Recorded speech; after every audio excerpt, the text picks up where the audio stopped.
In the bedroom, the man suddenly sat up, sweating profusely as if he had had a nightmare.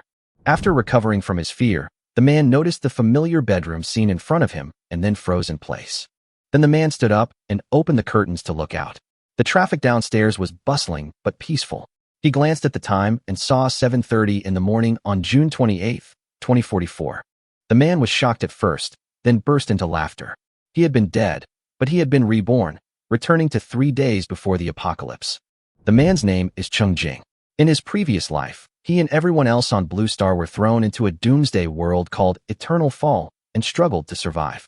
On the day he was released, Cheng Jing had contracted the flu due to insufficient immunity caused by working overtime late into the night. He had a fever that made him dizzy and his limbs weak. Cheng Jing fought hard but only survived for 3 months in Yongluo continent. Then he failed to defend his territory and was overwhelmed by monsters. Cheng Jing's strong resentment caused the system to give him a rebirth. In his next life, Cheng Jing vowed to survive in the apocalypse. Cheng Jing picked up his phone and looked through it carefully. If he remembered correctly, Doomsday Online seemed to be quietly appearing at 8 o'clock in Xiaogua. He glanced at the time and saw that it was still 20 minutes before 8 o'clock. Cheng Jing decisively washed up and went out to eat something. After eating and drinking, Cheng Jing returned home, sat on the sofa, put his mobile phone in front of him, and stared at the time until 8 o'clock. At exactly 8 o'clock, a game icon with red text on a black background suddenly appeared on Cheng Jing's mobile phone screen. The blood-red icon made people feel cold for no reason. At this time, Cheng Jing's mood was extremely complicated. He felt like the shoe of the Doomsday game had dropped as expected, but he also had fear and worry about being thrown into the end of the world. Taking a deep breath, Cheng Jing opened the game icon. Since there was no escape, he had to face it bravely. Having been reborn once, he at least had the advantage of time. After passing the identity verification, the account registration interface for entering the game name appeared directly. Cheng Jing quickly entered the screen name. Baoming is important. People who register for mobile games can give themselves online names, but those who don't register for the game can only use their real names after being launched. Cheng Jing still wants to wrap himself in a small blanket. After entering the name, the account was successfully registered, and a game screen that was both unfamiliar and familiar to Cheng Jing appeared on the phone screen. It felt strange because Cheng Jing had never played this game in his previous life, but it felt familiar because he had seen the real version of this scene after the apocalypse. At this time, the center of the game screen shows a 3M dilapidated thatched house, which is the level 0 safety tower that every human on Blue Star will have at the beginning. There is a circle of branches stuck into the ground around the thatched hut, which can barely be considered a fence, enclosing an area of 5 meters. It is a safety tower, a territory, and the foundation of human survival. Doomsday Online's graphics are quite basic. There's a small map in the upper right corner and a backpack icon below. You're given a 10-slot backpack at the start, complete with an axe and a pickaxe. There is a character portrait in the upper left corner of the screen, and below is the task prompt. Novice task: obtain 2 wood, 2 stones, and 2 foods. Cheng Jing walked to a tree nearby, equipped the axe in his backpack, clicked on the trunk, and started chopping the tree one by one. Cheng Jing clicked 10 times before a piece of wood finally dropped. Wood plus 1 stamina minus 1 after chopping a dozen more times and obtaining another piece of wood. A message popped up on the screen indicating the task was complete. Newbie mission: obtain 2 pieces of wood, completed. Rewards: wood plus 8, experience plus 10, gold plus 1. Cheng Jing clicked on the portrait in the upper left corner, and his personal attributes were displayed. Name: life-saving level, 0 strength, 1 agility, 1 constitution, 1 spirit, 1. Although the 4 basic attributes are all a pitiful 1, the basic attributes of most humans after time travel cannot reach 1. Such as Cheng Jing, who works overtime and stays up late all year round. This was like giving away 1 attribute point at the start, so Cheng Jing was naturally satisfied. He passed over the attribute values and fixed his gaze on the wallet, which gradually became intense. He suddenly remembered that he had heard someone mention that before the end of the world, you could actually buy games with real money, and the equipment and items bought with real money would become a reality along with the game. Cheng Jing hurried to look for it, and finally found a small icon next to the map. Clicking it opened the gem mall, which had a Krypton gold channel. Cheng Jing clicked on the product introduction of Talent Stone. Talent Stone, purple activate personal talent. The purple talent stone that can activate talent 100% is already a top-grade product. In his previous life, he had fought tooth and nail to acquire only a blue weapon, which was already quite powerful. As for purple quality items, Cheng Jing had only heard of them in the discussion forum and had never seen one himself. Cheng Jing had heard that those who could go against the trend and catch up with the progress after the end of the world all had powerful talents activated when they were released. So Cheng Jing looked at the purple quality talent stone in the gem store, and without hesitation, he transferred the money to the account. After exchanging 100,000 yuan for 10 gems, Cheng Jing directly bought the talent stone. Then he temporarily stopped the game, wiped the sweat from his forehead, took a hot bath, burned incense and prayed earnestly, and then clicked to use the talent stone. A burst of purple light appeared on the screen, and then a prompt popped up. Using the talent stone, purple, congratulations on activating the talent critical hit S-Level.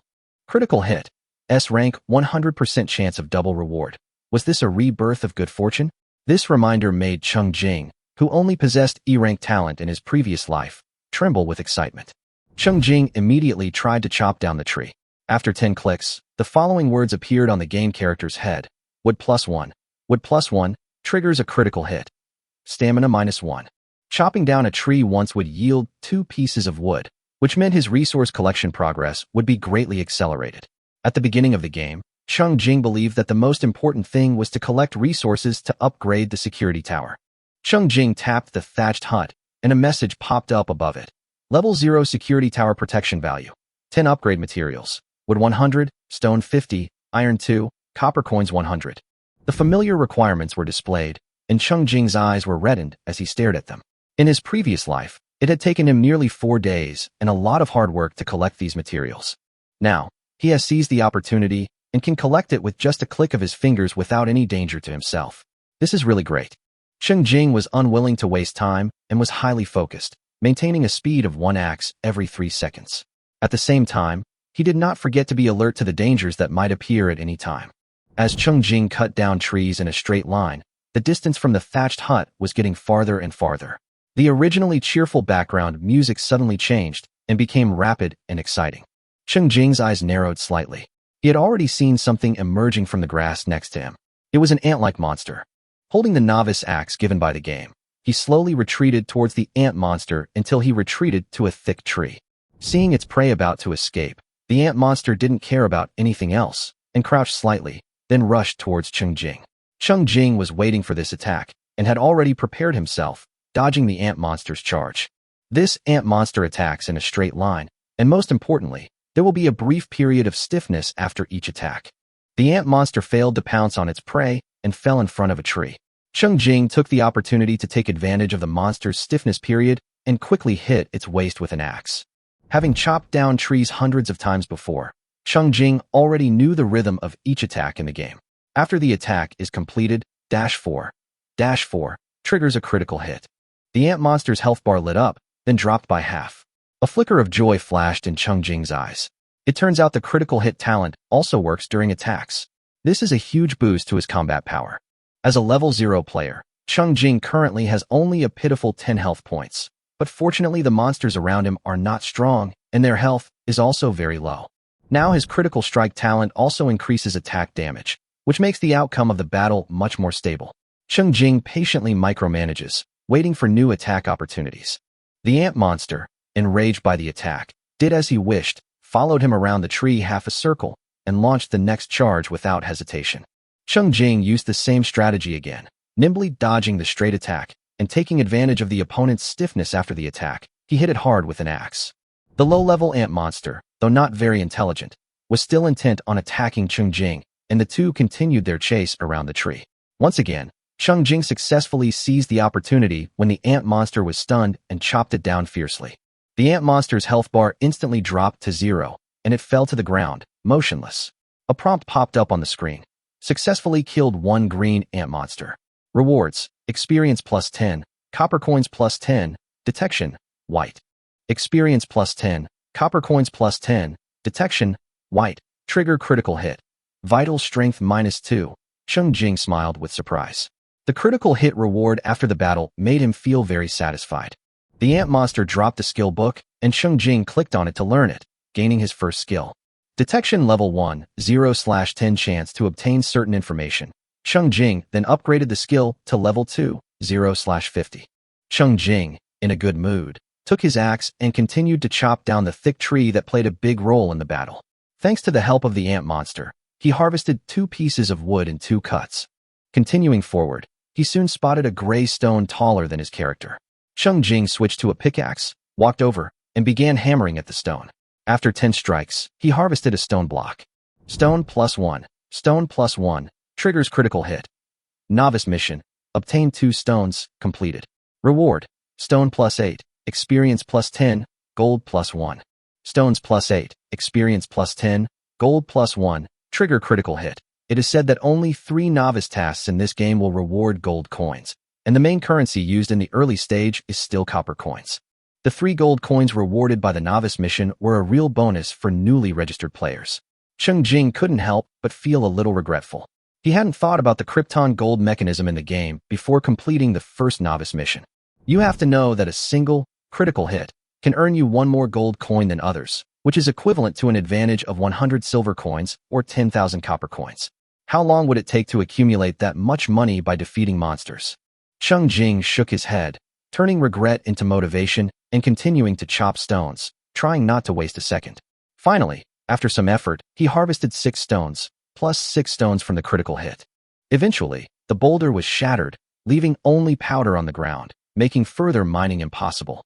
Cheng Jing switched to an axe and continued chopping trees tirelessly. After a while, he noticed a clump of pink plants appearing at the edge of the screen. He hurriedly controlled his character to run over, clicked on the pink plant, and used the detection spell. The character began to roughly pull up the plants. After pulling them 5 or 6 times, a prompt popped up. Pinkberry +1 Pinkberry +1 triggers critical hit. After pulling out 2 more pink berries, the patch of plants was no longer dotted with pink, only weeds. Cheng Jing marked this spot on the map, intending to find an opportunity to transplant these berries to his own territory. This pink berry bush has yielded 3 fruits today, and new ones will grow again soon. Pink berries are edible, and in this apocalyptic world, food is precious, so wild berries are absolutely not to be missed. Moreover, Cheng Jing had tasted this wild fruit before, and it was sour and sweet, with an excellent taste. Cheng Jing opened his backpack and saw 6 pink fruits in one compartment. He clicked on it and got the following information. Pink berry, a sweet fruit that restores 5 points of stamina. After seeing the description, Cheng Jing checked his stats. After more than half an hour of effort, his stamina was reduced to just over 20 points. Cheng Jing recalled hearing someone mention that the best way to recover stamina in mobile games was to stay in the territory, which was both safe and quick. He was reluctant to use up his precious food, so he decided to find a different route back to the territory. Considering that a health value below 10 points would cause weakness, Cheng Jing only cut down a few trees on the way back and spent most of the time rushing. Finally, when his health value was only 10 points, Cheng Jing returned to the thatched cottage. As he lay down in the shabby thatched hut, a few green upward arrows occasionally appeared on his body, indicating that his physical strength was recovering. Since using the talent stone, Cheng Jing had been playing for more than 40 minutes, and he didn't know how long it would take to recover his physical strength. So he didn't close the game page, but continued to observe, taking stock of his gains. The resources in his backpack had changed. Name, life-saving level, 0, 50 out of 100, talent, critical hit, S. Stamina, 11 skills. Detection level 2, 1/50th. Wallet, 3 gold, 20 bronze backpack. Wood 140, stone 36, pinkberry 6, axe 1, pickaxe 1. Cheng Jing stared at the data on the screen for a long time. He couldn't help but notice that the resources for upgrading the thatched cottage seemed to be almost complete. The materials that took him 4 days to collect in his previous life only took him an hour this time. Cheng Jing thought about it carefully and found that there were actually 2 reasons. First, he obtained the S-level critical strike talent at the beginning, which doubled the efficiency of resource collection. Second, in the mobile game mode, he did not need to consume real physical strength. Regardless of whether he was sick or not, as long as he could click with his fingers, the efficiency of the game character in collecting resources would not be affected in any way. This was completely different from the scene in his previous life, where he had to drag his sick body to chop down trees himself. Cheng Jing discovered that as long as he collected some more stone resources, he would have a chance to upgrade his security tower this morning. Feeling the power of Krypton gold, Cheng Jing took advantage of his free time to browse carefully, but unfortunately, he couldn't find any other Krypton gold channels. At this moment, the phone suddenly rang, and the caller ID showed Manager Chow. As soon as the call was connected, Manager Chow's angry voice came over. Cheng Jing, Look at the time. How late are you? The whole team is waiting for you to attend the meeting. Cheng Jing glanced blankly at the sky. After his rebirth, his mind was so full of the apocalypse that he had completely forgotten he was still an office worker. He quickly made an excuse and said, "Boss, I'm in the hospital right now. Please help me take a few days off." Cheng Jing spoke nonsense without scruples, leaving Manager Chow speechless. Relying on Cheng Jing's trust in him, Manager Chow did not suspect that he was making up stories, and then hung up the phone helplessly. Cheng Jing quickly switched his phone back to the game, staring at the character, finally feeling a bit relieved. Then, Cheng Jing got up and rummaged through the cabinets, finding his old phone, which he had discarded 2 years ago. He charged it, turned it on, and started browsing the internet. At this point, Doomsday Online had become a trending topic on major social media platforms. Initially, some people angrily complained on social media that the game company had forced the installation, saying it was like a virus.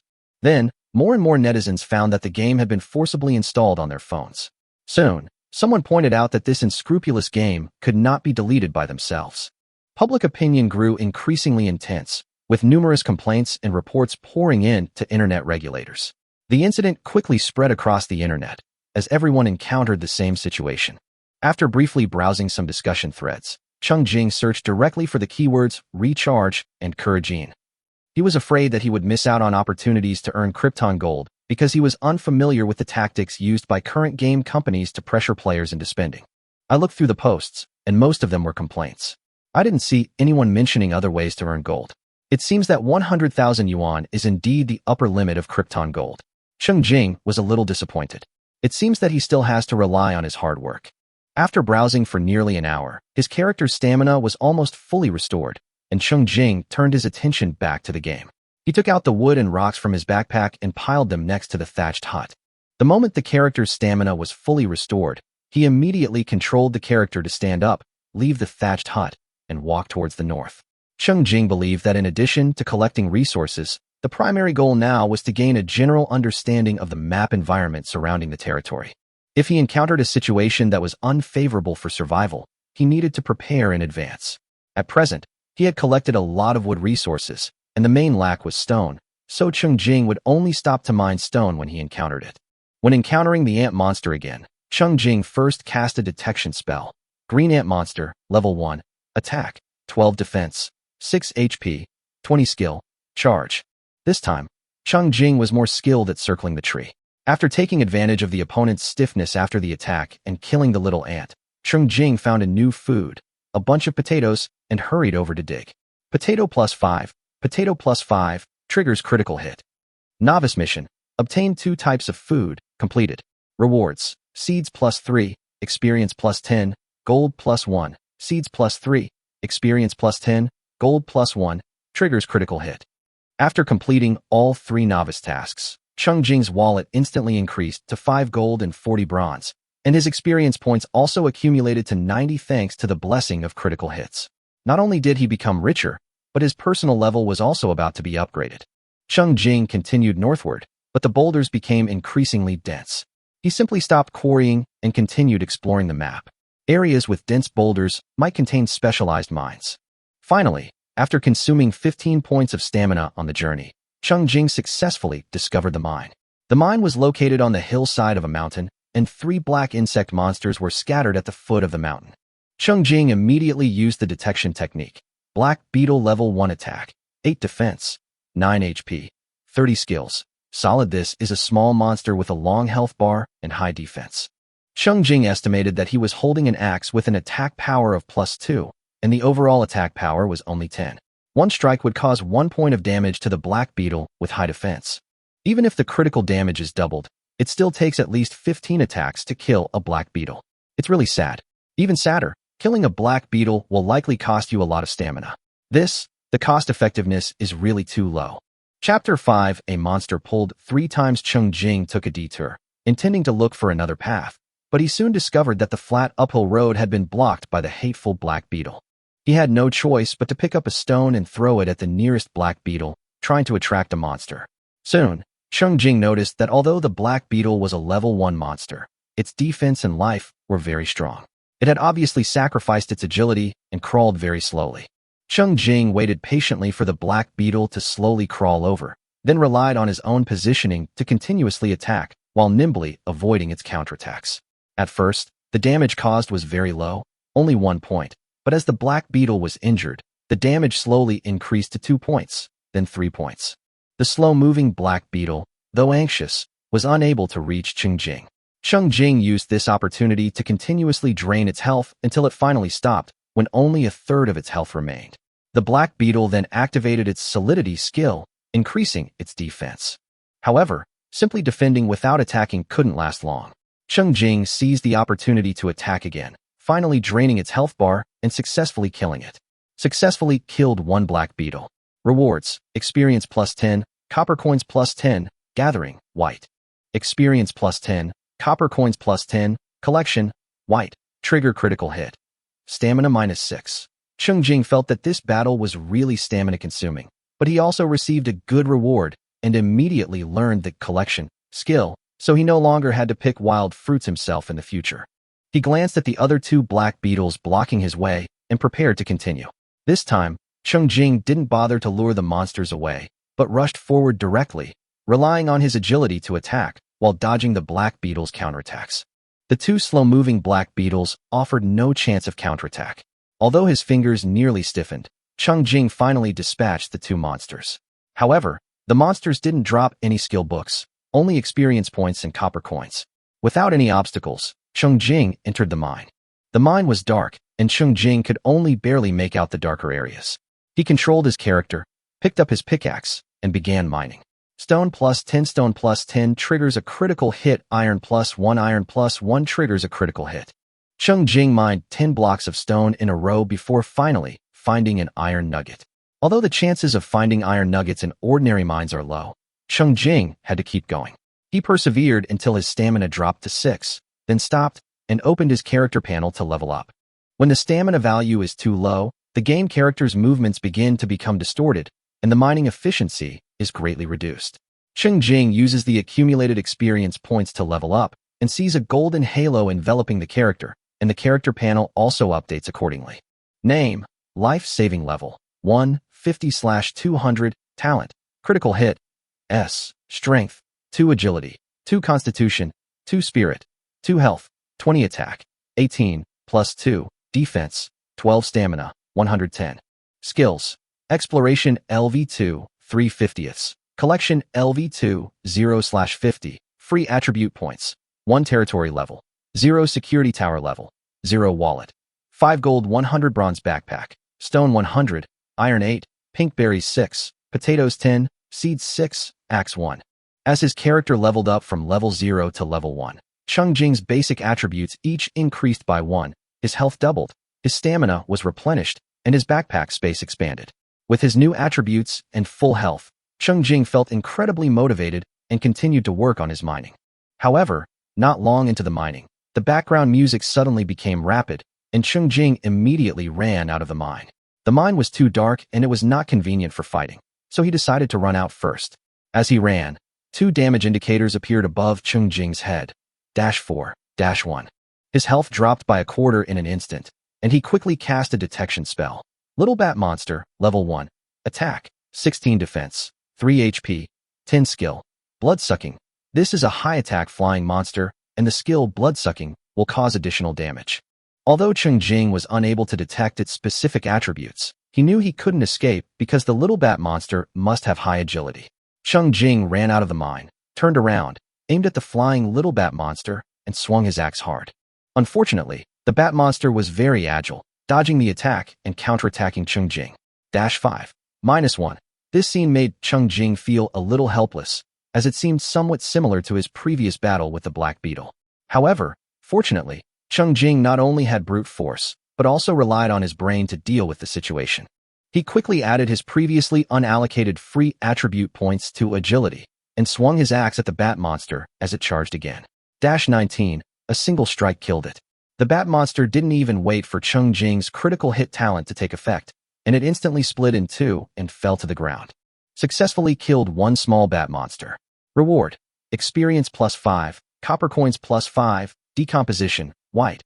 Experience +5, copper coins +5, decomposition, white, triggers critical hit. Cheng Jing learned the decomposition skill, and immediately decomposed the body of the small bat monster. Poison Claws +1. Poison Claws +1. Trigger critical hit. Cheng Jing looked at the 2 pairs of white poison claws in his backpack and sighed. The S-level critical hit talent was simply too strong. Not only was the damage doubled during attacks, but the settlement rewards were also doubled, and even the decomposition materials were doubled. It was truly like killing a monster 3 times over. However, there was also something a bit unpleasant about it. Cheng Jing discovered that killing monsters of the same level earned him far less experience and copper coins than killing monsters of a higher level. After resolving the problem, Cheng Jing returned to the mine and continued mining. The mine was a bit far from the territory, and each trip back and forth consumed a lot of energy. Cheng Jing had originally been conserving his energy in order to mine more stone and iron. Even though his health was only half gone, Cheng Jing remained calm. After all, his health was about the same as before the upgrade. He continued to concentrate on chopping stones. Before long, the background music sounded another warning. Cheng Jing ran out without hesitation, casting his detection spell at the same time. Sure enough, it was another little bat monster. This little bat monster failed to catch up with Cheng Jing and was eventually killed by Cheng Jing with an axe. The annoying guy was finally solved. Chapter 6. Spend the money before you close your eyes. Cheng Jing discovered that the bat monster's high attack and high agility were actually fragile. Once it dodged an attack, it became less of a threat. He easily defeated the 3rd bat monster. When his stamina dropped to 30, Cheng Jing finally stopped mining and prepared to leave the mine. Along the way, he continued chopping trees, ensuring he had 10 stamina points left when he returned to his territory. Back in his territory, Cheng Jing looked at the materials he had gathered and eagerly pressed the upgrade button on his security tower. 100 wood, 50 stone, and 2 iron blocks vanished instantly, and the thatched hut was enveloped in a mysterious golden light. The character lay on the worn thatch to recover his health and strength, while Cheng Jing quietly waited for the security tower to be upgraded. The security tower is humanity's last line of defense in the apocalypse. Without it, humanity cannot survive in this dangerous world.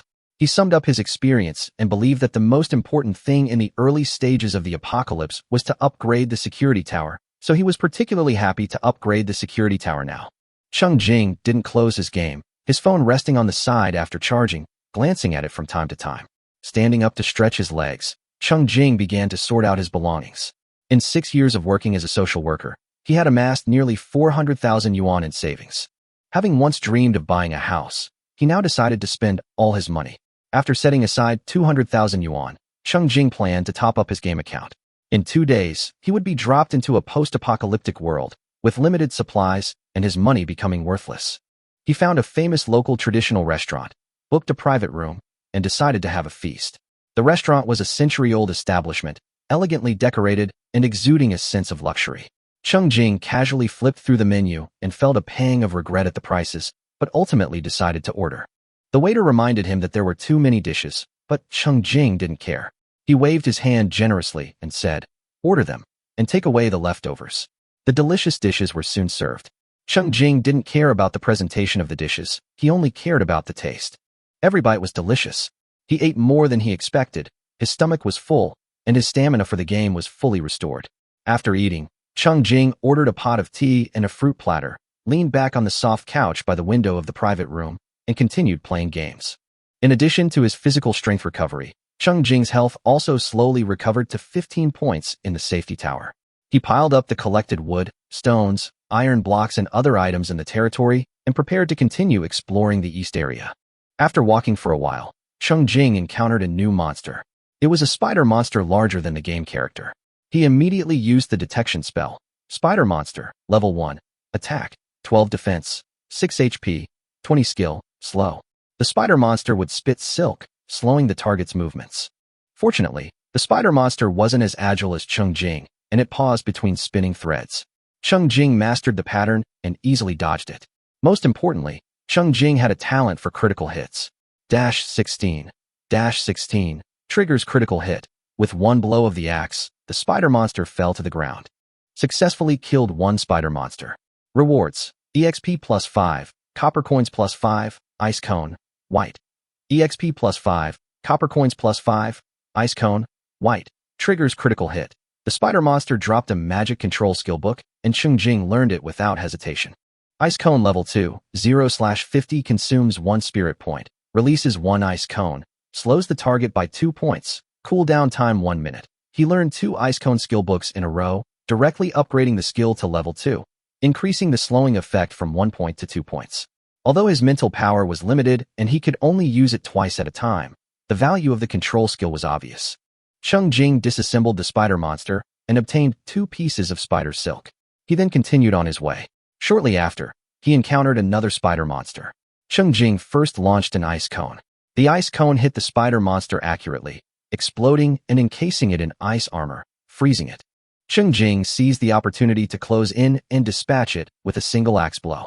Besides the rewards, he also decomposed it to reveal 2 pieces of spider silk. Although the second ice cone book didn't drop, Cheng Jing had already mastered the pattern and knew that the first kill of a new monster had the highest drop rate. The power of his S-rank critical hit talent allowed him to experience increased combat efficiency and doubled rewards. Continuing to chop trees, the eastern forest gradually transformed into grassland. Cheng Jing attempted to use his gathering skill, successfully gathering 2 pink berries and 4 pieces of thatch. However, he soon lost interest because there were no suitable targets nearby. Continuing to explore the grassland, Cheng Jing encountered a group of 5 bison monsters, the leader of which was a level 2 monster. Cheng Jing decided to give it a try first. Buffalo monster, level 2, attack, 28 defense, 9 HP, 30 skills. Berserk. The attack power of level 2 buffalo monsters is very high, so Cheng Jing decided to control them with ice cones first. The ice cone hit accurately. Although the level 2 buffalo monster recovered faster than the spider monster, Cheng Jing's agility still gave him the upper hand. He rushed forward and quickly struck the buffalo monster with an axe. -13, -13, triggers critical hit. Cheng Jing was already very proficient in controlling the game character. He knew that the control effect of the ice cone prevented him from attacking again, so he quickly retreated. After being seriously injured, the buffalo monster entered a frenzy state, its eyes glowing red and its body smoking, and rushed towards Cheng Jing. Chapter 7, A True Global Game.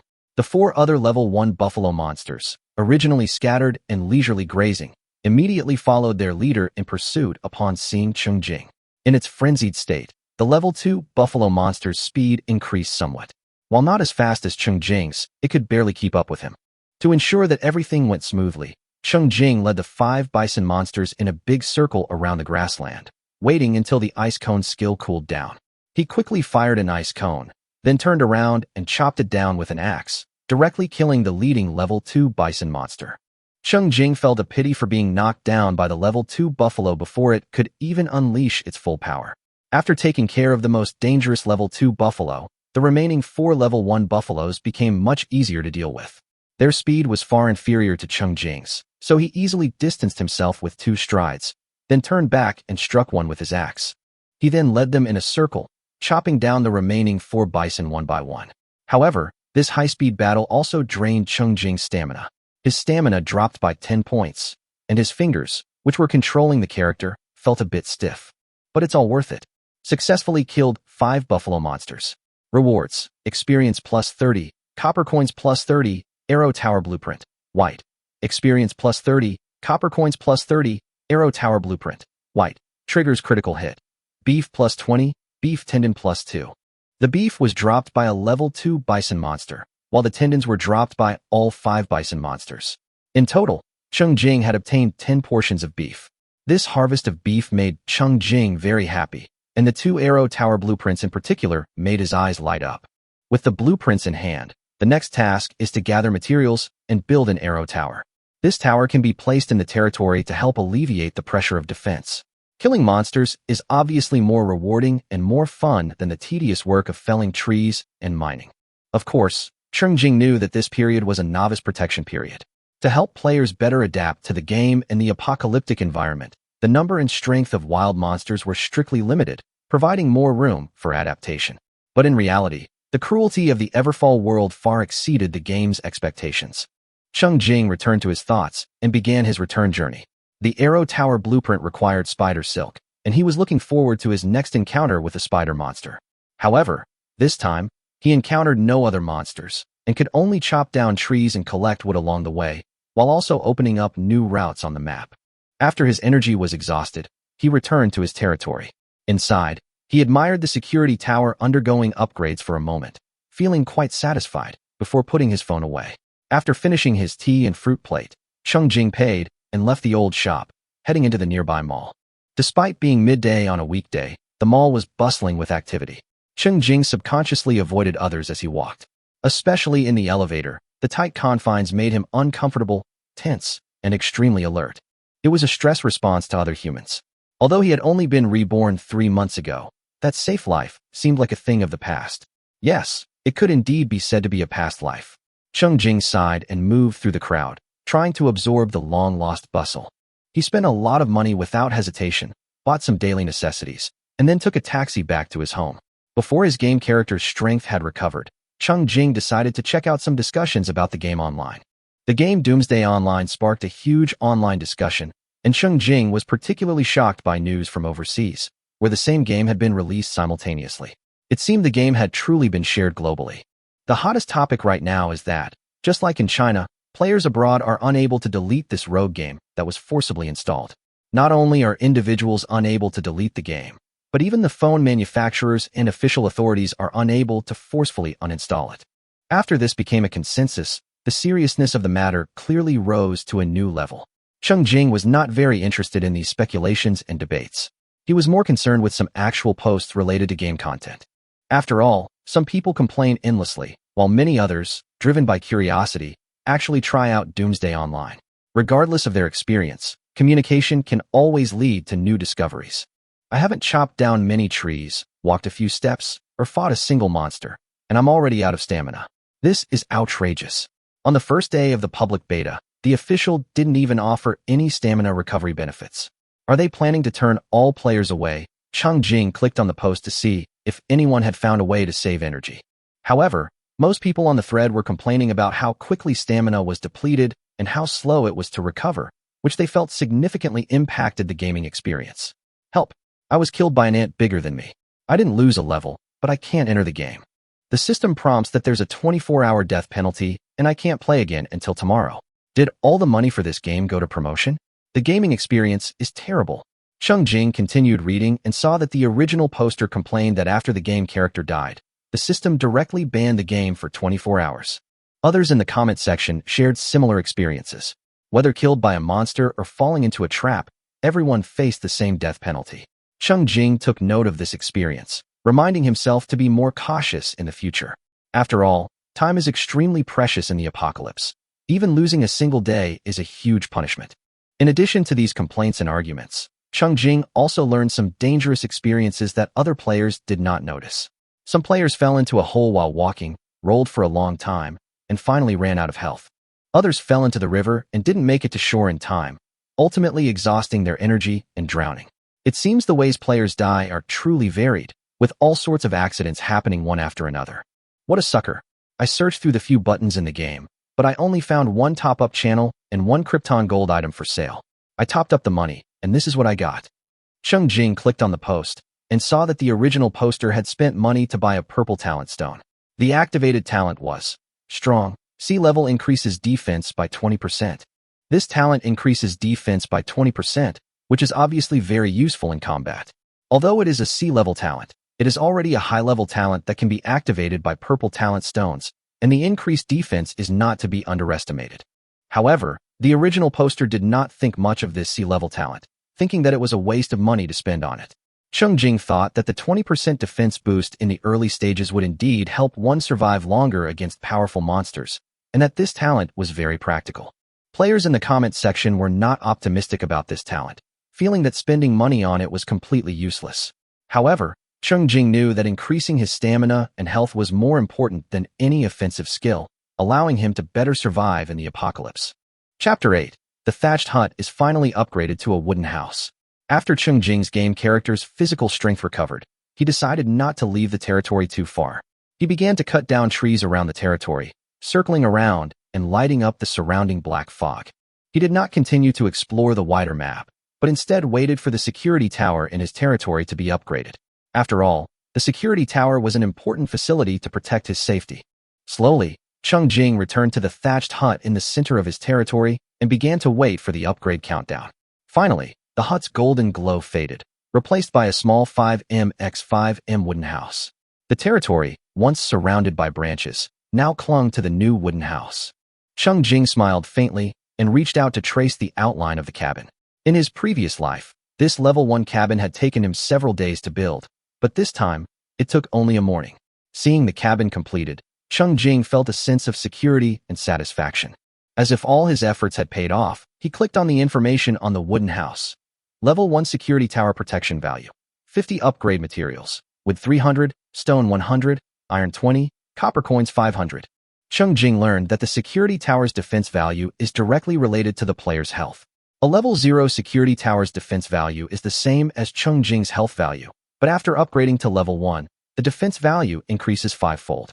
With this security tower, any monster that wants to attack the territory will first face its defense. Cheng Jing gently guided his character into a wooden house, a simple space with only a fireplace and a workbench. This workbench allowed Cheng Jing to craft common items. A wooden bed, wooden table, and chairs were all easily crafted, and Cheng Jing created them using readily available materials. The workbench was built incredibly quickly. Cheng Jing barely had time to see the completion notification. He was surprised to discover he had triggered a critical hit. Wooden bed +1. Wooden bed +1 triggers a critical hit. Wooden table +1. Wooden table +1 triggers a critical hit. Cheng Jing couldn't believe it. Even crafting could trigger a critical hit. The S-level critical hit talent was truly powerful. He placed the wooden bed at the far end of the cabin and let his character lie down on it to recover while he continued crafting other items. Then, he made basic items such as torches and barrels, and successfully obtained 20 finished products. Cheng Jing quickly browsed all the items that could be made on the workbench, mainly some basic furniture and tools. As for weapons such as wooden swords and stone spears, he did not intend to make them. After all, these weapons did not have any special properties and had limited durability. They were not even as useful as a novice axe. By this time, Cheng Jing's strength had fully recovered. He placed some small items and materials on the wooden table and placed the wood, stones, etc. outside the wooden house. Then, he picked up an axe, walked out of the territory, and headed towards the unexplored area on the south side. As he walked, the map in the upper right corner gradually lit up, showing a strange area pattern with a bright area in the middle and 4 lines extending in 4 directions. Cheng Jing continued walking and soon encountered a new monster. It was small, but had a rather aggressive temper. Clown Bug, level 1, attack, 8 defense, 9 HP, 10 skill, self-destruct. Seeing the Clown Bug's skill, Cheng Jing quickly understood that this monster would self-destruct upon death. Not wanting to take any chances, he froze the clown worm with his ice spike from a distance, then swiftly struck it with his axe. The clown worm was split in 2 and then exploded. Fortunately, Cheng Jing retreated at the critical moment and was not harmed by the explosion. Successfully killed the Clown Bug. Rewards: EXP +5, copper coins +5, fireball, white. EXP +5, copper coins +5, fireball, white. Triggers critical hit. Cheng Jing obtained the fireball skill book and decided to learn it immediately. Fireball LV2, 0/50 consumes 1 spirit point. Releases a fireball, dealing spirit 2 damage, cooldown 40 seconds. By continuously learning skill books, Fireball successfully reached level 2, and the cooldown time was reduced by 20 seconds. After decomposing the Clown Bug, he obtained 2 gunpowder. Cheng Jing was delighted, for gunpowder was a very useful material. He continued southward, and finally came to a broad river with a turbulent current, which blocked his way. Cheng Jing was not discouraged, however. Instead, he felt that this place was a very important water source. He walked upstream along the river bank, noticing the occasional fish flashing in the water. He planned to try making a fishing rod in the future. Cheng Jing continued exploring along the riverbank, ultimately confirming that the area he was in was not the same as the map from his previous life. Despite the differences, basic resources like forests, mines, water, and food were still there, sufficient to support early survival and development. As Cheng Jing was walking along the river, a large fish suddenly leaped out of the water and rushed towards him. Cheng Jing quickly dodged and used the detect skill to check it out. Saber-tooth fish, level 1. Attack, 16 defense, 3 HP, 10 skill, leap. The saber-tooth fish has strong attack power and fast speed, but its defense is low. Cheng Jing seized the opportunity and split it in half with an axe. After killing the saber-tooth fish, Cheng Jing gained experience, copper coins, and the swiftness skill. Swiftness LV2, 0/50 within 10 seconds after use. Agility increases by 8%. Cooldown time is 1 minute. This is very helpful for improving agility, and Cheng Jing's mental attributes are already very tight. so he finds this skill very practical. Cheng Jing continued to explore and found a suitable place. He filled a wooden barrel with clear water and used it to catch 3 fish. After decomposing them, he got 6 portions of fish meat. At this moment, another saber-toothed fish jumped out of the water, ready to attack him. Chapter 9. Finding the organization and family. Cheng Jing took 2 steps back during his retreat, and with his agility advantage, he easily defeated the low defense, low health flying fish again. Although he didn't receive any special rewards, just basic experience, copper coins, and fish meat, this battle seemed unusually smooth. On his way back, Cheng Jing continued chopping trees along the way, sorting his harvest as he went. To his surprise, he encountered another monster, the clown bug. When he returned to his territory, his backpack had a significant increase in supplies: 148 pieces of wood, 4 parts of gunpowder, 14 parts of fish, and 20 barrels filled with water. He stacked the wood behind the safety tower and walked back to the cabin to recover. In the game screen on the mobile phone, the area around the wooden safety tower was already filled with wood, stones, and other resources, which looked a bit messy and gave people a feeling of insecurity. But Cheng Jing wasn't in a rush to reorganize his territory. He knew his most important task was to recover his strength. He planned to explore the mines before dark in the game. As for reorganizing his territory, he could take care of it later that night. Cheng Jing was so bold because the number and strength of monsters in the game were currently limited, making it difficult for them to find his territory and steal his resources. During this time, when he didn't need to grind, Cheng Jing continued to follow the game's information online. In addition to those speculations and complaints, he also found that some players began to enthusiastically explore the details of the game. This time, Cheng Jing saw a game strategy post published by an elite player.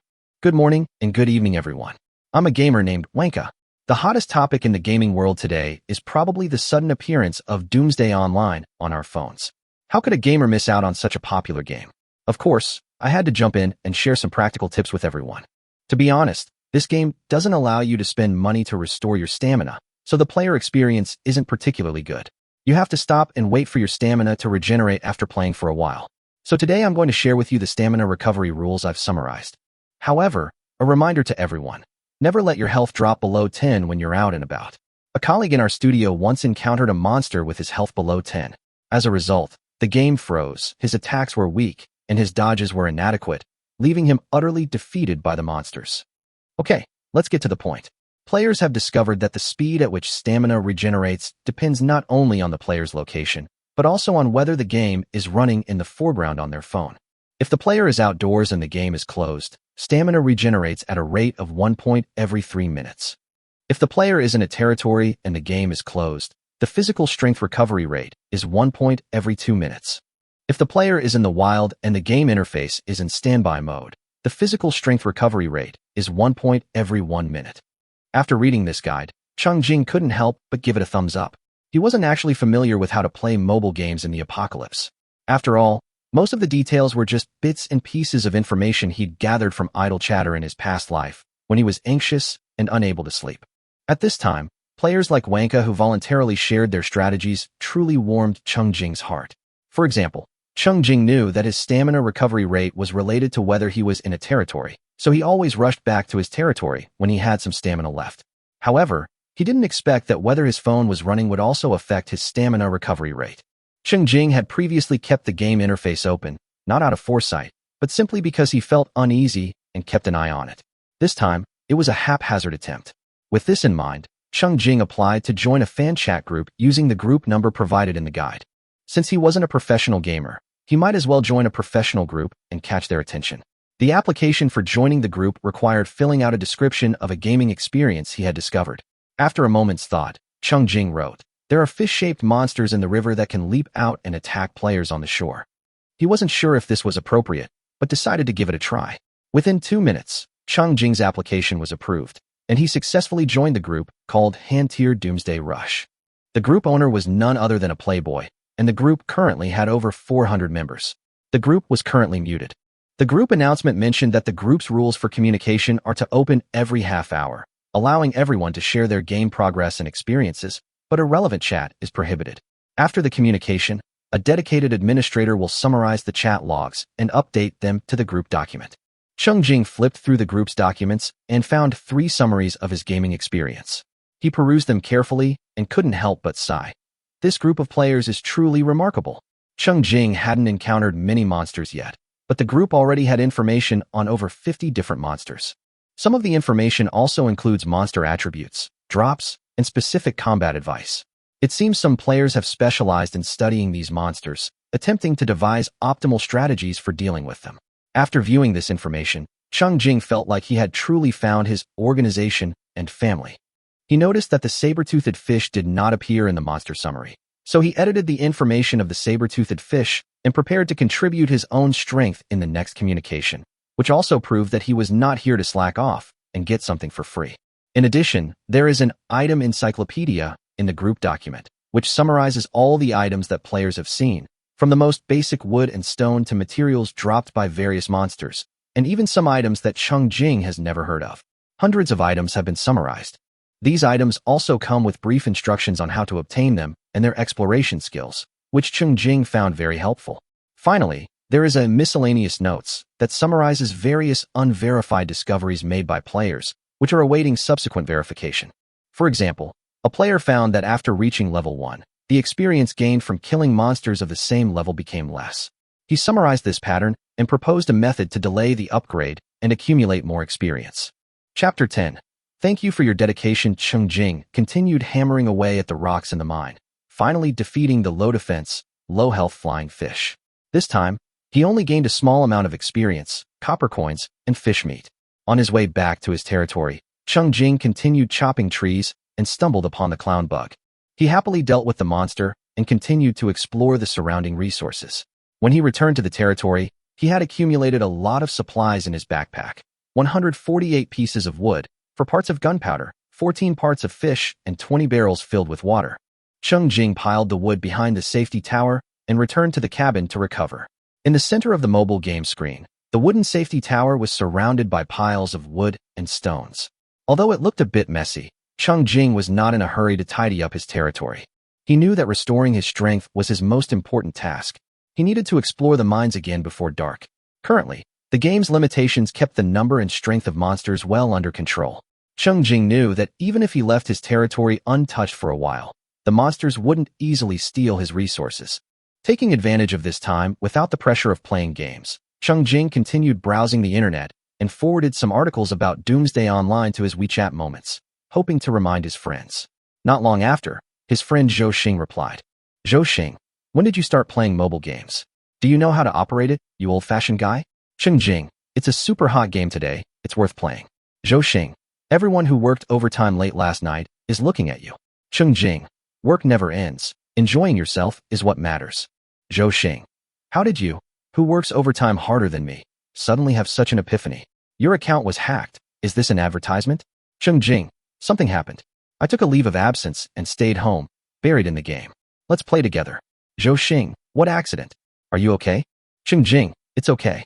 I was really tired from work a while ago, so I took the opportunity to take a break and play a new game. It's really fun. I wouldn't be a good friend if I didn't play it." Zhou Xing, "I know. Since you dominated the screen and recommended it today, I will play it." Zhou Xing ended the conversation in silence and returned to his work. Cheng Jing didn't care. After all, he just wanted to focus on the game. Soon after, the character's stamina in the game was restored to full, and Cheng Jing continued to immerse himself in the game.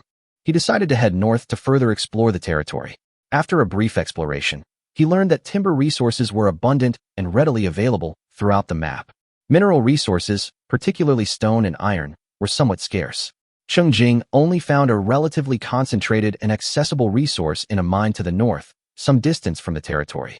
Therefore, Cheng Jing decided to devote a significant amount of time and energy to mining, aiming to accumulate more resources as quickly as possible. This time, he chose a route heading south, unlocking a new map. Along the way, he defeated 2 level 1 black beetles, gaining 20 experience points and 20 copper coins. After decomposing them, he obtained shell 4. He arrived at the mine entrance safely, his equipment upgraded. He pulled a torch from his backpack and lit it, illuminating the dim mine. A torch could burn for 30 minutes, and Cheng Jing had 20 more in his backpack, more than enough.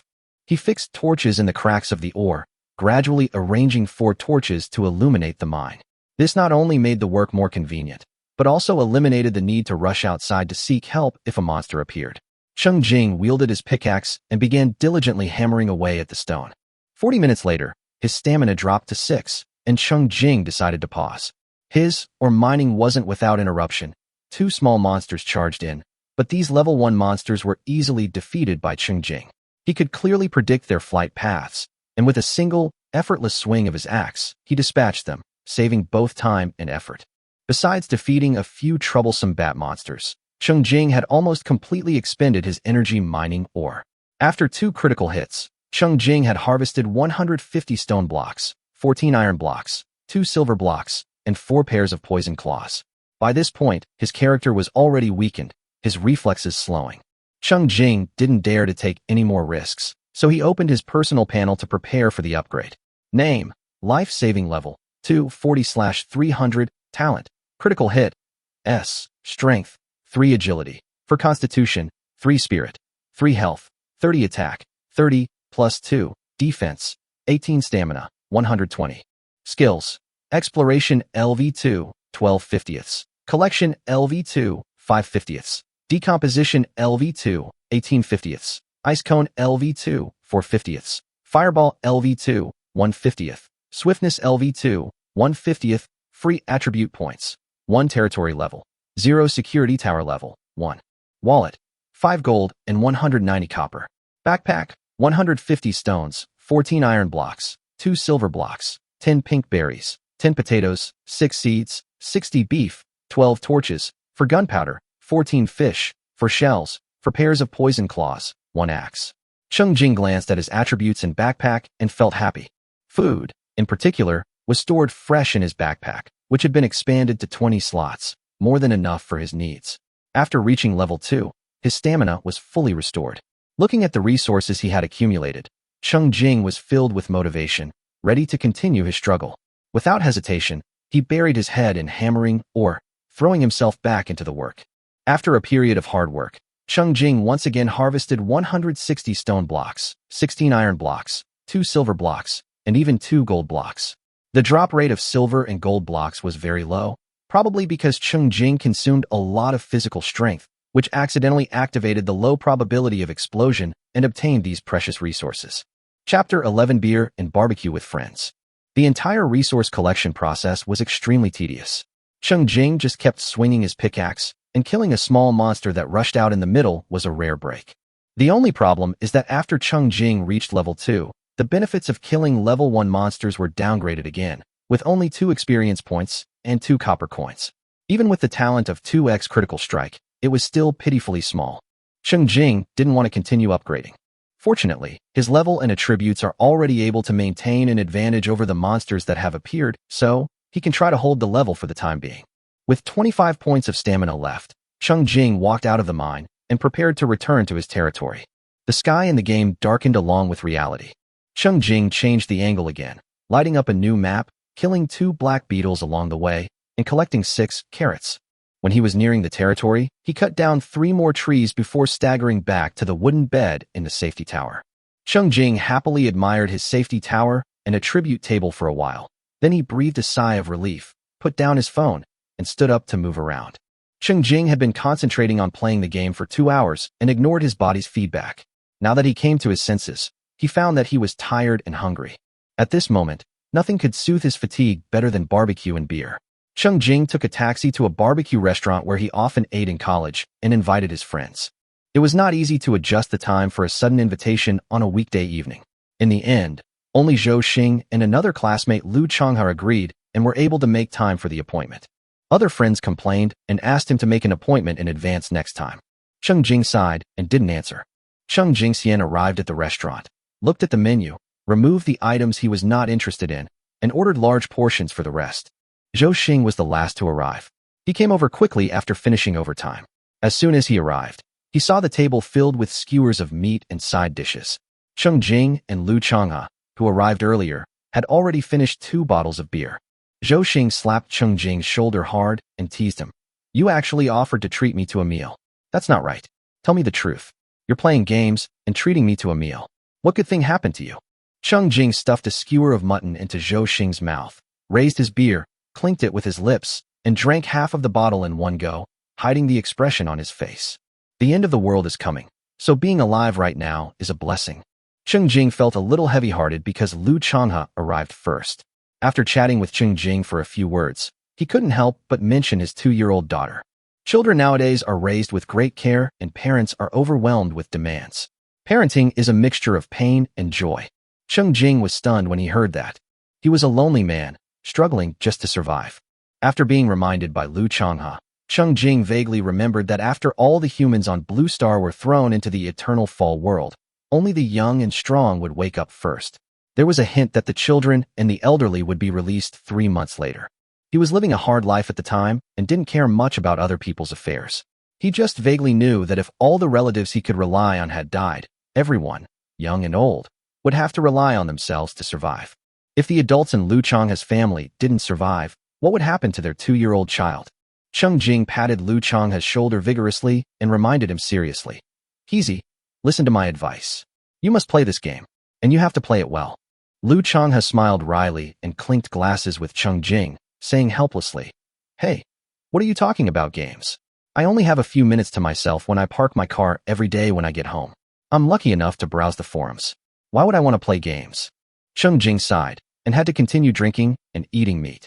As soon as Zhou Xing arrived, the three of them talked about their carefree student days over the familiar delicacies and occasionally complained about their current work in life. Time has taken away the passion, and even the football games that I used to stay up late to watch have gradually lost interest. Cheng Jing's phone was constantly on, and he kept glancing at it. Zhou Xing couldn't stand it any longer and complained to him. Why didn't I notice you were addicted to the internet before? There are beautiful women in this game, and you can't leave them for even a few minutes. Cheng Jing chuckled. There's more than just beautiful women. I'm putting it this way, there's everything in there. Only true brothers would advise you to play. Go back and play. The other two nodded repeatedly, and seeing that he was so enthusiastic about recommending the game, they did not refute it. Cheng Jing clinked his glass one last time and finished his drink. I'll eat here for today. My stamina in the game is full, so I need to go home and replenish it. Facing Zhou Xing and Lu Changhe, who were full of questions, Cheng Jing smiled carefreely and said, Let's go, buddy. We'll meet again if we're lucky. Take care. After saying that, he stood up, paid the bill, and left. As he walked away and waved goodbye, the screen in his hand was still on, showing the game page. Zhou Xing and Lu Changhe looked at each other, feeling that the guy had taken something wrong. The two of them finished their meal quickly, and soon the party was over. Lu Changhe received a call urging him to go home quickly.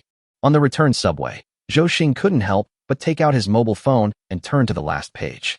Sure enough, a game icon with red text on a black background was already waiting quietly. Hiss, this game is quite something. He didn't even allow downloading. So isn't it a bit too arrogant to force the installation? Zhou Xing opened the game. Although Cheng Jing had reminded him long ago, it took him half a day to chop down a tree. It was really boring. Zhou Xing wanted to find a monster to chop down. However, Cheng Jing repeatedly emphasized that the focus of the early game is to collect materials to upgrade the security tower, and other things should be put aside for the time being. Cheng Jing is good at playing, so listen to him. Zhou Xing had no choice but to continue chopping trees according to his own will. As he chopped, he felt a sense of simple and repetitive joy. Zhou Xing couldn't help but complain in his heart. Such a childish game would be boring even for primary school students. It was just suitable for office workers like them whose brains were exhausted by work. Hey, the highlight of the game was that it was a foolproof operation that did not require any brain power. At this time, Cheng Jing, who was also sitting in the car, had already started new game content. At 7 o'clock in the evening, it was completely dark in reality and in the game. The fireplace in the level 1 security tower will not only provide warmth after Cheng Jing adds wood as fuel, but more importantly, a soft light will cover Cheng Jing's small territory. Furthermore, since this was a mobile game, the night scene had been specially processed, so it wasn't pitch black, but rather a dark gray. Although his field of vision was greatly affected, Cheng Jing could still see what was happening in a small area around him. However, this level of clarity does not allow him to run around collecting materials like he does during the day, because the night on the Eternal Fall continent is dangerous. Cheng Jing used 10 pieces of wood and 2 stones to make a shovel and a hoe on the operating table. Both are ordinary tools with no attributes and a durability of only 50 points. Another 30 pieces of wood were used to obtain 30 torches, which are essential tools for going out at night. After everything was ready, Cheng Jing walked out of the safety tower. Chapter 12. The Lord must have a large territory. Cheng Jingxian took out torches and inserted them around the safety tower to illuminate the surrounding area brighter. Then start from the nearest place and cut down trees in circles around the territory. Although his strength attribute has increased to 3 times that of the morning, his efficiency in chopping trees has not changed. He has to swing the axe 10 times and lose 1 point of physical strength before the tree trunk can be turned into a piece of wood. At this time, Cheng Jing had to take one more step than when he chopped down trees during the day. He replaced the axe in his hand with a shovel and shoveled at the large wooden stakes left in the original place. After 10 shovels, the stump disappeared and 2 more branch materials were added to the backpack. When the stamina dropped by 1 point, the new shovel with a durability of 50 also dropped by 1 point of durability. What Cheng Jing has to do now is to clear the land around the territory and enclose it. Security towers can be upgraded by consuming resources, and territories can also be upgraded. After the territory was upgraded, the area of land owned by Cheng Jing became larger. The only problem is that he needs to clean up this part of the territory in advance and actually control it. Otherwise, the gains given when the territory is upgraded will be wasted. Previously, some players in the strategy group complained that the upgraded territory turned into a botanical garden. In fact, during the upgrade process, the original trees and weeds on the newly added territory took over the gain effect, which was a waste for Cheng Jing. So even though he clearly had the resources and funds, he never upgraded his territory. He was planning to use the time at night when he couldn't wander around in the wild to concentrate on taking care of his home, so as to maximize the use of every opportunity for gain. After clearing about 10 trees, the taxi arrived home.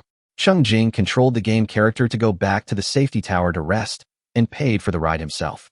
Cheng Jing bought 2 boxes of sliced fruit at the entrance of the community and walked home staggeringly. After returning home, I continued to eat while stuffing fruit into my mouth. Cheng Jingxian used an axe and a shovel to clear all the trees within 12 meters around the safety tower, then took out a hoe and began to turn the soil diligently. Turning the soil is also very troublesome. It takes 10 hoe strokes to turn 1 square meter of land, which will cost 2 points of physical strength and 1 point of durability. The advantage is that the turned land will become slightly softer and smoother from a hard and barren state. I was halfway through the flip when I ran out of energy.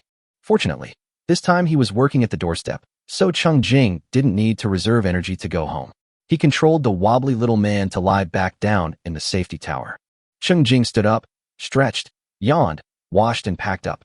After taking a refreshing hot bath and lying on the bed, Cheng Jing opened the game strategy group to watch. New information was updated in several player exchanges that he did not participate in. The new monsters and items are summarized in the document, and several players who love farming have already come up with ideas on how to start farming gameplay in the game. Cheng Jing studied with great interest. During the new round of discussion, Cheng Jing took the initiative to speak. Upgrading the security tower to level 1 will greatly increase the protection value. It is recommended to upgrade as soon as possible. Soon, a group member raised the question of whether they should improve their personal level as soon as possible due to insufficient physical strength in the early stage of the game, rather than wasting a lot of physical strength and energy on collecting resources and upgrading buildings.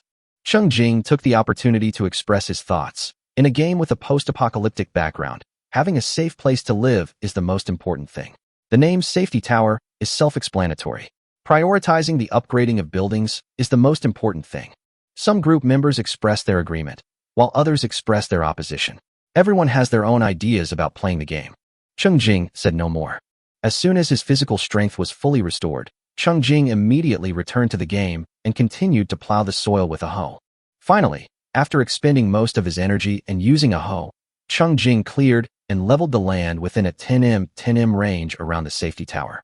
Fortunately, he already had 2 hoes because of his critical strike talent, so destroying one did not affect his ability to continue working. Under the light of the torches, the land looked clean and soft and was under Cheng Jing's actual control. Cheng Jing immediately chose to upgrade the territory. Level 0 territory. Range, 5m. Upgrade materials, wood 100, copper coins 1000. To be honest, if it weren't for the 3 gold coins given at the beginning of the mobile game, the funds needed to upgrade the territory would be really a headache. Cheng Jing had never registered for the game in his previous life. After the end of the world, there were no novice guidance tasks, and naturally he did not get any starting funds. As a result, he had to collect materials to upgrade the security tower to level 3 before he could save money to upgrade the territory. This time it was different. Not only did he get an initial capital of 3 gold coins, but he also got 2 more gold coins after a talent critical hit, which was enough for him to upgrade his territory on the first day of the game. 1/3 of the wood originally stacked next to the security tower was gone, and after 5 gold coins were used up by 10 silver coins, golden light enveloped the territory. The system prompts that it takes 3 hours to upgrade the territory. After admiring it with satisfaction for a while, Cheng Jing continued to work hard. The territory has been upgraded, and he also needs to upgrade the security tower and currently lacks 110 pieces of wood. With his territory as the center, Cheng Jing circled around and cut down trees. This time he didn't waste his energy clearing the remaining tree stumps. After harvesting 80 pieces of wood, his energy ran out again. Although he had worked outside the territory for such a long time at night without encountering any wild monsters, and the territory was not far behind him, Cheng Jing's vigilance still prevented him from letting his game character fall into a weak state, so he lay back in the safety tower to rest in time. Cheng Jing also lay down, staring at the ceiling in a daze. With a simple calculation, he can collect enough resources in the next round of the game to upgrade the security tower. That is to say, he will push the security tower to level 2 on the first day of the game. Cheng Jing couldn't help but wonder, is this the meaning of the Doomsday Crisis appearing in front of the humans on Blue Star in the form of a mobile game in advance? It allowed him to safely and smoothly achieve the results of more than a week's hard work in his previous life in just one day. The most important reason for being able to do this is actually the stamina setting that has been repeatedly complained about by players on the internet. It takes 10 axes to chop down a tree. Isn't that boring? Isn't it tiring? Very boring and tiring. But when humans are really thrown into the Doomsday world, they will find that 10 axes may not be enough to chop a tree into qualified wood. On average, 1 hour of playing will use up 1 tube of stamina, and then you have to wait for at least 1 hour and up to 5 hours to recover. Isn't that hard? For players who are immersed in the game, it is very difficult to interrupt the game. But when the game becomes a reality, there is no such data as physical strength. After all, doesn't a person know whether he is tired or not? Although there is no limit on the stamina bar, the other side of the lack of data is that people cannot recover their stamina at a steady rate like playing games. When you are really tired, you can't fully recover by just lying there for an hour. Therefore, Cheng Jing now deeply understands that the setting of physical strength during mobile games is actually a benefit to humans. Chapter 13. The ugly insects will do more mischief. Just like him today, he just moves his fingers to play games. There is no danger, and it is not particularly tiring. If you keep your phone screen on the game interface all day, your stamina can be restored in less than an hour. This means that Cheng Jing has much more actual working time than himself, who is at the same level and is in the real apocalypse. In addition, he had a clear goal. He was not pursuing exploring the map or killing monsters to level up. He was just focused on collecting resources. He worked hard for the whole day without wasting any time, and the total amount of physical strength he consumed was almost 1,000 points. 3 days later, after being thrown into the eternal fall world, he didn't dare to believe that the real him could have so much physical strength and energy in a day. Therefore, it is expected that the security tower can be upgraded to level 2 within 1 day. First of all, thanks to the physical strength setting of the Doomsday Online game. Secondly, I have to thank the S-level talent that was activated at the beginning. The S-level critical strike talent is so terrifying that it is equivalent to reducing the physical strength consumed by Cheng Jing to collect the same amount of resources by half. Thinking of this, Cheng Jing couldn't help but open his personal attribute table and admired it again with great pleasure. Cheng Jing checked the strategy group again and found that the shared files had not been updated. After looking through the group chat, I found out that most of the most active and enthusiastic players had entered the death penalty time due to various fancy activities and could not play the game. The rest of the players are relatively indifferent, playing slowly and casually, and they can't come up with any new tricks, so there is nothing good to share. Even the group leader Wanka said that he would pause the game to write a funny post about fancy deaths. So the strategy group became deserted. The same is true on the internet. The high-intensity pursuit of hot spots for most of the day has made many people tired. Except for those who are playing the game themselves, other passers-by have already turned their attention to other hot spots. It seems that this game, which was suddenly forced to appear on everyone's mobile phones, could not escape the fate of quickly losing public attention after sparking heated discussions. Cheng Jing could only copy and send some comments on recommended games under several newly released discussions, and then turn to browse the shopping platform. As soon as his strength recovered, Cheng Jing picked up the axe and continued to chop trees. The sound of chopping trees, bind, was a little weird in the forest late at night, attracting attention. The torches placed around failed to scare away the uninvited monsters.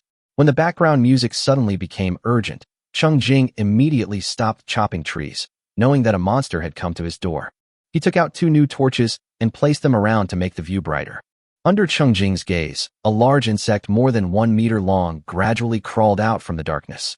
Its back was covered with dense eyes, and its body was covered with dense short legs. It looked too casual and eye-catching, making people feel uncomfortable. Cheng Jing sent a probe. Big-eyed bug, level 2. Attack, 16. Defense, 18. Health, 40. Skill, fear. It turned out to be a level 2 monster with high defense and a long health bar. Although the attack power was not as strong as the level 2 bison monster Cheng Jing had encountered, the skills of this big-eyed worm looked very special, and Cheng Jing became alert. Cheng Jing slowly retreated towards the safety tower. The big-eyed bug that emerged from the darkness did not rush to chase him, but instead crashed into a torch standing on the ground, knocking it down and extinguishing it. What's going on? Just because this thing is ugly, it can't stand seeing the light in this world? Cheng Jing thought about it and ignored the torch. Taking advantage of the proximity to the territory, he ran back to the safety tower. He used 5 pieces of wood and 1 piece of beef tendon to make a wooden bow on the operating table, and used 2 pieces of wood to make 20 arrows. After getting double the critical hit, put it into your backpack. Although they are all ordinary weapons with no attributes and durability restrictions, at least Cheng Jing has a means of long-range attack. Cheng Jing went out to look for the ugly guy who knocked down his 3 torches. He set up 2 new torches along the way, stood behind the torches, drew his bow, and shot an arrow at the big-eyed bug that was still destroying the torches. In the game mode, the wooden arrow successfully hits the monster along the landing point marked by Cheng Jing's finger. -10 triggers a critical hit. After 1 arrow was fired, the big-eyed bug that was concentrating on hitting the torch became angry. It bent its body towards Cheng Jing to gather strength, then suddenly relaxed and released a long-range skill. After shooting an arrow, Cheng Jing stopped and stared at the big-eyed bug intently. At the moment when the other party relaxed, he slid his finger and the game character moved sideways. Taking advantage of the long distance and high agility, he successfully avoided a ball that was darker than the night. Taking advantage of the fact that the big-eyed bug was unable to immediately follow up with its attack, Cheng Jing stood still and shot another arrow, successfully dealing with the villain who came to his house late at night. Successfully killed a big-eyed bug. Reward: experience +5, copper coins +5, healing, white. Experience +5, copper coins +5, healing, white. Triggers critical hit. After decomposition, you will obtain 2 crystal balls. Oh, what a slip of the tongue. How could this be a villain? This is clearly an angel. He even used the healing spell. Cheng Jing started learning immediately, and his healing skills were upgraded to level 2. Healing level 2, 0/50 consumes 1 spirit point, heals the target, restores 5 HP, cooldown time 5 minutes. That's great. With the health recovery skill, I feel even safer. If you get injured again, you don't have to rely on the safety tower to rest and recover slowly like you did in the morning. You can save yourself more effectively. Cheng Jing nodded. He currently had 3 magic skills, and his spirit attribute was only a pitiful 3 points. During the battle, 1 skill would use up all of it. So he simply added the 1 point of free attribute he had kept to the spirit. After adding some points, Cheng Jing was about to enter the forest to continue chopping trees when the background music, which had just calmed down, became rapid again. Cheng Jing took 2 steps back and observed carefully. Then he saw 2 smaller big-eyed insects crawling out of the forest one after the other, both heading towards the torch. After a quick investigation, I found that these 2 were indeed level 1 monsters. Big-eyed bug, level 1. Attack, 8. Defense, 9. Health, 20. Skill, fear. Cheng Jing shot an arrow and a small monster fell to the ground. The other big-eyed bug immediately bent down and gathered its strength to attack Cheng Jing. This time Cheng Jing did not dodge. He wanted to try out the effect of the monster's skills. The black spherical attack hits the game character and A-1 damage prompt appears above his head. But the point is, Cheng Jing discovered that the skill effect of fear had already appeared, and he could no longer control the actions of the game character. The game character trembled slightly from side to side and did not respond to Cheng Jing's movement and attack commands for more than a second. Fortunately, this time was very short. If Cheng Jing had not been prepared, he might not even have noticed it. After verifying his hypothesis, Cheng Jing raised his bow and shot an arrow to express his gratitude to the experimental subject. After waiting for a while, the background music finally returned to normal. Cheng Jing walked to the edge of the forest and continued to chop trees and collect wood.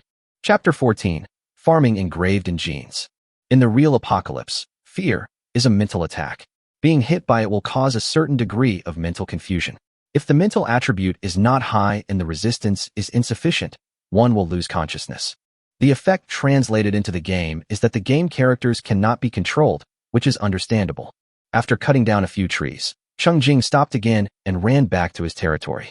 This time he finally saved enough resources to upgrade the security tower.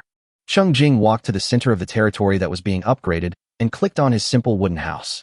Level 1 security tower. Protection value, 50.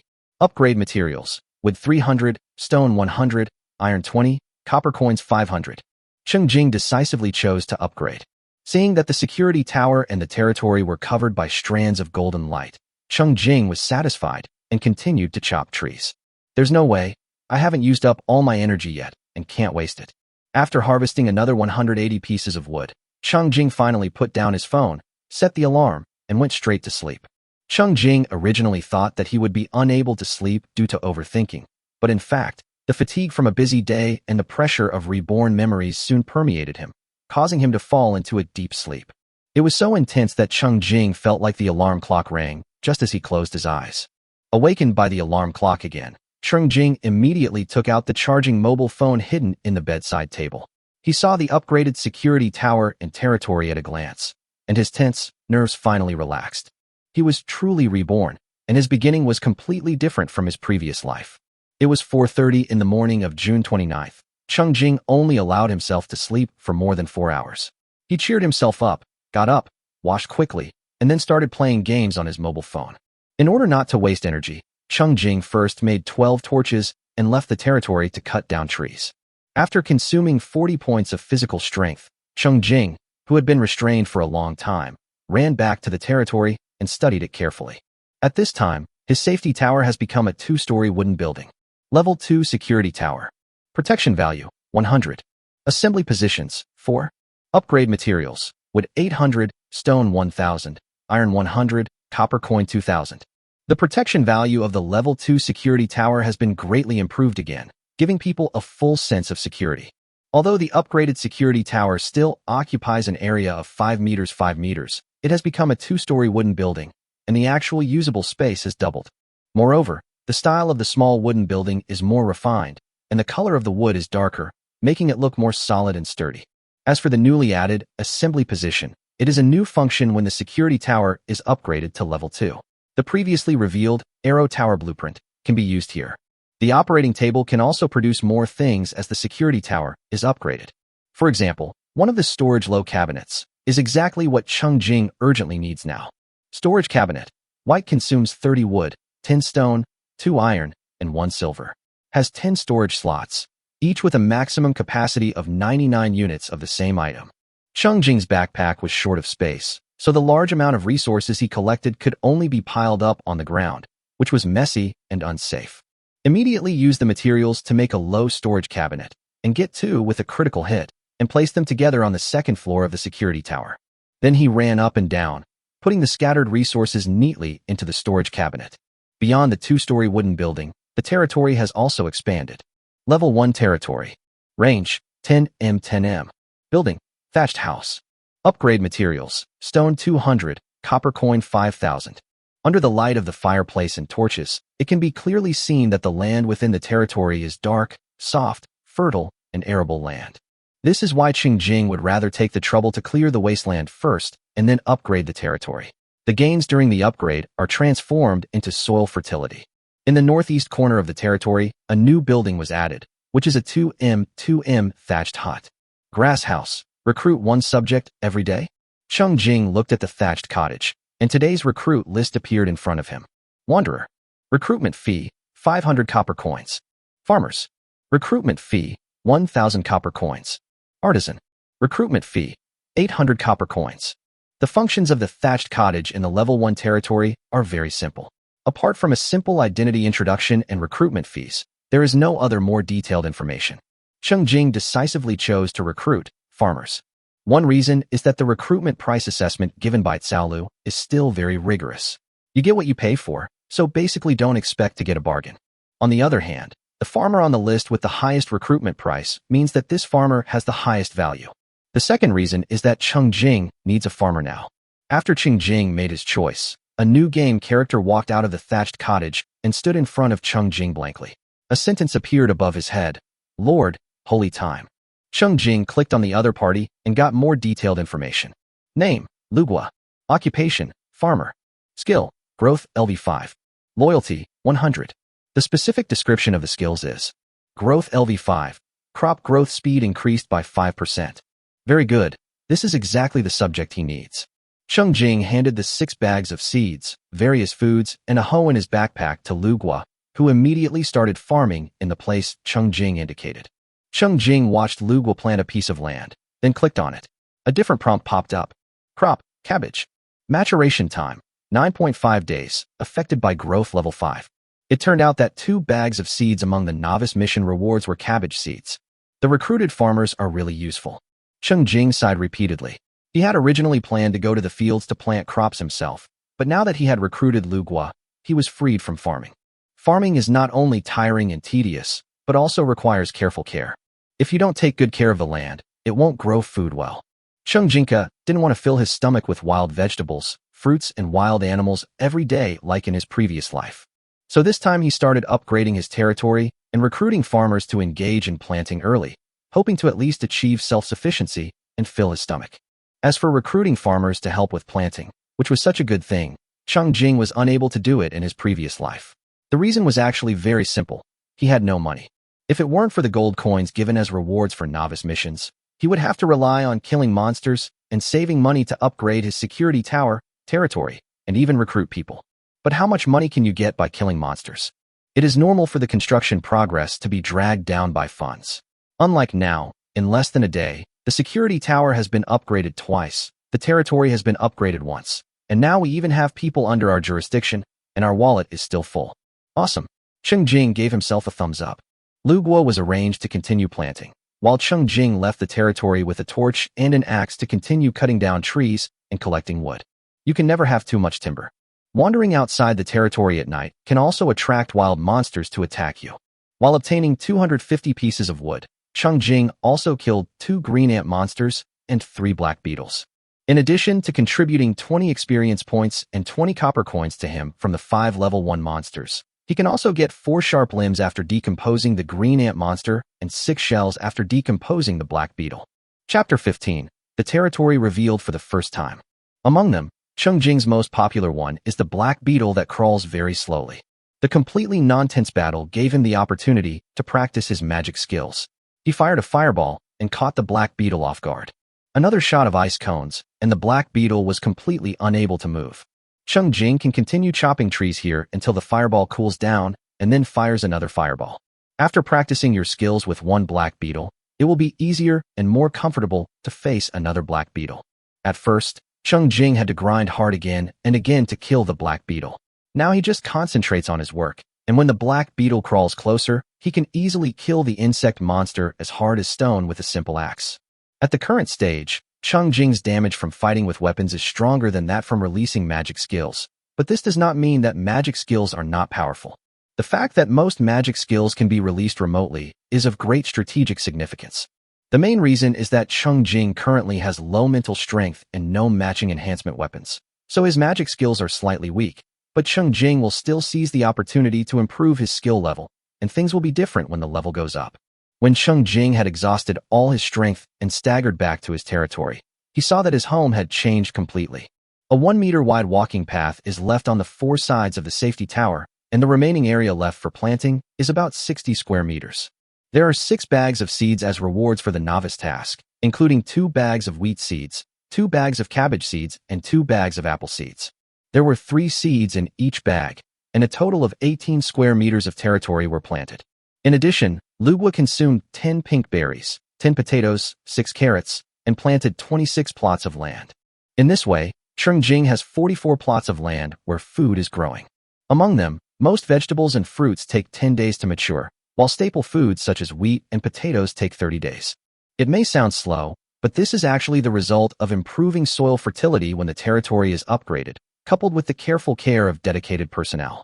It is not impossible to open up the unowned land outside the territory and start planting, but the time for maturity will be at least 5 times longer, so we really can't rely on it. Cheng Jing controlled the little man to lie back in the safety tower to rest and recover, while he clicked on each plot of land where the seeds were buried to check them out. Cheng Jing was looking forward to it, thinking that he would be able to enjoy the first round of results soon. In his previous life, he hadn't even had time to eat the crops in his territory when he died. It was such a loss. After checking his own land, he turned around and saw Lu Guo standing stupidly beside the thatched cottage after finishing his work. How could Cheng Jing, a lord who had squeezed his own physical strength to the limit, bear to see this? So he took out 2 pieces of fish from the backpack and gave them to Lu Guo, used 1 piece of wood and 1 piece of iron to make a kitchen knife, used 1 piece of wood to make a set of wooden tableware, and used 2 pieces of iron to make an iron pot. He also took out a wooden barrel of water from the backpack and gave them all to Lu Guo. Use 5 more stones to make a stove and place it next to the door on the first floor of the security tower. Lu Guo seemed to understand and tentatively walked into the safety tower and started working on the stove. Soon, he made 2 pieces of grilled fish. Grilled fish, a fairly delicious food. Eating it can restore 5 points of physical strength. Raw meat becomes cooked food that can restore physical strength, which is not bad. It would be even better if the farmer in charge of planting can also serve as a chef. Cheng Jing gave a piece of grilled fish to Lu Guo, and also gave a piece to his own game character. Then he asked Lu Guo to grill the other 12 pieces of fish and put them in his backpack. Eating fish was not for the purpose of speeding up the recovery of physical strength, but mainly because Cheng Jing was afraid that his game character would be hungry. After all, he knew the truth. Lu Guo was a living person in another real world and had to eat. So what is the current status of the little character in the game that represents him? Cheng Jing was not sure, so he just fed some food. The donkeys in the production team needed to eat good food after being used so much. After feeding the game, Cheng Jing in reality also got up, started cooking, and made himself a pack of instant noodles. When he was hungry in the end times, he especially missed the taste of instant noodles. No matter whether it tasted good or not, the smell was strong enough. After slurping a bowl of instant noodles, Cheng Jing lay contentedly on the sofa, picked up his mobile phone, and pointed at the operating table again. As the security tower is upgraded to level 2, the types of items that can be crafted on the operating table increase. For example, originally only the simplest wooden and stone weapons could be made, but after upgrading, the weapon category unlocked chevaux de frise. Currently, the territory is divided by a circle of small branches, which has more symbolic significance than practical effect. Territory is not like a security tower, which has its own protection value. The defense of the territory needs to be arranged personally by Lord Cheng Jing. When the security tower is at level 1, Cheng Jing can use wood to make a wooden fence to enclose his territory. However, the actual protective effect of wooden fences can only be said to be some, but not much. In real combat, it is not enough to hit the wild monster 3 times. So Cheng Jing simply didn't waste wood to make wooden fences, leaving the territory open. Until now, when conditions permit, he is ready to directly use the barricades. 7 pieces of wood, 2 pieces of stone, and 1 piece of iron can make a 5-meter-long chevaux de frise. Currently, the circumference of a level 1 territory is 40 meters. In order to fully protect it, 8 rows of barricades are needed. Wood and stone are not a problem, but iron is scarce. Fortunately, Cheng Jing has the bonus of critical hit talent, so only 4 iron blocks are needed. Cheng Jing placed the prepared chevaux de frise around his territory. The cross-shaped chevaux de frise not only has a sharp spearhead at the top, but is also inlaid with sharp iron blades and iron spikes, making it look like it is not formidable. Cheng Jing only left 1 entrance on the south front, and the other 3 sides were firmly protected. Cheng Jing looked left and right, admiring it very much. His territory has begun to show its hideousness. Very good, continue. Before leaving the territory to collect resources again, Cheng Jing went to the 2nd floor of the security tower to take a look. The small wooden house was empty, with 2 storage cabinets on the side. Cheng Jing also placed the wooden bed, wooden table, and wooden chairs that he had obtained earlier on the 2nd floor. From now on, the 2nd floor will belong to him, and the 1st floor can be left for the people to rest. At 6:30, the game's stamina was restored to full again. The sky in the game world gradually brightened, and Cheng Jing no longer needed to rely on torches for lighting. However, he still consumed 20 pieces of wood to harvest 20 torches for backup, and used 5 pieces of wood and 1 stone to make 2 stone axes. Cheng Jing nodded at Lu Guo, and Lu Guo followed him obediently and left the territory together. Cheng Jing handed a stone axe to Lu Guo. Cheng Jing chopped the tree in front, and Lu Guo followed suit, understanding his instructions. However, it takes 6 fruits 20 times to turn a tree trunk into 1 piece of wood. Cheng Jing tried to give the novice axe in his hand to Lu Guo, and it was just as efficient. Cheng Jing could only sigh that the state of the game really gave a great blessing to the humans on Blue Star. He remembered that when he first chopped down trees, it took about 20 chops to harvest wood, instead of the fixed 10 chops required in the current game. In this regard, Cheng Jing must of course work hard to make full use of the benefits. Chapter 16. Both of them go out to do the work. Lu Wood doesn't have a game backpack, so the wood he harvests from felling trees will be piled at his feet and collected by Cheng Jing. Although Liuguo's efficiency in felling trees is low, and there will be no critical hits during harvest, one more worker does mean more harvest. This time, Cheng Jing did not circle around the territory to cut down trees. Instead, he headed towards the northeast and drew a new line on the map. He went in this direction because he wanted to build the arrow tower and needed spider silk, so he tried to look in the direction where he encountered the spider monster yesterday. Cheng Jing was not disappointed. Not long after the two of them started chopping trees, the background music changed. Seeing a hideous and terrifying spider monster crawling out of the forest, Liuguo looked at Cheng Jing with trembling hands. Cheng Jing unleashed two unhurried skills, first an ice cone to slow the spider's movements, then a fireball, before walking up and striking it with an axe, easily dispatching it. Decomposition yielded 2 pieces of spider silk. He even used magic skills purely to improve his proficiency. He just rushed forward and chopped with an axe, and he could solve the problem of this level 1 spider monster without a critical hit. Now the level 1 monsters are no longer enough for Cheng Jing. Not only are the threats not strong enough, the rewards are not strong enough either. However, the game is under control, and the monsters that can currently appear near the players have been screened, and their difficulty and number are abnormally small. Cheng Jing wasn't dissatisfied. He wished the real Eternal Fall world was like this. He was glad to be able to enjoy these 3 days of relaxation.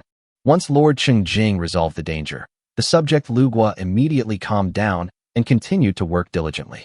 After moving for a distance, Liuguo suddenly stopped under a tree. Seeing Cheng Jing still chopping trees, Liuguo heard a voice above his head. "My lord, there are nice sweet pears on this tree." While Cheng Jing clicked to chop down the tree, he carefully observed the tree where Liuguo was standing. It seemed to be no different from the other trees around it. After successfully harvesting 2 pieces of wood and finishing the work at hand, Cheng Jing tried to throw the wood at the tree next to Liuguo. The next second, there were more things in his backpack. Sweet pear +1. Sweet pear +1 triggers critical hit. Hey, it really exists. Yes, he still knew too little about the Yongluo continent, and Liuguo's experience was very useful. Cheng Jing threw the collection twice more, and the last time a different prompt appeared. Sweet pear, white, +1. Sweet pear, white, +1 triggers critical hit. It's actually high-quality food? A probe was sent over, and a more detailed description of the white-quality sweet pear stored separately in a backpack was revealed. Sweet pear, white, a delicious fruit that helps with injury recovery. The first consumption permanently increases your physical fitness by 1 point.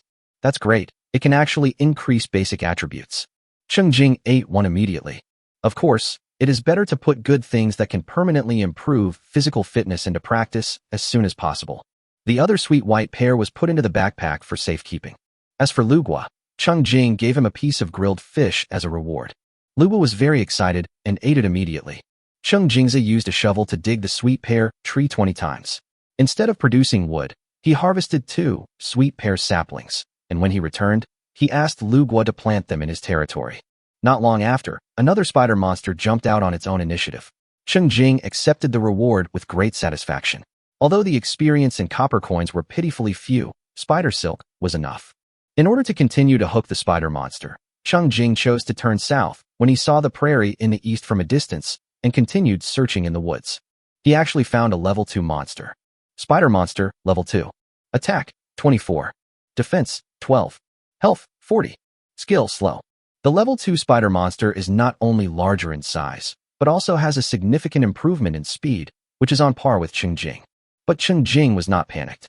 He killed the first spider monster with an ice cone, and then quickly cut the big guy on the opposite side in half. He took the opportunity to cast a fireball and shot an arrow from the wooden bow in his backpack. There is no need to get close. The battle can be resolved safely from a distance.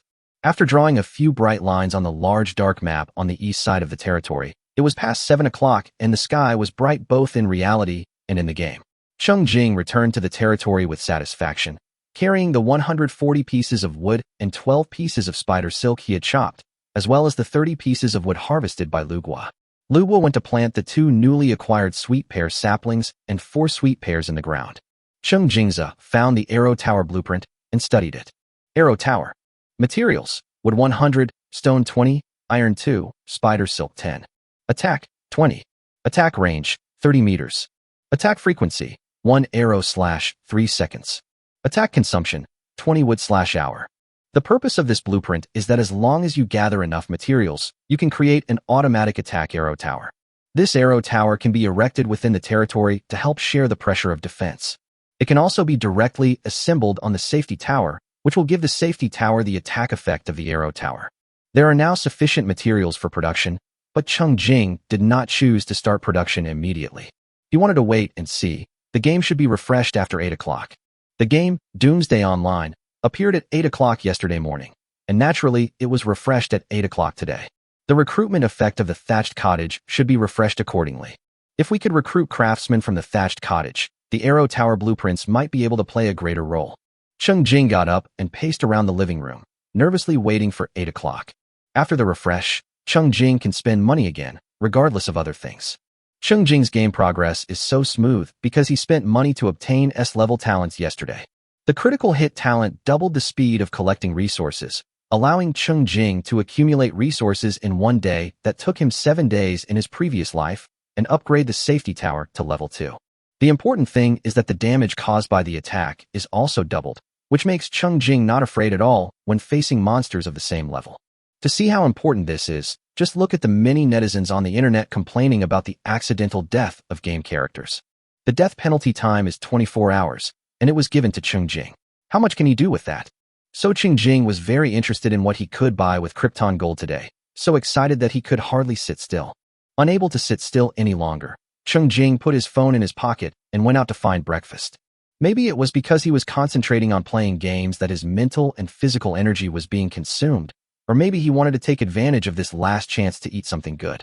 In short, Cheng Jing was very interested in foraging for food. I took a taxi to a middle school. The snacks and breakfast near the school seemed to be particularly delicious. When Cheng Jing arrived, most of the students had already entered the school, and there were not many people around the snack stand. He bought food from all the snack stalls and then ate it at a table in the tofu pudding shop. Delicious and satisfying. At the next table, 2 little boys who didn't care about being late for class were also eating breakfast and discussing Doomsday Online while eating. Chapter 17: Obtaining New Divine Talents. Among them, the chubby boy strongly recommended this survival game to his friends, but the tall and thin friend was not interested and instead mocked the manufacturer of the game for being crazy about making money and for forcibly promoting it and infringing on personal privacy. Now the chubby boy was hesitant and couldn't continue to recommend. Cheng Jing contentedly stuffed a large breakfast into his stomach, then stood up and left. As he passed the table next to him, he gave the chubby boy a thumbs up and encouraged him. I played the game too. It's unmatched. Keep working hard. You have a bright future.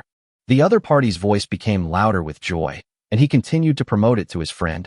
Look, I'm not the only one who thinks this is fun. You should try it too. The tall and thin boy began to hesitate. Is it really fun? Why not give it a try? Cheng Jing packed up some of the snacks he liked and took them home. He rubbed his hands excitedly. As soon as 8 o'clock passed, the previously bleak Krypton Gold channel opened again. Cheng Jing spent 100,000 Krypton Gold into it without hesitation. Rushing into the gem mall, there are 2 items on the shelves in the gem mall today. One is a familiar purple quality talent stone. The other item was the protective base, blue, that made Cheng Jing's eyes shine. The price of both items is 10 gems, which means that Cheng Jing can only choose to buy one. Cheng Jing stared at the introduction of the protective base and couldn't move his eyes away. Protection base, blue attached to a security tower, this grants a protective barrier. The barrier's protection value and range are both twice that of the current security tower. This is another precious item that has only been heard of in Legends. If you buy this blue quality protective base and install it on your own security tower, it means that the protection level of the security tower and territory will be taken to a new level. For example, Cheng Jing's current safety tower is level 2. After adding the protection base, not only is the comprehensive protection value as high as 300, but the protection range is also expanded to 10 meters, protecting the entire level 1 territory in one fell swoop. The pressure on territory defense dropped sharply. How can you not buy such a product that can bring you a full sense of security? Cheng Jing gritted his teeth, quickly bought the talent stone, and immediately closed the gem store. He was so heartbroken that he couldn't even look at it anymore. The protective base was good, But the purple talent stone bought the day before gave Cheng Jing too much of a boost. Like a gambler who has tasted the sweetness, Cheng Jing could no longer resist the temptation of the purple talent stone.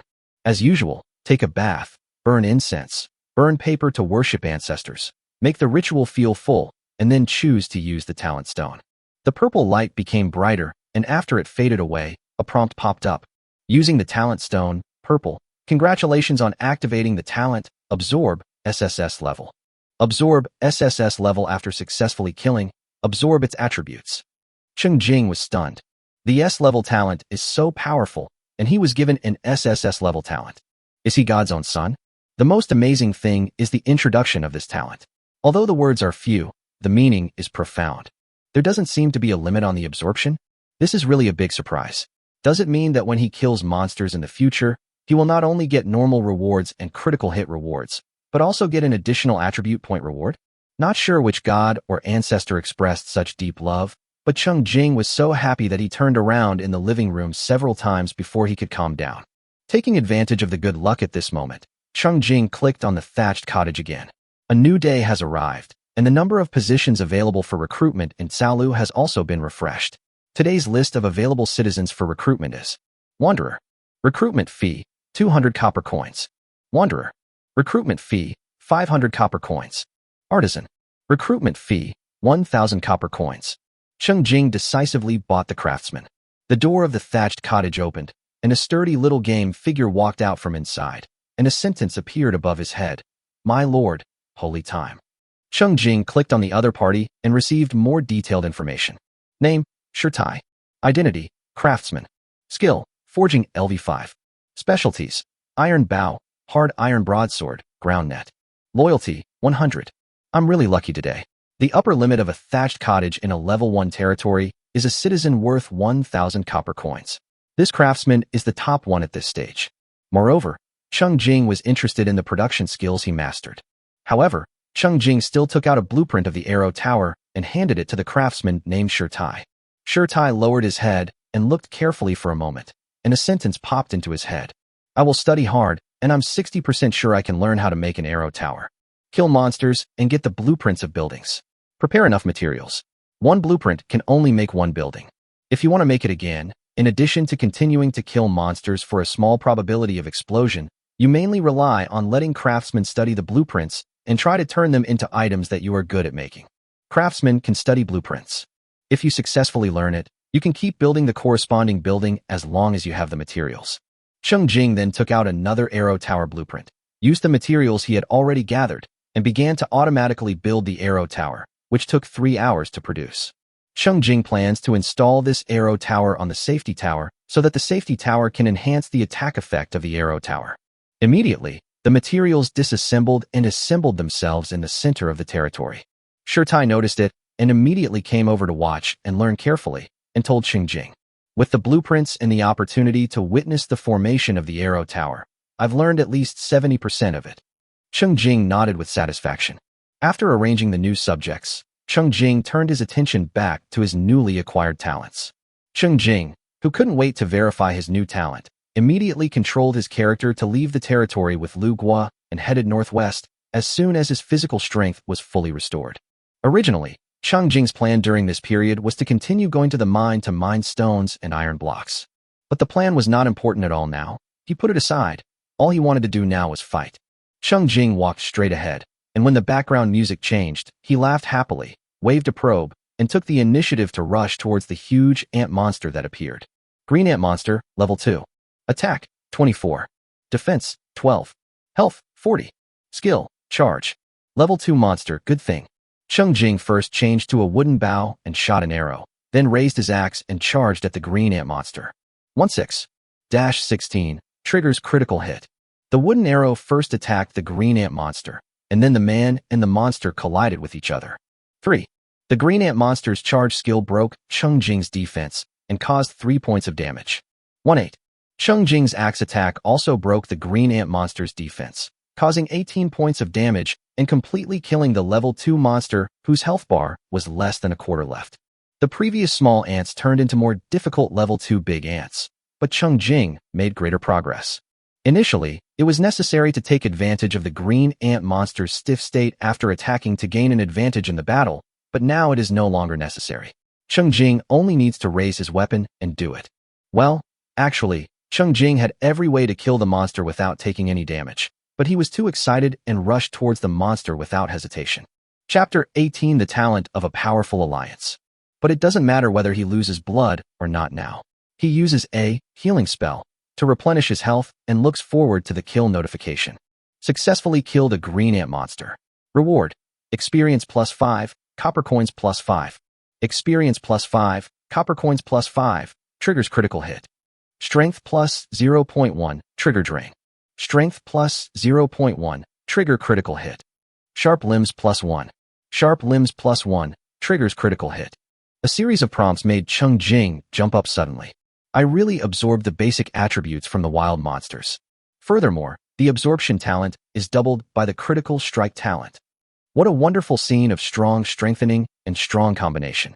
At this moment, Cheng Jing really hopes that they can continue to bless him endlessly like chickens laying eggs and eggs laying chickens.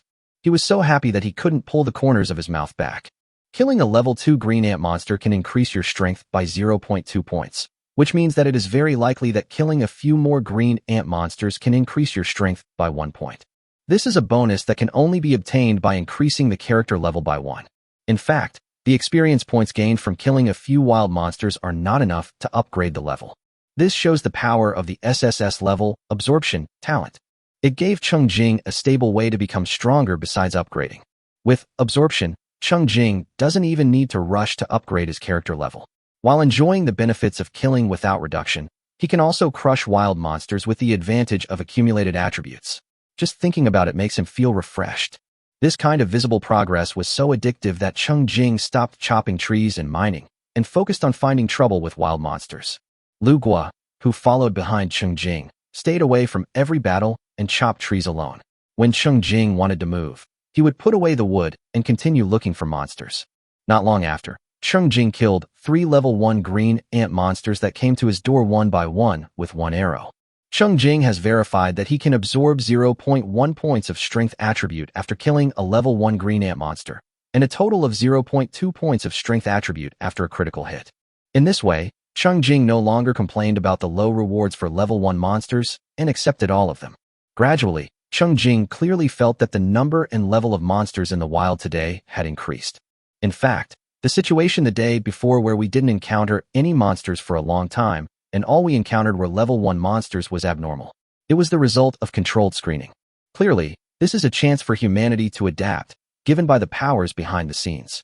Today, the restrictions have been further relaxed, so Cheng Jing not only encounters level 1 monsters from time to time, but also level 2 monsters are becoming more common. As he got farther and farther away from his territory, Cheng Jing discovered the big-eyed bug that had attacked his territory the night before. This guy looked even uglier during the day. However, this guy's activity area is so far away from his territory, and he crawls so slowly, but he comes to attack him just because there is light in his territory. It is really too much. Gotta give them a little talent shock and see. Cheng Jing took out his wooden bow and shot an arrow from a distance. 20-20, triggers critical hit. Although the bow and arrow are ordinary weapons made on the operating table and have no attack power bonus, they only provide Cheng Jing with a means of long-range physical attack. However, Cheng Jing relies on his attribute advantages and can still easily eliminate the level 1 big-eyed worm after triggering a critical hit. Successfully killed the big-eyed bug. Reward: experience +2, copper coins +2. Experience +2, copper coins +2, triggers critical hit. Spirit +0.1, trigger drain. Spirit +0.1, trigger critical hit. Cheng Jing's eyes lit up.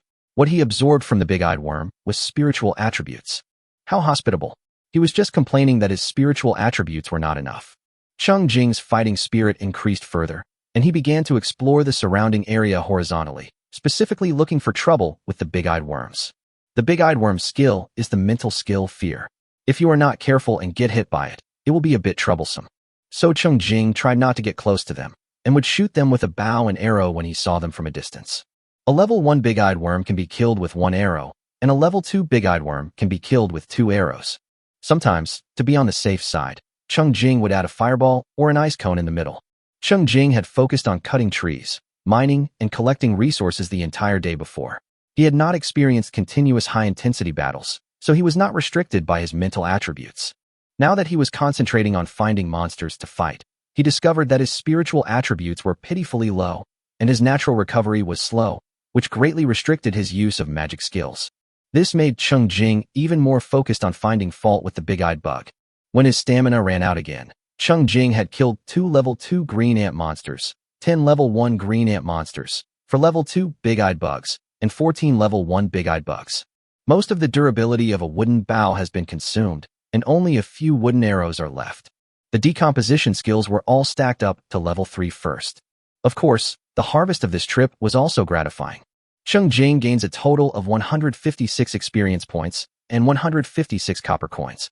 He decomposes the item to obtain 24 sharp limbs and 36 crystal balls.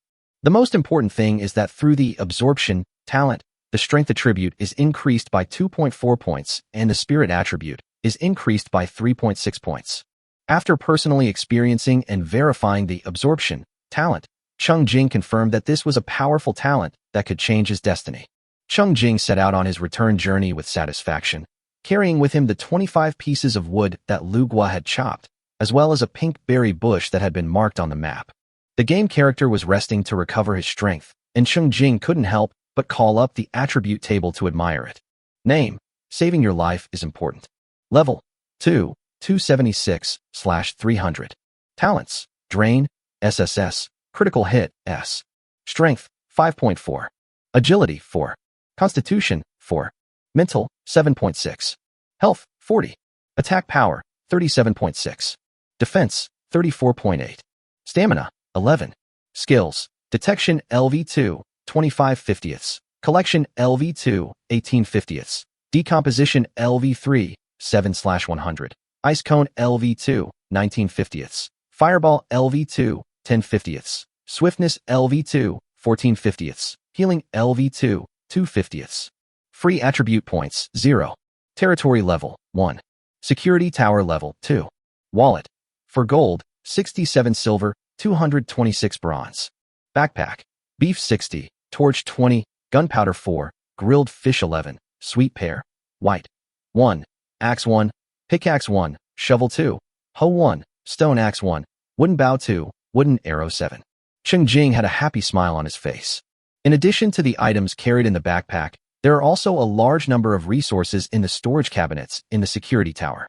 With the improvement of basic attributes, the attack power also increases to 37.6 and the defense power increases to 34.8, achieving an increase in combat effectiveness without upgrading. What currently limits him from becoming stronger is that there are too few wild monsters in the map. The physical energy Cheng Jing spends on the journey far exceeds the consumption in battle. Cheng Jing couldn't help but sigh in his heart. He was really getting carried away. The areas outside the territory have always been mysterious and dangerous to him, and the monsters have always been hateful and annoying. When has he ever complained that there are too few monsters to kill? Focus on collecting resources. Chapter 19. Heartbeat but cannot act. First, it is more important to upgrade the security tower at present, and the physical strength setting in the mobile game state is more conducive to collecting resources. Secondly, the number of wild monsters is currently limited, making killing them inefficient. This will be more efficient when there are more monsters. Cheng Jing happily put down his phone, which he was playing games on, with a satisfied smile on his face, and went to the social network to observe the development of public opinion. There are still discussions about the game on various social platforms, but the voices are no longer loud, and fewer people continue to pay attention to this game. The shared documents in the game strategy group have been updated. Some members of the Wanka team used their rest time last night to reorganize and analyze the information compiled by group members and put forward some new discoveries. For example, most players can only find 8 types of monsters around their territory.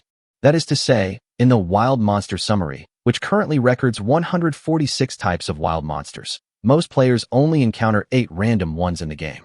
Some players who are willing to spend time exploring the map have the opportunity to see other wild monsters after leaving the territory. But those rare wild monsters are mostly more powerful, and many warriors are defeated as soon as they see them. To sum up, the game officials have arranged 8 types of wild monsters for each player to fight on a daily basis. After discussion, the group members unanimously speculated that this design means that the buying and selling function will be opened in the future of the game, and the different materials harvested by everyone will flow. After reading it, Cheng Jing pondered for a long time. He only knew that after humans were thrown into the apocalypse, there must be more than 8 kinds of monsters around the territory. But the monsters around different people's territories are indeed different. There is indeed a trading function, and the surviving humans can exchange materials. But now, looking at it from a gaming perspective, it's possible that reality is also designed and arranged. However, these are not what he can consider at this stage. Cheng Jing put his thoughts aside and continued browsing. The rule that the benefits of killing monsters will decrease after the character is upgraded has been summarized. After the mental energy and health points were depleted, the speed of natural recovery in the safety tower was also tested. If the game character stays in the safety tower without moving, he can recover 1 point of spirit in about 20 minutes and 1 point of health in about 30 minutes. Cheng Jing also noticed the recovery pattern and took advantage of it to practice releasing skills several times when he was not fighting to improve his skill proficiency. In addition, the personal experience shared by a player named Dedao Nan Nai caught Cheng Jing's attention. Dedao's hobby is to kill monsters and level up. After clearing the map around his territory twice, he found that there were no monsters.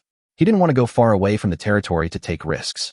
When he was worrying about whether he would be forced to transform into a farming player, he suddenly found a copy.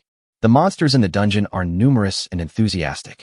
Most importantly, there is no penalty for dying in the dungeon. You are only limited to entering the dungeon once a day.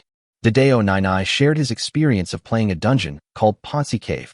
Although he was soon overwhelmed by enthusiastic spider monsters after entering, he still fought hard and broke several spider legs. He insisted that his poor performance was because he was not prepared for the first time and that he would definitely be able to complete the dungeon tomorrow. Copy. Is there a copy of this game? This was a situation Cheng Jing had never heard of. He immediately started searching on various social platforms using Doomsday Online and copy as keywords. Unfortunately, no other sharing posts were found. In the strategy group, a player speculated, perhaps the key to finding the dungeon is to first clear out the wild monsters around the territory? Other group members expressed their agreement.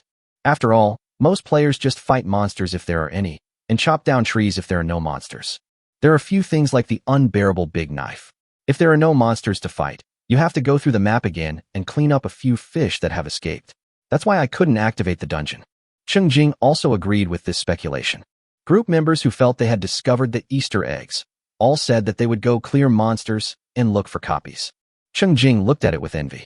He is now very curious about the copy and is even seriously considering clearing monsters for a day so that he can make use of the effect of his new god-level talent and have a chance to spawn a copy.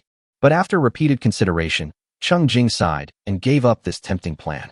If he hurriedly used his stamina to collect materials, he would have a chance to upgrade the security tower to level 3 before the end of the 3-day game. The monster clearing plan will take at least the entire day.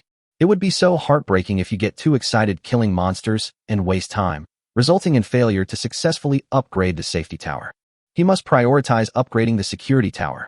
Now that his strength had recovered, Cheng Jing turned his attention back to the game.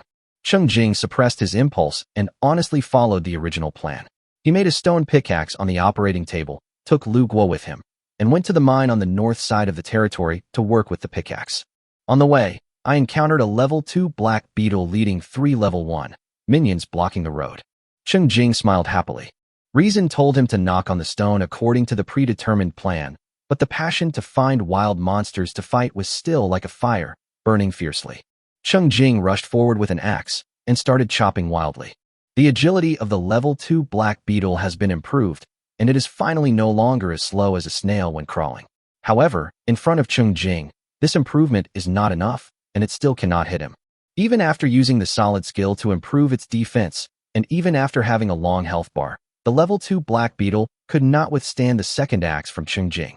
The other 3 level 1 black beetles couldn't even withstand a single axe blow, and they all turned into experience points, copper coins, shells, and 0.8 points of physical attributes, and were given to Cheng Jing. After satisfying his desire to work, Cheng Jing brought Lu Guo to the mine and began the tedious work of knocking stones and mining. The rare change in the middle is the 3 small monsters flying over. Cheng Jing chopped down the objects on the ground one by one with his axe, changing the feel of the pickaxe he had been swinging for a long time. They respectfully left behind 12 experience points, 12 copper coins, 6 pairs of poison claws, and 0.6 points of agility. As for the serious mining business, the harvest is also very good. Cheng Jing used a novice pickaxe with no durability limit and harvested 130 stones, 14 iron blocks, and 2 silver blocks.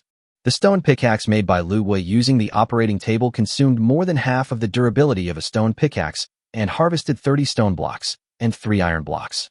After his physical strength ran out, Cheng Jing hesitated for a moment and still did not upgrade to restore his physical strength and continue mining.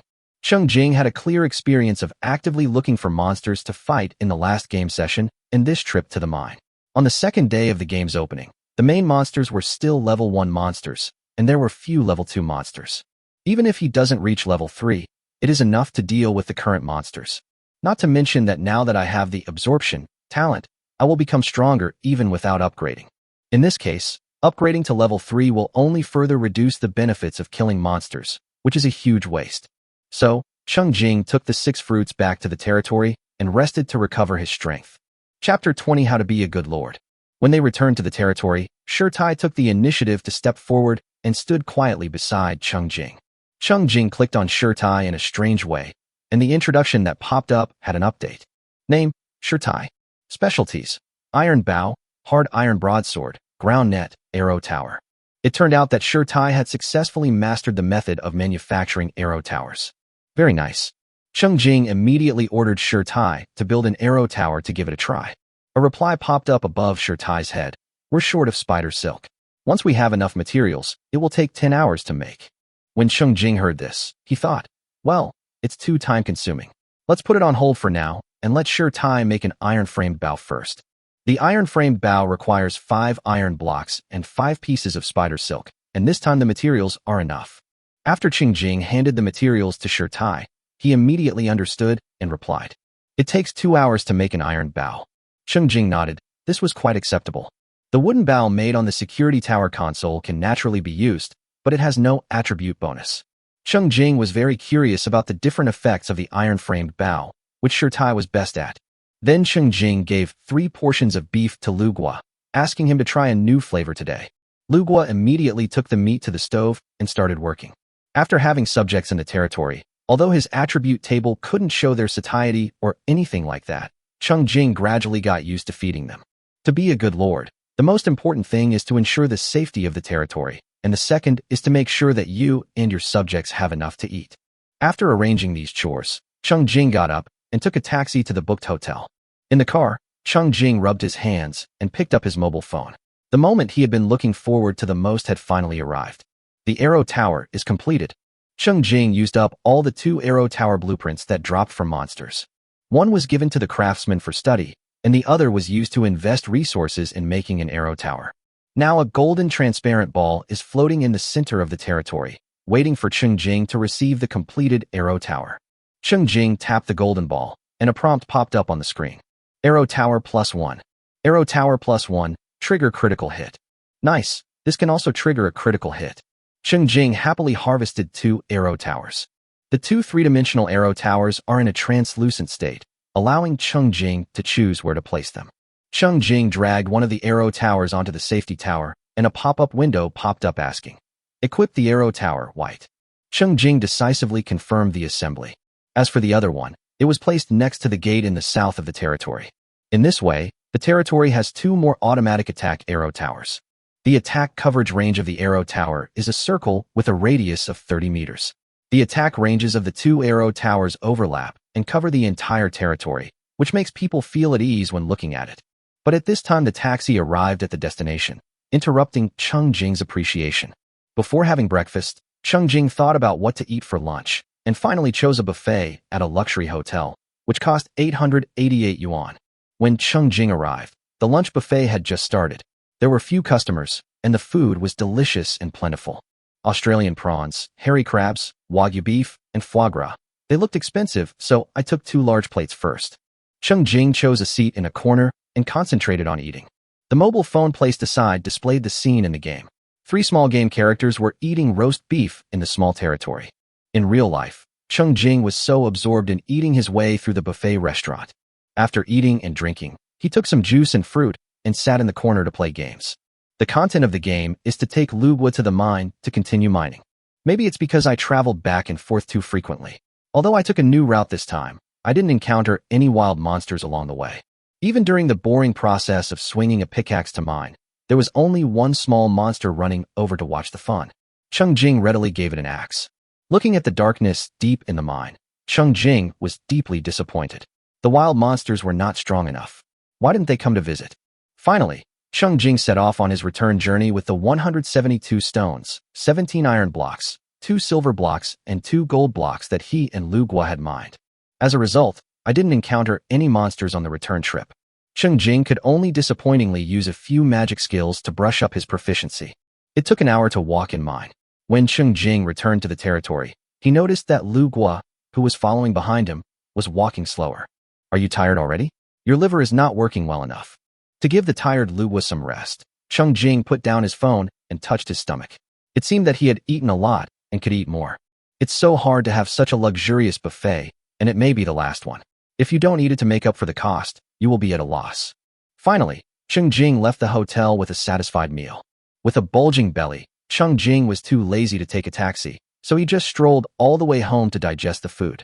After returning home, my strength has not recovered yet.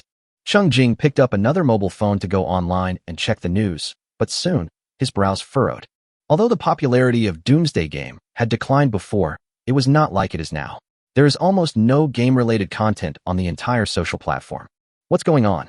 Cheng Jing searched carefully and found only many netizens complaining that their comments had been deleted. The flow of traffic was limited and blocked, and the keywords were locked.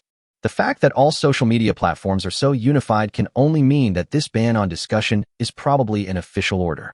Cheng Jing tried hard to recall. Was it the same in his previous life? Unfortunately, his mind was full of work projects at the time, and he didn't pay attention to the internet craze. I don't know what happened during the 3-day game period. I only know that on the last day, the official publicly encouraged everyone to play the game. Cheng Jing was about to go to the game strategy group to check the news, but when he opened the software, he found that the group had been bombed and there was no trace. Fortunately, the local files he organized himself are still there, preserving the results of the joint exploration of many players. Since it couldn't be discussed online, Cheng Jing thought about it and chatted with a friend privately. Cheng Jing, Lao Zhou, did you play? Cheng Jing frowned. The game name was garbled when it was sent out, and private chats were blocked. This was a bit too much. Zhou Xing, you can't say that, right? I know what you were talking about. It's just a joke. Zhou Xing, I finally understand why you kept urging me to play it earlier. The materials inside are too difficult to get. Damn, it took me a minute to chop down a tree. Zhou Xing, honestly, are you short on resources? That's why you asked me to be your resource person? But I can't find the social system. So how can I give you the things I've collected? Cheng Jing, you're finally smart enough to understand your role as a tool. Work hard. Those resources are useful. Save some for me. We'll definitely add a social feature later, so give them to me then. Cheng Jing, of course, it would be even better if you can spend money. I recommend spending money on talent stones. Zhou Xing, are you crazy? I only see one pay-to-win project, and it costs 100,000. Cheng Jing, I know, I spent money on it, and it improved a lot. Zhou Xing. Zhou Xing.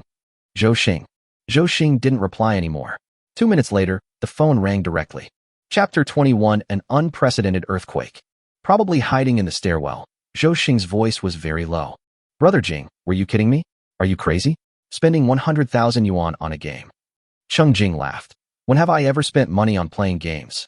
Zhou Xing was just half relieved when he heard Cheng Jing continue. But this isn't a normal game, so I spent money. Not only did I spend money today, I plan to spend more tomorrow. Zhou Xing was stunned and speechless for a long time before muttering to himself. You seemed quite normal during dinner last night. Now that things have come to this, Zhou Xing couldn't say anything more. But after hanging up the phone and returning to his workstation, he didn't rush to catch up on the progress, but instead went online to try to search for discussions related to the Doomsday Online game. Naturally, he found nothing, so Zhou Xing could only turn around and ask his colleagues what they thought. Most of his colleagues didn't care about the game at all. Only a new young girl named Wu Yuqing responded to Zhou Xing enthusiastically. She was not only playing the game, but also spent a lot of money on it. Zhou Xing was stunned. Is it true that young people nowadays spend huge sums of money on games? Wu Yuqing looked around and pointed to the tea room. Then, when she met Zhou Xing in the tea room, she lowered her voice and said mysteriously, Brother Zhou, I'm telling you, don't post this online. I have a relative who works in a related industry. As soon as this game came out yesterday, they tried to investigate the competition. They worked all night and into today, but they couldn't find anything, not even the game publisher. I heard the cyber department couldn't find anything either, you know? This shows that this game has a crushing advantage in terms of technology. This is no simple matter. TSK, you get the idea, right? Looking at the winking little girl, Zhou Xing was still full of questions. But that's 100,000 yuan. The girl didn't care. It's only 100,000. I can't spend more than that. Zhou Xing spread his hands and thought. Well, it sounded like she was a wealthy young lady who came here to experience life. Her concept of money was different from that of ordinary people like him. But then again, since all his friends and colleagues are spending money on the platform, Zhou Xing felt a little hesitant. Should he also spend money on the platform? Cheng Jing, of course, fully supported this, and Zhou Xing suddenly became even more hesitant. At this time, Cheng Jing had already put his attention back on the game. Tai walked up to Cheng Jing with the iron-framed bow he had made. Cheng Jing took it, sent a probe, and immediately received a detailed introduction. Iron bow, white range plus 10m, attack plus 10. Durability, 200. Hey, finally a decent white quality weapon. The drop rate of weapons and equipment in this game is really too low. Cheng Jing mostly uses the novice axe given at the beginning of the game in battle. It has no durability limit and only an attack power bonus of plus 2. Now I have a ranged weapon with plus 10 attack power, which will be very useful at critical moments. If there is one regret, it is that the iron-framed bow that Tai handed in as a citizen failed to trigger Cheng Jing's critical hit talent. What a pity. Tai then gave Cheng Jing a pod of matching iron arrows. Although there are only 10 iron arrows in total, each one has an attack power plus 2 attribute bonus. The only problem is that the manufacturing cost is a bit high. In the future, if you want to make iron arrows separately, you will need 1 iron block for a pod of 10 arrows. Cheng Jing's current situation is that there are a lot of stones, but few iron blocks. He works diligently in the mine just to produce more iron blocks, as iron blocks are in short supply and important. Cheng Jing took a look and saw that Tai had the weapon blueprints and the hard iron broadsword. After hesitating for a moment, he still didn't let Tai make it. There really isn't enough iron, so I have to keep working hard. Cheng Jing, who was anxious in his heart, immediately took Tai and Lu Guo out of the territory as soon as he had enough strength, and went to the mine on the north side to mine together. I killed 2 level 1 black beetles on the way and successfully gained 0.4 points of physical fitness. The 3 of them then successfully arrived at the mine. After lighting the torches, the clanging sounds of pickaxes could be heard one after another. I don't know if it's because of their professional identity, but within the same working hours, the craftsman's efficiency in mining stone and iron is higher than that of the farmer. Cheng Jing obtained 142 stones, 14 iron blocks, and 2 silver blocks. Stone iron mining yields 35 stone blocks and 4 iron blocks. 6 fruits harvests 30 stone blocks and 3 iron blocks. In the end, Cheng Jing returned with a full load. After returning to the territory, Cheng Jing took stock of his assets. After mining for most of the day and 3 gaming sessions, he now had 916 blocks of stone in his storage cabinet, but unfortunately, there were only 65 blocks of iron. There are still 400 pieces of wood and 35 iron blocks needed to upgrade the security tower to level 3. Wood is not a big problem. There are trees everywhere around the territory. You can cut down trees at night and expand the vision of the territory. The main problem is the iron. 35 iron blocks means that about 350 stone blocks need to be mined. Cheng Jing calculated that if he took his 2 subjects to the mine to replenish his strength and took a risk himself in the evening, there was still hope that he would have enough. I'll try my best tonight and collect enough materials to upgrade the tower to level 3 before going to bed. Thinking of this, Cheng Jing couldn't help but get excited. In his previous life, he worked very hard for half a month before he could build the safety tower to level 3. Now you have the opportunity to own a level 3 tower before the end of the 3-day game period, which is great. The more he compared, the more Cheng Jing felt that the stamina attribute was well designed and the restrictions on wild monsters were also great. Cheng Jing now encounters very few monsters when he goes out, and there is no room for his absorption talent to be used. He is not in a hurry because he knows that once he is really thrown into the Eternal Fall continent, it will be very troublesome to clean up the monsters every time he goes out. By then, you will only complain about the endless wild monsters and will never be able to enjoy the peace and leisure you have now. Just when Cheng Jing was thinking about the plan to waste his liver, Zhou Xing suddenly sent him several messages, which was like a bombardment.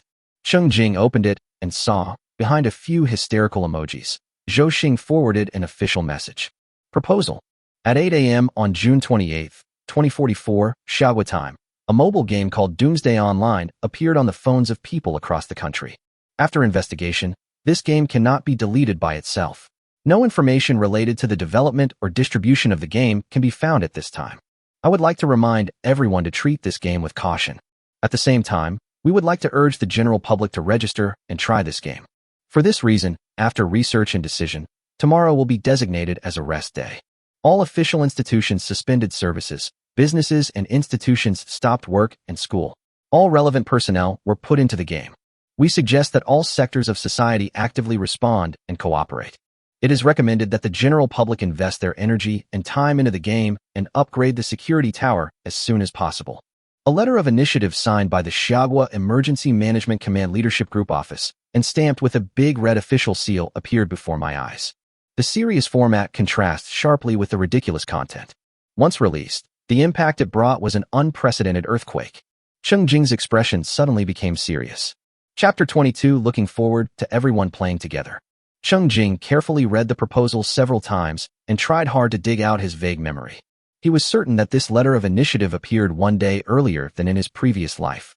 In my previous life, around tomorrow afternoon, the authorities suddenly issued an initiative suggesting that people play a game.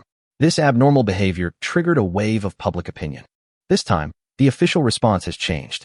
Not only was the initiative released one day in advance, they even temporarily designated tomorrow as a rest day, admitting that the time was left for people to play games. Not to mention that the wording of the proposal has also changed, becoming more affirmative and clear. At least Cheng Jing doesn't remember that the proposal in his previous life specifically mentioned the suggestion that everyone upgrade the safety tower as soon as possible. Cheng Jing couldn't help but guess that there must be a big change behind these changes, so big that it was as if the authorities knew some inside story. At this moment, the cell phone rang twice. It turned out that the proposal was forcibly sent to the phone in the form of a text message. Cheng Jing opened the internet. Although he had been banned from the entire network before, the screen now only contained two words: Initiative and Doomsday Online. All accounts with official logos forwarded the initiative and added a note that their units have organized their employees to participate in the game as required. One account could still claim it was an operational error, but since all the accounts made such statements, the meaning behind it is clear. It seems that the authorities really have key information. Cheng Jing speculated. Perhaps he was not the only one who was reborn? After pondering for a long time, Cheng Jing recalled his words and deeds in the 2 days since his rebirth and made sure that he was not too jumpy, and it should be impossible to accurately pick him out from the vast number of netizens. So I relaxed. After confirming that he would not be implicated, Cheng Jing looked back at the proposal letter and couldn't help feeling emotional. The authorities are making a desperate move, risking their reputation and issuing warnings without any regard for the consequences.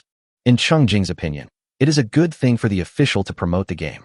According to his understanding, the humans on Blue Star have no way to resist the fate of being thrown into the world of eternal damnation.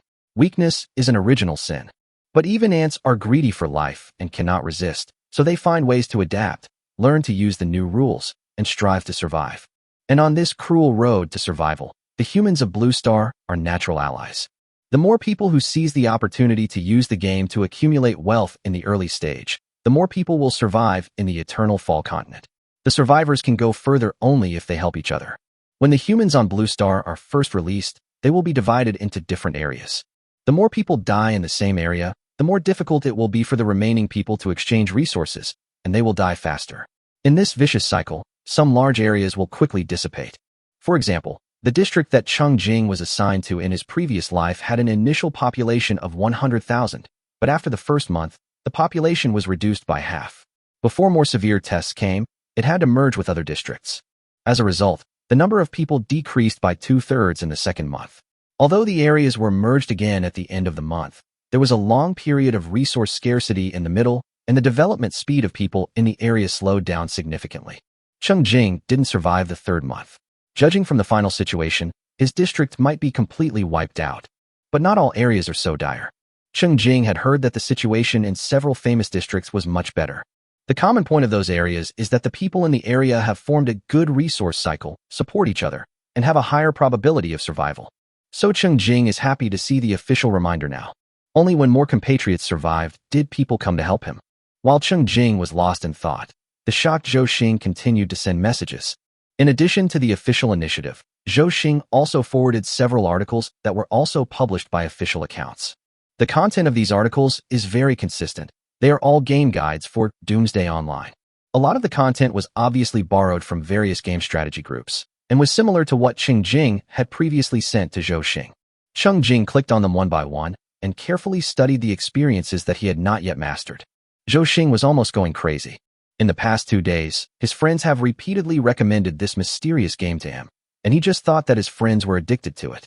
Now even the official has endorsed and recommended it, and even temporarily scheduled a day off for it? Am I not dreaming? What is wrong with this world? The official proposal made Zhou Xing feel like a huge rock was pressing down on his heart. He was panicked and filled with helplessness about the future. After reading the guide, Cheng Jing sent a soothing emoji to his friend who was in a state of panic, and jokingly said, "Hurry up and play the game, or you'll fall behind." Behind? Zhou Xing was anxious about not losing at the starting line, so he actually opened the game and started chopping trees. The game operation that seemed a bit boring before now has the magic power to soothe anxiety. Cheng Jing turned to the social media platform to check the situation. Perhaps because the news spread further, 2 large social media platforms were overwhelmed and crashed one after another. After finally opening a niche platform, I found the screen full of discussion posts. As expected, due to the sudden official response, online public opinion has gone crazy. The Chinese people have a basic level of trust in the government, and this unprecedented big news is totally unlike the behavior of a steady and cautious government. Cheng Jing simply turned on the TV, which he hadn't turned on for half a year. Among the few channels that could be received, the official channel was playing the game introduction. The gaming expert who was obviously pulled here suddenly, and the host who was obviously forced to do the job had embarrassment written all over their faces. In the serious studio, they taught everyone how to play the game starting from the registration information. The official stance is currently very consistent. It is recommended that after registering a game account, people should not recklessly run around, but should just chop trees and knock stones around the territory, and try their best to collect materials to upgrade the security tower. It is the correct route that is exactly the same as Cheng Jing's current choice. Of course, this is also the safest development route that has been concluded at the cost of countless people's blood and tears. After personal verification, Cheng Jing confirmed that building a safety tower during the 3-day mobile game is the most efficient and profitable, because the physical strength value setting is really beneficial to the blue star humans with average physical fitness. Not to mention those far away, Lu Gua and Shi Tai, the 2 natives of Yongluo continent, should have been strong in terms of physical fitness, but in fact, after working continuously, they could not hold on any longer. It is because Cheng Jing's current actions consume the physical strength value in the data. At most, my fingers will be stiff for a while, and the overall impact is not that big. Therefore, Cheng Jing can maintain the intensity of giving his all for an hour every other hour. But Lu Gua and Shi Tai will really get tired, and the actual physical strength they consume cannot be fully replenished in the 1-hour rest in the middle. Cheng Jing did some calculations and saw that the official had issued a warning in advance. Those who were sharp-eyed could seize the opportunity and work hard. It would be no problem to build a level 1 cabin in the last day and a half. I'm really looking forward to the possibility that everyone will have a level 1 security tower at the beginning. Chapter 23. The situation changes too fast. Cheng Jing logged into the chat software and found that the group that had been bombed before was back again.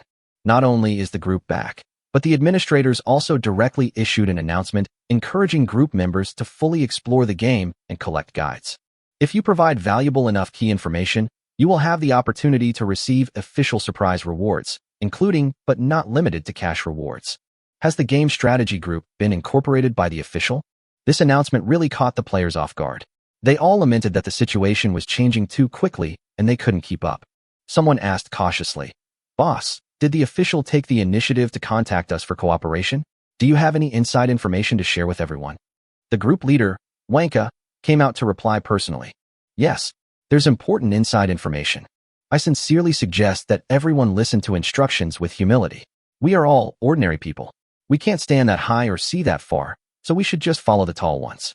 Although I don't know why this game is suddenly taken so seriously, I can say that the level of attention it receives is far greater than you can imagine. So, those who understand will understand. Brothers, stop talking and just work hard." After saying that, Wanka directly sent out a big red envelope. According to the total number of more than 400 people in the group, each person received a big red envelope of 500 yuan. TSK, can the red envelope be so big? The player encouraged his group members, who were dazzled by the red envelopes. "Brothers, the subsidies are already in place. Those who work, take leave. Those who are hungry, order takeout, and rush into the game. Our slogan is to tear apart the apocalypse. Let's flatten this game. Immediately, except for the players who were wailing that their death penalty time had not yet ended, everyone else cheered and went to play the game. Players quickly issued a notice to remind everyone. Everyone be safe. Don't die randomly. It will delay things. Cheng Jing received a big red envelope and immediately bought 2 cups of milk tea and 2 cups of coffee. Liver.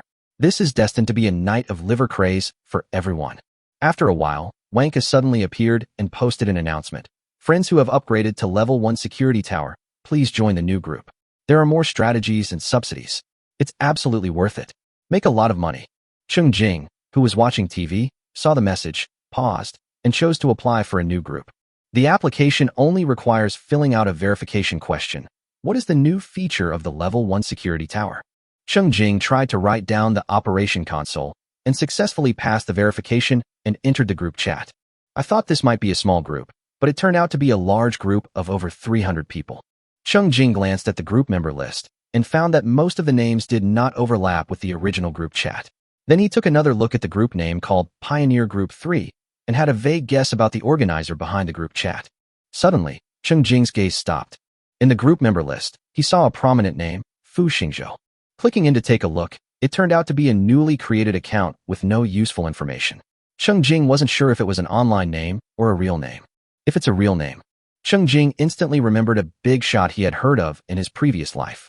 Among the lucky ones who missed the mobile game era in their previous life and still worked hard to catch up and become big shots, the most famous one is Fu Xingzhou. The reason for his fame is that he is said to be a military man, and even though he was trapped in another world and faced a difficult life, he still adhered to his duty to protect civilians. As famous as he is his S-level talent, damage sharing. It was clearly a god-level talent for protecting himself, but he ended up using it to protect others. He took on the damage by distributing it, and single-handedly ensured that the number of survivors in his area was always the highest. When merging areas later, several areas where few people had died were merged and were also protected. So the name Fu Xingzhou became very famous among the surviving Xia people. Cheng Jing pondered. The version he heard was that Fu Xingzhou had not played the Doomsday Online game in advance. However, the situation has changed significantly now. The authorities inexplicably issued an initiative a day in advance to express their position. Everything you say and do is more resolute and thorough than in your previous life. If someone really changed the situation, and this name is a real name and not an online name, does it mean that this Fu Xingzhou is very likely to be reborn like him? Cheng Jing assumes that this Fu Xingzhou is really reborn. So what do they have in common? He is a famous hero, and he is just a low-level survivor struggling to survive. What can they have in common? After thinking for a moment, Cheng Jing gave up. Never mind, it doesn't matter what happens. Cheng Jing put this aside and stopped paying attention to it, and turned to look at a game strategy summary that was pushed to him. Cheng Jing clicked it and looked at it more and more carefully. This is a streamlined guide specifically designed for players who have already made some progress in the game. There are too many details in it that Cheng Jing doesn't know. For example, the one that made Cheng Jing's eyes light up. The crafting table in the security tower can currently only produce stone tools, does not add any attributes, and the effect is average. However, after the territory is upgraded to level 1, you can buy a craftsman to make iron tools. The iron pickaxe made by the craftsman can slightly increase the probability of iron blocks exploding. Cheng Jing suddenly realized that it was no wonder that the stones and iron blocks mined by Shirtai were more than those mined by Lu Gua. He had never paid attention to the tools used by Shirtai before. What a loss. He quickly picked up a stone pickaxe and walked to the stone iron, holding the iron block in his other hand, and gestured hard. There was no other way. This game didn't have an input box, so he couldn't communicate with his subjects through language. He could only rely on his thoughts. Shirtai was stunned for a moment, and a dialogue popped up above his head. To make an iron pickaxe, you need 5 pieces of wood and 1 piece of iron in 10 minutes. Yes, the young man had a good understanding ability. Cheng Jing happily gave Shirtai the materials to make 2 iron pickaxes. Perhaps because the iron pickaxe is a basic tool, it did not appear in Shirtai's specialties and was ignored by Cheng Jing. Cheng Jing reflected deeply that he had only lived for 3 more months, and many of his experiences might be wrong. He should not limit himself by inherent thinking, but should try more and explore. Shirtai's new pickaxe was ready, and Cheng Jing's physical strength was almost fully recovered. After consuming another 50 pieces of wood to make torches and harvesting 50 torches through a critical hit, Cheng Jing took Lu Gua and Shi Tai and left the territory to go to the mine. I don't know if the monsters were also intimidated by the large numbers of people, but it was another monotonous journey without any monsters blocking the way, and we successfully arrived at the mine. Cheng Jing looked at his backpack. This time he did not use the novice pickaxe given at the beginning of the game. Instead, he tried the iron pickaxe made of stone and iron, and gave one to Lu Gua. With repeated hammering and mining, Cheng Jing really found that the rate of iron block explosion had really increased. In the past, it took about 10 stones to produce one iron block. Now, you can get one iron block by knocking down about 8 stones. Cheng Jing was delighted. Great. He was currently short of iron. Even one more iron would be useful to him. As with the critical hit talent, he would actually gain 2 iron. Chapter 24. Walking alone into the night. In the light of torches, Cheng Jing, Lu Gua, and Shi Tai worked diligently at the mine, and even the little bat monster didn't dare to disturb them. This made Cheng Jing very disappointed, as all his skills were in vain. It was already 5:30 in the afternoon when my strength ran out. Cheng Jing glanced at the darkening sky in the game and took the 2 subjects back to the territory. This time, Cheng Jing harvested 142 stones, 18 iron blocks, and 2 silver blocks. The 6th fruit harvest yielded 28 stone blocks and 3 iron blocks. Stone iron harvest 32 stone blocks, 4 iron blocks.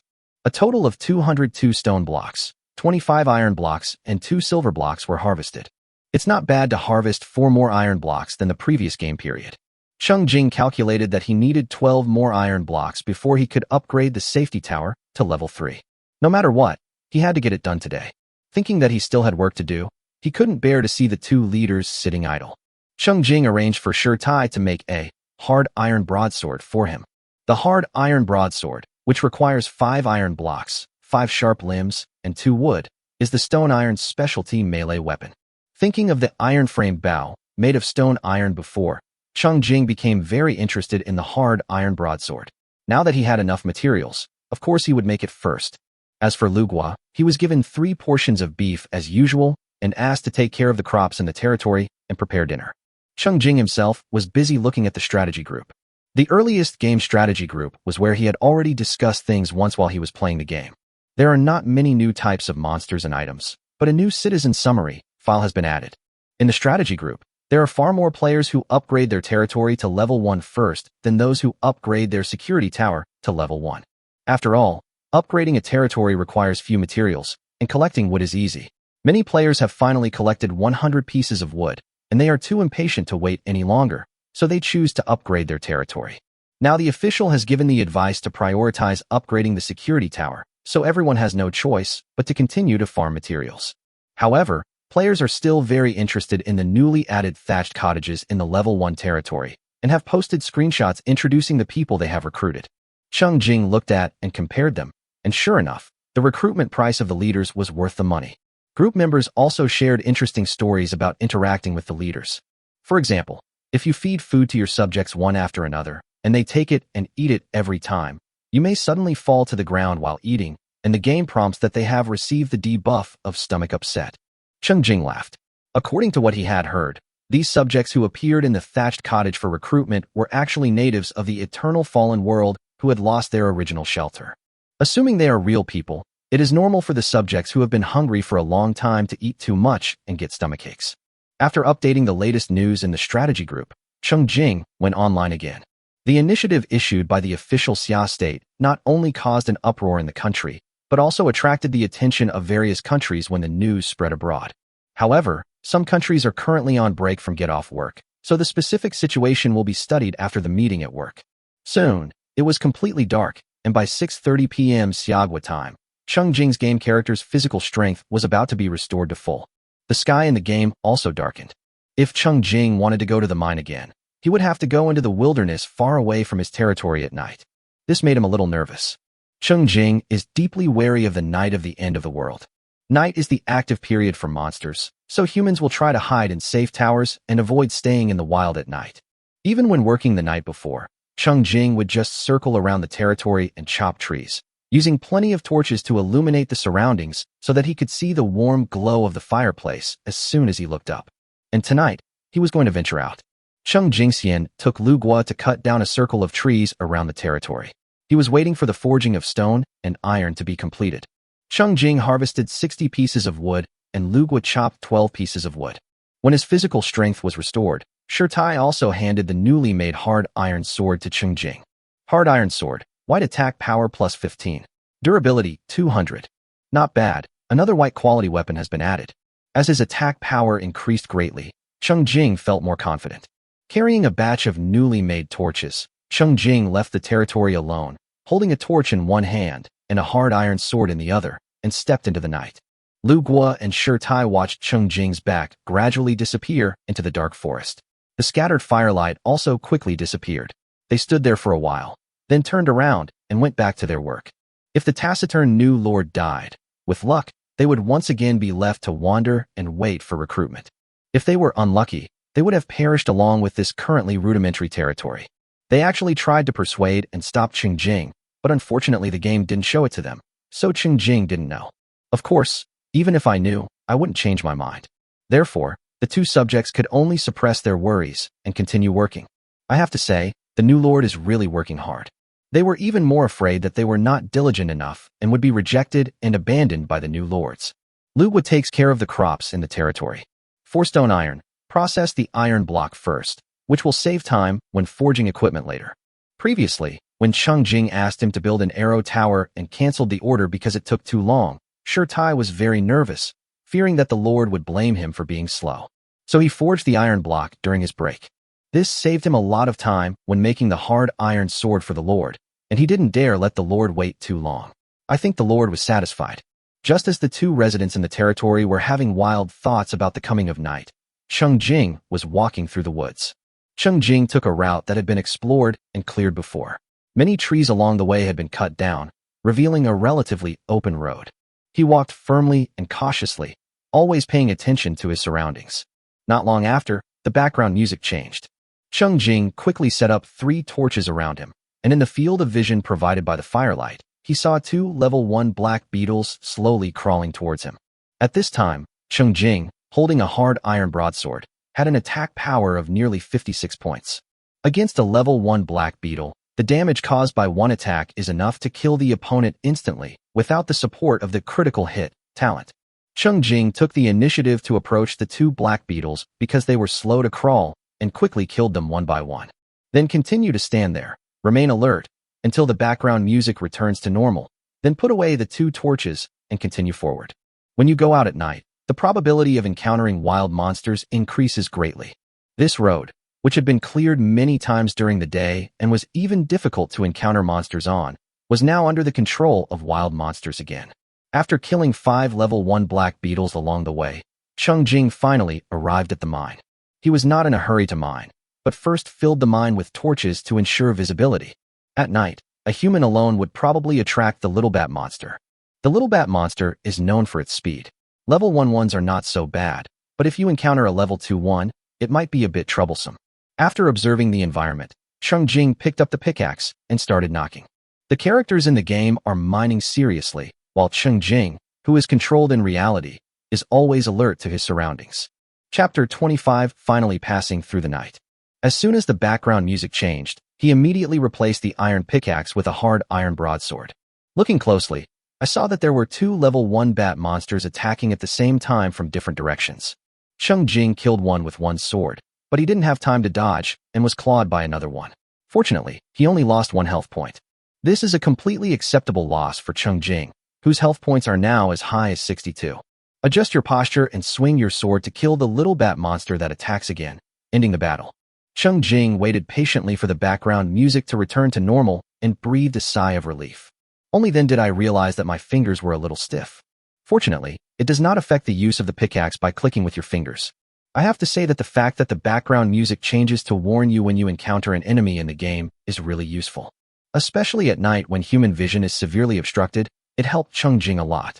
The better news is that Cheng Jing was not attacked again until his physical strength was almost exhausted.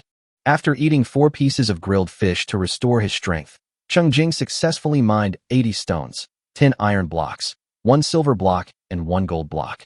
After critical hit, there are 160 more stones, 20 iron blocks, 2 silver blocks, and 2 gold blocks in the backpack. Although both pickaxes were broken, we finally collected enough iron blocks to upgrade the security tower. Cheng Jing was in a good mood and immediately packed up and returned. Only 2 of the torches fixed around were put away. Cheng Jing walked out and put up new torches as he went. As a result, when he was about to walk out of the mine, the background music suddenly changed. Cheng Jing just put the torch in his hand aside, and suddenly his eyes went dark, and he saw a prompt pop up. 2. Cheng Jing didn't see anything clearly, and the round was over. It ended with him falling into a disadvantage and losing blood. Realizing that the idea was difficult, Cheng Jing became fully alert. After 3 consecutive probes, I finally hit the target. Little Bat Monster, Level 2. Attack, 32. Defense, 6. Health, 20. Skill, Bloodsucking. It turned out to be a Level 2 Bat Monster with high attack and high agility. Even with Cheng Jing's current agility of 5.2, he was still unable to react, which only means that the opponent's agility attribute is higher. Cheng Jing has also killed several other Level 2 monsters, but it must be said that the Little Bat Monster, which has a particularly outstanding agility advantage, is the most difficult one to deal with. The Level 1 Bat Monster relied on its agility to suppress Cheng Jing. The Level 2 Bat Monster was even more agile and suppressed Cheng Jing, who was also Level 2. This is because Cheng Jing relied on the absorption talent to improve his agility attribute. Otherwise, he would have been suppressed even more badly. Cheng Jing decisively activated the swiftness skill and finally managed to see the movement trajectory of the Little Bat Monster, but he failed to avoid the attack and lost another 2 points of blood. After hesitating for a moment on the option of upgrading the character, Cheng Jing chose to be patient for the time being and try other solutions first. After all, the attack of the Level 2 Bat Monster is high, but Cheng Jing's defense is also high, and the blood he loses each time he is attacked is still within an acceptable range.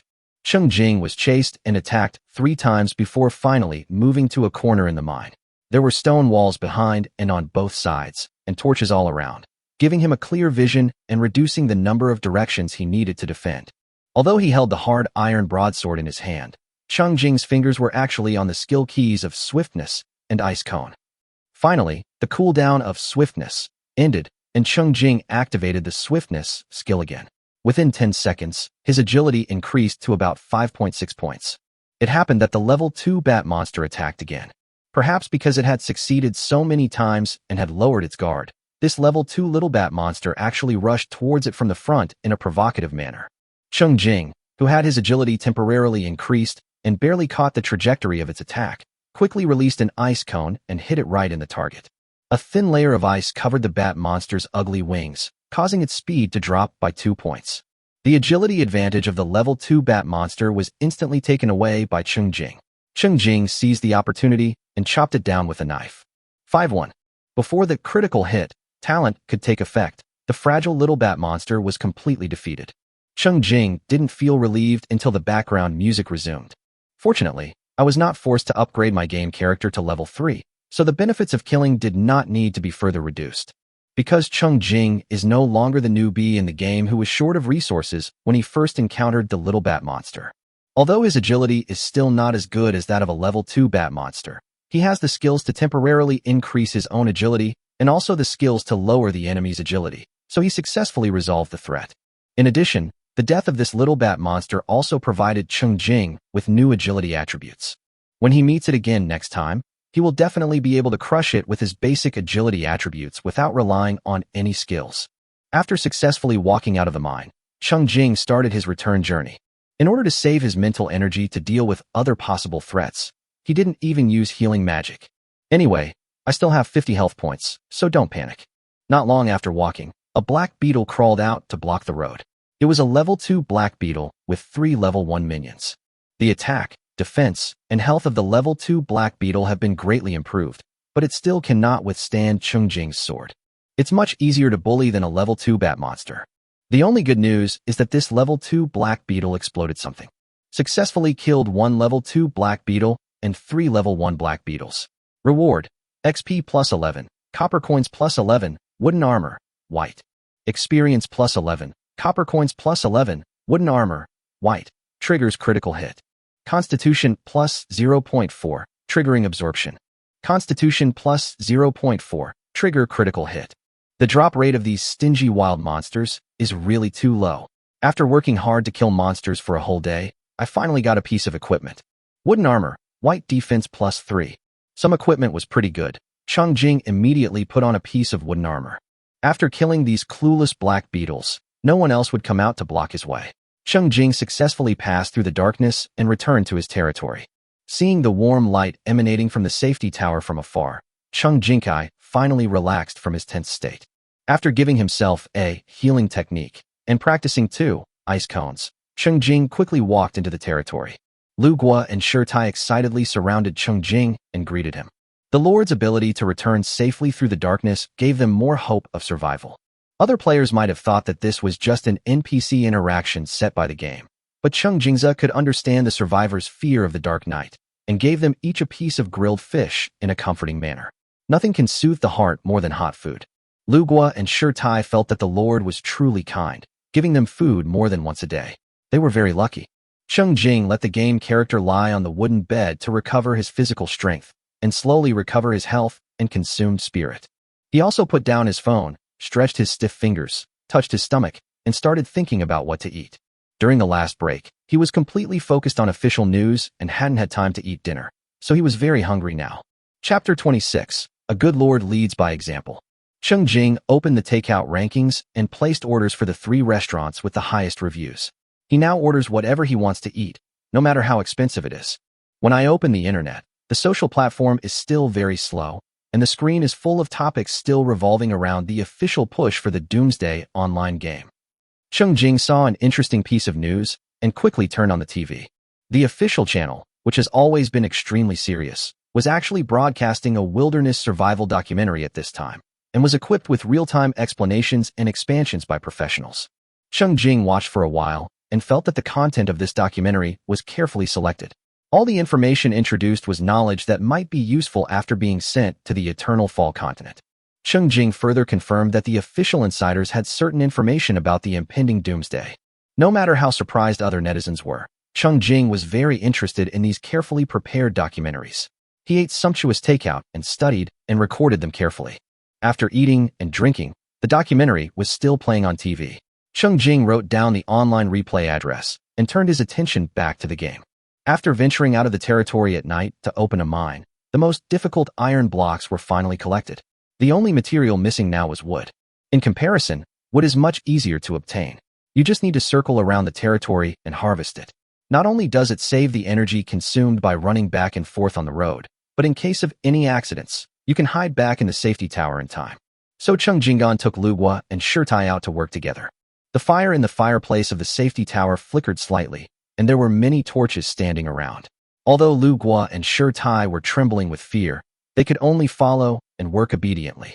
He couldn't help but sigh in his heart that although their new lord was kind, he worked too hard. If the lord hides in a safe tower himself and orders his subjects to leave the safe territory and go out to work at night, the subjects may feel dissatisfied.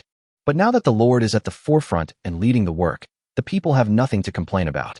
Cheng Jing used an iron axe made of stone and iron to chop down trees. After verifying that using an iron pickaxe to mine could increase the drop rate of iron blocks, he was very curious about whether using an iron axe to chop down trees had any additional effects, so he was willing to consume an iron block for this purpose.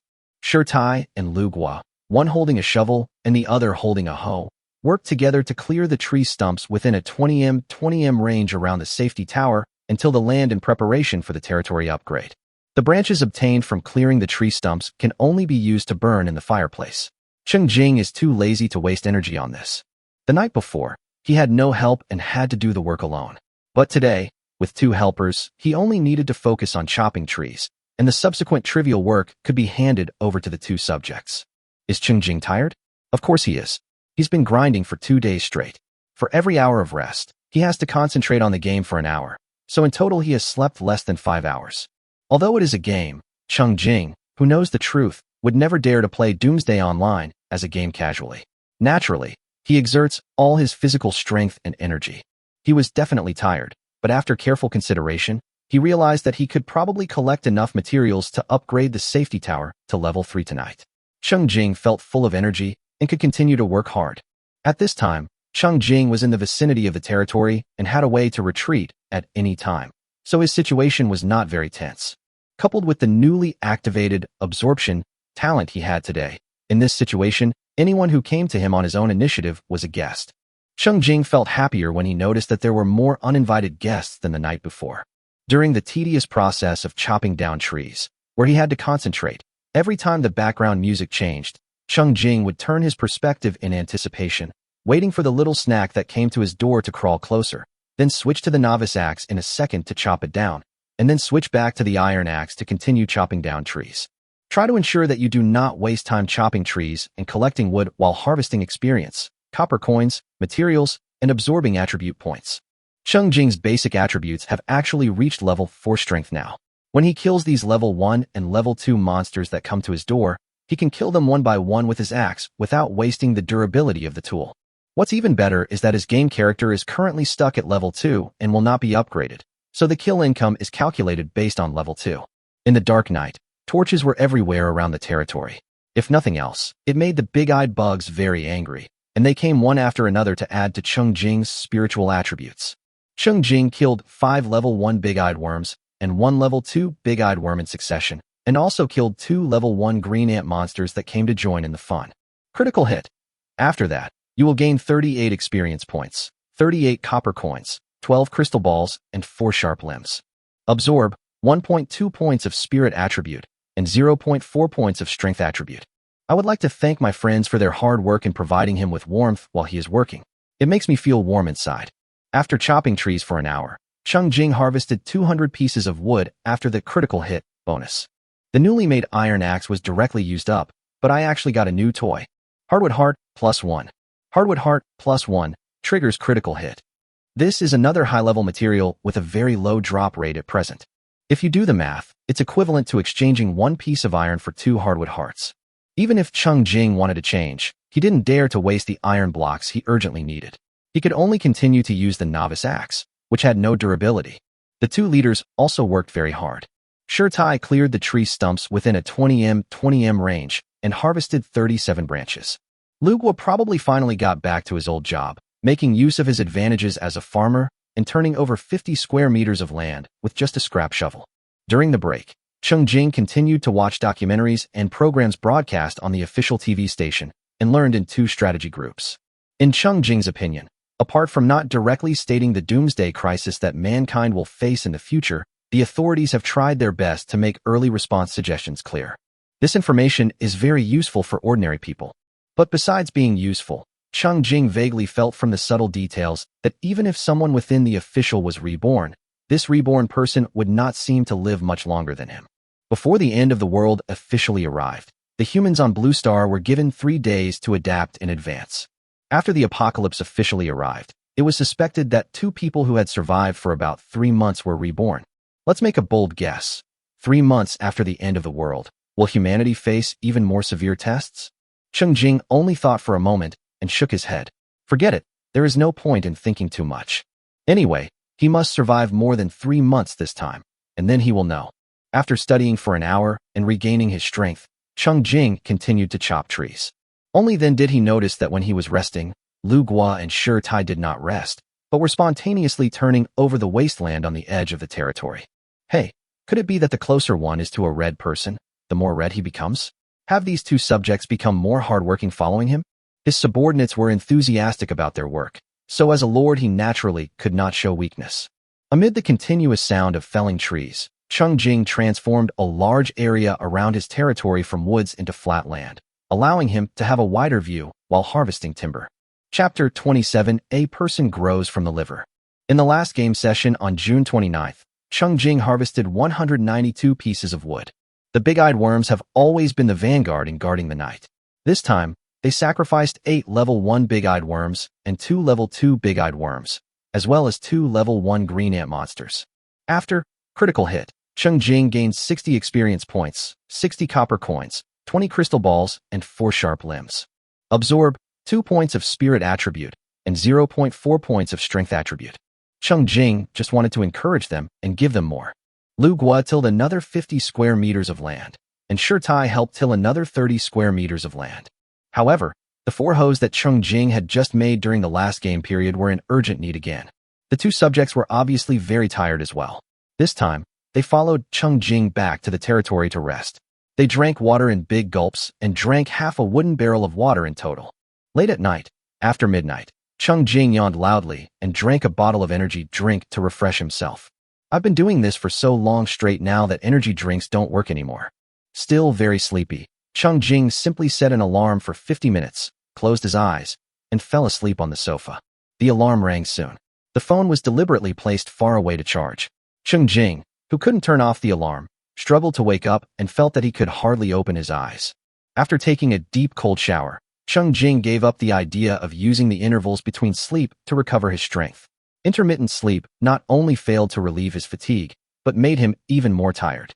Cheng Jing was so sleepy that he couldn't guarantee that there would be no gaps in his axe control each time he chopped down trees, so as not to waste time. Fortunately, all the hard work is rewarded and worth it. After chopping trees for another quarter of an hour, Cheng Jing finally collected 800 pieces of wood. He immediately turned back to his territory and used resources to upgrade the security tower. 800 pieces of wood, 1,000 pieces of stone, 100 pieces of iron, and 2,000 copper coins were invested, and the two-story wooden building was immediately wrapped in strands of golden light. Not only Cheng Jing was watching this scene with satisfaction, Lu Guo and Shirtai were also happy about the improvement of the territory's defense. This is also the root of their conscious and voluntary initiative to work. After 2 days of gaming, you will soon be rewarded with a level 3 security tower. Cheng Jingdu admired himself. How on earth did he get it out of his liver? How come it's so awesome? Cheng Jing was so happy that he smiled and was full of energy. He picked up the axe and continued to chop trees. I can't bear to waste the physical strength I have accumulated with great difficulty. I won't be able to sleep if I don't use up all the physical strength. The resources I have collected with great effort are running out, so I have to replenish them quickly. What's more, as the night deepens, the enthusiastic wild monsters become more active. The number of old friends who came to him on their own initiative reached a new high, which greatly increased Cheng Jing's income. A total of 10 level 1 big-eyed worms, 5 level 2 big-eyed worms, and 5 level 1 green ant monsters were voluntarily offered as tribute. Let Cheng Jing, critical hit, gain 110 experience points, 110 copper coins, 30 crystal balls, and 10 sharp limbs. Among them, a level 2 big-eyed worm also dropped a catapult blueprint. If Cheng Jing had not decided to end his daily gaming life today and not exploit his subjects too much, he would have made Shirtai study blueprint making overnight. In addition, Cheng Jing also absorbed 1 point of strength attribute and 3 points of spirit attribute. This kind of work is just doing work around the territory, but the strength is equivalent to increasing by 1 level, which is really pleasing to the body and mind. Although Cheng Jing's game character is still at level 2, its actual attributes have reached the level of a level 6 panel, and its current advantage is its mental attributes. With the last bit of his strength, Cheng Jing replaced the axe with a hoe and, together with 2 of his subjects, cleared and reclaimed the last piece of the newly added 300 square meters of wasteland within a 20m area. After finishing the work, the 3 of them were so tired that they collapsed on the territory. Not planning to leave the protection of the safety tower tonight, Cheng Jing practiced his skills without any scruples, exhausting his energy and improving his skill proficiency. Then they entered the safety tower. Cheng Jingxian made a wooden bed on the operating table and placed it on the first floor of the safety tower as a place for Shirtai to rest at night. He also gave each of the 2 subjects a piece of grilled fish as a midnight snack and a reward for their hard work. After finishing the chores, the tired Cheng Jing cheered up and started to upgrade his territory. After paying 200 stones and 5,000 copper coins, the territory was also covered with golden light. Cheng Jing watched with satisfaction for a while, then controlled the game character representing himself to climb to the 2nd floor of the safety tower to rest, leaving Lu Guo and Shirtai to rest on the 1st floor. After setting up the game, he lay down on the pillow and fell asleep. However, Cheng Jing only allowed himself 4 hours of sleep. At 6 o'clock in the morning, Cheng Jing was awakened by the 5 alarm clocks he had set in advance. He staggered into the bathroom and took a cold shower to wake himself up. He immediately felt much more energetic. Picking up a fully charged phone, the center of the always-on screen shows a 3-headed man resting in a safety tower. This safety tower belonging to Cheng Jing has completed a 3-hour upgrade from the previous level 2 double-story wooden building to a level 3 double-story stone building. Cheng Jingle smiled happily, and without bothering to deal with the changes in the territory, he walked out of the territory to chop wood worth 40 physical strength, and then came back to check. He harvested 80 pieces of wood, and Lu Guo and Shirtai, who got up to work, also handed in 40 pieces of wood. Standing in the center of the territory, looking at the brand new security tower, Cheng Jing nodded gently. Level 3 security tower. Protection value, 200. Assembly positions, 8. Upgrade materials, wood 1500, stone 3000, iron 200, silver 10, copper 5000. Ignoring the upgrade materials with many zeros, there is only one thing that really makes Cheng Jing happy and concerned, and that is the doubled protection value. This is a source of security. In addition to the increase in assembly positions, more items can be made on the workbench. For example, basic iron tools that could only be made by stone and iron craftsmen before can now be made directly on the workbench. This is of great significance to Cheng Jing, because with the same resources consumed, items made by the operating table can trigger critical hit, but items made by craftsmen cannot. The stone building is made of a more solid material and has stronger protection. The area has also been expanded to 7 meters, 7 meters. An independent bathroom has been added on each floor, making it more convenient to live in. However, the territory had also been upgraded at this time, and the area had expanded to 20 meters, 20 meters, so that the stone building seemed even smaller. Level 2 territory. Range, 20 m, 20 m. Buildings, thatched hut, barracks. Upgrade materials, wood 500, stone 500, copper coins 20,000.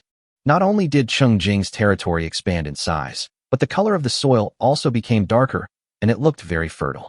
Cheng Jing clicked on the plot of land where crops were planted and found that the maturity time of the crops planted the day before was cut in half. Chapter 28, Every Day. Most vegetables and fruits will mature in 4 or 5 days, while wheat and potatoes will mature in about 14 days. That is to say, after being released, you will eat meat for a few days. If you persist, you will have the opportunity to eat vegetarian food. The expanded territory has given Cheng Jing more space for development and planting. I really look forward to seeing these places filled with weapons and crops. Of course, there are troubles. When the territory was upgraded to level 2, the barricades made the day before were no longer sufficient to protect the entire expanded territory. The increase in territory size means that the defense pressure also increases. However, Cheng Jing currently had no iron blocks to continue making chevaux de frise. After upgrading the security tower and territory before going to bed, the materials he had worked hard for 2 days were almost gone. The remaining basic materials are 166 wood, 74 stone, and 2 iron blocks. The reason why Cheng Jing insisted on upgrading the territory even at the cost of his life was because the level 2 territory had added another important building, the barracks. Cheng Jing clicked on the barracks in the southeast corner of the territory, and an introduction popped up. Barracks. One soldier can be trained every day? The so-called training of soldiers is actually the same as recruiting people. It means adding one more living person to the territory. The difference is that their profession is a soldier and they are good at fighting. Of course, it also costs money. In the current barracks, one soldier costs 2,000 copper coins. Cheng Jing, who was wealthy, directly paid the 2,000 copper coins, and the balance in his wallet dropped to 3 gold, 82 silver, and 40 copper coins. A tall and strong young man walked out of the barracks and bowed before Cheng Jing. Holy Lord, be blessed. I will follow and defend you till death. The soldiers bought from the barracks are stronger than the people recruited from the thatched cottage because they have independent attribute panels. Just like Lord Cheng Jing, soldiers can gain rewards by killing wild monsters and gradually increase their levels to become stronger. Cheng Jing clicked on the new game character and got his information. Name, to be named. Occupation, soldier. Loyalty, 100. His specific attributes are listed below. Cheng Jing named the first soldier in his territory Weidun E. If there is danger in the future, he will let him stand in front like a shield. The initial panel of Weidun E is the same as when Cheng Jing first entered the game the day before. It is currently level 0, with all 4 basic attributes being 1. It requires 100 experience points to upgrade. Of course, no matter whether your occupation is a soldier, a farmer, or a craftsman, you have to follow Cheng Jing to collect resources at this stage. Cheng Jing made 2 iron pickaxes using 10 pieces of wood and 2 iron blocks on the operating table, and obtained 4 after critical hit. He used 18 pieces of wood to make torches. After a critical hit, he got 18 torches, which he put into his backpack. Together with the 2 torches left over from the previous night, he now had 20 torches. The last 2 iron blocks have been used up, and the iron blocks are always the bottleneck, so I need to continue working hard. It was already 6:30, and the sky was getting light in the game. Cheng Jing gave Weidun a piece of white, wooden armor, with defense +3, that he had obtained earlier, and then took the 3 subjects to the mine on the north side of the territory, ready to continue swinging the pickaxe. Halfway through the walk, we encountered black beetles blocking the way. This time, There was a level 2 Black Beetle leading the way, with 3 level 1 Black Beetle minions. Black Beetles are known for their physique and defense, and the defense of a level 2 Black Beetle reaches 15 points. However, Cheng Jing has already gained attributes far higher than his level with the bonus of the absorption talent, and his basic attack power is 50.4. There is no need to use powerful weapons. Just use the attack power plus 2 attribute of the novice axe that does not consume durability. With the bonus of the critical hit talent, one axe can solve the level 2 Black Beetle. As for the level 1 Black Beetle, it can be killed with one axe blow without even triggering the critical hit talent. Cheng Jing took advantage of the Black Beetle's low agility and slow movements, so he approached them actively, raised his axe, and struck them one by one, cleanly and efficiently. Finally, there was only one level 1 minion left for the new soldiers to practice with. Cheng Jing handed the novice axe in his hand to Wei Dunyi. Then I saw a familiar scene. Just like Cheng Jing, who was at level 0, the level 1 Black Beetle couldn't cause any damage to Wei Dunyi, but each blow from Wei Dunyi's axe could only cut off 1 point of blood, and the battle process was basically a scratch. Observing through the screen, this soldier does have basic combat qualities. It can dodge and circle to distract the Black Beetle's attention, and it can also scrape the skin patiently and calmly. Finally, Wei Dunyi killed the Black Beetle. In the pop-up kill prompt, the one belonging to Cheng Jing was successfully killed 1 level 2 Black Beetle and 2 level 1 Black Beetles. Rewards: XP plus 9, Copper Coins plus 19, Gathering, White. Experience plus 9, Copper Coins plus 19, Collection, White. Triggers critical hit. The reward for Shield 1 is successfully killed a Black Beetle. Reward: Experience plus 10. This happens because after a soldier kills a wild monster, he can only gain experience for his own upgrade, and other rewards will be given directly to the Lord. The benefits gained by a level 0 shield killing a level 1 Black Beetle already have a bonus for killing a higher level, a total of 10 experience points, 10 copper coins, and a white gathering skill. The experience was given directly to Wei Dunyi. The copper coins and skills became Cheng Jing's gains, which then triggered Cheng Jing's critical hit talent, allowing him to count the money happily. Cheng Jing taught Wei Dunyi a collection skill. After dismembering the fallen Black Beetle, the group continued heading north.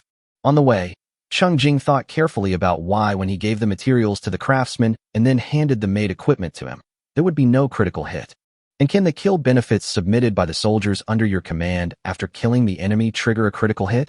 Cheng Jing had a vague feeling that his critical hit talent seemed to be taking advantage of the void. After arriving at the mine, light the torch and swing the pickaxe. The size of the team working today was unprecedentedly large. Although Cheng Jing's physical strength was not high and the working time was relatively short, he still gained a lot.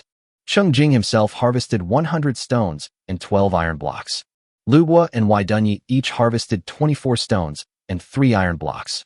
Stone Iron harvests 30 stone blocks, 4 iron blocks, and 1 silver block. In total, one trip yielded 178 stones, 22 iron blocks, and 1 silver block. While working, Cheng Jing killed a level 1 bat monster and froze one with an ice cone, making it easier for Wei Dunyi to kill it. While successfully allowing Wei Dunyi to gain 10 experience points, Cheng Jing also gained 20 copper coins and 2 decomposition skills. As usual, Cheng Jing taught Wei Dunyi the decomposition skill. After exhausting their physical strength, Cheng Jing led the team on their return journey. At a distance of 5 stamina points from the territory, Cheng Jing stopped and gave the last white quality sweet pear that he had kept in his backpack to Wei Dunyi to eat, which increased the soldier's physical attribute by 1 point and his health points increased to 20 at the same time. Then he handed his hard iron broadsword to Wei Dunyi and lent it to him temporarily to kill monsters. Chapter 29: The Truth Behind the Game Activities. If it weren't for the attempt to unleash the basic skills, Cheng Jing would have been reluctant to let Wei Dunyi kill the wild monster. After all, every monster is an attribute point. Now he has to go back to the territory to recover his strength, so he can use Shield 1 to kill monsters and level up on his own, with a deadline of 1 hour. Currently, in the wilderness outside the territory, most monsters are level 1, and there are not many level 2 monsters. After eating the white, sweet pear, and having the hard iron broadsword and wooden armor in hand, the safety of Shield 1 should not be a big problem. Of course, in order to avoid the accidental loss of this soldier worth 2,000 copper coins, Cheng Jing specially chose a location close to the territory. In case of any accident, this guy should know to run to the territory for help, right?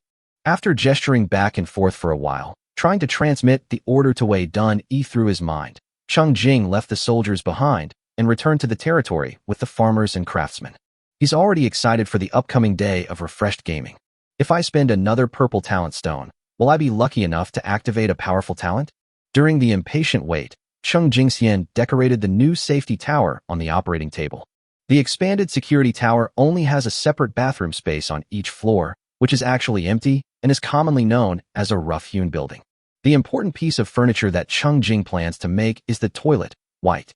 This thing requires 10 wood, 10 stone, and 1 precious silver nugget. The reason why the requirements are so high in the grade is that it can automatically convert into fertilizer after installation. Cheng Jing decisively paid a certain amount of materials and made 2, placing them on the 2 floors of the safety tower respectively. In fact, the operating table also unlocks other furniture that makes life more convenient. The problem is that Cheng Jing has never collected some of the materials, so he can only take a look at it first. As soon as 8 o'clock arrived, Cheng Jing immediately rushed into the refreshed gem mall. Compared with the pitiful 1 or 2 items before, there were a full 8 items in the mall today. It looked bustling and dazzling, but when Cheng Jing took a closer look, he couldn't help but sigh. There are no more purple talent stones. After a moment of loss, Cheng Jing, who had browsed the gem mall several times, had to admit that they really didn't sell talent stones anymore. The extravagant hope of getting lucky and gaining powerful talents was shattered. The only consoling news is that the protective base that was put on the shelves the day before is available. Protection base, blue attached to a security tower, this grants a protective barrier. The barrier's protection value and range are both twice that of the current security tower. As for the other 7 items, they are all green quality equipment, including 6 weapons and 1 piece of armor. The interesting point is that green armor costs 4 gems, any weapon costs 6 gems, and the protection base costs 10 gems. In other words, today's players who spend money can either buy a combination set of any 1 weapon plus 1 piece of armor, or buy a protective base, again choosing one of the 2. Cheng Jing looked at the data of the green equipment, which was much better than the white quality weapons and equipment he currently owned. But he didn't hesitate much and decisively spent money to buy the protection base, and immediately installed it on his own safety tower. Once the assembly was successful, a circle of light blue transparent light balls appeared above the safety tower and flashed away. This is the protective barrier generated by the protective base. Cheng Jing's current level 3 security tower has a protection range of 7 meters, and a protection value of 200. Therefore, this thin and transparent protective barrier that looks like foam has a protection range of 14 meters, and a protection value of 400. Now, the original level 1 territory was completely protected by the protective barrier, and the crops planted the day before had more reliable protection. Cheng Jing now has iron blocks, and he made 4 rows of barricades on the operating table. Critical hit, obtained 8 rows, and placed them along the edge of the territory together with the original barricades to surround the level 2 territory. Looking at the heavily guarded territory and security tower, Cheng Jing smiled with satisfaction. Turning his attention away from the territory, Cheng Jing noticed that there was a notice scrolling across the top of the screen. Players, please note that the event, Monster Frenzy, will be launched in 12 hours. Monsters from darkness will invade the player's territory. The security tower being breached or the game character dying is considered a defense failure. No penalty for failure. Successful defense will receive corresponding rewards. Keep going. Take care. Cheng Jing's expression turned serious. It was monster disaster again. The reason why the Eternal Fall world is the end of the world is because demons and monsters are rampant, and from time to time, there will be waves of monsters that specifically attack human territories. Named Monster Frenzy, Cheng Jing died in a wave of monster disasters before his death. He was unable to withstand the endless influx of monsters. The safety tower was destroyed, and he had nowhere to escape. He remembered that the first monster disaster he encountered in his previous life was on the 5th day after being thrown into the apocalypse. I didn't expect that after my rebirth, the game, Doomsday Online, would be called a game event, and I would have to experience it again so soon. The only good news is probably that there is no penalty for failure. In the real world, the punishment is the destruction of the security tower and the death of the Lord. After all, this is a game activity, and no real people need to die. After pondering for a moment, Cheng Jing's eyes gradually became firm. What we encountered tonight was probably the first monster disaster faced by the humans on Blue Star, and it targeted the humans on Blue Star who had just encountered the end of the world. According to the rules, the disaster should not be too difficult. and it will probably be similar to the first wave of monster disasters that the humans on Blue Star encountered on the 5th day after being thrown into the apocalypse in the previous life. The difference is that Cheng Jing's current defense and combat abilities have been greatly improved compared to his previous life. He will definitely be able to defend successfully. Of course, he also needs to add a few more layers of insurance for himself. Cheng Jing took stock of the resources he could use.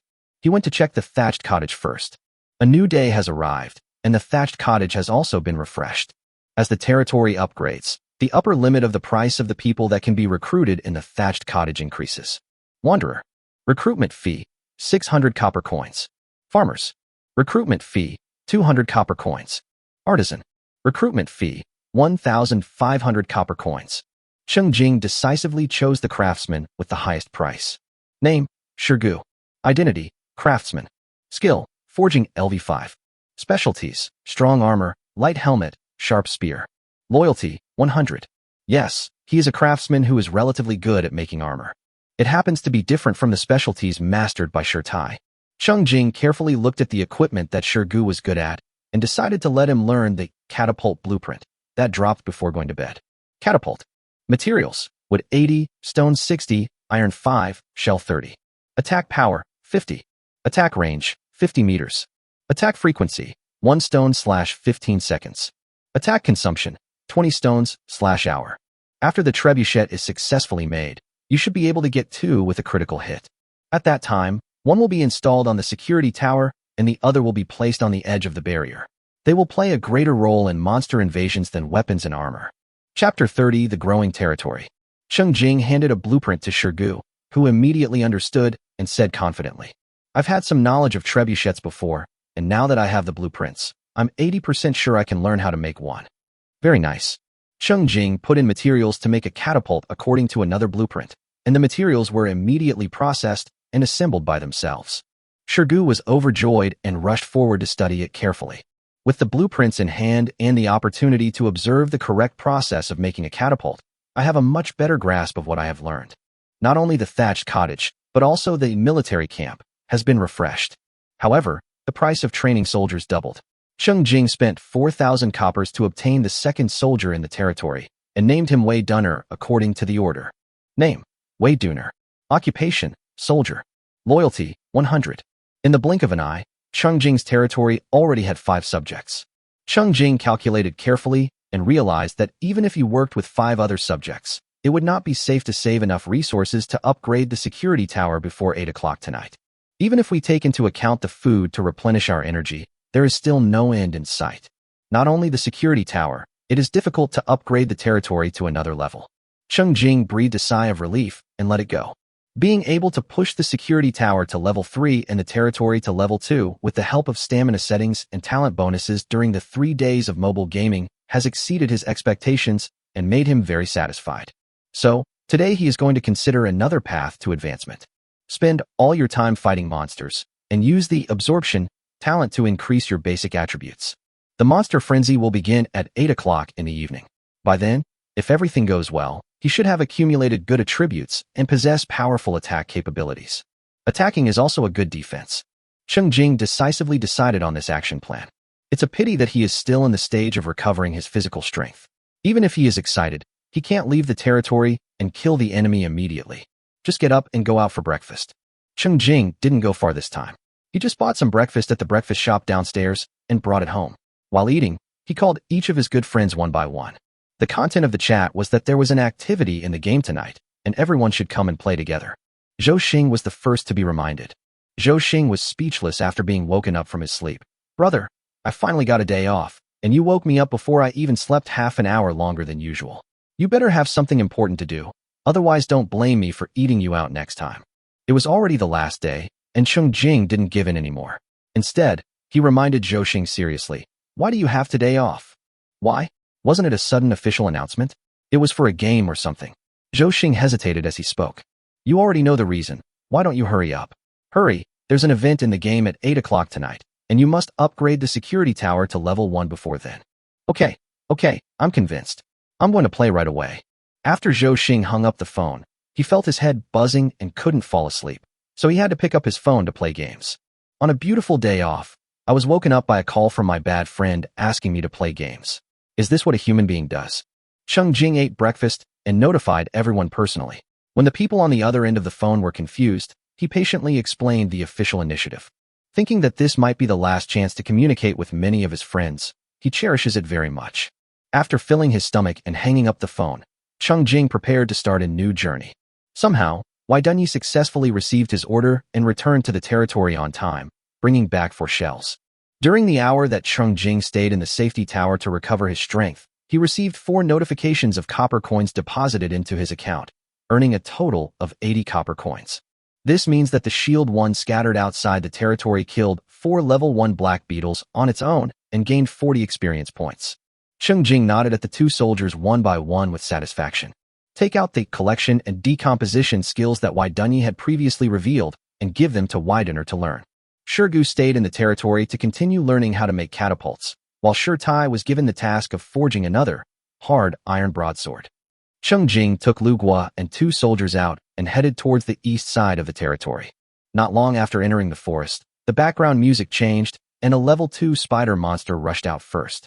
Cheng Jing raised his axe and rushed forward. When the spider monster launched a silk attack, he dodged it with a sideways move, quickly moved to the side, and chopped it down with an axe, easily solving the problem. The background music did not return to normal. Cheng Jing turned his head cautiously and found that there was a level 1 spider monster hiding in the grass behind the big tree. But when Cheng Jing discovered it, its spider silk also sprayed over and entangled Cheng Jing. Cheng Jing immediately retaliated with an ice cone, freezing the small spider that wanted to get close to harvest its prey in place. Change the weapon to a wooden bow and shoot an arrow to send it following the boss. Wei Dunner hurried forward to help the Lord deal with the spider silk, while Lu Guo and Wei Dunyi calmly continued to chop trees in the back. Having gone out with the Lord so many times, he no longer took these level 1 and level 2 monsters seriously and was not as nervous as the new soldiers. When Cheng Jing saw Wei Dunner, he realized that he should give a small monster to the new recruit to see if he could get any extra goodies. So, when they encountered another level 1 spider monster, Cheng Jingxian froze the opponent with an ice cone, gave the novice axe to Wei Dunner, and signaled the 2 soldiers to attack together. It is quite easy to attack a fixed target that cannot move. What's more, Wei Dunyi is holding the hard iron sword. Wei Dun'er, who was eager to show off, first hit the frozen spider monster with an axe, and then Wei Dunyi chopped it with a knife. The kill was credited to Wei Dunyi, who gained 10 experience points. Cheng Jingzi successfully obtained 20 copper coins and 2 detection, white, skills. Just enough to give 1 copy to each of the 2 soldiers. When encountering the enemy again, Cheng Jing asked the 2 to swap the attack order, and this time Wei Dunner gained 10 experience points. Cheng Jing not only gained 20 copper coins, but also slowness, white, too. Hey, a new skill has been revealed. Cheng Jing learns it first. Slowness LV1, 0/10 after being attacked. There is a 5% chance that the attacker's agility will be reduced by 10%, lasting for 10 seconds. It's also a passive skill. Yes, Cheng Jing immediately learned the other book by himself. After all, the number of times this passive skill is triggered cannot be controlled by oneself, and it is not easy to gain proficiency. After using the second skill book, Slowness was upgraded to level 2. Slowness LV2, 0/50 after being attacked. There is a 5% chance that the attacker's agility will be reduced by 10%, lasting for 20 seconds. The duration of passive skills has been increased, which is a good improvement. Cheng Jing nodded with satisfaction. The next battle with the spider monster had nothing to do with the 2 recruits. Cheng Jing asked them to go and chop trees and collect wood with Lu Guo. He concentrated on harvesting spider monsters. For him now, the most important thing is that he can absorb 0.2 points of physical attribute every time he kills a spider monster. Chapter 31: How to Use Newcomers. Gradually, Cheng Jing deliberately ordered 2 soldiers to go to a farther place to cut down trees on their own. As they cut down trees, they had the opportunity to attract the spider monster. Then Cheng Jing quickly provided support and got the kill in the first place. Hit the enemy with an axe if they are close, and shoot an arrow at the enemy if they are far away. If the problem can be solved with 1 move, never use a second move. The battle process went smoothly. Compared to the battle, finding monsters was more troublesome. Cheng Jing could clearly feel that the number of monsters in the wild had increased today, but the overall number was still small, so he had to spend a lot of energy running back and forth on the map. Just as the group was moving towards the east while chopping trees and fighting monsters, Cheng Jing's background music suddenly changed, and this time it became particularly urgent. Cheng Jing became nervous. He hadn't heard of this change before. The woods ahead were shaking, and it seemed like a big creature was approaching. Soon, an oversized spider monster crawled out, its limbs swinging alternately and slowly, and its casual hunting posture fully demonstrated its deterrent power. Cheng Jing sent a probe. Spider monster, level 3. Attack, 36. Defense, 18. Health, 60. Skill, slow. A level 3 giant appeared in the wild today. Cheng Jing was overjoyed. He hit the head with an ice spike, then took out an iron bow and shot an arrow. The proud spider monster immediately faltered. Angrily, it ignored the wooden arrow that shot at it. Unexpectedly, the wooden arrow easily pierced its body, dealing unexpectedly high damage. 43-43 triggers critical hit. The giant spider monster just appeared and died within 3 seconds before anyone could react. The giant spider monster, which was frustrated to death, didn't know that Cheng Jing had given it a good evaluation. After all, it triggered his critical hit. The fallen level 3 spider monster left a greeting gift for Cheng Jing. Successfully killed a spider monster. Reward: experience plus 10, copper coins plus 10, soft boots, white. Experience plus 10, copper coins plus 10, soft boots, white. Triggers critical hit. Constitution plus 0.1, triggering absorption. Constitution plus 0.1 trigger critical hit. Spider silk plus 2. Spider silk plus 2, triggers critical hit.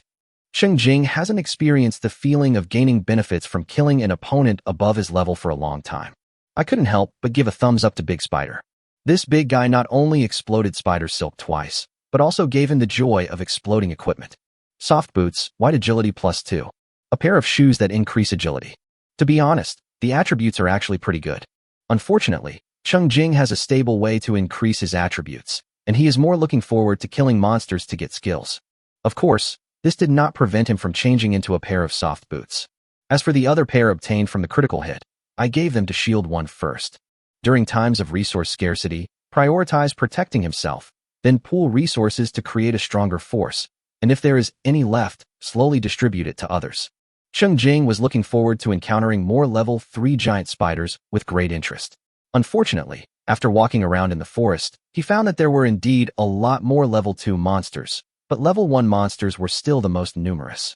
He only encountered 1 level 3 spider monster. Cheng Jing cleanly and efficiently dealt with 1 level 3 spider monster, 10 level 2 spider monsters, and 26 level 1 spider monsters. In addition, the 2 soldiers each killed a level 1 spider monster. After the bonus of talent, Cheng Jing gained a total of 224 experience points, 264 copper coins, and 80 spider silks. The physical attribute increased by 7.4 points, reaching 15 points in one fell swoop. HP increases to 150. With the addition of wood armor, defense increases to 89.4.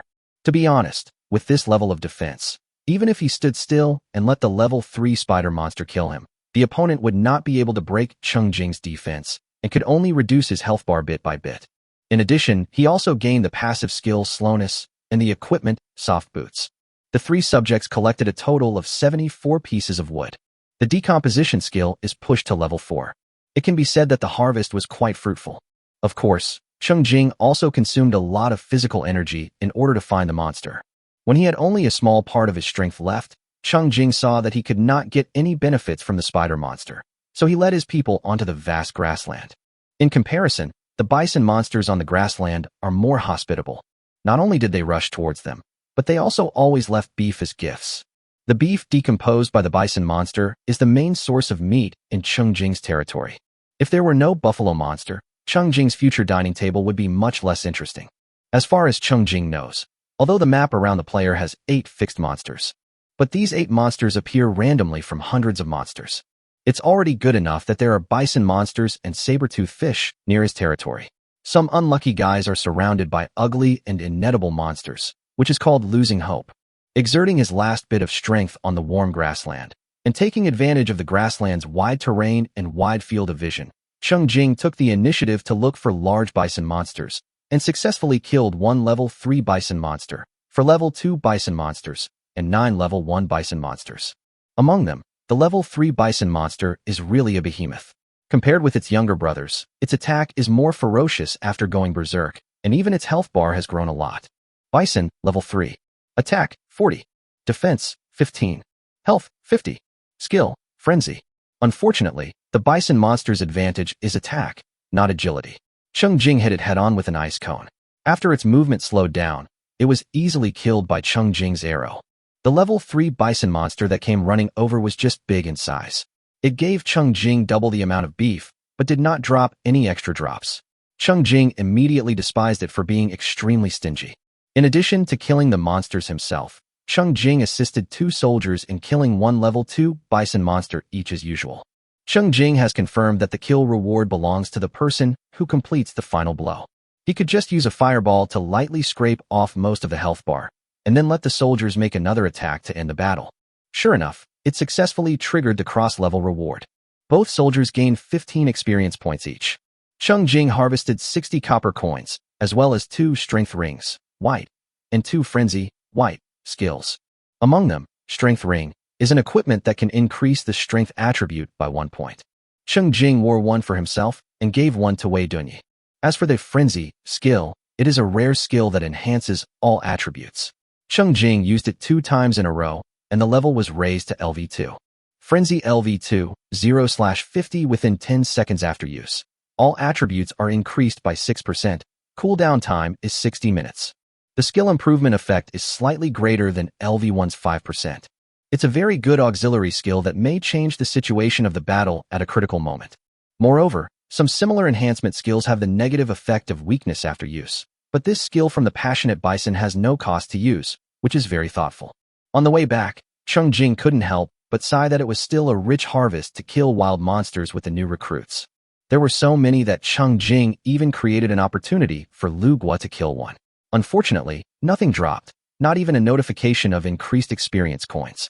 He had no choice but to give up the idea of forcing the trembling Lu Guo to continue fighting. Chapter 32. His subordinates are busy equals he is busy. All in all, the bison monsters, big and small, brought Cheng Jing 96 experience points, 156 copper coins, 72 portions of beef, and 16 beef tendons. The strength attribute increased by 2.8 points, plus the 1 point increase from the equipment, strength ring, reaching 11 points. Combined with the 2 points of agility increased by soft boots, Cheng Jing's attack power reached 74.4 in one fell swoop, setting a new record. Cheng Jing was contented and took his 3 subjects back to the territory to rest. Shirgu is still following up on the production of the catapult, and Shirtai has already forged a new, hard iron broadsword. Cheng Jing gave the new, hard iron broadsword to Wei Dunner to use. In this way, both soldiers at least have weapons with good attributes to use. After equipping them with weapons, Cheng Jing asked Wei Dunyi and Wei Dun'er to go out and kill monsters on their own. Monsters are about to invade tonight, and there is not much time for the 2 soldiers to grow, so we can only let them work hard. After clearing out numerous spider monsters, Cheng Jing now has sufficient spider silk resources and can finally arrange for stone and iron to make arrow towers. Consumes 100 wood, 20 stone, 2 iron, and 10 silk to start processing materials. It takes 10 hours to make an arrow tower out of stone and iron. Yesterday, Cheng Jing complained that it took too long, but today there was no other way. In order to increase his chips to cope with game activities, he had to spend this time. Lu Guo looked around and spontaneously went to take care of the crops in the field. Seeing that his subjects were all busy, Cheng Jing felt very relieved. As for him, the Lord, as long as his subordinates are busy, he is busy, and he can relax and lie back in the safety tower. When the game character recovered his strength, Cheng Jing opened his attribute table to admire it, and he could hardly suppress the smile. Name: saving your life is important. Level: 2, 932/300. Talents: Drain, SSS, Critical Hit, S. Strength: 11, +1. Agility: 7.6, +2. Constitution: 15. Mental: 13.8. Health: 150. Attack power: 74.4. Defense: 89.4, +3. Stamina: 12. Skills: Detection LV2, 37/50. Gathering LV2, 35/50. Decomposition LV4, 25/500. Ice Cone LV2, 46/50. Fireball LV2, 30/50. Swiftness LV2, 35/50. Healing LV2, 15/50. Slowness LV2, 0/50. Berserk LV2, 1/50. Free attribute points, 0. Territory level, 2. Security tower level, 3. Wallet, 3 gold, 28 silver, 502 copper. Equipment: wooden armor, soft boots, strength ring. Backpack: beef 126, torch 12, gunpowder 4, grilled fish 3, axe 1, pickaxe 1, shovel 1, stone axe 2, iron pickaxe 4, iron bow 1, iron arrow 10, wooden bow 2, wooden arrow 80. This is almost equivalent to the basic attributes that can only be possessed by a level 8 panel. In addition to his joy, Cheng Jing began to reflect for a moment, wondering whether he should have focused on killing monsters the day before. This improvement is too immediate. Thinking rationally, I felt relieved. The number of monsters on the previous day was far less than today's, and all my energy would be wasted on searching for monsters. Most importantly, upgrading the security tower will make him feel more secure. Putting down his gaming phone, Cheng Jing turned to the internet to check messages. Both game groups updated their guides, and Cheng Jing studied and followed up in a timely manner. The hot topic among the group members was tonight's game activity. They put forward a variety of ideas for dealing with the situation, which also gave Cheng Jing some inspiration. The hot topic on the internet is still Doomsday Online. In this atmosphere of nationwide discussion, more and more ordinary people are registering to try out the game out of curiosity and other reasons. This is a good thing for the vast majority of people. Apart from anything else, the level 0 attribute panel given upon registration is stronger than most people's real attributes. If you are willing to move your fingers and chop down 2 trees, you will get a guaranteed reward of 1 gold coin, and you will have the starting capital. To be honest, if it weren't for the starting capital given by the novice mission, Cheng Jing would not be able to afford to upgrade the territory, recruit people, and train soldiers. He would be lucky to have enough copper coins to upgrade the security tower. Soon, the relaxing break ended, and Cheng Jing turned his attention back to the game. Because Wai Dunyi brought Wai Dunner back to the territory. The 2 soldiers apparently went to the north to cause trouble for the black beetles and brought back 6 shells. Cheng Jingza gained 120 copper coins and 2 wooden armor, white, with defense +3, that were dropped by Wei Dunner when he killed the black beetle for the first time. Not bad. Cheng Jing gave 1 piece of wooden armor to Wei Dunner and put 1 piece into the storage cabinet. Now, the 3 people in the territory who can fight are all wearing wooden armor. No matter how shabby it is to add only 3 points of defense, at least it looks better than the free linen clothes. Although the 2 soldiers looked a little tired and disheveled, they were not injured. They sat down at the door of the security tower and each drank half a bucket of water. When Cheng Jing appeared, Wai Dunyi took the initiative to walk up to him and reported that he was ready to upgrade to level 1. He asked whether he wanted to upgrade and how to allocate the 1 free attribute point after the upgrade. Cheng Jing decisively agreed to the upgrade of Wei Dunyi. Soldiers don't have the absorption talent, so they can't improve their attributes or become stronger without upgrading. As for the fact that the kill benefits will be reduced after upgrading, this is not a big problem. Cheng Jing didn't care about those 3 or 2 copper coins. After all, losing soldiers would cost him more copper coins. After the upgrade, Wai Dunyi's status returned to full, and according to Cheng Jing's instructions, he added 1 free attribute point to his constitution, bringing his constitution to 4 points and his health to 40. Cheng Jing hopes that the soldiers will have high health and defense to reduce the probability of accidental death so that they can stand at the front when something really happens. Cheng Jing's strength was finally restored, and he left the territory with Lu Gua and 2 soldiers. This time, he led the team towards the south side of the territory. Now that the population in the territory has increased, the demand for domestic water has increased. Half of the 20 buckets of water that Cheng Jing brought back on the first day have been used up. He simply used 10 more pieces of wood to make buckets, and took 20 empty buckets to the river to fetch water.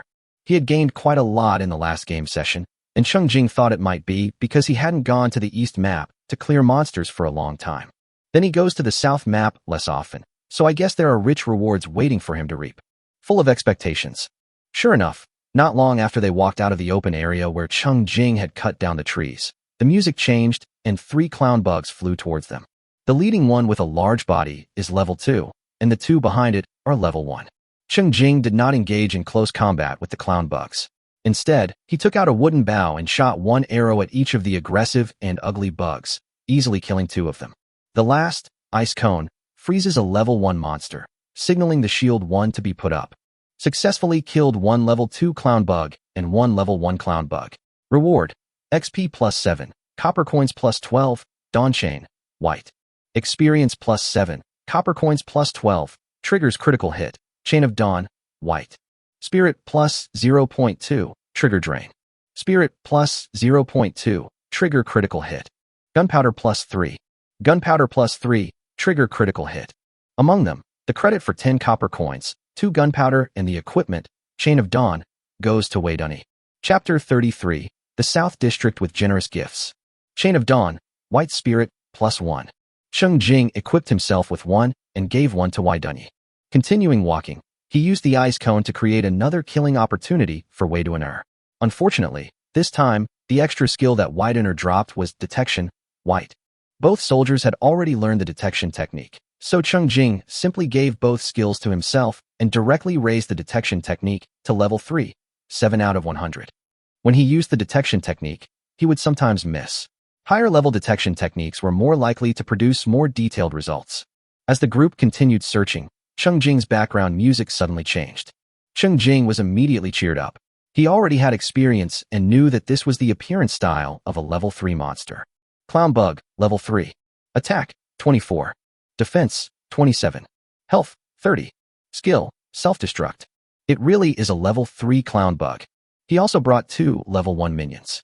For players who don't have long-range attack methods, the Clown Bug is actually a very disgusting monster. Although its health is low, its defense is extremely high, which means that if it gets close to it, the player will have to work hard to have a chance to kill it. But the problem is that the Clown Bug will self-destruct when it is on the verge of death. With the help of its skills, it will cause high damage and make nearby players dizzy. So the best way is to detonate this thing from a distance and watch it as a firework. Moreover, the monsters with the word ugly in their names are really ugly. You can't look at them up close because they are an eyesore. It is best to deal with them from a distance. As usual, Cheng Jing used an ice cone to slow down the largest level 3 ugly thing and then shot an arrow. Cheng Jing's attributes are stronger than in the previous game period, so he doesn't need an iron bow or iron arrows. A wooden bow and wooden arrows are enough. 1 arrow killed the level 3 Clown Bug. Cheng Jing continued to attack and killed 2 more level 1 Clown Bugs with 2 consecutive arrows. The 2 new recruits have already used up their newcomer's first guaranteed explosion chance, so just follow Lugua to chop trees. As for killing monsters, Cheng Jing will do it all by himself. No, the benefits are immediately returned. Kill 1 level 3 Clown Bug and 2 level 1 Clown Bugs. Rewards: XP plus 14, Copper Coins plus 14, Skyfire, White. Reward: Experience plus 14, Copper Coins plus 14, Skyfire, White. Triggers critical hit. Spirit plus 0.3, Trigger Drain. Spirit plus 0.3, Trigger critical hit. Gunpowder plus 4. Gunpowder plus 4, Trigger critical hit. Cheng Jing quickly checked the introduction of the skill Skyfire, White, and found out that it was a noble magic group attack skill. Cheng Jing immediately bought 2 books and upgraded his skills to level 2.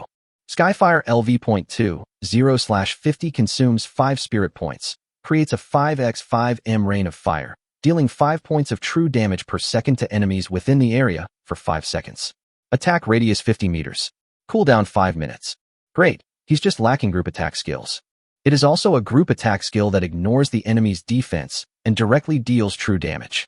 The skill's description at level 1 is, consumes 4 spirit points to create a 4x4 meter rain of fire, dealing 4 points of true damage per second to enemies within the area for 4 seconds. Attack radius 40 meters. Cooldown 5 minutes. The skill is upgraded to level 1. Although the consumption is slightly increased, the range and damage are also increased. It is a promising skill, and Cheng Jing has begun to look forward to the effects after the level is upgraded in the future. At this stage, this skill is only revealed by Cheng Jing. If it were any other player, the mental attribute might not be enough for 1 shot.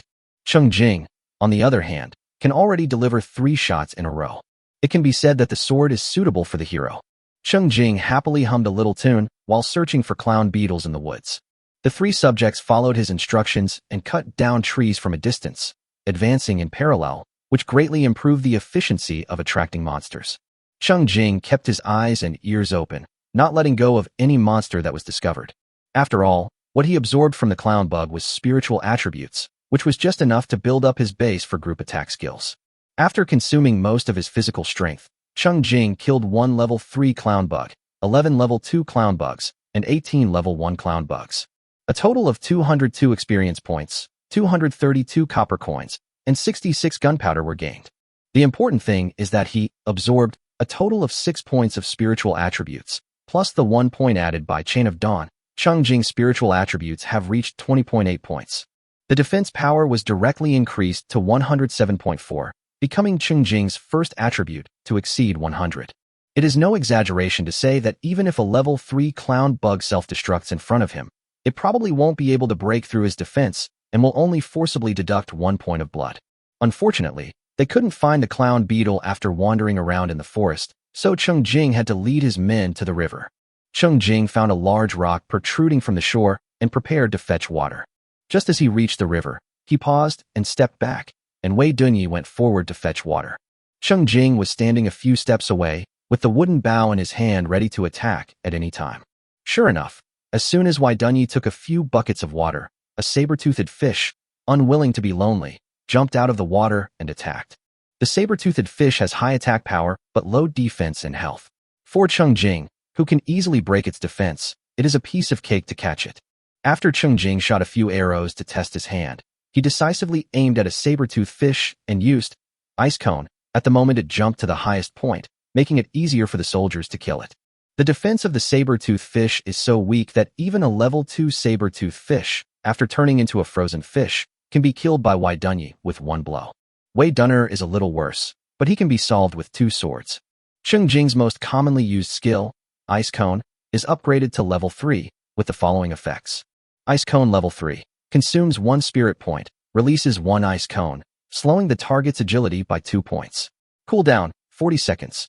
Cheng Jing made a comparison and found that the cooling time was 20 seconds shorter than that of LV2, which was quite practical.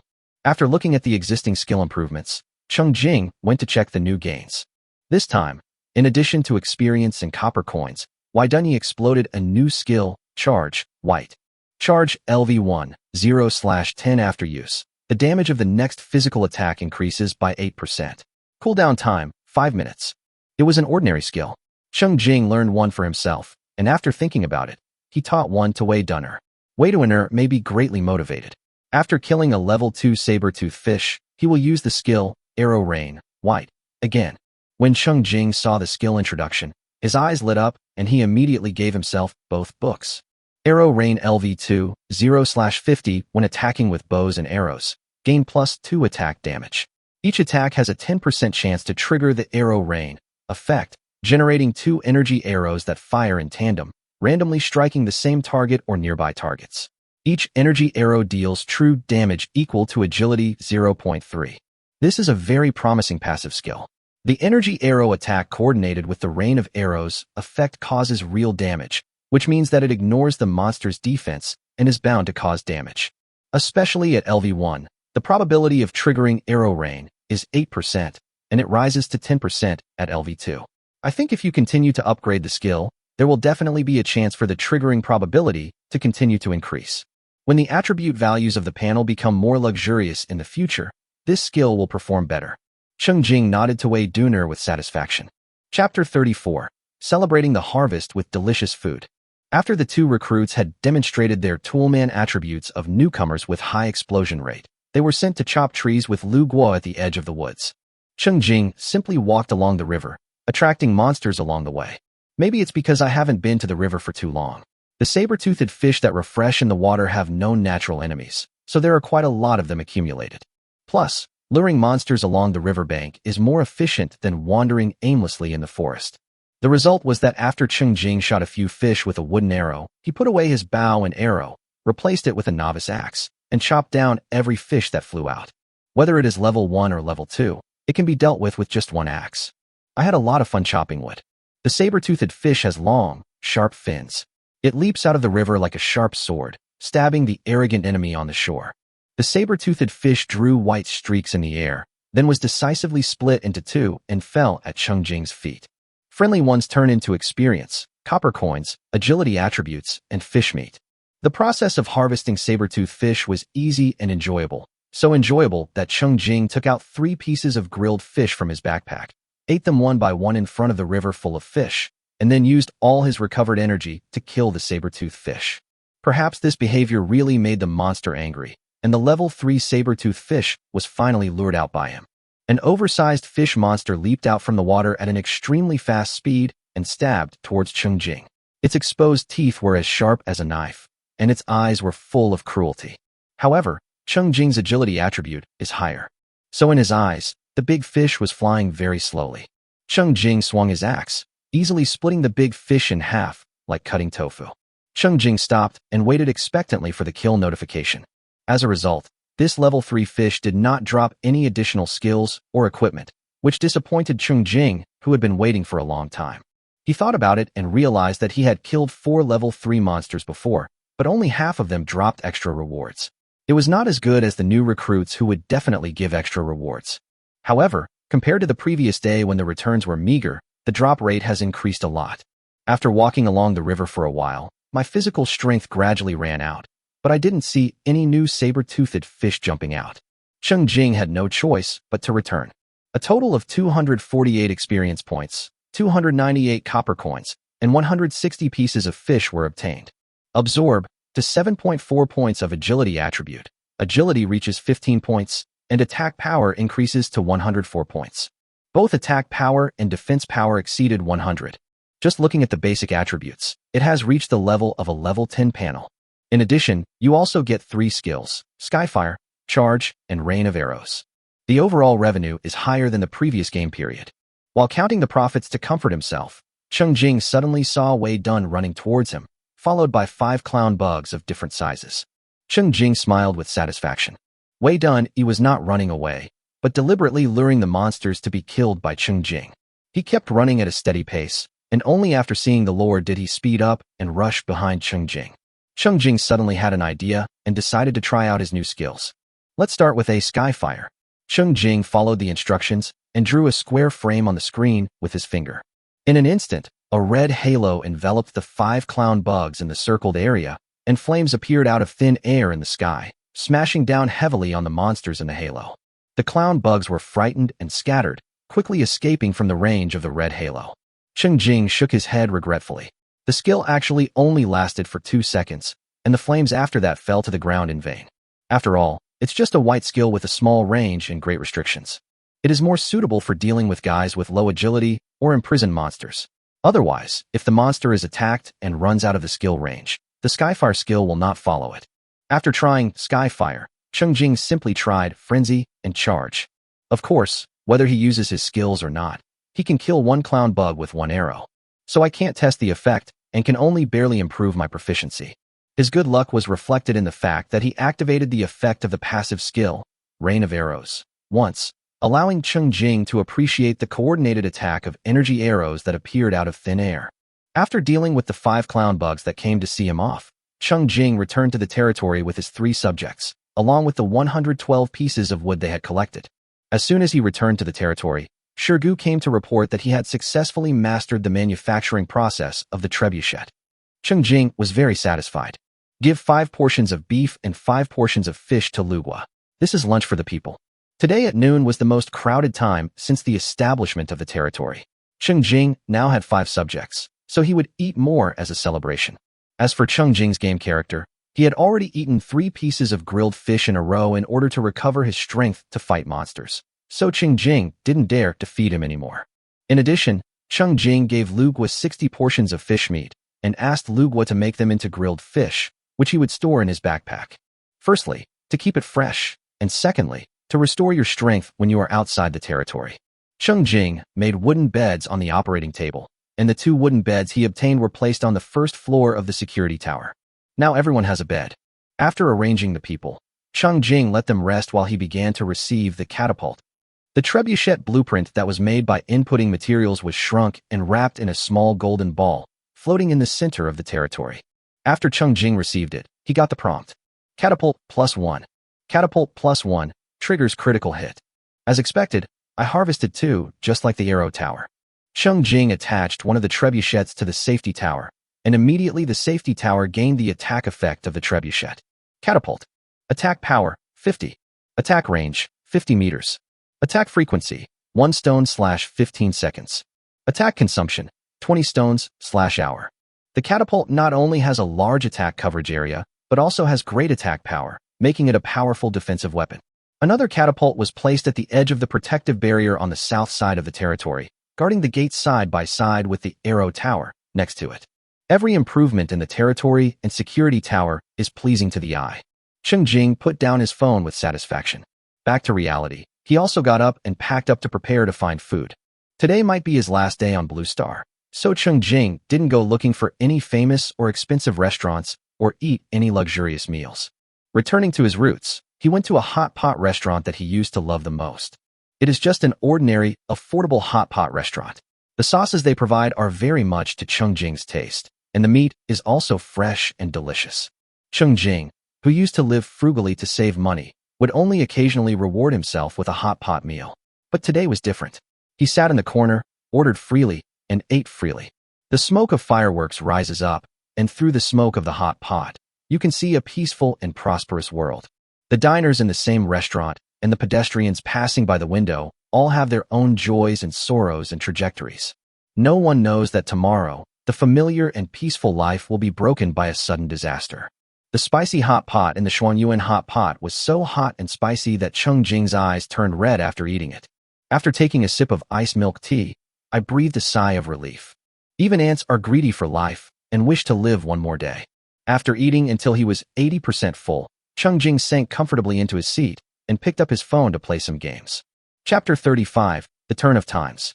Turning his attention back to the game, Cheng Jing was the first to notice that during the previous break, 2 soldiers went out on their own to the south to find 3 level 1 clown bugs and killed them. After bringing back 3 pieces of gunpowder, Widener also accumulated enough experience to upgrade to level 1. Cheng Jingza received 50 copper coins. Widener walked up to Cheng Jing and asked if he wanted to upgrade. Cheng Jing also allowed him to upgrade and added free attribute points to his physique. With his strength fully restored, Cheng Jing prepared to go out and play. This time, in addition to Lu Gua and 2 soldiers, he also brought the craftsman Shirgu.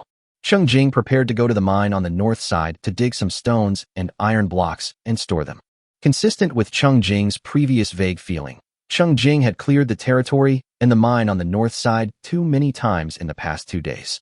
Even though the game had been refreshed, there were still very few monsters encountered. Along the way, we found a total of 2 level 2 black beetles and 5 level 1 black beetles. Dunyi and Widener had both received the reward for killing the black beetle for the first time, so Cheng Jing didn't let them do it. He cleaned it up himself by killing them one by one with an axe. Finding monsters was a worry, so Cheng Jing simply went to the mine first. After entering the mine, we lit torches as usual. The 4 leaders took the initiative to start mining. Cheng Jing checked his physical strength and stood still. He reserved his energy for killing monsters today. Come on, bat creatures, his axe is hungry.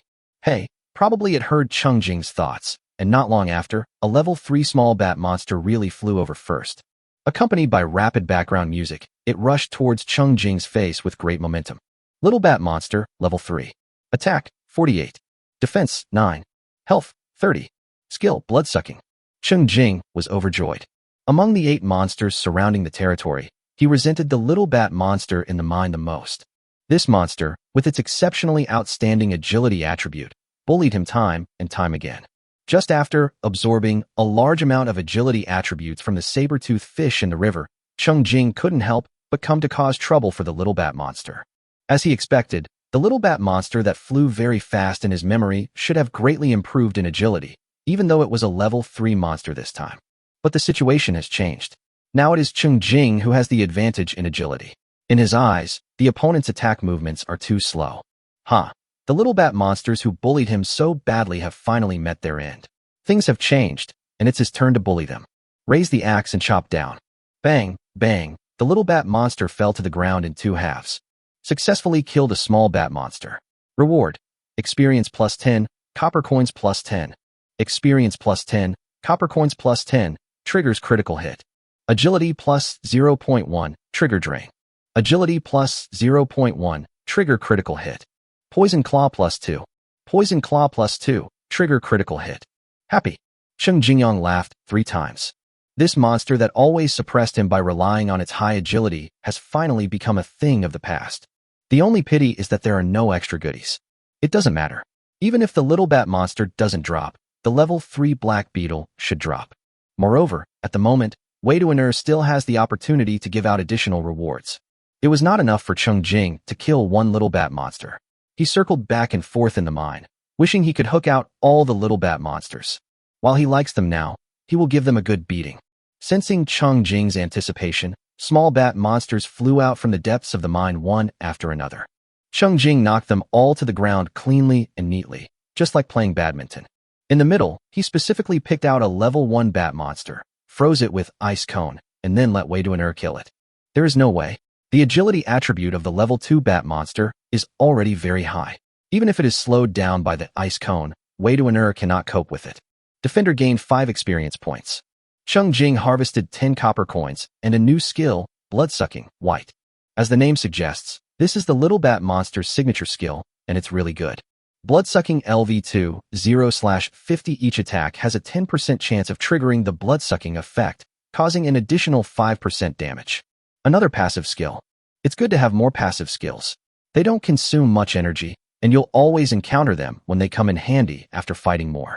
Cheng Jing now wishes he could grab a small bat monster and use their blood-sucking skills against each other to see whose blood-sucking is more authentic. It's a pity that any of his attacks now deal high damage, and the bat monster's fragile body can't withstand it at all. Cheng Jing, feeling refreshed after his revenge, killed 1 level 3 bat monster, 7 level 2 bat monsters, and 12 level 1 bat monsters, and he couldn't wait for another bat monster to come to him and give him gifts. Cheng Jing even explored deep into the mine with a torch, but still couldn't find these guys. The number of small bat monsters was obviously less than the wild monsters encountered in the previous 2 maps. Cheng Jing had no choice but to return to the territory and continue to wait patiently. Cheng Jing, who was standing still, recovered a lot of strength in the wild. After waiting for more than 10 minutes, there was still no movement, and Cheng Jing could not wait any longer. Cheng Jing changed his mind and sent 2 soldiers out. Let them run the map first and scout the location where the black beetles gather in advance, so that he won't have to waste his energy wandering around in the forest looking for monsters. Anyway, black beetles crawl slowly and don't like to move in daily life, so they are not much different from fixed targets. Wei Dunyi and Wei Duaner received the order smoothly, put down their pickaxes, and left the mine. Cheng Jing was so tired of waiting that he simply picked up a pickaxe and started hammering the ore. One hand was clicking and waving the pickaxe, while the other hand was checking and counting the harvest. The little bat monster gave Cheng Jing a total of 138 experience points, 148 copper coins, 44 poison claws, and the passive skill, blood-sucking. Cheng Jing absorbs 4 points of agility. The most important reason for the reversal of the situation is that the agility attribute of the little bat monster after upgrading is not as fast as Cheng Jing's absorption, so it has to be suppressed by him because of his agility advantage. After successively killing 2 wild monsters, the saber-toothed fish and the small bat monster, which could absorb agility attributes, and adding the effect of the equipment, soft boots, Cheng Jing's agility attribute has reached 19 points. Among the 4 basic attributes, mobile phone players actually feel the most obvious improvement in agility attribute. As the agility of his game character continued to improve, Cheng Jing could clearly feel that when he controlled the game character to walk on the map, his speed was much faster than the initial walking speed. But now he always brings his subjects with him when he goes out, so he has to adapt to their pace and cannot just focus on walking ahead. Another important manifestation is combat. Level 2 and Level 3 wild monsters appear more frequently. Obviously, their attributes have been significantly improved, and their attack and movement speed should also have become faster. But in Cheng Jing's eyes, it seemed that their attack speed had slowed down. When it comes to dealing with it, Level 3 monsters don't feel any more difficult to deal with than Level 1 monsters. Anyway, it's just 1 small monster per hit. This is naturally not because the Level 3 monster has not been enhanced, but because Cheng Jing's attributes have been improved more and faster, which is displayed through the game, making the monster weaker and weaker. In this regard, Cheng Jing just wants to say, give me more. Chapter 36. Long. Less than half an hour later, the 2 soldiers returned to the mine. Wei Dun reported to Cheng Jing that the 2 soldiers were running separately to explore the map and had already grasped the specific locations of more than 20 black beetles. Cheng Jing was satisfied and couldn't help but marvel at the magic of this game. He then led the team to finish work and prepare to leave the mine. In terms of mining, Cheng Jing harvested 82 stones, 8 iron blocks, and 2 silver blocks. Shield 1 harvests 24 stone blocks and 3 iron blocks. Shield 2 harvests 22 stone blocks and 3 iron blocks. 6 fruits harvest 40 stone blocks, 5 iron blocks, and 1 silver block. Craftsman Stone has an inherent profession bonus, with the highest efficiency, harvesting 50 stone blocks and 6 iron blocks. In total, Cheng Jing obtained 218 stones, 25 iron blocks, and 3 silver blocks. The price was that 3 of the 4 iron pickaxes in the backpack were directly scrapped, and the durability of the remaining one was only 56 points. When it comes to mining, it is true that strength lies in numbers and the rewards are great. Cheng Jing brought his people, bid farewell to the stingy little bat monster, and went to find trouble with the black beetle. The 2 soldiers had indeed figured out the distribution of black beetles in a large area around them. With a clear direction, he took Cheng Jing to the place where the black beetles were gathering in groups of 3 or 2, and went to their doors one by one.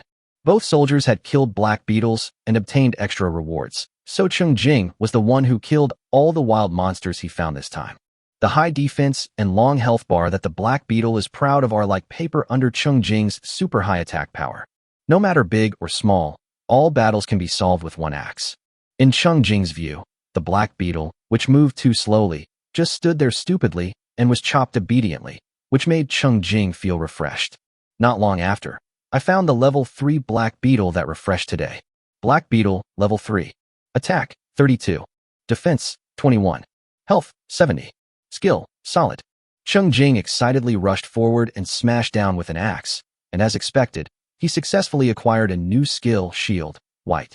Shield level 1, 0 out of 10 consumes 2 spirit points to activate a shield with a value of 20. Cooldown time, 10 minutes. Cheng Jing immediately released a shield to see the effect. I saw a light, gray, semicircular transparent light shield blocking the game character, and it remained there until it was attacked. Very practical defensive skills.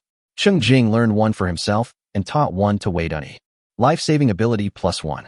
Under the precise guidance of the 2 soldiers, during this game period, Cheng Jing successfully harvested 1 level 3 black beetle, 11 level 2 black beetles, and 18 level 1 black beetles.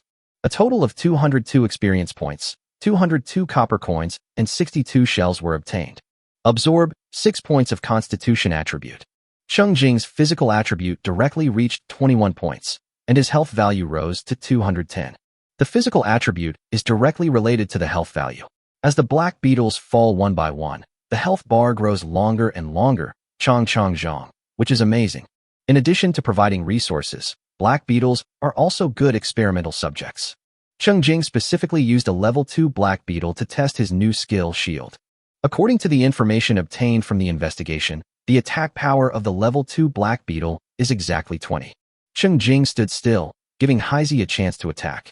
The level 2 black beetle crashed down with great force. The transparent shield in front of Cheng Jing shattered instantly, but his own health was intact, and he did not feel the impact. On the contrary, the black beetle that attacked in anger failed to achieve any success, and was pushed back 2 steps by the recoil. Cheng Jing shook his head and said, "I gave you a chance, but you are useless. The test is over, the test object is useless, and it is cleaned up with an axe." Cheng Jing also found a group of level 1 black beetles gathered together to test the Sky Fire skill. After the skill is activated, a red halo enveloped the area, and flames fell from the sky, hitting the black beetle. The black beetle was hit and fluttered around. But the level 1 black beetle crawled very slowly and took the full 5 seconds of skill damage. Skyfire causes real damage. No matter how high the black beetle's defense is, only a small part of its health bar will be left. Cheng Jing smiled with satisfaction. I really wish all monsters were as friendly as black beetle. After Cheng Jing cleaned up all the black beetles found by the 2 soldiers, he could not find any other wild monsters. Just as his strength was running out, he had no choice but to return to the territory with Lu Gua and Shirgu. By the way, take along the 58 pieces of wood collected by the 4 subjects along the way. The 2 soldiers continued to stay in the wild, killing monsters and leveling up on their own. It cannot be said that Lord Cheng Jing does not care about them. Before parting, Cheng Jing cast a healing spell on each of them to improve their proficiency and replenish their status. Cheng Jing's expectation for them is that they can reach level 2 before the game activity starts at 8 o'clock tonight. As soon as he returned to the territory, Cheng Jing assigned a new job to the craftsman Shirgu. Shirgu is good at making sturdy armor, light helmet, sharp spear, and catapult. Now the 2 soldiers have iron swords as weapons and wooden armor. Cheng Jing asked Shirgu to make a light helmet, first to see. The materials required are 2 iron blocks, 2 shells, 2 spider silks, and 2 crystal balls, and it takes 1.5 hours. After explaining the new task, Cheng Jing controlled the game character and lay back on his small bed. After clicking on the attribute table to admire it again, Cheng Jing put away his phone with satisfaction. He felt his stomach and felt that he had digested a lot. He turned on the induction cooker on the table in the hot pot restaurant, and he could still stuff 2 more plates of meat. In short, not bursting his stomach was his last act of sanity. After eating and drinking his fill, Cheng Jing staggered out of the hot pot restaurant. Following the list he had prepared in advance, he took a taxi to an outdoor goods mall and a cold weapon collection store and bought some small supplies. Then I rushed home. On the way back in the car, Cheng Jing received an announcement from the gaming group. Both Hand-Tier Doomsday Rush and Pioneer 3 Group issued announcements, promoting that the official TV station will broadcast a special program about the Monster Madness game event tonight, calling on players to actively sign up to become guests of the program and receive generous rewards. Cheng Jing saw that players in both groups were actively signing up, and he was also looking forward to seeing the game progress of other players. As for himself, he was not planning to sign up. To be honest, at this point in time, Cheng Jing no longer has much desire for the real world. His only goal is to survive in the apocalypse. The resources that reality can provide are very few. Hot weapons may be useful, but Cheng Jing has no chance to get them, so it is better to be low-key and safe. I hurried back home, and my stamina in the game was just full. The 3 major directions around the territory have been cleared, and this time Cheng Jing naturally led the team westward. The team members are still 2 soldiers and Lu Gua. During the previous rest period, the 2 soldiers each killed 2 spider monsters and returned to their territory to rest. Chapter 37: The Violent Aesthetics of the Strong. Seeing how tired they looked, Cheng Jing didn't blame them. He suspected that the 2 were not trying too hard to kill monsters, but that it was difficult to find wild monsters. The lack of monsters to kill became the biggest obstacle preventing them from upgrading. Cheng Jing, who caused this situation, walked in front as if nothing had happened. Why does it feel like he's been developing towards becoming a monster overlord since he acquired the talent of absorption? Just thinking about it is really exciting. The Western Forest belongs to green ant monsters and big-eyed worms. Since they were all old friends, Cheng Jing didn't even bother with the small talk and just started having a proper meal. A novice axe that doesn't lose durability is the first choice, and you won't feel any pain when chopping. Cheng Jing is now very agile and strong, so there is no need for him to circle around the monster to test his physical skills. He can just rush forward and strike it with an axe. He especially liked to chop the thin waist of the green ant monster, often splitting it into 2 halves directly, which had a kind of violent beauty. Cheng Jing specifically picked out 2 level 2 green ant monsters and gave them Ice Cone. Agility is not the green ant monster's advantageous attribute. After being slowed down, it starts to move in slow motion. The 2 soldiers can kill the ice ants with ease. When Wei Dun kills the green ant monster, the weapon that drops out is Spike, white. Spike, attack +8. It was a forearm-length dagger. Cheng Jing played with it for a moment before putting it back into his backpack. The quality of items dropped by wild monsters varies.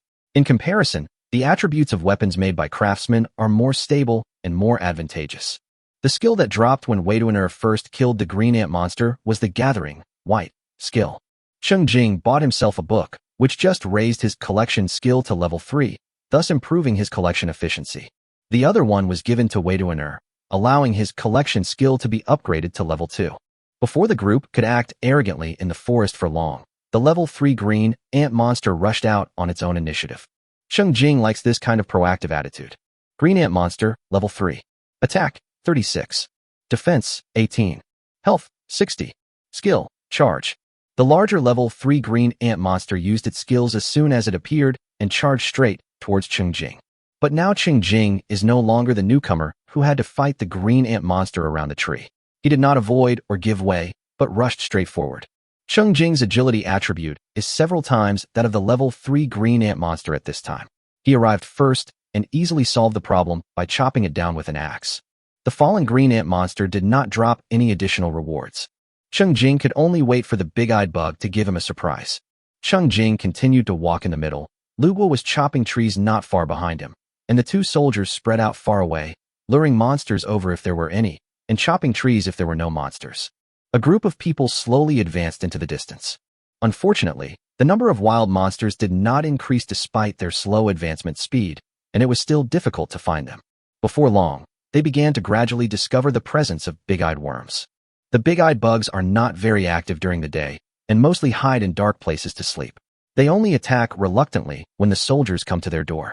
Cheng Jing picked 2 level 2 big-eyed bugs for the soldiers to kill. Dunyi once again dropped the equipment, whole hat, white. This thing is a black hat with holes of various sizes on it. It is tattered and looks like waste. The only consolation is that its properties are pretty good. Whole hat, spirit +1, defense +8.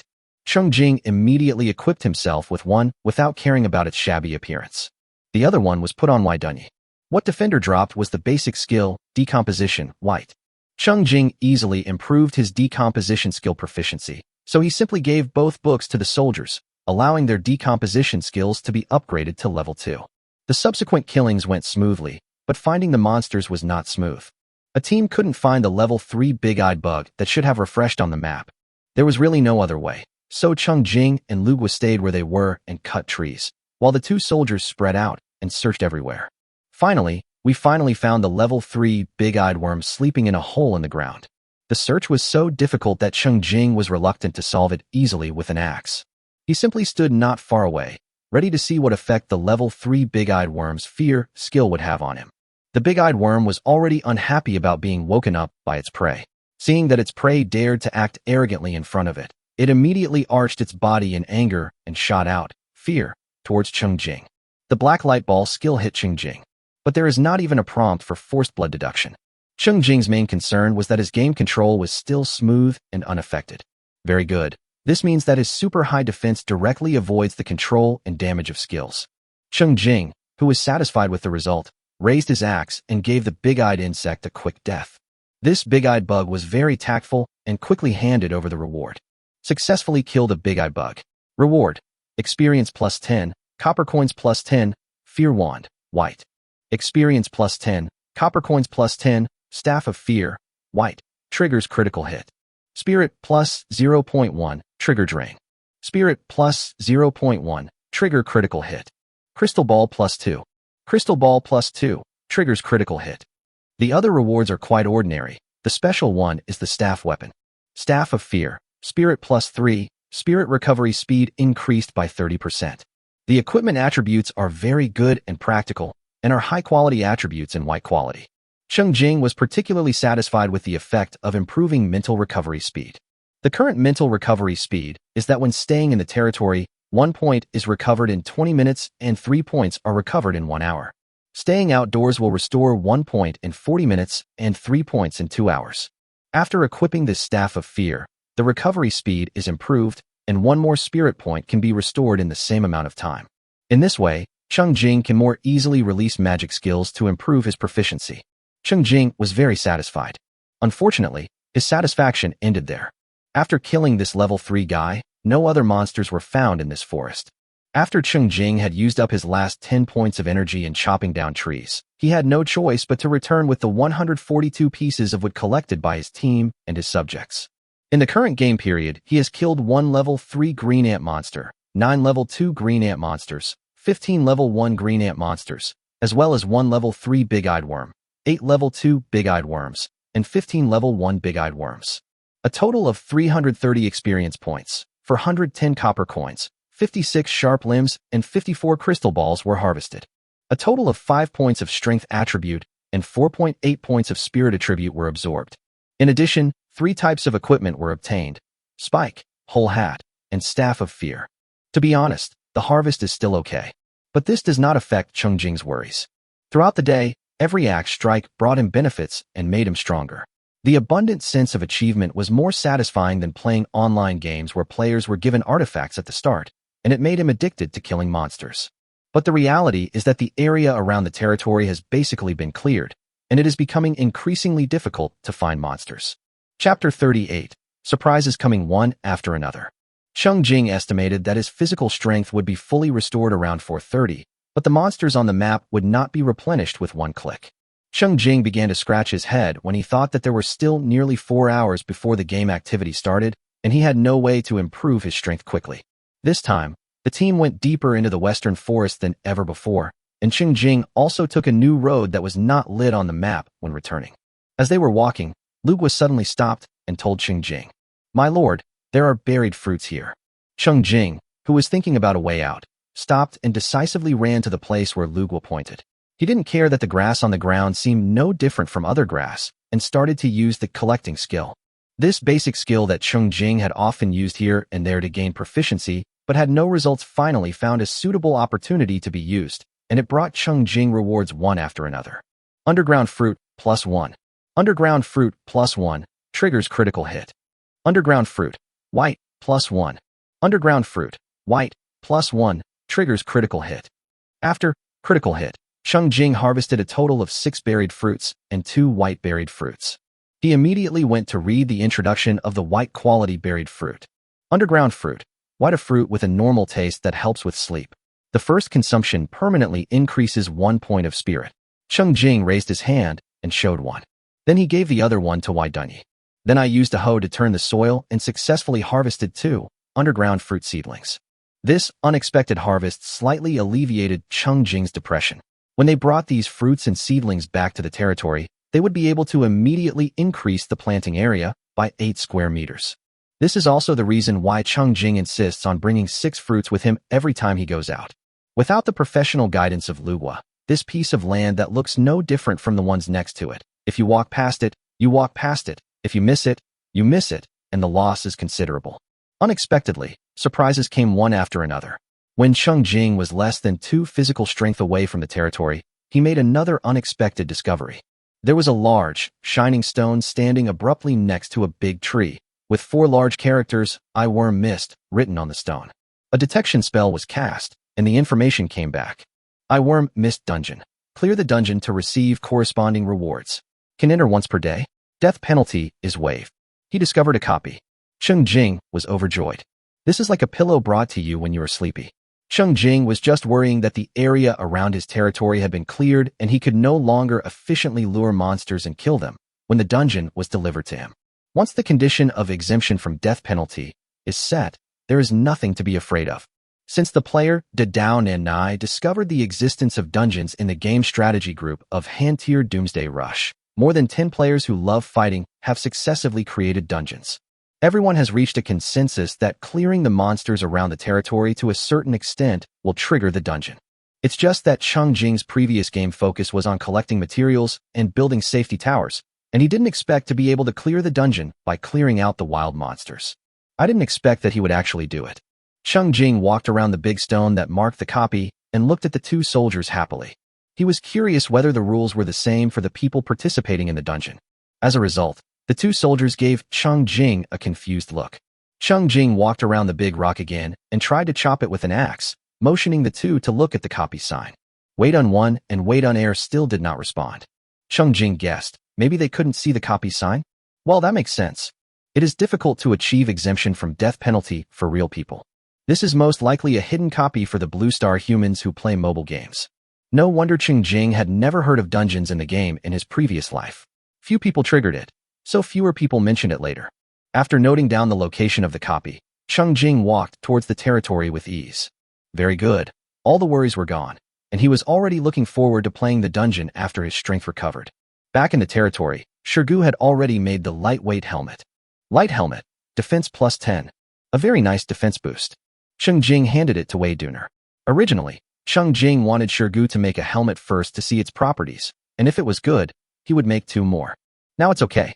2 pieces of head armor, whole hat, dropped by killing monsters. There is no need to make any more lightweight helmets for the time being. After choosing between sturdy armor and sharp spear, which Shirgu was good at, Cheng Jing decided to check the strength of the spear first. So Shirgu was assigned to make the sharp spear. Luwa took over 6 underground fruits and 2 bunches of underground fruit seedlings and prepared to plant them. The activity of clearing the map and clearing monsters has come to a temporary end, and Wai Dunyi and Widener have a chance to rest. Cheng Jing also controlled the game character to return to the safety tower to rest. Putting down his phone, he went to the game group to look for experience summaries related to the copy.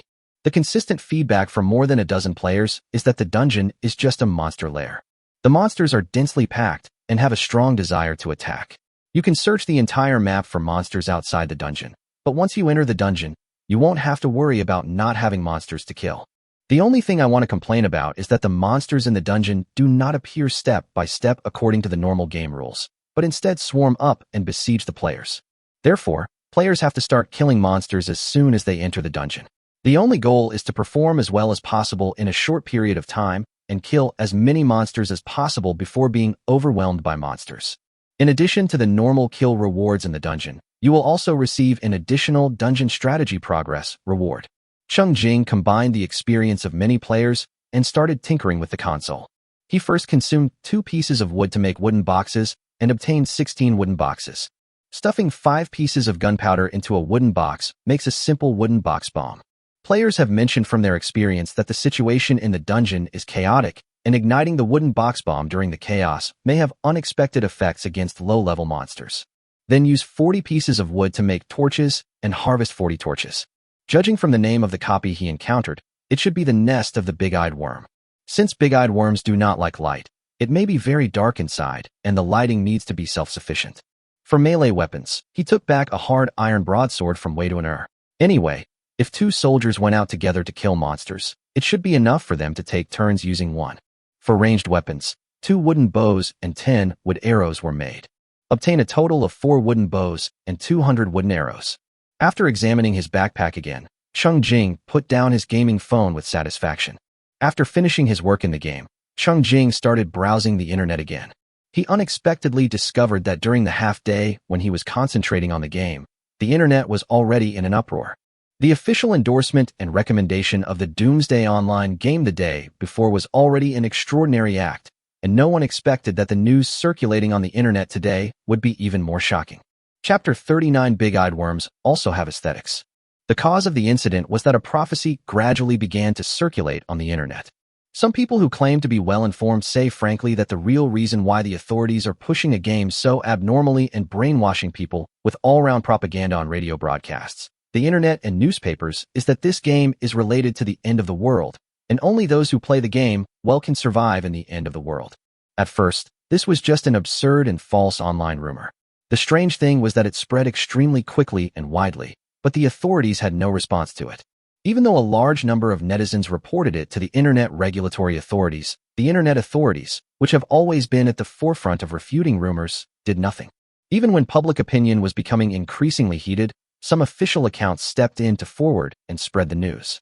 Although it was just a forwarding without any clear explanation or denial, this vague attitude is enough to make people think about it. In addition, a self-proclaimed insider revealed that the superiors issued a document today requiring everyone to work overtime to play the game.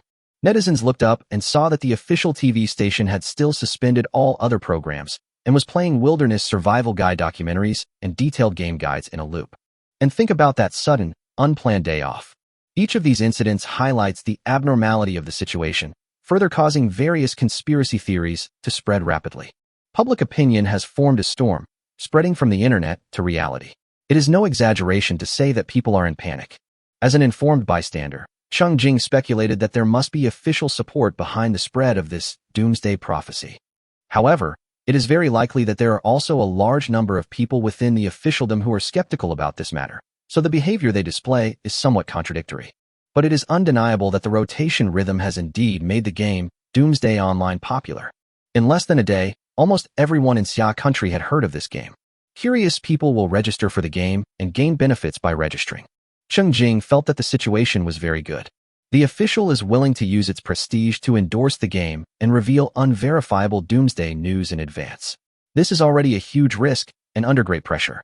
Just in case, Cheng Jing thought, if the end of the world did not come, the so-called rebirth would be just an illusion, and his life would still be okay, but the official would be playing a big joke on him. When he thought about this, Cheng Jing still admired the top management who made the public decision. Naturally, some people are happy to see it happen, while others are dissatisfied with it. There are also some people on the internet who are clamoring that the official is supporting a game, and there must be money and power transactions involved. They are demanding a thorough investigation and an explanation to the public. Some people are angry and think that the official silence is inaction. If the game, Doomsday Online, is really of great importance, why didn't they inform the public of such important news earlier? This concealment is irresponsible for the safety of people's lives and property. Because most people who followed the official initiative were busy playing the game, various questioning and opposing views occupied a large amount of online space. The online arguments became more and more intense, and the online disputes in Xia country spread abroad. Some countries that received the news almost failed to understand the intelligence sent back. Why did the Xia Kingdom believe that the game Doomsday Online was related to the real apocalypse?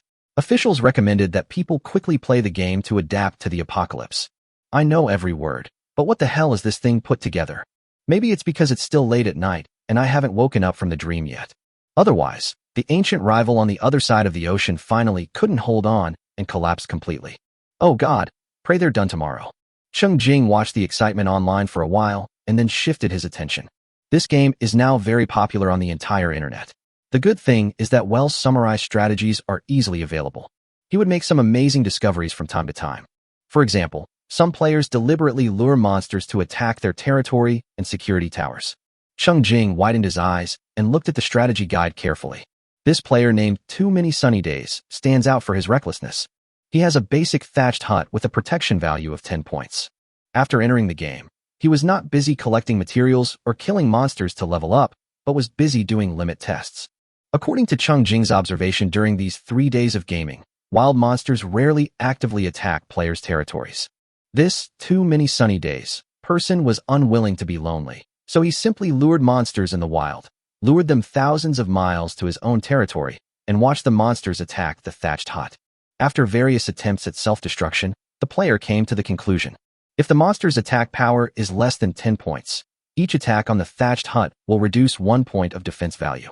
If the monster's attack power is greater than 10 points, then attacking the thatched hut will reduce the defense value by attack power 10.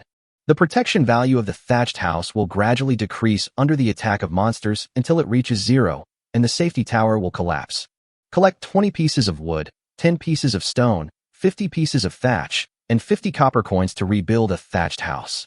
If the thatched hut's defense value is not completely destroyed, it will slowly recover at a rate of 1 point every 10 minutes when it is not attacked. Looking at this experience summary with pictures, tables, and detailed introduction, Cheng Jing was really eye-opening and shocked. So brave. Cheng Jing decisively gave a free like and collection to Too Many Sunny Days, and included these valuable experiences in his own summary file. Soon, Yugi's stamina was restored to full again. This time, Cheng Jing let the two soldiers fight monsters and level up on their own.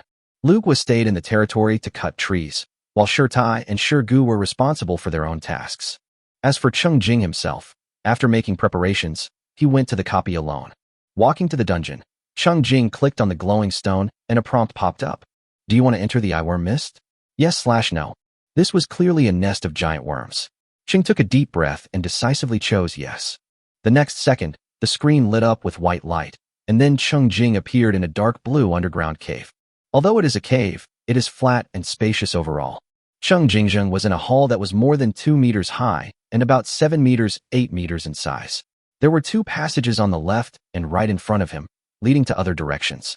You can vaguely see that there are many branching roads deep in the passage, forming a huge underground cave network. This big-eyed worm has a pretty good level of construction. Not only is the construction level good, but there are also some plants emitting a faint blue light scattered in the corners of the cave hall, adding a touch of elegance to this cave that never sees the sun. However, the big-eyed worm, as the owner, is not very elegant. There were nearly 30 sleepy big-eyed bugs lying all over the hall. In the dim cave, the densely packed eyes on the back of the big-eyed worm, which reflect light slightly, make people's scalps tingle. Cheng Jing, who was mentally prepared, seized the opportunity and launched an attack before the cave owner could react. Chapter 40. Open the door. Cheng Jing swung the axe in his hand decisively, killing the 2 level 1 big-eyed bugs closest to him one by one, cleanly and neatly. Decomposition skill is thrown out immediately. Successfully harvested 8 experience points, 8 copper coins, and 4 crystal balls, and absorb 0.4 points of spiritual attributes. The rewards are not less than those outside the dungeon. Cheng Jing was very satisfied. Now, the big-eyed bugs all over the ground turned into experience balls all over the ground in his eyes, just waiting for him to bend down and pick them up. This semi-enclosed hall is just right for the use of the Skyfire skill. Cheng Jing fired a Skyfire at the area where there are relatively more big-eyed bugs.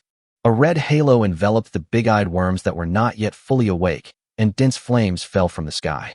A real man would not look at the explosion, and Cheng Jing did not look at the effect of the skill release. He swung the axe and chopped at the big-eyed bug that was not covered by the skill. The big-eyed worms, who had just been awakened from a sweet dream, had no idea how to react when they saw Cheng Jing suddenly appear among them. But the noise Cheng Jing made was too loud. The entire cave was filled with the obnoxious and dazzling flames and the miserable and shrill howls of his companions. Seeing Cheng Jing start to kill people everywhere, the other big-eyed bugs lying there bored finally reacted. Suddenly, the crowd was outraged. A dozen big-eyed insects bent over and made attacking gestures towards Cheng Jing. There were also 4 or 5 big-eyed bugs that raised their heads and howled, making sharp and piercing alarm sounds. Cheng Jing swung his axe and prioritized dealing with the talkative bugs that sounded the alarm. But soon, vague noises were heard coming from outside the cave passage. It was the big-eyed worms that had noticed something unusual and rushed to provide reinforcements. Alas, it's a pity that I couldn't make them all shut up instantly. But Cheng Jing didn't care much. No wonder players complain that the monsters in the dungeon don't move out in order, but instead swarm up and attack. Cheng Jing now understood. He guessed that the so-called game copy was most likely a real monster lair. The player went straight into the enemy's nest, so it's normal to be besieged by an entire tribe. Cheng Jing didn't expect that he could single-handedly take on a whole nest of big-eyed bugs right now. For him, just like other players who activated the dungeon, he would earn as much as he could kill. So Cheng Jing didn't even stop and continued to rush quickly into the group of monsters. The pre-action of the big-eye bug using the fear skill is still very recognizable. With the background lighting of the blazing flames, Cheng Jing could, with a little attention, rely on his high agility to move quickly to avoid being targeted by the big-eyed worm's skills. Soon, the Skyfire skill dissipated, and within the coverage area, the health bars of 9 level 1 big-eyed worms and 6 level 2 big-eyed worms were directly destroyed. There were also low-health insects that were pushed out of the attack range in time. Cheng Jing did not give them a chance to recover and gave them the finishing blow. In fact, as long as he gets close to you, he will kill you with one axe, no matter if it is a level 1 or level 2 big-eyed worm. Even if it is a level 3 big-eyed worm, the result is the same. Cheng Jing's attack power was equally contemptuous of them. The only problem was that in the already dim cave, the black energy state's fear skill was too concealed, and Cheng Jing was sometimes hit without even noticing. Fortunately, these skills cannot break the defense and have no actual effect. Realizing this, Cheng Jing spent a little more effort to insert a torch during the battle to provide himself with vision. Well, I didn't expect that this move would accidentally start a battle for the torch. Cheng Jing erected the torch so easily that some big-eyed bugs even temporarily put aside their hatred for him and aimed at the torch. Cheng Jing was even happier when he saw this scene. He then chopped from the east to the west of the cave, and from the south to the north, with a big axe in his right hand and a big torch in his left hand. Before a large number of reinforcements of big-eyed insects arrived, he killed all 26 big-eyed insects lying in the hall and the 5 big-eyed insects that came to rescue earlier. He mostly used an axe during the battle and only used the Skyfire skill once, which consumed 5 points of spirit. Gained 212 experience points, 212 copper coins, 64 crystal balls, and absorbed 6.2 points of spiritual attributes. Wow. After a battle, the spiritual attribute does not decrease but increases. Great. Of course, when summarizing during the intervals between battles, Cheng Jing also noticed that there were still some unfavorable factors that limited his performance. That is physical strength. He had full stamina before entering the dungeon, but after one battle, he lost more than 20 points of stamina. This won't work.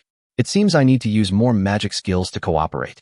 While summarizing, Cheng Jing quickly rushed to the 2 passages connecting the hall, took out the stones he had brought from his backpack, and piled them 3 or 4 layers thick in the passage on the left to block it.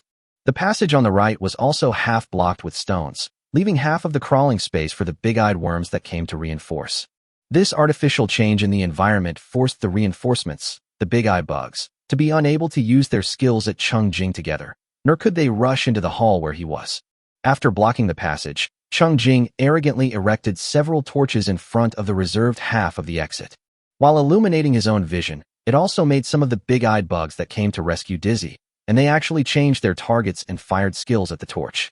Cheng Jing stood at the side and used a wooden bow to shoot from a distance, occasionally using a few decomposition skills to prevent his materials from being crushed by the big-eyed bugs coming from behind.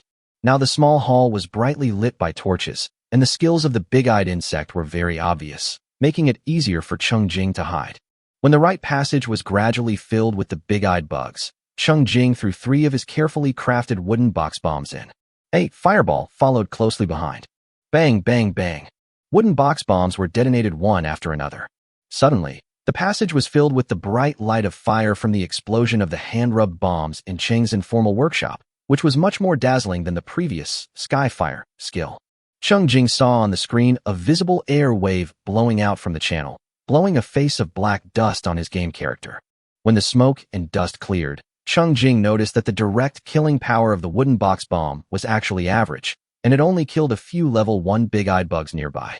But the accompanying strong light attack effect is too strong, especially against big-eyed worms.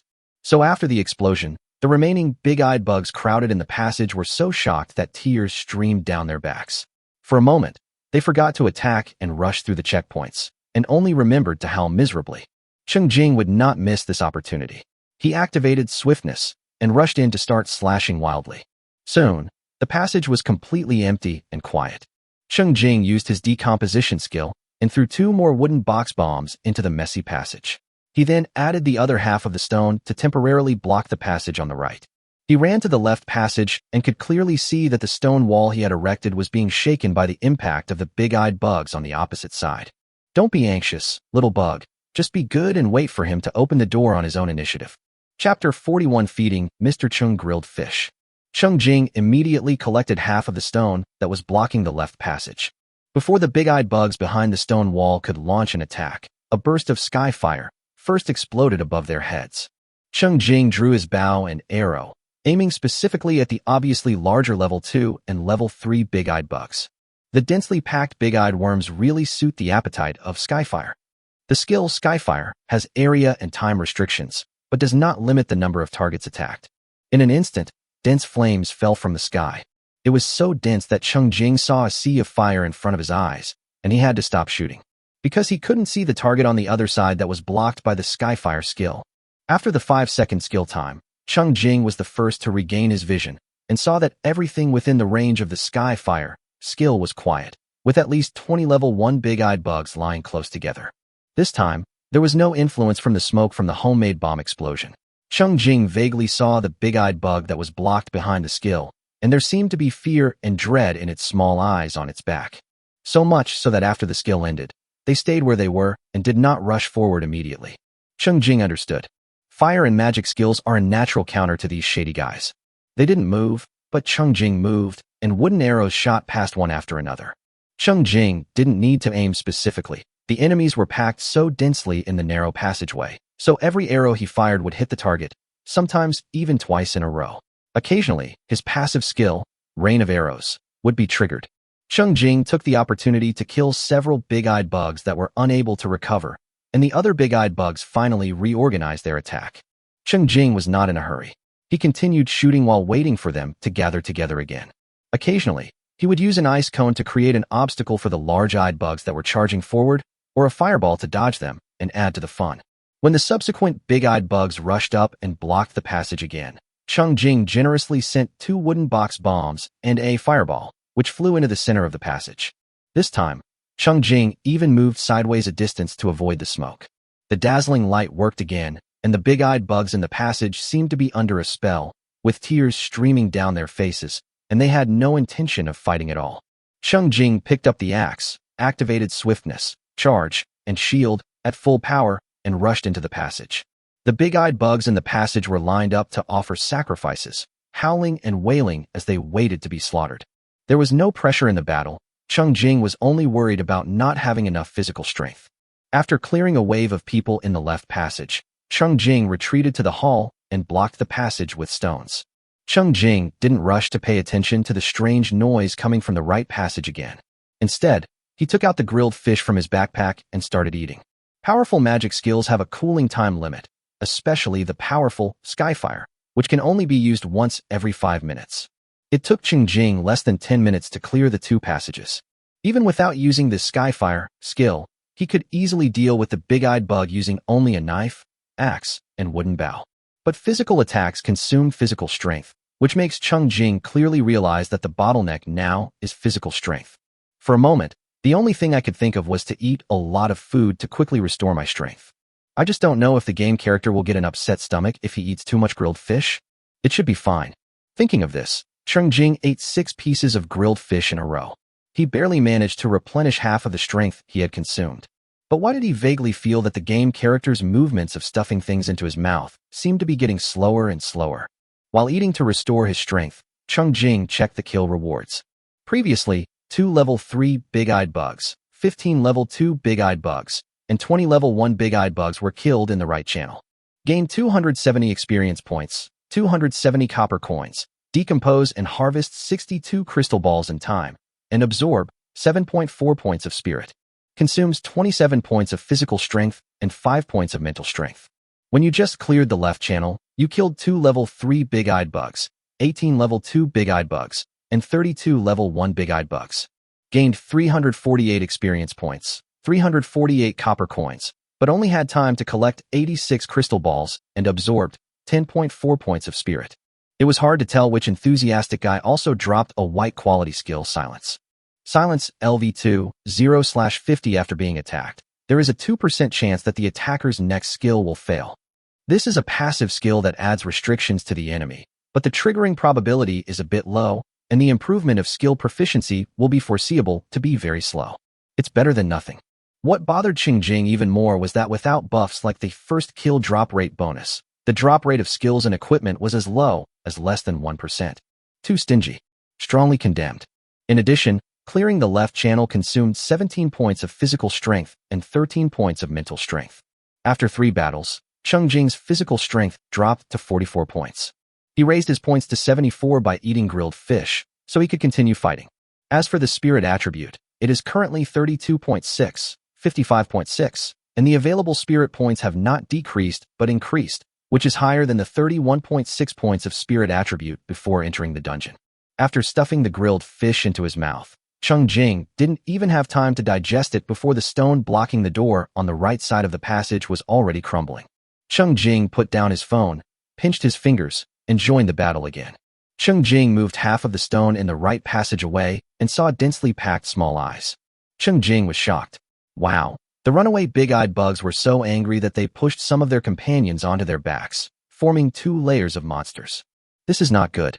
There is not much space above the passage for Cheng Jing to detonate the wooden box bomb. Cheng Jing made a prompt decision and presented 2 wooden box bombs as a greeting gift. Bang, bang, bang. The wooden box bombs that had been ambushed earlier were also detonated one after another, and explosions and strong lights in the passage continued one after another. This round of explosion did indeed halt the attacks of some of the big-eyed worms. But what was different from the previous situation was that some of the big-eyed bugs hidden underneath avoided the direct attack of the bomb and the strong light attack, and still stubbornly attacked the stones blocking the way, madly squeezing into the hall through the gap. Cheng Jing took a deep breath. The defense line is crumbling. There is no way. The battlefield is in the nest of the big-eyed insects, and the number of reinforcements is too large. It can be predicted that the next battle will be a tough one. Come on, he's not afraid. Cheng Jing stood at the half-opened entrance of the passage, holding a sharp axe in his hand. He swung the axe with great skill. He had the momentum of a single man blocking 1,000, and no big-eyed insect could break through his defense. Ice cone, fireball, skyfire, shield, use magic skills as soon as they cool down, without considering saving energy at all. Unfortunately, there were too many big-eyed bugs that gradually broke free from the influence and joined the battle, as well as those that came to support. For a moment, they could not rush out of the passage, and Cheng Jing could not fight back, so he failed to clear the passage quickly. During the stalemate on the battle line, with the noises getting louder and louder, the unguarded left passage on the other side was suddenly knocked open. Chapter 42. When you are ruthless, you can't distinguish between friend and foe. An unusually large big-eyed worm rushed out first, followed by several low-level, flattened big-eyed worms that were also squeezed out by their compatriots behind them. TSK. These runaway big-eyed bugs are so blinded by hatred that they don't even let their own bugs go. Cheng Jing noticed the unusually large-eyed insect. His eyes lit up, and he immediately took out 30 stones to block in front of him, barely blocking the right passage where the battle was intense, and then turned and rushed to the left. The huge, large-eyed worm that squeezed out of the passage also aimed its target at Cheng Jing. But its movements were too slow. Cheng Jing instantly replaced the novice axe in his hand with a hard iron broadsword. With one strike, the level 4 big-eyed worm, which had just opened up the passage, was gone before he could even use his skills. Cheng Jing even took the time to look at the kill prompt. Successfully killed a level 4 big-eyed bug. Experience plus 15, copper coins plus 15. Experience plus 15, Copper coins plus 15, triggers critical hit. Spirit plus 0.1, trigger drain. Spirit plus 0.1, trigger critical hit. No extra rewards? Scrooge. The angry Cheng Jing turned to the other big-eyed bugs, changed back to his novice axe, and swept in all directions. Cheng Jing's attack power is overwhelming. However, as time passed, the number of big-eyed bugs that came to support doubled, and more big-eyed bugs poured into the hall from the two passages that could not be defended. Even though Cheng Jing was very agile and moved quickly, he rushed into the swarm of big-eyed insects and moved around, occasionally putting stones in front of him to create obstacles. But his living space is inevitably getting smaller and smaller. What's worse is that Cheng Jing's physical strength is dropping rapidly. The game image on the screen began to appear blurry and dizzy, and the control occasionally felt laggy. Cheng Jing's advantage is his extremely high damage, with every strike making a difference. He also has extremely high defense, and although his health is being chipped away at, his health is currently safe. In addition, every time Cheng Jing detonated the wooden box bomb or activated the Skyfire skill, the effect was exceptional. But it is difficult to hold a torch upright, as it will be rushed the second it is erected. Cheng Jing can only rely on Fireball, Skyfire, and occasionally detonating wooden box bombs to provide vision. He held on until his stamina dropped to single digits. Cheng Jing gritted his teeth, hesitated for a moment between giving up the dungeon and trying one more time, and quickly chose to upgrade his character. Suddenly, the status returned to full. The physical strength, health, spirit, and other status are all restored to full. Cheng Jing doesn't care about the attribute improvements brought by the game character upgrades. What he values is the status recovery effect that comes with the upgrade. Of course, after the character is upgraded, the benefits of killing will be reduced. But the game event is about to start, and it will be difficult to find so many wild monsters queuing up for him to kill if he leaves this dungeon. In comparison, the reduction in income is acceptable. After upgrading, Cheng Jing escaped from the swarm of insects and gained a brief opportunity. The first thing he did was to stuff grilled fish into his mouth, and then continued to kill into the swarm of insects. However, the game character still eats the grilled fish very slowly, as if he is swallowing oil instead of eating food. It looks difficult. It seems that he did not empty his stomach when upgrading. The big-eyed worms in the cave hall had watched helplessly as the hateful invader was about to die, and were eager to share and eat him. However, who would have thought that in the blink of an eye, the invader would be alive and kicking again? They suddenly became even more angry, and the battle became more intense. The large-eyed worms squeezed into the cave hall, and gradually the crowds became so crowded that the situation of two layers of monsters in the passage was reproduced. The two passages leaving the hall were filled with 3 layers of big-eyed bugs, blocking the passages tightly from top to bottom, determined to block the hateful invaders here. Cheng Jing couldn't leave the hall and could only move quickly to fight. His agility attribute is indeed high, but the monsters are too dense, so dense that every time he lands, he has to kill them. But you can't just stay where you are without moving, or you will be attacked by dozens of big-eyed bugs. The big-eyed bugs besieging Cheng Jing were actually still mainly level 1 and level 2. None of them could withstand Cheng Jing's axe, but their numbers were simply too large. Even if he was taught a lesson by Cheng Jing's heavenly fire from time to time, the number was simply too much. Gradually, more and more big-eyed worms squeezed out, even into 3 layers, and it seemed that they wanted to bury Cheng Jing completely underneath. Cheng Jing is forced to be physically slowed down, making him more vulnerable to the big-eyed bug's fear skills, and his defense drops rapidly. After persisting for more than 10 minutes, his stamina was exhausted again. The game character entered a weak state, and the control delay was particularly severe. Then he was killed by the concentrated fire of the big-eyed bug. The screen went black and Cheng Jing appeared in front of the big rock in the copy. Only then did Cheng Jing realize that his fingers were stiff from operating the phone for a long time and with high intensity. He put down his phone and closed his eyes to rest. The scene of monsters rushing towards him kept flashing back, which was not very pretty. Fortunately, the copy exempts death penalties, which has been verified by more than 10 players. Otherwise, Cheng Jing would not dare to fight to the death. After a short break, Cheng Jing turned his attention to the game again. The large rock representing the dungeon no longer glows, and it cannot be entered today. A copy reward prompt pops up on the screen. Eyeworm missed copy clearing progress, 22.1%. Reward: 2 gold coins, 2 silver coins, thunder flash, green. 2 gold coins, 2 silver coins, thunder flash, green. Trigger critical hit. Cheng Jing, who was originally dizzy, immediately became happy. The gold coin reward is secondary. The biggest benefit is that he gained a green quality magic skill. Cheng Jing immediately learned. Thunder Flash LV1, 0/10 consumes 10 spirit points, creates a lightning bolt to attack a single target, dealing spirit 10 damage. Alternatively, creates 10 lightning bolts to attack multiple targets, each dealing spirit 2 damage. Attack radius 100 meters. Cooldown time 3 minutes. Cheng Jing's eyes lit up. It was a powerful magic attack skill that could be used against both single and group attacks, and it was a ranged skill. This is a rare green quality skill. Cheng Jing first learned one and kept the other one obtained from critical hit for the time being. The most rare thing is that the damage caused by this skill is calculated based on Cheng Jing's own spiritual attributes. This was originally just an ordinary entry. But for Cheng Jing, who possesses the SSS-Level absorption talent and has just completed a large eyeworm copy and absorbed a large amount of spiritual attributes, this is simply a magical skill. Cheng Jing's heart was burning with excitement.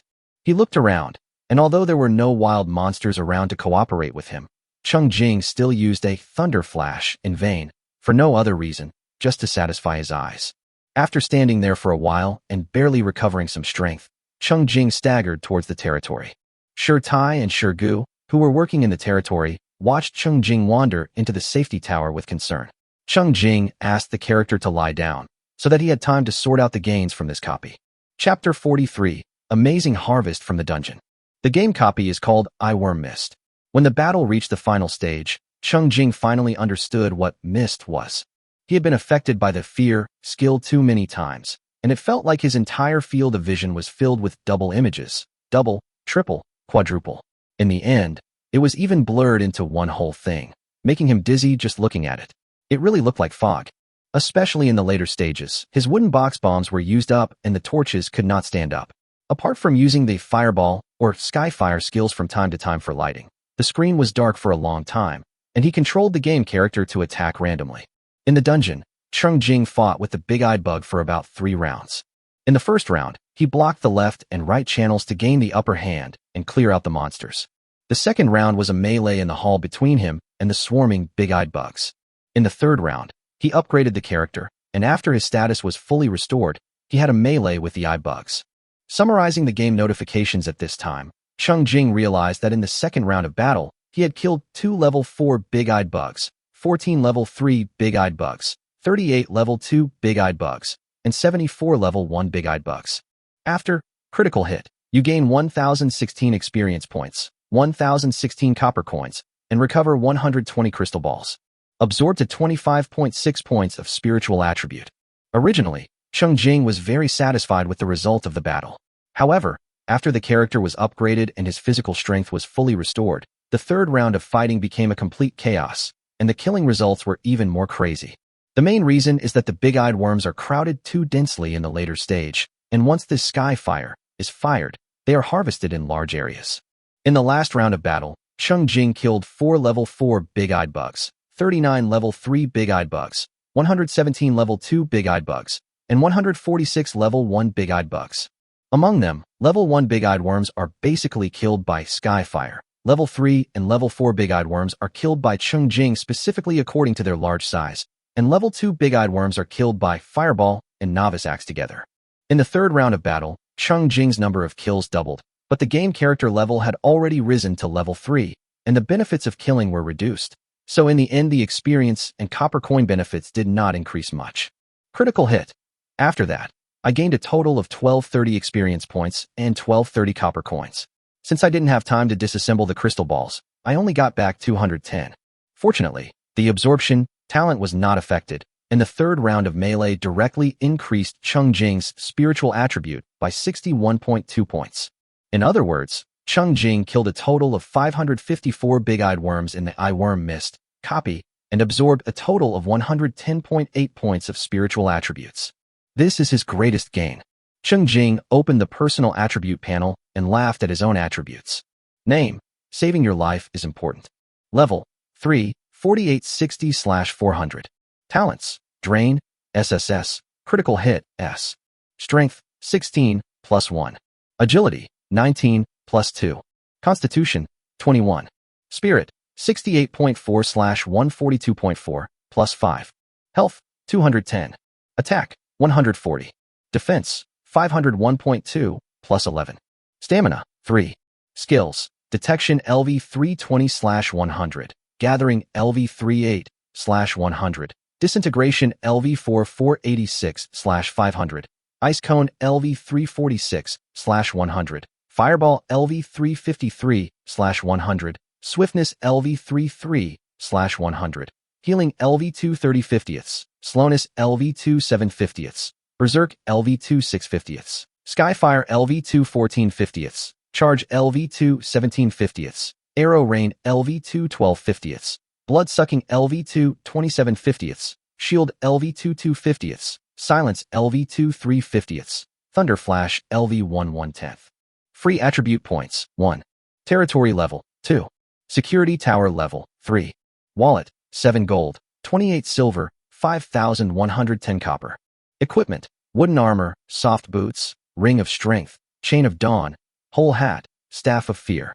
Backpack, Stone 164, Beef 121, Torch 20, Gunpowder 3, Grilled Fish 52, Axe 1, Iron Bow 1, Iron Arrow 10, Wooden Bow 4, Wooden Arrow 210, Crystal Ball 542. The amount of experience points gained in this wave is enough for Cheng Jing to level up several times. My wallet is bulging again. But this is not the point. The most important thing is the basic attributes. Even without considering the spiritual attributes, the other 3 items combined are a strength that only a level 9 panel can possess. And the terrifying spiritual attribute is so far ahead that it directly exceeds 100. As a result, the defense power soared by more than 500. To be honest, Cheng Jing was stunned. In his previous life, he worked very hard for 3 months, but none of his single attributes exceeded 100. Is this the horror of SSS-level talent? To be honest, with his current defense, ordinary monsters have no chance of breaking through it. After admiring his attribute table for a long time, Cheng Jing gave the free attribute points obtained from the upgrade to agility. Then continued to summarize the gains from the copy. In addition to improving his personal strength, those stingy, big-eyed bugs also gave Cheng Jing 2 items, namely the white skill spikes and the white quality defense tower blueprint. Spike, LV1 consumes 0.5 points of spirit, shoots out a spike, dealing spirit 0.5 points of damage. Cooldown, 20 seconds. That's great. It was originally just an ordinary white skill, but because of Cheng Jing's super high spiritual attribute, it has now become a skill with low consumption, short cooldown, and high damage. It was exactly what Cheng Jing wanted. In addition, after Fireball is upgraded to level 3, the cooldown time is shortened to 30 seconds. This means that within 2 minutes, Cheng Jing can use 3 ice cones, 4 fireballs, and 6 spikes. His magic skills can barely set up a combat framework. This is very important for Cheng Jing, who has just experienced a game copy where his physical strength is limited. As for the defense tower blueprint, it is another building that can be assembled on the security tower. As the name suggests, it is used to enhance defense capabilities. Defense tower. Materials: wood 80, stone 50, crystal ball 50. Protection value: 20. Protection range: 10 m/1m. Recovery speed: 1 point of protection is restored in 10 minutes. Protection consumption: 10 crystal balls/hour. The higher the protection value, the more at ease Cheng Jing feels. Just like the reason why he dared to charge in and out of the pile of big-eyed bugs before, attacking without defending, was because he relied on his super high defense.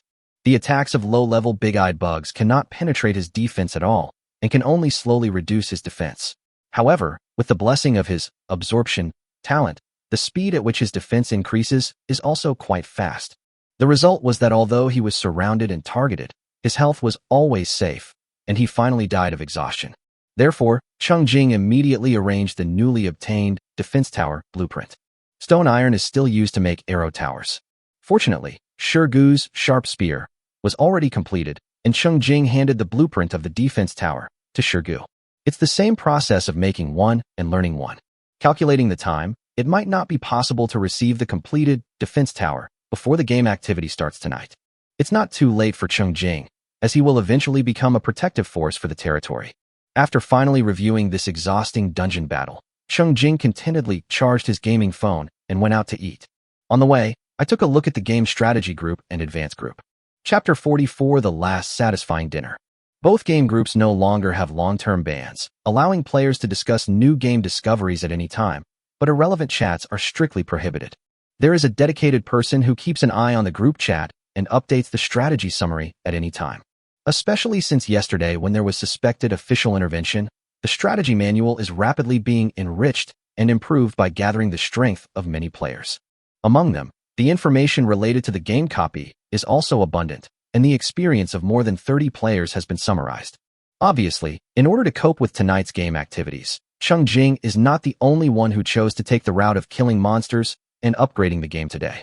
Correspondingly, the number of players triggering the copy is also growing rapidly. During the time Cheng Jing was playing the dungeon, several new pieces of feedback were added. The common content of the dungeon feedback from many players is complaints. The game copies triggered by each player are the layers of different monsters. But the common point of the copies is that they are not gamified at all. According to normal game settings, dungeon monsters should appear in batches and regularly. But this game is different. Once a monster discovers that a player has entered a dungeon, it will immediately issue a warning, and then a large number of monsters will rush up to attack. The only difference between different players is how long they persist. The player with the fastest progress in clearing the dungeon currently in the group is Dideo Nanai. He just updated his experience of the second dungeon, in which he persisted the longest, with a dungeon clearing progress of 3.7% and received a reward of 3 silver coins. The game copy of Data Nanai is called Ant Nest Maze, which is the nest of the green ant monster. He played 2 dungeons yesterday and today. The first time he entered, he was buried by the swarm of green ant monsters before he could even figure out the situation. The second time he was well prepared, and as soon as he entered the dungeon, he rushed around in the ant nest, pulling the monsters that came to surround him back and forth. He desperately killed 70 or 80 green ant monsters before being kicked out of the dungeon. This kind of dungeon experience makes the battle-loving Dideo feel very uncomfortable and unhappy. There were too many monsters that had no moral principles, which did not reflect his operational level at all. In the end, he just hacked around randomly, and surviving longer was a matter of luck. On the other hand, there are too few monsters outside the game dungeon, and too many monsters inside the dungeon. These two extreme conditions made Dideo Nanai complain that the game balance design of Doomsday Online is very poor. To be honest, if the official hadn't suddenly stepped in to promote the game, and even arranged for someone to liaise with him, paying him and inviting him to share his gaming experience, Data Nanai would have quit the game long ago. In addition to the experience sharing of the game copy, there was another message that caught Cheng Jing's attention. The group administrator specifically marked that this is an unverified message from an unknown source. It is rumored that after the Monster Frenzy game event ends tonight, the Doomsday Online game will be shut down for maintenance, so it is recommended that all players advance the game time and make full use of the daytime time to play the game. To show our attention, this message will be pushed to every group member in the form of an announcement. Cheng Jing tried to recall it, but couldn't find any reference in his memory. Is it really impossible to play the game after the game event ends? It is better to believe it than not to believe it, so Cheng Jing was more cautious. At this time, the bus arrived at the station. Cheng Jing got off and walked for a few minutes until he arrived in front of a small restaurant on the street. Thinking that this might be his last meal on Blue Star, Cheng Jing followed his heart and chose this small restaurant called Lao Lu's Couples Restaurant. The reason is simple. He discovered this small restaurant by chance and has been eating there for several years. The food tastes very similar to the taste of home in his memory. Cheng Jing pushed the door open and walked into the shop. The owner, Lao Lu, who was busy clearing the table, saw him and immediately greeted him with a smile. "Xiao Cheng, you're here. Would you like to have the usual 3 dishes? Let's start with the old 3. Cheng Jing glanced at the menu on the wall and added a few more dishes. My appetite is bigger now than before. The proprietress quickly brought the steaming hot dinner to the table. A plate of dumplings stuffed with pork and cabbage, a plate of dumplings stuffed with cucumber, egg and shrimp, and a big bowl of noodle dumpling soup. Cheng Jing ate one dumpling at a time, his mouth full of deliciousness. The newly ordered cold dish platter, pork ribs and corn, and braised beef and soy sauce were also delicious. Cheng Jing buried his head in his food and felt very satisfied. I don't know if it was because he was eating too happily, but the girl at the next table seemed to be secretly looking at him. After eating and drinking his fill, Cheng Jing packed 2 more boxes of dumplings to take away as a midnight snack.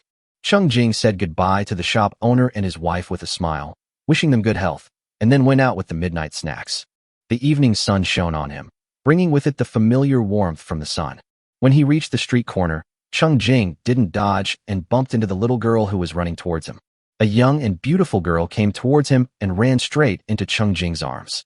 Before Cheng Jing could react, The little girl opposite him had red eyes, but she still tried to smile and apologized in a trembling voice. Cheng Jing's complaint was stuck in the corner of his mouth. He could only say it's okay and turned sideways to leave. The little girl reached out her hand eagerly to stop him, took half of the large bouquet of flowers from her arms, and stuffed it into Cheng Jing's arms. Sorry, these flowers are for you. Please accept them. Without apologizing, the girl ran away without giving Cheng Jing a chance to refuse. Cheng Jing took the flowers and turned around to look, but could only see a slender figure gradually moving away. Look at the flowers in my hand again. Well, a bouquet of white flowers is not bad. He walked home slowly, without playing with his phone on the way, but took a good look at the city where he had lived for many years. When I got home, my strength had just recovered. He probably has one more gaming session before the gaming event starts at 8 o'clock tonight. And in case his physical strength is not fully recovered at 8 o'clock, Cheng Jing cannot use up all his physical strength during this game period. Cheng Jing did not lead the people, but went alone to the east side of the territory. He lit up several maps, but did not find a single wild monster. The first thing he cleared this morning was the wild area on the east side of the territory, thinking that some wild monsters would refresh after half a day. The result was that there was no hare at all. It seems that the wild area near the territory in the game was really cleared out by him and his 2 soldiers. With no chance to fight, Cheng Jing simply turned to the north and prepared to go to the mine to mine ore. In short, he couldn't waste time and energy. As the sky gradually darkened in the game, Cheng Jing diligently mined in the light of 2 torches. In total, only one level 2 bat monster came out to greet Cheng Jing and was easily dealt with by a spike. Cheng Jing easily upgraded the skill, spikes, to level 2, and the cooldown time was reduced again to only 15 seconds.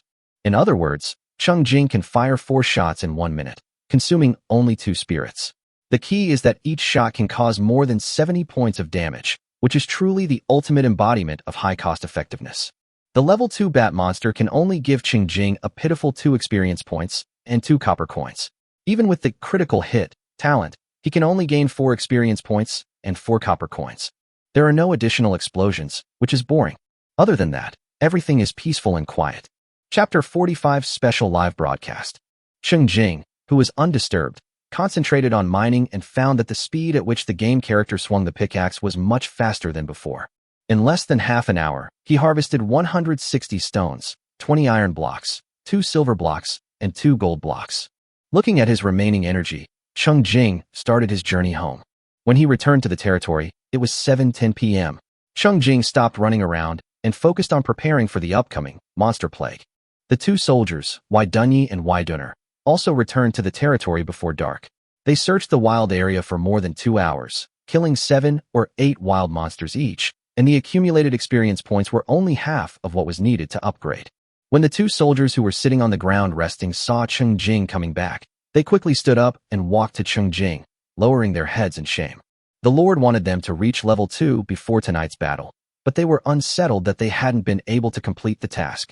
Cheng Jing counted the 180 copper coins he received from the soldiers, and then thought about the previous situation where he had been unable to find wild monsters in the wild area, and expressed his understanding for the 2 soldiers. After all, he himself didn't find anything wrong. In addition to the soldiers, Lu Gua, who had been cutting trees around the territory, also returned to the territory to take care of the crops. During the time when Lu Gua was cutting down trees on his own, he harvested 90 pieces of wood, replenishing the territory's wood reserves. After all, once the battle begins, the operation of the arrow tower still requires the consumption of wood.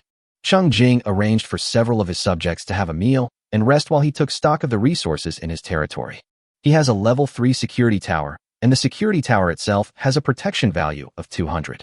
With the blessing of the blue quality protection base, purchased with Krypton Gold, it has an additional protection barrier with a protection value of 400 and a protection range of 14 meters.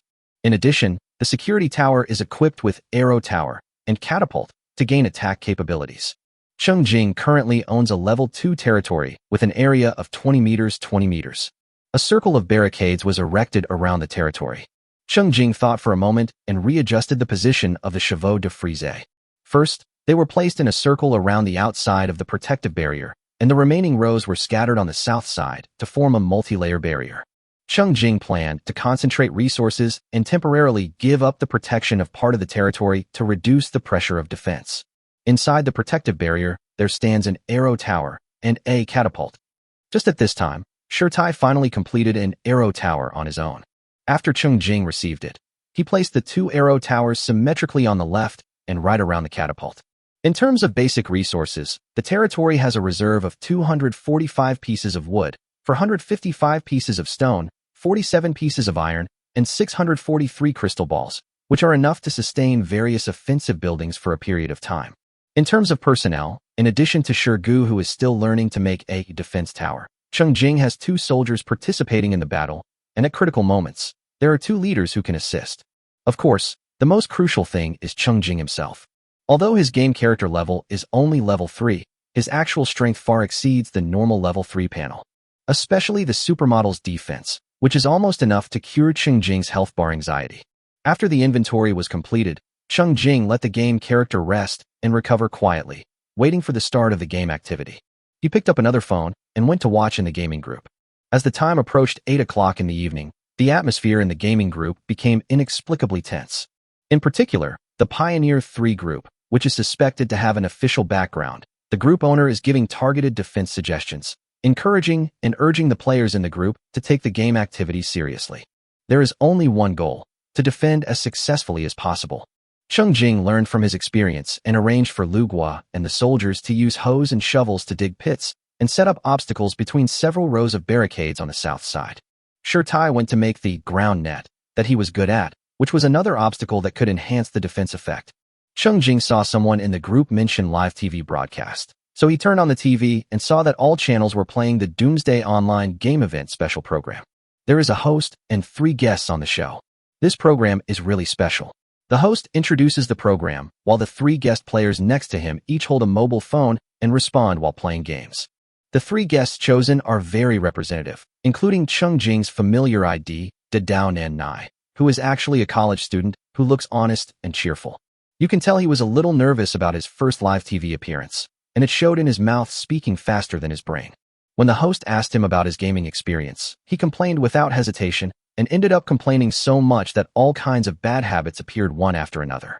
Miraculously, the production crew didn't mute him, so the audience happily watched as the boy's face became redder and redder after he came to his senses, and finally he buried his head in the game and pretended to be busy. Dao Nanai is a representative of players who fight monsters and upgrade their characters. His character has now been upgraded to level 4. According to the host, this is the player with the highest individual level found by their program team. The only female guest's ID is drinking porridge on the boat. Unlike Dao Nanai, she is a representative of farming players. Currently, her security tower has been upgraded to level 2, and her territory has also been upgraded to level 1. There is a farmer in the territory helping with farming. As she was the only one with experience in the territory management part of the game, the host used her game progress as an example to introduce a lot of important information to the audience. They even gave direct advice that if players have spare time, it would be best to reclaim the surrounding land before upgrading the territory, so that the soil of the upgraded territory will be more fertile. The host was reading the script, and Cheng Jingza was thinking that without the reborn person, such important information would not be easy to obtain. The last guest's ID is Long Sword Edge. What's special about this player is that he is already a well-known figure in the gaming circle with millions of fans, and is famous for his sharp operation. His progress in the game was the slowest, and it was obvious that he had only just started. In fact, I registered for a trial of Long Sword's Edge only after the official initiative was issued. Currently, my game character has been upgraded to level 1, and the security tower has also just been upgraded to level 1. This is also the game progress of ordinary people who follow the official initiative. The host made it clear that Long Sword Edge represented an average player, one with extensive gaming experience and a sharp mindset. This would serve as a model for the live broadcast, showcasing the average player's strategies for engaging in gaming activities. Friends in the game group complained that this representative was not ordinary at all. Once the game activity started and the monsters rushed up, the operations that Edge of the Long Sword could perform were not necessarily possible for ordinary people. Cheng Jing has already felt the atmosphere of everyone discussing the game, which is very different from his previous life. It's great. Looking out the window, there are thousands of lights in the night. I wonder how many people are paying attention to this game event. Finally, it was 8 o'clock in the evening. Monster Frenzy is officially launched. Chapter 46: The Shock from Thunder. Mobile game screen pop-up prompt. A monster disaster is coming. Please try your best to survive. 3, 2, 1. As the countdown ended, A gray meteor streaked across the sky, fell from the sky, and exploded just south of Cheng Jing's territory. After the explosion, the originally pitch-black wilderness on Cheng Jing's mobile phone screen turned into a gray-yellow world. It's like dusk. Although it was dim, at least the vision was clear. Even without a torch, Cheng Jing could clearly see the situation outside the territory. A gray vortex with a diameter of about 1 meter appeared at the explosion site, standing about 100 meters south of Cheng Jing's territory and slowly rotating. Cheng Jing knew that this gray vortex was called Gate of Death. This is actually a time and space gate. Demons and monsters from darkness will pass through the Gate of Death and join forces to attack human gathering places. At this time, monsters kept coming out of the slowly rotating Door of Death. Around Cheng Jing's territory, especially in the south, after continuous clearing by him and Lu Gua, the open area without tree cover is as long as 300 meters. The monster crawling out of the Gate of Death was completely exposed to his sight. Cheng Jing carefully identified that the first one to come out seemed to be a clown beetle. The reason why I dare not confirm it is that the monsters in the wild area are already ugly enough, but the monsters that come out of the Death Gate are even more unscrupulous, crooked, and ugly, and they are mentally polluted at a glance. The clown bug that flew out first did not attack the territory immediately, but waited quietly in front of the vortex for its companions to gather. On the territory side, 2 soldiers stood behind Cheng Jing, standing together at the edge of the barrier waiting for orders. In front of them were chevaux de frise, and behind them was a territory full of crops and a sturdy security tower. The humans and the monsters faced each other at a distance of 100 meters. Cheng Jing holds a wooden bow in his hand, but his longest range attack is actually his green skill, Thunder Flash. An attack radius of 100 meters means you can show your power now. Thanks to the nourishment from the Big Eye Bug copy, Cheng Jing's mental attributes are now super high. With a Thunder Flash that can attack both single and group targets, he can deal up to 1,400 points of damage to a single target. Even if it is a group attack, he can still deal more than 280 points of damage to each target. Such a powerful skill gave Cheng Jing immense confidence. Although, it is a waste to use Thunder Flash to deal with level 1 clown bugs. Although, using Thunder Flash consumes a bit more energy. However, skills need to be mastered. Moreover, this powerful skill has never been used in actual combat since it was obtained, and Cheng Jing has never seen its actual effect. Cheng Jing, who was eager to try, finally convinced himself and decided to give the clown bugs a thunderous shock. According to Cheng Jing's observation, the current rate at which the Death Gate spits out monsters is about 3 per minute. 5 minutes later, the 15 assembled clown bugs no longer waited and flew towards the territory together. The 2 soldiers gripped their weapons tightly, looked at the Lord, and prepared to fight. But Cheng Jing was not ready to give them a chance to perform for the time being. Absorb, with talent in hand, his mentality has changed. I was afraid of the monster frenzy before, but now? A moderate number of wild monsters delivered to your home. If this isn't voluntary offering, what is? Cheng Jing waited patiently for the clown bug to fly within a distance of 60 meters, drew his bow and arrow, and successfully killed 1 clown bug. 137. Oh my, the damage is too explosive. The explosion was so severe that there was no need to trigger critical hit at all. The clown bug exploded into a firework. The other clown bugs were not shaken by the death of their companions and continued to fly towards the territory with greed. Cheng Jing drew his arrow again and killed one of them. The rewards for killing 2 level 1 clown bugs were successfully recovered. Successfully killed 2 clown bugs. Reward: experience +2, copper coins +2. Experience +2, copper coins +2, triggers critical hit. Spirit +0.2, trigger drain. Spirit +0.2, trigger critical hit. Crystal dust +2. Crystal dust +2, triggers critical hit. As soon as the reward arrived, Cheng Jing felt relieved and his fighting spirit was aroused. After killing a monster in Monster Frenzy, you won't get any useful materials by decomposing it. Instead, you will get a special reward, Crystal Dust, which will be automatically sent to the player's backpack. Other players may not understand the situation, but Cheng Jing knows that this Crystal Dust is equivalent to a special currency, which can be used to purchase some precious resources in the special War Preparation Store that cannot be bought with ordinary gold coins. The interesting thing is that Jing Chen was also successfully blessed by his critical hit talent. Immediately, Cheng Jing looked at the monster with a more scorching gaze, and he was not polite about these enthusiastic offerings. Just raise your hand, and a thunder flash will be fired. 10 silver blue lightning bolts suddenly came down from the sky and hit the 10 clown bugs accurately. The sound of the clown bugs exposing themselves was completely covered by the thunder, leaving only charred ashes on the ground. Cheng Jing used 3 wooden arrows to cleanly and efficiently deal with the remaining 3 clown bugs. This wave successfully harvested 30 experience points, 30 copper coins, and 30 crystal dust, and absorbed 3 points of spiritual attributes. The residents of the territory were deeply excited by the powerful and smooth victory over the invading monsters. If they weren't still in the middle of a tense battle, they would have jumped up and cheered. This scene also dumbfounded the black beetle that had just emerged from the gate of death in the distance. It did not see its accomplices who had arrived earlier, but only saw black debris on the ground. Its ferocious and bloodthirsty eyes were blank for a moment. Hey, where are all my friends? Where did they go? In fact, looking at the black debris on the ground, Cheng Jing himself was confused for a moment. It turns out that resisting the monster disaster can be so easy. The speed at which monsters appear can't even keep up with the cooling speed of his strongest magic skill. He had been on high alert for so long, hiding far away in the protective barrier, but he found that he might have been using too much force. While waiting for the next wave of monsters to be offered as tribute, Cheng Jing unknowingly became more relaxed. He realized more clearly than ever that after being reborn, he had gone faster and further. The rotation of the Death Gate was not affected and continued to spit out new monsters, uglier and darker versions of the black beetles. The black beetles did not stop to gather in front of the Death Gate, but crawled towards the territory one after another.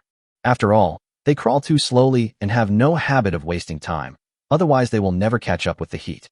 To Cheng Jing, the level 1 black beetle posed no threat at all, but he still held on to his territory and did not rush forward to kill the black beetle. Even though he felt a lot more relaxed, he still wanted to be as safe and cautious as possible. Whenever a snake crawled over, he would chop it down with his axe, easily and safely. The physical strength consumed in battle is not even recovered as quickly as it is in the territory.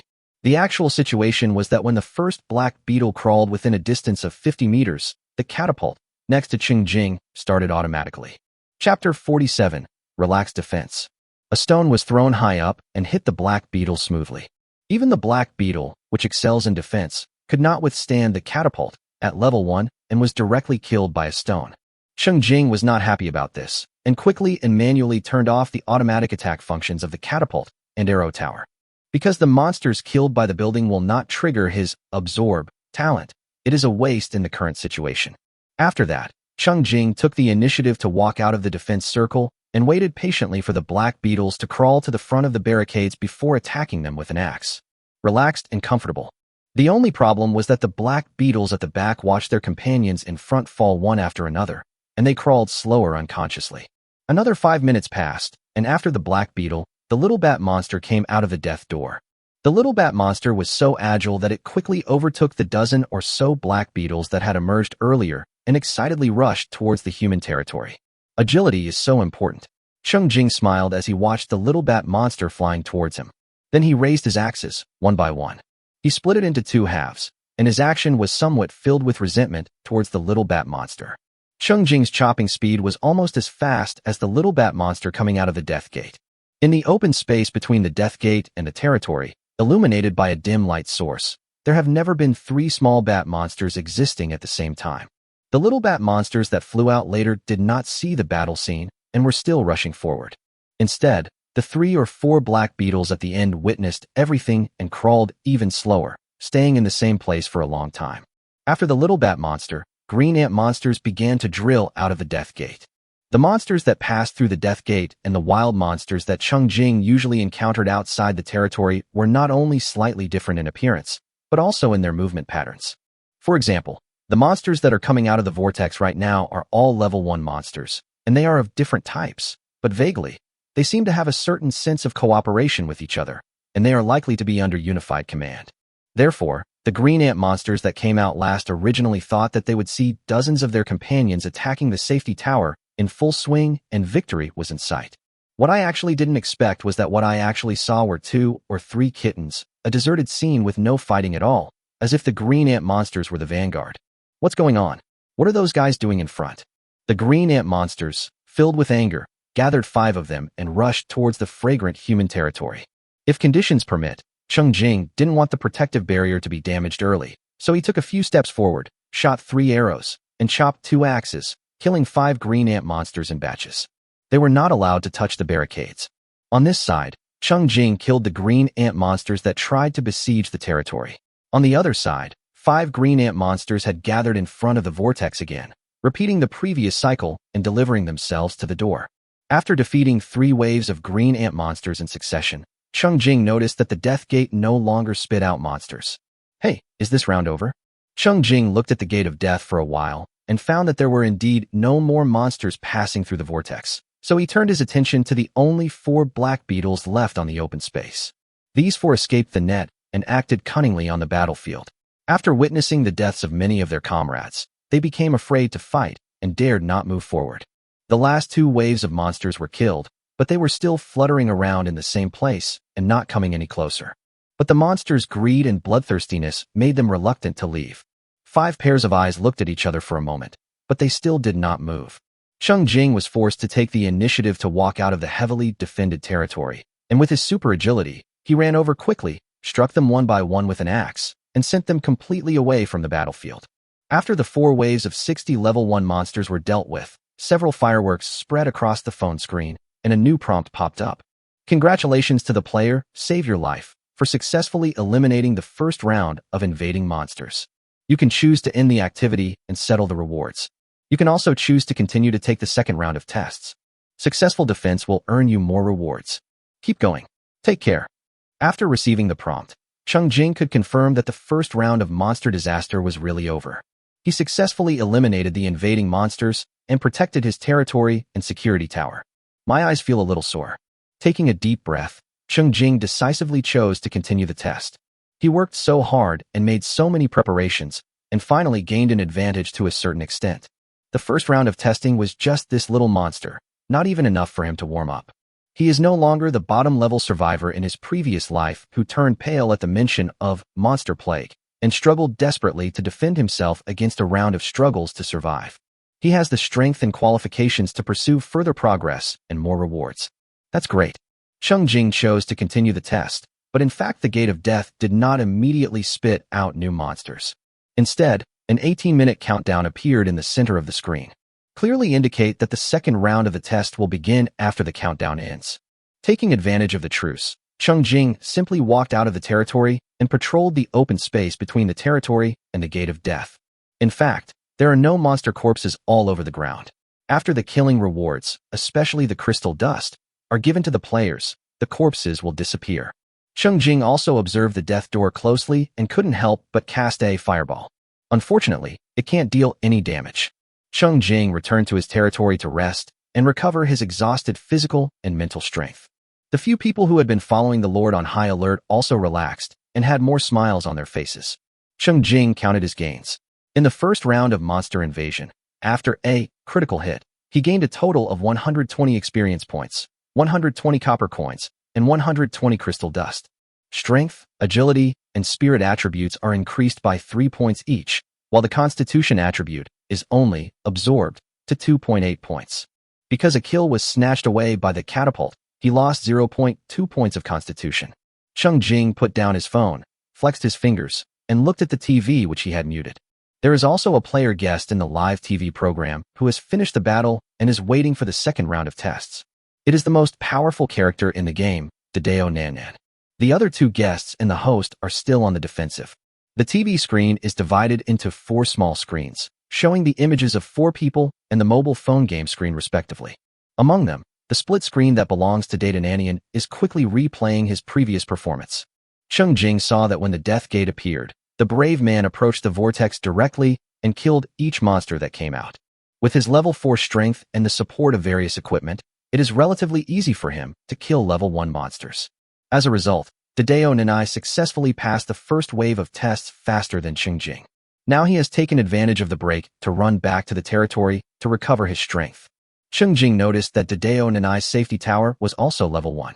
It seemed that this guy, who used to only love killing monsters and not farming, was forced by the few wild monsters in the map to collect resources to upgrade the safety tower. Chapter 48. Each one showed his ability to pass the test. At this moment, the real novice host with character level 0 and safety tower level 0 failed to defend. Under the siege of dozens of monsters, the host's thatched hut's defense value dropped to 0 and collapsed. Without the protection of the safety tower, The weak and helpless game characters could not hold out for a moment before being knocked down and eaten by the surging monsters. The game screen suddenly froze in bleak black and white, and 4 large blood-red words "Defense failed" appeared in the center of the screen. Then, as if in retrospect, the chaotic scene flashed back to the state before the Monster Frenzy event began. At the same time, a prompt pops up. Player Uncle Lee failed to defend. The failure penalty has been waived. Cheng Jing carefully observed the game screen of the host Uncle Lee and made some guesses about the scope of the so-called failure penalty. According to the gaming experience of the past 2 days, if a game character dies, there will be a death penalty, whereby the player will not be able to log into the game for 24 hours. The reason why Cheng Jing dared to fight hard when he participated in the game dungeon before was because he relied on the setting of exempting death from penalty in the dungeon. It now seems that players who participate in the Monster Frenzy event but fail to defend can at least be exempted from the death penalty. In addition, Uncle Lee's thatched house, which had collapsed, has restored itself. The durability of the white weapon he used in the battle that dropped after a kill was not restored. The example of failed defense right in front of him actually made Cheng Jing feel a lot more at ease. This told him that in the next test, he could fight until the security tower collapsed and the game character died, because these would all be restored once the activity was over. As for the durability of weapons and basic resources consumed, they are not a problem. Cheng Jing's biggest concern before was the safety tower. If it collapsed and was not restored, all the hard work he had put in over the past 3 days would be a huge loss. Uncle Lee, the host of the TV show, sighed and concluded, "Oh, there are too many besieging monsters. The battle pace of this game activity is very fast. If you can't quickly deal with the first few monsters, more and more monsters will surround you from behind, making it even more difficult. Of course, I'm just here to start a discussion. Unlike me, our broadsword contestant successfully passed the first round of tests. Dear audience members, please don't follow my example. Learn more from the broadsword players. So, what experiences do broadsword players have that they would like to share with everyone?" The host, Uncle Lee, put his phone down casually, not caring about his failure, and turned around to interact with Dideo Nanai. Uncle Lee's game accounts were all newly registered. He didn't take the game seriously in his heart, and if he failed, he would just regard it as a show effect. Dideo couldn't resist the youthful vigor. He watched the difficult battle process of the other 2 guests and excitedly promoted his ideas for killing monsters and upgrading games. Data Nanai's sharing is very convincing. Now Data Nanai has passed the first round of tests and is resting and relaxing. Zhou Shenggezu was hiding at the door of the safety tower, frantically dealing with the monsters besieging the safety tower. In the split-screen image, you can see that the protection value of the safety tower of Hezhou on the boat is dropping little by little with the attack of the monster. Fortunately, the 100-point protection value of the level 2 safety tower is thick enough, and most of it is still left. Judging from the situation, there is no problem with Hezhou's own safety on the boat, and it is only a matter of time to deal with the first round of monsters. Changjian Jifeng was also blocked at the entrance of the security tower at this time. His operation was obviously much more skillful and agile, and the rhythm of the battle was very smooth. In fact, at the beginning of the first round of tests, the choice of Longsword's edge was the same as that of the Great Knife, and they took the initiative to step forward to block the door of death. However, after Longsword followed the official initiative and entered the game, his main energy was focused on collecting materials to upgrade the security tower. The game character had just broken through level 1 and could not maintain the advantage over monsters for a long time. If you fail to quickly deal with the monsters that come out from the front, you will be besieged by multiple monsters at the same time. You will be worried about many things during the battle, and the situation will become difficult. After being besieged by 5 monsters at the same time, Longsword's health bar was in danger, so he decisively chose to withdraw from the battle and retreat to the safety tower to defend. Although the level 1 security tower of Longsword's edge only had 50 points of defense value, which dropped rapidly during the siege, fortunately, he operated sharply and successfully dealt with the first wave of monsters when the defense value was only half left, and chose to continue to accept the challenge.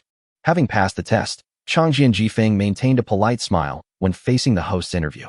He secretly glanced at Data Nanai. Although he was overshadowed by this amateur player who appeared out of nowhere, the other party had played the game for 2 days longer than him and had an advantage in game progress, so it was acceptable. With my abilities as a professional player, I think I'll be able to catch up soon. After the host interviewed Dideo Nanai and Changjian Jifeng in turn, Zhou Shenggezu successfully advanced to level 2 with the experience of killing invading monsters.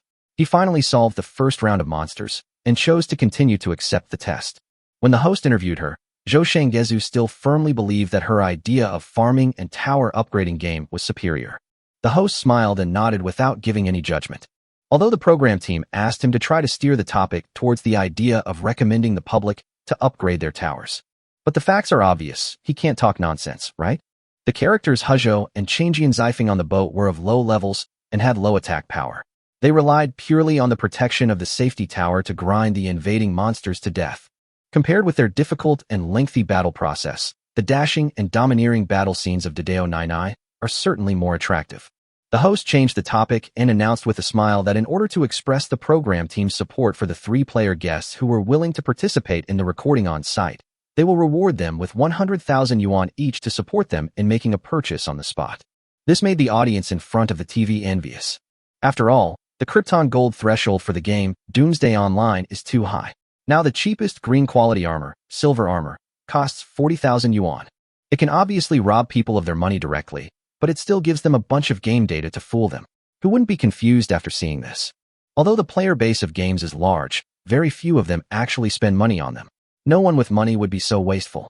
But if the money you spend on the game is sponsored by others for free, the feeling of heartache will suddenly be less. Witnessed by billions of viewers across the country, the 3 players received the transfers on the spot and immediately loaded them into the game, each gaining 10 gems and opening the gem mall. Dideo Ganai decisively chose green quality weapons and armor. Zhu Shengzhou also decisively chose the blue quality, protective base.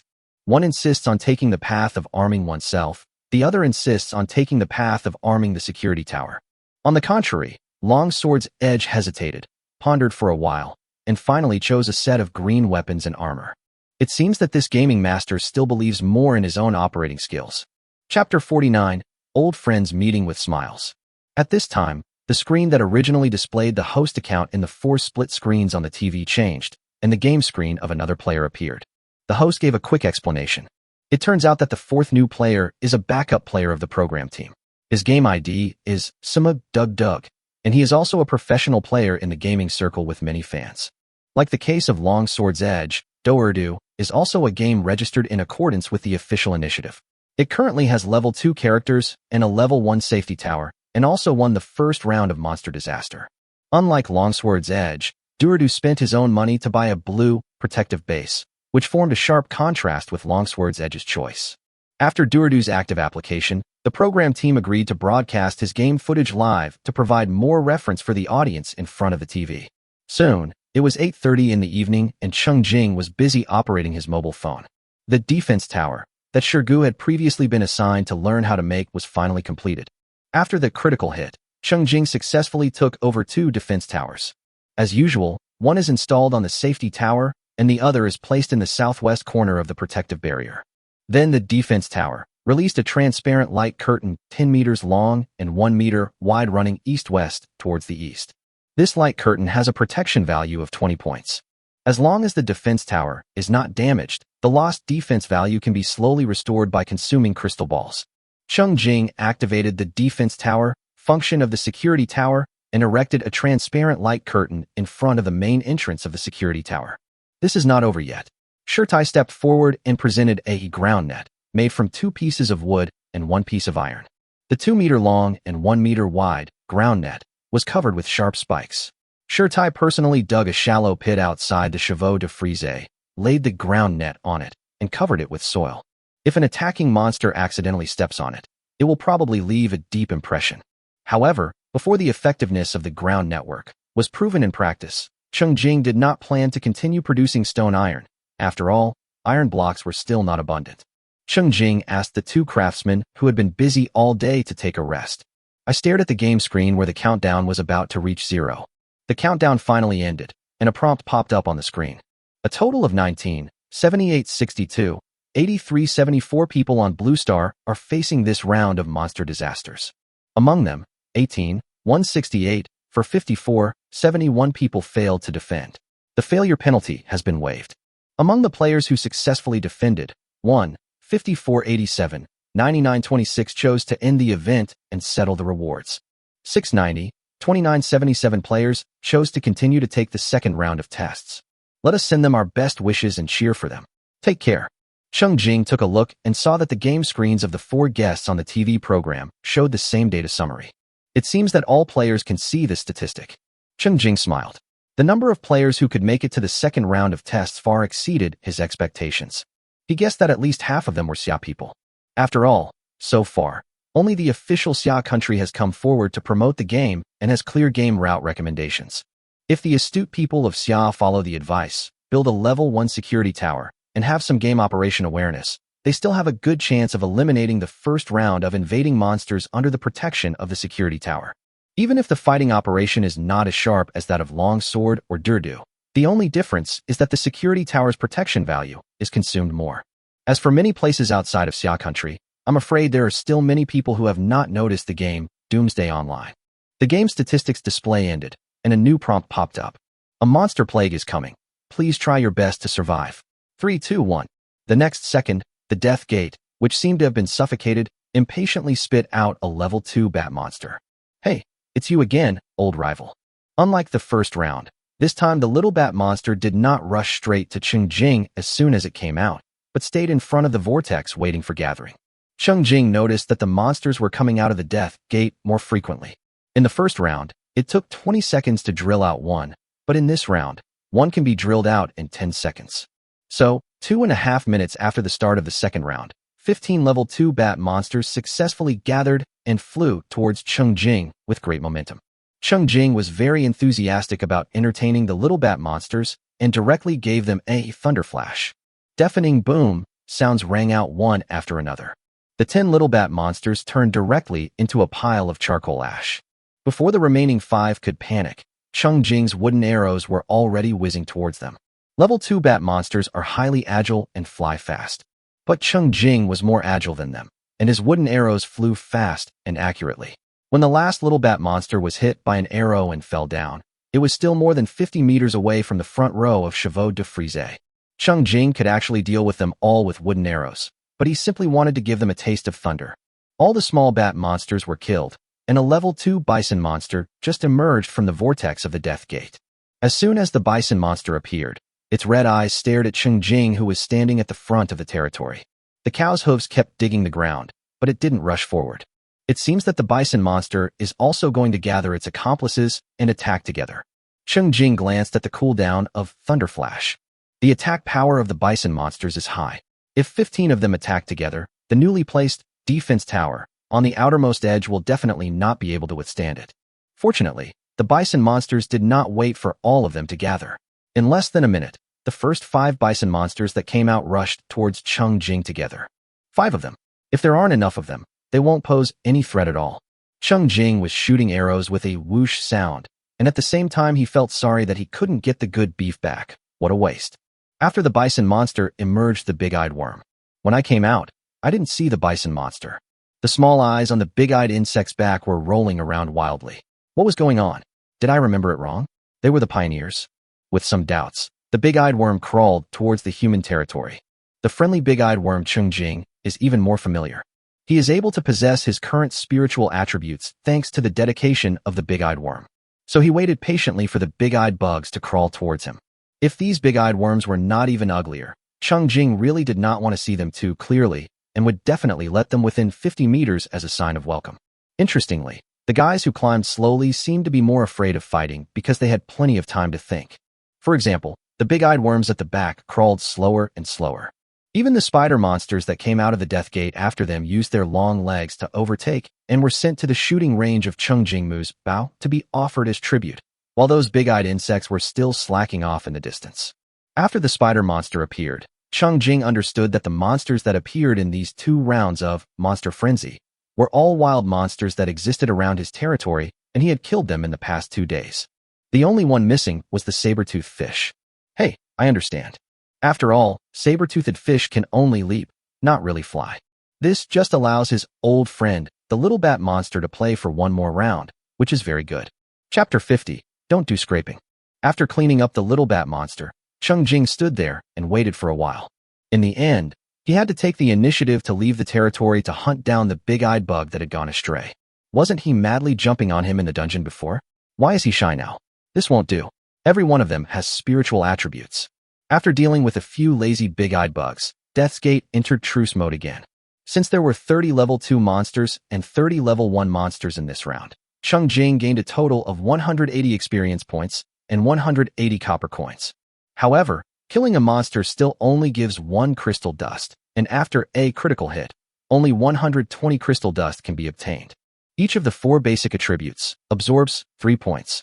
In addition, a piece of white quality equipment was also revealed. Silk trousers, agility, +1. Cheng Jing changed immediately. At this time, a prompt pops up on the screen. Congratulations to the player, Save Your Life, for successfully eliminating the second round of invading monsters. You can choose to end the activity and settle the rewards. You can also choose to continue to accept the third round of tests. Successful defense will earn you more rewards. Keep going. Take care. Cheng Jing decisively chose to continue. This time, a 16-minute countdown appeared. Cheng Jing calculated with his fingers and found that each round of the game activity was actually time-limited. The first round was given a total of 40 minutes, and the second round was only given 30 minutes. In fact, this time is very sufficient, because there is no way for players to deal with monsters within this period of time, and the security tower will most likely not be able to withstand the continuous siege of monsters. Without protection, players will be quickly killed by monsters. After finishing his own test, Cheng Jing looked up at the TV and watched the battle between the guest players. It's clear that the power of Krypton Gold is strong. The 4 players seem to handle it even more easily than in the first round. Dideo Nanai has the strongest personal strength. After spending money to obtain green quality weapons and armor bonuses, he continues to bravely stand at the door of death. Because the Krypton Gold money is sponsored by the program team, the weapon armor attributes of the broadsword are made public. Explosive hammer, green strength +6, agility +3. Silver armor, green constitution +3, defense +20. Green quality weapons and armor basically have 2 attributes, and the actual improvements they bring are more than 2 attributes. For example, explosive hammer, as the basic attributes of strength and agility increase, the attack power will naturally increase. At this stage, green quality equipment brings huge improvements to players' personal strength. For example, the broadsword is difficult to endure, and its attack power and defense power are nearly doubled. The current level 2 monsters were unable to break his defense, and were instead killed by 1 hammer from the big knife. Although the speed at which monsters emerge from the Death Gate has increased, 10 seconds is enough for Dideo Nani to kill the first monster and wait for the next one. Therefore, it was still easy for Data Nanai to guard the gate. As usual, he passed the second round of tests at the fastest speed and returned to the territory to rest and recover his strength. After the long sword's edge was enhanced by green equipment, its strength was slightly stronger than the previous broadsword. He relied on the game character to upgrade to level 2 to quickly recover, and then, like Dideo Nanai, he stood in front of the death door with his weapon. This round, he also successfully defended the death door. Compared with the strength and coolness of these two, Zhou Shenggezu and Sheshindurudu, who chose Protective Barrier, were not strong enough to guard the Death Gate and gradually retreated to the safety tower, making the situation a little passive. But their advantage is that the Protective Barrier's defense value is high enough to protect them, allowing them to focus on attacking and eliminating monsters while ensuring their own safety. In the eyes of onlookers, in the current game activities, it seems that spending money to buy green equipment is more advantageous. Inspired by the enthusiastic gaming atmosphere, some spectators and players gritted their teeth and bought green equipment. Even Zhou Xing was encouraged and sent a message to ask Cheng Jing. Zhou Xing was also watching the live TV show. He also passed the first round of the test and is now in the second round. Seeing that the protection value of the security tower was constantly decreasing, Zhou Xing couldn't resist the urge to spend money to buy equipment. Fortunately, he asked Cheng Jing before making a decision. Cheng Jing quickly expressed his disapproval. Cheng Jing, green equipment is certainly powerful right now, but blue bases have greater potential for development. Consider this carefully. Zhou Xing finally decided to follow his good brother. Looking at the dilapidated cabin, he got excited, gritted his teeth, and bought the protective base. Once the barrier was opened, the output environment suddenly became more comfortable. Under the protection of the barrier, Zhou Xing successfully passed the second round of tests. When he came to his senses, he was in disbelief at his own generosity. Zhou Xing, it's over. I've really been poisoned by you guys. I actually spent money on such expensive game props. Cheng Jing, thumbs up. JPG. Zhou Xing. What's even worse is that even with the barrier now, I don't have the confidence to pass the third level. It feels like a complete waste. Cheng Jing, it won't be wasted. The more levels you participate in, the more rewards you get for killing monsters. Make the most of this time to recover your stamina. If you die, you'll have to take a few people with you. Zhou Xing. Zhou Xing. Handsome guy speechless.jpg. Zhou Xing. Come on, brother. As the countdown reached 0, Zhou Xing quickly ended his chat. Although Zhou Xing didn't ask specifically, he knew that with how much his good brother cared about the game, he definitely had the ability to continue. Statistics for the second round of tests appeared on the screen. A total of 690, 2977 people on Blue Star are facing the second round of monster disasters. Among them, 680, 5493 people failed to defend. The penalty for failure has been waived. Among the players who successfully defended, 49259 chose to end the event and settle the rewards. 225 players chose to continue to take the third round of tests. Let us send them our best wishes and cheer for them. Take care. Although most ordinary players failed to defend successfully, nearly 100,000 people passed the second round of tests. Regardless of whether they passed the test by relying on the safety tower or their personal bravery, these people will be the backbone of the early humans on Blue Star. In addition, some players who have not passed the test may be infected by the atmosphere like Zhou Xing and impulsively spend money. Cheng Jing optimistically speculated that in this life, not only his fate would change, but the fate of more people would also change. The good news is that, at least for now, things are changing for the better. The game statistics display ended, and a new prompt popped up. A monster disaster is coming. Please try your best to survive. 3, 2, 1. At the beginning of the third round, the Death Gate, which had slightly expanded in size, couldn't wait to show its increased difficulty. A monster appears every 5 seconds, and the first ones that appear are all level 3 monsters.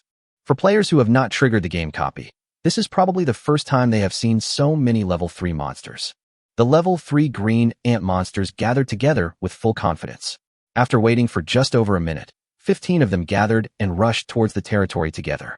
They won't be like those rubbish before who couldn't even scratch the protective barrier. Chapter 51. Dig a hole and bury your face. It only takes a level 3 green ant monster more than 30 seconds to rush from the front of the vortex to the front of the territory. Unfortunately, just 10 seconds after the start, wooden arrows came up with a whoosh, calling out their names one by one. 2 arrows in 1 second, and in less than 10 seconds, all the green ant monsters were lying down. Minus 180. Level 3 monster? It's just 1 arrow. And because of the selfless dedication of the monsters in the first 2 rounds, Cheng Jing's strength was further improved, and the damage he caused by attacking level 3 monsters was even higher than the damage he caused by attacking level 1 monsters before. Such a clean and one-sided scene made the level 3 spider monster that came out of the Death Gate from behind and was waiting to gather in front of the vortex become agitated. But they continued to assemble according to their original plan. The spider monster is more agile and can rush from the Death Gate to the human territory in just 16 seconds.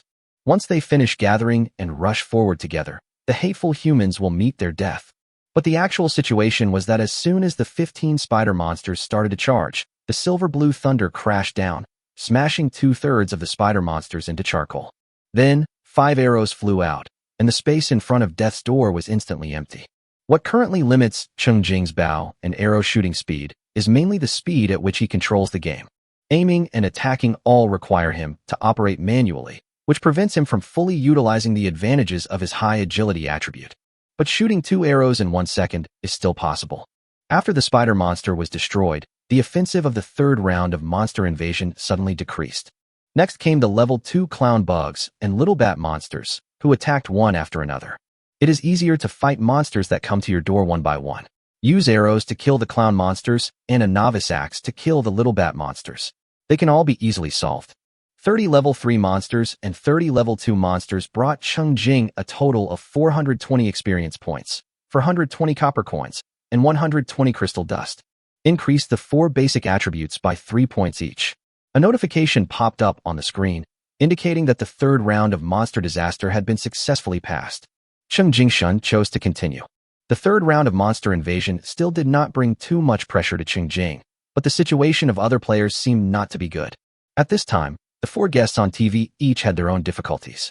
The main reason was that the monsters in the third round appeared too quickly, and the Datananan, Cheng Jing, Zifeng, and Duerdu, who chose to guard the gate, were unable to hold on. The only difference is that Duerdu quickly gave up and hid back in the protective barrier. The edge of the long sword held out for a while longer, but once the level 3 monsters formed a siege, they still posed a great threat to him. As his health points dropped bit by bit, Longsword Edge had to retreat to the safety tower to defend it. The same is true for Dideo Nanai.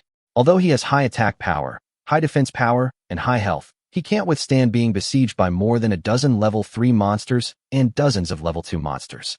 In fact, when there are 2 level 3 monsters on the field at the same time, you have to be more careful and prepared when the big knife is attacked. As more monsters appeared on the field at the same time, he became more and more restricted. The cunning level 3 monster will even deliberately let the level 2 minions block the hammer of Dideo Nan, while they themselves move to dodge, and then suddenly give Dideo Nan a fierce attack.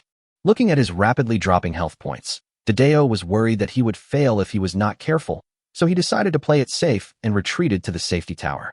The situation changed here. The safety towers of Dideo Nanai and Cheng Jing are both level 1, with a protection value of only 50. Each monster attacks once and loses 1 point of defense value.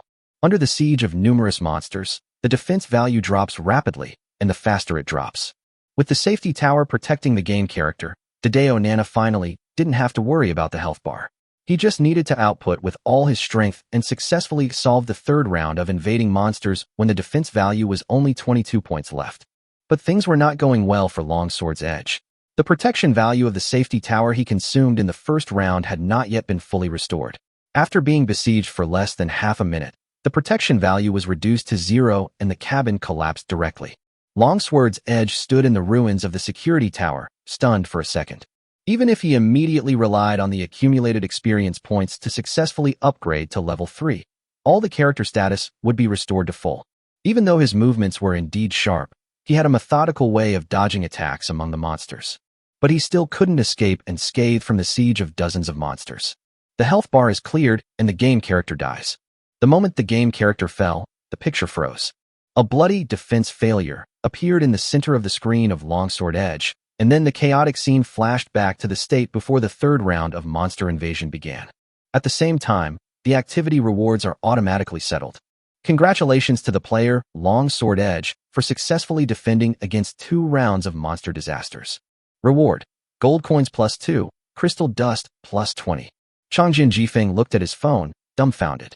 His gaming skills were top-notch, but without the protection of the safety tower, he couldn't hold out for long against the horde of monsters that were chasing and attacking him frantically. So, among the 4 guest players on the show, he was the first to be eliminated. This was so embarrassing for him. What a crappy game. I really want to throw my phone away immediately, the farther the better. On the other side, the battle between Huzhou and Durdu on the boat was actually more intense than the previous round. Fortunately, both of them have protective barriers, so they don't need to worry about their own health. All they have to do is focus on speeding up their attacks. Once they had enough experience points, they upgraded their game characters to level 3, further increasing their attack power. What Durdu is really better than Zhou Shenggezu in operation. Zhou Shenggezu's battle rhythm cannot be connected from time to time. However, the difference in operation is not enough to make up for the difference in protection value between the two. Huzhou on the boat is a level 2 safety tower with a protection value of 100 and a protection barrier value of up to 200, which is enough to create a comfortable output environment for her. But the protection value of the level 1 security tower is 50, so the protection barrier is only 100. In the end, the protection barrier could not withstand the siege and was directly broken. Unfortunately, his safety tower's defense value was also consumed by half in the first round, and he only had time to recover 5 points during this period. Fortunately, Durdu's hand speed exploded and his operation was gorgeous. He managed to clear the invading monsters before the defense value of the security tower was completely reduced to 0. As for drinking porridge on the boat, when she dealt with the invading monsters, her protective barrier still had more than 90 defense points left. The situation has reached this point, and the expressions of the 4 guests are not very good. The edge of the long sword was embarrassing, and he was eliminated first. Especially the character Durdu, who joined the program in a very targeted manner. In the first round, when the performance of the two was not much different, Cheng Jing chose the Krypton green equipment, and Shedderurdu chose the Krypton blue protective base. Now the results are out. He didn't pass the third round, but Shedderurdu passed. What kind of miserable scene of being slapped in the face is this? Is this to prove that his operation is not as good as the other party, or his game strategy is not as good as the other party? Or worse than none? The embarrassed and angry longsword Jifeng really wanted to use the silver longsword that he bought with 60,000 Krypton gold in the game to dig a hole in the floor in front of him and bury his face in it.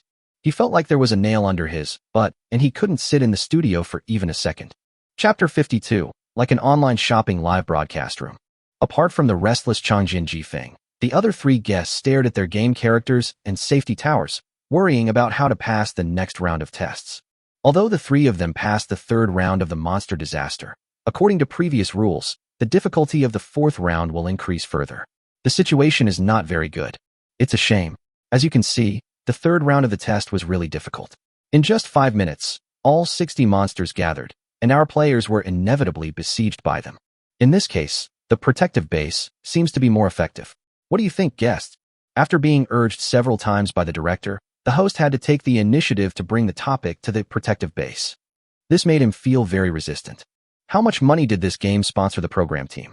They had to force the promotion of such a game prop that is obviously a scam. Is this a TV program or an online shopping live broadcast room? Is he still going to yell 3, 2, 1, buy it? Dideo scratched his head impatiently, looked at his own situation, and then carefully watched the people drinking porridge on the boat. He felt a little unconvinced in his heart, but refused to admit defeat. I think it's about the same. The duration that Chuzhou and I can last in the next round should be about the same. The biggest difference is that we can kill one more monster and get one more reward. Daedaenin is hard to patient, and I am actually very angry. 3 days. Who knows how he got through these 3 days? He circled around in the wild area every day, looking for wild monsters until his head was bald. It was only with great difficulty that he managed to push his character level to level 4 by killing monsters. What's the result? The same person destroyed 3 rounds of monsters, but the one who was unable to withstand the big knife was still level 4.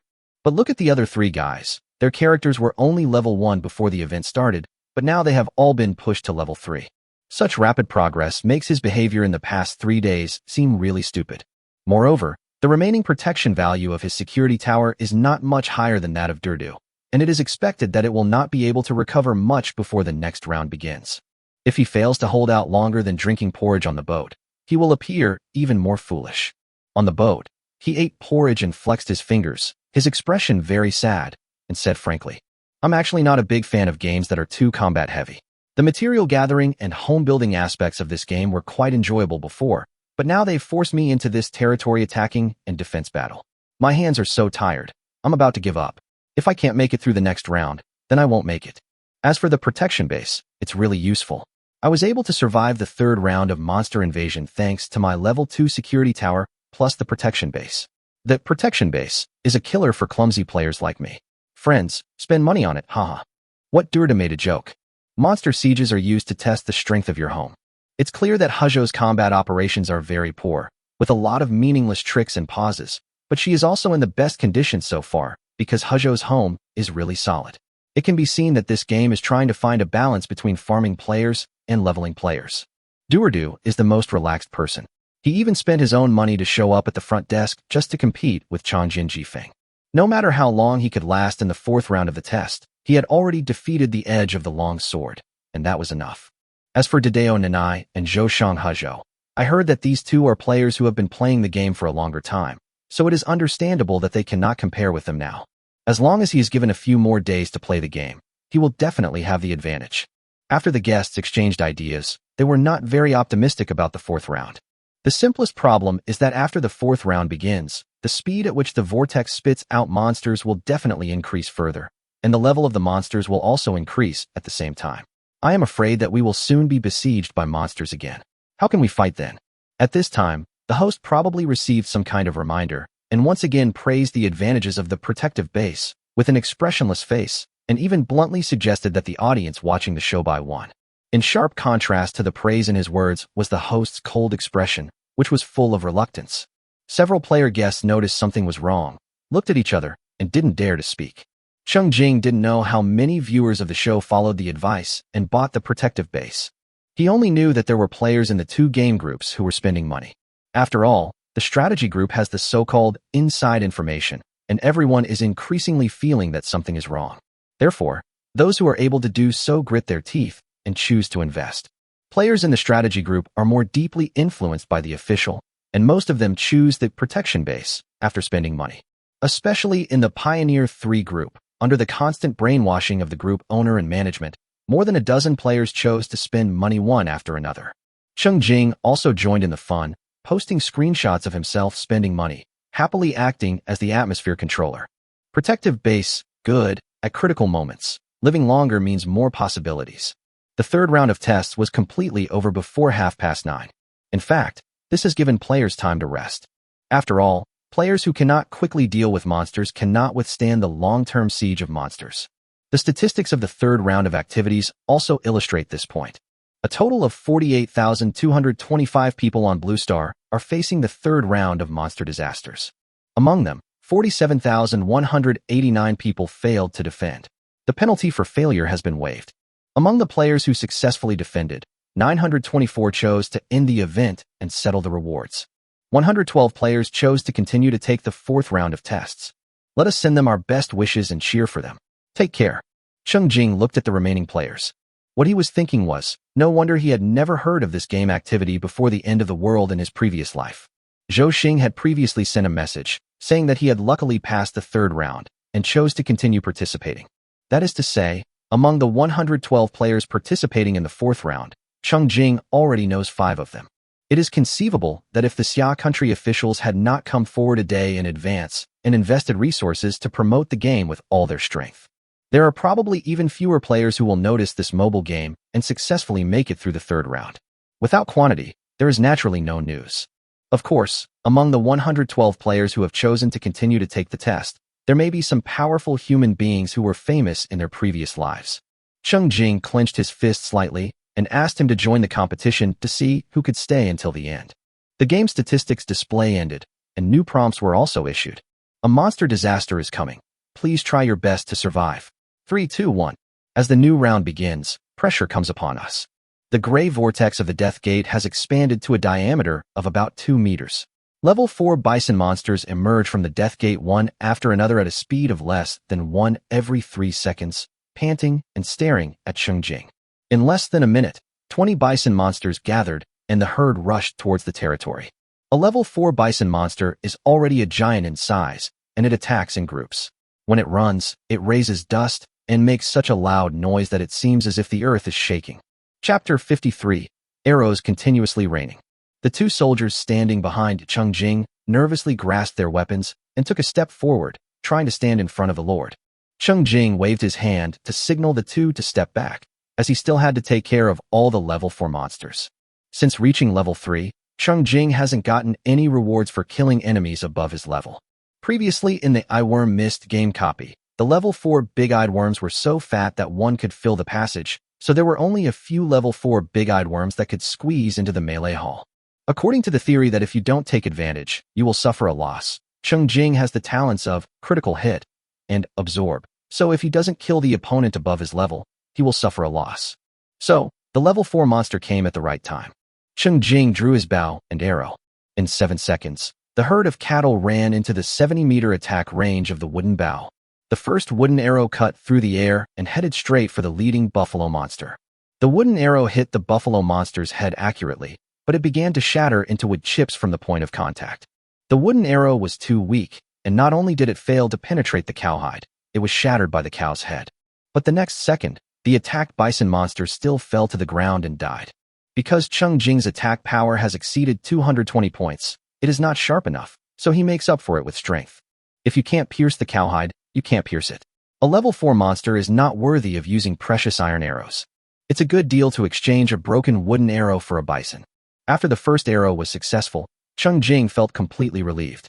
Arrows were fired one after another like raindrops, calling out names one by one. The last bison monster collapsed 20 meters away from its territory. Cheers came from behind. Cheng Jing looked towards the gate of death. In front of the vortex, a level 4 black beetle that had just emerged was crawling towards the territory. Cheng Jing immediately determined that the black beetle was attacking in sequence, and he immediately felt relieved. The next step is to wait for the black beetle to slowly crawl under his axe. Cheng Jing was so free that he even had time to look up at the TV.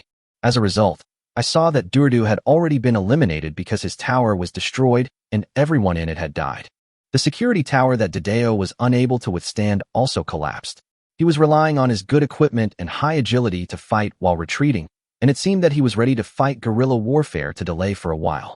However, Cheng Jing noticed that Dideo Nanai's Death Gate began to spit out the same type of small bat monsters, and its agility value was estimated to be higher than Dideo Nanai's. If you get entangled by the little bat monster, the situation will be a bit bad. Only the protective barrier of Huzhou on the boat was still strong, but her attack power was not enough, and she had to attack 3 to 4 times to kill a monster. In order to ensure that the monsters would not form a siege, Zhou Shenggezu operated frantically and felt that his fingers were about to cramp. He didn't even care that he was broadcasting live. His face with delicate makeup had a ferocious expression. Cheng Jing withdrew his gaze, and the black beetle finally crawled within 10 meters. Cheng Jing walked out of the defense area with a novice axe, and just like playing the whack-a-mole game, he hit one by one. The novice axe was also not sharp enough to break the black beetle's thick shell. But it didn't matter. The heavy force was enough to make the black beetle's legs go limp and fall to the ground. So far, each round of Monster Frenzy has seen 4 waves of different monster types. Probably to take care of novices, the monsters that appear currently are still the types that players will encounter in daily life, and they are more familiar with their characteristics and know how to deal with them. Some monsters choose to gather and besiege, while others choose to advance one by one. Those who attack the territory in turn will be killed one by one. On the contrary, the siege will put some pressure on Cheng Jing. Fortunately, the Death Gate also follows certain rules. Every time it spits out 4 kinds of monsters, the attack mode may be an all-out attack, and there must be some that send gifts in turn.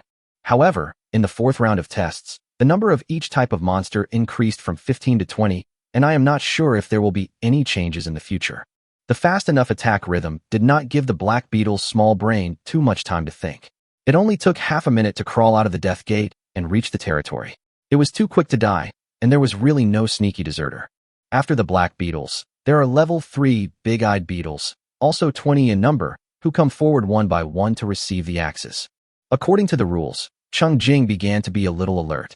Sure enough, the last one to appear was an old friend, the level 3 bat monster, who patiently gathered his companions in front of the vortex. Cheng Jingka didn't have the patience to wait for them. As soon as there were 10 little bat monsters gathered, Thunderflash smashed down hard. The original 11th little bat monster came out of the Death Gate and saw only an empty battlefield. Smelling the faint smell of coke in the air, the dazed little bat monster almost forgot how to flap its wings. Has this round of invasion just begun? What about the expected siege scene? The last 10 little bat monsters gathered and flew towards the territory. With their high agility, they can reach their territory in just 11 seconds, making them the fastest. Cheng Jing first let them fly for 3 seconds, and then shot arrows.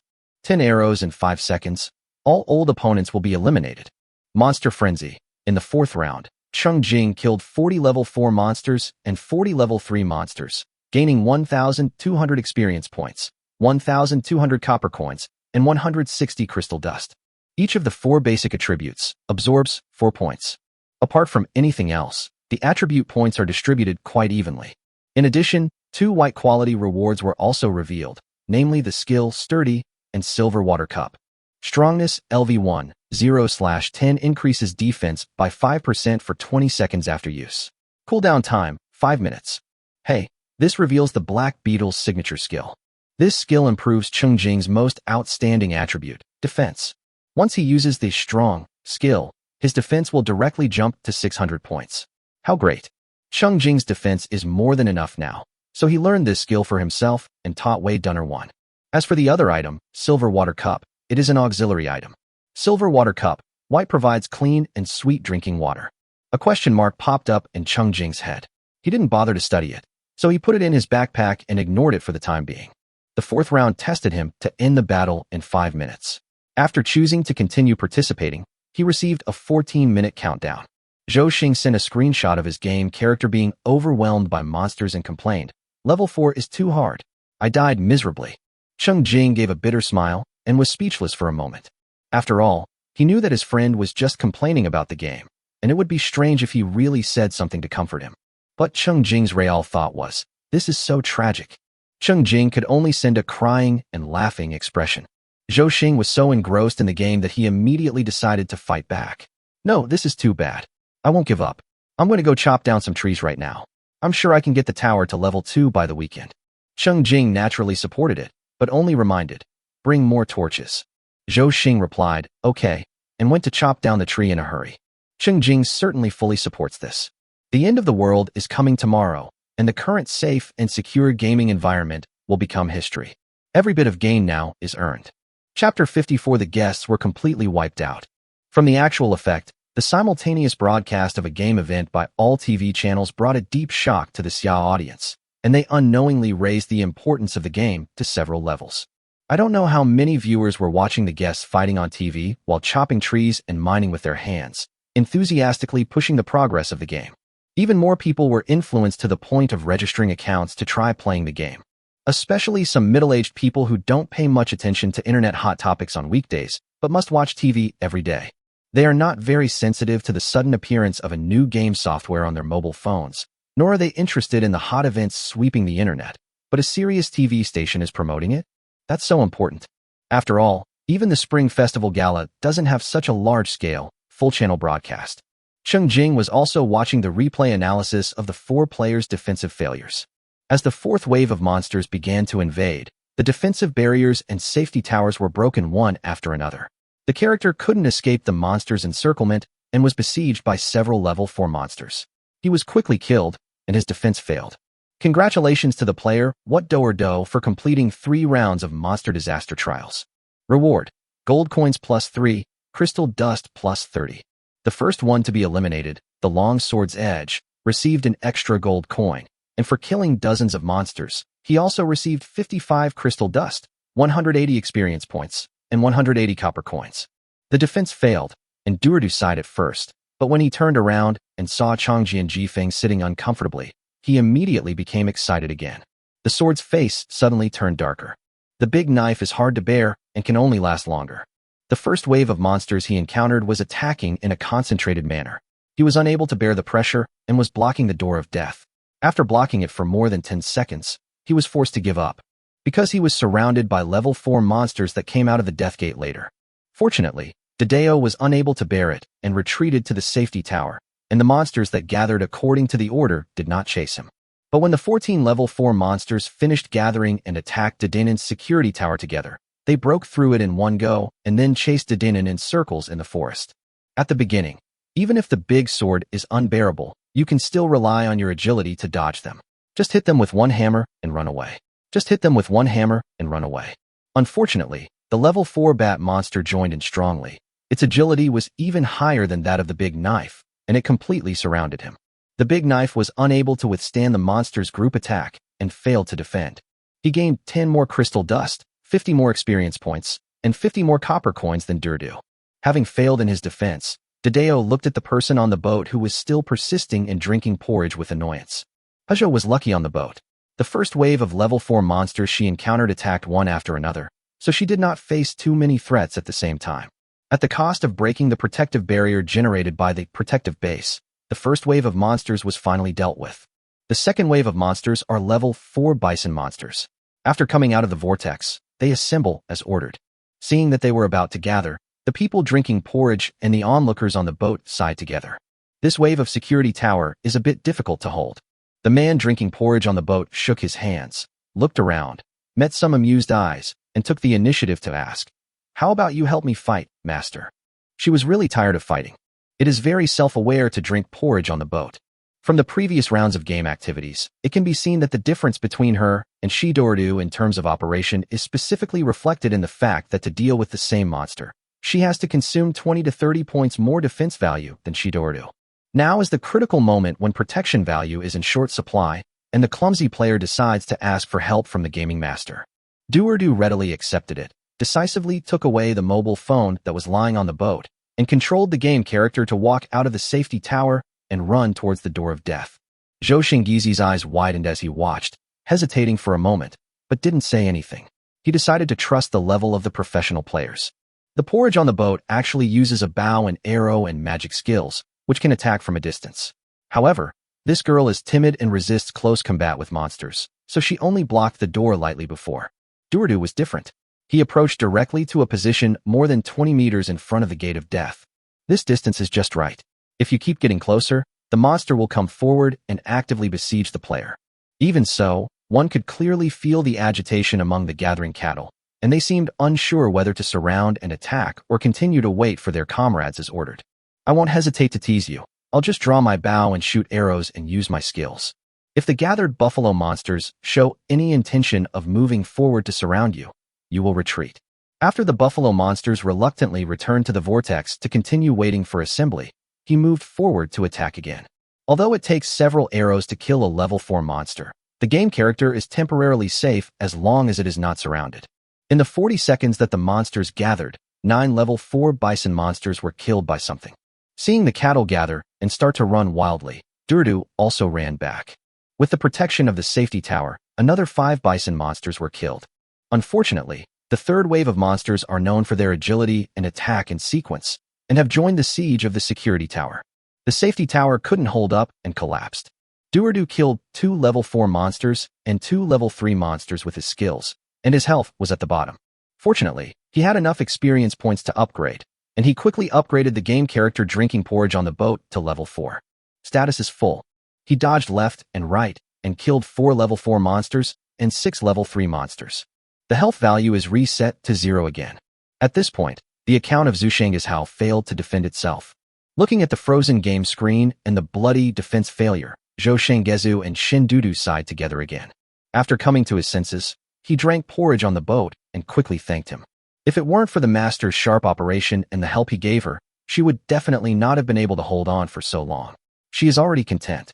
As the player guest who persisted the longest, he gained 31 crystal dust, 317 experience points, and 317 copper coins by drinking porridge on the boat. The onlookers were so depressed that they couldn't stand it. Even though Zhou Shengezhu seemed to have only survived one more monster wave than him, his game character had already reached level 4 like him, and the level of his safety tower was even higher than his. Isn't this the victory of the farming players?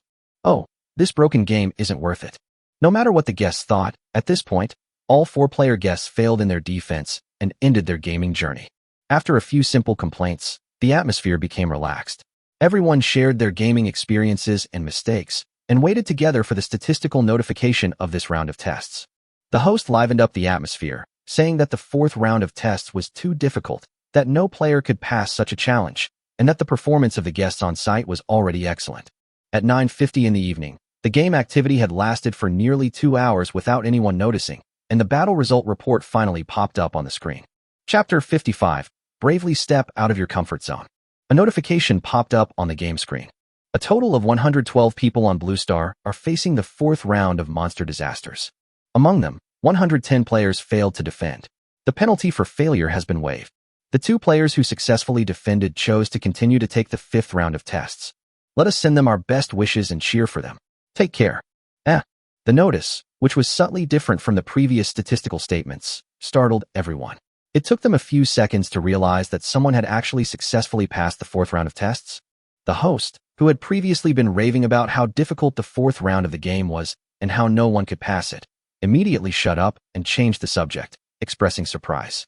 Through settlement statistics, we can see that among the 112 players who chose to participate in the 4th round of Monster Disaster, 2 players successfully eliminated the monsters and successfully cleared the level. This is truly incredible. The game has only been released for a little over 2 days, and already there are players who have managed to withstand a massive siege of level 4 monsters. I have to say, they're ahead of all other players. The guests couldn't hold back any longer, and Dideo was the first to exclaim, "Impossible. This is absolutely impossible. How can we improve?" Do joked, "Hey, it's just that I entered the game a little late. If I were a new server player, I could still beat the 4th round with more hard work and money." The host seemed to have received instructions, interrupting the guest's conversation and saying solemnly, "Unfortunately, we currently don't know the identities of the remaining 2 players. If you're from Xia country and are watching the show, the production team sincerely invites you to join our live broadcast. You can call us at the number below to get a chance to win a very generous prize." After sending out the invitations, the host turned to the guests and guided their comments. I see that the audience participating in the interactive comments are very curious about what level of performance is required to pass the 4th level. Does contestant Zhou have any opinions on this? In fact, Zhou Shanghe had been frowning and counting with his fingers since he saw the statistical notice, and even took out his mobile phone calculator and started typing. When he heard the host's question, he shared hesitantly, "I think these 2 players who passed the 4th level most likely have a protection base, and there's a small chance that the security tower has been upgraded to level 3. But this game doesn't allow you to restore stamina through spending real money. This means everyone can only slowly regenerate stamina over time to function. I calculated carefully, and even if they stayed up 2 nights playing the game from the moment it launched, they wouldn't be able to collect enough materials to upgrade the level 3 security tower. So I have a guess that these two are big spenders. They spent real money on the first day, buying talent stones, which might have given them a talent similar to one that improves resource gathering efficiency. Then they bought protection bases on the second day and weapons and armor on the third day. Only in this way can we have both the protection and the strength to resist and eliminate the monsters in the 4th round. As he drank porridge on the boat, his tone became more and more certain, and he finally said with a heartfelt sigh, "I can only say that these two players have good vision, strong decision-making, and most importantly, good luck. They are able to get ahead of all the other players." After all, no one could have imagined that this game that suddenly emerged would become so popular and so highly regarded. If these two people took the initiative to contact the program team at this time to participate in this officially supported special live broadcast program, they would immediately seize the biggest hot spot at the moment, and becoming famous overnight and getting rich overnight would not be a dream. The money invested in Krypton gold can be recovered quickly. While drinking porridge on the boat and talking about it, I felt so envious. She felt a little regretful that she had just been diligent before, but she was reluctant to spend money. Otherwise, she might have passed the 4th round and become the one to stand out. That's among the top 3 in the world. What a dazzling opportunity. After drinking porridge and sighing on the boat, the long sword edge beside him continued to add, "I agree with Zhou's point of view, and I think the game operation level of these two players must be very high. The game, Doomsday Online, actually has a high degree of freedom, which really tests the player's personal operation level. For example, players using knives need to really hit the monster's key position to deal higher damage, and players using bows and arrows also need to really aim at the moving monster to hit it. I think if these two players are willing to live stream the game, everyone will be able to enjoy a wonderful battle." Although he said polite words, Cheng Jing was actually very depressed. It was embarrassing enough that he chose weapons over protective bases in front of so many viewers across the country and ended up being eliminated first. If 2 more ordinary people were to pass the 4th round with the help of the protective base, he would definitely be mocked even more harshly by his haters. It turns out that the guests thought a little too much. Cheng Jing had no plans to have the show broadcast live on TV. He even chose to acknowledge the message Zhou Xing had sent earlier asking if he had also been eliminated. Zhou Xing and I complained about how difficult the game activities were. The only thing Cheng Jing was curious about was who the other player was who had passed the 4th round. But it was just a thought that flashed through my mind, and I put it aside.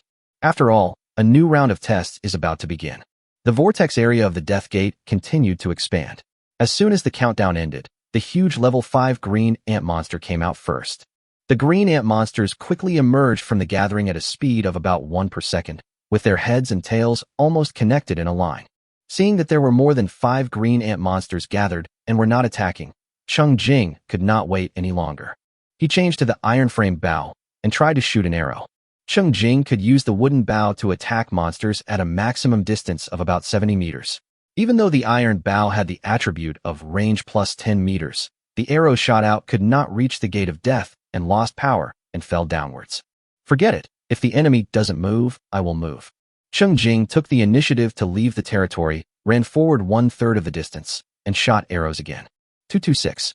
Hey, the damage has increased again. The first green ant monster to come out fell to the ground. Cheng Jing's archery speed can reach up to 2 arrows per second.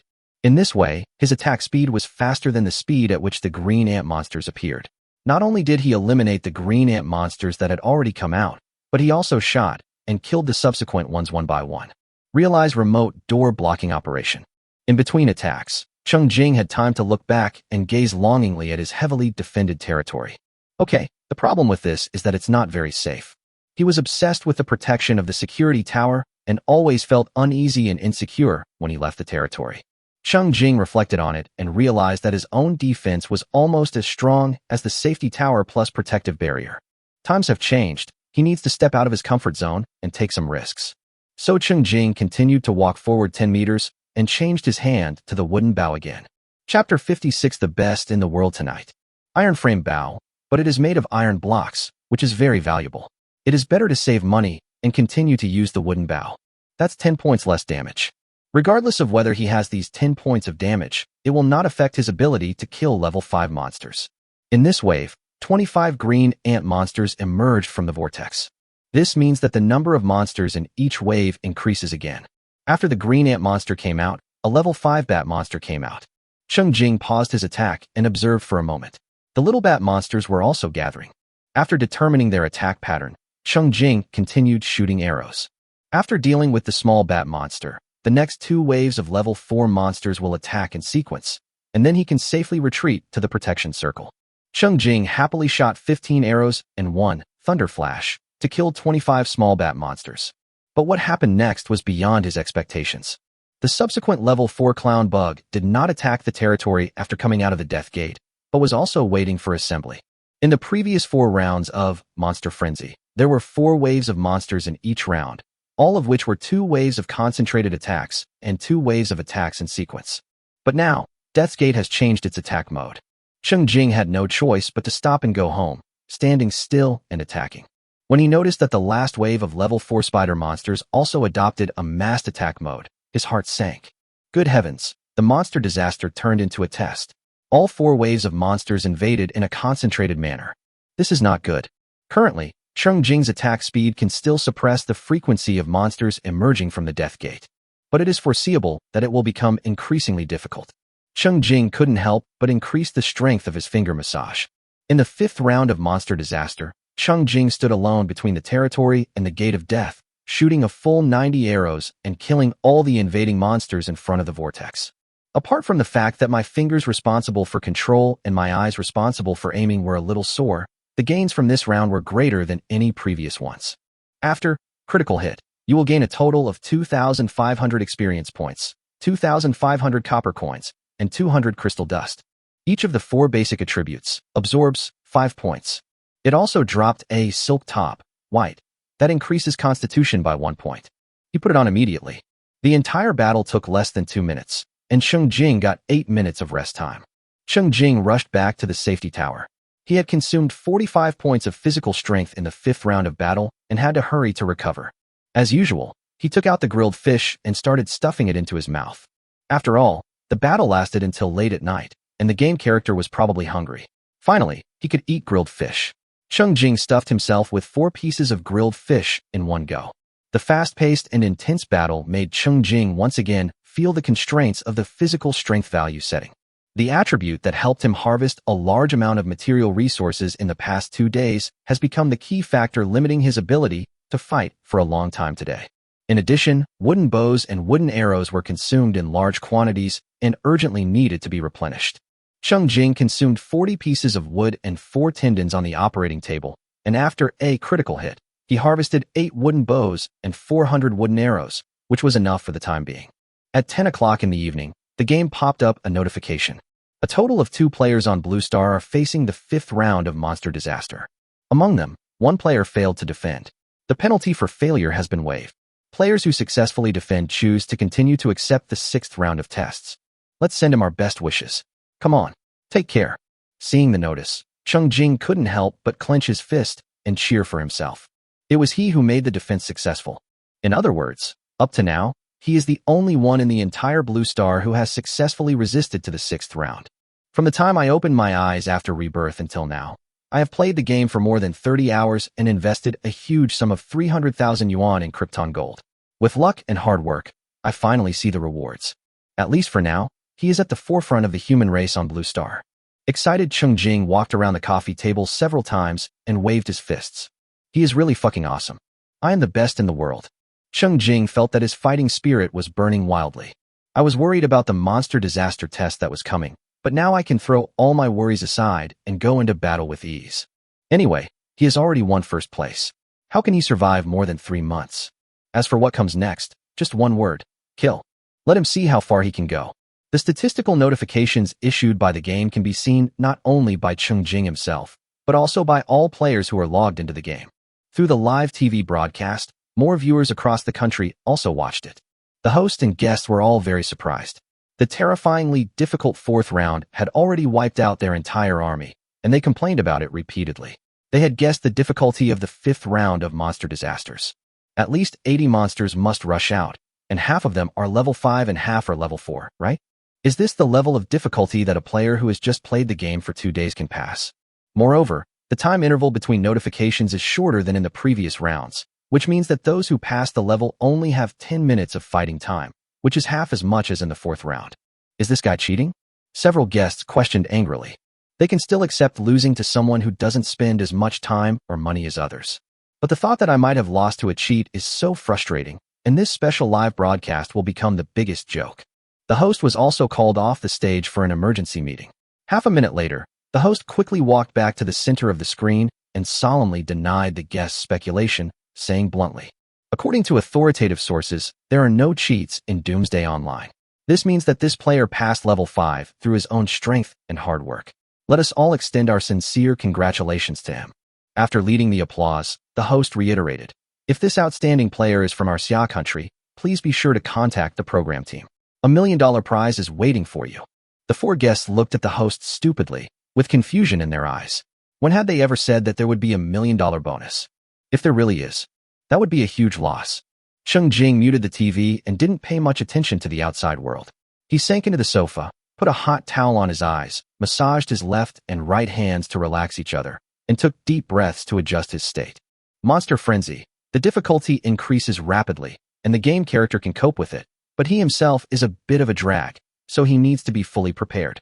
The current situation is that Cheng Jing, a person whose real level is only level 0, controls an account with a real level of dozens of levels. Like a child holding an AK.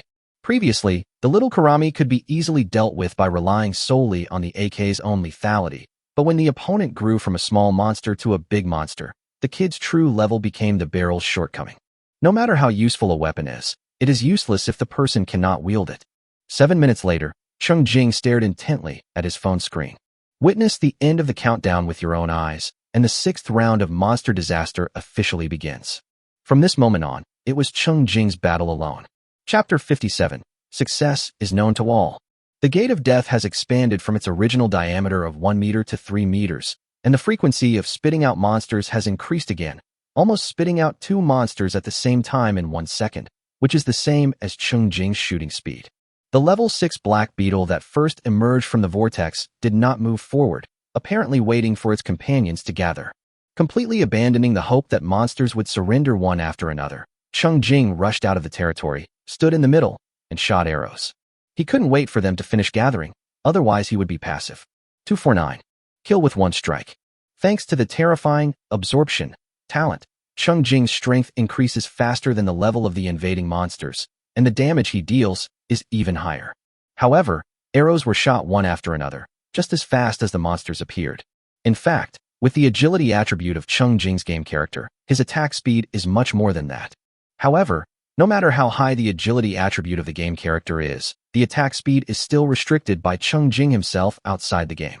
For example, in archery, Cheng Jing can only shoot 2 arrows per second, and this depends on the monster's movement, bringing a slowing effect in his picture.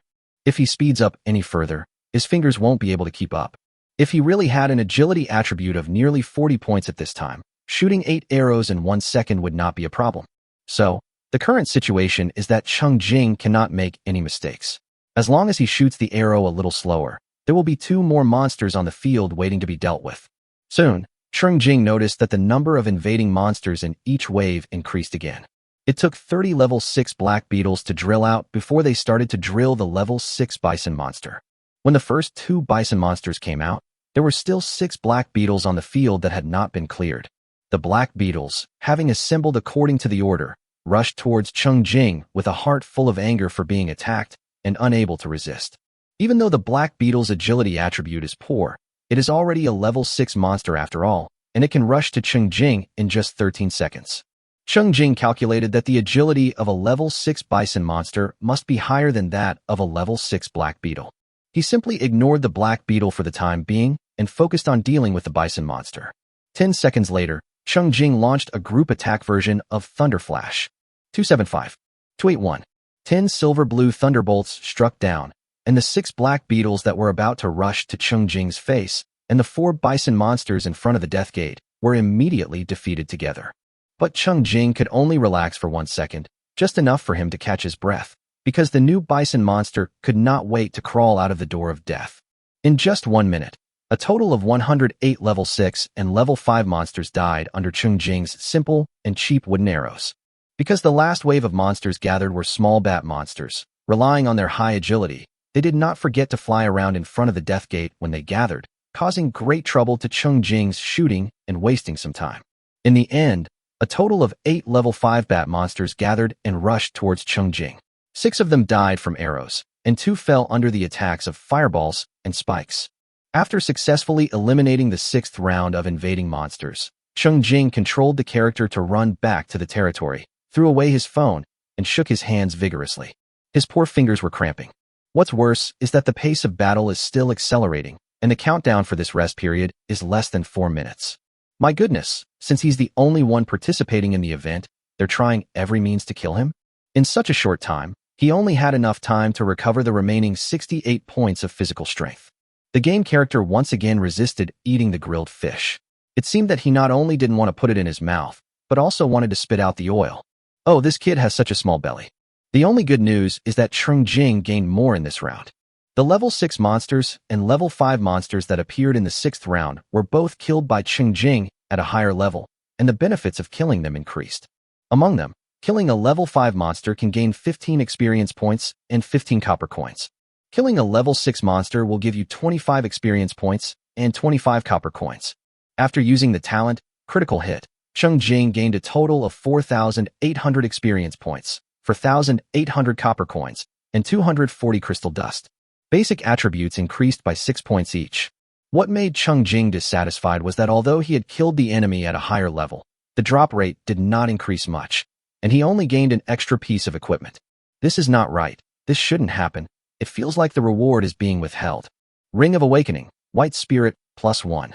The attributes are very ordinary, but as long as there is a benefit, Cheng Jing will not mind and will equip himself with it immediately. In this way, he had a ring on each hand, adding 1 point to his strength and spirit. It's just that the pattern on the ring is very ordinary, not at all like a luxury item. The other, Ring of Lucidity, obtained from Critical Hit, is equipped to guard Shield 1. After taking stock of his gains, Cheng Jing massaged his fingers and thought about the future. In the 6th round of the test, the frequency at which Death Gate spewed out monsters had already matched his firing rate. In the following 7th round, Cheng Jing quickly turned on the automatic attack functions of the Arrow Tower and Catapult that he had previously manually turned off. The actual effect of these attack buildings may not be strong enough, but it is better than nothing. 3 minutes passed in a flash. Cheng Jing still felt a dull pain in his fingers, but the game screen had already popped up with statistics. A total of 1 player on Blue Star is facing the 6th round of Monster Disaster. Players who successfully defend choose to continue to accept the 7th round of tests. Let's send him our best wishes. Come on, take care. The news caused an uproar. On the TV show, the host and guests were still brainstorming about how the mysterious player passed the 5th round of tests, and they concluded that even the most skilled players would have to stop here. Who would have thought that before they could figure out the reason, that guy actually passed the 6th round? Everyone suddenly shut up, not knowing what to say. How on earth did this get past? Guests including Hezhou and Changjian Jifeng gathered together on the boat and calculated frantically, but due to the lack of key information, they really couldn't imagine what kind of strength the players playing the same game would need to have in order to pass the 6th round in such a short time. It can't be that the later the levels are, the easier it is, right? This is a bit too much. Data Nanai hit the nail on the head with one sentence. This player must be a Kryptonian and a lucky guy. He bought a talent stone with Krypton gold a few days ago and activated a high-level talent. Wow, Krypton can change your fate, and the mysterious can save you. I really want to complain about this. The gap between paying players and ordinary players is so huge that it really dampens the enthusiasm of ordinary players for the game. But then he thought about it and realized that he was now a paying player, and the money was given to him by the program team, so he immediately swallowed his complaints. Zhou Hezhou touched his chin and speculated. This is too much. Did he get an SSS-level talent on the first day? Zhu Shangshao believes that he has seen some comical consequences of people being fooled into spending talent stones. Most of the activated talents were ordinary C-level talents. The highest record she had seen was only an A-level talent, and the attributes seemed very ordinary. Could it be that higher-level talents will bring about qualitative changes? Chapter 58, Increasing Pressure. The speculation about drinking porridge on the boat was actually somewhat related, but Cheng Jing didn't hear it. At this time, Cheng Jing was staring at the death gate that was expanding again. As soon as the countdown ended, for level 7 clown bugs rushed out together. Hiss! Cheng Jing took a breath of cold air. For monsters appear in 1 second. Cheng Jing shot 2 arrows per second and still managed to kill 2 clown bugs easily. However, every second, 2 clown bugs would remain and hover in front of the huge gray vortex, showing off their power to him. In just 5 seconds, 10 annoying clown bugs remained. Cheng Jing held Thunder Flash and endured it for a moment, not smashing it down. According to the rules of the previous rounds, a level 7 bat monster will appear in this round, probably in the second wave. The thunder must be saved to hit the more threatening little bat monsters. Just 10 seconds into the 7th round, the huge death gate spewed out 40 level 7 clown bugs, and the frequency and number of monsters appeared increased again. Cheng Jing tried his best to maintain the fastest hand speed, but he only shot half of them. 20 hideous and ugly monsters gathered and rushed towards Cheng Jing together. The next thing to come out of the death gate was the level 7 bat monster. Cheng Jing took a deep breath, suppressed the urge to turn around, continued to stay where he was, and let the clown bug approach, concentrating on shooting the little bat monster. Another 10 seconds passed, and Cheng Jing shot and killed 20 small bat monsters, and used 1 Thunder Flash to kill 10 of them, successfully reducing the number of small bat monsters that had gathered to 10. But at the same time, 20 clown bugs rushed to Cheng Jing and launched an attack despite the harassment from the catapult and arrow tower. It is indeed harassment. Because of the large difference in attributes, the attacks of catapult and arrow tower cannot break through the defense and can only deal -1 damage. Clown bug, level 7. Attack, 56. Defense, 69. Health, 70. Skill, self-destruct. Cheng Jing continued to shoot the little bat monster with one hand and used sky fire, ice cone, fireball, and spikes continuously at the clown bug with the other hand. All the magic skills were thrown out. Unfortunately, apart from fireball, which can kill a clown bug with 1 hit, only spikes, combined with skyfire, can kill a clown bug. The good news is that the clown bugs attacking Cheng Jing were not able to break through the defense. Not only did they fail to break the defense, but because their attack power was more than 10 times lower than Cheng Jing's defense, they couldn't even inflict the mandatory -1 damage. Only 18 consecutive misses were made. The clown bug was confused. Cheng Jing smiled. 6 of the enraged clown bugs flew out of the swarm and launched a self-destruction in an attempt to severely injure Cheng Jing, but they only managed to hit 6-1. Cheng Jing, who has more than 660 points of defense in his body, can completely ignore them. The remaining 12 clown bugs paused for a moment in confusion, then continued their attack in defiance. A string of miss floated from Cheng Jing's body. Cheng Jing was completely relieved and focused on dealing with the little bat monster, and he was annoyed that the clown bug blocked his view.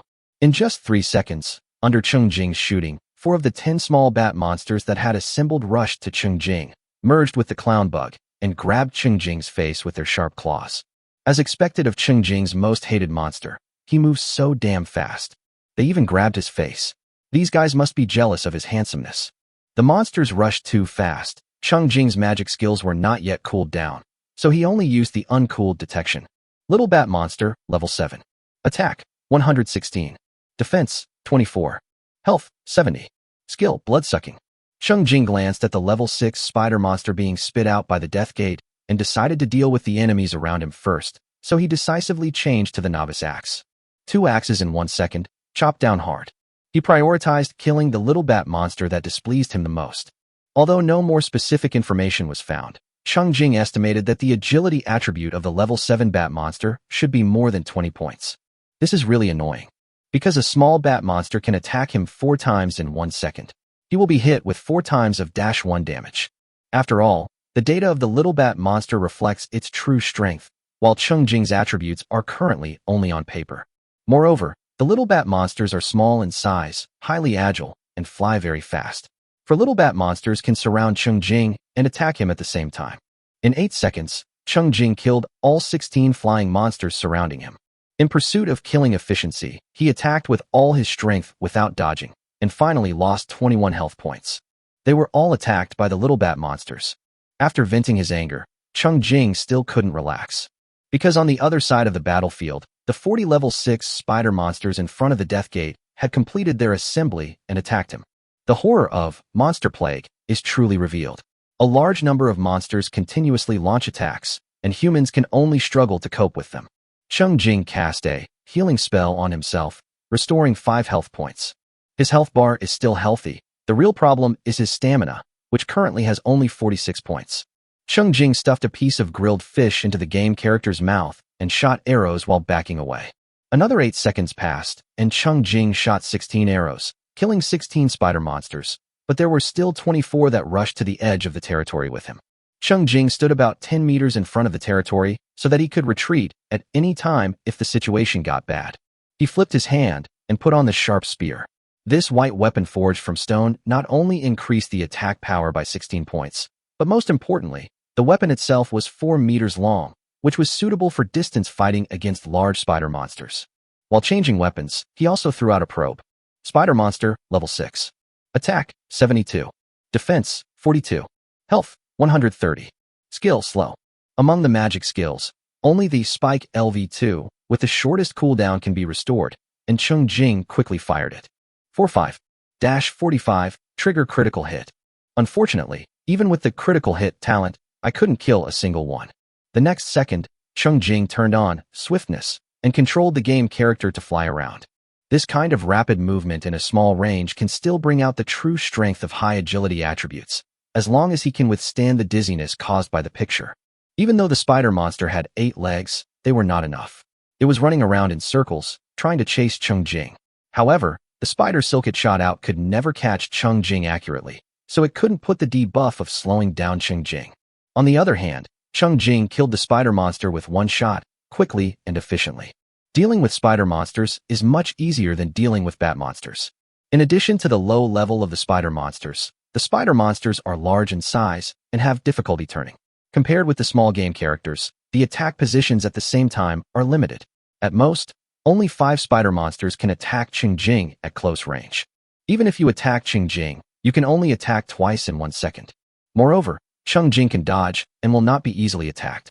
The reason why the little bat monsters are so difficult to deal with is that they are small in size. More than 20 of them can attack Cheng Jing at the same time, and they can scratch Cheng Jing's face quickly. If the number is not suppressed, they can scratch Cheng Jing's face. Chapter 59, I really can't bear it. In addition, there is an off-field factor. The 4th wave of monsters has assembled, and they are level 6 green ant monsters. The green ant monster did not have agility as its advantage, so Cheng Jing's sense of urgency was immediately relieved a lot. You can slowly rely on your own high agility to escape from the spider monsters, increase the distance between them, and then deal with them one by one without forcing yourself to pursue attack efficiency. 2 hours after the game started, this round was the first time that Cheng Jing was unable to suppress the monsters, showing signs of decline. Wei Dunyi and Wei Dunner, who stayed in the territory, noticed the change in the situation and quickly joined the battle to assist. They couldn't leave the protective barrier. After all, they could be killed by a single attack from a level 6 monster. Fortunately, Cheng Jing had made enough wooden bows, and they could use them to shoot spider monsters from a distance. Although the damage caused is not high, just -1, it can indeed attract the attention of some spider monsters and share Cheng Jing's pressure. A spider monster was driven crazy by Cheng Jing's escape. Unable to catch Cheng Jing, it rushed towards the damn human's territory in anger. The transparent light curtain of the defense tower lasted only 1 second before being broken. As for the barricades, ground nets, and even the traps, their effects were average. They only served to block the spider monster for 2 seconds, giving Cheng Jing the opportunity to turn around and kill it. Of course, it cannot be said that Cheng Jing's defensive measures were inadequate and all his previous efforts were in vain. The most important reason is that the various resources currently released in the game are mainly used to deal with low-level monsters, and it is good enough if they can be effective against level 3 monsters. As a result, Cheng Jing's personal strength was too outstanding, and he eliminated the first few rounds of invading monsters by himself, so that when his carefully prepared defense facilities were used for the first time, they were directly faced with level 6 monsters. Arrow towers, catapults, defense towers, chevaux de frise, and ground nets. Big brother, it's not that we are not strong enough, we just can't hold on. Fortunately, the protection base is worthy of its blue quality, and the protective barrier it generates is thick enough. The spider monster can only kill 1 point of protection value at a time. The current 400 points of protection value are enough to support, for a while. The pressure on the territory is within controllable range. Cheng Jing was not in a hurry to return to defense frequently, but focused more on his own attack rhythm. He stabbed with his spear continuously and added a cooled down fireball. In 15 seconds, he solved the 24 spider monsters. The barrier's protection value dropped by 14 points. Cheng Jing felt distressed when he saw this. But he didn't have time to feel too sorry. He stuffed another piece of grilled fish into the game character's pocket, put on the wooden bow, and started shooting.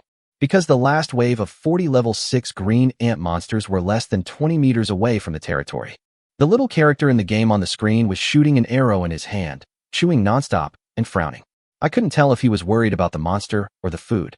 As a result, while chewing, I actually vomited the grilled fish and didn't gain any strength.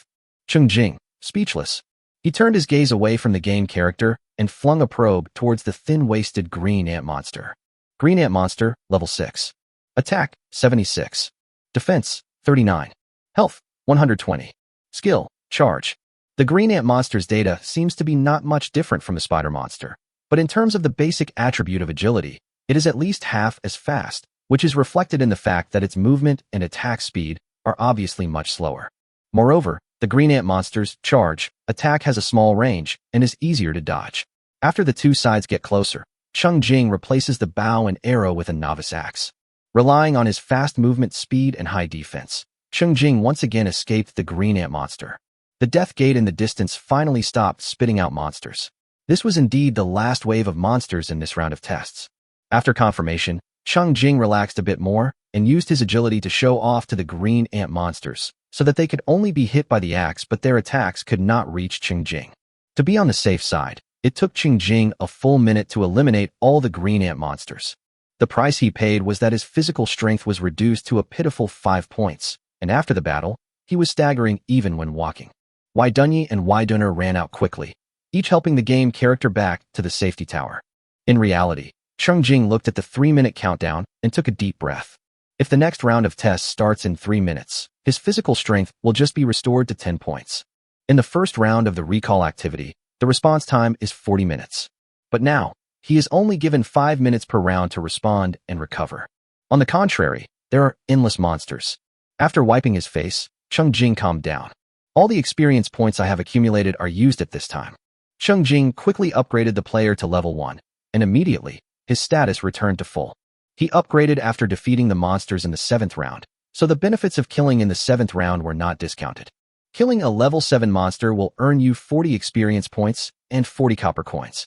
Coupled with the increase in the number of monsters, the harvest increased dramatically again. After the critical hit, Cheng Jing gained a total of 10,400 experience points, 10,400 copper coins, and 320 crystal dust. Each of the 4 basic attributes is absorbed to 8 points. Worth it. What's even more worthwhile is that a wonderful goodie, the mining machine, White, was revealed. Mining machine consumes 1 iron block per hour and can mine 200 times.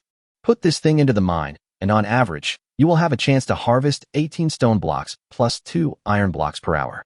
Don't think that the profit is small. The key is that it does not consume people's physical strength and time. In the end, it is still profit. Small amounts add up to a lot, and it is also a major source of iron blocks. What's more, after Cheng Jing's critical hit, he has 2 mining machines, which can harvest about 2 extra iron blocks per hour. This is really wonderful. After taking stock of his gains, with 2 minutes left on the countdown, Cheng Jing admired his own attribute chart again. Name: saving your life is important. Level: 4, 24084/500.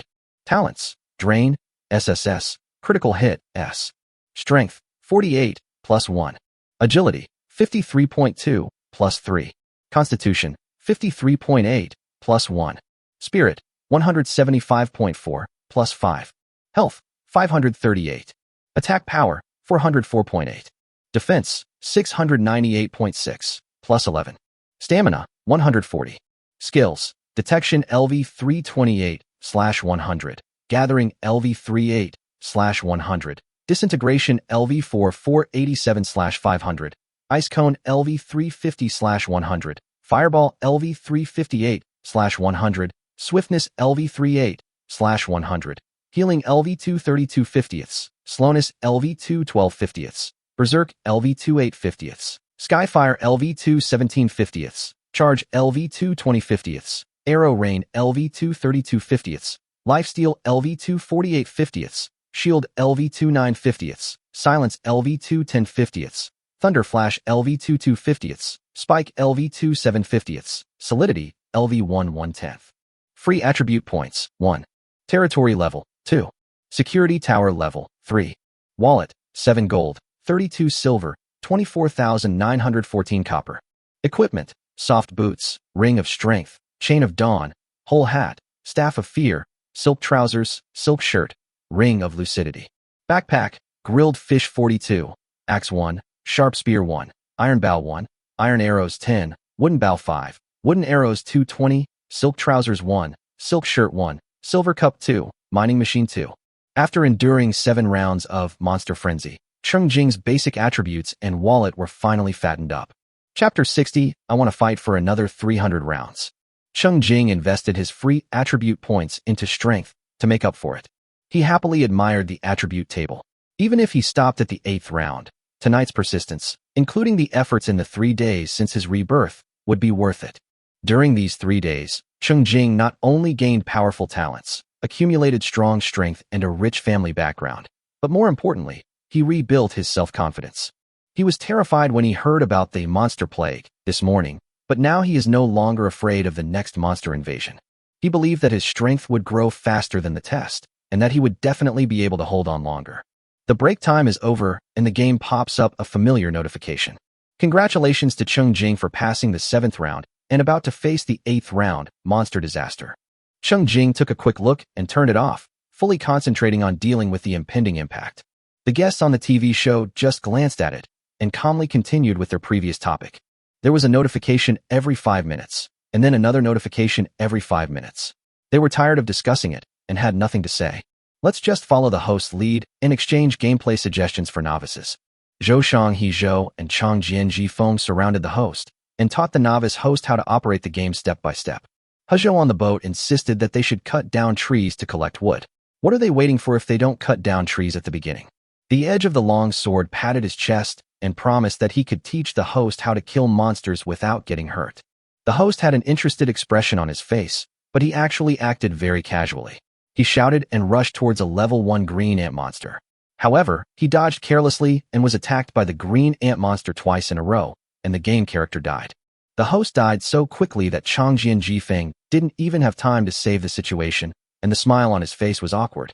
Death outside of the event does not exempt from punishment. The host's account will be immediately forcibly closed and temporarily unable to log into the game. The host didn't really care about the failure and even joked about his bad luck, reminding the audience to be careful of wild monsters when playing the game. The host then turned the topic over to Chang Jianji, asking him to explain how he usually trains to improve his gaming skills. I felt a little speechless while drinking porridge on the boat. I looked around and saw that Dadeo Nanai and Shedo Urdu were playing their own games and had no interest in joining in the chat. Chang Jian's Haifeng was serious and at ease and had a lively exchange with the host. In sharp contrast to the lighthearted and cheerful atmosphere of the show on TV, Cheng Jing outside the TV had a serious and solemn expression. As soon as the countdown ended, Cheng Jing watched helplessly as the gate of death expanded again, and level 8 bison monsters rushed out of the vortex at a terrifying frequency of 8 per second. Cheng Jing had just killed 4 bison monsters with his arrows when 12 more gathered in front of the vortex. This speed. Cheng Jing felt that this round might be difficult. Well, if you hold on a little longer, the better. If you kill one more, the better. In just 5 seconds, 40 bison monsters rushed out of the death gate. After 10 of them were killed by arrows, 30 still gathered into a herd, with red eyes and heavy breathing, running towards Cheng Jing. In the chaos, a trace of doubt flashed through Cheng Jing's mind. Hey, the number of monsters in each wave in the 8th round of tests did not increase. 8 seconds later, under the continuous attack of arrows, 20 bison monsters still rushed to Cheng Jing. They frenzied, Buffalo Monster attacked Cheng Jing brazenly. Although Cheng Jing failed to be knocked to the ground, his health points were still decreasing by -1 and -1. Cheng Jing ignored the 20 bison monsters attacking him because the second wave of 40 level 8 black beetles had already assembled in front of the death gate in the distance and launched an attack. But this is still not the point. The real point is that the third wave of monsters that emerged from the vortex were level 7 bat monsters. Under the premise that the monsters that appear at present cannot break Cheng Jing's defense, the small bat monster with the fastest attack speed poses the greatest threat. So Cheng Jing didn't aim his bow and arrow at the bison monster, but instead attacked the small bat monster first. He also threw the thunder flash in his hand at the little bat monster. But this round of monsters gathered too quickly. The 40 little bat monsters took only 5 seconds to complete the assembly and launch the attack, leaving little time for Cheng Jing to attack. Abandoning the 20 accomplices killed by Cheng Jing, the 20 assembled little bat monsters drew a long black line in the air, directly overtaking the level 8 black beetle that was still crawling slowly in the middle, and rushed to Cheng Jing in just over 3 seconds. Once the little bat monster arrives, the critical point of the battle has arrived. Cheng Jing activates Frenzy LV2, and within 10 seconds, all attributes increase by 6%. Activate Swiftness LV3, and within 10 seconds, agility will increase by 10%. Then activate Strength LV1, and within 20 seconds, the defense will increase by 5%. After reaching peak form, Cheng Jing unleashed Fireball and Spikes, killing one of each of the bat monsters. Ice Cone slowed them down, but it was better than nothing. Skyfire was easily dodged by the little bat monster because it could not move within the attack range, and the flames only burned 2 bison monsters. At this point, 20 bison monsters and 12 small bat monsters formed a siege on Cheng Jing. Cheng Jing changed into the sharp spear, and every time he stabbed out, he killed a small bat monster. He once again chose to deal with this annoying guy first. After all, the bison monsters were too big, and only 3 of them could hit Cheng Jing at most at a time. It took a long time to reduce his health by 24 points. But the damn little bat monsters attack extremely fast. If Cheng Jing doesn't dodge carefully, the 12 little bat monsters can attack him from all angles at the same time. In 2 seconds, Cheng Jing killed 4 small bat monsters and lost 95 health points at the same time. What's worse is that Cheng Jing noticed that the death gate in the distance, which should have paused after the 4th wave of 40 level 7 big-eyed worms came out, began to spit out the 5th wave of monsters, level 7 spider monsters. Oh my goodness, it turns out that the increase in the number of monsters in the 8th round of tests is waiting for him here. The number of invading monsters has been increased from 4 waves to 5 waves. The next second, Cheng Jing couldn't help but say good guy again. Because the 3rd wave of black beetles finally crawled across the open space and joined the siege, but because Cheng Jing was too crowded, they couldn't find a position to attack. It was simply unbelievable. The high-level monsters obviously had some brains, so the black beetles and some bison monsters decisively changed direction and launched an attack on the territory behind Cheng Jing. The little bat monster that had been chasing Cheng Jing with high-speed attacks seemed to become smarter after its companions turned around, and also bypassed Cheng Jing and rushed towards the protective barrier of the territory. Cheng Jing reacted instantly, no? Come back and fight me for another 300 rounds. Now Cheng Jing stretched out Kong's hand to try to keep him, but he had to turn back to chase the little bat monster. If nearly 70 monsters besiege the territory together, I think the barrier will not be able to hold up. The little bat monsters scattered and rushed the fastest. Cheng Jing, who had been dodging occasionally, had to give up dodging completely and chase after them with great effort. Chapter 61 for a good sleep tonight. The little bat monsters deliberately flew in scattered positions, so Cheng Jing had to go back and forth. While having a headache, he did not forget to quickly order the people in the territory to shrink the defense line and retreat back to the safety tower. Defender 1 and Defender 2 shouldn't even think about playing support. If the barrier breaks, they won't be able to outrun these monsters. They'll die if they come into contact. Better to hide quickly. The human territory protected by the light blue protective barrier is like a piece of delicious food emitting fragrance, attracting monsters to rush towards it. The little bat monster arrived first, followed by the bison monster 2 seconds later, and then the black beetle joined the siege. The monsters scattered around the protective barrier and attacked with all their might. They didn't even care that they were exposing their backs to Cheng Jing, allowing Cheng Jing to kill them. They were only focused on hitting the barrier. Among the besieged monsters, the bat monsters also pose the greatest threat to the barrier and can kill 4 points of defense value in 1 second. Cheng Jing chased the flying bat monsters and at the same time gave death sentences to the monsters along the way. But he alone couldn't withstand the full-scale attack of more than 60 monsters. He could only anxiously notice that the protective barrier's defense value was dropping rapidly. 24, 16, 68, 58. And as the number of monsters joining the attack increases, the rate of drop also increases. After only 8 seconds, the light blue protective barrier suddenly shattered. Cheng Jing suddenly stopped chasing, staring blankly at his own territory, and casually pierced a bison monster next to him with the long spear in his hand. At this moment, he noticed that the more than 50 monsters besieging the territory suddenly became excited. At this moment, he also noticed that the 4th wave of big-eyed bugs and the 5th wave of spider monsters were on their way, and were about to join the battlefield. At this moment, Cheng Jing's brain, which had been sore after fighting for 2 hours, was clearer than ever. He knew that as the last layer of defense, the safety tower could only hold out for another 3 seconds. Then, this level 3 security tower that he had worked so hard to build would collapse.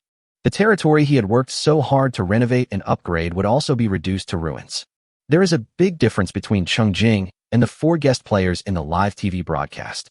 His personal strength is stronger. Even if the security tower collapsed and the territory was destroyed, Cheng Jing could still fight guerrilla warfare against the monsters. No monster can catch up with his movement speed, and he has a lot of experience points accumulated, so he can restore his status and physical strength at any time by upgrading his character. As long as he wanted, Cheng Jing could definitely hold on longer than the big knife. By slowly grinding, he would definitely be able to eliminate all the remaining more than 100 monsters in this round. Cheng Jing also knew some offside information, such as that at the current stage, as long as there was experience points, there would be no obstacles in upgrading the game character to at least level 9.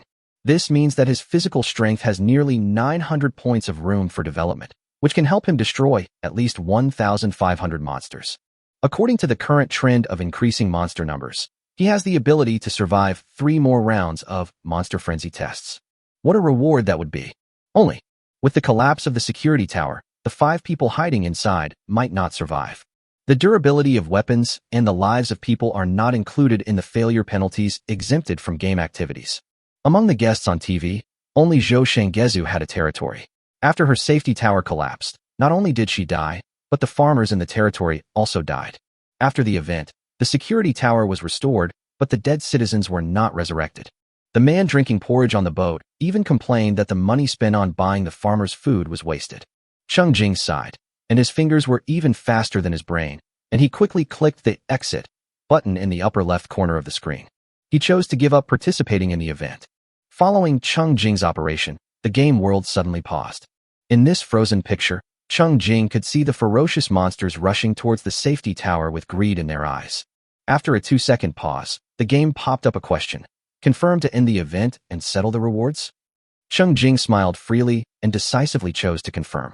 Tonight, starting with the host of the TV show, for guests, and his good friend Zhou Xing, Cheng Jing has witnessed the collapse of at least 6 safety towers and has suffered enough shocks. He really didn't want to see his safety tower collapse, otherwise he would probably have a nightmare tonight. As for the lost kill rewards, I'll have to earn them back later. Cheng Jing clenched his fist tightly.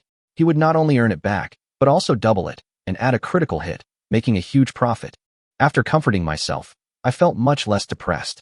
In fact, Cheng Jing's losses were not as great as he had estimated, because even if he chose to continue fighting and eliminated the 8th round of invading monsters, he would find that he could not choose to continue to accept the next round of tests.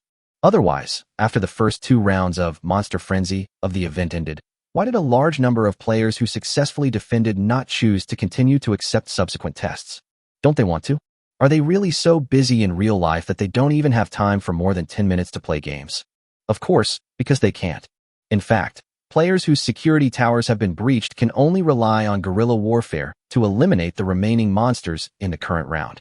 They will then receive a settlement notification and the activity will be forcibly ended. When Cheng Jing knows this rule, he may be less frustrated.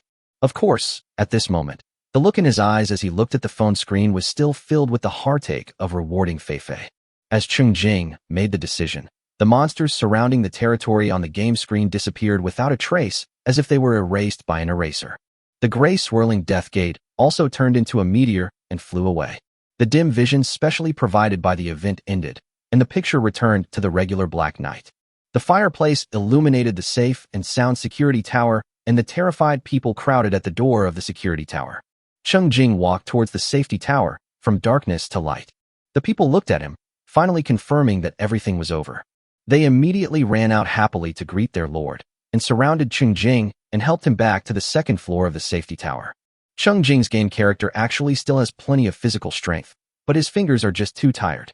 Fortunately, he didn't have to do anything, and the game character lay back in his own bed smoothly. The game pops up a prompt. Congratulations to player, Save Your Life, for completing 7 rounds of the Monster Calamity test. He won first place in this game event. Reward: gold coins plus 7, crystal dust plus 70. Cheng Jing just saw the game rewards, and then saw a prompt that belonged to him. Gold coins plus 7, Crystal Dust plus 70. Triggers critical hit. Fortunately, I got a critical hit, otherwise I would definitely be more depressed. With Cheng Jing's withdrawal, this gaming event that attracted the attention of billions of people in Xia country and even the world finally came to an end. All players currently on the game interface received a unified notification. Chapter 62. Top of the list. A notification pops up in the game that forces you to read for 1 minute and cannot be closed. Players, please note that the Monster Frenzy national event of Doomsday Online has officially ended. Battle results are being tallied. Contribution rankings are being generated. Rewards for outstanding contributions are being arranged. The War Preparation Store is about to open. Purchases are limited to 20 minutes. The game will then enter a downtime update state. The stars will bear witness to our reunion. Come on, take care. I finally managed to survive the first monster disaster I encountered after my rebirth. Cheng Jing's tense nerves finally relaxed, and he received strong feedback from his fingers, which were stiff and painful. He moved his fingers slowly, and other than that, he just moved his eyes, watching the game expectantly, waiting for his outstanding contribution award. With his record, it wouldn't be too much for him to get the biggest reward, right? As it turns out, not too much. Contribution ranking will be updated soon. 1. Saving your life is the most important thing. Blue treasure chest, reputation plus 20. 2.1749, Fu Xingzhou green treasure chest, reputation plus 15. 3. Holy Light Lucas, white treasure chest, reputation plus 10. 4.1749 Shun, He, white treasure chest, reputation plus 9. 5. Sleeping Alone Under the Moon, white treasure chest, reputation plus 8. 6. Drinking Porridge on the Boat, white treasure chest, reputation plus 7. 7.1749 Wang Yixing, white treasure chest, reputation plus 6. 8. Emperor of Eternal Night, white treasure chest, reputation plus 5. 9. Big Knife is Unbearable, white treasure chest, reputation plus 4. 10. All of You Crawl, white treasure chest, reputation plus 3. Cheng Jing looked at this ranking, which was simple yet glorious, and a big question mark popped up in his head. In his previous life, he had also looked at the contribution rankings several times, and most of them showed his real name. Now what is all this weird stuff? It couldn't be that he was the one who started it, right? He couldn't have that much influence. It had to be the second brother. Among the top 10 people on the contribution list, Lucas and Emperor Eternal Night were powerful figures that Cheng Jing had heard of before, and they had indeed established an advantage before the end of the world. Fu Xingzhou, who ranked second, should be the strong man who passed the 4th round with him. Moreover, the possibility that it was the great god whom I had heard of in my previous life continued to increase. But why is there an extra 1749 in front of his name? There is actually more than one person on the leaderboard with this mark. Cheng Jing immediately thought of the strongest organization on land. If that was true, there might be more similar names in the part not shown on the list. The 2 guests who were drinking porridge and having a big knife on the boat were the ones participating in the live TV program. However, Cheng Jing had never heard of the 2 players ranked 5th and 10th, but judging from their naming style, it is very likely that they are from Xia country. Cheng Jing couldn't help but nodded. Most of the top 10 places were occupied by people from Xia country. It seemed that the overall situation was very good. As for helping each other, of course, true compatriots with a common cultural foundation are more reliable. We are all from the same blue planet, but there are also people who take pride in being two-faced, burning, killing, and looting. They are so barbaric that it is almost impossible to communicate with them. The list can bring fame, and players on the list will gain reputation points. However, this reputation reward did not trigger Cheng Jing's critical hit talent, so he didn't get it. In addition to the name, there are more practical rewards issued along with the contribution list. Each of the 10 players on the list will receive an extra treasure chest. Cheng Jing's treasure chest is blue, Fu Xingzhou's treasure chest is green, and the treasure chests of the next 8 people are all white. Cheng Jing clicked on the small treasure chest icon behind his name, and an exquisite treasure chest emitting a faint blue light appeared in the center of the screen. Nowadays, when it comes to matters of luck, Cheng Jing prays sincerely. But he was too tired and short on time, so he simply washed his hands and then opened the treasure chest. A flash of light passed, and a shining reward appeared in front of Cheng Jing. It is a title and a blue quality item. The original rewards should have been the title, mainstay, and essence of source, blue. Fortunately, the critical hit talent was powerful enough this time. After the blessing, Cheng Jing's gains doubled. Obtained 2 titles, mainstay 1 and mainstay 2, as well as 2 source essence, blue. Cheng Jing became excited as if he had a last burst of energy. Mainstay 1. After wearing, restore an additional 10% of health per hour. Mainstay 2. After wearing, restore an additional 10% of your spirit every hour. Wonderful, wonderful, wonderful. Cheng Jing, who possesses the talent of absorption, is most suitable for the title that increases the power by percentage. It is so practical that he immediately put it on himself. During this period, Cheng Jing also looked up at the TV. After Hezhou opened the white treasure chest, he obtained the title, Mainstay 2, and a white skill. What the big knife couldn't stand was Mainstay 1 and a white ring. The two of them complained about the stinginess of the game organizer. With such a small reward, they still had the nerve to use a treasure chest to pack it up? Cheng Jing smiled and turned his gaze towards the essence of source. Source essence, blue. Consuming it can slightly increase your life level. This is a precious treasure that Cheng Jing has vaguely heard of. He doesn't even know what its specific function is, but he has heard that people in Yongluo continent are very fond of this thing. For this purpose, they will even take the initiative to contact these foreign visitors, because this treasure is relatively likely to appear in the rewards they receive. Here, blue does not refer to the quality of the essence of source, but to its size. Cheng Jing now possesses the essence of source the size of 2 cherries. It looked like 2 small balls of green liquid. As Cheng Jing turned his viewpoint, a faint glow flowed out. So charming. Cheng Jing was so fascinated that he turned it over and over to admire it despite his fingers' protests. However, he is not going to use it for the time being. What's the point of clicking with fingers? It would be a shame not to see this legendary treasure in person. What diverted Cheng Jing's attention was the opening of the war preparation store. This shop, which only appears after the Monster Frenzy, is limited in time, giving players with crystal dust only 20 minutes to shop. The crystal dust obtained from killing monsters in previous activities is the exclusive currency of the war preparation store, and other gold, silver, and copper coins cannot be used here. The goods in the war preparation store are few but good. It seems that the player's wallet has been detected, and the store now unlocks 2 types of goods, white and green. It is divided into 3 areas according to equipment, skills, and assistance, with no more than 30 items in each area. Among them, the price of white quality products is mostly between 60 to 200 crystal dust. The price of green quality products is mostly between 500 to 900 crystal dust. This means that Cheng Jing may be the only one in the audience who can afford green products. For most players, green quality treasures can only be looked at for visual enjoyment, and white quality treasures can only be purchased 1 or 2. From this perspective, the 20 minutes given for shopping are completely used to make people jealous. Cheng Jing was also envious. Chapter 63 tonight, Mr. Cheng's hands are tight.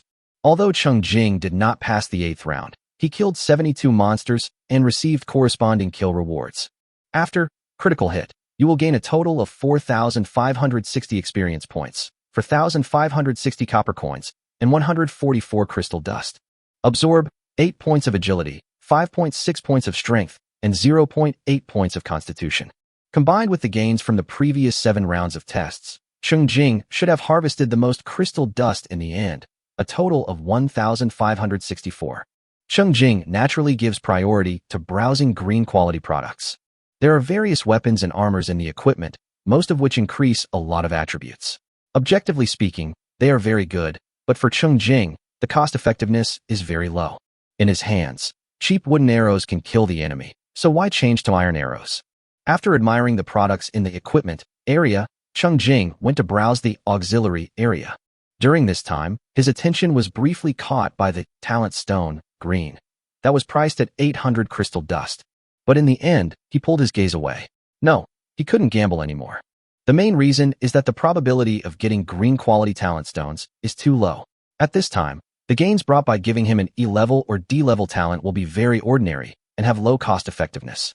If the talent stone for sale was of purple quality, Cheng Jing might actually empty his wallet and take another gamble. Of course, it's another matter if he doesn't even have enough crystal dust to buy it, even if he empty his wallet. The time and space stone, priced at 500 crystal dust, will be temporarily placed in the shopping cart. I heard that this is the key to upgrading the territory to level 5. A 150 crystal dust white quality, early warning tower, blueprint is also essential. This thing is similar to a radar, and if you are in the apocalypse, you need this building in your safety tower to sleep peacefully at night. Mining machine, white, is priced at 200 crystal dust. It would be nice if there were more of them to mine together. There is also a skill upgrade stone, green, That costs 400 crystal dust, which can upgrade a white quality skill that Cheng Jing already has to green quality, and he is determined to get it. In fact, most of the products in the auxiliary area are treasures with attribute-enhancing effects, which are very powerful for real newcomers, but they are not what Cheng Jing values. Even so, he was overwhelmed by the choices and quickly focused on the skills area. Green quality skills are very tempting, but the prices are also astonishing. Between physical skills and magic skills, Cheng Jing currently prefers to increase magic skills. Many physical skills are very powerful, but most of them are reflected in temporarily improving attributes. For Cheng Jing, this is not as practical as magic skills that directly deal damage. However, the biggest limitation of magic skills at present is the long cooldown time, which is a fatal flaw in fierce battles. Cheng Jing could only consider that if he had enough magic skills, the battle could probably be more coherent. Cheng Jing lingered in the skill area for a quarter of an hour and finally made a decision. Earth Arrow. Green consumed 2 spirit points to create an Earth Arrow, dealing spirit 2 damage to a single target. Up to 10 Earth Arrows can be created simultaneously. Attack range 20 meters. Cooldown 30 seconds. The price is 750 crystal dust. This 2-2 skill is not as powerful or as wide as the green quality, Thunder Flash, in terms of power and attack range, but it is the skill with the shortest cooldown in the entire skill area. Its value may lie in its short cooldown time. Moreover, the content of the skills is more suitable for Cheng Jing. It can be used for single attack or group attack, and the damage inflicted is calculated based on the mental attribute. Just this one skill is expensive enough if I want to buy another one. Cheng Jing withdrew his distracted gaze and found that the remaining crystal dust was just enough to buy 2 skill upgrade stones, green. When crystal dust is insufficient, upgrading stones is much more cost-effective than directly purchasing green skills. The only problem is that the direction of the promotion may be a bit uncertain. This will cost 1550 crystal dust, and only 14 crystal dust is left. All the other eye-catching skills in the skills area and the practical treasures in the auxiliary area will have to say goodbye to Cheng Jing. In the last minute of the store countdown, Cheng Jing still bought the Earth Arrow, green, and 2 skill upgrade stones, green, as planned. Then wait with anticipation.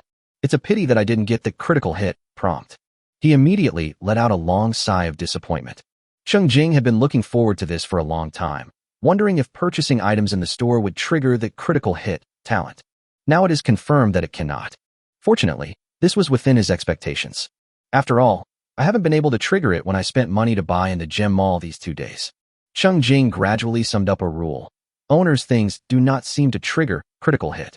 For example, the goods in a store must have owners behind them. You pay for the goods, and they deliver them to you. No one will give you an extra share of the goods in the warehouse for no reason. On the contrary, the gains from activities such as chopping down trees, mining, and killing can trigger a critical hit if the master cannot express his refusal. When you think about it this way, it's quite interesting that the treasure chest rewards given out at the end of the Monster Frenzy event that just ended could also trigger a critical hit. Were those rewards originally unowned? This thought only flashed through Cheng Jing's mind for a moment before he dismissed it. Although the critical hit talent is his, he really can't control it. It's better not to think too much or interfere with things that are beyond your control. It's better to take a closer look at the wide variety of goods. The war preparation store was indeed closed after being open for 20 minutes, completely ignoring Cheng Jing, who was still wandering around the store and hadn't seen enough. It can be described as strong and customer chasing. Cheng Jing wiped his saliva, waiting for him to continue saving crystal dust and buy a big one next time. Along with the closure of the war preparation store, the game, Doomsday Online, was also closed. The game was forcefully closed, ejecting all online players. Cheng Jing clicked on the game icon several times, but only got the prompt, "The game is down for update," and was unable to log in. He didn't even have time to learn new skills. After throwing his phone away in anger, Cheng Jing was confused for a moment. He has been busy playing games for the past 3 days, and with a goal hanging in front of him, he feels fulfilled. Now that the game was down, he didn't know what to do for a moment. Just at this moment, Cheng Jing yawned. He simply got up and heated up a plate of dumplings for himself as a midnight snack and ate while watching the live broadcast on TV. In the show, except for the host, the 4-player guests all have crystal dust in their hands. The only difference is the amount. The one with the longest sword had the least, 162, while the other 3 had more than 200 each. The one who had the most, Zhou Shenggezu, had 258 crystal dusts. She can choose the best white quality products, and she can buy 2 of the slightly more ordinary ones. Finally, she bought a mining machine after drinking porridge on the boat. It seemed that she was also worried about the lack of iron blocks.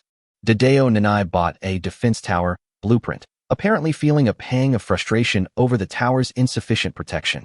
With the remaining Jingchen, he bought the equipment he wanted. The guests discussed lively for a long time. Each bought the products they liked, and then were ejected from the game together.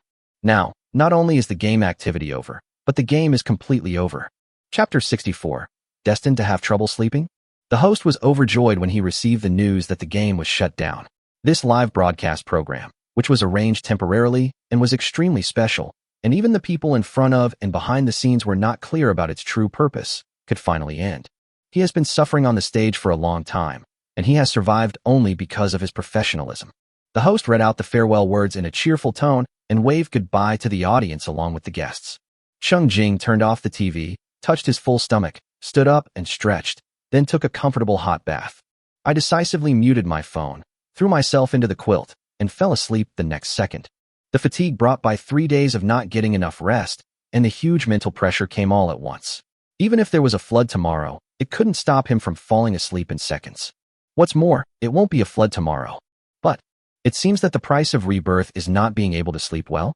Soon, Cheng Jing, who had not yet slept enough, was awakened by the ding-dong sound of the doorbell. He opened his eyes and came back to his senses, then glanced at his phone. Damn, it's not even 2 in the morning yet. Cheng Jing stood up angrily and walked towards the door. No matter who it is today, anyone who dares to disturb his sleep will be killed. It turned out that Zhou Xing, who looked even angrier than Cheng Jing, was outside the door. Cheng Jing. As the door opened, Zhou Xing rushed in, sweating profusely. He pushed Cheng Jing aside and went to the refrigerator to find a bottle of Coke and drank it. Before Cheng Jing could question him for disturbing someone's sweet dream, Zhou Xing spoke first. Kid, why disappear at any other time? Why now? I pedaled like crazy for half an hour in the middle of the night before I finally got here. Even if you call me dad this time, it won't be enough. Cheng Jing glanced at the clock on the wall. It was indeed 1:40 in the morning. What the hell was going on? Before he could figure out the situation, he decided to give in first. It's the middle of the night, and everyone is sleeping. Stop making noise and keep your voice down. Hee, only you can still sleep. Go to the window and see how lively it is outside. Zhou Xing mocked even louder. Cheng Jing quickly walked to the window and pulled open the curtains, only to see that there were actually quite a few people on the street outside in the middle of the night. This was extremely unusual, and something was wrong. Cheng Jing looked at Zhou Xing, who had finally calmed down after venting his anger. He took a deep breath and explained the current situation. Something's happened. Shouldn't the game be closed at 11 p.m. when the event ends? Unexpectedly, at 12 p.m., the authorities suddenly announced they were launching some kind of drill. Anyway, the point is that ordinary people can go to a designated location to collect weapons. Hot weapons. Real guns. And those who are good at Doomsday Online get first dibs. I was shocked and wanted to talk to you, but I called you 100 times and no one answered. I wasn't sure if this was true, so I kept following it. Then, at 1 in the morning, our local police department issued an announcement confirming it was real. They also announced 50 specific pickup locations. Go there and you can get your gun. Zhou Xing stared at Cheng Jing while he spoke, but Cheng Jing's face was filled with shock, and he was stunned and unable to react. Zhou Xing lowered his voice and continued.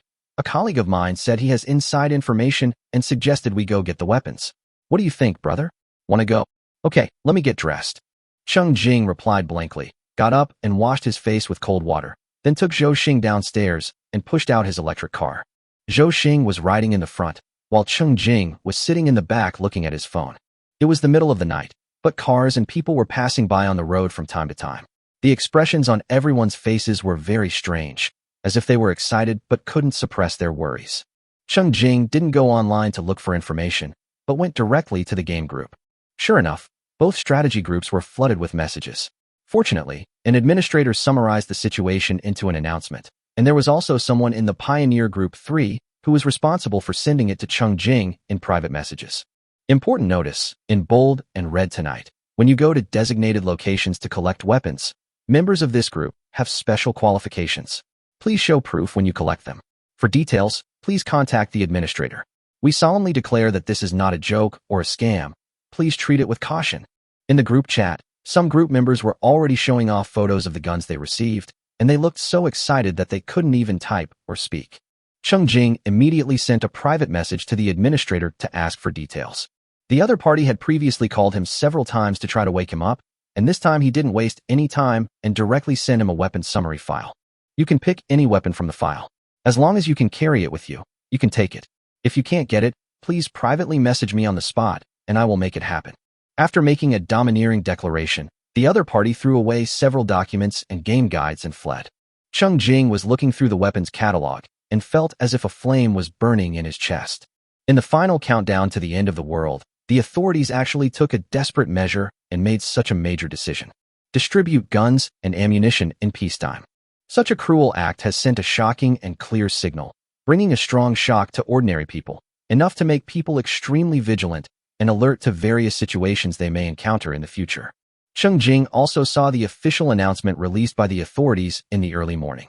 Although the announcement lightly stated that this was just a routine emergency disaster prevention exercise, residents who were willing to actively cooperate in the exercise could pledge their ID cards to receive weapons, but they had to return them within 24 hours. But no Xia people would just take the literal meaning into consideration. This nation has experienced hardships for thousands of years, and the idea of being vigilant, even in times of peace, has been deeply ingrained in their bones. No one would think that the authorities would have nothing better to do than hold an exercise that has no apparent results and instead poses a host of hidden dangers, and that was done at the last minute in the middle of the night. Allowing everyone to carry guns means either an attack is coming from across the ocean, or is the end of the world really coming? The doomsday prophecy that had been widely circulated on the internet during the day was brought up again at this time and spread wildly both online and offline. More and more ordinary people are becoming vaguely anxious. Could the end of the world really be coming? What form will the end of the world take? Zombies? Natural disasters? Monster invasions? Oh, yes, it may be related to the game Doomsday Online.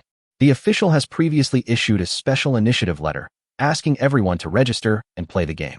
At this moment, I wonder how many people are slapping their thighs and regretting why they didn't take the initiative letter seriously before. Fortunately, although the game has been suspended, various guides are still available on the internet, including pictures, videos, live replays, and text explanations. All related content is very popular. Some of the best strategy posts have been reposted and collected tens of millions of times and read billions of times. The special live broadcast program that previously dominated the TV station also released a wonderful replay, editing out a lot of the host's useless nonsense and highlighting the wonderful performances of several guests when responding to game activities. In short, the entire Xia kingdom seemed to have woken up and was preparing for the future overnight. Chapter 65, A Unique Exam. 5 minutes later, Zhou Xing and Cheng Jing arrived at the nearest collection point, Changshan Sports Park.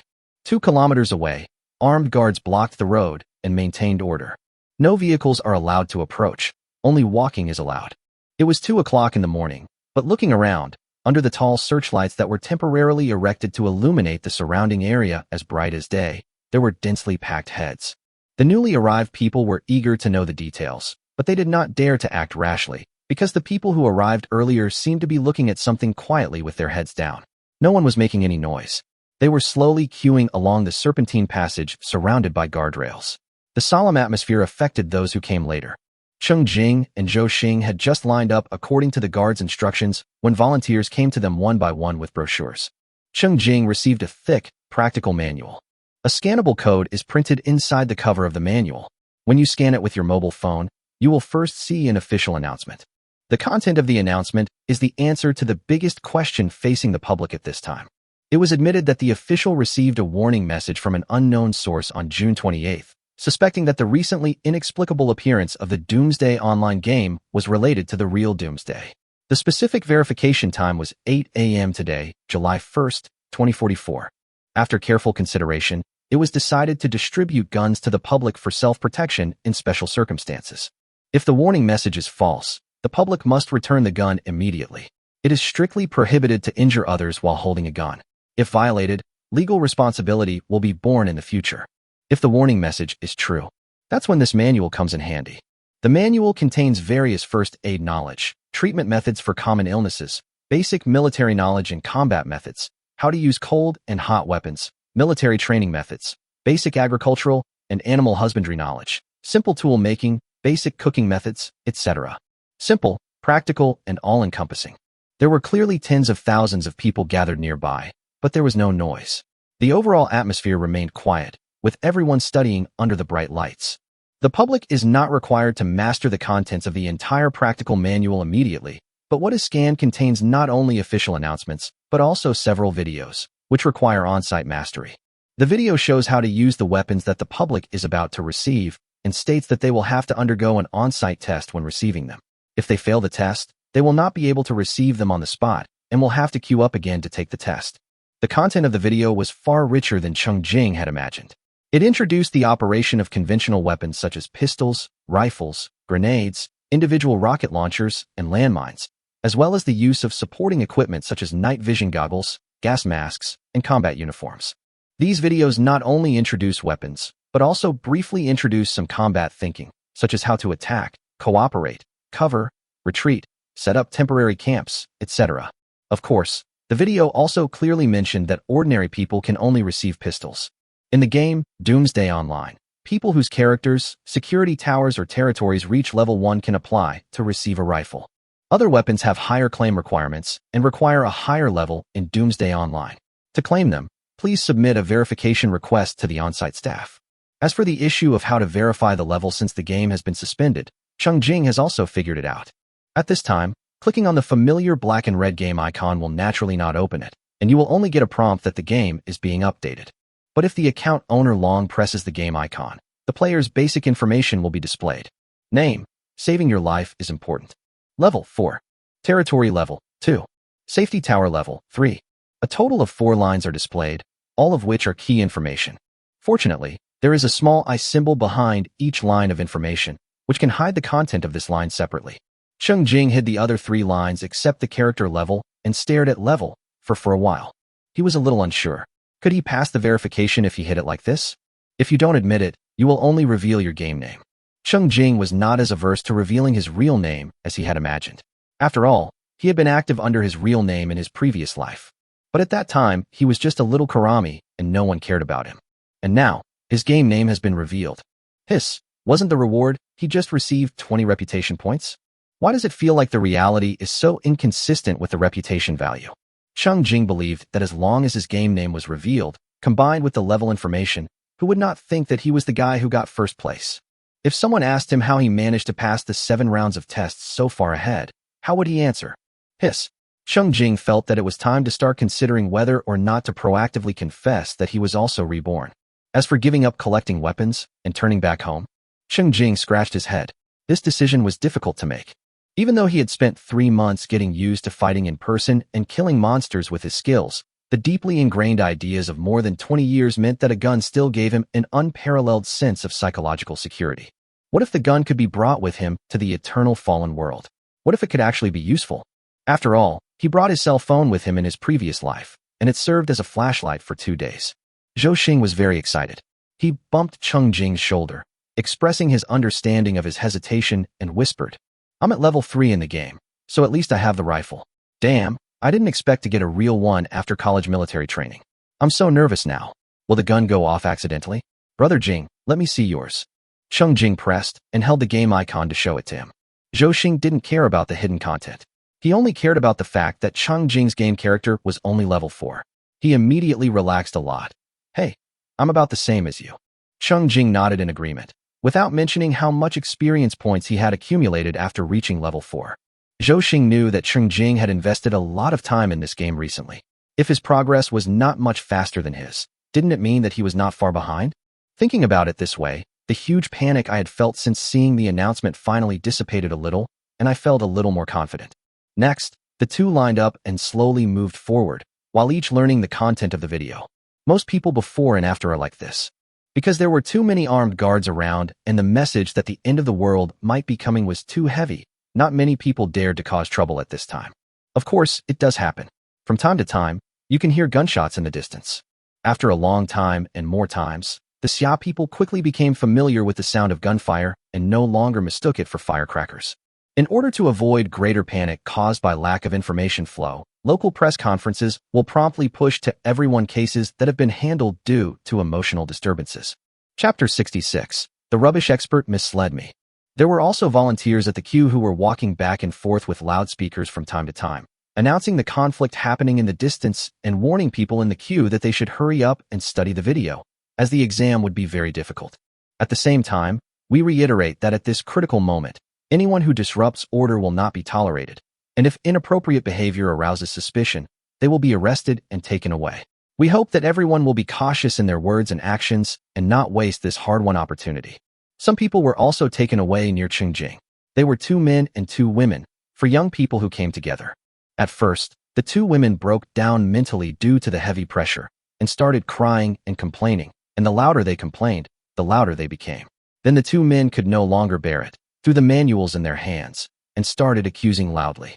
They criticized the authorities for not telling everyone such important news earlier and openly, saying that the upper-level officials only cared about themselves and did not care about the lives of ordinary people at all.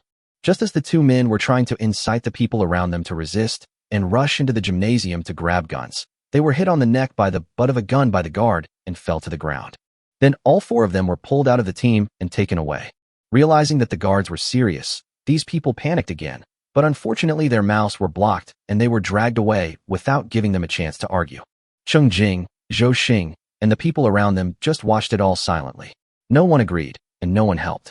It is definitely not the case that everyone around me has no complaints. Many people inevitably had various thoughts in their minds, such as the official had obviously received the news a long time ago. If they had told the public earlier, they would definitely pay more attention to the mysterious game instead of ignoring the initiative letter and not taking it seriously at all. But reason returned, and whether out of understanding of the authorities or the idea of not wasting the hard-earned opportunity to obtain weapons, the crowd generally remained restrained and silent. That's enough. The people who cooperated silently were queuing up and moving forward at a fast pace. After a while, volunteers came with loudspeakers to announce the consequences for the 4 people who had been taken away earlier. They would be detained for a day and would not be able to receive weapons. After watching this farce, Zhou Xing and Cheng Jing looked at each other for a moment. Zhou Xing suddenly put his hand on Cheng Jing's shoulder and sighed softly. "Brother Jing, don't worry, I don't blame you. I can't thank you enough. Think about it. You reminded me to play games properly a long time ago, but I didn't take it seriously, but you still reminded me repeatedly." Sigh. Of course, it would be a lie to say he had no regrets. Had he known this, Zhou Xing would have definitely paid more attention to the game. But he knew that it was precisely because of his friend's repeated recommendations that he played the game and even spent some money. His game progress seemed pretty good, which was enough. People should not be too greedy. Others have no obligation to be responsible for their lives. As he spoke, Zhou Xing punched Cheng Jing in the chest, his eyes slightly red. "That's enough, good brother." Cheng Jing smiled and punched back. When the serpentine line is halfway through, the first level appears. Staff members wearing uniform flashing vests checked each person's game account information one by one, and then simply divided the crowd according to the weapons they could apply for. Even though a large number of guards are deployed here, it is still the place where conflicts break out most frequently. Why can others get rifles, while I can only get a pistol? Isn't it ridiculous to use a game's level as a criterion? Even if they have received the notice long ago, when it comes to the critical moment that affects their own interests, some people still hope to get away with it and want to make a fuss and fight for it. The staff member blankly repeated the explanation. There's a shortage of weapons, so they're distributed based on need. Those who receive higher-level weapons also assume the obligation to protect others and offer timely assistance. Make a warning gesture when explaining. If you don't cooperate, the guards who are watching you closely will take action. There are naturally many hidden dangers in forcibly suppressing all the public's dissatisfaction, but the most critical problem now is the lack of time. If nothing happens by 8 o'clock in the morning, everyone is happy, and all potential conflicts and problems can be sorted out and resolved slowly after everyone relaxes. But if something really happens, the top priority is to distribute weapons to as many people as possible before 8 o'clock. Soon, it was Zhou Xing and Cheng Jing's turn. As Cheng Jing had observed in advance, the staff did not care whether the applicant hid the game name or not, as long as the key level information was revealed, because this level did not require registration, only simple screening and diversion. Zhou Xing's game character is level 3, and Cheng Jing's game character is as high as level 4, both of which are rare high levels at present. Even the staff who were numb from going through the process couldn't help but look up suddenly, their eyes flashing with surprise as they looked at Zhou Xing and Cheng Jing, and in a shocked tone, they asked them to go through a special passage. Among the guards who were on high alert, one person was specially assigned to lead Zhou Xing and Cheng Jing to the other side of the sports park. The people queuing behind realized something and looked at the two people leaving with envy and jealousy. Some people couldn't help but murmur, "Damn, when did playing games become so popular? Didn't those experts say that games are a waste of time? These rubbish experts misled me." Away from the crowd, the guard who led the way took the initiative to introduce himself. "My last name is Lu Feng." Then he took out his phone and showed them his game account information. Name, 2176 Lu Feng. Level 2. Territory level, 0. Safety tower level 1. Cheng Jing took the opportunity to ask his doubts. What does this 2176 mean? The format of all active guards game accounts is specific number plus name. This is for easy distinction and identification. If Lu Feng looked at Cheng Jing deeply and continued, "If the apocalypse really comes, if you need anything, you can try to make a request to people named in this format. For example, 1749 Fu Xingzhou, 1749 Shen He, and 1749 Wang Yixing, who were previously on the contribution ranking. Of course, we must also remain vigilant. We will also need to verify whether all our people can remain pure and reliable when the time comes." Lu Feng then sent a document to each of them and explained, "All the weapons and equipment in this summary can be provided to you, as long as you can carry them." The file Lu Feng sent contained a text introduction and corresponding pictures. Weapons were divided into major categories according to their types, and within each major category, there were multiple weapons with different parameters to choose from. Cheng Jing and Zhou Xing's eyes lit up. As long as the two asked questions, Lu Feng would give them a brief introduction to the equipment they were interested in. Of course, the three of them were walking quite fast while talking. Soon, Cheng Jing and Zhou Xing followed Lu Feng to a separate badminton court. As soon as they entered, they couldn't help but exclaim, "Wow," because there were all kinds of weapons hanging around, which were exactly what they had seen in pictures, but the real thing was much cooler than the pictures. Chapter 67 The Night Wind is like a farewell. There were not many ordinary citizens in the venue, but there were many staff members. Another guard came to take over Lu Feng's explanation work and called himself Yan Xiao. After Yan Xiao swiped their IDs on the machine and verified their game levels again, he didn't even wait for Zhou Xing and Cheng Jing to hesitate before recommending a complete set of equipment to each of them. He asked directly, "Are you in agreement? If you agree, you can go to the backfield for a simple trial." Cheng Jing and Zhou Xing were intimidated by his decisive attitude. They nodded repeatedly and followed him to the temporary shooting range on the other side. Standard pistol, 20-round capacity, for combat use within 50 meters. Safety is here. I'll give you 60 rounds of ammunition. Automatic rifle, capacity 30 rounds, single shot or continuous fire. Use this within 400 meters. 100 rounds of ammunition are provided. Anti-material sniper rifle, 5-round capacity. Range up to 2,000 meters. Don't use it easily if you're not familiar with its operation. The recoil is strong. 20 rounds are included. Finally, there's the rocket launcher, which comes with 5 rounds of various types of ammunition. Remember, never point the muzzle of a gun or cannon at anyone. Just as Yan Xiao introduced it, he picked it up and demonstrated how to operate it. Cheng Jing and Zhou Xing stared at it carefully and learned from it. After introducing the weapons, Yan Xiao started to introduce the equipment, while directly attacking the two people. Plug-in bulletproof vest, tactical helmet. This is individual night vision goggles, individual thermal imager, multifunctional saber. This is a medical kit. These are the grenades and landmines provided. Remember how to use them. After the introduction, Cheng Jing and Zhou Xing were already covered in equipment and weapons. Yan Xiao took a step back, pointed to the temporary target 20 meters away, and ordered, "Come, use the gun once, put on and take off the equipment once, and you will pass the test." 20 meters is pretty close, but it doesn't matter if it misses the target, smiley face.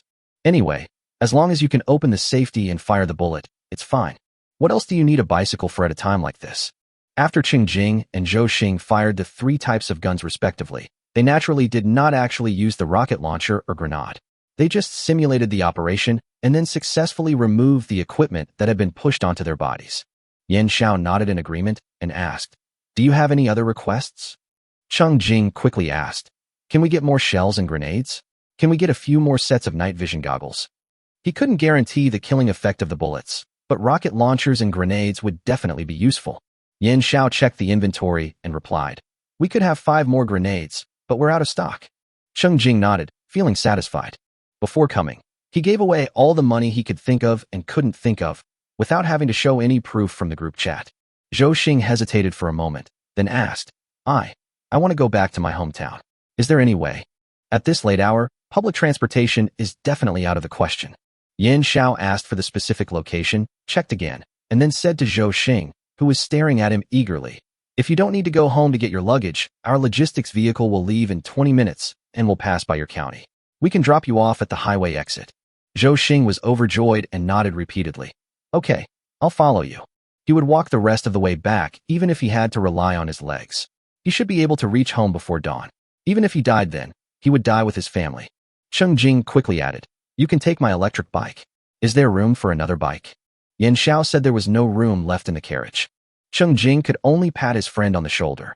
Seeing that the two had no more requests, Yan Xiao asked them to watch carefully, and then he and Lu Feng worked together to organize and store the weapons and equipment that the two could receive, along with various instant foods, compressed biscuits and bagged purified water, and stuffed them all into a huge black weapons box, and simultaneously explained how to quickly complete the assembly when taking them out. Cheng Jing and Zhou Xing watched without blinking, and after making a request, they even recorded a video for easy review. After the storage was completed, Yan Xiao and Lu Feng handed the weapon boxes to the two men and helped them carry them on their backs. Finally, Yan Xiao once again solemnly reminded, "Don't point your guns at anyone. At 8 a.m. this morning, make sure your weapons boxes are on you. If nothing happens, don't leave the house with your weapons. Wait for further notification to return them." After saying that, Yan Xiao took a step back, saluted them, turned around and left, continuing to quickly equip the next person with weapons. "Okay, it's over, let's go." Lu Feng also said. Cheng Jing was a little confused. Is this the end? They just swiped their ID cards and didn't even ask about their detailed information in the game, and then gave them such a large set of equipment? This made it seem like all his worries before were just wishful thinking. Lu Feng first handed Zhou Xing over to a logistics colleague and told him to let people off the bus when passing by. The other party carefully recorded it in the book and signaled Zhou Xing to follow him. Zhou moved his lips, his eyes red as he hugged Cheng Jing tightly, and said in a trembling voice, "Good brother, take care. You too. Live well, we can meet again." Cheng Jing also hit his friend's shoulder hard. After saying goodbye quickly, Zhou Xing turned around and left.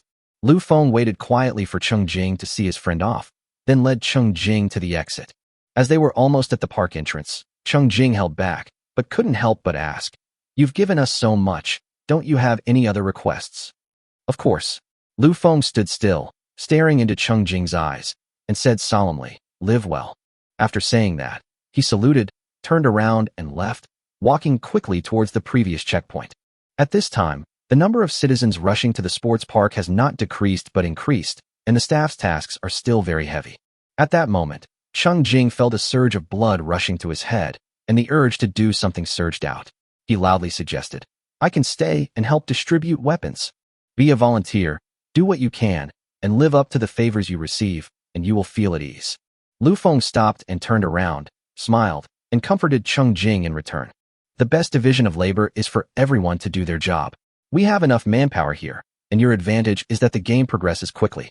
If something unexpected does happen, as long as you survive, you will have made due contributions to our nation and the inheritance of civilization. Now, all you have to do is go back and rest well, and wait for your battle." After saying that, he waved goodbye and walked away. The night wind seemed a little chilly. Cheng Jing was carrying his big and heavy treasure weapon box on his back, riding on a small electric scooter, and feeling the night wind on his way home. The streetlights are bright, and there are many pedestrians. Most supermarkets are open, and people are queuing up to stock up. No matter what crisis you encounter, it is always right to find a way to fill your stomach. Many restaurants are open, and there are families gathering together for dinner. Although they were worried about the possible disaster, when relatives looked at each other, there were mostly smiles on their faces. Chapter 68: The End of the World Comes Again. On the way home, Cheng Jing kept looking around. He was worried that someone would suddenly rush up and snatch his weapons box, but he also felt that with the mobile firepower depot in his hands, anyone who came would be finished.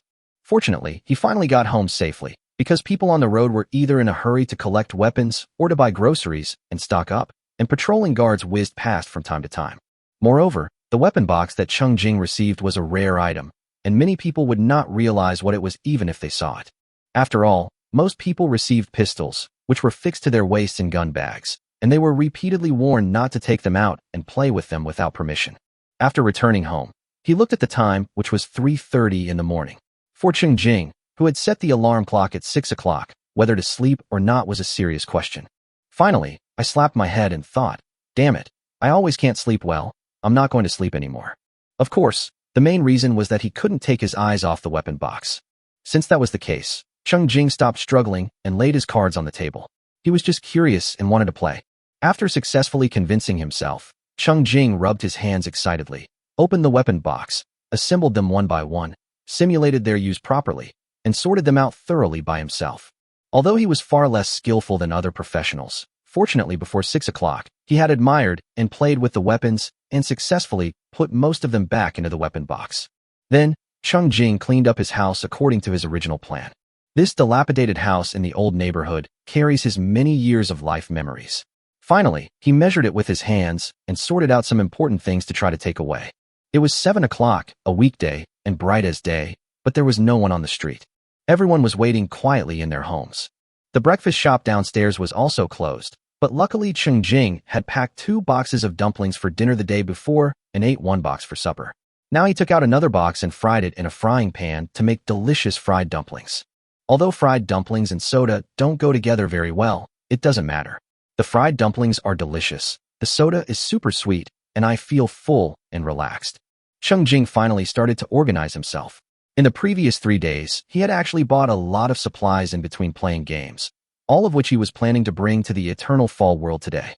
First of all, there are some commonly used anti-inflammatory drugs, analgesics, antibiotics, and other medicines, followed by outdoor products such as compasses, magnesium rods, water purification tablets, hand crank generators, as well as seasonings, toilet paper, and other daily necessities.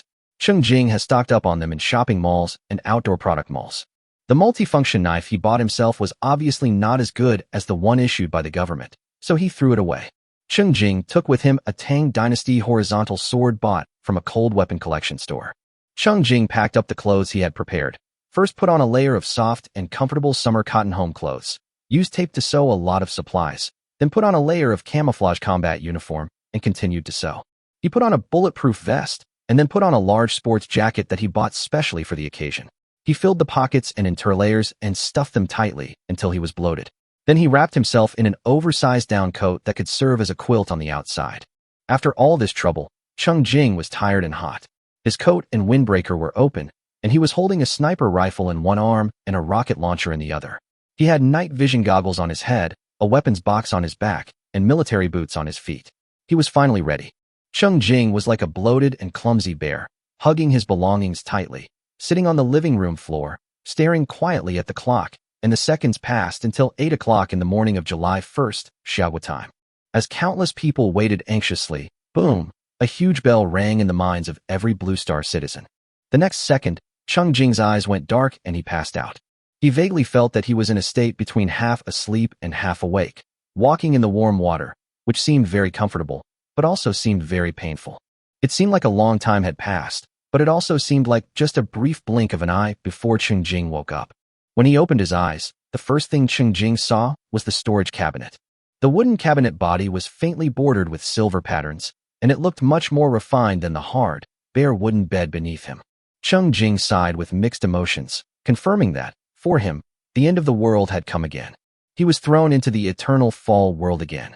Fortunately, this time when he opened his eyes, he was not facing a leaky thatched hut on all sides, but the second floor of the level 3 security tower that he had upgraded and decorated with his own hands. The storage cabinets were full of the resources he had accumulated. Coming back to his senses, Cheng Jing began to check his condition. This inventory made him very sad. The 5 layers of clothes that I had struggled to put on are now reduced to only 3.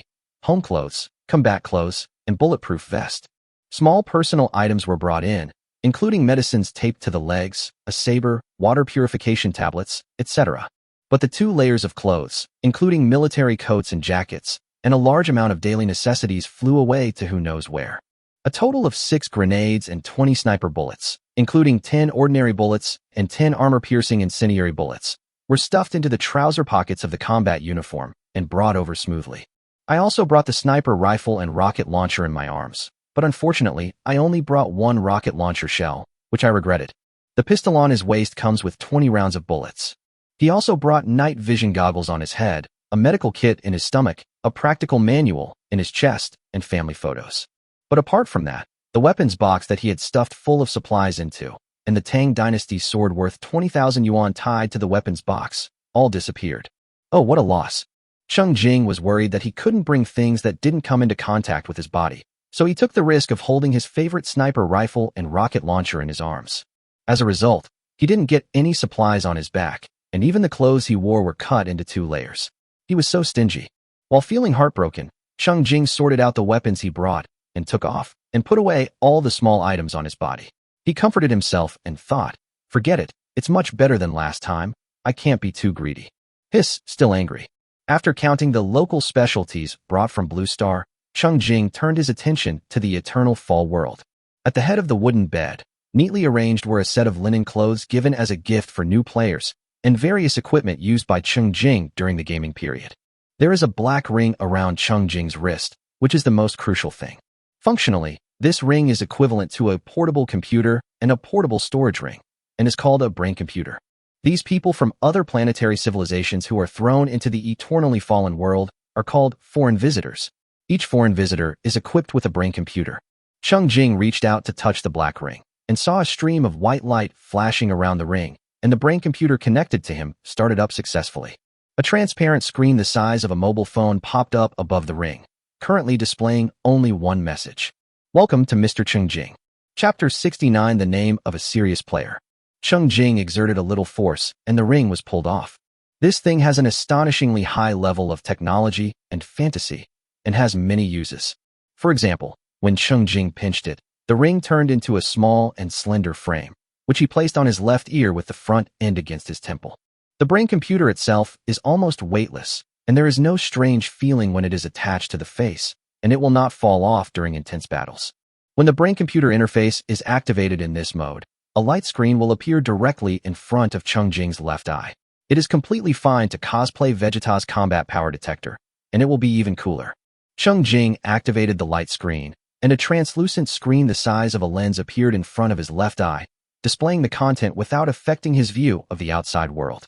As long as Cheng Jing is willing, this light screen can be pink. But he is not that fashionable yet, so he will temporarily choose a low-key light brown color and cosplay a pair of sunglasses. The current layout of the light screen content is somewhat similar to that of previous games. The character attributes are in the upper left corner, the backpack is below, and the skills are below that. The rest of the space is blank, simple, and clear. You can control it directly with your mind.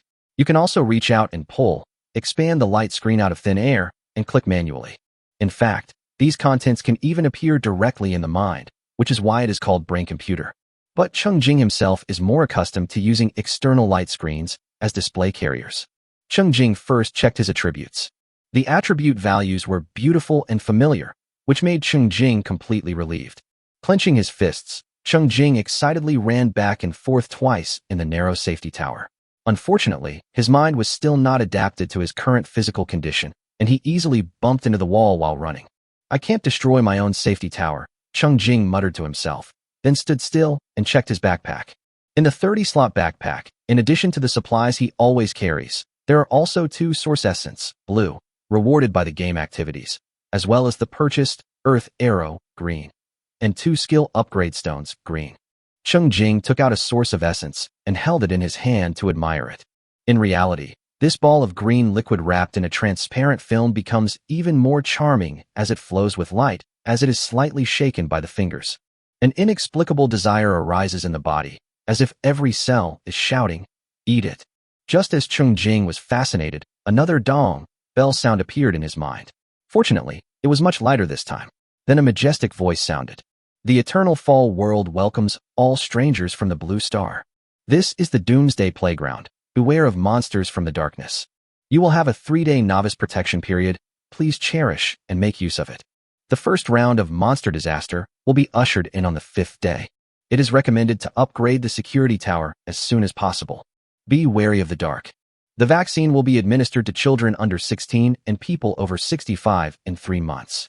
The stars bless you. Keep going. Take care. From the time I woke up until now, it took about 3 minutes to adapt. During these 3 minutes, the young and middle-aged people from Blue Star who were sent here will not encounter any danger and can express their frustration about their situation and release their emotions. And when this voice appeared, it also announced that the dangerous end of the world had officially arrived. For example, Monsters that were previously isolated by an unknown force might notice the fresh meat in the original thatched hut because of the ghostly howls of the collapsed humans.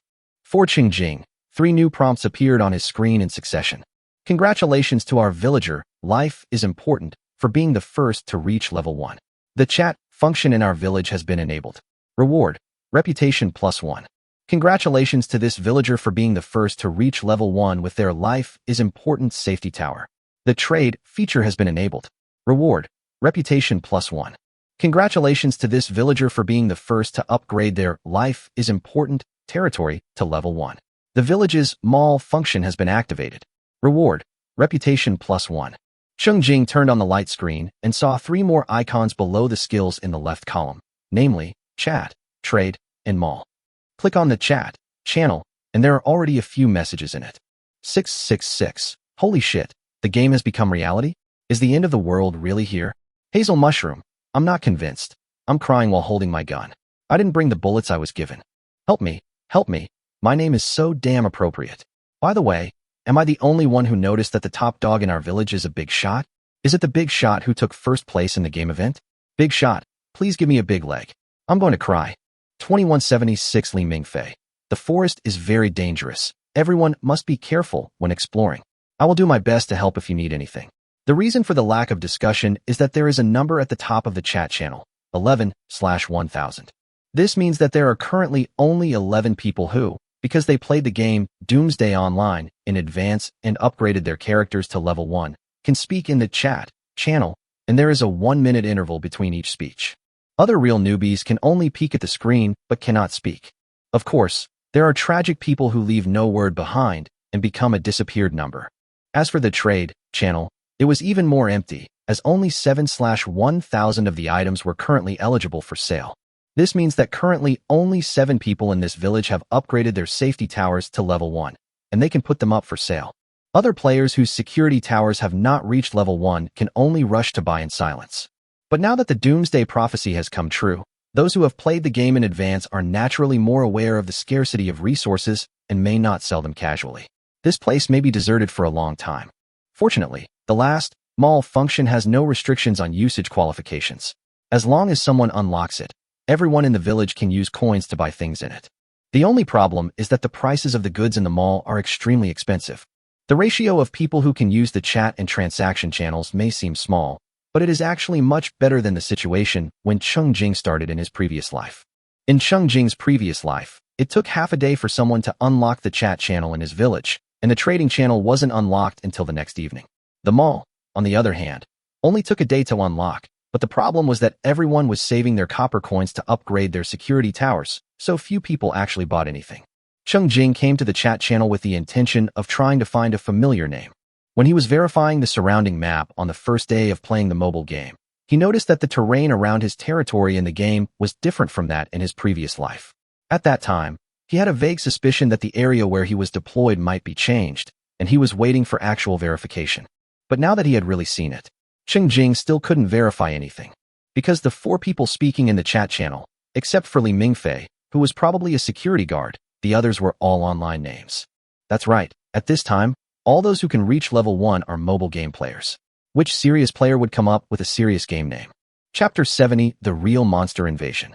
As for Li Mingfei, Cheng Jing recalled it and had no impression of this name. After taking a look at the hot weapons in his backpack, Cheng Jing decided to make a statement. Save your life. I suggest everyone calm down as soon as possible. The apocalypse has arrived, and being thrown into a completely unfamiliar world is a fait accompli. There's no way to change it. Face reality. Anyone familiar with the game Doomsday Online knows this world is dangerous. Even though we're all dropped into the same village, we're all separated by vast distances. To survive, everyone has to rely on themselves. We recommend that you take advantage of the 3-day novice protection period and bravely step out of your thatched hut. Don't panic when facing monsters. The free novice axe can increase your attack, and those who bring weapons can also try it. During combat, be mindful of dodging. There's a chance you can kill the monster. If you can't kill it, try running back to the safety tower and using the building's protection to counterattack. The game experience and the tips, just now, are very clear. It is best to focus on upgrading the security tower in these 3 days. It must be upgraded to at least level 1, otherwise it will be difficult to pass the monster frenzy on the 5th day. Finally, a friendly reminder. Everyone is responsible for their own life. Don't expect others to save you. Don't give up easily. Suicide is not necessarily the end of this world. Everyone, let's work hard to live together. Cheng Jing sent a long reminder. Of course, you don't have to type on the keyboard, just think about it. Someone below quickly took over. Sleeping alone under the moon. Got it. I'm out chopping trees already. Take care of yourself too. Save me. Save me. The boss is really the boss. He can be so calm, even when seeing a ghost in broad daylight. Oh, love, love. Follow the boss's footsteps and go out to chop down trees. Hazel mushroom. I'm not convinced. Reporting to the boss. The rifle I brought is capable of attacking monsters in this world. One shot can deal 20 points of damage, and I killed a level 1 big mouth duck that passed by my door. Unfortunately, I only have 29 bullets left, so I burst into tears. 2176 Li Mingfei, report.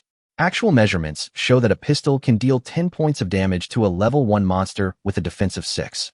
The bulletproof vest provides 8 points of defense to the upper body. Note that the bulletproof vest we brought only provides defense to the upper body. The armor dropped in this world provides overall defense. 666. Damn, you guys are going out to fight monsters right now? Too brave. Damn, why do I feel like I'm being dragged in? I'm going to. I walk with my hands in my pockets. Are those people really real? Blue Star people? Xia Country people? Why is naming so difficult? Son? Dowdo. Yo-yo check now. Oh, when a game suddenly appeared on my phone and the official even issued a letter of recommendation, I felt like something was wrong. I didn't expect it to be so wrong. Cheng Jing stared at the ID and for a long time. Could this person be the one who ranked 5th on the contribution ranking of the previous game activity? If the 1st and 5th are all assigned to this village, will this be a high-level player village? Next, the chat channel was empty for a minute because, of the 11 people who could speak, only 2 hadn't appeared. A minute later, a long speech popped up. I walk with my hands in my pockets. Daddy, Daddy, it's me, it's me, it's me. Weya, I'm crying my eyes out. I'm crying my eyes out. Mommy doesn't play this game. What should I do? Wah, my sister doesn't play it either. Wah, I can't control myself. I start crying and typing wah. Why is naming so hard, my dear son? Don't be afraid. You're a man. Be brave. Hide in the safe tower and cry for a while. Don't rush out until you've calmed down. You're the best at gaming, aren't you? Don't be afraid. Just pretend you're playing a cutting-edge VR game with such high levels of realism. It's so cool. But don't get too cocky. Protect yourself. Wait, Daddy will definitely find you. He'll definitely come to find you. And then we'll go find your mom together. My dear son, stay strong. It seems your sister hasn't appeared here yet. You have to behave well and set a good example for her. Yao Yao check now. Is this a father and son reuniting? That's great. Seeing that everyone was motivated and moving, Cheng Jing turned off the screen. I continued to focus on source essence and repeatedly checked it several times, but only got the same information. Source essence. Blue, consuming it can slightly increase your life level. It is really unclear what this thing does. Cheng Jing made up his mind and stuffed it directly into his mouth. It melts in your mouth, just like drinking a sip of water, leaving only a faint fragrance. After drinking it, Cheng Jing quickly opened the attribute table and compared it repeatedly, but there was no change. So where exactly does the effect of this thing lie? Cheng Jing simply took out the other one and swallowed it in one gulp. The properties remain unchanged. Depressed, Cheng Jing stood up and turned around twice. He vaguely felt something different at this time. He seemed to have stronger control over his body. Testing sprinting again, Cheng Jing successfully controlled himself and stopped before hitting the wall. He planned to go to a more spacious place and try again. Before that, Cheng Jing Xian got himself tidy. For example, take off the home clothes you are wearing and put them away, and put on the equipment on the bedside one by one. Whole hat, silk top, silk trousers, soft boots, chain of dawn, ring of lucidity, ring of strength. After touching them with his own hands, Cheng Jing found that the exposed silk top and trousers felt more like pajamas, so he simply wore them inside and put on the camouflage uniform he brought with him on the outside. The soft boots feel average, but I'll just wear them for the sake of their added attributes. After finishing the tidying up, Cheng Jing walked down to the second floor of the safety tower. On the east side of the first floor, there are 5 equally bare wooden beds placed side by side. On the west side are the stove, fireplace, and bathroom, with a wooden table in the middle. There is no one on the first floor at the moment. It was already 8 o'clock in the morning, later than the time the Lord had started working in the previous 2 days. Although the Lord himself did not move, his subjects had already gotten up early to work. Cheng Jing walked out of the safety tower and saw Lugua taking care of the crops. Shirtai is repairing the arrow tower, while Gu is repairing the defense tower. The two soldiers are not in the territory, probably out fighting monsters. Cheng Jing noticed that the damage to crops that were trampled, arrow towers, and defense towers were not exempt from punishment. If it was broken, it was broken. Protection base. The broken barrier is also not exempted from the range, and the protection value is currently slowly recovering over time. Cheng Jing sent out a probe and found that the recovery speed of the protective barrier was 1 point of protection value every 10 minutes. Currently, it has recovered to 58 points. Calculating it, it should be fully recovered before the first round of Monster Frenzy in reality arrives. At the most dangerous and critical moment, this protective barrier was enough to hold off the monsters for him and buy him time to weigh the pros and cons. These traces in the territory also indicate that for the people in the territory, last night was a real monster invasion. Chapter 71 Digest Rewards Competitive Upgrade. The leaders noticed Cheng Jing and quickly bowed and greeted him, but they didn't dare to say much and continued to concentrate on the work in their hands. In their eyes, the Lord was an extremely taciturn man with his own ideas and growing majesty. Cheng Jing didn't say much, just nodded in response, walked out of the territory, and headed east. After entering the forest, Cheng Jing's movements became increasingly unbridled, running, accelerating, decelerating, turning sharply, and stopping suddenly. As he tossed and turned with great enthusiasm, he became more and more familiar with his current physical condition. In the real Everfall world, there are many kinds of monsters, and there are no more reminders of changes in the game background music. Cheng Jing quickly flew through the forest, then suddenly stopped and retreated. In a pit, he saw a group of ugly rat-shaped monsters. Cast, detection, the skill results can appear directly in the mind or projected on the light screen. Cheng Jing chooses the light screen by default. Macrophage Rat, Level 1. Attack, 12. Defense, 6. Health, 20. Skill, Bite. Cheng Jing became interested and wondered if there would be a first kill reward for killing a new type of monster. There were many lit skill icons in his mind to choose from, and Cheng Jing tried to use Skyfire. With a thought, a red halo expanded and surrounded the macrophage. Then flames rained down from the sky, easily crushing all 6 macrophages in the nest to death. Cheng Jing could see damage indicators popping up on the macrophage's head through the light screen with his left eye, and its health bar quickly shrank to 0. 5-10 triggers a critical hit. 5. What he saw with his right eye was the reality of the giant rat writhing and struggling in the flames, and quickly turning into charcoal. There is no health bar above the monster's head, and no damage value prompt will appear on its body. This is probably what the mysterious voice meant by Doomsday Game Field. It aims to make the monsters as gamified and digitized as possible to make them easier for people to accept. Cheng Jing watched coldly as the monster struggled to death. And then, nothing happened. Cheng Jing received neither the experience and copper coin rewards for killing monsters, nor the rewards for triggering the absorb and critical hit talents, nor the bonus of being the first to kill during the mobile game. Even the decomposition skill only turned the monster into a pile of black dust, and he received no rewards. The pile of black dust on the ground seemed to be mocking his nothing. Cheng Jing had known for a long time that there was no reward for killing. He was currently level 4. When the monster's level was 3 levels lower than his, the reward for killing was reduced to almost nothing. Cheng Jing just didn't expect that even his absorption talent would be reduced. This means that from now on, whenever Cheng Jing kills a level 1 monster, he can only silently accumulate the number of kills, hoping that there will be an extra explosion when the number reaches a certain level. If he wanted to get the kill reward and make the absorption talent take effect, he had to kill at least a level 2 monster. Once his character reaches level 5, he will have to target at least level 3 monsters. This is also the reason why Cheng Jing hoarded a large amount of experience points and refused to level up. Of course, this is only temporary, and he can upgrade quickly when needed. Cheng Jing turned around and continued to move forward. When he saw a level 1 monster again, he was not interested in using his skills. Of course, if it was a level 2 monster, he would take a detour to rush up and give it a death sentence. Cheng Jing released his physical and magical skills one by one, and tried out weapons such as axes, swords, bows and arrows, long spears, and magic staffs one by one. He was reluctant to use the gun. He already knew it could cause damage, so he saved it for when he needed it. After all, the sniper rifle has a range of 2,000 meters, and he has no other way to achieve it at this stage. Cheng Jing also learned the newly acquired green skill, Earth Arrow. Although the name was earthy, the effect was indeed good. Earth Arrow LV.1. 1/10 consumes 2 spirit points to create an Earth Arrow, dealing Spirit 2 damage to a single target. Can create up to 10 earth arrows simultaneously. Attack range 20 meters. Cooldown 30 seconds.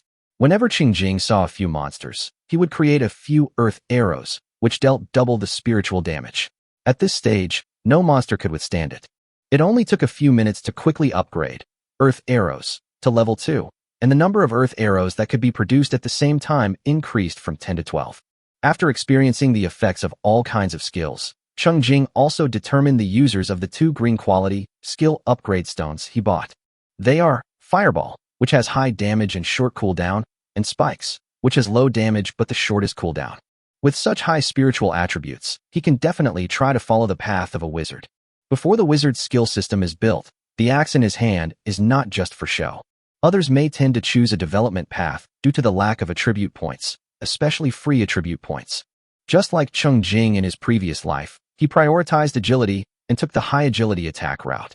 But now Cheng Jing has the talent of absorption in his hands, and he can definitely take the path of all-round development. When the enemies think he is a wizard and rush to him, his axe and defense will teach them a lesson. Or the enemy thinks he is a melee fighter and wants to kite him, then it is just a matter of seeing who has a wider skill range. Waving his fist excitedly, Cheng Jing decided to use the skill upgrade stone green. Then, a light flashed on the icons of the Fireball and Spike's skills, and they turned into green skills. Fireball, green, LV1, consumes 1 spirit point, releases a fireball, dealing Spirit 5 damage. Attack range 30 meters, cooldown 30 seconds. The promotion direction greatly increased the damage level, but the cooling time was not reduced. Cheng Jing was a little disappointed. But there is no way. Compared with directly purchasing green skills, using upgrade stones is like this. You cannot control the direction of promotion. Fortunately, the Spike's promotion effect is good. Spike, green, LV.1, consumes 1 spirit point, shoots out a sharp spike, dealing Spirit 1 damage. Cooldown, 5 seconds. The damage was still average, but the cooldown was reduced from 15 seconds to 5 seconds, which was a qualitative change. This was also the direction of advancement that Cheng Jing was most happy to see. The proficiency of the 2 skills that were promoted from white to green was reset to 0, and all training started again from LV1. What Cheng Jing valued was their short cooldown time. All the monsters along the way, no matter their level, were in trouble. Cheng Jing used his skills madly, and soon they were all raised to level 2.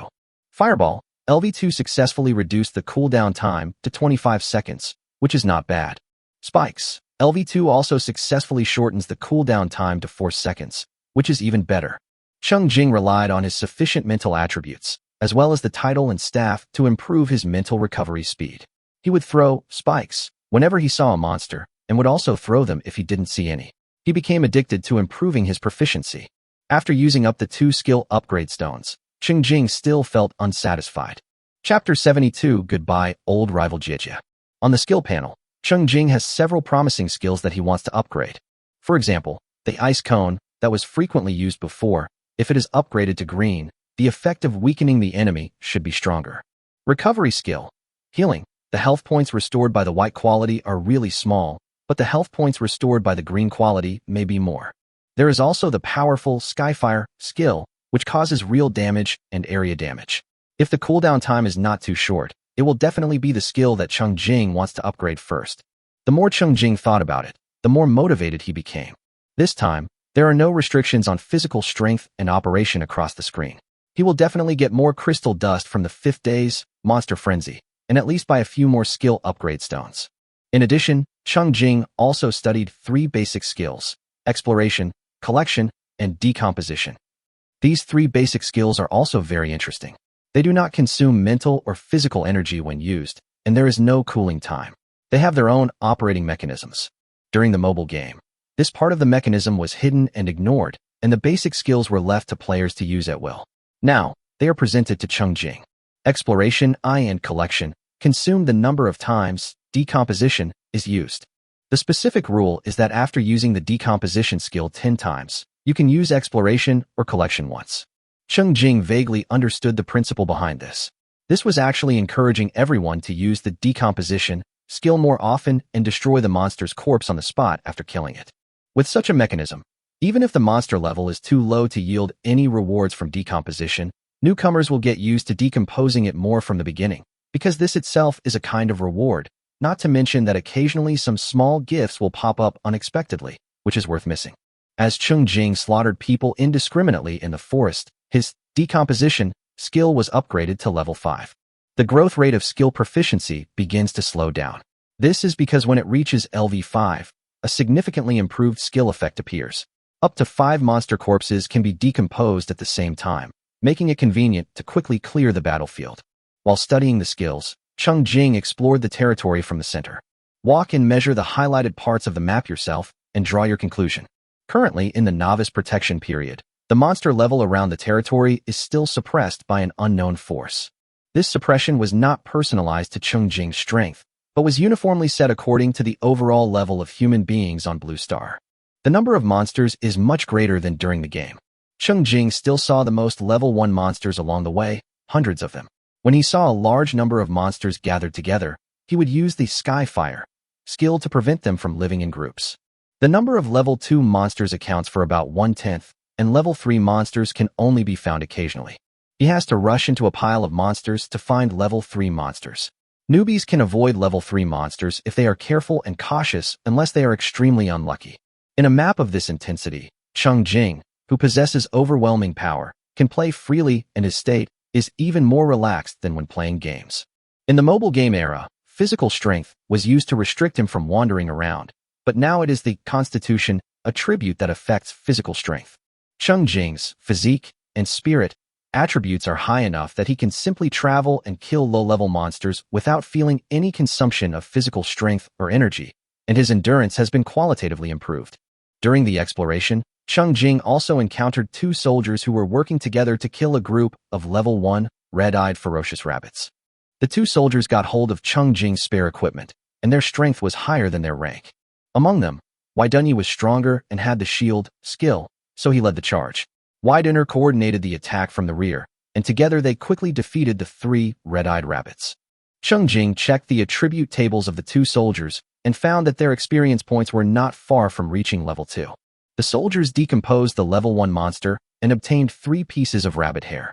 Noticing Cheng Jing, the 2 soldiers quickly saluted and greeted him. Cheng Jing pointed in the direction of the territory, indicating that they could return.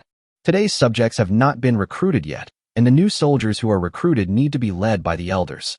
As for Cheng Jing himself, he continued to play around happily. After a few more rounds, he would go back to manage his territory. Now that he couldn't get any benefits from killing level 1, red-eyed ferocious rabbits, he specifically went after level 2 and 3 ones. I finally killed 10 of them and harvested 22 pieces of rabbit fur. It was impossible to make a whole quilt with this little bit of rabbit fur. Looking at the large number of level 1, red-eyed fierce rabbits, Cheng Jing prepared to let his subjects come and pluck them.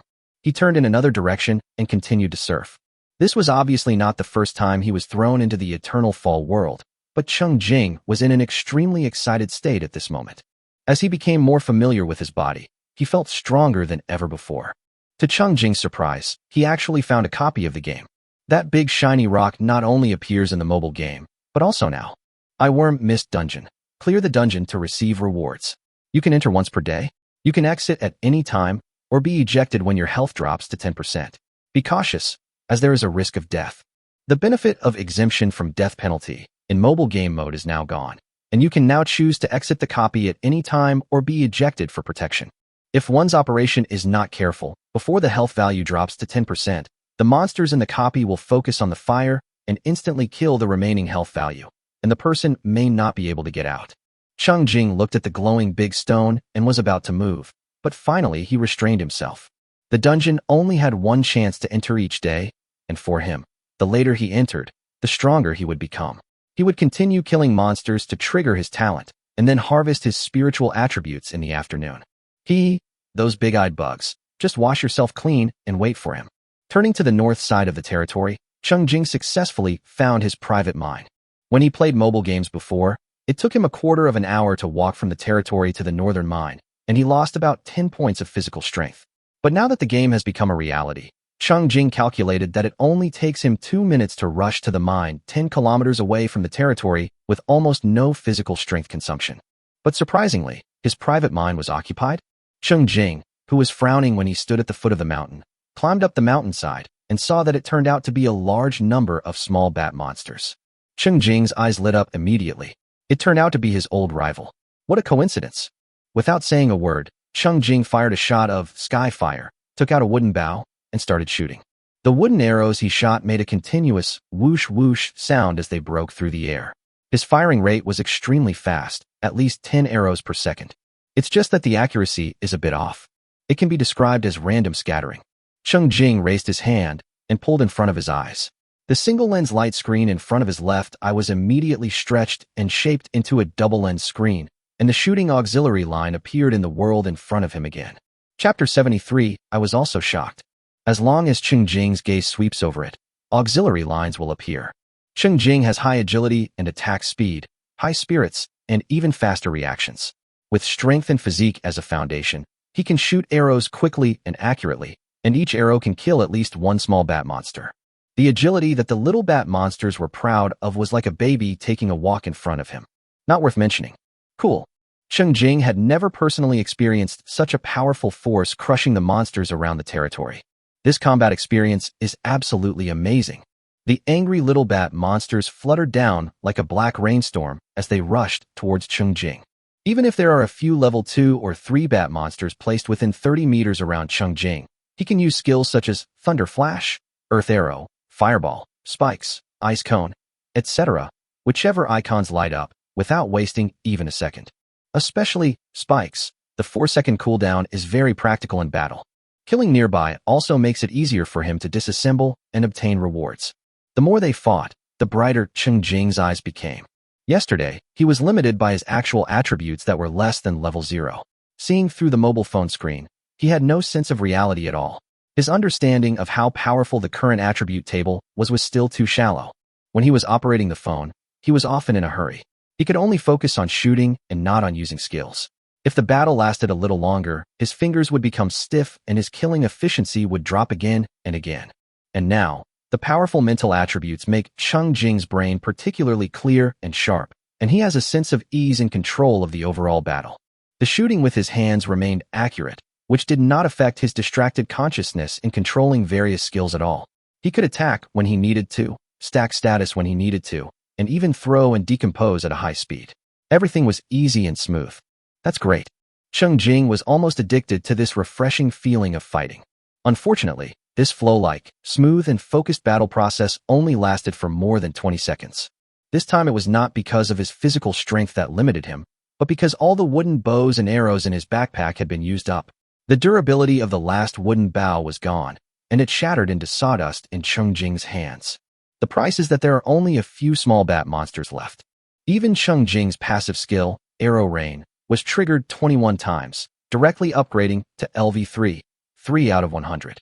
When shooting with a bow, the probability of triggering the rain of arrows effect is still 10%, but the true damage of each of the 2 coordinated attack energy arrows generated is increased from the original Agility Attribute 0.3 to Agility Attribute 0.5. The passive skill Bloodsucking that was released by killing the small bat monster was also triggered 18 times in the process of killing the small bat monster, and was also upgraded to LV3, 16/100. When triggered, the additional damage dealt is increased from 5% to 8%. As for the other 2 passive skills, Slow and Silence, they were basically not triggered. Because the prerequisite for these 2 skills to take effect is that Cheng Jing is attacked, and the small bat monsters on the scene, which are no more than level 3, cannot do it. Realizing that Cheng Jing had no arrows left, the surviving little bat monsters rushed over frantically. Cheng Jing slowly put on his novice axe, waited, and found it was as light as a toy. Then Cheng Jing danced with the toy tightly. This time, black rain began to fall around him. After a 1 vs 237 battle, Cheng Jing was just a little tired. But his spirit is still high and he can fight one more battle. Unfortunately, the black dust covered the ground and left them with no strength to fight. During the battle, Cheng Jing kept using the decomposition skill, so when the battle ended, all that was left at the scene was a pile of black dust and twisted wooden arrows. Only the battle results summarized on the light screen, and the sense of relief after venting anger made people certain that a great battle had really taken place here just now. Kill these shameless guys who have taken over your place. Cheng Jing strolled into the mine. The mine was quiet. That's right, this is his private mine. This mine belongs to him, and no wild cats or dogs dare to come in. Cheng Jing changed to a pickaxe and started knocking, with a steady and appropriate working frequency of 5 knocks per second. It is naturally slower than his full strength attack state, but the advantage is that physical energy consumption is greatly reduced, allowing him to maintain long-term work. In just 2 seconds, Cheng Jing mined 1 stone and critically hit 1 stone. His efficiency in moving bricks himself is so terrifying. After knocking for 20 seconds, Cheng Jing got 18 stones and 2 iron blocks. Cheng Jing withdrew his hand with satisfaction and took out 2 mining machines from his backpack. They are 2 half-human height cubes, each with 2 robotic arms. One robotic arm can be equipped with a pickaxe to mine, and another is responsible for sorting the exploded stones and iron blocks. Cheng Jing installed an iron pickaxe on each of them and fed an iron block into the opening above each of them. Then, 2 mining machines that ate and vomited everything began to swing their pickaxes at a constant speed. Ding, ding, ding, ding. A mining machine mines at least 3 times per minute, and the rhythmic knocking sounds make the Lord very satisfied. So he stood by and watched while knocking on the ore. For minutes later, the 2 mining machines each mined 1 stone. Although Cheng Jing used a novice pickaxe, which had a lower drop rate than the mining machine, using an iron pickaxe, he had already harvested 216 stones, 22 iron blocks, and 2 silver blocks. Cheng Jing stopped, looked at the mining machine, then looked at his own hands, and was completely shocked. He had never been so strong in his previous life. Before, he had always controlled the game through his mobile phone, so this was the first time he experienced it. So this is what it feels like for a strong person to open a mine. The Lord realized that he was the strongest laborer in the entire territory. Forget it. Working for yourself is not selling your labor. That's called being a boss. The shock Cheng Jing felt at this moment was no less than the shock he felt when he was enjoying the thrilling battle before. He suddenly realized that all his previous plans needed to be changed accordingly. Cheng Jing did not continue mining. He walked around the mine twice. Although he could no longer see the annoying little bat monsters, Cheng Jing still blocked the passage leading to the depths of the mine with stones, and even blocked the exit of the mine with stones. This is naturally done to protect the 2 iron workers. Then Cheng Jing started walking towards the territory. He wandered around in the wild for an hour, killing more than 280 level 1 monsters, and the only reward he received was a piece of equipment that exploded. Silk cloak, Constitution +1. Cheng Jing shook it, thinking that the cloak was quite large, so he might consider using it as a mattress pad on the wooden board. 46 level 2 monsters were killed, and only 9 level 3 monsters were killed. A total of 128 experience points, 128 copper coins, and 240 copper coins from 2 soldiers were gained. Absorb 6.8 points of agility, 2.2 points of constitution, and 2 points of strength. Decomposition. Harvest 56 pairs of poisonous claws from the small bat monster, 12 pieces of spider silk from the spider monster, 14 sharp limbs from the green ant monster, 14 shells from the black beetle, 10 sharp teeth from the giant rat, and 22 pieces of rabbit hair from the red-eyed vicious rabbit. Chapter 74. Let's drink fish soup next time. Cheng Jing didn't need to run at full speed and returned to the territory within 5 minutes. Since all the people were there, Cheng Jing simply made 2 wooden tables and 6 wooden chairs and placed them in the open space at the entrance of the security tower. He waved his hand to signal the people to sit at the table and eat together. Cheng Jing distributed a piece of grilled fish on wooden tableware to each person. He was puzzled. How could grilled fish not be delicious? Why would it be disliked? Before eating the grilled fish on his plate, Cheng Jing even threw a special probe. Grilled fish, a fairly delicious food that can restore your strength. There is no longer the 5 points of physical strength that was added by data during the mobile game era, but there is nothing wrong with this statement. After all, eating a full stomach can indeed restore physical strength. The exploration technique has been praised as delicious. How could it not be delicious? Cheng Jing stuffed it into his mouth in big gulps. Well, it does seem a bit oily to eat early in the morning. The main problem is that there is not much seasoning. The taste is a bit bland, and the greasiness is even more prominent. Cheng Jing thought that it was probably because he had eaten fried dumplings in the morning, so today's breakfast contained too much oil. Thinking of this, Cheng Jing couldn't help but sigh for the lost dumplings. He couldn't make them himself, and he didn't know when he would have the chance to eat dumplings again.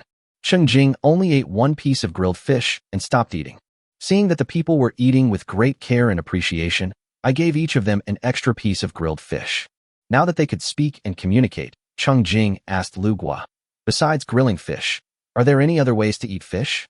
Lu Gua quickly said that he could also make fish soup. Cheng Jing nodded with satisfaction. "Next time I'll try the fish soup."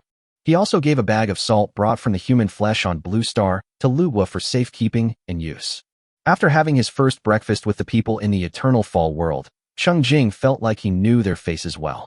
After all, there is still a big difference in appearance between the three-headed little man in the game screen and the real three-dimensional person. The ice-breaking journey ended and Cheng Jing began to arrange work. He had just been deployed, and because he was too excited about his powerful strength, he ran out for a walk. Cheng Jing originally thought that after having fun, he would return to the territory to recruit today's subjects. Anyway, he now has enough copper coins to afford to recruit people. Once you recruit people, take a large group of your subjects to open mines and accumulate enough resources to push the security tower to level 4 as soon as possible. However, the real experience of being a crazy miner in the mine made Cheng Jing realize that he had underestimated his own strength and took too small a step. He could have been bolder and thought more freely. For example, if he relied on himself alone, upgrading both the security tower and the territory today would not be a problem at all. After the territory is upgraded, the quality of the people available for recruitment in the thatched cottage and barracks may be better. Therefore, we plan to slow down the process of recruiting subjects. He can first mine and cut down trees to collect resources, till the land, upgrade the territory, and then recruit. The existing subjects stayed in the territory to work, because their work efficiency is a bit too low compared to Cheng Jing. The time Cheng Jing spent walking slowly with them to the mine was enough for him to hammer countless pieces of iron. So he planned to let his subjects focus on their strengths. The task of the two craftsmen is to make an arrow tower out of stone and iron and a catapult out of stone after completing the repairs. During the mobile game event the night before, the performance of these two offensive buildings was almost non-existent. But this cannot be blamed on their lack of strength. It was simply that the level of monsters that the territory encountered at that time was a bit too high. Cheng Jing would not deny the role of various buildings, nor would he give up on building them. Because various functional buildings are necessary defense and counterattack facilities for the existence of a territory. Otherwise, if Cheng Jing's house was robbed while he was out wandering one day, it would be a huge loss. The security tower itself only has a protective function. If it is targeted, it is not enough to just defend without attacking. It must have corresponding means of attack. Currently, the 3 functional buildings equipped in the security tower are only of white quality. But just like white skills can be improved by brushing proficiency, white buildings also have ways to increase their power. It is a simple 2-in-1 synthesis. Once 2 arrow towers are merged, they can become a arrow tower primary, which increases its power and attack range. 2 arrow towers primary can be combined into arrow tower intermediate. In other words, 8 basic arrow towers can be combined into 1 advanced arrow tower. This is obviously not something that can be accomplished overnight. Fortunately, Cheng Jing's personal strength is enough to ensure the safety of the territory in the early stage, so let the craftsmen slowly make it. If the territory's counterattack power is a little stronger, it won't be a loss for them. The 2 soldiers continued to go out into the wild to fight monsters and level up. There are now quite a few level 1 monsters outside the territory, and the benefits to Cheng Jing are extremely low. Cheng Jing then instructed the soldiers to kill the level 1 monsters with all their might. But it is best to only attack small groups of level 1 monsters and not be greedy and reckless. More importantly, for level 2 and level 3 monsters, it is best to note their locations and try to avoid them. Monster King still has to rob the monsters that can be robbed. When the 2 soldiers were about to leave, Cheng Jing remembered and said, "You can focus more on the red-eyed rabbits and collect their fur." The soldiers responded in unison. After leaving the territory, head towards the direction where the red-eyed ferocious rabbit was spotted before. In the end, Lu Guo was the only one left who cleaned up the tableware and waited for Cheng Jing to assign him a task. Among the people under his command, the mission of Lu Guo is the one that Cheng Jing values the most. He wanted Lu Guo to plant some more crops in the territory. In this way, when the territory upgrade is completed today, the crops will mature much faster. The current level 2 territory has a planting area of more than 300 square meters. Originally, 60 square meters of crops were planted, most of which were collected from the wild by Cheng Jing and Lu Guo during the 3 days of the mobile game. It is definitely too late to collect it now, but fortunately the mall has been unlocked and you can buy it directly. The food section in the mall has a wide variety of staple foods, vegetables, and fruits. The only problem is, it's expensive. Cheng Jing opened the mall and looked at it, then looked at his wallet. Grit your teeth, he has plenty of money now, why save? There was no financial game that promised him money, so he just spent it. After discussing with Lu Guo, Cheng Jing bought 24 wheat seeds, 30 rice seeds, and 20 potatoes in the mall, each costing 300 copper coins. Then he bought 24 cabbages and 30 tomatoes, each costing 100 copper coins. This is equivalent to replanting these 5 crops to 30 square meters. In addition, Cheng Jing also bought 10 Baiyun fruits by himself, each costing 180 copper coins. The reason why Baiyun fruit, which is clearly a fruit and vegetable, is so expensive is entirely due to its delicious taste. When Cheng Jing had no money, he could only listen to everyone's discussion and drool. Now that he has money, he will not feel at ease if he doesn't buy it and try it. The total cost was 29,400 copper coins, close to 3 gold coins. It's a big deal. Cheng Jing, who was used to being poor, felt very reluctant to pay. He looked at the balance in his wallet again and again before paying with his hands on his chest. Chapter 75, Green Ant Monster stands out. Compared with the fish in the food section, which costs 20 copper coins per portion, and beef, which costs 30 copper coins per portion, the prices of staple foods, fruits and vegetables are indeed high. After all, you can get meat by killing monsters, but it is difficult to get staple foods such as fruits and vegetables. Except for a small amount collected from the wild, if you want to eat it, you have to spend a lot of money to buy it. After paying the money, Cheng Jing gave various seeds and fruits to Lu Gua and asked Lu Gua to plant them. He even took a few longer glances at the plump and fragrant white cloud fruit, without eating any, and gave them all to Lu Gua to plant. Cheng Jing tried hard to imagine that once he raised the level of his territory today, the first batch of fruits and vegetables he planted would be ripe soon. Then he would eat one and plant another. Imagine him harvesting the crops himself. That would trigger a critical hit, right? Then there would be plenty of food to eat. Relying on the saliva of the future to suppress the saliva of the present, Cheng Jing turned and walked into the security tower. When going upstairs, Cheng Jing suddenly realized where the superior material life came from. Defeat the monster disaster by suppressing the level. Killing a monster of the same level will earn you 5 copper coins. Killing a monster 1 level higher will earn you 10 copper coins. Killing a monster 2 levels higher will earn you 15 copper coins. Killing a monster 3 levels higher will earn you 25 copper coins. And killing a monster 4 levels higher will earn you 40 copper coins. And where are there so many high-level monsters lined up to be delivered? It's just a monster disaster. There is no stamina limit this time, and he will definitely be able to easily deal with the level 8 monster that is 4 levels higher than him. The monster disaster on the 5th day was a great opportunity to accumulate wealth. Cheng Jing has begun to look forward to it. I was so excited that the regret of not being able to eat the Baiyun fruit after buying it immediately disappeared. Cheng Jing started making it on the operating table. As his belongings grew, the storage space in his cabinets became tight. Cheng Jing consumed resources and obtained 2 storage cabinets after a critical hit, which were also placed on the 2nd floor, and he stored his accumulated belongings neatly. Then he made himself a bow and arrow. For melee combat, I used the free beginner axe. For ranged combat, I used the cheapest wooden bow and wooden arrows. I don't mind losing durability. This time, Cheng Jing consumed 50 pieces of wood and 5 tendons, and after a critical hit, he obtained 10 bows and 500 wooden arrows. The arrows occupied 5 slots in his backpack, and there were 5 more, which Cheng Jing casually placed on the table. So many arrows, enough for him to use for a while. After the production was completed, Cheng Jing noticed that there were only 88 pieces of wood left in storage. Even if the 2 craftsmen completed the repairs now, the stored wood would not be enough for them to start building a new building at the same time. However, after seeing the speed of his own mining, Cheng Jing no longer took the lack of basic resources seriously. He walked out of the territory with an axe in hand. Cheng Jing planned to first clear all the trees within a 100m area around his territory. It not only prepares space for territory expansion, but also clears the horizon for possible battles. When playing the game, chop a tree 10 times, and it will fall down and turn into 1 piece of wood. Now that Cheng Jing is stronger, he still needs to chop 10 times to knock down a tree, obtain 1 piece of wood, and then critically hit to harvest 1 piece of wood.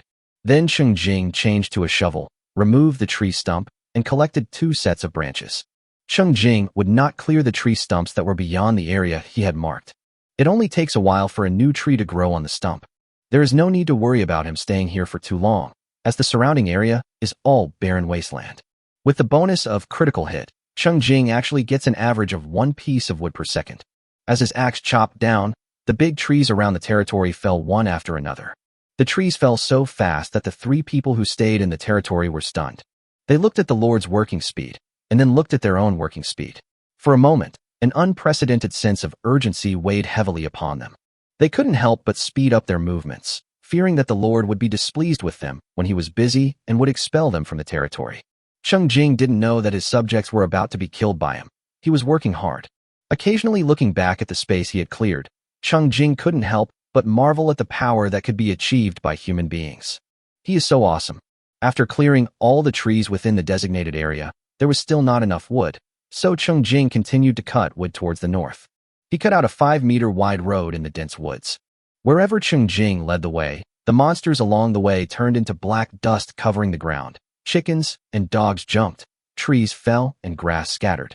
Driving all the way to the mine on the north side, Cheng Jing climbed to the top of the mine and looked down at the road he had opened up in the forest. This miracle work from the Lord gives people a great sense of accomplishment. Cheng Jing returned to the territory and put the 400 pieces of wood he harvested in 10 minutes back into the territory.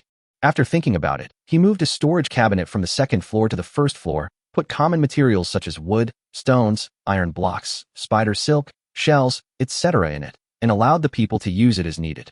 Shirtai and Shirgu wiped their sweat and said cautiously that it would take them another half an hour to complete the repairs and start building a new offensive building. Cheng Jing did feel unbalanced for a second, but fortunately he had experience from his previous life and still had some judgment. At this time in his previous life, he was still struggling with the tree, and he couldn't chop it down even after 20 hits. So he knew that the craftsman's work efficiency was normal, and he shouldn't be too demanding of himself based on his current standards. So Cheng Jing just asked, "Guarantee the quality." The craftsman nodded repeatedly and hurried back to their work, not daring to be an eyesore in front of the Lord. Before Cheng Jing was ready to go out to work again, he boiled the river water in the wooden barrel in an iron pot and poured it into the cleaned silver water cup to let it dry. He kept the 2 silver water cups for himself and also prepared all the silk clothes and equipment for his own use. After drying the water for himself, Cheng Jing continued to chop trees with an axe. This time, he cut a wide road all the way west. Humming a song while working, "Where is the road?" is very appropriate because the road is right under our feet. When Cheng Jing encountered big-eyed bugs resting in the shade of trees in a pit, he would rather make the road bend to bring them bright light. "No need to thank me, just do one good deed a day." The big-eyed insect was suddenly exposed to the sunlight and was extremely angry. It first bent its body towards the bright sky, and then turned to Cheng Jing, who caused all this. The tolerant and generous Cheng Jing forgave them and continued to chop trees with his axe without being affected at all. If he has skills, he will use them on them. If he doesn't have skills, he will let the low-level monsters attack him. Anyway, all the hits he made were misses, which, apart from being a bit of a hindrance, did not affect his work and could also contribute to the improvement of his proficiency in the 2 passive skills, slow and silence. The green ant monster, in particular, quickly stood out. The level 1 green ant monster was just as tall as Cheng Jing's knees. It looked much more pleasing to the eye than the big-eyed worm, and its skill was the physical collision. Every time the green ant monster charged straight at Cheng Jing felt like he was hit by a small splash of water in a stream. TSK, why does it seem to have a faint massage effect? Not bad, keep going. Chapter 76, Where's the Light? Cheng Jing encouraged the green ant monsters and focused on clearing out the ugly and useless big-eyed bugs, leaving more room for the green ant monsters to perform. The only problem that worried Cheng Jing was that he chopped down one tree and moved on to the next tree too quickly. As he was chopping, some sneaky monsters could not keep up with his pace and fell behind. Cheng Jing could only prioritize turning those who fell behind into dust and take practical action to safeguard the interests of other monsters who were diligent and brave enough to participate in the siege. For example, a good massage can help you live longer. Half an hour later, Cheng Jing harvested 1,000 pieces of wood. At the same time, this spike's skill was upgraded to level 3, and the cooldown time was shortened by another 1 second, down to 3 seconds. Physical skills such as swiftness and charge can be used as soon as they are activated, regardless of whether you are in combat or not. Wherever there is a bright spot, it's pure. No need to worry about the slow speed of brushing skill proficiency anymore. Cheng Jing stood up, pounded his waist, and jumped with all his strength, jumping 5 or 6 meters away. Then he released a skyfire towards the place where he had just stood. The monsters that were still crowded together in the same place were turned into scorched earth by the flames. The siege of more than 200 worthless level 1 monsters increased Cheng Jing's passive skill slow proficiency by 12 points, silence proficiency by 7 points, and also resulted in a white item dropping. Silver kettle can purify clean and sweet drinking water. Cheng Jing saw the introduction and found that this kettle seemed to be a matching set with the previous silver cup. When Cheng Jing thought of the water cup, he really felt thirsty, so he returned to the territory. The main reason was that his backpack was almost full of wood, and he needed to go back to unload. The speed of resource collection was so fast that Cheng Jing felt the limitation of the backpack slots, and also made him feel sincerely happy. On the way back, Cheng Jing counted his gains. In addition to the worthless level 1 monsters, he also killed 12 level 2 green ant monsters and 2 level 3 green ant monsters, harvested 32 sharp limbs, and absorbed 2.8 points of strength. 16 level 2 big-eyed worms and 3 level 3 big-eyed worms, harvested 44 crystal balls, and absorbed 3.8 points of spirit. There are also 4 level 2 black venomous snakes and 1 level 3 black venomous snake. Harvest 12 portions of venom and absorb 1 point of agility. After a critical hit, you gain 88 experience points and 88 copper coins. With this little bit of copper coins, you can't even buy a tomato. Fortunately, he also received 160 copper coins from 2 soldiers. The total amount is finally enough to buy a Baiyun fruit.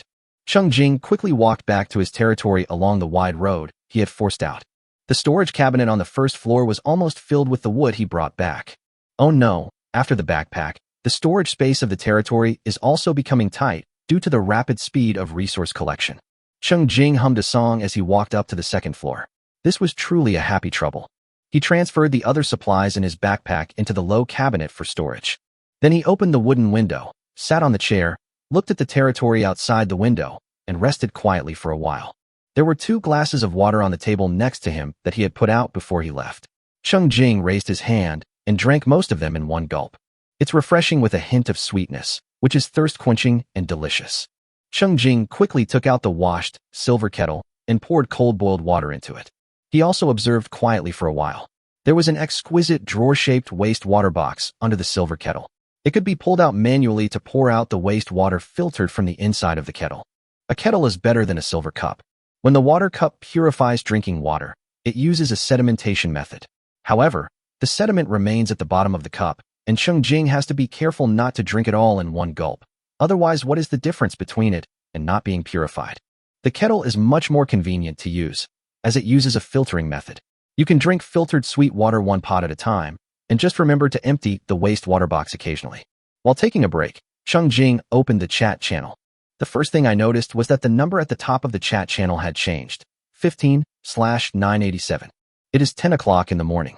The time of the 2 worlds was synchronized, meaning that 2 hours after being dropped into the Eternal Fall world, for more people in their village of 1,000 Blue Star residents advanced to level 1. However, 13 others died without leaving a single word. The chat channel allows viewing 99 chat records, but Cheng Jing has only more than 40 unread records. The speeches in the chat channel are sporadic, not only because of the time interval limit for speeches, but also because those who can reach level 1 at this time have a certain understanding of the game and are busy surviving, so they have no time to chat. At most, they will throw in a complaint from time to time. Zuantian ranking. This is killing me. When I was playing the game before, I complained about how unreasonable it was to chop 10 times to get 1 piece of wood. I didn't expect reality to be even more unreasonable. Now I have to chop 20 or 30 times to get 1 piece of wood. I regret not collecting more wood while playing the game. Now my old back can't even stand up straight. 666. Damn, the kill rewards are decreasing too much, aren't they? I just reached level 2, and now I only get 2 experience points and 2 copper coins when I kill a level 1 monster? Guys, this is such a loss. Try to save your experience points. Leveling up is such a waste. Manta Wuwei. You can survive simply by killing monsters, right? The materials for upgrading the thatched hut are too hard to come by. Actually, a thatched hut is still habitable. Help me, help me. Help. The bat monster's agility is too high. What should I do if I'm being beaten the whole time and can't even hit it? There are few people speaking to begin with, and those who speak next may not necessarily continue the topic. This is now more of a message board than a chat room. Chapter 77: Terrifying Labor Efficiency. Cheng Jing opened the mobile phone he brought, which contained a large amount of information he had downloaded in advance. He looked through the monster coping methods summarized by the previous game strategy group. Cheng Jing read and inputted information with his mind at the same time, and sent out 3 long paragraphs of monster information summaries in 3 consecutive minutes. Those who plant trees will enjoy the shade. He is just a porter of the strategy. The chat page was full of the important content forwarded by Cheng Jing, but it was also lonely, and no one responded to Cheng Jing's message. Cheng Jing didn't care, put away the screen, stood up, and prepared to continue playing. He made 10 hoes on the workbench and started to till the ground from the edge of the territory. This should be a job that farmers are good at, but with Cheng Jing's super high attributes, no one can be faster than him. Cheng Jing waved the hoe, and the afterimages merged into one. Cheng Jing was not too hard on himself, and maintained a frequency of turning over a piece of land every 3 seconds. Within half an hour, he had turned over the 500 square meters of wasteland that would belong to him after the territory was upgraded. At this point, all resources are ready and the preliminary preparations are complete. Cheng Jing immediately upgraded the territory. 500 pieces of wood, 500 pieces of stone, and 20,000 copper coins were invested, and immediately, golden light appeared out of thin air, surrounding the territory. An unknown mysterious force is transforming this land. The sphere of influence belonging to the Lord is about to be expanded. Cheng Jing raised his hand to wipe the sweat from his head, drank 2 bottles of water in one breath, and sat in the safety tower to rest for a while, quietly admiring the golden light. He also tried to use the detection technique. Of course, there was no feedback. Feeling that his physical strength and energy had recovered, Cheng Jing stood up and slowly walked towards the northern mine. After collecting the rocks that blocked the mine entrance, 2 mining machines were working steadily and tirelessly. Behind them, the mine stones and iron blocks were neatly stacked. Cheng Jing put the items into his backpack, which contained 73 stones and 7 iron blocks. No critical hit was triggered. This was the harvest of his subordinates, not the harvest he personally produced, even though these were 2 machines completely loyal to him. Just like the damage dealt by Cheng Jing's arrow tower cannot be a critical hit. So far, the only thing Cheng Jing can use to trigger a critical hit from his subordinates' gains is the money the 2 soldiers get after killing monsters. Cheng Jing guessed that the critical hit might be triggered because the money was directly transferred into his account without passing through the soldiers' accounts. 2 mining machines worked for 2 hours, consuming 4 iron blocks and losing 2 points of durability each. All in all, it's still profitable. Cheng Jing was quite satisfied. After all, he felt like he had gotten it for free. After checking the machine's profits, Cheng Jing put away the stones blocking the passage leading to the depths of the mine, hoping that his old rival would come and have a reunion. Unfortunately, no. Cheng Jing held his breath and concentrated, but could not hear any unusual sounds. He had no choice but to give up his plan of having a big battle to warm up first, and honestly picked up the pickaxe to mine. Cheng Jing used the novice pickaxe that was given to him as a gift. Compared with the 10 hoes that were used up in plowing the soil before, Cheng Jing now realizes the advantages of the novice axe and novice pickaxe. They do not lose durability and are a huge profit. With the idea that the more he used, the better, Cheng Jing started knocking happily. The mining sounds of ding ding ding are connected into a song, and with the artificial addition of rhythm, it is enough to be called pleasant to the ear. However, no matter how pleasant something is, it will become irritating if you listen to it too much. Cheng Jing mined continuously for nearly 2 hours. Although he stopped to take a break from time to time, and even returned to the territory to transfer his backpack, he was still too tired. He threw away his pickaxe and lay down on the ground. Even with his current physical attribute of 56 points, he still felt tired, which was enough to show how high the intensity of the labor was. At the same time, his gains were terrifying. After critical hit, a total of 3,500 stones, 350 iron blocks, 36 silver blocks, 8 gold blocks, and 2 amethysts were harvested. Cheng Jing was almost going crazy from the continuous and repetitive mechanical swinging of the pickaxe. Seeing amethyst being revealed, I was even more dumbfounded. What kind of advanced material is this? He has never heard of it. After lying there for a while and coming to his senses, Cheng Jing noticed that the mine, which was originally the size of a badminton court, had been knocked into the size of 2 basketball courts by him. This mine won't collapse because of his knocking, right? Cheng Jing couldn't help but worry. He put it behind his mind in an instant. The only thing he cared about now was that he had collected all the stones and iron blocks needed to upgrade the security tower. When he thought of this, Cheng Jing couldn't help but laugh. He was not in a hurry to return to his territory to rest. After walking out of the mine, he started chopping trees again. He cut down trees along the way and walked towards his territory. 20 minutes later, Cheng Jing had 900 pieces of wood. Now his physical strength was really exhausted. When the people saw Cheng Jing walking back weakly, they surrounded him worriedly. Chapter 78. Can't take the initiative to Versailles. The people didn't realize that hidden beneath Cheng Jing's tired body was an excited heart. Cheng Jing relaxed and slumped down on the wooden chair beside the dining table. Lu Guo quickly served him a bowl of cooked fish soup. The fried fish meat was boiled into a milky white fish soup, which was then cooled to room temperature. It was fresh and fragrant. Cheng Jing drank 2 large bowls of it before he finally recovered. Cheng Jing looked towards his safety tower. The 2-story stone building is a bit rough in style, but it gives people a greater sense of security than thatched houses and wooden houses. Seeing that the Lord was very concerned about the security tower, Wei Duner took the initiative to say, "My lord, you should rest more. There's really no need to be so anxious. As far as I know, a visitor from a foreign land can pass the first round of the Monster Frenzy test with a level 1 security tower." Cheng Jing looked at him and asked curiously, "Anything else?" Wei Duner was stuck and looked confused. The other citizens also had the same expression as if they were trying hard to recall but couldn't remember anything. Cheng Jing thought that it was indeed so. Although he never had the money to recruit subjects in his previous life, there were always people who recruited them, and gradually a rumor spread. These subjects, who were purchased with money, seemed to have their common sense about the world blocked except for their professional skills. If you asked them directly, you would get nothing out of them. They would only occasionally come up with a few scraps of information. It was very difficult for visitors from other places to get any information out of them. Cheng Jing was not in a hurry and turned around to continue admiring his safety tower. Thanks to his resource collection speed that even he himself found terrifying, he completed 13 days' work in his previous life in just half a day and prepared the materials needed to upgrade the security tower to level 4. 1,500 wood, 3,000 stone, 200 iron, 10 silver, 5,000 copper. Resources were invested, and immediately golden light wrapped around the security tower. Now, the territory and security tower are being upgraded. The constantly flowing and rotating golden threads bring a great sense of security and accomplishment. Not only did Cheng Jing have a smile on his face, but several of the subjects were also very happy. Everyone started to eat lunch in a relaxed and happy atmosphere. The ingredients were given to Lu Guo by Cheng Jing when he returned to the territory and unloaded his backpack last time. For lunch, Lu Guo not only made fish soup, but also roasted beef, 1 serving weighing 3 kilograms. But those sitting here are tired from work and can eat. Cheng Jing even ate 2 servings, stuffing a full 6 pounds of beef into his stomach, and drank 5 bowls of fish soup.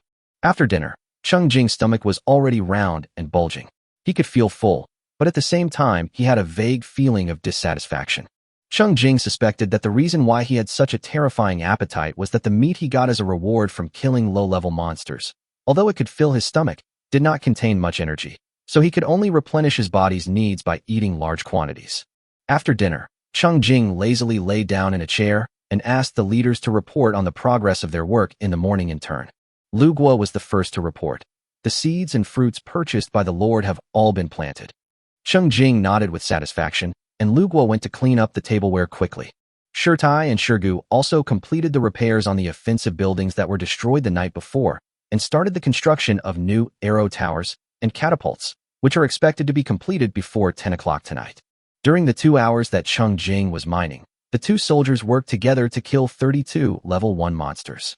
Bring 320 copper coins to Cheng Jing and bring back 25 portions of rabbit hair and 14 portions of beef.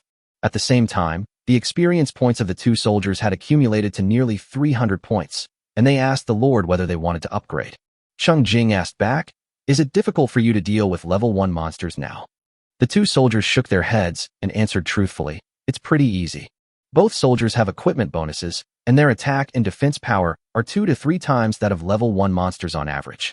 If they focus on dealing with level 1 monsters, their current strength is completely sufficient. So Cheng Jing ordered, "Don't upgrade for now. You guys continue to kill level 1 monsters. Of course, if you encounter a crisis, upgrade in time, and if you are defeated, run to the territory." The 2 soldiers answered together.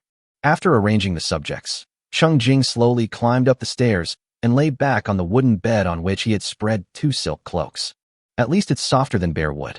Then Cheng Jing stretched out his hand, pulled and threw, and the light screen expanded to the size of a projection screen and projected onto the stone wall on the roof. The large font made it easy to read. Cheng Jing looked at the chat channel. After a busy morning, many people returned to the safety tower to rest according to their regular schedule, and the chat channel became active. There were more than 99 unread records. Cheng Jing took a quick look and saw that others had been complaining about the monsters they had encountered, But now the topic had turned to lunch. I walk with my hands in my pockets. What did you guys eat for lunch? Tasteless steamed buns. I saw a bison and thought, a bison that big should yield at least 500 to 600 kilograms of beef, right? One would be enough to last me 10 days to half a month. But they only gave me 2 portions of beef. Each was only 3 kilograms. Where's the other meat? Is that reasonable? I'm so pissed off I'm not eating anymore. Farmer calm. Little brother, upgrade your thatched hut to a level 1 wooden house as soon as possible. You will then have a workbench where you can make stoves, iron pots, kitchen knives, etc. If you make all the kitchen utensils, you can at least eat boiled meat. That guy. Oh my god, I finally reached level 1 and can speak. I'm almost dying of suffocation. Before the upgrade, I could only watch, not speak. But you guys rarely speak. I've been posting for ages and no one's saying anything. What's going on? Have all the chatterboxes died out? Brothers who haven't leveled up yet, don't worry, I love to talk. I can kill monsters and chat in the group at the same time. Just watch me perform. Hazel mushroom, I'm not convinced. Where does your water come from? The water in the mall is so expensive. Yo-yo check nao. I skewered the fish with a branch, built a fire, and grilled the fish. Luckily, I had a lighter in my pocket. But unfortunately, there was only 1 pack of cigarettes left, and I didn't dare to smoke any. Cheng Jing joined the topic and posted, life is important. You can explore the map around the territory. There may be large rivers, small streams, and springs in the mountains. It is best to boil raw water before drinking. Cheng Jing knew that hazel mushroom, I don't accept it, referred to the water sold in the mall for 10 copper coins per bucket. The price is really expensive. Cheng Jing naturally didn't need to buy it. There was a river near his territory, and there was enough water for daily use. As for drinking water, in addition to boiling it, he also has a silver kettle and a silver cup, so he won't take the initiative to be Versailles. Chapter 79, Endless Descendants. Cheng Jing, the big man who unlocked the 3 major functions of the village at the beginning, is being watched by many people. At that time, everyone was stunned by the sudden change. As a result, as soon as the brain computer was activated, it gave 3 consecutive prompts, and every sentence was, saving life is important. Who wouldn't remember this vividly? So, as soon as Cheng Jing appeared, several replies immediately followed. Help me, help me. Boss, you play a lot. I hang out with you. But I want to ask if equipment and skills can only be obtained by killing monsters? Isn't the drop rate too low? 2176 Li Mingfei. Thank you for the guide you sent me. It's very useful. Do you have any more? Zhuangdian ranking. I'm really curious about what level the boss's territory is at. Cheng Jing, who was slow to think after a full meal, was reminded and quickly turned on his mobile phone and started copying the essence of the content summarized by the strategy group. Survival is crucial. Equipment and skills can be obtained from kills and from the war preparation shop. Equipment can also be crafted by purchasing craftsmen from the thatched hut in a level 1 territory. I found these guides online, mostly from the guide groups of the popular Wanka game updater. Currently at level 2, before upgrading your territory, you can plow the surrounding wasteland with a hoe. The upgraded land will be more fertile. After giving a brief answer, Cheng Jing began to forward the guide at a speed of 1 paragraph per minute. The others cooperated and stopped chatting, because they learned from the newly upgraded population that the communication here can be seen not only by them, but also by other silent people in the same village. Thinking of this, many people subconsciously glanced at the top of the chat channel, and the number changed again, 19/979. Cheng Jing dominated the screen for more than 20 minutes, finally forwarded all the strategies he had recorded, and quickly turned off the phone. The content he forwarded involved all aspects of survival and combat, and was carefully selected and integrated by Cheng Jing, which was enough to answer the confusion that most people had about the world in the initial stage. As for deeper things, to be honest, Cheng Jing himself doesn't know. After Cheng Jing finished posting, others started discussing the strategy he forwarded. On the last night before the release, many people did not get a good rest because of the official's huge move, and they also read a lot of introductions and summaries related to the Doomsday Online game through various channels. What they saw and heard this morning actually broke the boundary between games and reality, allowing them to match their understanding of the game to reality one by one. The situation keeps fluctuating between weird and reasonable. Cheng Jing watched the discussion for a while, then saw that the time was up and got up and went downstairs. 3 hours had passed since he upgraded the territory, and the upgrade was complete. The latest information appeared on the screen in front of Cheng Jing. Level 3 territory. Range, 30m, 30m. Buildings, thatched hut, barracks, blessing. Upgrade materials, wood 1000, stone 1000, crystal ball 200, shell 200, copper coin 100000. Cheng Jing first noticed that the next upgrade would cost 100,000 copper coins, which is 10 gold coins. You know, it only cost him 5,000 copper coins to upgrade the security tower to level 4. Looking at the 17 gold coins, 90 silver coins, and 2 copper coins in his wallet, Cheng Jing sighed that upgrading the territory was indeed very expensive. This time the territory upgrade did not add any new buildings, but an additional blessing. The specific blessing content is Blessings, 10% growth rate. This is a speed-increasing buff with a wide range of applications. The growth of crops in the territory will be accelerated, the recovery speed of people will be accelerated, and the recovery speed of the safety tower's protection value can also be improved. It is a practical blessing. In addition to the expansion of the area, upgrading the territory will also bring about a major visible change. That is an area full of crops, which originally only grew small seedlings, but now have turned into unripe fruits. Cheng Jing immediately looked at the crops on the ground. During the territory upgrade process, the crops already planted in the territory received a lot of energy, and their maturity time was cut in half.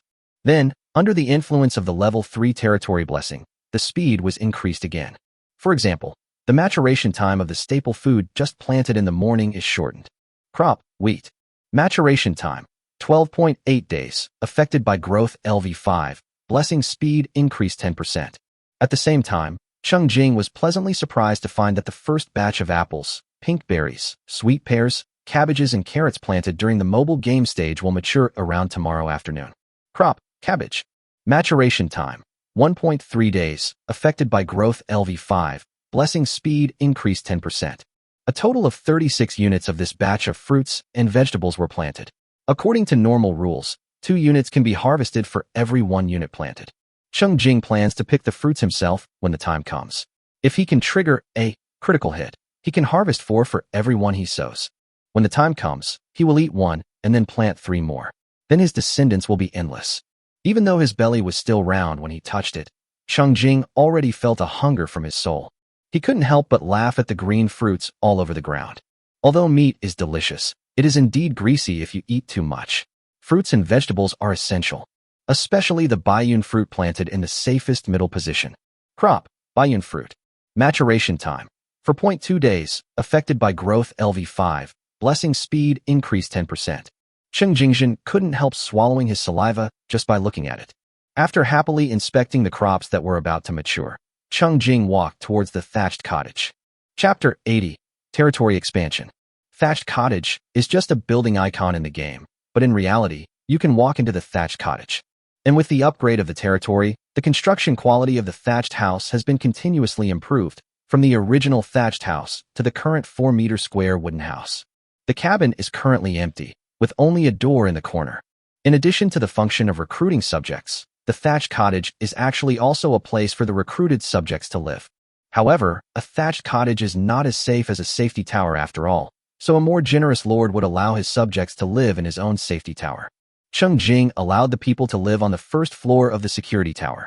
Safety is a deeply rooted concept in this world. Even though Cheng Jing's territory has a protective barrier and a circle of chevaux de frise, and the automatic attack functions of the arrow tower and catapult are always on, it is still very different how soundly he can sleep at night compared to the safety tower. As Cheng Jing walked into the thatched cottage, the list of people available for recruitment today was projected onto the screen. Wanderer, recruitment fee, 1,600 copper coins. Farmer, recruitment fee, 1,300 copper coins. Craftsman, recruitment fee, 3,000 copper coins. Cheng Jing originally wanted to hire a farmer, but Lugua had to take care of the crops and do miscellaneous work by himself, and his energy was a bit strained. However, in today's recruitment list, the most expensive position is the craftsman, and he is likely to be the most expensive citizen at the current level of the territory. Cheng Jing decisively decided to recruit craftsmen. The work of stone iron and stone solidification is not easy, and having one more craftsman can share a lot of the pressure. As Cheng Jing made his decision, 30 silver coins were missing from his wallet. The door at the back of the thatched cottage opened, and a craftsman walked out of the darkness. This time it was a female craftsman. Although short, she was very strong, with especially thick arms. She was carrying a huge tool bag. The craftsman's information also appeared on the screen in front of Cheng Jing. Name, Shixiang. Identity, craftsman. Skills, refining LV5, forging LV5. Specialties, thick boots, strength ring, early warning tower. Loyalty, 100. Cheng Jing was pleasantly surprised. The night before, he saw the blueprint of the early warning tower in the war preparation store and wanted to buy it, but unfortunately, he didn't have enough crystal dust.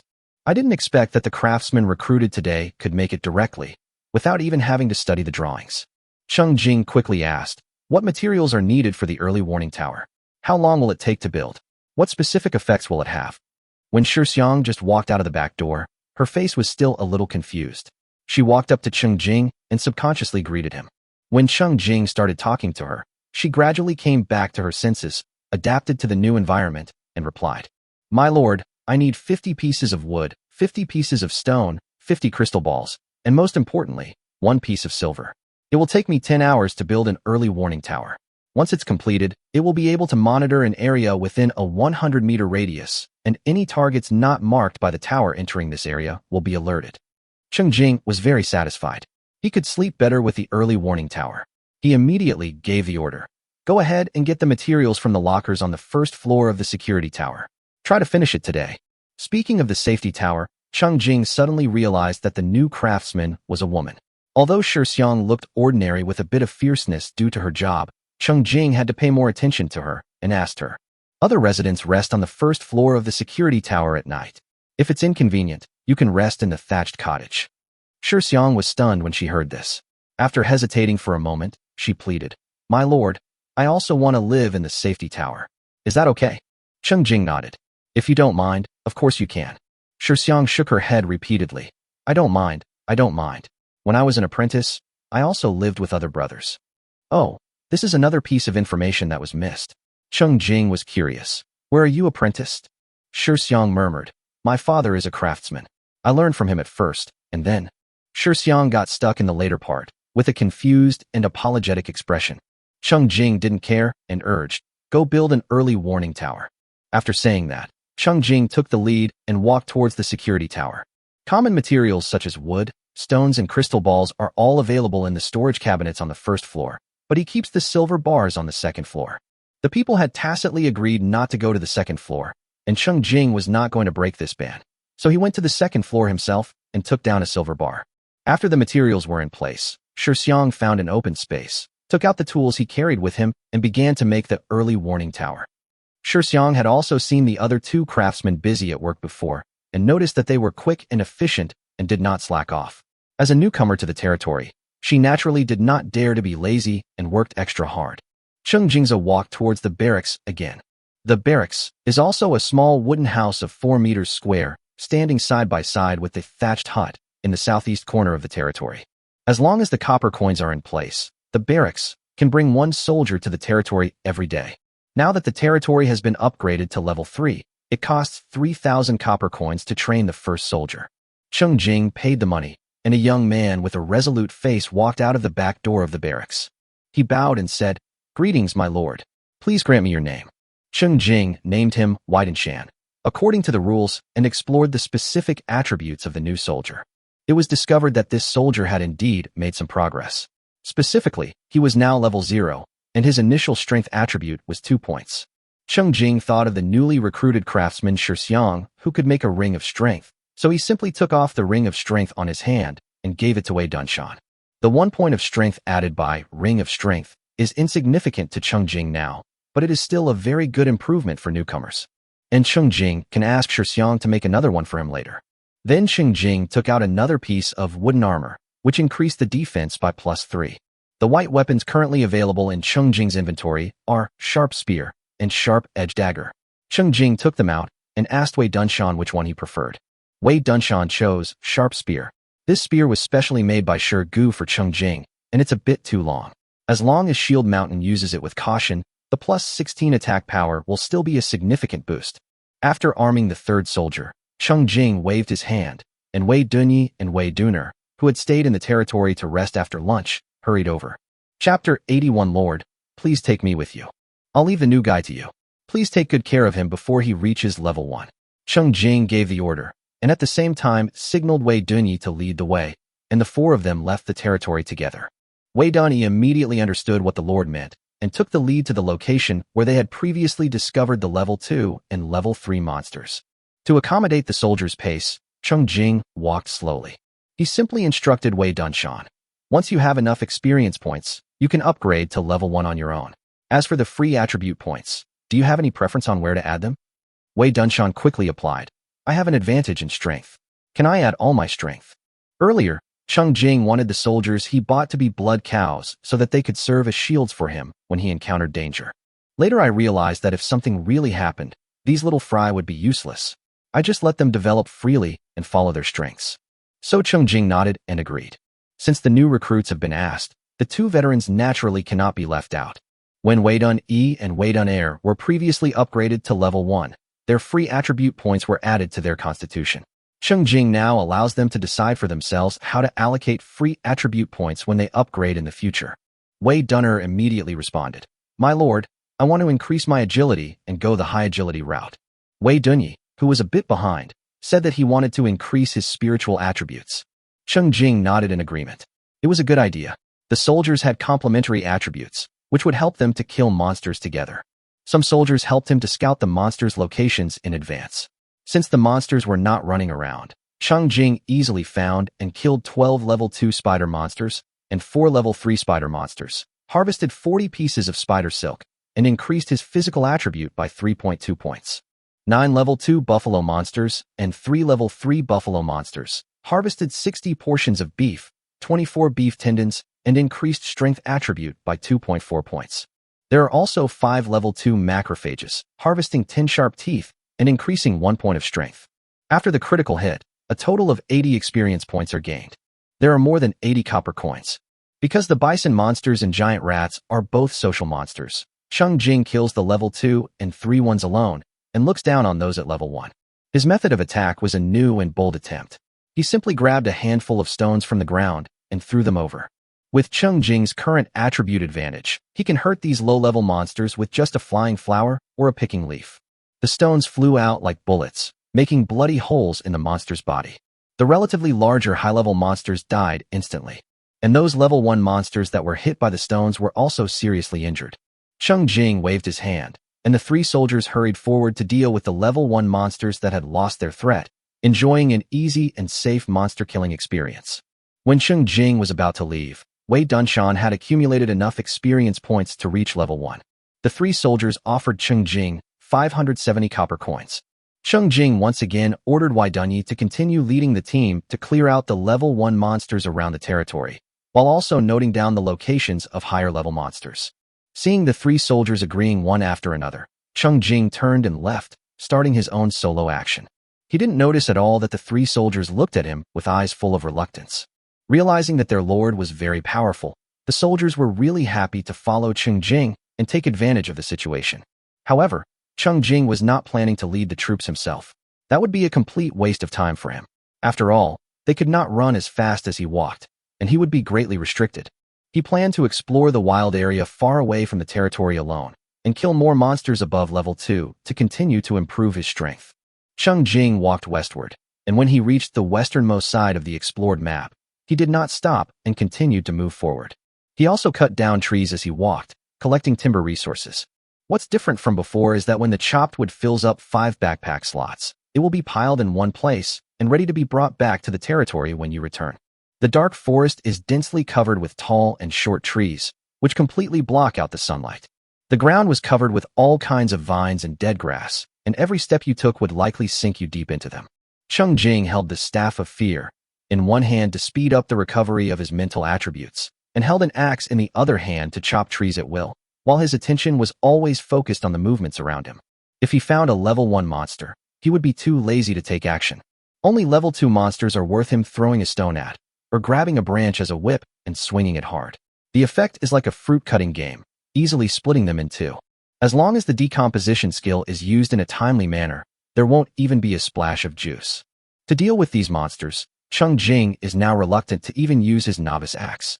After going deep into the forest, Cheng Jing occasionally found recognizable wild fruits, such as pink berries and sweet pears. Naturally, use the collection skill and a shovel to dig up seedlings, and don't miss any of them. Perhaps farming is an obsession engraved in his genes. Cheng Jingkai didn't eat anything he put into his backpack, but prepared to take it all back and plant it. Anyway, he showed off a lot of fruits in the past 3 days, so he's not greedy now. Chapter 82. A long journey to explore the map. Cheng Jing headed west, lighting up a straight line on the map. After killing 11 level 3 monsters and 38 level 2 monsters, Cheng Jing finally spotted a level 4 monster about 40 kilometers away from the territory. It is a level 4 green ant monster. A level 4 green ant monster is 1.5 meters tall and nearly 4 meters long. As its size grew, so did its hideousness and ugliness. Even its originally slender waist became exceptionally thick, losing all its beauty. Cheng Jing felt quite sorry for it and dispatched it from a distance with a wooden arrow, unwilling to even approach. With the appearance of level 4 monsters, the frequency of encountering level 3 monsters is also increasing. High-level monsters appear more frequently, so Cheng Jing gets greater rewards from killing them, making it worth his long journey to explore the map. Cheng Jing continued to move forward, and after killing 3 level 4 monsters, 14 level 3 monsters, and 47 level 2 monsters along the way, he discovered a level 5 monster, the black poisonous snake, in a valley 70 kilometers away from the territory. Black Viper, level 5. Attack, 84. Defense, 18. Health, 50. Skill, strangulation. I don't know which wicked guy came up with the name of this monster. It is obviously a poisonous snake monster, and the decomposition yields venom, but its name is black poisonous snake, which sounds like non-toxic. This is pure deception. This valley is truly a snake valley, headed by a level 5 black venomous snake, surrounded by 2 level 4s, 7 level 3s, and 24 level 2s. Their levels can be distinguished from their body size. As for the level 1 small venomous snakes, they are everywhere. It looks like a large group with hundreds of members. The monsters in the eternal world all have an ugliness tainted by darkness. The level 5 venomous snake was more than 10 meters long and as thick as a wash basin. Corrosion products kept falling off its black and gray skin, and its head was particularly rugged, almost becoming a pentagon. The other snake brothers also had their own strange shapes, not to mention that they were intertwined and superimposed on each other. If an ordinary person who just came from Blue Star saw this scene, feeling nauseous would be the least of his worries. Cheng Jing was used to it and looked at it without changing his expression. He took out a wooden bow, stood on a high point, and aimed downwards. Despite his habits, he still didn't want to get close to these guys. A wooden arrow flew accurately and pierced into the head of a level 5 black poisonous snake. 579. There is no need to trigger a critical hit. With this arrow, the level 5 guy will not only die instantly, but will also owe Cheng Jing 529 health points. The black venomous snakes are known for their agility, but they may not even be able to compare with the small bat monsters of the same level, let alone Cheng Jing's agility. As Cheng Jing continued to absorb attribute points along the way, his agility now reached 74 points, and his attack speed could even reach 12 arrows per second. Then, a continuous rain of wooden arrows came rushing down from great heights, nailing the poisonous snakes to their spots in order of rank from highest to lowest. Within 4 seconds, all 34 black venomous snakes that could be rewarded for killing were killed. After dealing with the black venomous snakes that had a killing reward, Cheng Jing took a look at the level 1 black venomous snakes that had just realized their nest was under attack and were gathering and crawling towards him. So he simply waited for them in a narrow area in the valley. When the snakes crawl closer, use Sky Fire to block the way, and then follow up with a group attack of Thunder Flash and Earth Arrows, and this group of level 1 monsters will be almost solved. For the rest, just throw a few stones, and don't even waste wooden arrows. After destroying the entire snake valley, Cheng Jing began to take stock of his harvest. A level 5 black venomous snake decomposed 3 portions of venom. Combined with other black venomous snakes above level 2, after a critical hit, Cheng Jing harvested 90 portions of venom, 116 experience points, and 116 copper coins. Absorbed 6.8 points of agility attribute. In addition, a white skill finally appeared again. Consecutive arrows LV1, 1/10 after using. You can shoot 3 arrows simultaneously next time, dealing 3 times the damage. Cooldown time, 15 minutes. Cheng Jing tried the skill effect once. For newcomers to the game, this is actually a pretty good physical skill that can deal triple damage in an instant and can decide the outcome of the battle at critical moments. But for Cheng Jing, the so-called shooting 3 arrows at the same time can probably help him save a quarter of a second. Limited significance. Cheng Jing studied one book and kept the other one to see which of his subordinates was interested in it. The appearance of the level 5 Snake Valley made Cheng Jing look forward to the journey to the west. Sure enough, more than 10 minutes later, he found another gathering place of monster tribes. This time, it was Monkey Mountain. The monkey group is led by a level 5 angry monkey, which has 3 level 4 wives, 9 level 3 thugs, and 31 level 2 angry monkeys. Level 1 monkeys are everywhere in the mountains. Cheng Jing discovered the monkey mountain and immediately stopped chopping trees. He sent a sniper towards the nearest level 2 creature. Angry monkey, level 2. Attack, 24. Defense, 12. Health, 40. Skill, throwing. It looks like a monster with ranged attacks. This did not affect Cheng Jing from taking out the bow and arrow and killing them one by one starting from the level 5 Monkey King. The giant Monkey King, surrounded by more than 10 female monkeys and enjoying himself, was the first to fall. There was a human confusion in his big eyes. Why was he suddenly attacked? Level 4 and level 3 monkeys also fell down one after another with wooden arrows on their heads. The remaining monkeys were in chaos. They followed the arrows and noticed the attacker, then rushed towards Cheng Jing angrily. As it approached, the angry monkey took out all kinds of sharp stones from somewhere and threw them hard at Cheng Jing, who was at the foot of the mountain. Chapter 83 Monkey Mountain's Extraordinary Harvest. Cheng Jing moved his feet slightly and quickly changed his position within a range of more than 10 meters in front, behind, left, and right. The stones carrying the monkey's anger could not hit him at all. In fact, it would be completely fine for him to just stand there and not dodge. Cheng Jing just simply didn't want to be hit by the stones. This round is a match between Rain of Stones and Rain of Arrows. The outcome is obvious. Arrow Rain wins.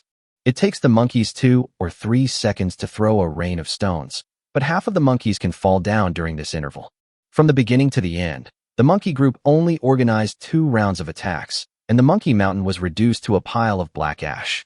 In less than 3 minutes, Cheng Jing single-handedly dealt with the entire monkey group. The main reason why it took so long was that the monkeys became scared. The nimble little angry monkeys no longer rushed towards Cheng Jing, but instead scattered into the mountains and forests to escape. In the past, if the Monkey King didn't like something, he would give an order and his group of monkeys would smash it into pieces with stones. But today the Monkey King fell first, and in the blink of an eye the entire monkey group was destroyed. This scene scared the surviving monsters so much that they instinctively chose to run for their lives. With Cheng Jing's agility, they couldn't escape, but chasing them back and forth took him a little time. In this battle, Cheng Jing gained 148 experience points and 148 copper coins. Absorbed 8.8 points of physical attribute. In addition, the decomposition of the angry monkey is very interesting. It is a drink called monkey wine, served in a bamboo tube. Monkey wine, long-term consumption can slightly improve physical fitness. One Monkey King decomposed 3 portions of monkey wine, and the level 4 and level 3 big monkeys each gave 2 portions. In addition to triggering a critical hit, Cheng Jing harvested a total of 116 portions of monkey wine. It was a very good decomposition harvest, so good that Cheng Jing began to look forward to finding Monkey Mountain again. However, at the moment he was more concerned about finding the bamboo forest. Monkey wine is served in bamboo tubes and may be surrounded by bamboo. Sure enough, Cheng Jing found a large bamboo forest not far from Monkey Mountain and started cutting bamboo. Bamboo is also a basic resource. There are many finished products made of bamboo on his workbench, which he could not make before due to lack of bamboo. Now, as far as the eye can see, this bamboo sea is very large, enough for him to cause trouble for a while. He doesn't dig up the roots, so the bamboo will grow again after a while. Bamboo is also chopped with an axe. Chop it 10 times, and you will harvest a bamboo, and then you will get another critical hit. Cheng Jing filled 5 backpack slots with 495 bamboos before stopping. He noted the location of the bamboo forest so that he could visit it again if necessary. After cutting down the bamboo, Cheng Jing was still not satisfied. He wandered around the Monkey Mountain, casting detection technique and collection technique everywhere. Sure enough, he found a batch of wild fruits, 3 kinds in total, and harvested 8 apples and 2 apple saplings respectively, 12 bananas, 4 banana saplings, 6 sweet pears, and 2 sweet pear saplings. In addition, 2 white quality sweet pears and 2 white quality bananas were also put into the backpack. White quality sweet pears and bananas can both increase 1 point of constitution when eaten for the first time. Cheng Jing had eaten the sweet pear before, so he took out a banana and peeled it. He took a bite with great anticipation. Although it tasted astringent, it was still a sweet fruit. It was very precious and satisfying to eat. Cheng Jing looked around and suspected that there might be other fruits around, but he couldn't recognize them. Next time he had the chance, he would consider asking the farmer to identify them. The Monkey Mountain brought Cheng Jing great harvest, and he hoped to find another Monkey Mountain. As a result, as he continued to walk west, Cheng Jing did not find any level 6 monsters. On the contrary, he could not find any level 5 monsters, and level 4 monsters became rare. Cheng Jing stopped and realized that if he continued forward, he might meet another blue star person. The initial deployment distance was so close, it is very likely that they are from the same village.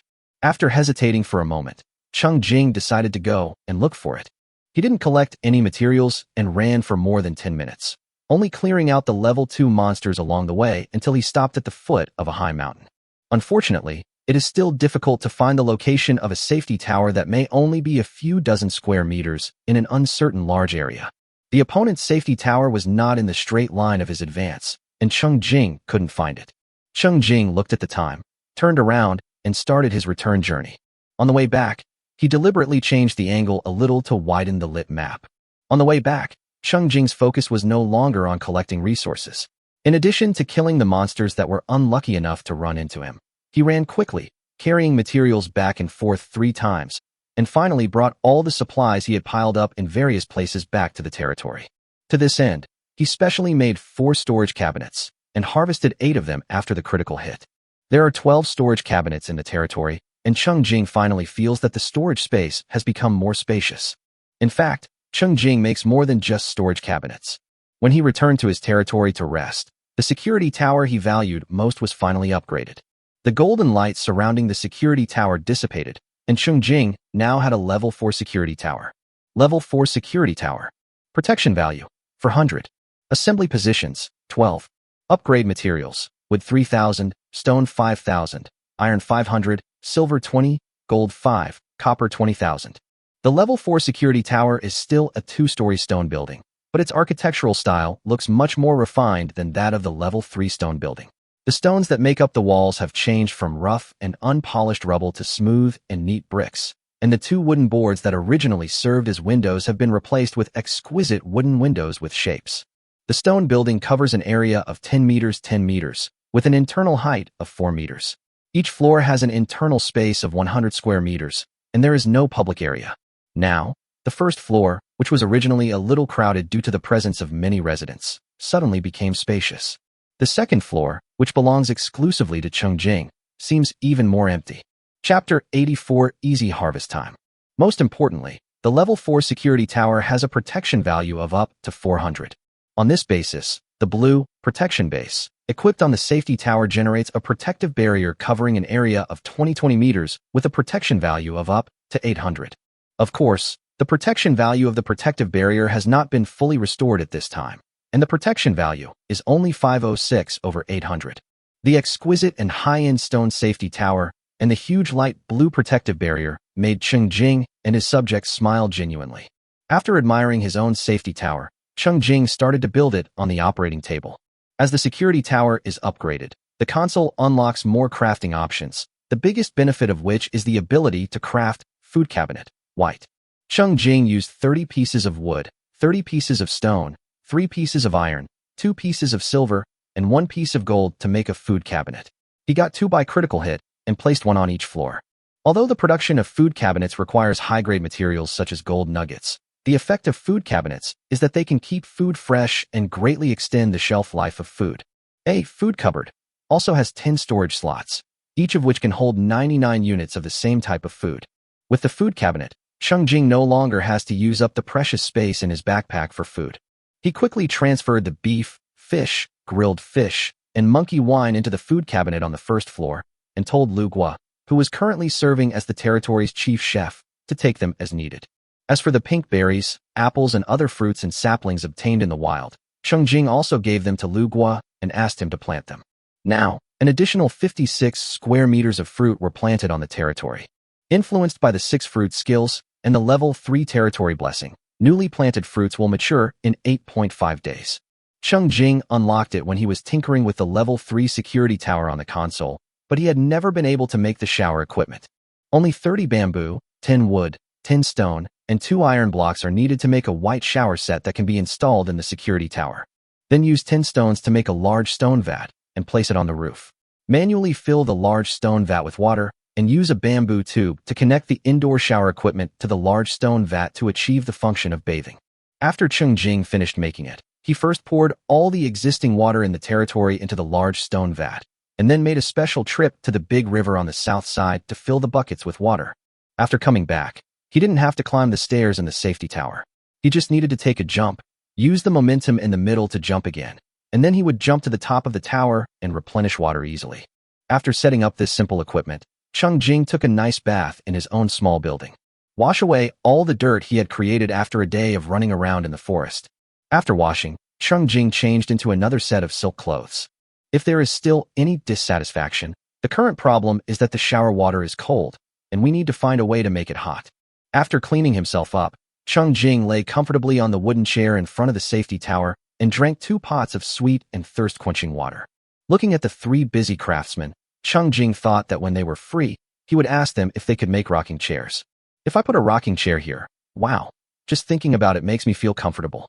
This was a relaxing break, and Cheng Jing finally had time to take stock of the overall gains from his previous journey westward to explore the map. On the way back, he killed 6 level 4 monsters, 21 level 3 monsters, and 77 level 2 monsters. Harvest 144 sharp limbs, 82 venoms, and 36 crystal orbs, 298 experience, and 298 coppers. Absorb 11.4 strength, 6.4 agility, and 3 spirit. And this is just the harvest on the way back. After more than 2 hours of westward exploration, Cheng Jing gained a total of 862 experience points and 862 copper coins. Of course, the actual copper coin income is much higher, because there are 3 soldiers scattered in the wild area who have been working for the Lord, allowing Cheng Jing to earn an additional 660 copper coins. It seems that after all this hard work, I didn't get as much experience in copper coins as I did by eliminating a round of invading monsters during the game activity the night before. There is no way. Without mentioning Cheng Jing's true strength, his panel level, level 4, is already far superior to the novice village, and the benefits of killing monsters are greatly reduced. Cheng Jing could only force himself to accumulate a large amount of experience points and not level up, otherwise the gains would be even less.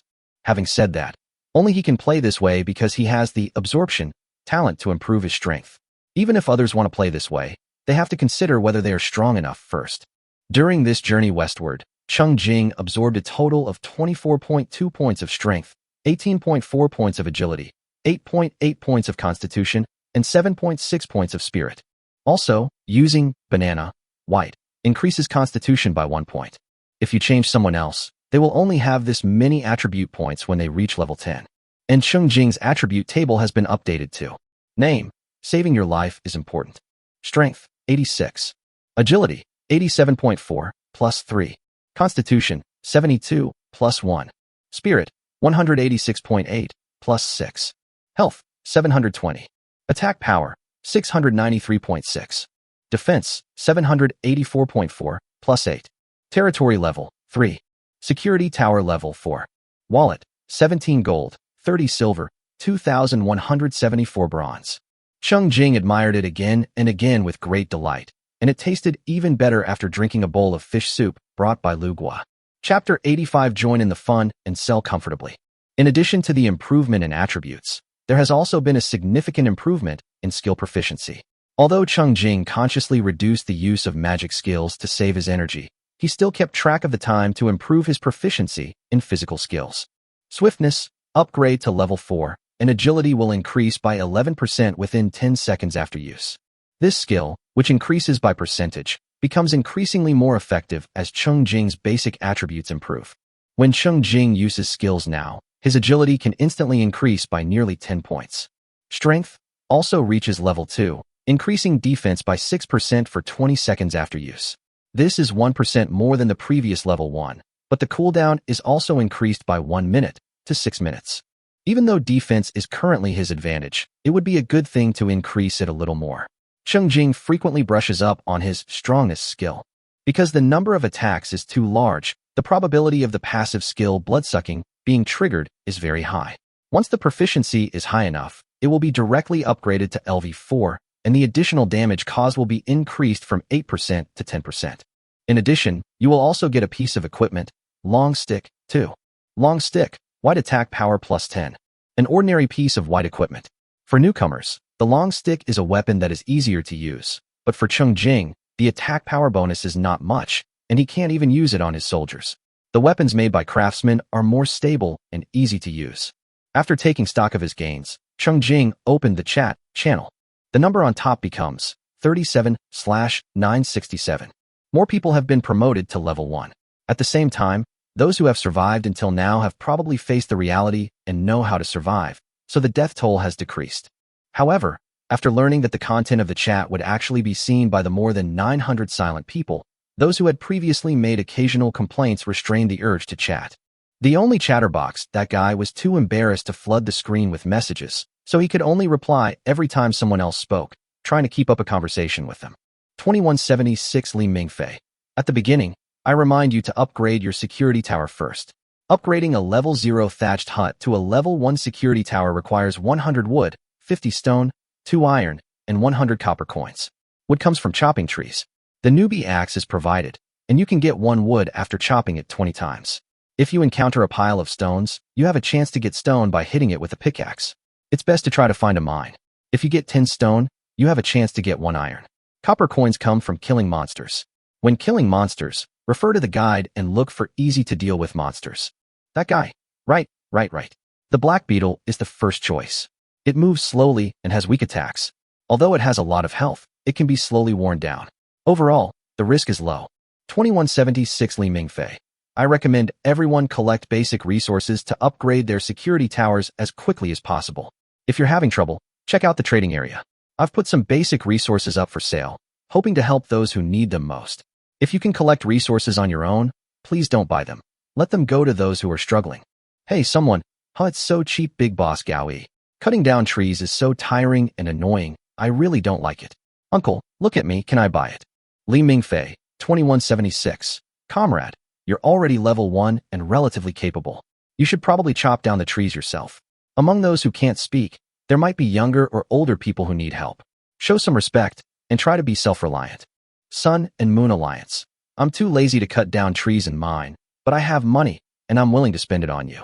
You can set the material price higher, as long as it's lower than the mall. It's competitive.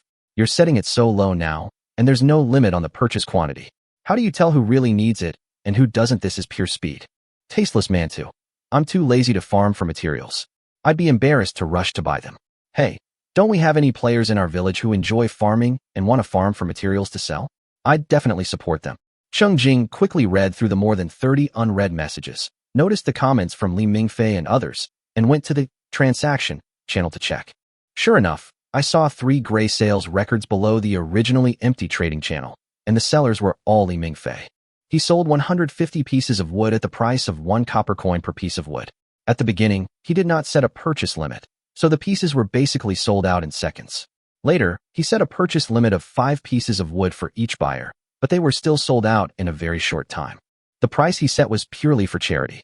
If the trading channel didn't allow it, he might be willing to give it away for free.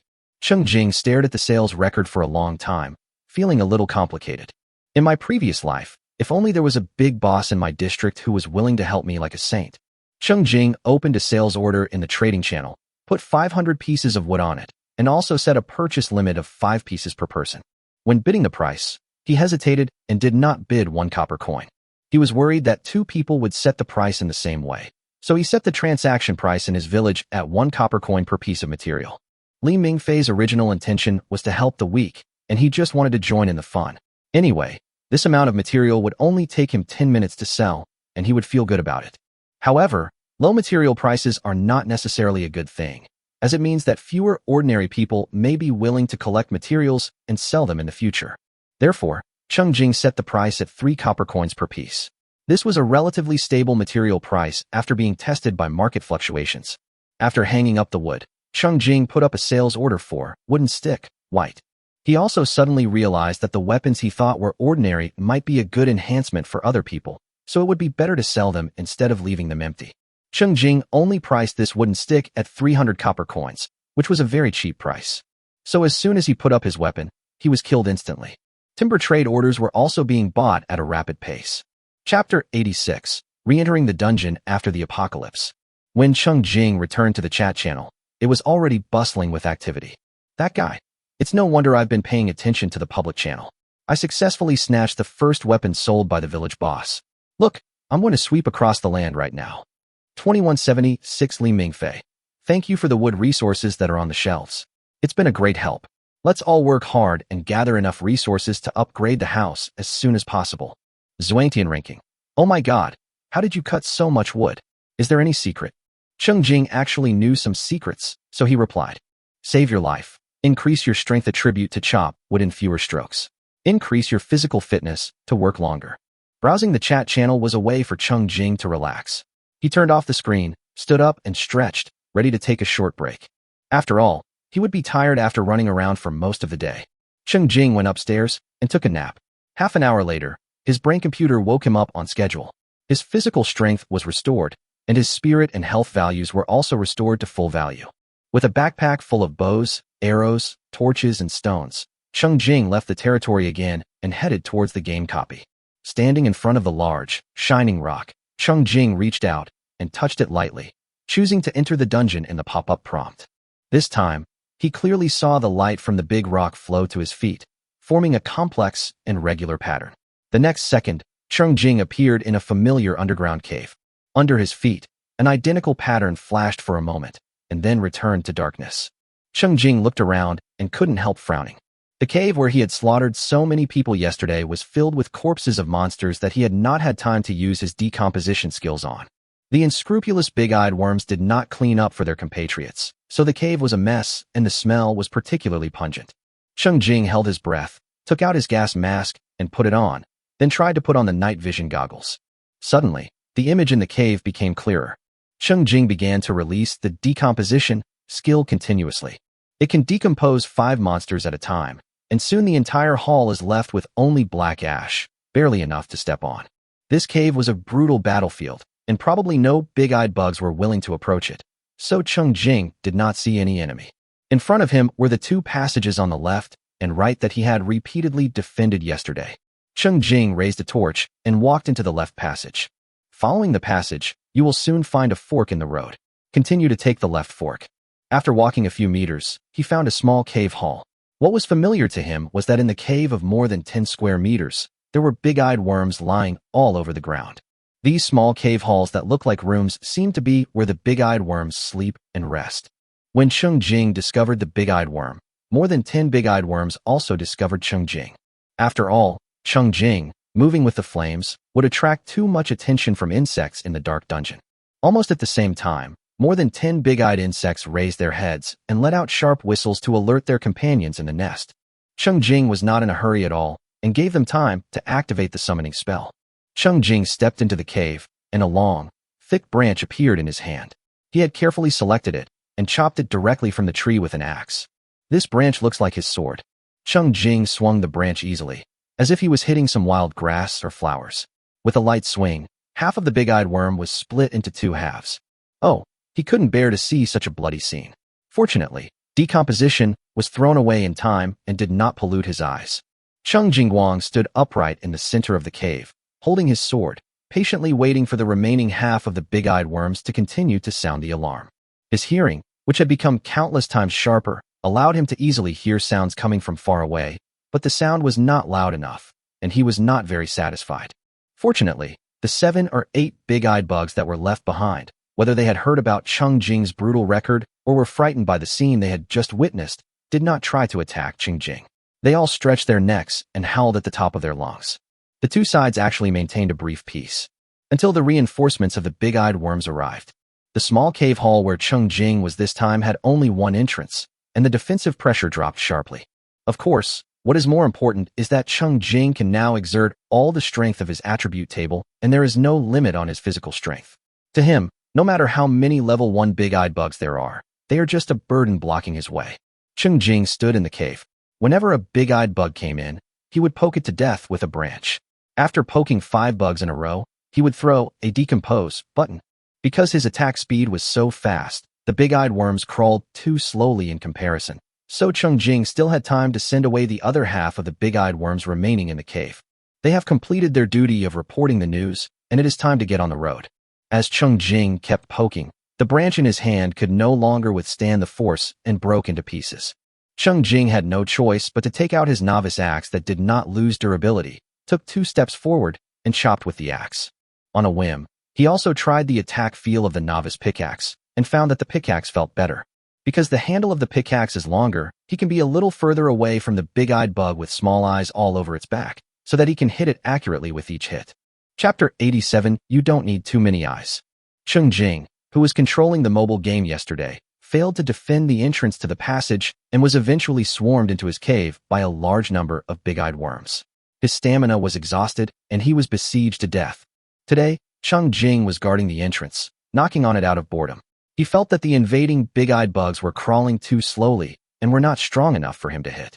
He had made careful preparations, filled up his mental attributes, and rested for a while to adjust his condition to the best before clearing the copy. Now he found that he had overreacted. Therefore, Cheng Jing, who recognized his own strength and position in the battle, began to counterattack and push the battlefield back into the passage. He walked forward step by step, hitting the pickaxe in his hand wildly, and constantly using the decomposition skill. The big-eyed worms that originally filled the passage were like a painting erased by an eraser and continued to meld away with Cheng Jing's counter-push. Cheng Jing successfully pushed the battlefield back to the fork in the road. Now, big-eyed bugs were rushing towards him from both sides of the passage, and his attack speed could finally be exerted to a quarter. Cheng Jing simply stood at the fork in the road, knocking left and right, as if he was playing the game of whack-a-mole. The torch in his hand should have been targeted by the big-eyed bugs, but the winding underground passage meant that the number of big-eyed bugs that could rush to his vicinity at the same time was bound to be limited. It was no longer possible to form a large scene like the previous day where dozens of big-eyed insects used their skills at the same time. At most, there were only 5 or 6 attacking together. Cheng Jing could dodge most of these attacks by just dodging slightly, and the remaining skill attacks that finally landed on him could only result in a miss. The big-eyed bug that had to use the skill was dumbfounded, and the next second it turned into dust first because the distance was too close. The situation was completely under control. Cheng Jing was not in a hurry at all and patiently eliminated the invading big-eyed bugs. If the dungeon is really a real monster nest, then the big-eyed bugs in the nest are definitely not endless. Killing one means one less, and the cleaning progress will be advanced. After feeling his own combat endurance, Cheng Jing has begun to look forward to the dungeon rewards. As they knocked, fewer and fewer big-eyed bugs came to support the passage that Cheng Jing had taken when he came. In the end, the entire passage was empty, and there was no sign of any bugs for a long time. Cheng Jing only needs to concentrate on suppressing one channel to reduce the pressure, and soon he will become a monster again. Cheng Jing was too lazy to wait, so he inserted a torch into the crevice next to him, raised another torch, and continued to push back against the passage. Cheng Jing didn't know the cave map of the big-eyed worm, so he simply and roughly followed the direction the big-eyed worm came from, and stopped when he came to a fork in the road to clean up both sides together. Occasionally, a few big-eyed bugs would crawl out from behind, but they posed no threat. Gradually, the number of level 2 and level 3 monsters among the big-eyed bugs besieging Cheng Jing began to increase, and level 4 monsters also began to appear. The passage in front of him gradually became wider, and at least a level 4 big-eyed worm would no longer block the entire passage. As soon as level 3 or 4 big-eyed bugs appear, Cheng Jing will change his bow and arrow to deal with them immediately. For the others, just slowly knock them with a pickaxe, and occasionally reward them with a shot of sky fire to appreciate the brilliance of the blazing fire and rain of fire. When the passage became wider and a level 5 big-eyed worm that was taller than him appeared, Cheng Jing's eyes immediately lit up. The appearance of a level 5 big-eyed worm meant that it was either the highest level monster in this copy, or there were even higher level monsters. In short, it was a win-win situation. Cheng Jingxian, feeling happy, killed the level 5 big-eyed worm with one arrow and continued to push back patiently. When the second level 5 big-eyed worm crawled out, Cheng Jing confirmed that there must be higher level monsters in the dungeon. Noticing that the passage ahead was already as wide as 7 or 8 meters and 10 meters high, Cheng Jing had a vague feeling that he was about to counterattack the center of the enemy's lair. Cheng Jing took steady steps and turned all the big-eyed bugs that appeared before him, no matter how big or small, back to dust. Gradually, there were fewer and fewer big-eyed bugs blocking his way, and Cheng Jing finally saw that at the end of the passage was an extremely tall and spacious cave hall. The hall is several hundred square meters, more than 10 meters high, and connected to 4 passages. Cheng Jing threw a torch out with force. The torch flew over a distance of more than 20 meters, illuminating a group of large-bodied big-eyed insects below. The largest one in the middle is a level 6 big-eyed worm, and there are 3 level 5 big-eyed worms of slightly smaller size surrounding it. Big-eyed bug, level 6. Attack, 48. Defense, 60. Health, 90. Skill, fear. The big-eyed bug's small eyes subconsciously followed the trajectory of the flying torches, and from one side to the other, several black skills were shot out, knocking down and extinguishing the torches. The big-eyed bugs were obsessed with chasing the flames, but Cheng Jing was not like that. He had already changed his hand to a bow and arrow and instantly activated swiftness and frenzy, starting with the level 6 big-eyed bugs, shooting them one by one. 705. 714. 714. Cheng Jing exerted his maximum attack speed, shooting 15 arrows in 1 second. Even though these cheap and fragile wooden arrows shattered into sawdust after hitting the huge big-eyed worm, the terrifying attack power they carried was enough to help the big-eyed worm get rid of the annoying light forever. The torch fell, and the cave returned to darkness. Then the big-eyed worms, whose vision was not affected by the darkness, discovered that the advanced big-eyed worms that had been staying in the safest position in the center of the cave, waiting to teach the invaders a lesson, had all been killed. The big-eyed bugs reacted more than a beat late and rushed towards Cheng Jing at an even slower speed, but they were unable to stop Cheng Jing from standing still and shooting a rain of arrows. Finally, this underground cave, which had been occupied by the big-eyed worms for who knows how long, returned to complete peace. Apart from Cheng Jing, there was no other living creature with eyes. Chapter 88. The reward touched my heart. The dark underground cave seemed especially empty and silent because it had lost its original occupants. Cheng Jing looked around, and suddenly a glowing pattern appeared under his feet. The next second, he was teleported out of the copy and appeared in front of a big rock. A screen popped up in front of me, and the reward notification had been issued. Eyeworm missed copy clearing progress, 100%. Replica cleanup completed. Rewards, 10 gold coins, shadow bow, blue, falling rock, green, blue fruit, green. 10 gold coins, shadow bow, blue, falling rock, green, phantom blue fruit, green. Triggers critical hit. Blue weapons, 2 green quality rewards. Cheng Jing, whose eyes are filled with white recently, is very happy. Of course, he doesn't mind white items. After all, in addition to the rewards for clearing the dungeon, Cheng Jing also gained a lot of kill rewards in this battle. Cheng Jingxian took out the copy clearing rewards that were directly put into his backpack one by one and checked them. Shadow bow, blue attack, plus 50. Draw the bow to condense shadow arrows. 1,000 arrows in reserve, 1 arrow restored per second. Range 300 meters. Durability 1,000. In Cheng Jing's hand appeared a completely black bow and arrow. The material looked like jade, but it was not jade. It had a very textured feel and was warm and comfortable to hold. The bowstring is not a physical object, but a black energy line. Cheng Jing tried to pull the bow, and with his strength attribute, he could feel a certain elasticity. Of course, he could still easily pull the bow to its full length. As Cheng Jing let go, a black energy arrow shot through a tree in the distance in the blink of an eye, creating a big hole in the trunk. This morning, Cheng Jing still needed to open the shooting auxiliary line. Throughout the day, he shot more times and developed a certain feel for it, and he could shoot roughly accurately on his own. In particular, higher-level monsters are often larger in size, so it is very easy for Cheng Jing to hit them without requiring the exact hit position, as long as he can hit them. Cheng Jing then quickly drew his bow and shot arrows, and saw black energy arrows scattering everywhere. No matter how fast his attack speed was, this shadow bow with its own energy arrows could keep up. Cheng Jing was quite delighted. This shadow bow seemed to be tailor-made. Its attack power increase was only average, and might not even be as good as some powerful green-quality weapons. Its advantage lies entirely in the energy arrows that do not require time to condense and have no entity, which is just right for Cheng Jing, who has an extremely fast attack speed. From then on, Cheng Jing no longer needed to set aside multiple backpack compartments to store arrows. The Shadow Bow's reserve of 1,000 energy arrows, plus the automatic recovery rate of 1 arrow per second, is enough to support him in high-intensity combat for a period of time. Not to mention, after a critical hit, he actually gets 2 shadow bows. If one is used up, he can switch to another and continue, doubling the fun. Cheng Jing tried shooting dozens of times in a very short period of time, and the durability of the shadow bow did not decrease. This means that unlike white-quality weapons, which lose 1 durability point after each attack, it can withstand his high-frequency use. It was very convenient, really convenient, and it just suited his needs. Cheng Jing played with the new long-range weapon back and forth with satisfaction, shooting the surrounding trees into sieves, and then he put away his backpack with satisfaction. As for the surrounding trees, they will not drop wood automatically unless he chops them with an axe. Some trees were shattered into pieces by his energy arrows. There was no pre-action before the axe attack, and no wood would be dropped.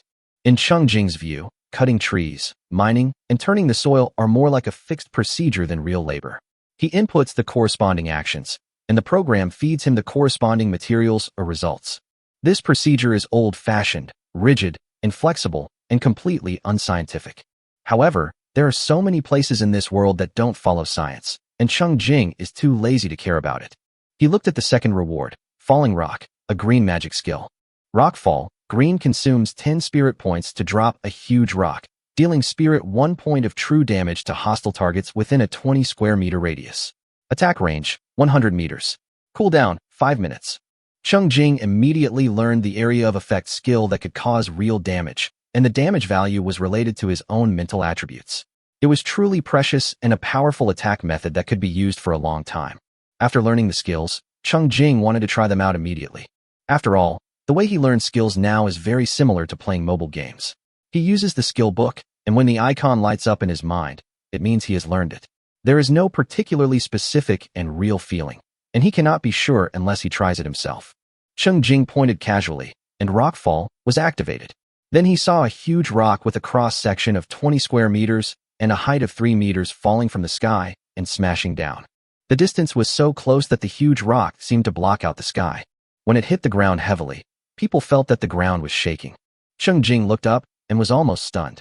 It sounds like just an ordinary boulder, and is far less impressive than the light effects of thunder and flames, but it is big and heavy enough to be a heavy deterrent. However, the current magic skills are essentially an energy attack, and the huge rocks that cover the sky are actually between reality and illusion. As a result, the trees and weeds within the range of the falling rocks were not identified as hostile targets and remained unharmed. Only a level 1 green ant monster that was unlucky enough to pass by was smashed into a piece of paper. Cheng Jing was amazed. Falling rocks is worthy of its green quality. The real damage it causes will continue to increase with the improvement of the user's mental attributes. Its growth potential is much higher than that of the white quality, Skyfire. And this advantage was infinitely magnified in Cheng Jing's hands. I'm afraid it's superior to ordinary blue quality skills. A blue weapon and a green skill were really great rewards for Cheng Jing, so even though the last reward was ordinary, he didn't care at all. Chapter 89, I'm really happy today. Blue fruit, green improves night vision. First consumption permanently increases mental attributes by 3 points. Cheng Jing no longer cared about the 3-point increase in mental attributes, but he still picked up one and put it in his mouth and ate it in one gulp. After all, it could improve night vision, and it was a fruit after all, with a sour and sweet taste, not bad. It was exactly 6 o'clock in the afternoon, and it was already dark. Cheng Jing looked around, and his eyesight seemed to have improved a little. There was not much change, and Cheng Jing was a little unsure, but he didn't care and set out on his journey home happily. We ordinary people are so happy today. When we returned to the territory, the 3 soldiers who had been out all day also came back. Under Lu Guo's arrangement, they took turns taking a shower in the bathroom on the first floor of the security tower. Before, when they came back, they could just rinse with water in the wooden barrel. Today, the conditions have been upgraded. There are special bathrooms and shower facilities, and the plants picked by Lu Guo have certain cleansing effects. It's so comfortable. Seeing the Lord return, the people hurriedly saluted. Lu Guo also came over and asked Cheng Jing politely if he wanted to try the shower facilities again. He heated up several buckets of hot water in the fireplace and kept them ready to pour into the large stone vat on the roof that belonged to the Lord when Cheng Jing needed it. When Cheng Jing heard this, he was surprised. Although technology has not yet solved the problem of hot water for bathing, manpower has solved it first. He had never enjoyed this. He immediately nodded in agreement. Without having to carry the 6 fruits up and down, Cheng Jing transferred the 10 buckets of hot water that were specially stored in a compartment of the low cabinet into his backpack. He also transferred the large number of crystal balls brought back from the dungeon from his backpack into the low cabinet. Then go to the roof and pour the hot water in the wooden barrel into the large stone tub connected to the shower facility on the 2nd floor. Cheng Jing added water while feeling the temperature with his hands. When he felt it was about right, he added the remaining 2 buckets of hot water to another large stone vat. Cheng Jing couldn't wait to try it out and breathed a sigh of relief. It turned out that taking a hot shower was indeed more comfortable. The only problem was that after washing, Cheng Jing wanted to change into clean clothes. Wearing clothes he had used in battle always made him feel as if they were stained with some unknown strange liquid. After tidying up, Cheng Jing was worried that he would not have enough clothes. He didn't care when he didn't have the conditions. In his previous life, he was suddenly thrown into the end of the world and had to struggle with his clothes without any change. Now that he has the conditions, he starts to care about things. As a result, when inspecting the growth of crops in the territory, Cheng Jing noticed that the dirty clothes he had thrown around when he returned to the territory to rest last time had been washed and hung on the side of the security tower. Cheng Jing looked around and asked Lu Gua, "Did you wash it?" Lu Gua, who was preparing dinner, rubbed his hands in embarrassment and quickly replied, Yes, my lord. I was very careful and didn't ruin the clothes." Lu Gua's hands were covered with calluses from years of hard work. He knew that the more sophisticated nobles would not allow lowly people like them to touch expensive clothes. It was just that Lu Gua had noticed that the lord's clothes were thrown around and slid down the stairs, so he took the initiative to wash them. Cheng Jing was happy and patted Lu Gua's shoulder with controlled strength, praising him. Not bad, not bad. With work to do and 6 fruits to do all kinds of things, the living experience is much better. The craftsman is indeed useful, but I must buy a peasant tomorrow. Cheng Jing pondered over it and happily inspected his small territory. It is indeed small. After the territory is upgraded to level 3, the area is expanded to 30 meters. It doesn't take long to walk around the edge. But the territory he conquered was also pleasant. A large area of land is planted with plants, some of which have just sprouted, some have already grown seedlings, and there is also an area where crops have already produced green fruits, waiting to be fully ripe and picked tomorrow. Cheng Jing waved the detection technique several times beside him and became more and more happy as he watched, as if he could smell the fragrance of fruit in the vibrant scene. In fact, Cheng Jing had not yet made new chevaux de frise to surround the expanded territory. The main reason was that he had heard that the level 4 territory had its own wall, so he had thought of making do with it for the time being. But at this time he noticed that some crops had been planted outside the barricades. Cheng Jing couldn't bear to see this, thinking that he now had enough resources, no shortage of iron blocks, and no fear of waste. So he made 4 rows of barricades on the operating table, and after the critical hit, he harvested 8 rows. Then Cheng Jing manually adjusted the position of the barricades to surround the entire expanded level 3 territory. After inspecting the territory, Cheng Jing sat at the dining table like a big boss, waiting for dinner. The old man was in a good mood at this time. After the dungeon ended, Cheng Jing only paid attention to the high-end goods rewarded in the dungeon and hurried home. Now that he had some free time, he could slowly review the kill rewards he had obtained in the dungeon. Because it's really rich. Chapter 91 Day, Power Will Be in Your Hands. Cheng Jing spent 2 days to completely clean up this copy called I Worm Mist. Yesterday, he was playing with his phone and due to limited stamina, he only cleared 20% of the monsters. Today, I took advantage of my attributes and cleared out the remaining 80% in less than an hour, killing nearly 2,000 big-eyed bugs of all sizes. Among them, the number of level 1 big-eyed bugs is the largest, but they are just cannon fodder and cannot stop Cheng Jing by accumulating numbers. In fact, because Cheng Jing's level is too high, there is almost no reward for killing him. Cheng Jing is more concerned about monsters that bring benefits, such as killing 345 level 2 big-eyed bugs, 118 level 3 big-eyed bugs, 26 level 4 big-eyed bugs, 6 level 5 big-eyed bugs, and 1 level 6 big-eyed bug. The eyeworm mist instance is a nest of a tribe headed by a level 6 big eyeworm. Critical hit after that, Cheng Jing gained a total of 1572 experience points, 1572 copper coins, and 1308 crystal balls. The greater gain is that he absorbed 99.2 points of spiritual attributes. Adding the 3 points gained from consuming the blue fruit, Cheng Jing's spiritual attribute directly increased to 289 points. His defense also increased to 1091 points. Thousands of defenses. What level of monster is needed to break through my defense? Cheng Jing looked at the attribute table with great satisfaction, unable to take his eyes off it. He even felt a sense of unreality that he couldn't believe his own eyes. He didn't even know what level of panel was required to possess such attributes. He only knew that he was extremely awesome. In addition to the improvement of one's own strength, the number of kills is there, so no matter how low the explosion rate is, it is still a shipment. As a result, Cheng Jing's backpack still had a lot of white items exploded.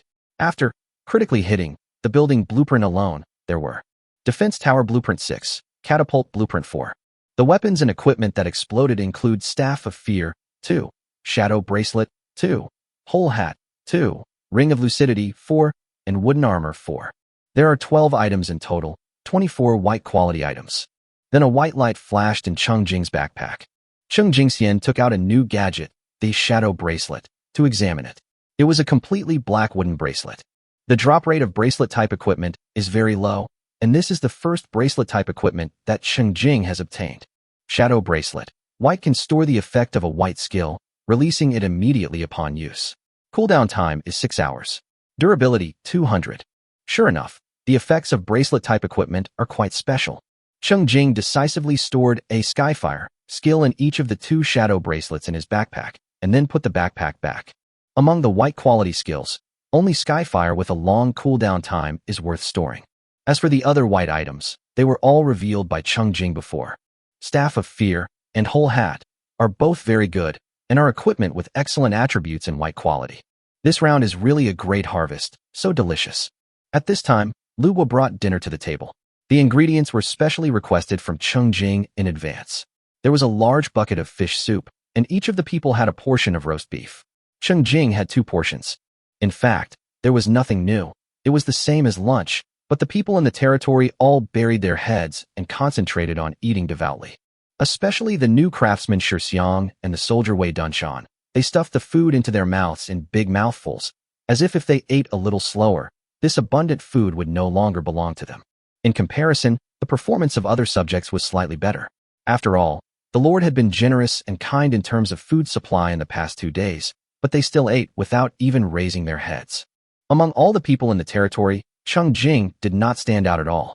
He had also been hungry and deeply understood the value of food, so he had no time to speak during the meal. After filling his stomach and enjoying a bowl of fish soup, Cheng Jing, feeling satisfied, was ready to exercise his authority as a lord. He wasn't even a class monitor in school, and he was just an ordinary employee after he started working. But in the blink of an eye, he has 7 subordinates who are willing to work for him. They are indeed willing to risk their lives.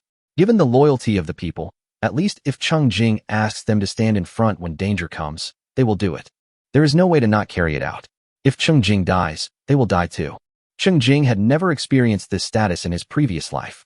Without the absorption talent, he dared not deliberately withhold experience points and not level up, but once he leveled up, the benefits of killing would drop sharply. The copper coins earned with great difficulty from killing monsters are used to upgrade the security tower. I have to calculate the cost every time I buy materials in the trading channel. I have no money to upgrade the territory, let alone recruit more people. Therefore, for a long time, Cheng Jingkong, despite having the title of Lord, was actually just playing single-player games alone in his own safe tower. If there wasn't a chat channel, he doubted he would be able to communicate with anyone. Since entering this world today, Cheng Jing has been busy and has no time to think much. After all, if you don't work hard while it's still light, it will be dangerous when it gets dark. This rule has been deeply engraved in his code of conduct. At this time, it was dark. Night represents danger, and before the night falls, everyone rushes back to the safety tower. There is darkness in front of me, and behind me is the faint light emitted by the fireplace and stove in the safety tower, which not only brings light, but also a sense of security. The territory was surrounded by deep and dark forests, and the site was not very far. However, in this dangerous wilderness, they had a home where they could settle down, which was enough for them to live peacefully and hard. Not to mention that there were several torches standing next to the dining table. If you dared to light the lights in the dark, you would need some strength. The people looked at Cheng Jing with reverence, waiting for the Lord's instructions. Chapter 91, Let's get back to work. Cheng Jingxian pointed to the thatched cottage in the barracks and arranged. You can rest on the first floor of the security tower during normal times. The other 2 buildings will serve as storage rooms. I'll put a few cabinets there when the time comes, and you can divide them among yourselves. The people and soldiers nodded quickly. They each have some personal belongings, such as tools brought by craftsmen, which are currently piled under their wooden beds when not in use. Too much of it inevitably creates clutter, so a dedicated storage space would be ideal. The cabinet that Cheng Jing was referring to was not a low storage cabinet, but an ordinary wooden cabinet. It took 5 pieces of wood to make one. Cheng Jing made 4 of them, and the total harvest was 8. This kind of wooden cabinet is actually more convenient for the people to store their miscellaneous items. It is easier to separate and provides a bit of privacy. After arranging the chores, Cheng Jing took out the blueprints of the defense tower and catapult he had just obtained and asked Shirtai and Shixiang, who did not know how to use these 2 types of buildings, if they wanted to learn the blueprints. Shi Xiang was stunned in surprise and subconsciously looked at his senior, Shi Tai, who had arrived at the territory first. Shi Tai thought that he had followed the Lord for a longer time and could understand his intentions. His Lord was a taciturn person who would speak directly without beating around the bush. When he asked a question, it was best to express his thoughts directly and not to be roundabout or humble, otherwise he would lose the opportunity. So Shi Tai immediately and firmly replied, "My lord, I want to learn." Cheng Jing naturally didn't know what misunderstandings Shi Tai had caused due to the inability to communicate smoothly in the previous 3 days, but he was simply asking for the craftsman's opinions. Since Shi Tai wanted to learn, he gave Shi Tai a blueprint of each type of building. Then Cheng Jing looked at Shi Xiang. Shi Xiang was very excited. Her whole body was trembling. She opened her mouth but didn't say anything, just nodded vigorously. Then Shi Xiang took one defense tower blueprint and one catapult blueprint from the Lord. The Lord handed over the blueprint casually, but Shi Xiang held it tightly after taking it.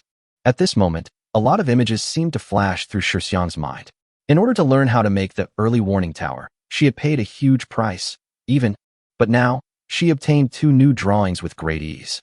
When she had not even completed the first task assigned by the Lord and had not made any contribution to the territory. After Cheng Jing distributed the blueprints, he noticed the stone blocks and gave them a special reminder. We have learned how to make these 2 types of stone blocks. You can communicate with each other more. Although Shirgu didn't seem to gain any benefit this time, he saw hope for improvement, so he nodded vigorously and promised, yes, they will definitely learn it. When a craftsman studies the blueprints of a functional building, it is possible that he will not be able to learn it after consuming one blueprint. Fortunately, the drawings that were previously revealed were only of white quality and relatively simple. The craftsmen were also very capable and learned how to make them, so Cheng Jing did not waste any drawings.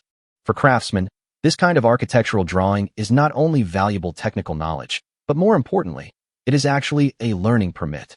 Without this learning permit, craftsmen cannot learn key skills privately. Otherwise, Cheng Jing could directly arrange for several craftsmen to share their respective skills.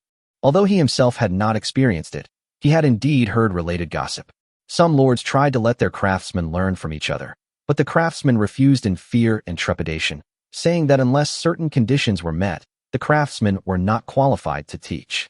But as long as they obtain a learning permit, craftsmen can communicate and learn relevant techniques. The success rate of later learners is even higher. The reason why Cheng Jing was willing to hand over the drawings to the craftsmen for study after obtaining many of them was also a kind of investment and training. Soldiers from the barracks can kill monsters and level up on their own, but craftsmen and farmers, the subjects recruited from the thatched hut, cannot do so. However, they also have their own paths to improvement. For craftsmen, it means learning more new skills. Otherwise, why is Shi Xiang's recruitment price much more expensive than Shi Tai and Shirgu? The fact that Shi Xiang has mastered the manufacturing method of a functional building is the key influencing factor. After arranging the craftsman, Cheng Jing still had a number of blueprints in his hands. He took out one and stared at it for a while. This drawing looks like a thin piece of paper, but it actually contains a lot of content. If you actually study it, you will find that it contains even more content. The Lord himself can actually learn.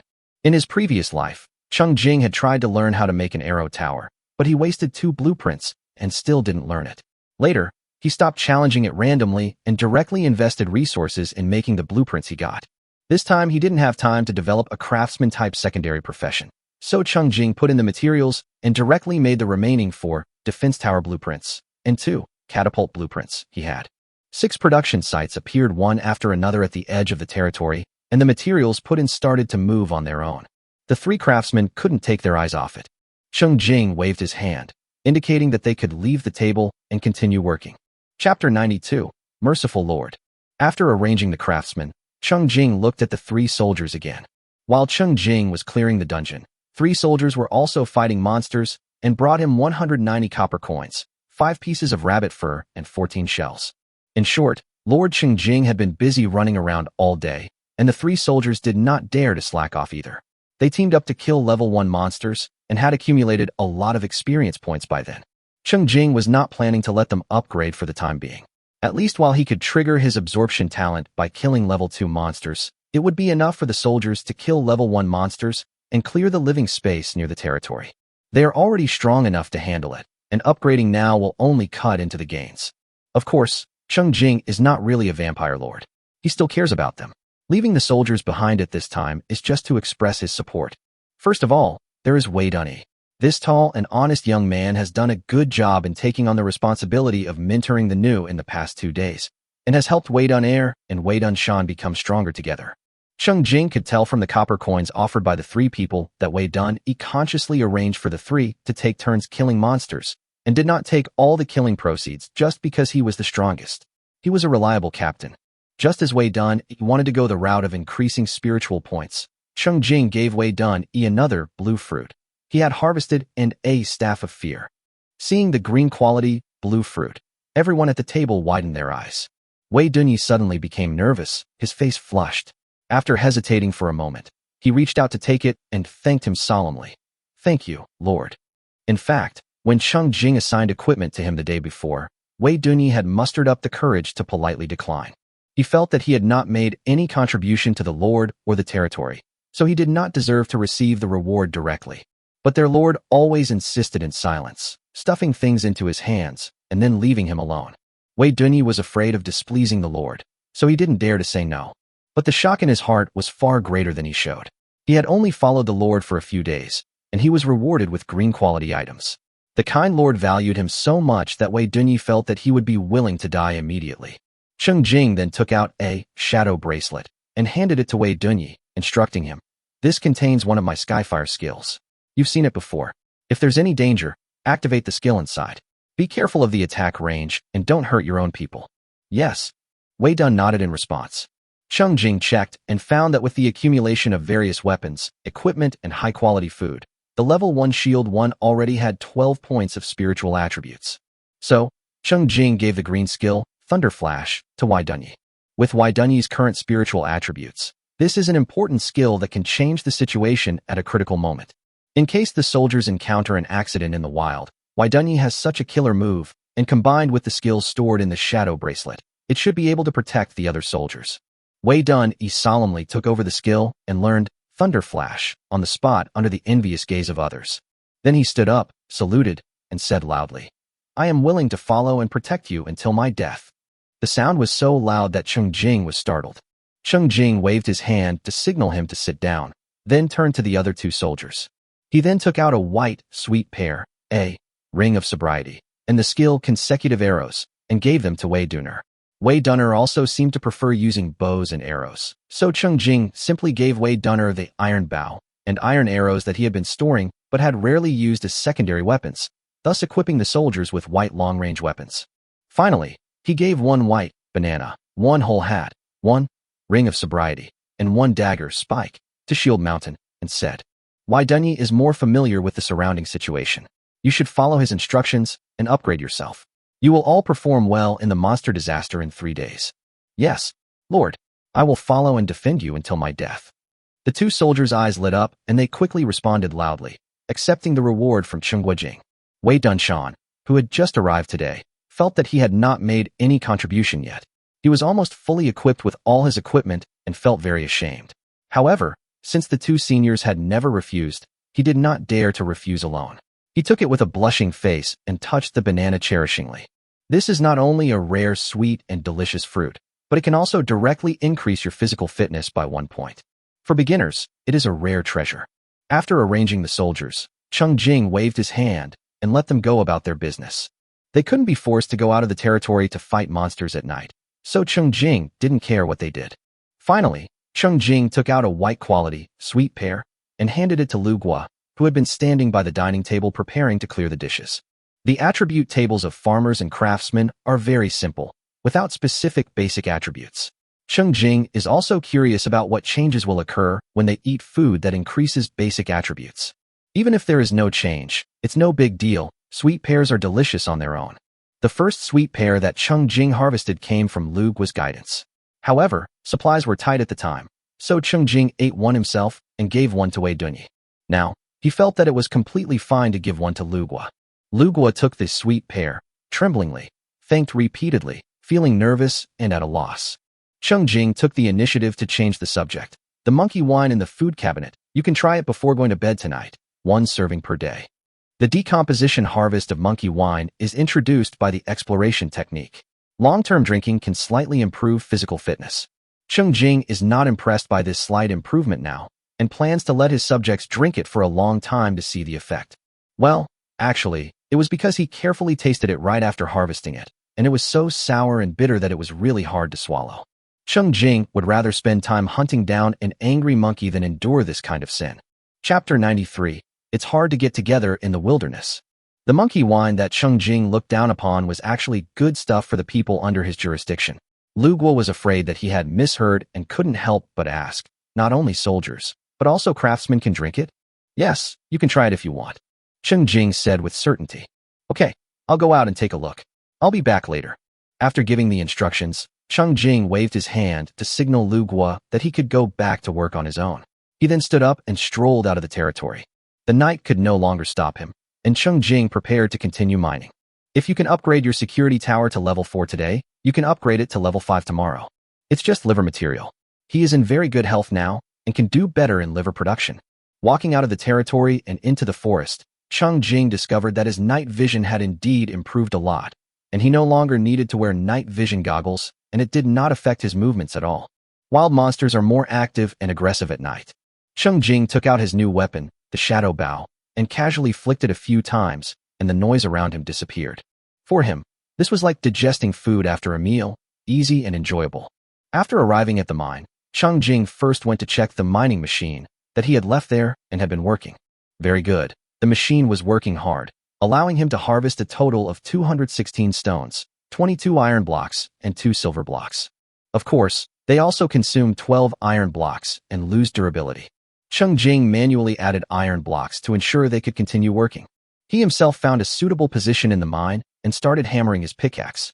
Compared with the daytime, Cheng Jing, whose strength has improved a lot, is more relaxed. He also turned on the light screen, ready to work while chatting in the group. At this time, the chat and trading channels are very lively. After all, there are examples of successful upgrades in front of us, and there are still many people who use the daytime to achieve upgrades. In addition, the mysterious voice at the beginning of the launch reminded the Blue Star people to be vigilant of the night, and after the sky darkened, it was indeed obvious that the monsters were more active, so most of the Blue Star people retreated to their own safety towers at this time. There was only one person like Cheng Jing who dared to hang around outside relying on his strong strength, but there were a few who were unable to return for various reasons. The survivors who had been stunned by the huge changes for a whole day now urgently needed to exchange information with their peers and share what they had. Cheng Jing first looked at his sales list. All his wood and weapons were sold out, and he earned a total of 1,800 copper coins. Because each person was limited to purchasing 5 pieces of timber on the timber sales list, Cheng Jing obtained a list of 100 buyers. He read it through from beginning to end, and his expression became serious. In this list, about half are not online names, but more like real names. They are likely people who were directly sent to the game without registering for it. The point is, some of the names looked vaguely familiar to Cheng Jing. Perhaps he was actually assigned to the same area as in his previous life. Cheng Jing couldn't be completely sure for the time being and could only continue to observe. He returned to the chat channel and quickly browsed through the unread messages that were recorded. As he looked at it, his expression became more serious. Among the many irrelevant chats, Cheng Jing noticed someone. Lu Feng, hahaha, awesome. I finally reached level 1. Awesome. Hey, someone, we're new here. Welcome. How did you level up? Share with everyone. Are you also like the others before you, using the gun you brought with you to kill monsters from a distance? Lu Feng. Damn it, I didn't even get the gun. Those idiots were messing around late at night. Who the hell is paying attention to them? They didn't even send it to me. I don't know who got the gun that should have belonged to me. Humph, I hope he dies at the start. Hey, someone, you're unlucky then. There was quite a commotion this morning. We heard that people from the grassroots went door to door to notify everyone. Lu Feng, how can I take this kind of loss? Since they didn't give me a gun, they'll just have to send me some men. Ha ha ha. If someone beats the monster down to near 0 health, I'll land the finishing blow and easily level up by 1. Awesome. That guy? What do you mean? You've already met someone. 2176 Li Mingfei. Yes, Lu Feng and I were both located not far from each other at our safety towers, so we met up successfully. I've personally verified that it's possible to cooperate in killing monsters. If more of us could gather together, there would be strength in numbers, and if we could help each other, we'd have the opportunity to quickly increase our individual levels. Li Mingfei's answer brought out many lurkers. Everyone was surprised. So far, only Li Mingfei and Lu Feng claimed to have met each other. Others could not find any trace of civilization except wilderness and monsters. Chapter 94, Breaking in an Instant. Why is naming so difficult? Big brother, how did you find someone? 666, is this even possible? I'm so lucky. I also want someone to help me kill monsters in the front while I hide in the back and finish them off. Big brother, please take a look at me too. Lu Feng, you wish. My thatched cottage hasn't been upgraded yet. He still has to chop down trees for me. He doesn't have time for you. Go play somewhere else. Callahan, damn, you're so arrogant. You're not grateful for the help they gave you, and you're still trying to exploit them. Don't be so arrogant. 2176 Li Mingfei. There's a grassland to the south of my safety tower. I walked south until I reached a cliff. Standing on the edge, I saw a thatched cottage from above. I looked over and found Lu Feng. I recommend standing on a high vantage point to get a clearer view of the surroundings. More than 10 messages followed discussing the successful reunion of the two. Everyone was very excited, and it seemed that many people were beginning to have hope. In such a haunted place, familiar compatriots always make people feel safer. Cheng Jing also sighed. He explored westward for hundreds of kilometers this afternoon, but didn't find anyone else. Being able to successfully reunite on the first day of being deployed does require a bit of luck. However, it is obvious that Lu Feng is the lucky one, but it is hard to say about Li Mingfei. After all, the chat record that Cheng Jing saw took place at around 5 in the afternoon. At that time, it might not be too late for Li Mingfei to return to his safety tower. Cheng Jing continued to browse and occasionally saw a few complaints from Lu Feng. Lu Feng, damn it, you're so slow, I'm getting hungry waiting. Lu Feng, so annoying, you keep nagging me, and you're still trying to help the weak. I'm a weak person, so who else should I help if not me? When Cheng Jinghua got the latest news, several people were discussing the territory. Zhongtian Rincong, I've read the game walkthrough before. When the territory reaches level 2, new buildings will appear. You can buy soldiers to help fight together. You can also form a battle formation where someone in the front row helps kill monsters while we hide in the back to finish off the enemies. Yao check now. Anyway, my territory is now level 1, and the peasants I bought are afraid to fight. If I run into monsters outside, I'll be buried in the ground. I can't count on them at all. That guy, really? You can recruit soldiers by upgrading your territory first. Cheng Jing joined in the chat while knocking on the door. Survival is paramount. If you receive the 3 gold coins from the novice quest, you can try upgrading your territory. Once your territory reaches level 2, you can recruit farmers and craftsmen from your thatched cottage and buy soldiers from your barracks, which are indeed helpful in battles. However, if you haven't received the 3 gold coins from the game in the past 3 days, upgrading your territory first is not recommended. You don't have the money to upgrade or buy soldiers, so just focus on farming materials and upgrading your security tower. Save me, what is the Wanderer on the Tsalu recruitment list for? Does anyone know? Hazel Mushroom, I'm not convinced. Boss, do you still have plans to sell equipment? Callahan, I'm getting increasingly annoyed with Lu Feng. Brother Li Mingfei, please stop helping him. Everyone's busy right now. You can't be a saint. 99 returns 1.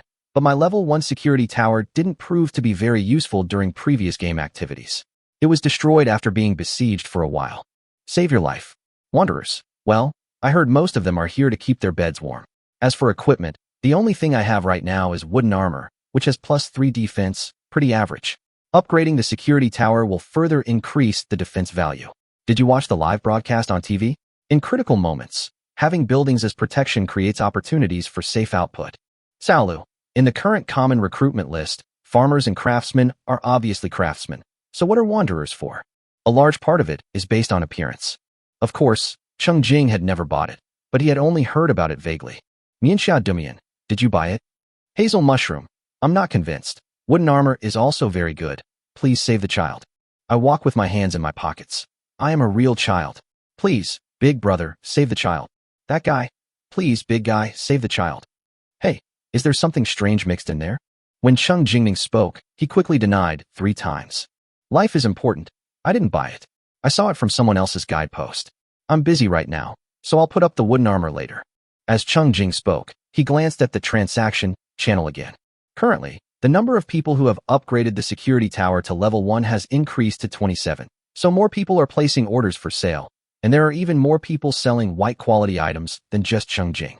However, their prices were often several thousand copper coins, and some even listed the prices directly in gold coins, which discouraged the onlookers and made them test Cheng Jing's attitude instead. Sun and Moon Alliance. What else can you do when it's already dark? Are you still out chopping trees? Will Jinji still be hanging wood? I really don't want to chop trees. Hey, there's no point forcing combat players to farm. This game is rubbish and ruining my life. Lu Feng, that life-saving thing is really the first place in the game event? You got some rewards, share some with everyone. Let us also take advantage of your glory. You are good at the game, please guide us more. My location is at the bottom of a cliff, easy to find. You can also come and help me. Cheng Jing sneered. Saving your life is the most important thing.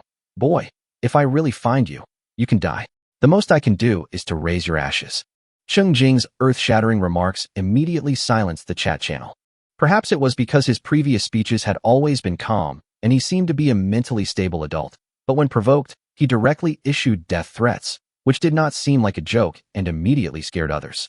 Chapter 95. Someone is jumping here. 1 minute later, after the interval between speeches, the wind suddenly exploded. Lu Feng. You, damn it, you're still blocking this? You, what are you so arrogant about? When we really meet, Grandpa will let you know how many eyes the Horse King has. Saving your life is the most important thing. I'll remember you. Don't worry, I hope you can live longer. We'll meet eventually, and you can think about how to die in advance. 2176 Li Mingfei. Everyone calm down. Don't be impulsive. This is a critical moment. Don't fight among yourselves. Let's work together to face the outside world. There are still so many monsters out there. In 5 days, there will be more monsters attacking the city. Unity is strength. Callahan, but that Lu Feng is such a jerk. He really thinks he's the boss, ordering everyone around him to do his bidding. He's armed with a sharp weapon, and he's full of murderous intent. How stubborn is he to dare challenge the boss? If not him, who will? Let him die? I support the boss in killing him. Help me. The boss has always been easy to talk to. Lu Feng was able to make the boss so angry. He should reflect on himself. Big bull. Good boy. I'm just saying good boy. Is anyone here thinking about this? Oh, Ishii. I say, there's no need for you to be so servile, right? It's just that you played the game for 2 more days than us. If I'd known that game was so important, I'd have stayed up all night to play it. He's a nerdy loser, but he really thinks he's a big shot. He directly threatened to kill people. Is he a murderer? This is too violent. This dangerous person should be condemned. While Cheng Jing was mining, he blocked all the IDs he disliked in the trading channel, prohibiting them from purchasing the sales orders he posted. As for the chat channel, of course he won't block it. Who is he afraid of if he argues with others? The amount of people he could fight with all combined was not enough to be beaten by one of his hands. It felt so good to be able to say whatever he wanted. Sun and Moon Alliance. I advise anyone thinking of making the same comment above to think carefully. To have reached level 1, your stats must have been significantly boosted. Having experienced the power of leveling up, you should have some idea of the power of the masters who can pass 6 or 7 rounds of trials in the game. Now that we know we might meet, how dare you be so rude? Do you really think the law still applies? Liang Su, stop arguing. Arguing hurts the relationship. Let's calm down and change the subject. You guys keep talking about games and strategy guides. Alas, I'm old and can't keep up with the times. I'm a little confused. Let me share my experience. I've never played games before. This morning, someone knocked on my door and handed me a rifle. I didn't understand anything, and now I'm here. As long as I'm alive, I have to keep living. I tried it today. Just be careful and grab a gun. Kill 10 level 1 monsters, and you'll reach level 1.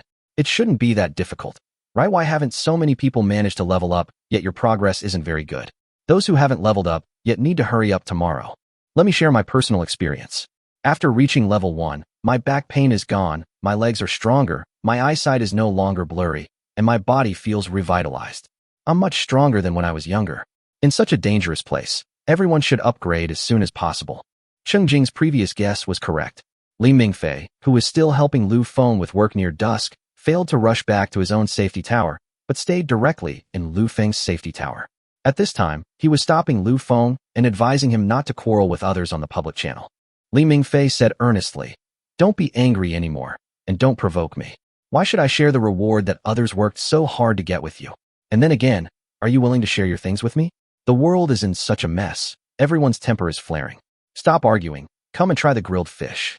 Lu Feng stood aside with his arms folded, snorting, but in fact he was looking at Li Mingfei, who was grilling fish on the fire with cold eyes. His gaze swept over Li Mingfei's weapons and equipment, but in the end he didn't say anything, as if he was convinced. He stopped talking and sat down to eat the grilled fish. Since he didn't provoke, Cheng Jing naturally didn't bother to chase the dog and bite it. So Cheng Jing didn't reply again. Unfortunately, The chat channel only pretended to be quiet for a while before Lu Feng jumped out again. Lu Feng, damn it. What do you mean by sleeping alone under the moon? Why won't you sell me your wood? That guy. Oh, you are so brave. Feng Feng, fly bravely. If anything goes wrong, you will bear the consequences. Oh Ishi, why can't I buy it? Cheng Jing then took a look at the trading channel. Yuexia Dumian had just posted a timber sales order with a price of 3 copper coins per timber for 200 timbers, with a purchase limit of 5 timbers per person. Cheng Jing casually put up a stone sales order with a price of 3 copper coins per stone. He listed 500 stones, and each person was limited to purchasing 5 stones. Now, those who can't buy it will be even more upset. Thanks to the guys for the materials, awesome. Keep going, don't stop. If I keep doing this, I'll probably be able to build a level 1 tower. Farmer Kong. Are we all really starting from the same starting line? How come I work myself to death all day and only managed to chop a little over 200 pieces of wood? Is it because my level isn't high enough, or maybe I'm not hardworking enough? Forget it. I'll just place an order. I'm not as good as the big guys, so I'll just place a small order as a token of my appreciation. It's specifically for the disadvantaged groups in this village. If you can afford to chop trees, please don't rush in.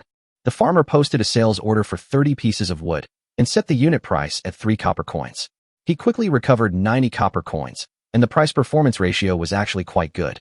Oh Ishi, huh? No, I just said it casually. Why are you so stingy that you won't let me buy anything? No way, no way. A grown man is so stingy that he can't even be told off? Sun and Moon Alliance. Ha, this is hilarious. You can be so rude, but why can't others punish you?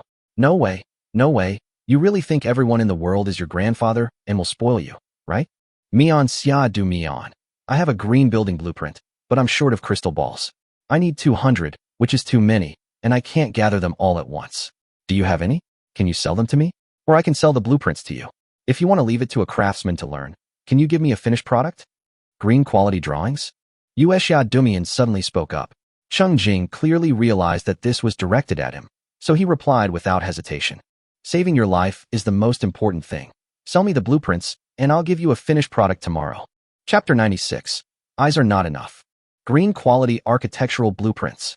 Cheng Jing hasn't revealed any yet, so I can't miss this opportunity. At this stage, craftsmen cannot learn green quality drawings, and the probability of failure is extremely high. But it doesn't matter, he can put in the materials and make it automatically. The critical hit talent should be triggered when receiving the finished product. He can then keep 1 and return 1, which is equivalent to getting a green building for free. How great. In fact, even without critical hit, this operation will still make money. Because there are real craftsmen in Cheng Jing's territory, letting the craftsmen watch the formation process of green quality buildings is also an opportunity for them to learn and improve. Cheng Jing agreed, and an order was put on the trading channel that was limited to him and could only be purchased by him. The green building blueprint, Slowdown Tower, was priced at 200 copper coins. 200 copper coins is the minimum selling price of green quality items in the trading channel. At this price, it's like giving it away for free. It was also a risk. If Cheng Jing didn't return the drawings or finished products, the other party would definitely lose money.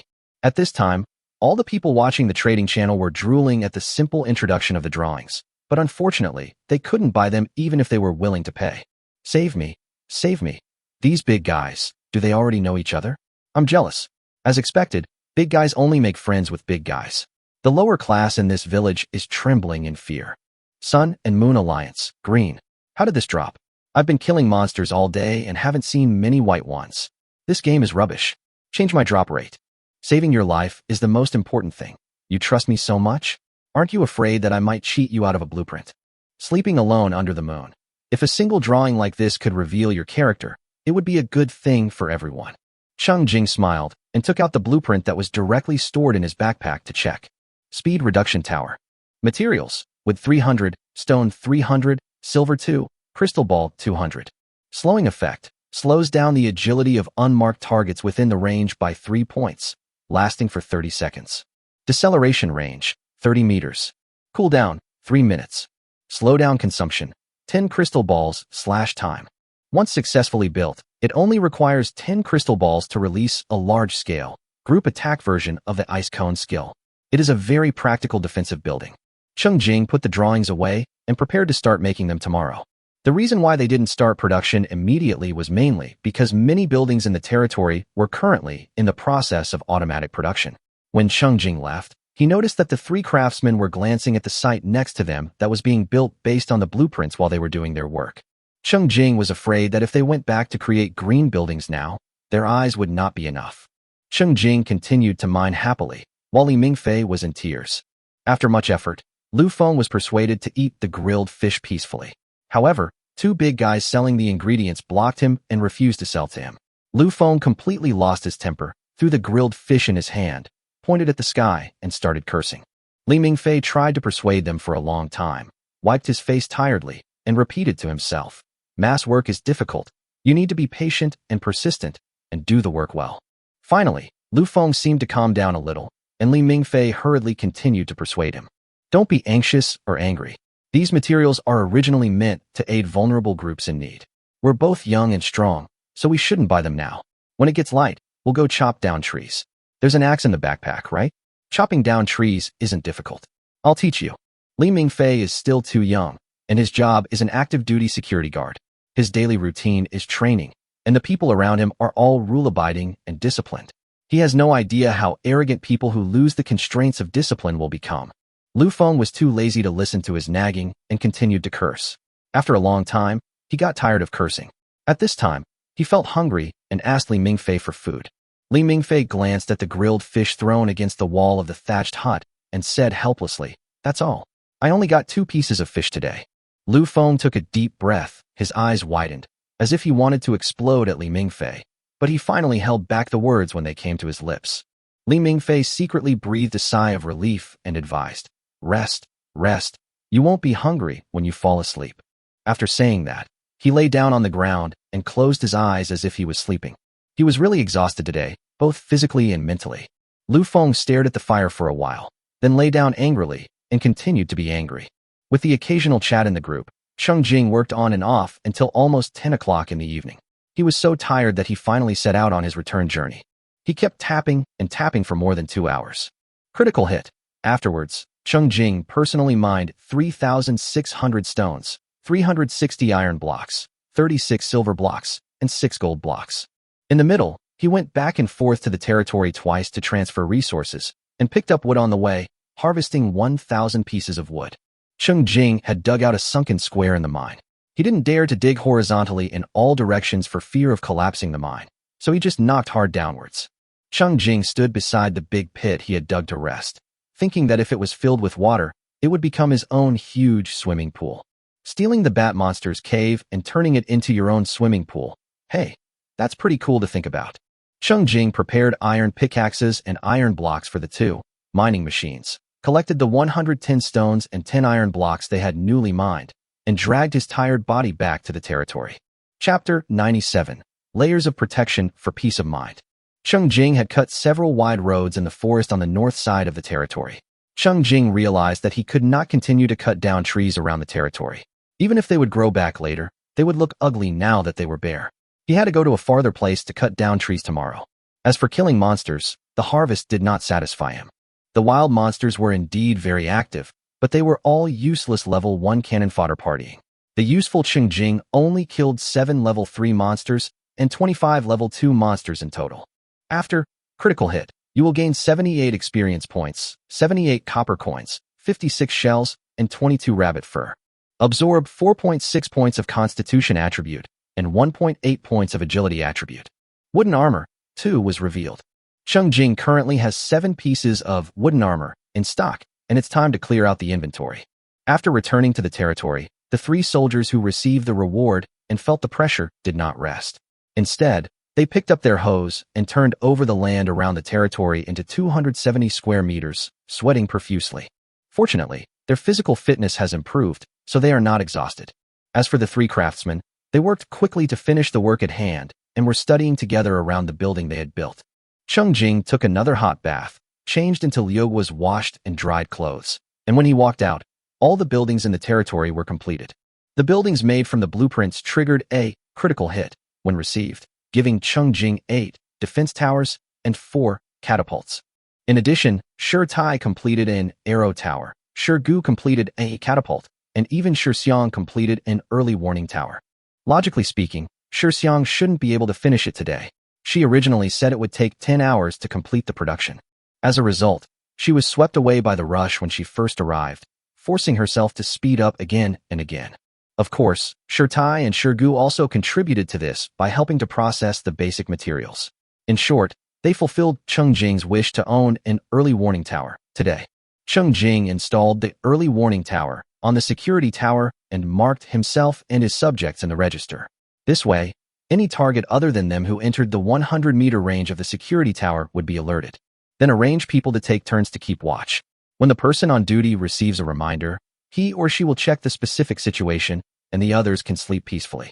After this wave of harvest, the number of functional buildings that Cheng Jing currently owns that can be placed on the edge of the territory has increased dramatically. There are 3 arrow towers, 6 catapults, and 9 defense towers. There are enough functional buildings. Cheng Jing can try to synthesize them. He first tried using the defense tower. Put one defense tower into a separate backpack slot, then drag another defense tower over, and a prompt will pop up on the screen. Synthesize 2 defense towers. Cheng Jing decisively agreed and obtained 1 defense tower primary. He continued to synthesize until he consumed 8 defense towers, and finally synthesized 1 defense tower advanced. Defense tower advanced. Protection value, 50. Protection range, 30 meters 1 meter. Recovery speed, 1 point of protection is restored in 5 minutes. Protection consumption, 25 crystal balls/hour. Compared with the defense tower, which serves as the synthesis base, all aspects of the attributes have been significantly improved. The increase in protection value is the most important, and the increase in protection length is also very practical. Cheng Jing placed it in the southwest corner of the territory, and the activated light curtain could completely protect the south side of the territory. Although the consumption of crystal balls has also increased, the defense tower is not usually open, and consumption will only occur during combat. Besides, Cheng Jing currently has an extremely abundant supply of crystal ball resources, so he doesn't have to worry about consumption. After all, he just raided the nest of a big-eyed worm.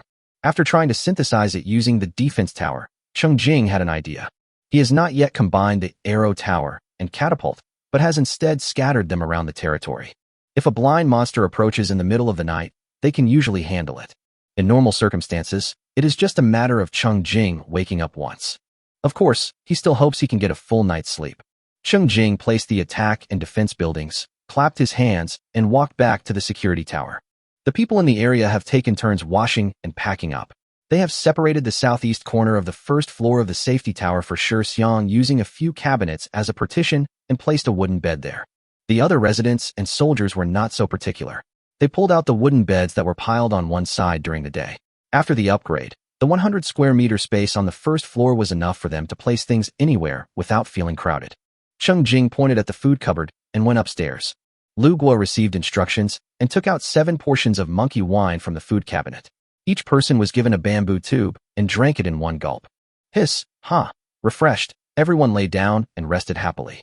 As soon as they thought about the fact that they were lying in a level 4 security tower, which was also equipped with a protection base and an early warning tower, and that there was a circle of attack buildings around the territory, the people felt full of security and soon fell into a deep sleep, snoring one after another.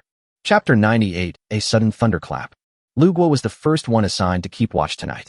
Since there were many people in the territory, he only had to keep watch for 1 hour, so the pressure was not too great. Lu Guo sat by the fireplace and only needed to pay attention to the reminders from the early warning tower. If the automatic attack buildings could not solve the problem, he would go and wake up the soldiers. If that doesn't work, they need to wake up the Lord. Cheng Jing had been overwhelmed with work all day and was very tired. He took out 5 pieces of wooden armor from the storage cabinet and put up a sales order, 300 copper coins each, and each person was limited to buying 1 piece. After hanging up, he fell asleep. No matter how hard the wooden bed is, it can't stop him from falling asleep in seconds. Not to mention that there were 2 silk cloaks spread on the wooden board. The conditions were already very good. At this moment, there were actually people still talking in the chat channel. First of all, going to bed at 10 p.m. is a bit too early for many modern young people. Secondly, there were frequent noises from monsters outside the safety tower, and many people were so scared that they couldn't sleep. Thirdly, most people are still living in their original thatched huts. If they don't light a fire, it will be a bit cold because of the drafts leaking in from all sides. If they light a fire, it would be a disaster if the thatched hut is set on fire without careful supervision. So, many people who didn't sleep were chatting nonsense, celebrating the benefit of staying up late at night by getting the equipment of the big guys. Even more people who haven't slept but have no right to speak are peeking at the screen, secretly resolving in their hearts that they must kill monsters and reach level 1 tomorrow. Otherwise, it would be too frustrating to just watch and not be able to say anything. Have a good night's sleep. Cheng Jing slept soundly until his brain computer alarm woke him up. He sat up, pushed open the wooden bed, looked at the dawn in the sky, and stretched lazily. I really didn't expect that the best sleep quality I had in recent times was the first night I was dropped into the eternal fall continent. After a quick wash, Cheng Jing went downstairs. The people downstairs, under the leadership of Lu Guo and others, had long been accustomed to the new day starting at dawn. The people in the territory stacked the wooden beds neatly in the corner, leaving space in the middle for activities. Then, Lu Guo prepared breakfast. 3 craftsmen went to prepare the materials, and 3 soldiers walked around the territory, dismantling and disposing of the monsters that fell under the catapults and arrow towers the night before. Now that there are more people in the territory, and there are semi-automatic water supply facilities, water is used up very quickly. Cheng Jing filled the large stone vat on the roof with water, put the empty wooden barrels into his backpack, and walked leisurely south to fetch water. When he was playing in the water, a blind saber-toothed fish jumped up and stabbed him. But this attack movement was too slow in Cheng Jing's eyes, and he easily reached out and caught the saber-toothed fish. As a result, there was some kind of mucus on this fish, which was disgusting. Cheng Jing quickly swung his hand to kill the fish on the ground, then squatted down and washed his hands repeatedly with river water. He put his hand into the water. The river water was clear, and he could see dense swarms of various fish monsters gathering towards him underwater. However, not all fish-shaped monsters can develop amphibiously like the saber-toothed fish. They cannot fly and can only watch Cheng Jing withdraw his hand, feeling extremely anxious. A man and a school of fish looked at each other across the river. The river is about 10 meters wide. If you want to continue exploring south, you have to consider how to cross the river. Cheng Jing looked around, trying to find more saber-toothed fish above level 2. If killing it could drop the saber-toothed fish's signature skill, leap, this matter might become easier. After filling the 30 wooden barrels with water and putting them into his backpack, Cheng Jing returned to his territory. Perhaps noticing that the Lord didn't like grilled fish very much, Lu Guo made fish soup for breakfast, served with beef patties. The patties are made from pure beef puree, without any flour mixed in. After a simple breakfast, today's daily routine officially begins. Cheng Jingxian took out the green quality deceleration tower blueprint and showed it to the 3 craftsmen in turn. Invest resources and the drawings will start to be produced automatically. Cheng Jing allowed the craftsmen to watch the automatic construction process of the new building together and then go back to their respective tasks. The craftsmen thanked him repeatedly and then ran away. The soldiers continued to fight monsters around the territory. Cheng Jing casually told them to keep an eye on the saber-toothed fish. The 3 soldiers naturally responded in agreement, taking the Lord's words to heart. As for recruiting people, Cheng Jing is not in a hurry. He still has the opportunity to upgrade the territory to level 4 today, and he will consider recruiting then. After arranging the people, Cheng Jing walked towards the mine on the north side. Along the way, he encountered some level 1 monsters. He picked up small stones and threw them around for fun. Arriving at the mine, Cheng Jing continued to work on the mine while chatting in the group chat as usual. However, it was just dawn and not many people were awake. Those who participated in the chat were all hardcore players.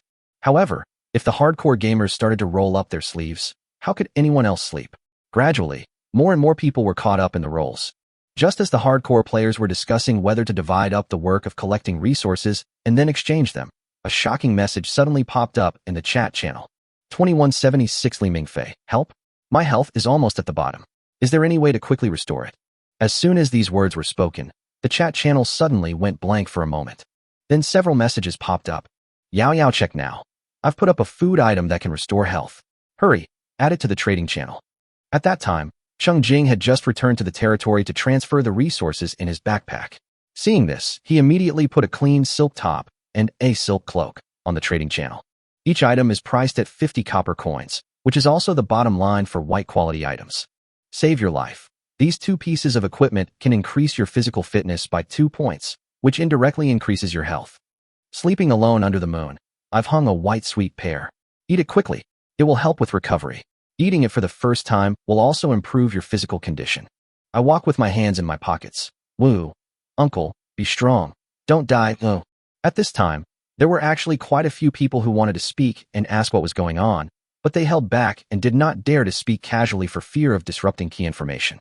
They all quietly and nervously followed the progress of the chat channel. Chapter 99, 3 views shattered into pieces. The account, 2176 Ling Fei, was the first to speak in the chat channel, and everyone knew that he was a security guard. His performance did not disgrace his status. Not only did he often share his experience to remind everyone, but he was also the first to distribute the resources he had collected with great effort to others at the lowest price. This led to several big men in the village starting to place orders to sell resources, and the prices were much cheaper than those in the mall. Although the big guys will set purchase limits, buying a little here and there has indeed improved the progress of many people in accumulating materials for security tower upgrades. Moreover, Li Mingfei was the first to meet other survivors, giving everyone new hope in this desperate world. Although the guy called Lu Feng was not someone who was easy to get along with judging by his speech, many people secretly complained that Li Mingfei was too saintly and indecisive. He was still so patient as to help that kind of trash at this time. He must have been blinded and had water in his brain. But we have to say that Li Mingfei's words and deeds are consistent. He still sticks to his principles and firm beliefs in the great changes of the end times. Everyone still admires him in their hearts. At most, I would think of finding an opportunity to persuade him that he should be careful when helping others and learn to refuse excessive requests. But no one expected that Li Mingfei would suddenly get into trouble. If the health bar is reduced to 0, will the person be dead? At this moment, many people were worried about Li Mingfei, whom they had never met. Just when everyone was nervously waiting for Li Mingfei to come out and report that he was safe, a new announcement suddenly popped up in the chat channel. 2176 Li Mingfei has killed Lu Feng. This system announcement was like a bolt of thunder out of the blue, shocking all the onlookers. What?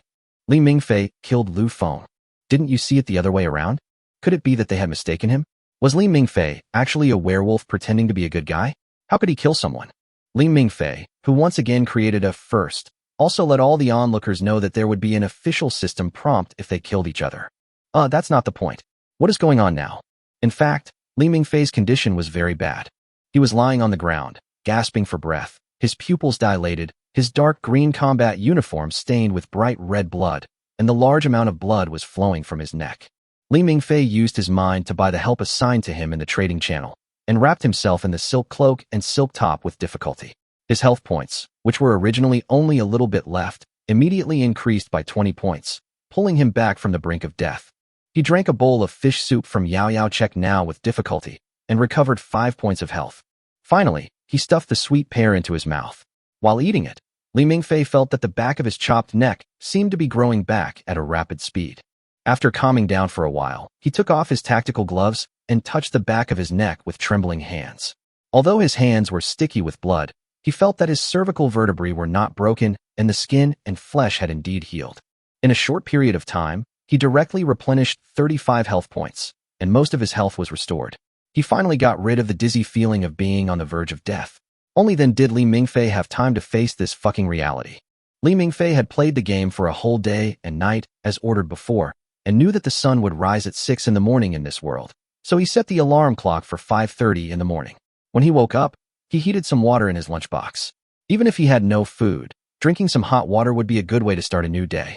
At 6 o'clock, Li Mingfei woke Lu Feng up and wanted to take him out to collect resources.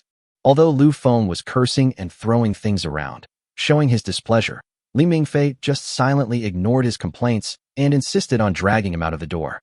He is not a nanny, so it is impossible for him to take care of Lu Feng without any bottom line. In fact, Li Mingfei was going to say goodbye and leave after helping Lu Feng find a mine where he could obtain stones and iron blocks stably. While collecting materials for his safety tower, he will continue to move forward and try to find and rescue other survivors. But when Lu Feng learned that Li Mingfei intended to leave, he became extremely angry and started cursing, complaining that Li Mingfei was not a good soldier and how could he abandon civilians in need of rescue. Li Mingfei was already used to it, so he just ignored it and cleared out the monsters while chopping trees to find a way. As a result, he found a new kind of fruit under a tree. He tried to pick it and unexpectedly picked up a white quality, chocho fruit. It was said that the first time you eat it, you can permanently increase your spirit by 1 point. Li Mingfei was just happy at the time and continued to collect the remaining chocho fruits without thinking much. He never expected that the news of his departure, coupled with his equipment and the fruit, would completely make Lu Feng make the decision. Lu Feng approached Li Mingfei quickly from behind with light steps, raised the novice axe given at the beginning, and chopped it down hard on the back of his neck, even chopping it twice in a row. 2176 Li Mingfei. I received a notification that I was losing health, and I thought there was a monster attacking me from behind, so I instinctively fired 2 shots. But it turned out to be Lu Feng behind me.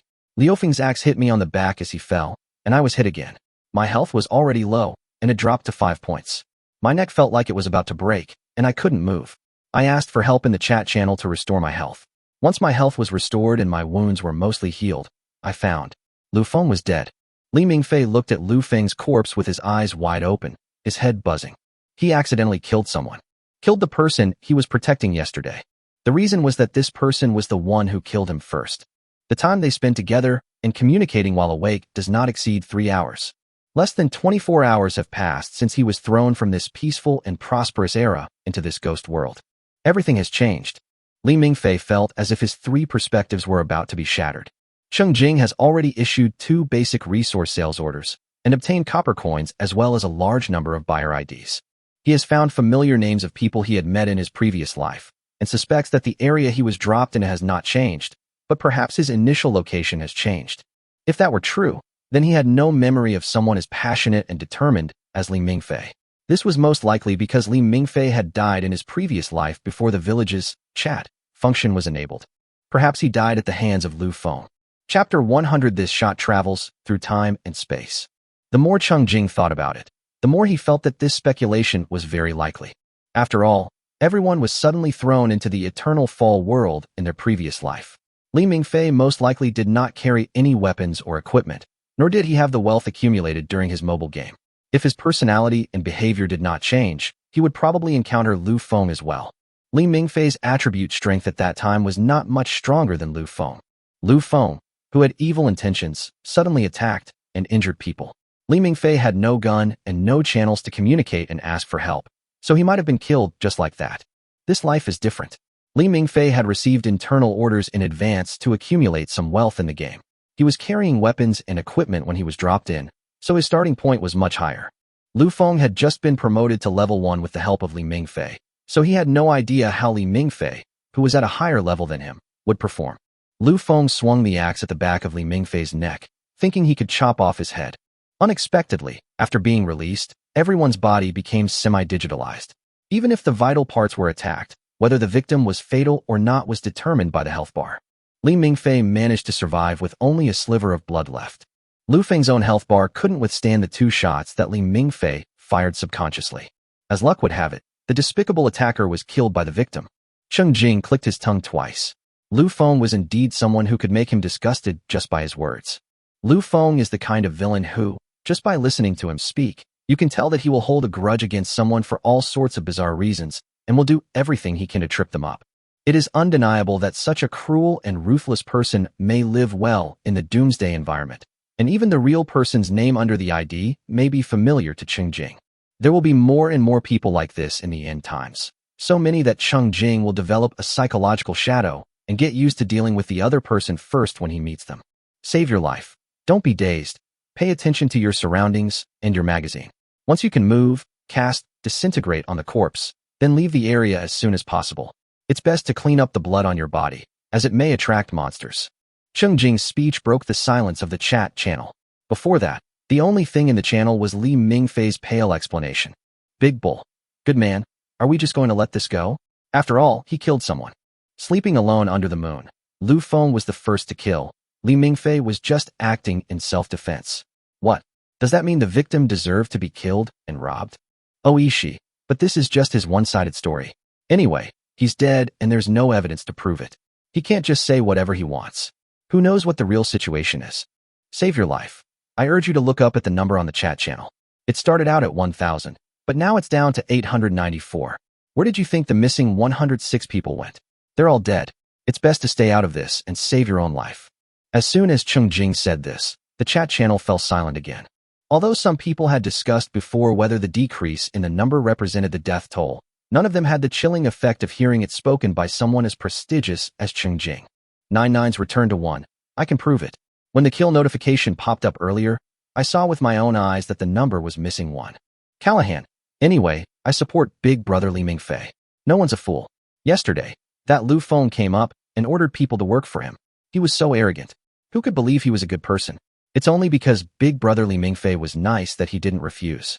If I dared to bully me like that, I would have punched him right there and then. Save me. Save me. Exactly, +1 for supporting the boss. Just let the scumbag die, but he's not content with death and leaves a psychological scar on our boss. Is the boss okay? You didn't mean to do that. Who could have imagined he'd be so ruthless and attack you from behind? It's not your fault. Cheer up and keep living. 2176 Li Mingfei. Thank you all for your trust. I have a clear conscience. Li Mingfei is also a resolute and decisive person. After a brief period of confusion, he quickly accepted the reality and cheered up again. Following Cheng Jing's suggestion, he tried to use the decomposition skill and ended up harvesting 21 pieces of wood. Yesterday, Li Mingfei cut 16 pieces of wood before dark. After Lu Feng asked for help, he donated 8 pieces to Lu Feng. In other words, these 21 pieces of wood are likely to be all the wood stored in a certain grid in Liu Feng's backpack. Isn't this just killing people for resources? Li Mingfei kept this discovery secret for the time being. This time it was really an accident, and he didn't want to spread the news that killing people would cause items to drop, so as to prevent more infighting among his own people. Li Mingfei looked around, covered the bloodstains of both people with soil, and turned to walk towards Liu Feng's safety tower. He now needed a safe place to recover quickly and clean the blood off his body. As a result, after returning along the same route, Li Mingfei discovered that the safety tower belonging to Lu Feng had collapsed into pieces. If someone dies, the safety tower will be gone? Li Mingfei had no choice but to clean himself up briefly next to the collapsed ruins, and then return to his safety tower. Cheng Jing was knocking in the mine and realized that he had collected enough materials and was ready to return to his territory. When counting the harvest, I noticed that the 2 mining machines that had worked diligently for a whole day and night had lost all their durability after working for 20 hours and were scrapped. It's really useless. Chapter 101 How can it not be considered as help? Fortunately, after working on the mining machine all night, Cheng Jing still got some gains, including 326 stones, 14 iron blocks after deducting its own consumption, and 2 silver blocks. In addition, Cheng Jing worked for more than an hour and harvested 2,000 stones, 200 iron blocks, 20 silver blocks, for gold blocks, and 2 amethysts. On the way back, Cheng Jing was chopping trees again. As he walked, an idea came to him. He turned around and went to the west side to look at the big stone representing the game copy. He was surprised to find that the big stone was shining again. Cheng Jing quickly threw away the probe. Black Armor Fortress Dungeon. Clear the dungeon to receive rewards. You can enter once per day. You can exit at any time or be ejected when your health drops to 10%. Please be cautious, as there is a risk of death. Hey, a new copy has been opened. Cheng Jing was overjoyed. He had previously thought that the game copy that had been passed down from the mobile game era would become invalid after the eyeworm copy was cleared, but he didn't expect it to be refreshed after being cleared. How amazing. It seems that this copy is opened in the Black Beetle's lair. Black Beetle, so easy to bully. Judging from the situation in the previous big-eyed worm copy, today's new copy must be led by a group of at least level 5 or 6 Black Beetles. A whole tribe of monsters were lined up waiting for him to attack. At that time, there will not only be a large number of kill rewards, but more importantly, there will be copy rewards. Cheng Jing casually pulled out the shadow bow rewarded from the previous dungeon and cleared out a few active monsters. He began to look forward to today's dungeon clearing rewards. He pondered for a moment. Should he come early to clean up the copy, or leave it for last like he did yesterday? Thinking about it, Cheng Jing slowly walked towards the territory. Finally, I decided to go back and start upgrading the level 5 security tower, take a rest to recover, and then go directly into the dungeon. With his current attributes and strength, it wouldn't be a big problem if he just rushed in. After returning to the territory, Cheng Jing decisively invested resources in upgrading the security tower. The people in the territory all looked at the golden light that once again enveloped the safety tower with Cheng Jing. It's such a joyful color. Cheng Jing drank the purified water from the silver kettle and sat quietly to rest for half an hour. When he felt recovered, he stood up and walked towards the copy. A familiar light flashed under his feet, and Cheng Jing appeared on a vast plain. The plain has sparse vegetation and large areas of rocky ground are exposed. Directly in front of you is a huge black city. If you look closely, you will see that it is actually a dense gathering of black beetles of all sizes. This is because most of the black beetles move slowly or simply lie still. From a distance, they look like a huge black brick. There are too many black bricks piled up, just like a ruined city. A black longbow appeared in Cheng Jing's hand, which was the blue quality shadow bow. He walked slowly towards the swarm of black beetles, easily pulled the energy bowstring, and black energy arrows scattered out, completely nailing the black beetles to the spot. Since they don't like to move, Cheng Jing will help them so that they never have to move. How is turning into dust not considered helping? The swarm of black beetles quickly noticed the enemy that suddenly appeared nearby and immediately rushed forward angrily, wanting to teach the invader a lesson. The terrain here is an unobstructed plain with no terrain restrictions. A large number of black beetles gathered around Cheng Jing. However, it's not that Cheng Jing looks down on them. It's mainly because the black beetle's agility attribute is indeed at the bottom among monsters of the same level. The high-level monsters were still better, as they looked quite imposing when they charged forward. As for the low-level monsters, which made up the vast majority, they were practically motionless in Cheng Jing's eyes. The black beetle's advantages are high defense and thick health. Unfortunately, they encountered Cheng Jing, who had supermodel attributes. Cheng Jing's casual attack made the black beetles feel what it was like to be under an unbearable weight. High defense, long health bar, none of them exist. The larger the black beetle, the sooner it was targeted by Cheng Jing. As long as they rush into the 300-meter range of the shadow bow, they will be dealt with first. As for low-level black beetles, Cheng Jing would even deliberately let them get closer. Not only do they need to cooperate with Cheng Jing to improve their proficiency in various skills, but they will also be harvested in large numbers by the group attack skills that Cheng Jing releases from time to time. Especially Skyfire and Falling Rocks, which only consider the attack range and do not limit the number of attack targets, will surely harvest a large area every time they appear. Cheng Jing was not impatient. He patiently circled around the black beetles clockwise, like a child peeling an apple with a kitchen knife. Each cut removed a large piece, and he peeled the apple quickly towards the core. When Cheng Jing had circled 1/3 of the circle, he suddenly stopped, and even stopped attacking. He didn't care about the black beetle that was frantic with anger, and squatted down to carefully check the ground under his feet.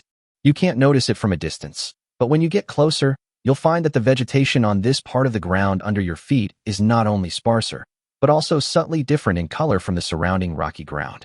Cheng Jing vaguely heard that when mining in such a place, the frequency of various high-level resources appearing might be higher. He looked at the ground, and then at the swarm of black beetles still rushing towards him. This black beetle seems to be keen on living near mineral deposits. The so-called game copy was most likely to actually teleport him to a black beetle's lair, so Cheng Jing took out a pickaxe and started knocking on it without caring about anything else. Chapter 102, as the saying goes, it's here. Cheng Jing is now feeling confident. There are still nearly half of the black beetles to be dealt with, but he dares to focus on mining despite the siege. Then, I saw a man mining in the vast and flat wilderness, with a group of black beetles chasing him from behind. The miner, who was concentrating on his work, would only occasionally use a few skills to clear out the annoying big black bugs.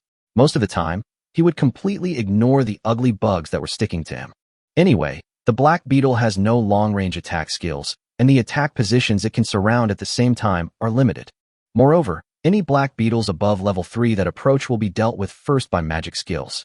Cheng Jing allowed those black beetles of level 1 and level 2 to approach, purely as a tool to brush up on his passive skill proficiency.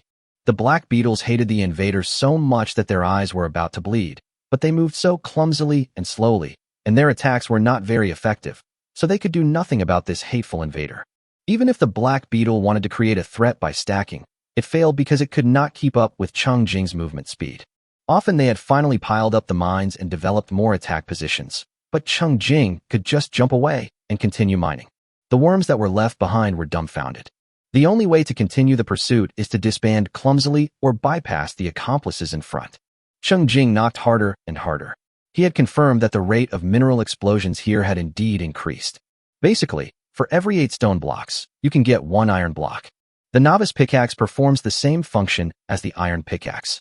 Even better, Cheng Jing noticed that the closer he got to the original center of the black beetle swarm, the darker the rocks exposed on the ground became, and the explosion rate seemed to increase slightly.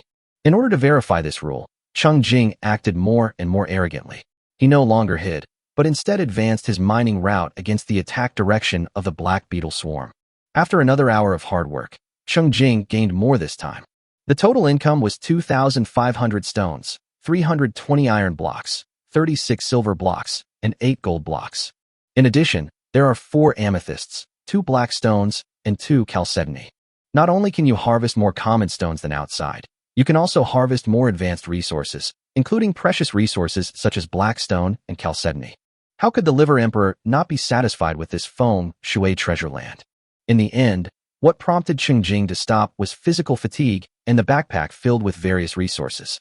Even though he had already placed a large order for 1,000 stones in the trading channel to clear his backpack, Cheng Jing stopped mining with regret, stood up, stretched his body, and loosened his stiff body.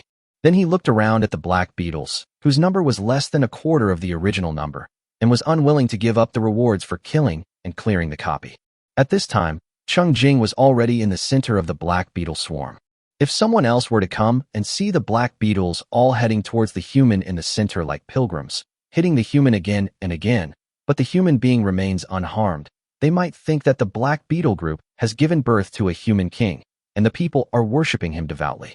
Cheng Jing made full use of his agility and rushed out of the encirclement by stepping on the black beetle's back shell in a very short time. He ran away quickly, then sat on the ground and took the time to rest and recover his strength. The black beetles were originally working together to squeeze inward out of inertia, but they didn't expect that the target standing in the middle disappeared in the blink of an eye. The black beetles in front, behind, left, and right immediately bumped into each other. By the time they finished transmitting information, unified their combat objectives again, and turned to chase the invaders in the distance, more than a dozen unlucky people were left behind who had died from the attacks of their accomplices. Cheng Jing rested his mind and waited for the black beetles to rush over. Then he stepped on them and rushed to the other side. Except for the black beetle that was stepped to death by him because he stepped on it too hard, the other black beetles were not attacked. Hey, no rush, just fishing for fun. During the previous mining period, Cheng Jing never forgot to improve his skill proficiency, especially magic skills and passive skills. He consumed 280 points of spirit, and Skyfire was upgraded to level 3, and the cooling time was reduced from 5 minutes to 4 minutes. Falling Rocks has also been upgraded to level 2, with the attack range expanded from the original 20 square meters to 25 square meters, and the attack distance also increased from 100 meters to 110 meters. Among the passive skills, Slowness is upgraded to level 3. After being attacked, the probability of reducing the enemy's agility is increased from 5% to 8%. With the convenient and handy Shadow Bow, Cheng Jing had shot thousands of arrows at once and had used up all the energy arrows in reserve, causing the weapon to lose 1 point of durability. The Arrow Rain skill also upgrades to level 4, and the probability of triggering the coordinated attack, Arrow Rain, effect increases from 10% to 12%. In addition, the physical skills that are refreshed from time to time have also made considerable progress. Charge is upgraded to level 3, and the damage of the next physical attack increases by 11%, which is 1% more than level 2. The Solid skill has also been upgraded to level 3. Using it increases defense by 7%, an increase of 1%. However, the cooldown time has also been extended by 1 minute. Finally, after trying a few times, I upgraded the Consecutive Arrows skill to level 2, and the cooldown time was shortened from 15 minutes to 12 minutes. Not to mention the effect of the Absorption talent. The black beetle that turned into dust has already made an outstanding contribution to the improvement of Cheng Jing's strength. Chapter 103. Why can't I play suddenly? Cheng Jing do this to the black beetle several times, and when he feels that he has recovered some strength, he takes out the Shadow Bow and starts attacking again. The Shadow Bow's reserve energy arrows had been fully restored during his mining period. Cheng Jing casually drew the bow and shot out a series of black arrows. There is no need to take out arrows from the backpack again and again. The energy arrows can keep up with Cheng Jing's attack speed. The entire attack process was easy and smooth. It didn't take Cheng Jing even a few minutes to eliminate the more than 400 low-level black beetles that were left behind, leaving only more than 10. Seeing that the tribe that originally had an absolute numerical advantage was killed down to only 2 or 3 kittens, even the dumbest monsters were frightened. The remaining dozen or so black beetles huddled together tightly, trembling, and did not dare to continue attacking Cheng Jing. They all kept their heads facing inward, as if they would be fine as long as they couldn't see the attacker. This vast and fertile plain now changed hands. Cheng Jing put away his weapon and looked around, feeling quite proud that this was the kingdom he had built. As for the last few fish that slipped through the net, Cheng Jing didn't clean them up not because he couldn't, but because he was reluctant to give up the high-quality mineral deposits in this copy. He was worried that the monsters in the dungeon would be cleared out, so he would be automatically teleported out, leaving them behind specifically to allow them to accompany him to mine.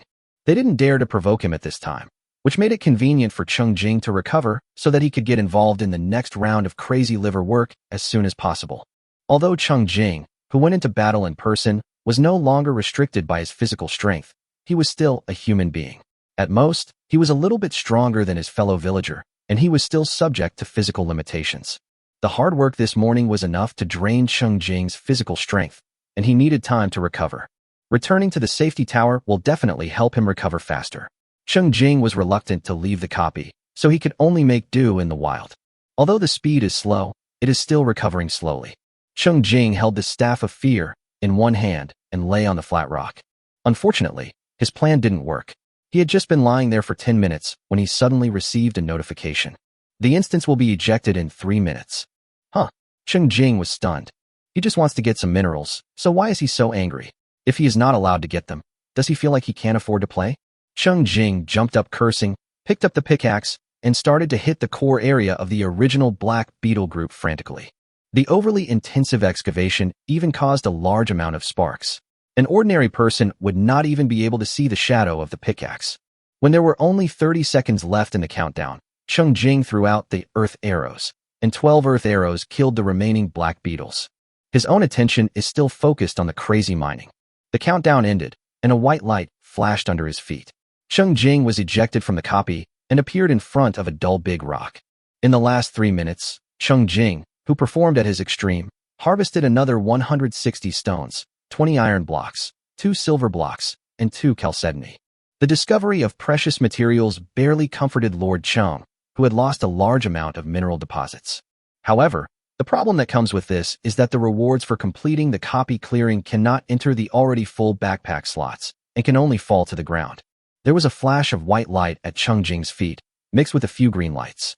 Cheng Jing immediately took out the stones and iron blocks from his backpack and piled them behind him, then turned to pack up the precious rewards. Then he staggered back to his territory, barely washed off the dust on his body, collapsed on the wooden bed, sighed comfortably, and then counted his harvest. First up is the dungeon clearing reward. Black Armor Fortress Dungeon Clearing Progress, 100%. Replica cleanup completed. Reward, 12 gold coins, black armor, green, counterattack, green. 12 gold coins, black armor, green, counterattack, green. Triggers critical hit. Huh, what's going on? Cheng Jing frowned. This was quite different from the reward he got after clearing the dungeon yesterday. Aside from a slight increase in gold coins, the quality and quantity of other rewards have decreased. After a little thought, Cheng Jing had a guess. Yesterday's Eyeworm Mist dungeon was the first dungeon he had completed, probably with a bonus similar to first clearance. Not only did a blue quality weapon drop, but 3 green quality rewards also dropped. But the second copy that was cleared today was not so generous, and only gave 2 green quality rewards in total. Cheng Jing was immediately disappointed. He was originally expecting some more powerful and thoughtful rewards like the Shadow Bow. Putting aside his helplessness, Cheng Jing first checked the black armor. Black armor, green constitution +5, defense +10, durability 400. Cheng Jing looked at the armor over and over in silence for a long time. It was just an ordinary green armor. Although the attributes of this armor are not worse than the green armor sold in the gem mall on the last day of the 3-day mobile game, for Cheng Jing now, this bonus is very ordinary. Moreover, the black armor was very ugly in shape. When Cheng Jing tried to wear it, he had to take off his silk shirt first, and then put on the clumsy and ugly black armor. Cheng Jing immediately became unhappy and took it off and put it on the wooden table next to him. Chapter 104, highlighting a domineering. The black armor helmet did not please Cheng Jing, but fortunately he was satisfied with another reward. Counterattack LV1, 0/10 after being attacked. There is a 10% chance of rebounding 20% of the attacker's attack power. Cheng Jing's eyes lit up. This is an automatic counter-injury skill. The wonderful thing is that it is the attacker's attack power that is rebounded, not the damage suffered by Cheng Jing. If Cheng Jing were given a skill that could rebound the damage he suffered, he would cry. After all, with his current high defense, it's not easy to break through it and let him take damage. Skills that can't be triggered are essentially useless. The passive skill, counterattack, he has now is just right for him. The rewards for clearing the dungeon plummeted, and Cheng Jing was disappointed for a while, but that was enough. After all, he got another big reward from the dungeon, Attribute points. There are over 2,000 black beetles in the Black Armor Fortress dungeon, 3/4 of which are level 1 black beetles. Apart from helping Cheng Jing brush up his passive skills, they can only increase the explosion rate. Fortunately, 1/4 of them were level 2 or above black beetles. Led by a level 6 black beetle, they presented the entire tribe along with part of the tribe's mineral deposits as a gift to Cheng Jing. Cheng Jing gained a total of 1402 experience points and 1402 copper coins by killing monsters. He obtained thousands of shells by decomposition, but he only brought back 990, which meant his backpack was full. In comparison, the biggest gain is absorbing 85.2 points of physical attribute. After this round, Cheng Jing's physical attribute jumped to 161.8 points. His health value rose to 1618, and his defense power also increased to 1360.4. The long health bar and thick defense give people a sense of security. He clenched his fists and bulged the muscles in his arms, making him feel like he was about to swell up. In addition, there are 13 white rewards, 26 in total. Shield 4, Sturdy 4, Resistance Tower Blueprint 2, Hard-Soled Boots 6, Heavy Ring 4, Wooden Armor 6. Among them, Shield and Strong are both skills. This is a skill that Cheng Jing already has. If he learns it again, he can only increase his proficiency by 10 points, which is not very meaningful. He might as well leave it to the soldiers. Heavy Ring, White Constitution, +1. It was a ring that enhanced one's physical fitness, and Cheng Jing casually put one on himself. It looked like a black circle with a cheap plastic texture. Cheng Jing took a look and then looked away, thinking out of sight, out of mind. It's really annoying for a grown man like him to be forced to wear rings, necklaces, and bracelets every day. Hard-Soled Boots, White Constitution +2. Cheng Jing took out a pair and replaced the original, soft boots, on his feet. In comparison, soft boots are suitable as slippers. When trekking in the wild, hard-soled boots that can protect the ankles and calves are more convenient and practical. This time, 6 pairs were released, enough to wear 1 pair and throw away 1 pair. Highlight the arrogance. The physical attributes were doubled, and Cheng Jing's physical recovery speed was also greatly accelerated. After lying like a corpse for a while, his condition recovered a lot. Cheng Jing went downstairs with the Resistance Tower Blueprint. The 3 craftsmen were still learning around the automatically constructed green building. While watching carefully, they did not forget to process the raw materials with their hands and exchanged a few words with each other from time to time. Cheng Jing took a look and decided not to let the craftsmen learn the new drawings, but to directly invest resources in automatic production. The main reason is that the effect of the Resistance Tower is very mediocre. Even if the craftsmen have learned it, Cheng Jing probably won't arrange for them to spend time to make it. Resistance Tower. Materials: wood 50, stone 50, crystal ball 50, shell 50. Resistance effect: pushes unmarked targets within range 10 meters away. Resistance range: 10 meters. Cooldown: 5 minutes. Resistance consumption: 5 crystal balls / time. The white quality Resistance Tower has an effective range of only 10 meters, which means that it makes little sense to install it on a security tower, so it has to be placed on the edge of the territory. The problem is that at this stage, the monsters that can rush to the edge of Cheng Jing's territory and make him worry may not be pushed by the white-based Resistance Tower. Therefore, this kind of building is of little significance at this stage. Cheng Jing made it directly and planned to place it on the edge after harvesting. The 3 craftsmen noticed 2 more piles of automatically running materials not far away and looked at the Lord. Cheng Jing raised his chin and gestured, "The Resistance Tower is generally effective, so I don't plan to do too much." The craftsmen understood immediately, turned around to watch the green deceleration tower being completed, and then quickly dispersed to do their own work. Today's task is to make an arrow tower with Shi Tai, and Shi Gu and Shi Xiang each have to make a catapult. Cheng Jing, who was also watching, witnessed with his own eyes that all the materials were automatically put in place, and the assembled green building was waiting for him to receive it. The critical hit was successfully triggered when receiving it, and Cheng Jing gained 2 slowdown towers. He installed 1 for his safety tower. I opened the chat channel and glanced at the unread records. I didn't see any comments from Moonlight Alone, so I took the initiative to ask. Saving your life is the most important thing. Sleeping alone under the moon. Are you there? After a while, the comments below were all from other people, but the original poster didn't show up. He was probably busy and didn't pay attention to the chat channel at all. That guy. Hey, big boss, you're worthy of being a big boss. It seems like you don't usually chat in the group. Am I the only one who uses the light screen to chat in the group while chopping trees? Ming Ming, you're not alone. I also lower the transparency of the light screen and keep it on all the time. Especially when I pull the light screen a little wider and roll it up like a toilet paper roll, I feel especially safe. 9 nines return to 1. Then when others see you, won't they see a person who is radiant all over? Everyone left messages saying that they had learned new moves, and even Cheng Jing didn't expect that it could be played this way. He smiled and put the other deceleration tower into the storage cabinet, ready to wait for an appointment with its owner to trade it.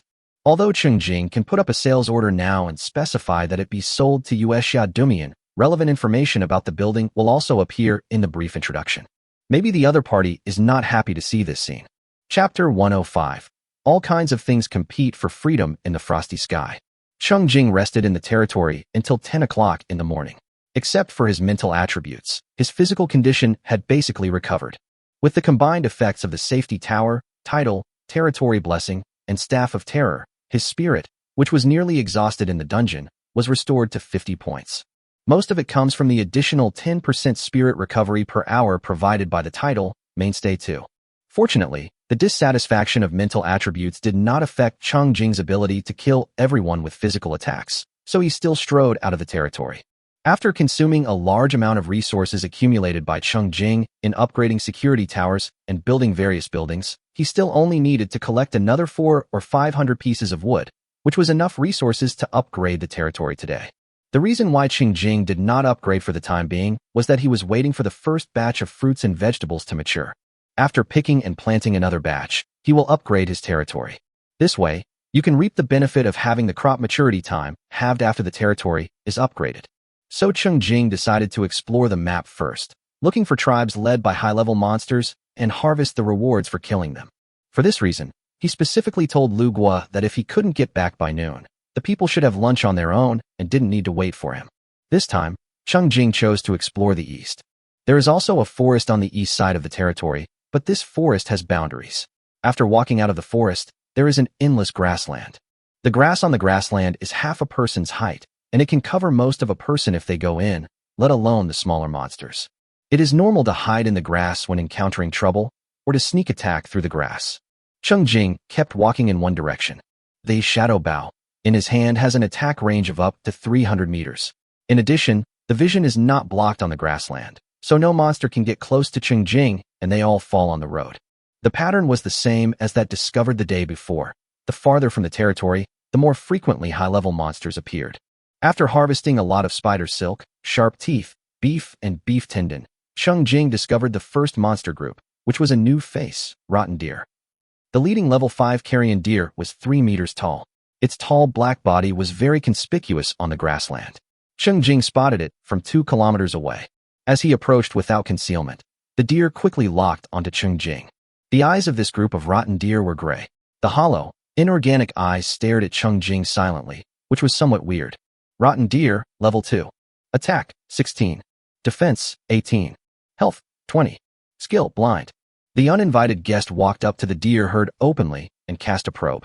When Cheng Jing learned that Fu Lu's skill was blinding, he had already seen the actual effect of this skill. Like a gray scimitar-shaped energy attack. The opponent is not just one rotten deer, but a group of rotten deer. Then, a gray energy attack like a rain of blades came towards Cheng Jing. Cheng Jing carefully dodged most of the attacks, and then boldly took on several skill attacks. Well, okay, he's still not bold enough. He took on too little, and was immune to all the skill effects, so he couldn't feel the blinding effect. Since the opportunity was useless, Cheng Jing didn't plan to give them any more chances. The longbow in his hand shot out black arrows, and he created a rain of arrows by himself, all of which were returned to the deer herd. In less than half a minute, more than 200 rotting deer fell to the ground. Critical hit. Gain 220 experience points, 220 copper coins. Absorb 14 points of spiritual attributes. The decomposition harvest of rotting deer is deerskin. Also revealed were deerskin coats, too. The rotten deer itself is black, with signs of decay on its body from time to time. It is so black that it is difficult to tell whether it is skin or ulcerated skin, revealing the rotten flesh inside. But the deerskin that is harvested after decomposition is a neat and clean gray-brown fur of 1 meter by 1 meter. This wave harvested 182 deerskins. Cheng Jing touched them and found them soft and thick. He thought that when he returned, he would be so extravagant that he could cover the entire second floor of the security tower with a deerskin carpet. As for the deerskin coat, white, it increases your spirit by 1 point when worn. But compared to the added attribute, the deerskin coat itself has a better warmth retention effect. The climate in the area where Cheng Jing is currently located is close to the spring in Xia country on Blue Star, and is generally pleasant. Although the temperature difference between day and night is large, at least I can still endure sleeping in a leaky thatched hut at night. But the climate changes, and the weather gets cold very quickly. Having warm clothes on hand gives you peace of mind. Cheng Jing wanted to encounter more herds of deer and brush off his deerskin coat. Just as Cheng Jing was fiddling with his new coat, he suddenly received a notification. Congratulations to 2176 Lu Feng, a villager from Village 1 in this town, for being the first to reach level 5. The chat function in this town has been enabled. Reward, reputation +2. Cheng Jing was shocked at first, then overjoyed. It was only the second day, and someone broke through to level 5 and unlocked the regional chat function. It's 2 days earlier than in the previous life. It seems everyone is working very hard. Chapter 106, Deja Vu. Cheng Jing turned on the brain computer screen. I read the prompt again and noticed that the name of the person who gained reputation looked familiar.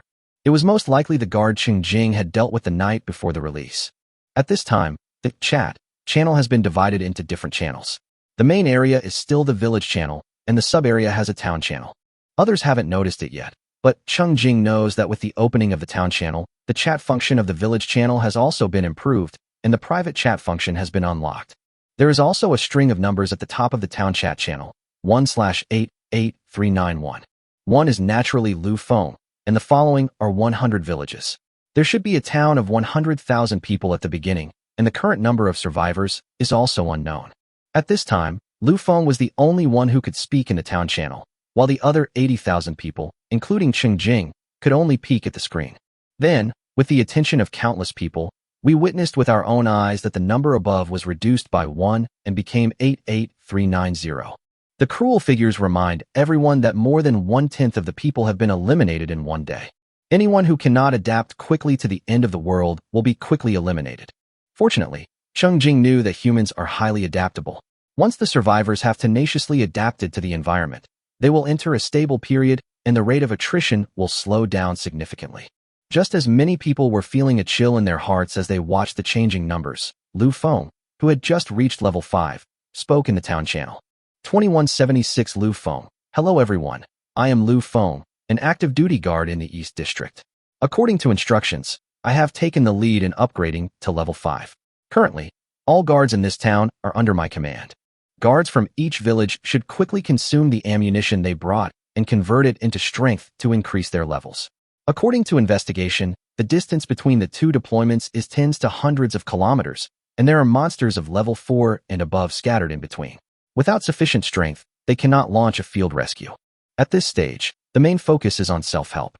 The main method is to collect resources such as wood and stones, and use them to trade with fellow villagers to provide assistance. Here, I recommend that everyone, especially those who haven't yet left the safety tower, must take up arms, bravely kill monsters, and level up.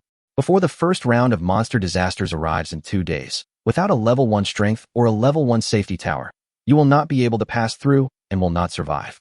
Guards are severely understaffed and unable to conduct rescue operations. Please do not wait in vain, as God helps those who help themselves. After sending a long message, Lu Feng fell silent. So this sentence remained in the center of the town channel page. The onlookers waited for a long time, but Lu Feng didn't speak again. They were all a little confused and turned their attention back to their respective village channels. Cheng Jing also returned to the village channel, where the discussion had already begun actively.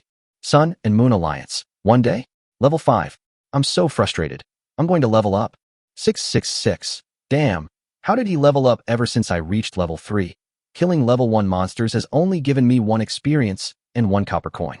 If this keeps going on, I'm starting to suspect that killing level 1 monsters won't give me rewards after I reach level 4. But there are so many level 1 monsters around. How did he even get enough experience? Did he come here with bullets all over his body? Big Bull, the big boss in town, seems a bit cold and indifferent and speaks so coldly. It makes me feel uncomfortable. 2176 Li Mingfei, huh? No, Principal Lu is a very responsible person. So, perhaps he's trying to inspire those who are still afraid to take action. They must take action to save themselves and absolutely cannot just sit and wait for death. Cheng Jing has different opinions on this. If Lu Feng was really that powerful, Why did he have no impression of this name in his previous life? And how did Lu Feng know the distance between people? Perhaps he had also carried out the same operation as Li Mingfei. Maybe his situation is as miserable as Li Mingfei's. Anyway, it's either today or tomorrow. Alas, in the end times, the first to suffer misfortune are honest and responsible people. Save your life. After reaching level 4, defeating level 1 monsters does not give experience or copper coins. Lu Feng may have been suppressing his level by using a gun to kill monsters to gain experience, and then he leveled up to level 5 in one go. I think Lu Feng's words are from the heart. His purpose is to persuade people like Li Mingfei to save themselves first. If you don't have the strength to cross hundreds of kilometers, don't even think about saving others. Help me, help me. Wow, the boss is already level 4. Doesn't that mean he'll be able to reach level 5 soon? Then he can also speak in the regional channel? That guy. This is good. This one is so pretty. 2176 Li Mingfei. Saving your life is the most important thing, sir. I've put a sales order on the trading channel for you, specifically for you. Thank you for your help before. Previously, Cheng Jing wanted to find Yuexia Dumian in the public channel, and Li Mingfei also wanted to find him in Yuexia Dumian, but in the end, they were unable to catch anyone in the chat channel. Everyone was joining in the fun at that time. Li Mingfei noticed that Cheng Jing had spoken and quickly seized the opportunity. Even if Cheng Jing was implying something, he didn't care. When Li Mingfei's health was low in the morning, Yao Yao Keek Now, Yuexia Dumian, and Cheng Jing all offered their help. People like Li Mingfei naturally remember the favor in their hearts. After his condition recovered, he wanted to find some good things while fighting monsters and exploring maps to repay the favor. I have already given the medicine man Xie Kunao a white sweet pear that increases his physical fitness by 1 point, and I am just waiting for Cheng Jing and Yuexia Dumian. Cheng Jing went to the trading channel to take a look. Li Mingfei put up 3 pieces of white equipment for 150 copper coins. They were the silk top and silk cloak that he returned to Cheng Jing, and a dagger, sharp edge, that Li Mingfei obtained as a thank you gift. Cheng Jing quickly refused. He was too lazy to take it back and wash it, and he was also too lazy to waste the space in his backpack. Chapter 107 The Subsequent Upgrade. Saving my life is important. I have enough equipment, and I was planning to sell it anyway. Do you still want to keep it? If you do, just give me the difference. 300 copper coins for each piece. Hazel mushroom. I'm not convinced. The boss spoils me so much. I'm so envious. I want it too. I walked with my hands in my pockets. Bro, I want to cling to your thighs too. Do you have any equipment to sell? 2176 Li Mingfei. Thank you, sir. I'll accept it. Cheng Jing took out 2 pairs of newly acquired soft boots from his backpack and put them on the trading channel. A pair of shoes was designated for Li Mingfei, and the price was 800 copper coins. This meant that Li Mingfei had to pay the difference of 500 copper coins and then use 300 copper coins to buy a pair of shoes. The other pair of soft boots can be snapped up by anyone who is not on the blacklist, and the price is 300 copper coins. The main reason why it is so troublesome is that there is a price cap on the quality of the ungraded materials. Cheng Jing cannot just put up a piece of wood and price it at hundreds of copper coins, so he can only match it with a piece of white quality equipment. Fortunately, he didn't need soft boots, so he cleared out a space in his backpack. There were many people watching the fun, and some people even slept alone under the moon. Li Mingfei quickly seized the opportunity to express his gratitude. Yuexia Dumian refused his extra thank you gift and chose a white berried fruit that could increase the spiritual attribute by 1 point, which was equivalent to exchanging resources. Just as everyone was booing excitedly, a new prompt popped up again.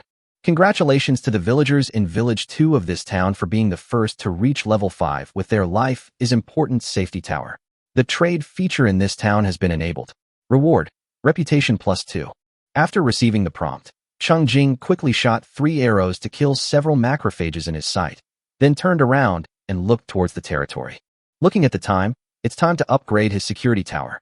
Smiling, Cheng Jing turned around and continued to kill monsters happily. He was in a good mood, and as for the few giant phagocytes that attacked him while he was distracted, he simply kicked them away one by one, without using any sharp arrows. It was refreshing to see them fly high and far like balls, then shatter into pieces in the air. This tip also had a significant impact on the survivors. The village channel that was originally discussing Lu Feng went blank for a moment, and then a large amount of information poured in. Zhongtian Rincong. God, it's incredible to me that the boss has upgraded the security tower to level 5. Even more incredible than someone else has upgraded it to level 5 before. How did you gather so many materials? Manta Wu boss. Good brother. I'll be your little brother and live directly at your house, okay? I finally managed to gather the materials to upgrade the tower to level 1, and this shabby wooden house is no longer as good as it used to be. I eat little, but I can kill monsters. I'm begging for shelter. I'm definitely qualified to be a thug. Just provide me with food and shelter. Our village now has a number, village 2. Hey, that's good. I don't know what this number is for, but I think it's a good thing to be ahead. Cheng Jing saw that many people were frantically asking him how he collected the materials, so he thought about it and decided to give an explanation. Survival is paramount. My security tower leveled up quickly because I love playing these kinds of business simulation games. I spent a lot of time grinding for materials during the first 3 days of playing the mobile game.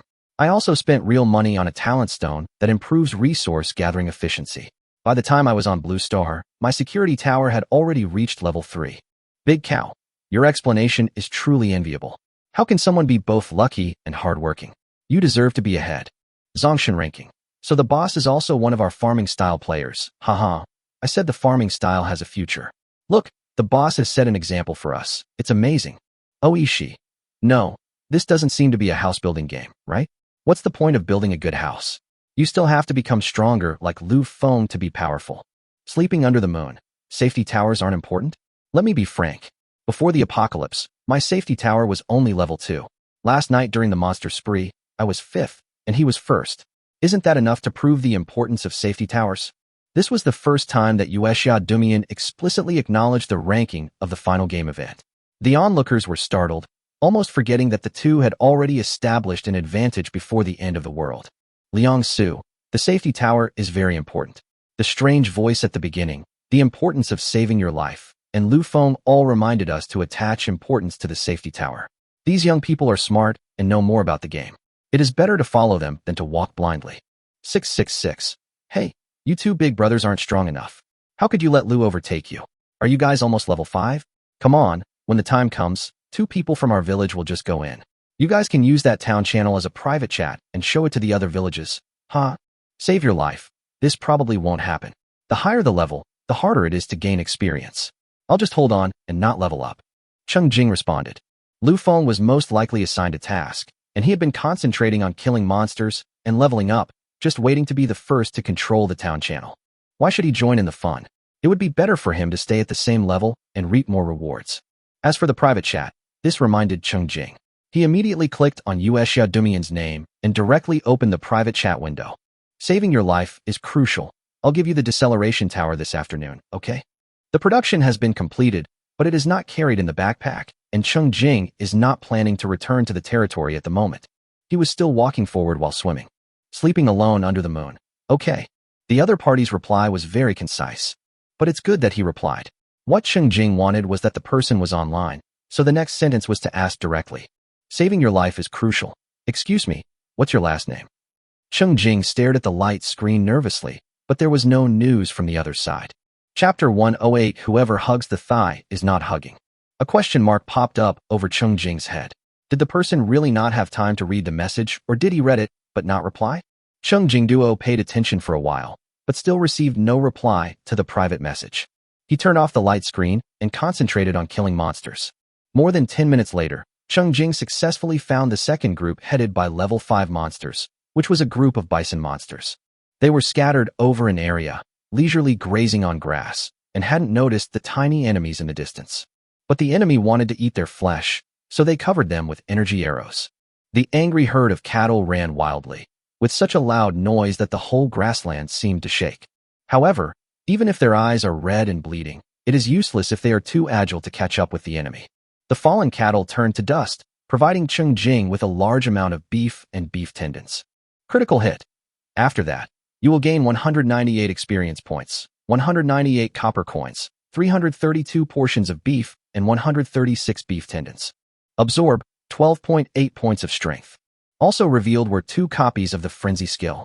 After killing a large number of monsters, Cheng Jing's decomposition skill was the first to reach full proficiency and was upgraded to LV5. The specific improvement is that now a skill can deal with up to 10 monster corpses at the same time. After dealing with the herd of cattle, Cheng Jing continued to look for new prey, and by the way, he turned on the light screen and took another look. Still no response to private chat. The village channel was bustling with activity. Even the town chat channel had a lot more messages, most of which were guides compiled and released by Lu Feng. Interspersed among them was a message specifically sent to Cheng Jing. 2176 Lu Feng. Congratulations on reaching level 5 on your life-saving safety tower. You're probably quite good at gathering resources. If you have the energy, it would be great if you could help others through trade. Of course, everything is primarily about protecting yourself, and this is just a hope, not a moral blackmail. Lu Feng actually considered for a long time before deciding to send this message. Even though he claimed that he was not forcing her, he knew that once he said this, it would definitely put pressure on the important task of saving her life. However, Lu Feng had no choice but to say it. Because at this time, he was the only one who could speak in the town chat channel, and only Cheng Jing could place a sales order in the town trading channel. These two functions are essentially exclusive to the two of them. If they don't take action, they will waste the advantage of unlocking the functions so early. Lu Feng was indeed the one who was secretly assigned a special task. He knew some inside information revealed by the higher-ups, such as that the person who first reached level 5 could speak in a wider range. Therefore, his assigned task was to ignore the security tower for the time being, concentrate on improving his personal level, be the first to gain the right to speak, and stabilize the order in the area. Lu Feng has completed half of the mission, and he is indeed the first one to gain the right to speak in the town. Lu Feng even knew that according to the information revealed before the end of the world, it might take more than a month for the town's trading channel to be unlocked. So when Lu Feng received the message about the importance of saving his life, he was in disbelief. Didn't they say it would take at least a month to unlock the town's trading channel? How come it was actually unlocked in less than 2 days? Lu Feng quickly remembered the relevant information about the name. Bao Ming is important. It was the mysterious person who won the first place in the game activities during the mobile game. On the last night, the Xia country officials actually tried to find this person, but there were no clues, and they even speculated that he might be a foreigner. After all, the final public global top 10 contribution rankings were automatically translated, and you can't tell the gender or nationality by just looking at the name. Lu Feng now had a reliable guess as to why Survival was able to win first place in the event. This person was able to upgrade the safety tower to level 5 so quickly, and it was very likely that he had already upgraded the safety tower to a high level during the game. Unexpectedly, this mysterious person was assigned to the same district as him.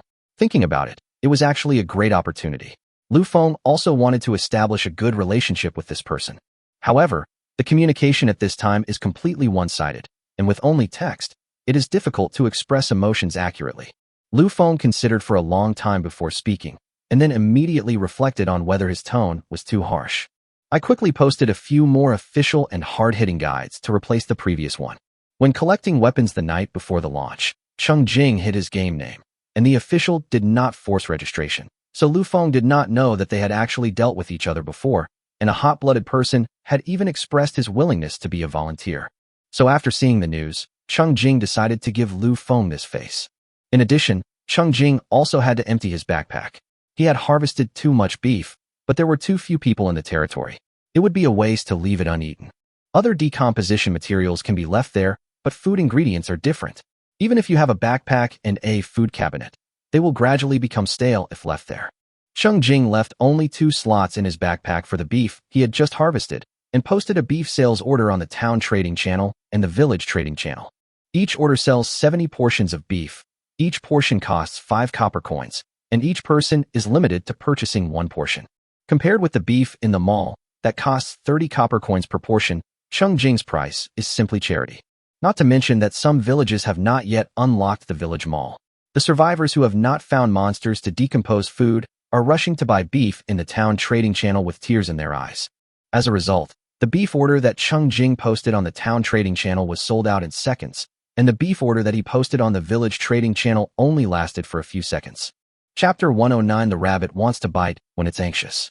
At this time, Lu Feng was still editing the guide and sending a new one every minute. He quickly took the opportunity to express his sincere gratitude to Cheng Jing through a message. Lu Feng was desperately trying to be the first to reach level 5 and unlock the town chat channel. He wasn't just sitting there for fun, but he was in the middle of a battle before and didn't have time to talk about it. After dealing with the besieging monsters, Lu Feng found a safe place and compiled the information he had seen and the experience he had personally verified into an essential guide, which he posted one by one on the town communication channel, hoping to give correct guidance to ordinary people who were at a loss as much as possible. Among these serious suggestions, there were only 2 messages specifically for Cheng Jing. Someone immediately joked in the village channel. That guy, Big Brother Mingfei, is about to fall out of favor. Our village leader is about to be seduced by an outsider. Cheng Jing continued to explore the map eastward. Just like what he encountered the day before, the level of monsters gradually dropped. The difference is that Cheng Jing discovered another survivor this time. The main thing is that a forest appeared on the originally endless grassland, and low mountains can be seen in the distance. This change in terrain attracted Cheng Jing to approach. Not long after entering the forest, he saw a thatched hut and the owner of the hut. A disheveled young woman was sitting not far from her thatched hut, chopping trees with an axe in both hands. The conditions seemed a bit strange. Cheng Jing took a closer look and saw that the man's right ankle was still fixed in plaster. He was sent here before he even recovered from his injuries on Blue Star? What bad luck. However, the other party obviously has not given up. He is still trying hard to cut down trees and adapt to the new environment despite his injuries. Cheng Jing observed for a while in the forest on the other side, and remembered that he once had a high fever and could not even stand and had to sit down to chop trees, so he decided to help. Hey, hello. Cheng Jing walked out from behind the tree, took the initiative to make a sound and say hello. The young woman who was chopping trees was startled and turned to look at Cheng Jing. Realizing that this was a person, a look of surprise at meeting a fellow appeared on her face. She was about to say hello but stopped, suddenly remembering that she had just witnessed a murder in the morning. She took out the gun from her backpack and held it in her arms vigilantly. Cheng Jing tapped his ear lightly, and a light screen popped up, hiding all the content in the character attribute list except the game name. Then he flipped the light screen with his fingers, enlarged it, and pushed it, allowing the person sitting on the ground to see his game name. I see you're not doing well. Do you need any help? There was no need to waste time explaining anything else. As soon as the name of the game, saving your life is the most important thing, came out, the other party immediately broke down in tears, hurriedly wiping tears with his sleeves and nodding repeatedly. Yes, thank you, big boss. Cheng Jingwei nodded, turned around, and quickly disappeared into the dense forest. Cheng Jing had encountered red-eyed vicious rabbits in the direction he came from. He searched horizontally and quickly found more red-eyed vicious rabbits. The level 1 monster was still easy to find. Cheng Jing did not kill it, but instead grabbed one of the ears of the red-eyed ferocious rabbit and lifted it up. Cheng Jing's speed was so fast that the rabbits were grabbed by their ears and squeezed into a pile before they could react. When they finally reacted, they became angry and wanted to bite him. Cheng Jing pulled their ears and swung them around twice, almost shaking the brains of these red-eyed, ferocious rabbits apart. They were dazed and had no power to resist before being picked up by Cheng Jing. Cheng Jing carried the 12 red-eyed vicious rabbits out of the woods. The people sitting on the ground managed to calm down and quickly introduced themselves. Thank you for your hard work, sir. My name is Lin Xinya. Thank you, sir. As she spoke, Lin Xinya imitated Cheng Jing's operation and turned the light screen over for Cheng Jing to see. She hadn't figured out how to hide information yet and didn't mind exposing her pitiful attributes, so Cheng Jing saw her real name and her 0.5-point physical fitness at a glance. This unlucky guy probably never registered for the game. The data generated after being launched was real data, and the 4 basic attributes added up to less than 3 points. If I didn't have the gun in my hand, I probably wouldn't be able to accumulate the only 20 experience points, and I would be doomed. Fortunately, Cheng Jing had no impression of the name Lin Xinya. It's good not to have any impression, at least there is no grudge. You shot yourself. Cheng Jing walked around to the direction behind Lin Xinya, picked up a red-eyed ferocious rabbit, swung it around again, and then gently threw it 5 meters in front of Lin Xinya. He signaled Lin Xinya to personally deal with the monster that was still dizzy. He didn't dare to use too much force when throwing it, for fear of accidentally killing the monster. Lin Xinya understood immediately, wiped away her tears, picked up the gun, and although her movements were clumsy, she managed to fire a shot. At a distance of 5 meters, Lin Xinya was still able to hit the target. Although it was not a vital position, the damage of the rifle bullet was enough to kill the level 1 red-eyed rabbit with only 10 health points. Lin Xinya successfully gained 10 experience points and 10 copper coins. With successful experience, the subsequent cooperation will be easier. Cheng Jing threw 1, and Lin Xinya hit 1. Chapter 110, this is about teaching a man to fish. In less than a minute, Lin Xinya had defeated all 12 level 1 red-eyed ferocious rabbits that Cheng Jing brought back, and she couldn't help but look at Cheng Jing with trust. Upgrade. Add free attribute points to Constitution first. A high Constitution will help you recover faster from injuries. Cheng Jing gave some pointers and saw with his own eyes a flash of golden light on Lin Xinya's body. Her originally miserable state immediately became much more energetic. The upgrade is a comprehensive improvement. When Lin Xinya adds free attribute points to her physique, the effect will be even better. She immediately stood up by supporting herself on the ground and took 2 tentative steps. Although it still hurt, she was able to walk by gritting her teeth. My feet are much better now. I can walk. Lin Xinya shared with Cheng Jing in surprise that she had just had surgery on her ankle and was unable to touch the ground at all. Being thrown into the eternal fall world in this state is like waiting for her to die. She can't even walk. So how can she fight monsters and collect materials? Lin Xinya was unwilling to give up and tried desperately to find a way out. She didn't dare to leave the thatched hut these past 2 days. She could only carefully chop trees in the nearest place. If she heard any movement of monsters, she would have to crawl back to the safety tower and fight back with the protection of the building. Her life was miserable. Without water or food, and even daring not to go far away to mine, Lin Xinya knew she couldn't hold on for much longer and was relying on her last breath to hold on. Unexpectedly, she actually waited for a turning point. A savior came from the sky, and the kind-hearted boss directly took her to level 1. The benefits brought by the upgrade made her injuries healed greatly. At least now she can barely walk. This is enough. Lin Xinya regains the ability to continue living. Lin Xinya was so grateful that she didn't know how to express it. She dragged her legs a few steps and took the white-quality reward out of her backpack. Without even looking at it carefully, she handed it to Cheng Jing and said sincerely, "Thank you, sir, for saving me. I really don't know how to thank you. Everything that was revealed should belong to you." She had already used the experience points, as well as the 120 copper coins she had gained from killing monsters. Lin Xinya thought she should find a way to get them out and give them to the boss. Lin Xinya took out a skill book. Cheng Jing took it and found that it was a new skill that he had never learned before, so he accepted it decisively. Glancing at Lin Xinya's filthy hospital gown, especially the torn and bloodstained knees, Cheng Jing casually took off the heavy ring that increased his physical strength by 1 point from his finger and placed it in Lin Xinya's hand. This ring increases your physical fitness, which will help you recover faster. It's considered an exchange for your skills. No need to thank me. Just try your best to survive. After saying that, Cheng Jing paused for a moment and took out a piece of grilled fish from his backpack. He prepared himself for the possibility of not being able to return to the territory at noon, so he took 5 pieces of grilled fish in his backpack as lunch. Lu Gui used a smooth wooden stick to stick each piece of grilled fish, which made it easier for Cheng Jing to eat, and also easier for Cheng Jing to put the wooden stick into Lin Xinya's hand. Then, Cheng Jing turned around and walked away decisively, continuing to explore the map to the east. It was just a chance encounter, so helping out was a piece of cake, and then they would say goodbye. Cheng Jing would not carry the fate of another person on his shoulders. For Lin Xinya, who is in poor health, what she lacks is not the courage to live, but the ability to walk. Cheng Jing brought her to level 1, and with the addition of free attribute points and a ring, he directly increased her physical attributes to 3.5 points. Not only did she quickly recover from most of her injuries, but she also recovered faster from them. Teaching a man to fish is enough. Cheng Jing's figure disappeared for a long time before Lin Xinya finally came back to her senses. Everything that happened before happened so fast, less than 5 minutes in total. She actually didn't fully understand it and had a sense of being half asleep and half awake. At this time, smelling the aroma of grilled fish, she put it in her mouth and took a big bite. Her stomach, which had been hungry for a long time, was finally comforted by the food. Only then did Lin Xinya feel that her feet were really stepping on solid ground. Lin Xinya was eating grilled fish and looking at the ring in her hand. Her face suddenly turned red. Cheng Jing was wearing a white silk suit.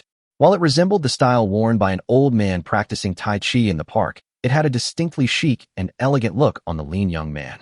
Even the oddly worn hat on his head didn't detract from his handsome face.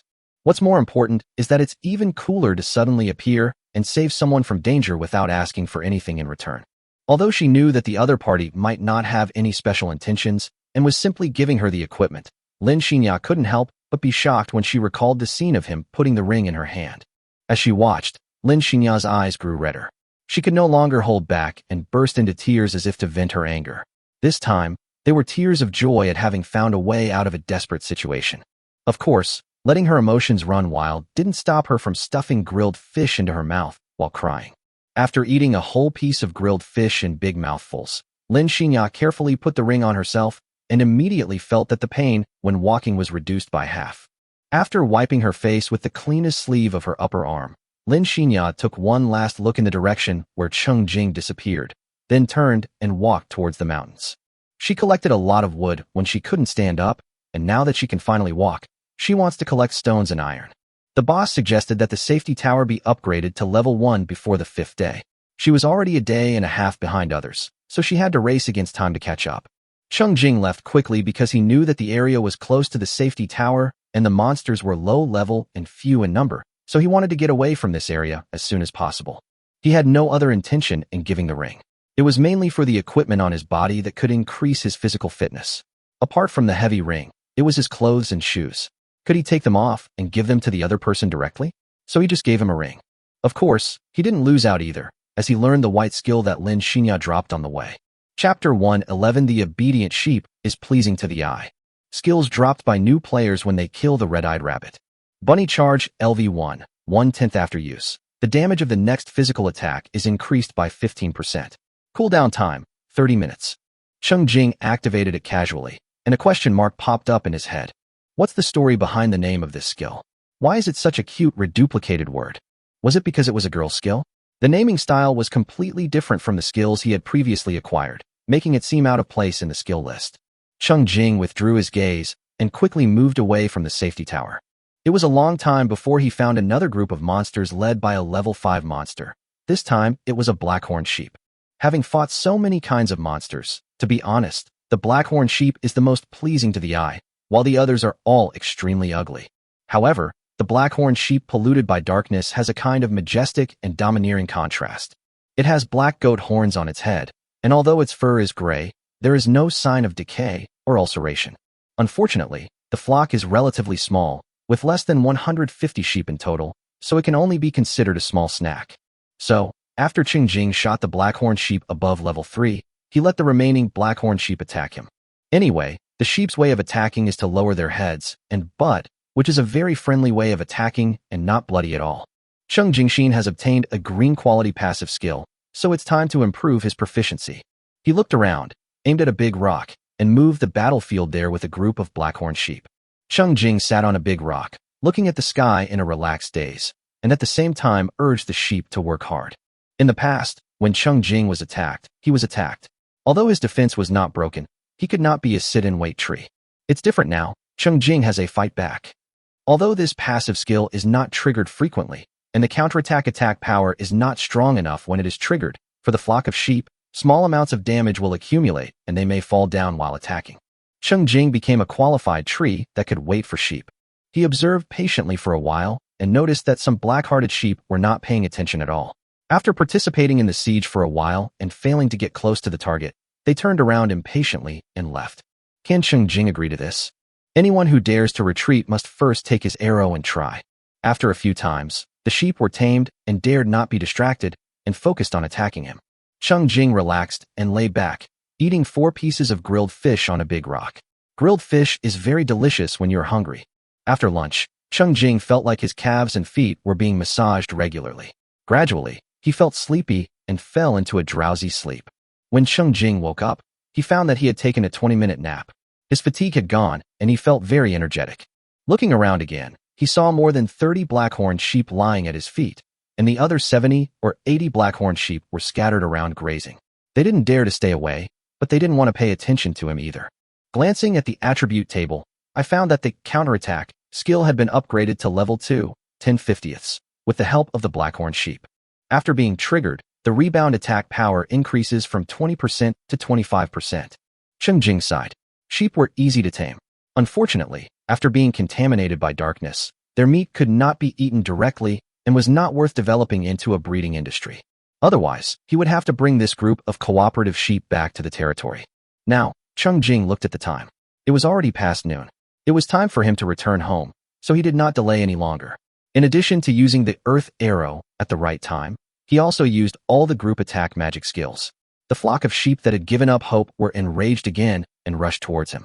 With Cheng Jing's focus on spiritual attributes, the Earth Arrow skill was finally upgraded to level 3, with the attack range extended from 20 meters to 25 meters and the cooling time shortened from 30 seconds to 25 seconds. After successfully dealing with the remaining blackhorn sheep, the flock provided a total of 106 experience points, 106 copper coins, and 80 pairs of horns were harvested by decomposition. This made Cheng Jing a little disappointed, as he had originally thought that he would be able to get an expanded mutton menu. Absorb gains 6.2 points of agility. The advantage of grassland terrain is that it has a wide field of view, and it is relatively easy to find traces of monsters. But compared to the forest where they traveled west the day before, when there were no monsters, Cheng Jing could only hurry on his way and had no way to obtain the resources he needed. Cheng Jing felt that he had explored the grassland far enough. On his return journey, he turned a large angle to the southeast, lighting up a new route on the map. It was already 3 o'clock in the afternoon when we approached the territory. After 5 hours of fighting monsters in the wild, Cheng Jing only found 3 groups led by level 5 monsters, and the rest were scattered wild monsters. Level 5 is special for both monsters and humans. When a person reaches level 5, they will get 1 more free attribute point. Monsters may only be intimidating enough to form a group after they reach level 5. The other level 4 and level 3 monsters cannot form a tribe. At most, they can bring a few younger brothers with them and send them to Cheng Jing. But as time goes by, the rewards offered by those scattered monsters actually account for the majority. Chapter 112. Now, I start from the beginning. During this eastward exploration, Cheng Jing killed a total of 34 level 4 monsters, 112 level 3 monsters, and 336 level 2 monsters. Critical hit. After that, you gain a total of 1460 experience points and 1460 copper coins. Decomposition yielded 68 spider silks, 520 beefs, 190 beef tendons, 508 deerskins, 230 rabbit furs, and 190 pairs of sheep horns. Absorb 19 points of strength, 31.6 points of agility, 5.4 points of constitution, and 40.4 points of spirit. Cheng Jing opened the attribute table and admired it happily. Name: saving your life is important. Level: 4, 34862/500. Strength: 117.8. Agility: 126, plus 2. Constitution: 169.2, plus 3. Spirit: 343.4, plus 6. Health: 1692. Attack power: 975.2. Defense: 1545.8, plus 8. Skills: Territory level: 3. Security tower level: 5. Wallet: 60 gold, 30 silver, 8,610 bronze. All 4 basic attributes are over 100. The most advantageous spiritual attribute is over 300, and the attack power and defense power are almost 1,000. Wow, so beautiful. The more Cheng Jing looked at it, the more inflated he became. He thought that if he leveled up now and unlocked the largest chat channel, he could put a property sheet in it and ask who else. It would be no problem. Asking would be like being arrogant. Of course, he was just thinking about it, entertaining himself for a while, and then returning to normal. He didn't know much about the eternal fall world, but he also knew that with his current strength, he could not resist the person behind the current situation. At most, it is a big ant that is stronger than other small ants of the same species. Even the explored map area is only the activity range of 3 or 5 blue star survivors. Thinking of this, he immediately felt his own insignificance, and Cheng Jing withdrew his attention and continued to count his gains. The increased spiritual attribute allowed him to successfully upgrade the spike skill to level 4, reducing the cooldown time from 3 seconds to 2 seconds, and the skill icon was almost always lit. Fireball is also upgraded to level 3, the attack range is extended from 30 meters to 35 meters, and the cooling time is shortened from 25 seconds to 22 seconds. In addition to the basic kill rewards, there are additional explosion rewards. Cheng Jing killed thousands of level 1 monsters. Although these level 1 monsters did not provide any kill benefits, they could increase the explosion rate.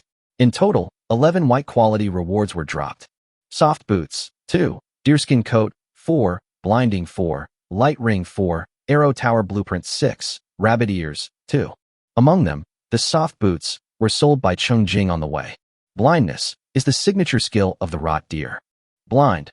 White consumes 1 spirit point, releases 1 blind knife, causing the target to lose vision for 5 seconds. Cooldown time is 5 minutes. This was dropped by killing a level 4 rotten deer with a dozen minions. After learning it, Cheng Jing kept improving his proficiency and had reached level 2 before returning to the territory. After the upgrade, if the released blind knife hits the target, the time of losing vision is extended to 6 seconds, but the cooling time is also extended to 6 minutes. Light ring comes from the blackhorn sheep. It is a ring-type equipment. When worn, it increases the agility attribute by 1 point. Cheng Jing wore one after it was dropped. Rabbit ears, white agility +1, defense +3. In fact, it is a head decoration with good attributes. The only problem is that the shape is too unconventional.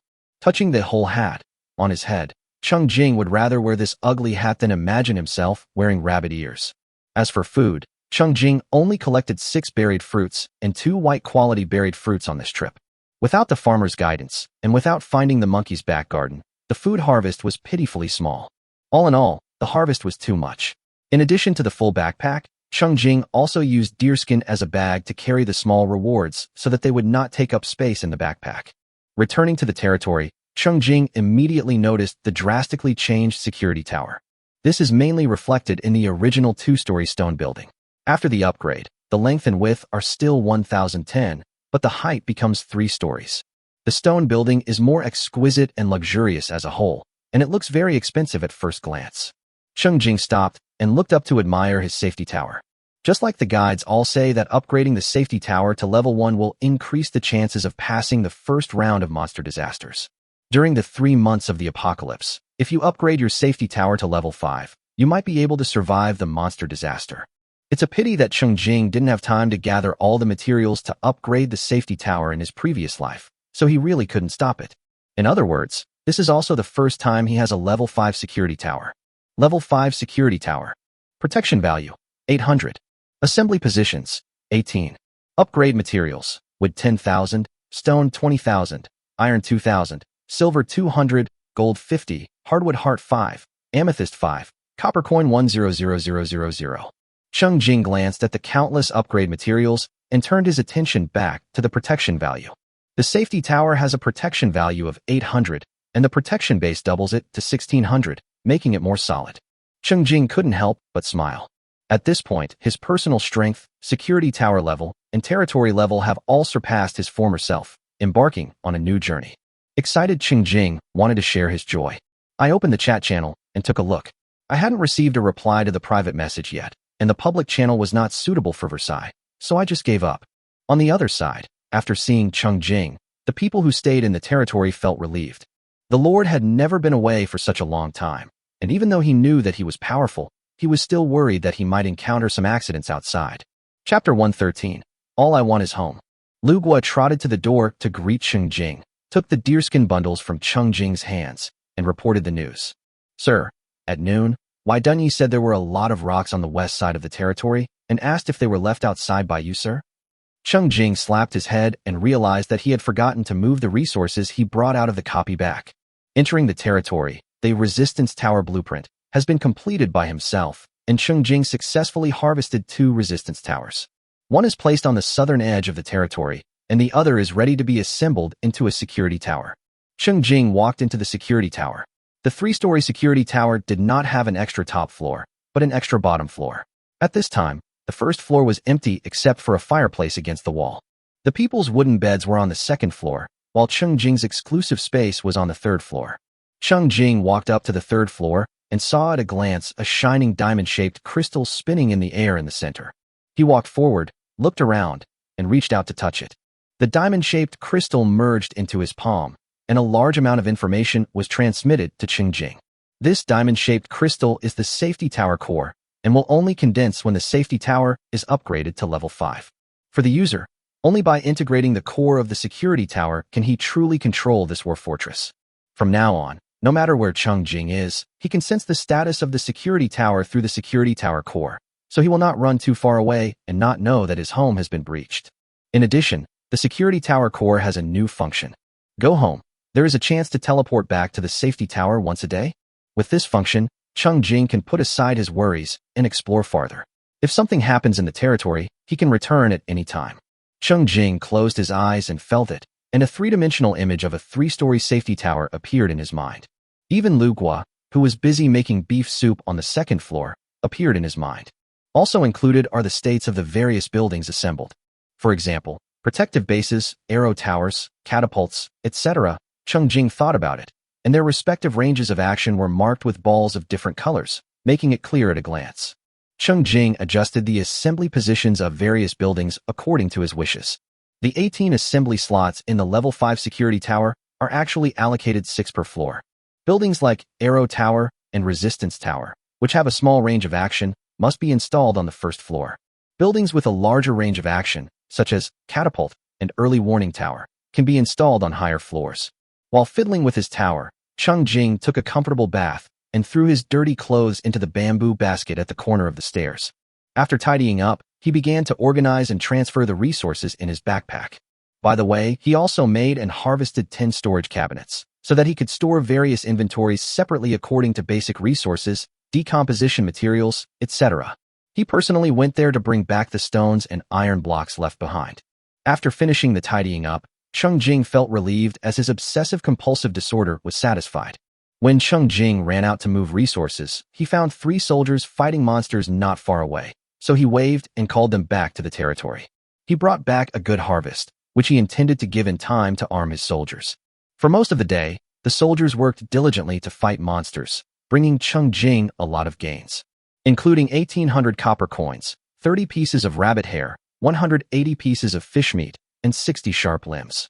And 3 white quality items: Leap, 2, Arrow Rain, 2, Long Stick, 2. Among them, Leap is the signature skill of the saber-toothed fish, which is dropped by Shield Mountain. Leap LV1, 0/10 after use. You can leap up, and the maximum length and height can reach agility 0.5. Cooldown time 60 minutes. Cheng Jing immediately learned new skills. Interestingly, the height and length of this leap are related to the agility attribute. Cheng Jing's current agility attribute is as high as 126 points. Doesn't that mean that he can jump 60 meters high and 60 meters away? Cheng Jing couldn't hold back any longer and tried to use his new skills. Then he felt a sudden push around him, with a rustling sound of wind in his ears, and he was already flying out. In fact, Cheng Jing fell to the ground after flying less than 30 meters because he didn't control his posture well. Luckily, he had a strong constitution, so he was fine after the fall. If someone else had come, they would have been finished with broken arms and legs. Of course, if someone else were to try, they wouldn't be able to fly so high or so far on the first try. The people turned their heads in a daze as they watched their lord fly out and fall to the ground, and cried out in surprise. The 3 soldiers were so frightened that they hurried over to help him. Cheng Jing had already jumped up and brushed off the dirt on his clothes. He wanted to try this skill again immediately, but unfortunately, the skill icon had dimmed and the cooldown time was very long. Cheng Jing walked back in deep thought. He realized that the leap skill was very unique. It was the first skill that he could master immediately without learning it. After using it himself, he found that how high and how far he could fly was actually controlled by himself. Correspondingly, if you are not proficient in control, falling is the least of your worries. It would be embarrassing if you fly into a monster's mouth during a battle. Chapter 114, The Other Party, is clearly online. He is not Sun Wukong. Even if his physical strength is sufficient, the way he burst out of the monster's belly is too creepy. This also made Cheng Jing start to think, has he really mastered the other skills? Cheng Jing used physical skills such as swiftness and charge, and magic skills such as rockfall and ice cone, in turn, feeling them carefully, and vaguely seemed to be able to sense a little space for free adjustment beyond the foolproof usage template. I didn't notice it before. Maybe my spiritual attributes are not high enough? Cheng Jing sat down at the dining table and continued to think, and Lu Gua immediately brought out the delicious beef soup. The 3 soldiers were afraid that the Lord would get angry after making a fool of himself, so they were too timid to say anything. But now they joined in and had a bowl of afternoon soup. The soldiers all followed suit, and Cheng Jing waved his hand, asking the craftsman and Lu Gua to sit down and drink together. This is the refined life that is more suitable for the physique of Xiaobo babies. Cheng Jing drank 3 bowls of hot and fragrant beef soup, put down the bowl, and started to do his business. First, give one of the 6 Arrow Tower blueprints to Shi Gu and Shi Xiang for study, and invest resources to make the remaining 4 by yourself. Wei Dun Yi has eaten the buried fruit, and the 2 white buried fruits he harvested were divided among Wei Dun Air and Wei Dun Shan, each increasing their spiritual attribute by 1 point. The remaining 6 low-quality, underground fruits were given to Lu Gua to plant. Next, Cheng Jing obtained 2 green-quality, black armor items from clearing the dungeon and gave them to Wei Dun Yi and Wei Dun Shan. Wei Dun Yi is the captain appointed by Cheng Jing himself. He is indeed capable and reliable. He always stands in front when encountering danger. Cheng Jing always gives priority to arming him with good things that he does not use himself. As for Shield Mountain, He takes the melee route and needs green armor more than the second one who outputs in the back row with a bow and arrow. But this time, Wei Dunyi bravely expressed its refusal. My lord, you haven't even equipped yourself with green armor. How can we use it first? Wei Dunshan nodded repeatedly. Cheng Jing's face turned serious and he ordered, follow the instructions. Did he explain that this armor was not only ugly but also affected his movements, or that he looked down on the attribute point bonus? Forget it, it's too complicated, just give the order directly. Seeing that the lord was unhappy, the two soldiers did not dare to refuse anymore. They quickly reached out to take the green armor and returned the wooden armor they were originally equipped to Cheng Jing. Cheng Jing already had 10 pieces of wooden armor in stock, which was a bit too many, and he looked down upon the defensive power on behalf of the soldiers, so he only kept 2 pieces as spares and prepared to sell the others. Cheng Jing listed 6 items in the village trading channel and 2 items in the town trading channel. The ones with full durability were listed for 300 copper coins, and the rest were listed for 280 copper coins. As soon as they were posted, they were all taken away in seconds. Next, each of the 3 soldiers got a pair of hard-soled boots. I gave each of the 3 soldiers a heavy ring that adds 1 point of constitution. Shield 1 replaced 1, Ring of Strength. Replaced the Ring of Sobriety with Defender and Defender Shan. There is no other way. Only 1 ring can be equipped on each hand, otherwise Cheng Jing would have to wear it on all 10 fingers. He also gave Shielder the Light Ring, which increases his agility by 1 point. Next is skills. There are 2 copies of the Frenzy skill, and Cheng Jing gave them to Wei Dun E and Wei Dun Air. The skill, Strong, has already been learned by Wei Dunner, so this time it was given to Wei Dunyi and Wei Dunshan. The Shield and Blind skills are each one for 1 person. The Rain of Arrows skill was given to Wei Duner. What Cheng Jing gave was too much, and the 3 soldiers' hands were trembling as they took it. It was only because the Lord had already scolded them with a stern face before that no one dared to raise any objections, and they all accepted it with great trepidation and fear. Everyone's eyes were filled with tears, and they were deeply moved. Cheng Jing waved his hand and sent them back to fight monsters. He prepared the ingredients himself. The newly harvested meat today is kept for now, and the previously harvested fish and beef are replaced and put on the sales list. There are 200 pieces of beef listed on the village trading channel and 400 pieces on the town trading channel. Each piece costs 5 copper coins, and each person is limited to purchasing 1 piece. The beef orders on the town trading channel were sold out in seconds, and most of the beef on the village trading channel was sold, and the sales speed slowed down. Cheng Jing looked quite happy. This indirectly reflected that most people in the village should have food, which was a good thing. Then he listed 50 portions of fish on the village trading channel and 150 portions on the town trading channel, each for 3 copper coins, and each person was limited to purchasing 1 portion. This time they were all killed in seconds. The village chat channel was heated. The steamed buns are tasteless. There's really nothing much to say. Thank you, Bodhisattva. That person. Thank you, Bodhisattva. I watched as one string of them continued. Cheng Jing quickly switched to private chat and sent the green, slowdown tower that he had previously made and stored in the territory. After he unlocked the town transaction channel, village transactions could be conducted privately, which was combined with the private chat function, which was very convenient. Soon, the person on the other side of the private chat window spent 200 copper coins to buy the finished building. The use of the deceleration tower requires the consumption of crystal balls. Cheng Jing asked, Life is important. Can I buy the crystal ball? Sleeping alone under the moon. How many do you have? Buy it. Saving your life is the most important thing. You didn't reply to the question I asked you before. Mianxia Dumian, you already said it was presumptuous. Why are you still asking? My last name is Cheng. I really want to know yours. As a result, there was no reply from the other party. Cheng Jing waited for a while and sent over 200 crystal balls at 3 copper coins each. The other side bought it immediately.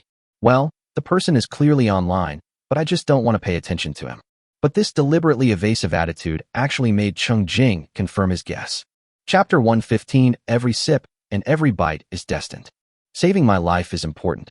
I brought the flowers you gave me. Sleeping alone under the moon. Sleeping alone under the moon. I never gave it to you. Life is important. Blue baby's breath. You said it was your favorite flower. The other party realized that the topic was not right and fell silent again. Cheng Jing put the 32 hoes he had just made on the workbench into his backpack, walked out of the territory, and started turning the soil. He was still planning to upgrade his territory to level 4 today, so he needed to tidy up the wasteland that would be included in the territory in advance. He needs to till 1,600 square meters of land. Cheng Jing maintained a stable frequency of 5 hosts per second and could turn over a piece of land in 2 seconds. This frequency is no pressure for him. It is a normal labor intensity and can be maintained for a long time. But whether the craftsmen who are also working in the territory feel pressured is another matter. Cheng Jing worked on the farm for 10 minutes, but there was still no movement in the private chat, so he said slowly, "Life is more important. I have an idea. Could you please give me some advice? I have a friend in this village, but I haven't seen her post anything in the chat channel yet. I'd like to help her. What do you think about me speaking to her directly in the public chat channel?" Sleeping alone under the moon. This isn't good. How do you know your friend is from the same village as you? They don't necessarily need help. Don't act on your own. She was anxious. Hey, Cheng Jing, don't be in a hurry. Saving your life is more important. What you said makes sense. How about I reach level 5 and publicly announce it in the larger town chat channel? Or maybe offer a bounty for some equipment and resources and get people around to help her? What do you think? Sleeping alone under the moon. I don't think it's that good. Saving my life is more important. Forget it. I won't listen to your advice. What do you know? My friend might be in dire straits waiting for me to save her. Sleeping alone under the moon. Gnashing teeth.jpg. Sleeping alone under the moon. What on earth do you want to do? Saving my life is more important. Huh? I want to help my friend. Why are you so anxious? Sleeping alone under the moon. What's your friend's name? Save your life. My friend's last name is Song, and I only told her which small restaurant I miss the most. Cheng Jing chatted while working and felt more energetic at work. Sleeping alone under the moon. Sleeping alone under the moon. Okay, I lose to you. Long time no see. Cheng Jing, I'm Song Xingyan. Cheng Jing paused, came to his senses, and a smile appeared on his face. He remembered that on the evening of the last day before the end of the world, he went to a small couple's restaurant that suited his taste best for dinner and met a strange young girl who not only bumped into him, but also forced a bouquet of flowers on him. When he was tidying his room for the last time before being released, he saw the bouquet of flowers and on a whim checked the variety. Baby's breath, blue. A flash of inspiration came to him, and he immediately thought of someone, Song Xingyan, a good friend whom he had met after the end of the world in his previous life, whom he had chatted with for 3 months but had never even met in person. For this purpose, he specially picked 2 flowers and stuffed them inside his clothes and brought them with him. It really was her. Saving your life is important. Come on, confess, and I'll be lenient. Don't force me to scan the map to find you right now. The other side is still struggling. Sleeping alone under the moon. What? I'm busy. Life is important. What is the general terrain around you? The other party finally gave up struggling and answered honestly. Sleeping alone under the moon. I once obtained an SSS-level talent, rewind. If I die within 3 months of being thrown into the world, the timeline will be rewound to 3 days before the end of the world. 3 people, including me, will be designated to retain their memories and restore them in turn. Among them, my memory can only be restored on the 3rd day. I don't have any relatives, so I'll give you a break. Cheng Jing confirmed it several times and suddenly realized it.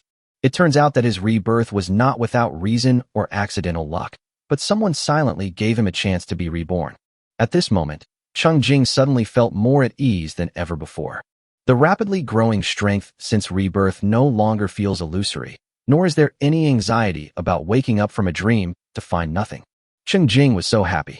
While he was happy, he grasped a key point. Saving your life is the most important thing. The other one is Fu Xingzhou. Why him? Sleeping alone under the moon. It's him. The 2 of us are too new. We need to find a big boss to lead the way. Of all the people I've heard of, he has the biggest and best reputation.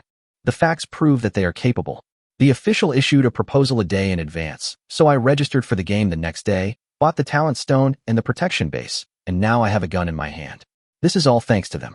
Song Xingyan's terrifying talent can make the entire timeline go back to 3 days before the end of the world, giving the humans on Blue Star a second chance to challenge. In order not to waste the opportunity to start over, she can also designate 3 people, including herself, to restore their memories before the retrospection, and she herself can only restore them on the last day. Song Xingyan designated Cheng Jing to recover his memory on the 1st day, so Cheng Jing opened his eyes again after his death, shortly before the launch of Doomsday game. The official initiative, which was supposed to be released on the 3rd day in the previous timeline, was released early this time in the afternoon of the next day. It is very likely that Fu Xingzhou, who had recovered his memory around 8 o'clock the next morning, directly handed himself in and played a key role in promoting the official action. Influenced by this, Song Xingyan, who had not registered for the game in the previous timeline, logged into the game, and played for half a day before recovering his memory. After recovering his memory, he spent 2 rounds of money on the game, obtaining the purple talent stone sold on the 2nd day and the blue protection base sold on the 3rd day in the gem mall. Every sip and every bite is predestined. Saving your life is the most important thing. Humph, he is capable, but how far away is he from you? You want wood and stones now, can he help you? Saving my life is important. I can. Sleeping alone under the moon.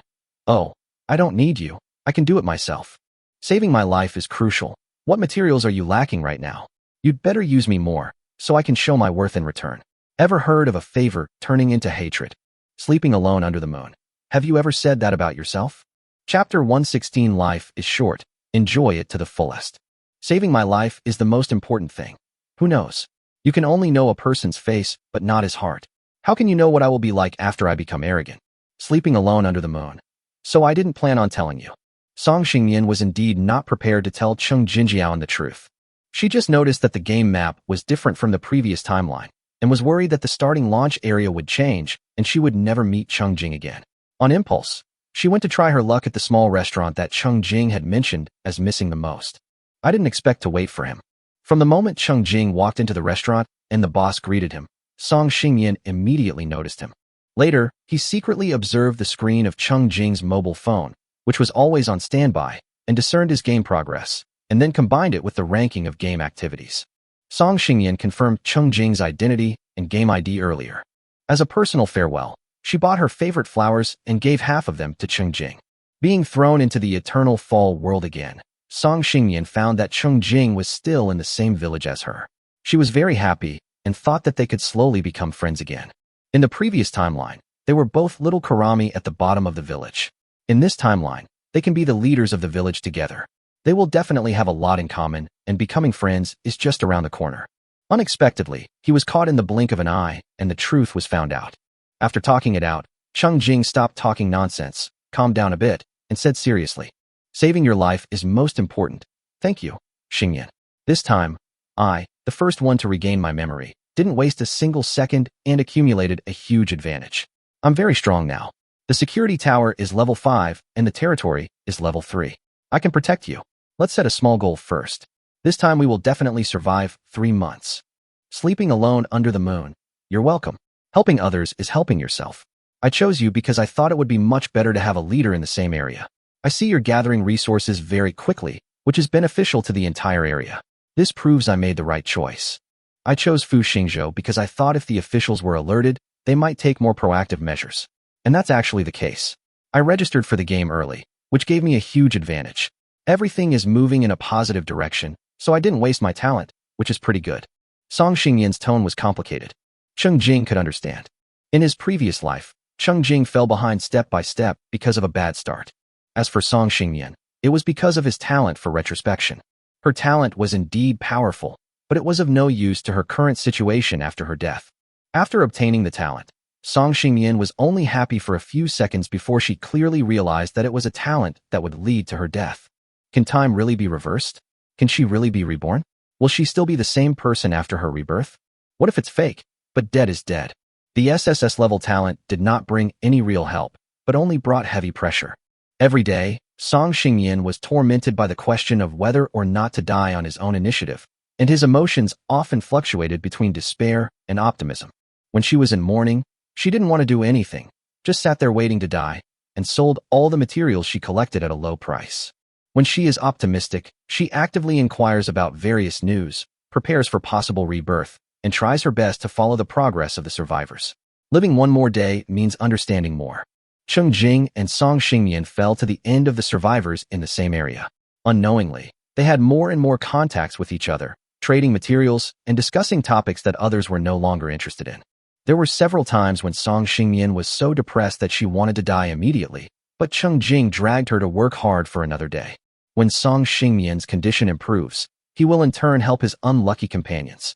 I don't know how many sleepless nights the two lonely people huddled in their own safety towers, like wounded little animals, snuggled up to each other to lick their wounds, and relied on private chats to cheer each other up to keep going. Cheng Jing recalled that his interest in mobile games before the end of the world was actually influenced by Song Xingyan. He always saw Song Xingyan asking about news before the end of the world in the public chat channel, So he followed suit, and the two of them discussed with each other. As the monster disaster approached 3 months after being released, Song Xingyan suddenly became very excited. He gave him all the materials he had collected and kept saying that he would protect them. Thinking about it now, when the deadline for her talent to take effect was approaching, she had already made the decision to die. No wonder he didn't receive a reply to the farewell message he sent to her at the last minute. She might have left before him. No matter how you die, it will hurt, right? Save your life, it's really good. Hey, if I don't perform well this time, can I start another round? Sleeping alone under the moon, rolling eyes.jpg. Mion xia du mion. Impossible, you really think this is a game? Stop dreaming. SSS-level talents are unique, and once an SSS-level talent appears, no lower-level talents will appear. If it's a one-time talent, it's gone once used. I don't have it now. Saving my life is the most important thing. I've been reborn. How can I not dream a more beautiful dream? Speaking of which, it would be unreasonable for me not to return such a great favor with my body. So, Miss Song Xingyan, are you willing to accept me? I'm handsome, strong, and have a big house and a lot of land. Mion xia du mion. Humph, you wish for it. I have to pay back my talent and my life too. I'm really busy. I won't talk anymore. Saving my life is more important. Okay, I'll keep chasing you. See you tonight. Save your life. Oh, by the way, one last question. Have you managed to grow your crops?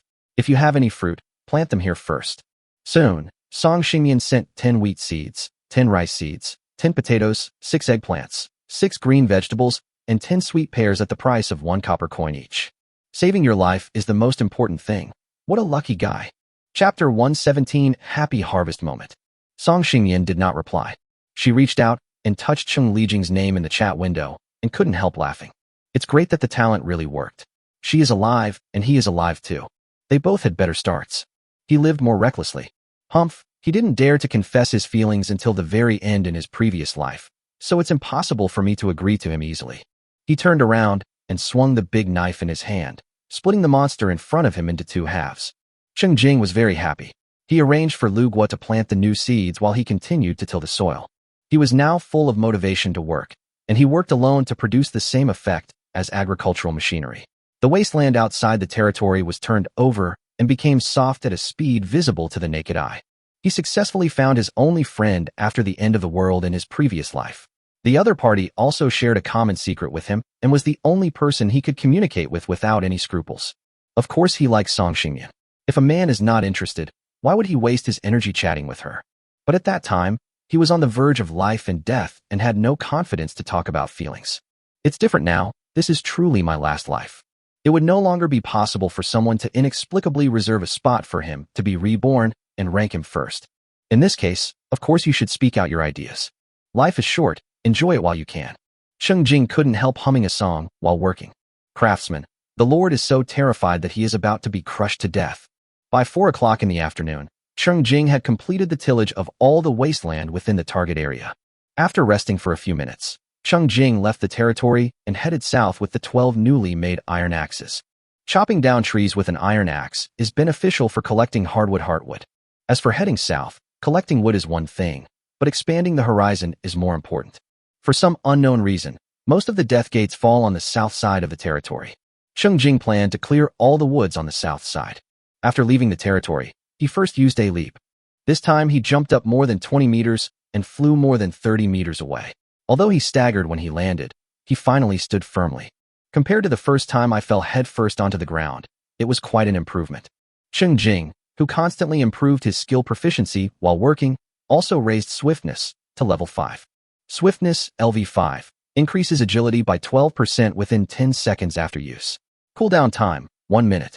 Agility is increased by 1% compared to before. At this point, swiftness became the second white skill to be upgraded to the highest level after decomposition.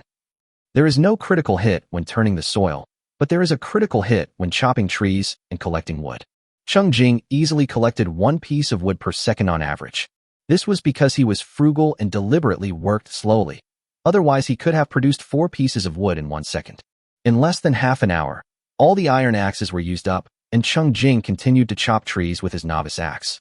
Until Lu Guo came and told him, "My lord, the first batch of fruits and vegetables planted are ripe." Cheng Jing had already told Lu Guo not to move the crops until they were ripe and to wait for him to arrive in person. Cheng Jing wants to try to see if collecting his own crops can trigger a critical hit. After hearing this, he finished chopping down the tree at hand, stood up, and returned to the territory with Lu Gua. During this period, Cheng Jing harvested a total of 2,600 pieces of timber and 4 hardwood heartwoods. He had originally thought that 1 iron axe could be exchanged for 1 hardwood heart, but in fact he was just overthinking it. The drop rate of hardwood heart was much lower than he thought.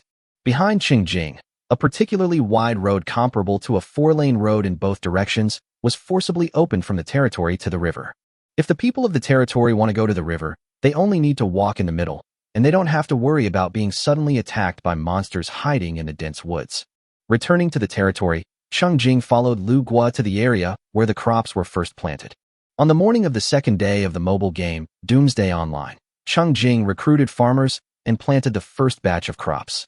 Among them, the vegetables and fruits with a short ripening time finally bore fruit as the territory was upgraded one after another, and the ripening time was cut in half. Initially, 6 cabbage seeds, 6 apple seeds, 12 pink berries, 6 carrots, and 6 sweet pears were planted, covering a total of 36 square meters. At this time, the area is full of fruits and vegetables, with fresh fruits and vegetables hanging on plants high and low, and the air is filled with the fragrance of ripe fruits. Take a deep breath and feel refreshed. The sight of red and green fruits waiting to be picked is a delight. Pick one first. Cheng Jing pointed to a carrot with 2 green leaves sticking out of the ground, signaling Lu Gua to start first. This batch of crops was carefully taken care of and matured by Lu Gua. Lu Gua was very familiar with the situation and personally dug out 2 carrots carefully and decisively. My lord, 1 piece of land yields 2 carrots. After Lu Gua picked the fruits, the 1m piece of land was empty, Lu Gua explained nervously.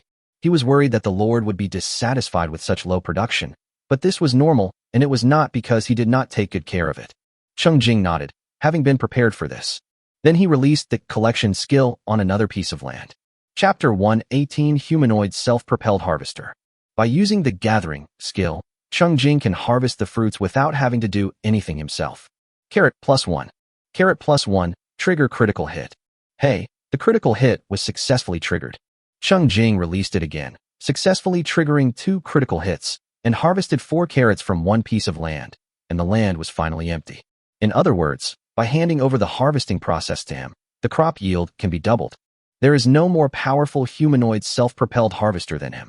Cheng Jing, who had previously worried that gathering the crops from his own territory would be a waste of his own resources and that he wouldn't be able to trigger a critical hit, was completely relieved. He took out the carrots he had put directly into his backpack and handed them to Lu Gua, urging him to plant them. Replant everything you harvested today. As a result, the planting area was bustling with activity, with Cheng Jing harvesting on one side and Lu Gua planting on the other. Carrots are hidden underground, cabbages and pink berries are on the surface, and apples and sweet pears are hanging on small trees half a person's height. But this does not affect Cheng Jing, who only needs to use the collection skill, which is much easier than cultivating the 6 fruits by himself. The common point of these crops is that after a critical hit yields 4 fruits on a piece of land, the land will be empty. Unlike wild sweet pears and pink berries, you can pick the fruits and dig the roots back with a shovel. Or if you leave them alone, they may produce new fruits in a few months. After picking the ripe fruits and vegetables, Cheng Jing was not idle either. He used a hoe to turn the ground over to share the workload of planting the 6 fruits. In the end, Cheng Jing harvested 24 cabbages, 24 apples, 48 pink berries, 22 carrots, and 24 sweet pears. Among them, the white quality fruits and vegetables include 2 cabbages, 4 apples, 8 pink berries, 2 carrots, and 4 sweet pears. Cheng Jing naturally kept all the white fruits and prepared to give them to his own people. Even though each food only increases 1 attribute point the first time you eat it, the improvement is still considerable when there are many types. Moreover, even if high-quality fruits are planted, there is no guarantee that the fruits they produce will be of good quality. It is more cost-effective to eat them directly. In addition, Cheng Jing also left 2 cabbages and 2 carrots for Lu Gua to use when cooking, so that everyone could taste the food. After the remaining 118 fruits were successfully picked, they were simply passed through Cheng Jing's hands and then handed over to Lu Gua to be replanted. The long-awaited harvest was over, and Cheng Jing counted his white fruits with satisfaction. White quality cabbage increases strength, carrots and pink berries increase agility, and apples and sweet pears increase physique. Cheng Jing posted the pink berry, apple, and sweet pear in private chat, each for 50 copper coins. Due to the restrictions of the trading function, the minimum selling price of white quality items is 50 copper coins. In the past, Cheng Jing would give priority to giving good things that he couldn't use himself to the soldiers. Now, the soldiers have to move back one by one. In the end, the other party only bought the apple and said, "Sleeping alone under the moon, I have eaten." Cheng Jing then took out a white apple, washed it, sat in front of the safety tower, and ate it with a few crunches. It was crispy and sweet, delicious and satisfying. After a while, Song Xingyan also sent 2 white fruits to Cheng Jing, namely, Qiuqiu fruit and banana, and also asked for 50 copper coins. Cheng Jing had already eaten bananas, so he bought the Qiuqiu fruit and replied, "Save your life. I've eaten it too." The first time you eat the white quality Qiuqiu fruit, it can increase your spiritual attribute by 1 point. Holding it in your hand, you will find a palm-sized fruit that is dark red and almost black. Take a bite, and it is full of juice and very sweet. After eating 2 fruits in a row, Cheng Jing felt that his stomach, which had eaten too much meat recently, felt much more comfortable. After eating, he made 12 more iron axes and continued to chop trees. It was already dusk, and the illuminating star belonging to the eternal fall world was sinking to the west, and night was about to come. Cheng Jing was not in a hurry to leave the territory, and simply continued to collect resources. Before 6 o'clock in the evening, the 3 soldiers who had fought outside all day returned to the territory together. He also brought back 600 copper coins, 15 pieces of rabbit hair, 15 shells, and 30 sharp limbs for Cheng Jing. Soon, Cheng Jing's iron axe was used up again, bringing him 2,400 pieces of wood and 2 hardwood hearts. The 6 fruits that were busy growing in the territory hadn't been cooked yet, so Cheng Jing simply waved his hand. "Let's go, lead the way, and clear out the level 2 monsters around." After saying that, Cheng Jing gave Wei Dun E and Wei Dun Air a white apple each, and Wei Dun Shan a white sweet pear. They are all white fruits that can increase the physical attribute by 1 point. So, the soldiers who had just returned to the territory drank half a bucket of water each, and rested for a while quickly got up again, holding a torch in one hand and eating fruit in the other, followed Cheng Jing, stepped out of the territory, and walked into the darkness. The craftsmen who also went to Luwa to get torches looked at each other and couldn't help wiping their sweat. It was too terrifying for the Lord to stay near the territory. The pressure was too great, and they were almost dying. Now that the Lord has gone to call the guards, they can finally relax a little. The soldiers didn't think so. They happily followed the Lord to pick up the leftovers. Cheng Jing casually cut an extra long branch from the tree and held it in his hand as a weapon, pointing at the level 1 monsters that were becoming more active under the cover of night. "Really just tap it gently. At the beginning, I couldn't control my strength, and the damage caused by the monster's corpse was more than 900. Cheng Jing controlled the strength minutely, watching the damage drop rapidly, 600, 300, 100. To describe it as a dragonfly skimming the water is too rough. Cheng Jing's operation is more refined. Chapter 119. Follow the boss to get the bargain. Cheng Jing finally managed to reduce the damage caused by a light touch to below 10 points, but the critical hit talent popped up again, demonstrating its unparalleled presence. Hiss! Cheng Jing thought the process of practicing control was quite interesting, so he continued with the extreme operation. "Thanks to the lives of the monsters, I finally got the hang of it. It can suppress the damage caused to level 1 monsters to within 5 points, and even if a critical hit is triggered, the monster will not die immediately. Then leave the monsters with little health to the soldiers to deal with." Occasionally, the soldiers were attacked by monsters that were on the verge of death and counterattacked, losing 1 point of health. Cheng Jing reacted faster than them and directly cast a healing spell. Before long, Cheng Jing's healing technique was upgraded to level 3, and the cooldown time was shortened from 5 minutes to 4 minutes and 30 seconds. For soldiers with a certain amount of common sense, the wilderness at night is a forbidden zone that they dare not violate. At first they followed the Lord, and although they were holding torches, they unconsciously huddled together, suppressing the tension in their hearts. Later I gradually relaxed. Because I followed the Lord, I didn't encounter any danger along the way. The long branches that the Lord often replaced in his hand seemed to have an automatic enemy locking function, covering a 10-meter range around a few people and hitting wherever there were monsters. Honestly, their group was more of a danger to the monsters. The soldiers also witnessed the Lord's progress with their own eyes. At the beginning, the soldiers could only follow behind and pick up some monsters that were accidentally hit and luckily survived. Gradually, as the Lord's control became more precise, he could seriously injure the level 1 monsters and leave them with a chance of life. This terrifying progress and control made the soldiers respect the Lord even more. The 3 soldiers kept in tacit understanding and took turns to kill the snacks specially left for them by the Lord, easily gaining experience and decomposition rewards. It's so funny. There's no need to fight for them. There will even be a situation where the combined killing speed of 3 soldiers is not as fast as the Lord's speed in making new snacks. For Cheng Jing, doing this not only improves his control over his strength, but also has another benefit. As long as the soldiers cause effective damage to the monsters, they can use the decomposition skill on the monster's corpse. A level 1 monster can't even break down a single hair by itself, but the soldiers can. Even if the soldiers don't have critical hit talents, no one would mind having an extra piece of material. Of course, Cheng Jing personally harvested the killing rewards for the level 2 and level 3 monsters that were targeted. Killing one, absorbing it, and adding a critical hit can add 0.2 attribute points, which Cheng Jing would not think is too little. During this period, his charge skill was upgraded to level 4. After use, the next physical attack's damage increases by 12%, 1% more than level 3. Bunny charge is also upgraded to level 2. After use, the next physical attack's damage increases by 18%, 3% more than level 1. Bunny dash is a more powerful version of charge, but it also has a much longer cooldown time. Fortunately, the 2 skills can be used in combination to increase the damage again and again. At 7 o'clock in the evening, Cheng Jing led the team back to the territory. During this pre-dinner walk, he killed 3 level 3 monsters and 12 level 2 monsters. Gained 36 experience points, 36 copper coins, 12 gunpowder, 10 sharp limbs, and 14 shells. Absorb 1 point of spirit, 0.8 points of strength, 1.2 points of constitution. The soldiers gained more.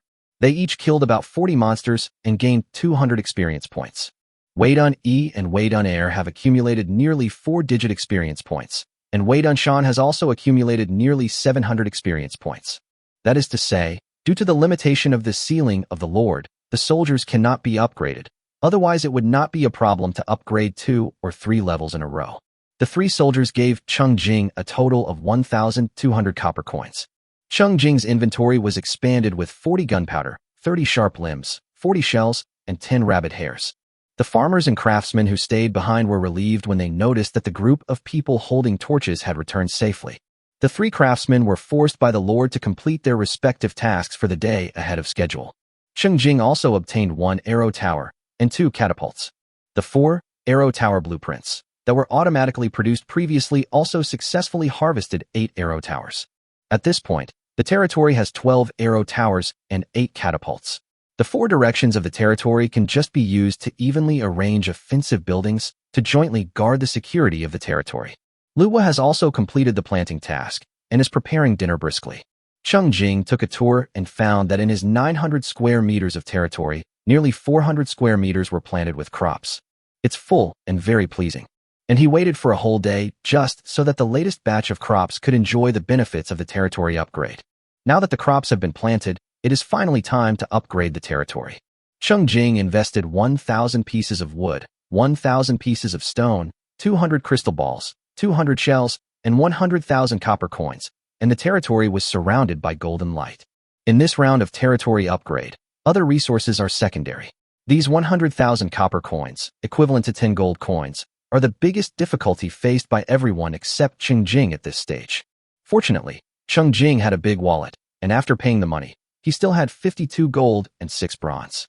After admiring the golden territory with satisfaction, Cheng Jing went upstairs to take a shower. Lugua's dinner was also ready. Tonight was still roast beef and fish soup. The only difference was that there were 2 bowls of shredded cabbage and carrots in front of Cheng Jing.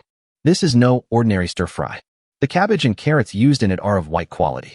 Eating a bowl of this vegetable can increase 1 point of strength and 1 point of agility. Chapter 120. Sharing what you have with the European Emperor. These 2 bowls of stir-fried shredded vegetables were specially prepared by Lu Gua at Cheng Jing's request. Stir-fry 1 white-quality cabbage and 1 white-quality carrot for 1 bowl, for a total of 2 bowls.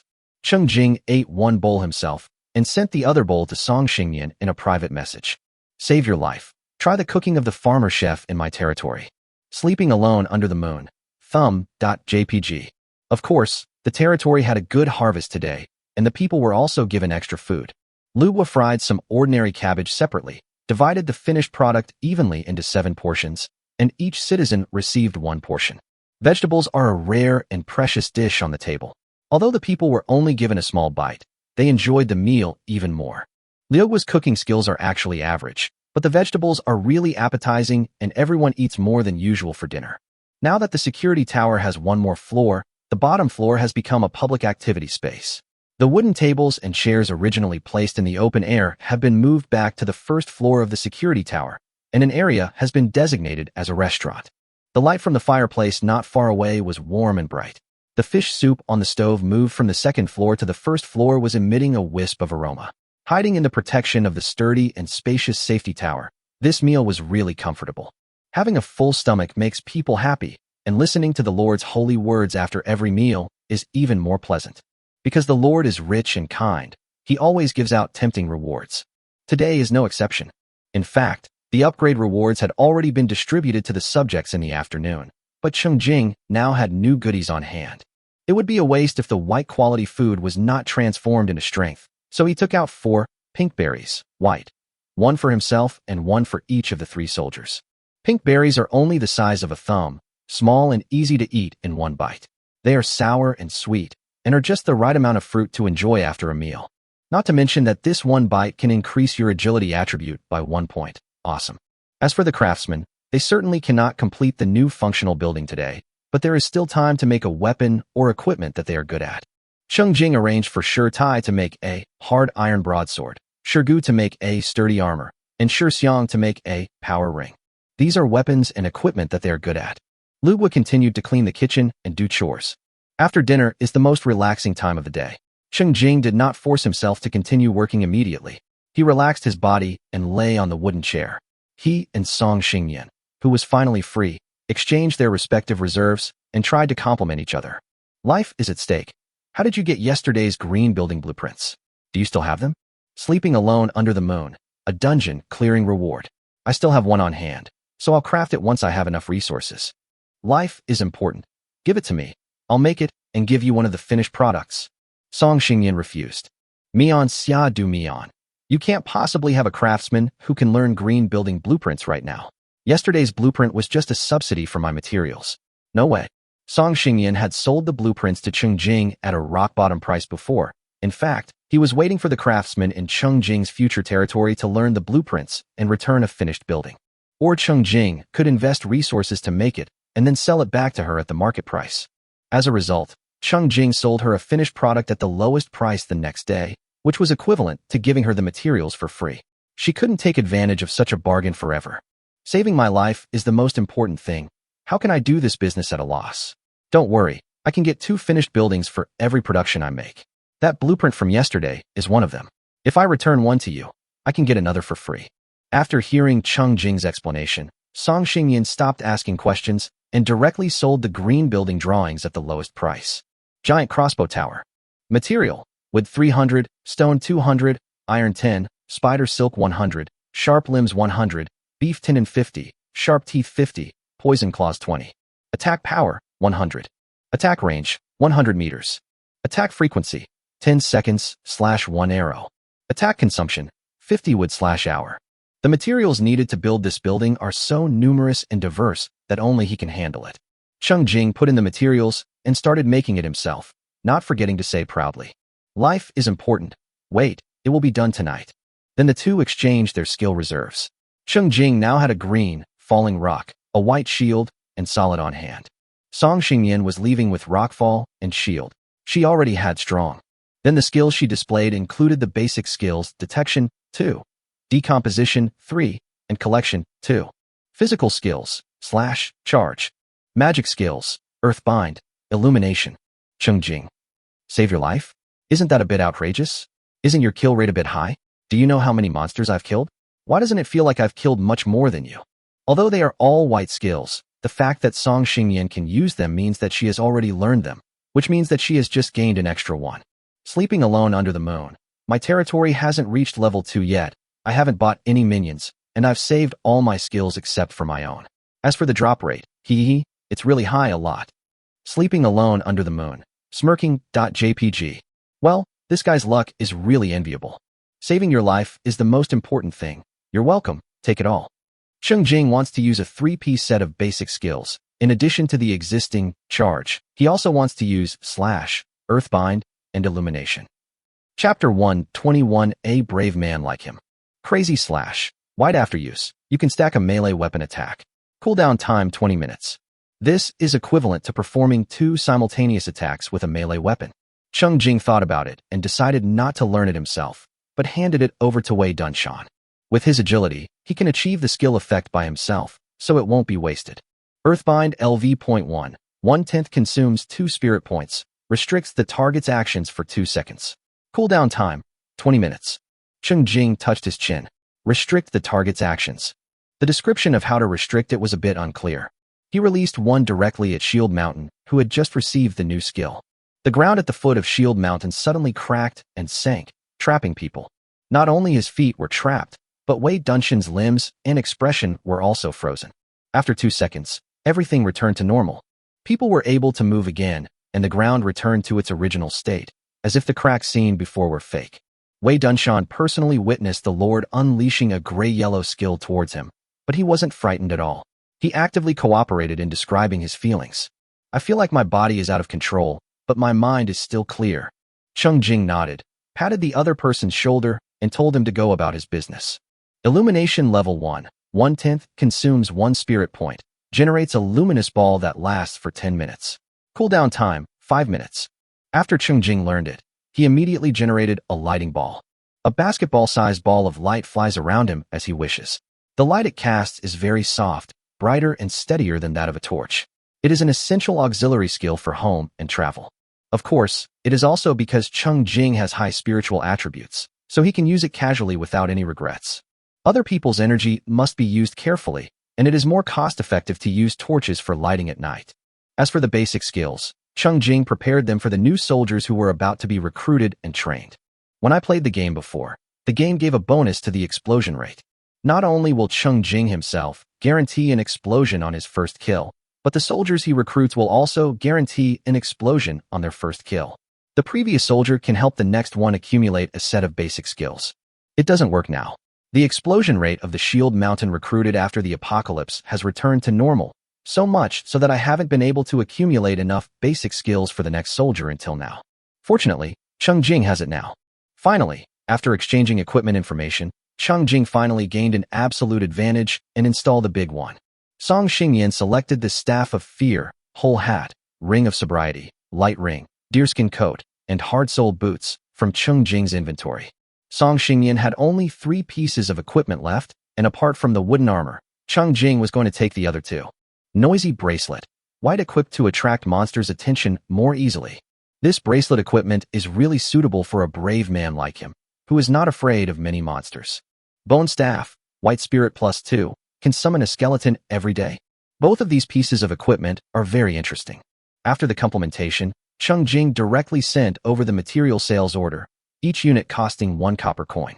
1,000 pieces of wood, 1,000 pieces of stone, and 100 pieces of iron are enough for Song Xingyan to upgrade the security tower to level 3 and the territory to level 2. The other party was silent for a while and refused to accept it. Save your life. Do you know what you are now? You are the little red hand that opens the treasure chest. Although our team is only 2 people now, I am the boss and I am quite powerful. I raised a little red hand to help me increase the explosion rate. After saying that, Cheng Jing switched to the trading channel and also put up 1,000 units of wood. This time, each unit was sold for 3 copper coins, and each person was limited to purchasing 5 units. He proved through his actions that he could easily do the work of 10 people. Saving your life is the most important thing. You all know I'm gathering resources quickly. Why don't you hurry up and cling to me? Sleeping alone under the moon. Got it. Hold on tight to the boss thigh. Cheng Jing, in a good mood, stood up, stretched, said something to his subjects, and then strolled out of the territory and headed north. There was a lighting ball hanging in front of his head, so he didn't have to hold a torch, which was more convenient. The idea of leaving the light ball in the territory flashed through his mind. Because there were 3 craftsmen, Cheng Jing couldn't give the light ball to only one of them, so he simply gave none of them and took it away himself. Cheng Jing was not walking fast, as he was digesting his food after the meal. After he was far away from the territory, he took out the noisy bracelet from his backpack and put it on his wrist. By the way, I saw the shadow bracelet, that I had been wearing but never used, and I immediately doubted the usefulness of the white bracelet. This time Cheng Jing was wrong. He soon felt that the number of monsters around him was gradually increasing. When it was just getting dark, he brought his soldiers to clean up the north side. Since they had just entered the wild area, there were very few monsters. But now, when the monsters approached, they made rustling noises and merged into one. Cheng Jing immediately broke off a branch and started pointing at the surroundings. The branch soon broke because it could not withstand the excessive force, but it didn't matter. Cheng Jing could just raise his hand and break off another one. The monsters who offered their tributes enthusiastically must not be let down. Chapter 122. I'm almost fainted with fragrance. Soon, Cheng Jing arrived at the mine with a mine cave. He did not stop, but went around the foot of the mountain and continued to head north. The north side is very mountainous, and it is a bit troublesome to find a suitable path at night. Fortunately, Cheng Jing was not in a hurry. Monsters were attracted to him from time to time and would come to him on their own initiative. Occasionally, there would be level 2 and level 3 monsters. Cheng Jing walked forward and chopped down trees as he went. While chopping trees, he completely allowed the surrounding monsters to attack him, trying to brush up on his passive skills. Sometimes when the way is blocked by a mountain, just clear out the monsters around and then go over the mountain. Standing on a high mountain top, Cheng Jing could still see very far in the dark. He stood quietly for a while, then looked down and saw a giant rat that had caught up with him was killed by a counterattack after attacking him for a long time. Cheng Jing suddenly felt free. Suddenly, I realized that as long as I am strong enough, I can have unprecedented freedom in this Doomsday game field. Cheng Jing whistled and jumped down from the top of the mountain. The wind was whistling in his ears and his body was falling freely. Cheng Jing cheered wildly and then fell heavily to the ground halfway up the mountain. When he landed, he directly cracked the rocks under his feet. Cheng Jing didn't even look at it. He just leaped and flew high again, then landed with cheers, this time smashing a tree when he landed. He stood up, brushed off the sawdust on his clothes, took out an axe, and started chopping down trees, clearing a large gap around him. He looked back at the mountain not far away, thinking that next time he would free jump, he could aim for the right landing point. After having fun in the wilderness for more than half an hour, Cheng Jing discovered another mine. There is a slight difference in color between mountains that can be mined and ordinary mountains, with the mining areas being darker in color. Cheng Jing had 2 lighting balls on his left and right, and he did not miss the mine. He climbed up and down searching and successfully found a mine. A small bat monster flew towards him. A light ball flew directly into the depths of the mine, startling more small bat monsters. Cheng Jing immediately became excited. He took out the shadow bow and shot arrows at the little bat monster. The little bat monsters fell to the ground and turned into dust as Cheng Jing walked by. The noise and bustle soon came to an end, and this mine, which originally belonged to Cheng Jing but had been occupied by the hateful little bat monsters for a long time, finally returned to the hands of the great lord. Cheng Jing found a suitable place, took out a pickaxe, and started knocking. The leisurely journey of digestion is over, and it's time for him to live. It's fine when you walk in the forest and chop trees at the same time. There's a new scene with every step, and the environment around you is always fresh. But mining in a mine will become boring after repeating the same thing over and over again. Although the monsters attracted by the quack bracelet gave Cheng Jing some new tricks today, he didn't feel anything when those monsters attacked him. After a long time, they could no longer provide any freshness. Cheng Jing harassed Song Xingyan for a while, and the other party just said busy to him. He had no choice but to switch to the public chat channel. At this time, only the Shui group can bring some fun. The town chat channel is full of guides released by Lu Feng. Perhaps the inventory has been emptied and it has not been updated for a long time.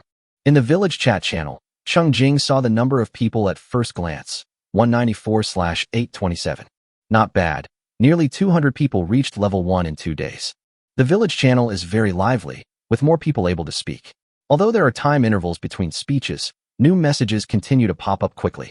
In most cases, several people focus on one topic, chatting about multiple topics interspersed with each other, and sometimes quarreling in between.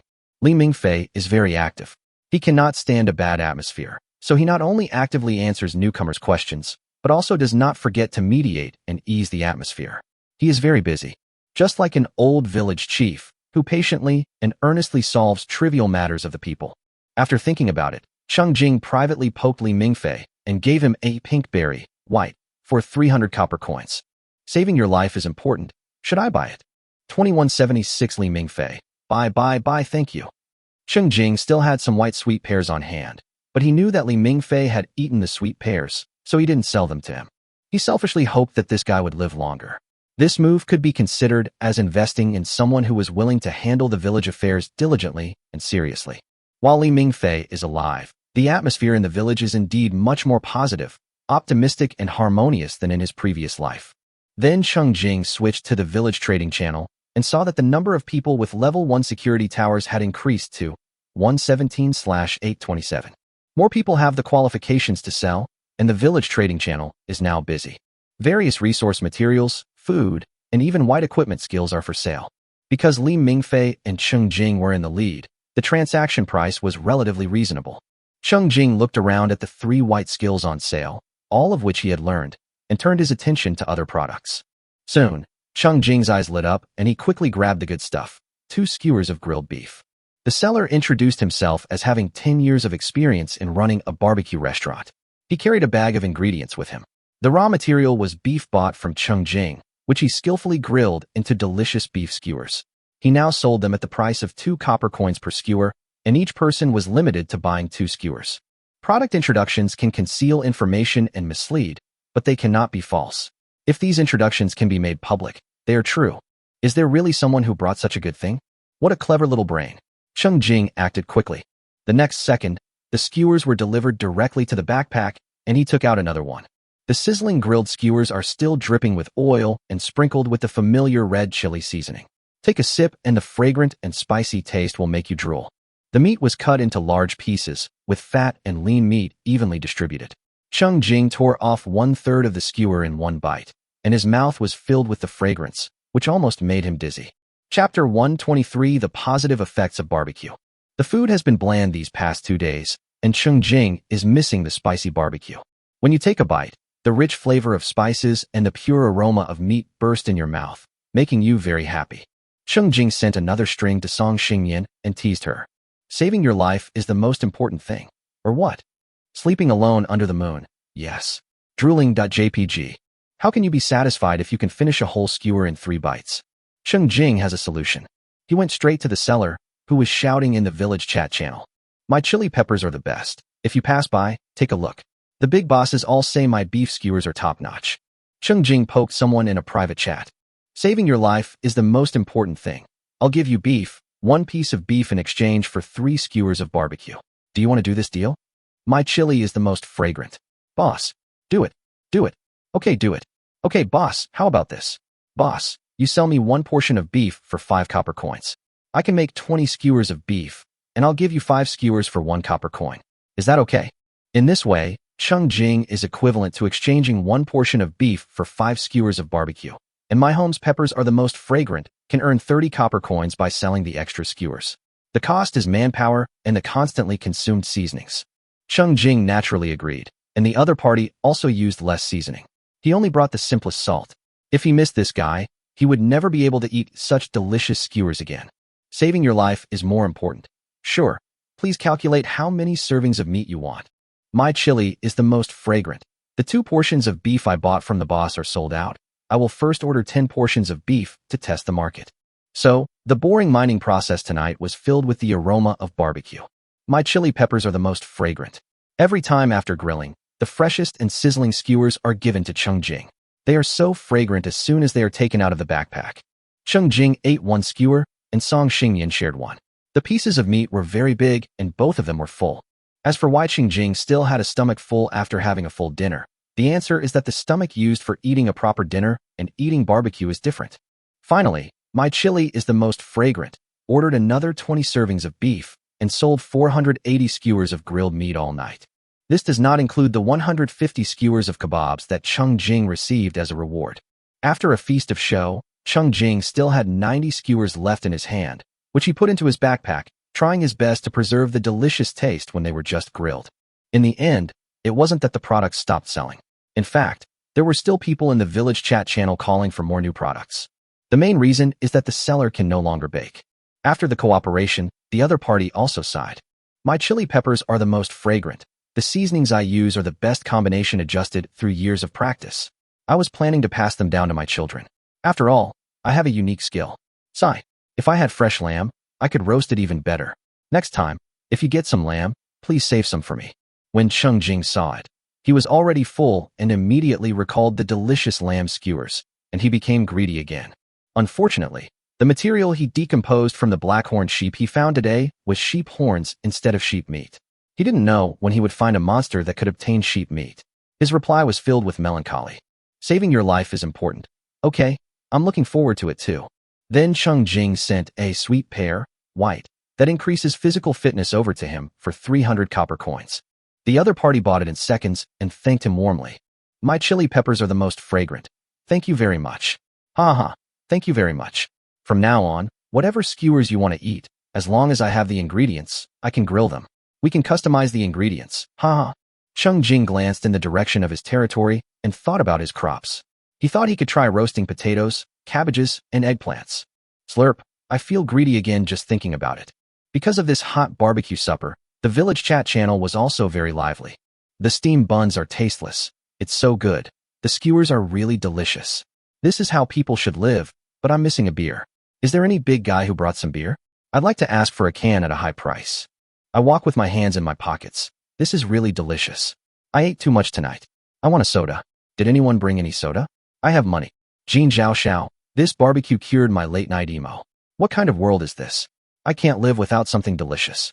Food seems to have power, and the doomsday atmosphere has been transformed a lot. At 10 o'clock in the evening, Cheng Jing yawned. He had worked hard today, and it was time to go back and rest. He stood up, dusted himself off, and noticed that the crackling bracelet had lost 15 points of durability. It is really useful. He stayed in the mine all night without moving, but the monsters who came to deliver it to him were really enthusiastic. Even when Cheng Jing took off the noisy bracelet and returned to his territory, he didn't encounter any monsters. It is very likely that the monsters around him were temporarily cleared out. After working hard for more than 2 hours, Cheng Jing harvested 1,500 pieces of wood. Mining yields 3,000 stone blocks, 300 iron blocks, 30 silver blocks, 6 gold blocks, and 2 amethysts. Killing it will earn you 86 experience points, 86 copper coins, 46 pairs of poison claws, 22 shells, 18 sharp teeth, and 2 white shield skills. Absorb 1.4 points of strength, 3.8 points of agility, and 1.8 points of constitution. By constantly brushing up on his skills, Cheng Jing has improved 4 of his skills. The magic skill, Shield, is upgraded to level 3, and the protection value of the release shield is increased to 30 points. The newly acquired, Illumination, was also upgraded to level 2 through continuous use, and the duration of the generated illumination light ball was increased to 15 minutes, 5 minutes more. This means that Cheng Jing can make 3 lighting balls exist at the same time, one more than before. Chapter 124 The Wall is finally built. In addition to the 2 magic skills, the passive skills, Silence and Counterattack, have also been upgraded to level 3. Silence, LV3. After being attacked, there is a 3% chance that the attacker's next skill will fail. The probability has increased by 1%, which is considered some progress. It is very difficult to gain proficiency in this passive skill. Only by upgrading it can Cheng Jing's suffering from being besieged be worthwhile. Counterattack, LV3. After being attacked, there is a 10% chance of rebounding 30% of the attacker's attack power. The rebound attack power increased by 5%. Harvest is always a pleasure, and what made Cheng Jing even happier was that when he returned to the territory had just been upgraded. I saw that around his territory of 50 meters, there was a circle of stone wall that was 1.5 meters high and half a meter wide. Cheng Jing walked around the territory and admired it. Level 4 territory. Range, 50m. Buildings, thatched hut, barracks, blessing wall. Upgrade materials, wood 5,000, stone 5,000, crystal ball 500, shell 500, time stone 1, gold coin 50. The new functional building added to the level 4 territory is this circle of walls. In the center of each of the 4 directions of the wall, there is a 3-meter wide stone gate to facilitate people's entry and exit. With the wall in place, the private nature of this territory becomes more clear. The area within the wall is the foundation that Cheng Jing has laid for himself in this world. For thousands of years, the Xia people's behavioral habit has been to buy land and build houses when they become rich. Their attachment to land and real estate is deeply imprinted in their genes. So suddenly they were thrown into this completely unfamiliar world, but because they had a piece of land that nominally belonged to them and a safety tower, they couldn't help but feel a sense of security and belonging. Cheng Jing patted his wall. Although the wall could not stop him, and he could jump over it with just a push of his hands. It could definitely block non-flying monsters of level 1 to 3 for a while. Moreover, this wall will automatically extend and thicken as the territory is upgraded, thereby improving the protective effect. Of course, there is no rush to upgrade the territory to level 5. Mainly the time and space stones needed to upgrade the territory again, which Cheng Jing had only seen in the War Preparation Store. The War Preparation Store is only open briefly after the monster frenzy ends. Cheng Jing was not in a hurry. If everything went well, the territory would be upgraded to level 5 in 2.5 days. What we need to do now is to recruit people. In order to recruit higher quality citizens after the territory is upgraded, Cheng Jing had kept today's recruitment opportunity and had not used it yet. He used it just before the new day came. So he went to the thatched cottage first to see the list of people available for recruitment today projected on the screen. Wanderer, recruitment fee, 3,500 copper coins. Farmer, recruitment fee, 3,200 copper coins. Craftsman, recruitment fee, 2,400 copper coins. The highest recruitment price today is Wanderer. The most common characteristic of Wanderers is their outstanding appearance. To put it bluntly, their purpose is to provide some entertainment for the lords in the wilderness. The name, Wanderer, clearly states that the owner of the property is not responsible for the guarantee. Cheng Jing had no interest in Wanderers and happily chose to recruit farmers. 3,200 copper coins were missing from his wallet, and a middle-aged woman walked out of the back door of the thatched cottage. The man was carrying a large cloth bag on his back. When the confusion in his eyes faded, he noticed that it was nighttime and became a little nervous. But when he saw Cheng Jing, he still smiled kindly, even with a hint of kindness. Name, Wulin. Identity, farmer. Skills, growth LV5, tailoring LV5. Loyalty, 100. Wulin walked up to Cheng Jing and stood still. He gently stroked his left chest with his right hand and saluted. He introduced himself. Lord, Your Majesty, I am Wulin. I am good at planting crops, tailoring clothes, cooking, washing dishes, and cleaning. You can rest assured that you will assign the work to me. It seems that the new farmer can also serve as a tailor. Thinking of the deerskin and rabbit fur in stock, Cheng Jing immediately asked, Now that we have deerskin and rabbit fur in our territory, what can we do? Wulin is confident in his craftsmanship. I can make clothes, shoes, hats, curtains, and bed sheets. Cheng Jing nodded with satisfaction and arranged, We'll make the mattress tomorrow. Let me know if you need anything else. Cheng Jing waved his hand to signal Lu Gua to make arrangements for the newly recruited farmers, and then turned around and went to the barracks.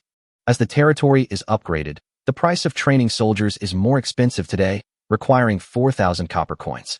But the price is worth it. The new soldiers have two basic attributes, agility and constitution, which are initially 2 points. This level is rare among all the humans on Blue Star. Moreover, the fourth brother was still a teenager. He came out of the barracks and jumped in front of Cheng Jing in 2 steps and greeted him with a big smile. Lord, be blessed. Please grant me a name. Cheng Jing named the fourth child Wei Dunsi. It is rare to see such a lively and unrestrained young man in the apocalypse. Cheng Jing pointed at Wei Dunyi and said to the new soldier in a gentle tone, Go out with him tomorrow to clear monsters. Once you have enough experience points, you'll reach level 1. You can allocate your free attribute points as you wish. After that, hold off on level 2 for now. If you have any other questions, just ask him. Hearing this, Wei Dunsi's eyebrows lit up with joy. It was great to be able to improve his strength according to his own wishes. He quickly confirmed, I want to focus on agility and go the route of high agility close combat. Cheng Jing nodded and agreed. After signaling Wei Dunyi to take care of the newcomer, Cheng Jingxian went back to the safety tower to pack up and wash up. Chapter 125 Passion is like a fire. He had been hammering the pickaxe for so long that his head and face were covered in dust. I moved the full backpack of supplies into the storage cabinet and took a nice hot shower. After washing, the clean clothes are hung next to it to dry.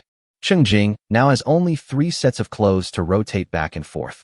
The good news is that he has hired a tailor, and the good days of having more clothes to change into will probably be coming soon. In the territory, Lu Gua and Wei Dunyi were seizing the time to teach the newcomers to familiarize themselves with the territory affairs. The other 2 soldiers who were helping the craftsmen would add a few words from time to time, especially Wei Dunyi, who repeatedly told the newcomers that if the Lord gave them rewards in the future, they must accept them promptly and not make the Lord unhappy. Hearing about the new guard, Wei Dunyi couldn't help but feel envious. Looking at the serious attitude of the guard captain, he thought that the one who bought him was a kind lord who often gave preferential treatment and rewards. Otherwise, why would he need special instructions? On the other hand, Lu Gua, who had felt a great sense of responsibility in the past few days, also felt a lot more relaxed. The newly recruited farmer Wu Lin was a good cook, and based on the current stock in the territory, he casually reported several fresh dishes. Lu Gua's cooking skills were average, and he didn't know many different recipes. He was always worried that the Lord would get tired of his food, and he had no good solution. Now that Wu Lin is added, there will be more variety on the dining table in the future. When Cheng Jing went downstairs, his backpack was filled with a new bed, a new cabinet, a new table, chairs, and new tableware.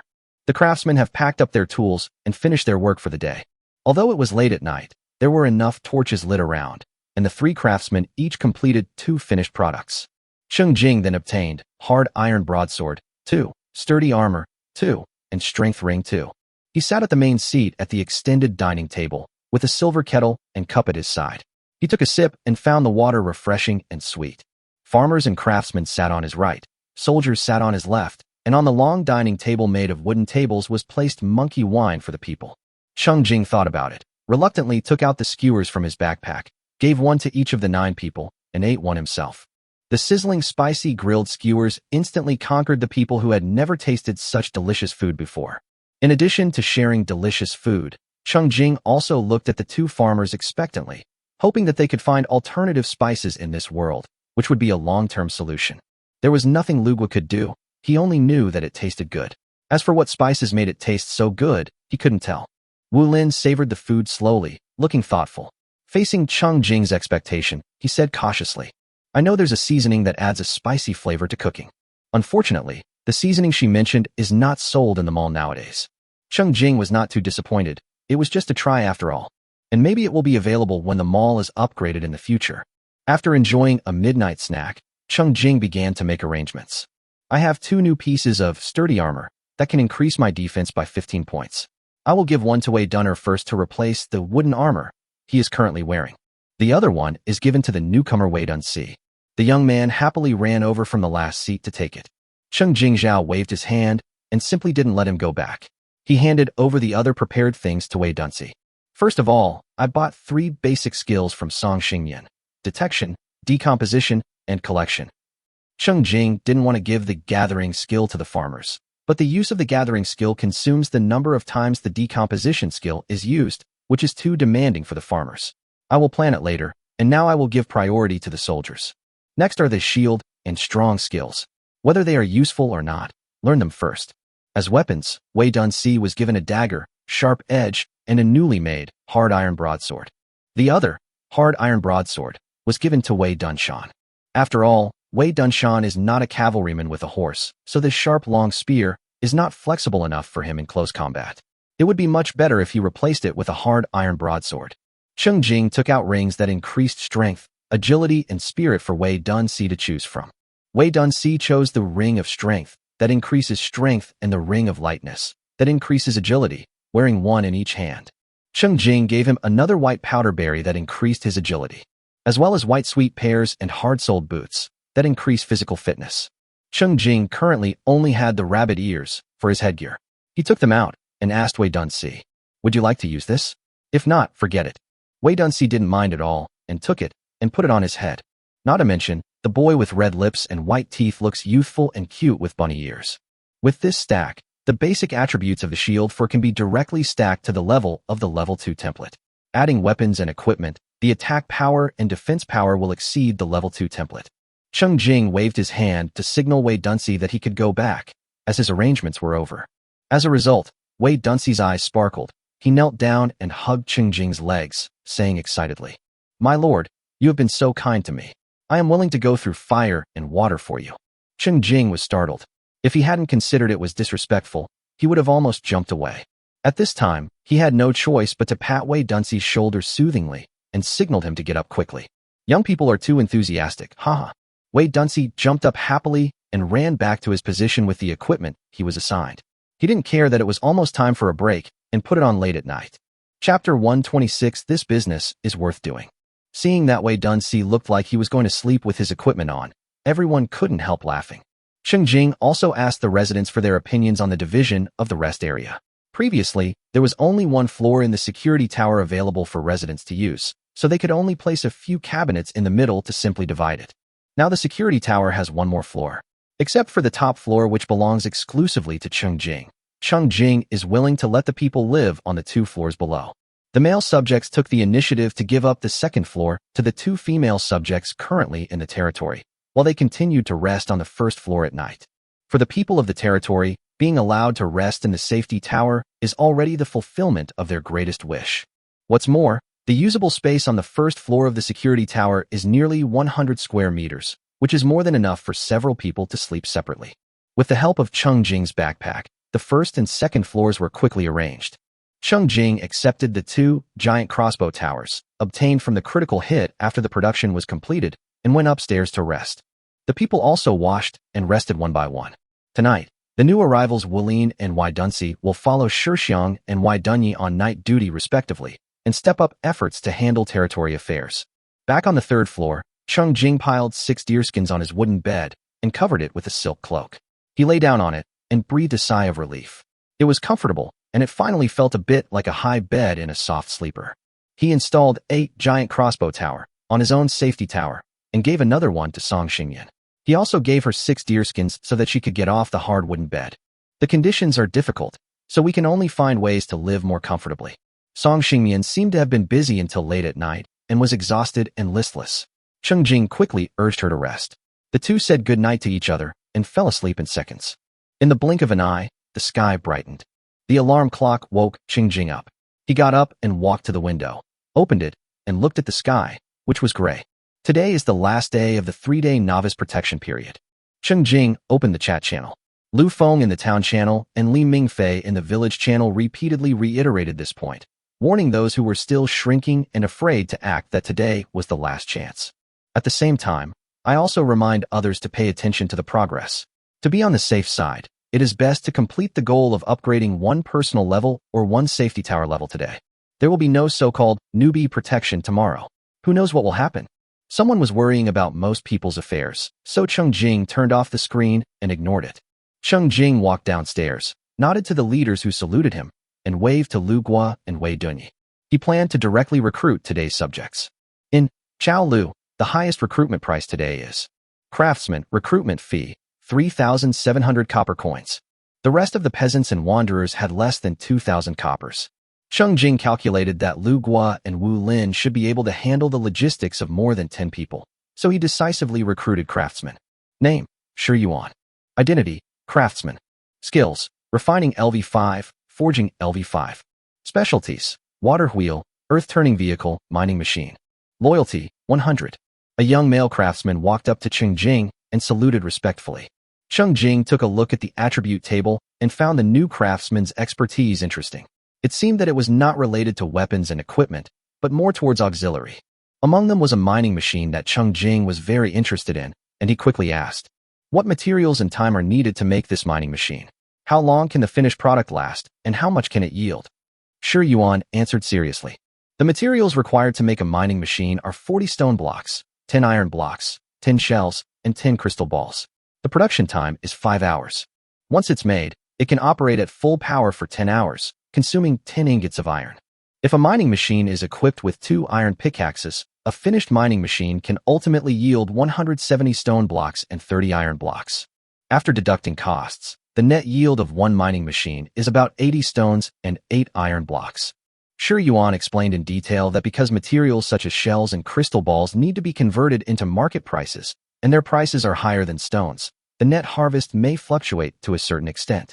If you are lucky enough to mine silver nuggets, your income will increase again. When Cheng Jing heard this, he thought there was a business opportunity. You can easily get more resources by consuming some materials and the manpower of craftsmen. Although my labor efficiency cannot be compared with his, it is less troublesome. Cheng Jing nodded with satisfaction and waved his hand to signal Lu Gua to take the newcomer away and settle him down. He walked towards the barracks, already making a plan in his mind. Wouldn't it be great if there were 10 or 8 mining machines working for him day and night? Today, the price of training soldiers in the barracks has directly risen to 8,000 coppers. Cheng Jing paid the money, and a heroic young woman came out of the barracks. She saluted Cheng Jing expressionlessly and then stood still. Before Cheng Jing could say anything, Wei Dunyi, who was following behind, was already unhappy. He couldn't stand anyone being disrespectful to the Lord, so he glared at the newcomer. The other party still didn't move, not even a greeting. Wei Dunyi then said, "My lord, let us guide the newcomer today. If he doesn't perform well, we better send him back directly." The new soldier's agility and spirit attributes are initially 2 points, which is indeed a good talent. But the soldier's loyalty is at its maximum, which does not mean that their cooperation is also at its maximum. The 100 in the loyalty column is more like a shackle on the subjects, forcing them not to do anything that is detrimental to the Lord. But apart from that, whether the subjects secretly complain about the Lord or are lazy and unenthusiastic at work will not affect their loyalty at all. Chapter 127, A New Day, New Changes. For example, the craftsmen and farmers in Cheng Jing's territory were forced by him to work from morning to night every day. Other craftsmen may not be able to work once it gets dark. Working from sunrise to sunset is an iron rule that cannot be violated. Unlike the craftsmen of Cheng Jing's family, they had to light torches to make 2 more sets of equipment when it was dark and the Lord had not returned home yet. Therefore, if the Lord is not satisfied with the people recruited from the thatched cottage and the soldiers trained from the barracks, he can return them. Although half of the payment will be deducted as a handling fee and an additional amount will be deducted for each additional day of delay, the Lord's mood is more important. Wei Dunyi felt that the new soldier was not cooperative enough and directly expressed the threat. Cheng Jing nodded and agreed to Wei Dunyi's proposal, so he did not give the new soldier a name, nor did he give him a skill book or a white quality fruit that could increase attributes. The new soldier just stood there and listened to the conversation between the two, with a blank expression on her face from beginning to end, as if she was not the one being discussed for return. But after thinking about it, Cheng Jing still equipped the newcomer with the Ring of Awakening, as well as the Ring of Strength and wooden armor with insufficient durability. He also gave her the sharp spear and bone staff to use for the time being. After all, if this person died, he would have no goods to return and the loss would be even greater. Anyway, these equipment can be recovered, unlike skill books and white fruits, which are gone once consumed. The new soldiers were not confused when they walked out of the barracks, but when they received a lot of equipment, their expressions became confused for a moment. Cheng Jing had already turned and left, leaving only Wei Dunyi, who was frowning and warned her sternly. "No matter what, you have to perform well today. We will create more killing opportunities for you. You must first earn back some of the money for the Lord. Otherwise," Wei Dunyi raised his fist and warned the newcomer, "whether you return the goods earlier or later today, the deduction will be the same. In this case, let's keep this person here and let him play a role. If she doesn't obey, anyway, it's okay as long as she's a living person when you return the goods. If she dares not cooperate, just beat her up and then sell her." Cheng Jing put the empty wooden barrels in his territory into his backpack and prepared to go to the river to fetch water. This morning run was actually a wake-up call for him. It only took a few minutes, and when he came back, it was just in time for breakfast. At this time, the new craftsman Shi Yuan took the initiative to approach Cheng Jing and suggested, "My lord, fetching water yourself every day is too tiring. Why not build a waterway to bring the river water directly into the territory?" Cheng Jing became interested. "Do you have a solution?" Shi Yuan nodded and offered his services. "I'd like to accompany the Lord. I'll be able to provide you with the materials and costs for the water diversion plan." Cheng Jing agreed and prepared to take Shi Yuan to the river on the south side of the territory for an on-site inspection, and call Wei Dunner and Wei Dunshan. And when the time comes, he will fetch water, and the soldiers can help protect the craftsmen. Wei Dun stayed behind to guard the territory and set some rules for the 2 new soldiers. Wei Dunsi came just before going to bed the night before, and didn't have time to explain much. It just so happened that there were 2 newcomers to educate together at this time. As both are newcomers, the gap between Wei Dunsi and the newcomer Xiao Wu, who has no name at all, is very obvious when they stand together. Wei Dunsi was wearing a solid armor that shone with iron light, while the new soldier was wearing a worn-out wooden armor. Wei Dunsi was equipped with equipment on his head and feet, but the newcomer was still wearing ordinary cloth clothes and ordinary cloth shoes. From his actions, it can be seen that Wei Dunsi's attributes are higher than those of the newcomer. That is to say, the new soldier did not have the detection skill. Otherwise, she would have known that as a newcomer, Wei Dunsi's health points were 5 times hers, and his attack power and defense power were also superior to hers in all aspects. The 2 listened to Wei Dunyi's long-winded explanation of a lot of rules before Wei Dunyi waved his hand and let them go. It can't be said that they were completely let go, as they were assigned to help the craftsmen. Seeing that Wei Dunyi also turned around to help in the kitchen, Wei Dunsi immediately became active. The new soldier didn't have the detection spell, but he did have the shield. He used it directly on the newcomer. After checking the attributes, he raised his head proudly, pointed at the newcomer with his chin and said unhappily, "You didn't even seize the opportunity to take advantage of such a kind lord. You deserve to be returned." Humph. The newcomer's fist clenched after hearing this, but he didn't argue. He turned around and went to Shi Xiang's side, followed her instructions, helped move the materials around, and performed simple pre-processing. Shi Xiang glanced at the cloth shoes on her feet and said casually, "When I made footwear, the materials I prepared were even more complicated." The newcomer paused, didn't respond, and continued working. On the other side, Wei Dunsi ran to Shirgu and helped him diligently. Shirgu is preparing to make the lightweight helmet. Wei Dunsi knew that this helmet was made specifically for him at the order of the Lord. He had already seen the finished product in his second brother's equipment. There are serious and handsome helmets to choose from, but he doesn't want to wear bunny ears. Outside the territory, Shi Yuan counted his steps carefully, measuring them all the way. When he reached the river, he breathed a sigh of relief. The big river on the south side is about 5 kilometers away from the territory, but it is still within the range where plans can be made. Moreover, the Lord had already cut a road from the territory to the river, which immediately reduced the danger of construction. Shi Yuan seemed very confident when he proposed the plan, but he was actually worried that if it failed, it would not only fail, but also make a fool of itself. Chapter 128. You have your own little thoughts. Cheng Jing was drawing water from the river and waved his hand to signal 2 soldiers to protect the craftsmen while they surveyed the terrain. Wei Dunner and Wei Dunshan responded and looked at Shi Yuan, waiting for his arrangements. Shi Yuan rubbed his hands nervously. "How about leaving a guard to protect the Lord? If it's because of me that the Lord..." Wei Dunner gave Shi Yuan a strange look, and together with Wei Dunshan, they carried Shi Yuan away, one on each side. After they walked away, Wei Dunner explained, "Yuan Gong, put your heart at ease. If anything happens to the 3 of us together, nothing will happen to the Lord." Oh, it seemed that the Lord's strength was recognized by the guards. Shi Yuan couldn't help but ask curiously, "Who among us arrived first, and how long have you been here?" The first one was Brother Gua. He seemed to have been here for 4 or 5 days. Wei Dunner replied. Shi Yuan's expression changed. This isn't right. He can only be recruited in a level 4 territory, and this batch of people have only been here for 4 or 5 days. Does that mean that the territory has been upgraded from level 1 to level 4 in such a short time? Or are the real early subjects no longer around for various reasons? There is only so much time, and if the Lord focuses on building the territory, can his personal strength still be strong? Shi Yuan kept thinking. Before, he watched coldly as the Lord's newly recruited soldiers were uncooperative, but in fact he could understand the other party's thoughts in an instant. The guard he recruited this morning was a young woman with a good appearance. She didn't look like someone willing to sacrifice herself. She was probably thinking of joining the female lord and was unwilling to stay under the male lord, so she showed her resistance directly as soon as she came out. That was actually a statement of hope that the Lord would return her. Shi Yuan certainly wouldn't be so straightforward, but he might have the idea of selecting the Lord in reverse. Wei Dunner patted Shi Yuan's shoulder hard, interrupting his contemplation, and said meaningfully, "Why bother with so much consideration? Just calculate the materials and man-hours needed. If it's not cost-effective, I bet the Lord would rather fetch water himself every day than repair the waterway. Without us holding him back, he can make a quick round trip." Hearing this, Shi Yuan was startled and began to concentrate on calculating the materials needed.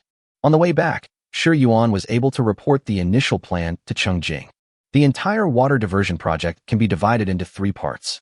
The best solution is to build a water storage pool by the river, use bamboo pipes to divert water all the way to the territory, and then use water trucks to bring the water to the roof. Bamboo pipe waterways are laid inside the safety tower, and as many water inlets as desired can be opened, allowing for free use of water. The materials required are at least 200 wood, 800 bamboo, and 50 iron. In terms of labor, it takes about 3 days for 5 people to complete the project. The main reason is that the water storage tank is time-consuming. To save time, we can build a water wheel by the river instead, which can reduce the working hours to 2 days. If we want to solve the wastewater treatment problem at the same time, we need to lay another bamboo pipe leading to the downstream of the river, and the amount of bamboo used will increase by 500. When Shi Yuan reported, he felt a little nervous.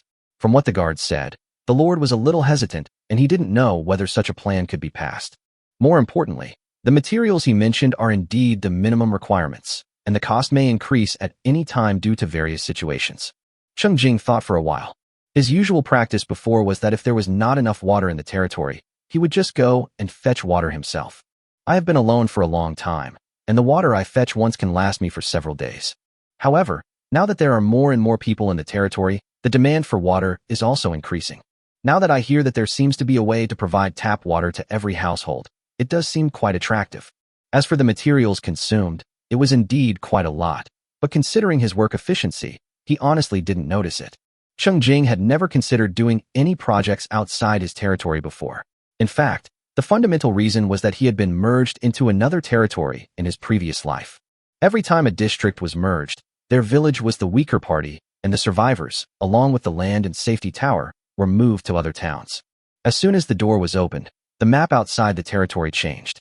So messing around outside the territory is a pure waste of time and energy. But this time, Cheng Jing felt that even if the areas were merged in the future, it would be other villages that would be merged into theirs, and the location of his territory would not change for a long time. The remaining questions are: the south is where the monsters attack every time. The water pipes need to avoid the combat zone, otherwise we'll destroy them ourselves, and it will be very troublesome to repair them every time. Shi Yuan quickly said that he had already taken this aspect into consideration, and the pipeline design was to bypass the front battlefield on the south side. Cheng Jing thought about it and finally arranged. You build the mining machine first, and then perfect the water diversion plan. I will find a suitable time to start. Shi Yuan agreed with a smile, looking very happy to have the opportunity to use his strengths. When we returned to the territory, breakfast was already ready. The chef this morning was Walin, who made beef soup and fish cakes. Although both are beef soup, the one made by Walin is more fragrant and flavorful. The fish cakes were fragrant and tender, without any fishy smell or greasy taste. Cheng Jinglian ate a whole plate of them. After breakfast, the territory schedule for the day officially began. The craftsmen already understood their respective tasks. The farmers would go and take care of the crops after cleaning the kitchen, and the soldiers would gather into teams to go out and clean up the monsters. Everything was arranged in an orderly manner by Cheng Jing. Cheng Jing himself, holding a storage cabinet in one hand, walked to the big rock in the copy. Chapter 129: Hidden Important Information. After eating and drinking enough, it's time to have a good time. Spider Forest Dungeon. Clear the dungeon to receive rewards. You can enter once per day. You can exit at any time or be ejected when your health drops to 10%. Be cautious, as there is a risk of death. Today's copy information also made Cheng Jing go back to the territory to prepare. Due to space limitations, the storage cabinet cannot be put into a backpack, but it can be carried directly by people. Cheng Jing directly made 2 new storage cabinets, holding one in each hand with ease, and prepared to try whether he could bring them into the copy. If that were possible, his storage space would be much more flexible. Even if the attempt fails, he is no longer a stingy lord who is reluctant to give up a few materials. If he fails, then forget it. There was a flash of light under my feet, and I had already entered the dungeon. Cheng Jing was not disappointed, and he successfully brought over 2 empty storage cabinets. At this time, Cheng Jing appeared in a forest. Apart from the fact that the trees around the large rock in the copy had been chopped down by Cheng Jing, he could also easily confirm that he had been teleported to another forest. Because the forest on the west side of Cheng Jing's territory is mostly composed of huge trees that are 20 or 30 meters high and cover the sky, interspersed with some tall and short, large and small trees. He was currently in a forest that was no more than 7 or 8 meters high. The trees were so crowded together that no light could penetrate the forest, making the forest exceptionally deep and dark. Cheng Jing looked around, put the storage cabinet on the ground, and without saying a word, took out the novice, no durability artifact axe, and started chopping trees with clangs. Cheng Jing felt that he had not been able to squeeze out all the ore in yesterday's black beetle instance, and he had been feeling upset about it ever since. The resources around your own territory are limited. If you finally have the opportunity to plunder resources from other places, you must seize the opportunity and plunder them first. So Cheng Jing didn't care about the monsters in this copy and swung his axe without leaving any afterimage. He soon realized another wonderful thing about this place. That is, the distance between the trees was very close. From time to time, Cheng Jing could swing 2 axes at 2 trees at the same time with his left and right hands. Just because of the word dense forest in the name of this copy, Cheng Jing brought 98 iron axes. I'm in a great mood now, so this will come in handy. The only inconvenience is that this dense forest copy is the lair of the spider monster, so there are dense spider webs everywhere, which really affects movement. In order to avoid being entangled in spider webs all over his head and face, Cheng Jing had to swing an axe to chop the dense spider webs into pieces from time to time. From time to time, The two axes in the left and right hands would have to be sharpened against each other to remove the spider web stuck on them. As tree after tree was chopped down to bare stumps, Cheng Jing, who had no idea how to write the word polite, aroused public anger. After he circled around and cut out a clearing, the original owner of this place, the spider monster, finally gathered and appeared. The light in the dense forest is poor, except for the area that was cleared by Cheng Jing, which allows a little sunlight to see through. The other places are still dark all year round. More than 30 level 1 spider monsters emerged from the shadows on all sides with rustling sounds. They were numerous, they were powerful, and then they were ignored. Cheng Jing just glanced at the monster that appeared and didn't take it seriously at all. He withdrew his gaze and continued to chop trees diligently. Manhwa was so focused that the spider monster that rushed to Cheng Jing first was a little confused by this person's lack of resistance and paused for a moment before starting to attack. Then the monster that rushed the fastest knew why the human didn't resist, because the opponent's skin was too thick and his mouthparts were shattered, so he couldn't attack at all. The spider monster's skill is slowness, which allows it to spin a web at its target, reducing the target's agility. Although the monsters had pre-attack actions, Cheng Jing, who was busy chopping trees, did not dodge. Anyway, he was moving while chopping trees. If there was no way to dodge the spider silk, he would accumulate several layers before taking the opportunity to tear it apart. The attacks and skill effects of the small spider monsters are all miss. Even if the skill stacking times increases, it can produce some effect, but what difference does it make to Cheng Jing if his agility is reduced by 1 or 2 points? More and more spider monsters emerged from the dark forest. They would use the dense forest to climb up and down, forming a three-dimensional encirclement of Cheng Jing. Sometimes when there are too many monsters gathered together, Cheng Jing will change to the shadow bow and shoot hundreds of energy arrows within 10 seconds, which will immediately silence the spider monsters for a while. Then ignore the sporadic level 1 spider monsters and continue chopping trees. Cheng Jing's action strategy today is to fully learn from the lessons of the previous copy cleaning. He finished cleaning up the first copy, and just as he had cleared out the big-eyed worms, he was suddenly teleported out of the copy. The second copy was cleared yesterday, and the black beetles were cleared until there were only a few left. Just as I was about to take a break and start mining, I was forcibly teleported out of the copy again. Today, Cheng Jing tried to postpone the order of clearing monsters and give priority to collecting wood resources. He wanted to see if he would be bounced out again. For this reason, occasionally, in order to deliberately preserve the spider monsters, Cheng Jing would gather a large number of spider monsters around him, then suddenly run away, rushing far away at a high speed, and start a new tree-cutting and land enclosing campaign at the other end of the dense forest. However, 1 hour and 17 minutes later, Cheng Jing received another reminder. The instance will be ejected in 3 minutes. Well, this time Cheng Jing confirmed that there was an important piece of information hidden in the dungeon introduction he had explored, which was that if he stayed in the dungeon for a certain period of time every day, it would be forced to pop up. Chapter 130, The Best Way to Slim Down Your Legs. Cheng Jing recalled carefully that he stayed in the first big-eyed worm copy for about an hour, and in the second black beetle copy for about an hour and 10 minutes. Now he is in the third spider monster copy, and he can stay there for 1 hour and 20 minutes. The good news is that the time spent in the instance seems to be increasing. The bad news is that if Cheng Jing cannot clear out the remaining spider monsters within 3 minutes, he will not be able to get the full reward for clearing the dungeon today and will need to use up another opportunity to enter the dungeon tomorrow. But is it worth it? Not worth it. Because Cheng Jing relied on his super high agility and reckless rush, he also found out another hidden information, that the scope of the copy is limited. For example, in today's copy, there is also a dense forest, but when he goes far away to a certain distance, an invisible barrier will prevent him from going deeper. Cheng Jing groped around the barrier and found a huge circular barrier. The dense forest and spider monsters within the barrier are all spoils waiting for him to collect. But outside the barrier, he could only watch but not set foot. The key point now is that the originally dark and gloomy dense forest within the barrier has been chopped down by Cheng Jing into bare land. Looking around, less than a quarter of the trees remain. The dense forest disappeared, and the sunlight poured down unobstructed, illuminating the groups of spider monsters that were exhausted from their pursuit. They chased after Cheng Jing, and their slender legs seemed to be made even thinner by Cheng Jing. The mouthparts opened and closed with a click, which means it had no tongue, otherwise it would have to stick out its tongue like a dog to dissipate heat.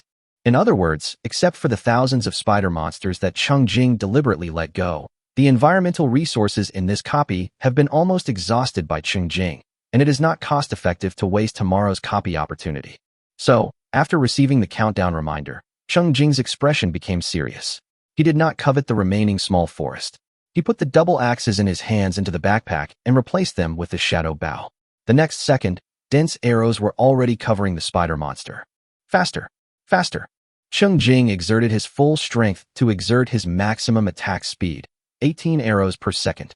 That is, blue-quality weapons can keep up with his attack speed, but the reserve arrows are still being consumed at a rapid rate. After the attack was in place, before we could even witness the monster's fall, the attackers, who were moving at full speed, had disappeared. Within the 3-kilometer radius of the dungeon, Cheng Jing ran rampant and ruthlessly killed the spider monsters that gathered in groups. The countdown hung above his head, pressuring Cheng Jing to exert his full strength. There was only the sound of the wind whistling in his ears. His mental attributes brought him an extremely high mental reaction speed. Cheng Jing was busy but not chaotic. Every step he took, every attack he launched, and the route he would take, and which group of small spider monsters he would attack were all planned out. Then he turned his plan into reality with his super high movement speed and terrifying attack speed. From afar, with each heavy step that kicked up dust, accompanied by thunder, skyfire, and falling rocks, black arrows covered the sky, and the spider monsters without the cover of the dense forest seemed to be obediently lining up to die. After a while, the Grim Reaper passed by again, and the monster corpses on the ground turned into dust. After 2.5 minutes, all the remaining 1,145 spider monsters in the copy fell silent. The only sound in the entire world was Cheng Jing's heavy breathing. Even if he exerted all his strength, he would still get tired, let alone exerting all his strength after intense labor. Just like a professional sprinter, no matter how strong his body is, he will still be tired after pushing himself to the limit in a race. Chapter 131, Opening the Exclusive Treasure Pavilion. Cheng Jing's physical attributes are strong because he can support an explosion of this intensity, and he can also quickly recover his physical strength after the explosion. Moreover, killing the spider monster absorbs his physical strength, which allows him to fight longer and longer. Standing on a treetop, I looked around and listened carefully, but I didn't find any new monsters. Cheng Jing put the shadow bow he had already replaced into his backpack, took out his axe again, and plunged into the densest patch of jungle. He happily launched the double axe dance, determined to clean up every last bit of resources. The countdown ended. Carrying 2 storage cabinets and several deerskin bags, Cheng Jing flashed and returned to the big rock in the copy that had lost its light. Several rewards were scattered under your feet again. Cheng Jing cleared 2 spaces of spider silk in his backpack and threw them on the ground, then took away the copy rewards on the ground. He rushed back to the territory in one go, and when he loosened his grip, 2 storage cabinets fell to the ground. Cheng Jing sat down on a chair, panting heavily. Lugua quickly brought Cheng Jing's exclusive silver kettle and placed it next to Cheng Jing. The boiled and cooled water in it had been prepared for a long time. Cheng Jing didn't even bother to use the silver cup. He just raised his hand and poured the 2 pots of water into his mouth. Then he let out a long sigh. Cool. Whether it's the backpack or the storage cabinet full of harvest, or the battle with full firepower, it's all very refreshing. At this time, there was no countdown. Cheng Jing leisurely crossed his legs and began to take stock of his harvest. Let's put the dungeon rewards aside for now and talk about the collected resources first. Cheng Jing used 2 storage cabinets and a 30-slot backpack to bring back a total of 3,960 pieces of wood and 990 pieces of spider silk. In addition, the deerskin bag contained 4 hardwood heartwoods and 2 wood cores. And in the dense forest, chochio fruit, 8, chochio fruit tree, 2, black grapes, 12, black grape seedlings, 4, black grapes, white, 2 were collected. Except for 2 small bunches of white quality, black grapes, the rest of the fruits were given to Lu Wu to plant. Wu Lin, who was standing by, congratulated with a hint of excitement. Congratulations, Lord.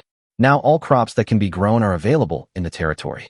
After listening to Wu Lin's explanation, Cheng Jing realized that at this stage, the territory only had 3 kinds of staple food, 5 kinds of vegetables, and 8 kinds of fruits, a total of 16 crops that could be grown.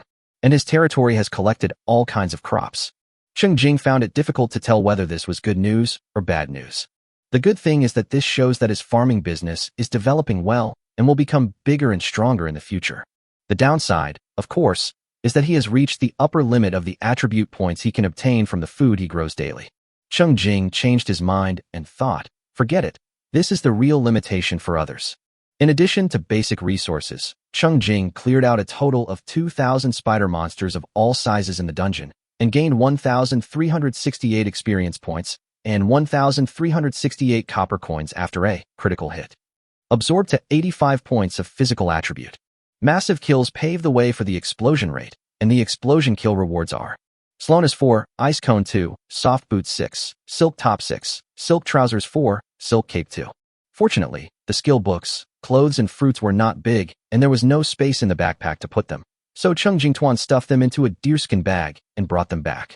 Although the kill rewards didn't include anything new, Cheng Jing was happy to have a few more sets of clothes. Not to mention, these silk clothes are quite refreshing and comfortable to wear. Once you return to the territory, you can put on a pair of soft boots and wear them as slippers. It's the spider monsters who have worked hard. I wonder if there is a group of snail spiders among the spider monsters who do nothing bad every day and specialize in weaving clothes for humans. Cheng Jing is a particular person now. He gave all his newly acquired silk clothes and cloaks to Wu Lin, asking him to wash and dry them before wearing them. After making arrangements and recovering from his fatigue, Cheng Jing leisurely went upstairs to wash off the dirt left by the battle. Only then did he appreciate the dungeon cleaning reward.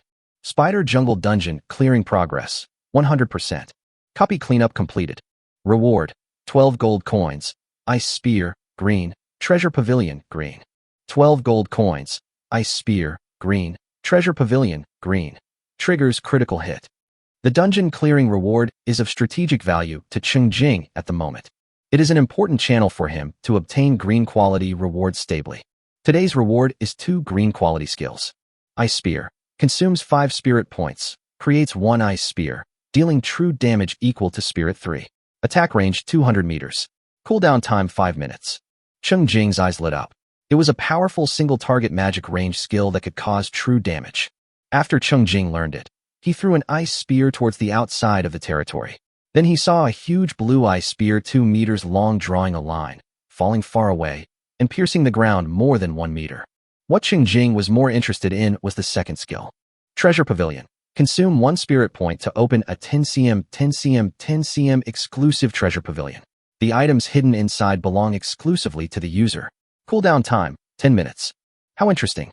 It's actually a space-related skill. Very precious and rare. Chapter 132, White Black Grape Sour. Cheng Jing immediately used his skills, and he witnessed with his own eyes the space in front of him being torn apart, revealing a 3-dimensional black box. It is really secretive, but it is too small. Currently, you can only fit a fist in it. What treasure can be put in it? Cheng Jing studied it for a while. Of course, he couldn't put his head in, but he boldly put his fingers in and felt around the edge of the black box. He felt a solid boundary. After thinking about it, he took out a piece of grilled fish from the cupboard and put it in, ready to try whether it could be kept fresh. With a thought, the black box closed automatically, and the space returned to its original state without leaving any trace. It was truly magical. This is an exclusive storage space that is even more secretive than a backpack. According to the skill description, Cheng Jing suspects that the things hidden inside will not be revealed with the death of the owner. The only problem is, if the user is truly dead, the contents inside cannot be taken out, right? Cheng Jing thought that this was a skill that was very useful when needed, but it didn't seem to be very useful in daily life. After all, the backpack was quite useful. But he still planned to brush up his proficiency frequently, hoping that as his skill level increased, he could expand the size of the treasure pavilion and make it more practical. In addition to the 2 new green skills, Cheng Jing also upgraded 5 skills during the battle. Among the magic skills, Thunder Flash has been upgraded to level 3. This is a skill that can be used for single click or group attack. After upgrading, the number of lightning produced during group attack increases from 10 to 12. Next, Earthbind is upgraded to level 2, and the time to restrict the target's actions is extended by 1 second to 3 seconds. The physical skill, Consecutive Arrows, has been upgraded to level 3. The number of arrows that can be shot at the same time has increased by 1 to 4, and the damage caused has naturally increased by 4 times.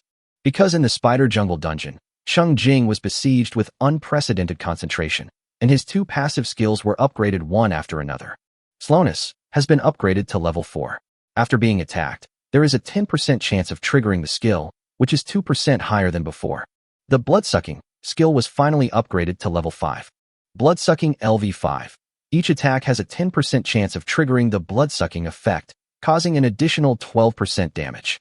The power of the white quality blood-sucking skill has reached its limit.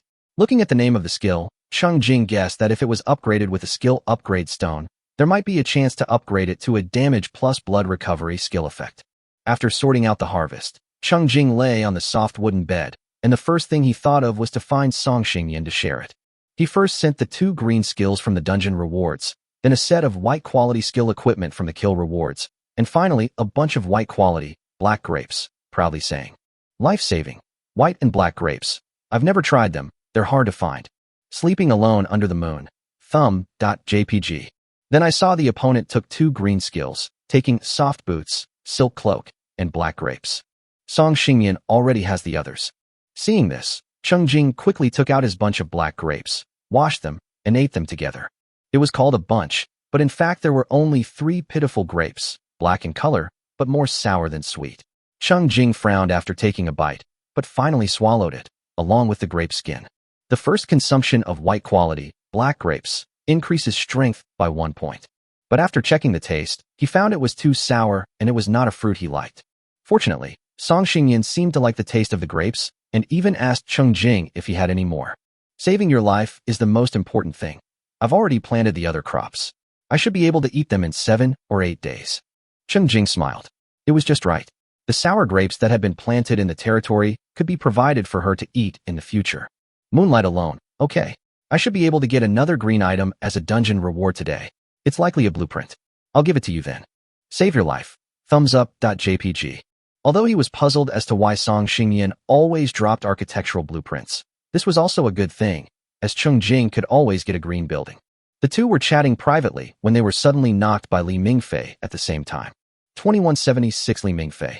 Boss, there's something going on in the village. Why don't you go check it out?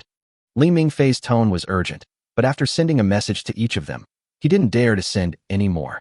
Cheng Jing didn't have much free time to begin with. Ever since he started chatting privately with Song Xingyan, Cheng Jing only glanced at the public chat channel when the other party was too busy to pay attention to him. He really didn't know what was going on. Song Xingyan seemed to be even busier than him. Cheng Jing would stop and rest from time to time because of the high intensity of the work, but Song Xingyan seemed to be taking his time and working hard, and didn't care what was happening on the public channel.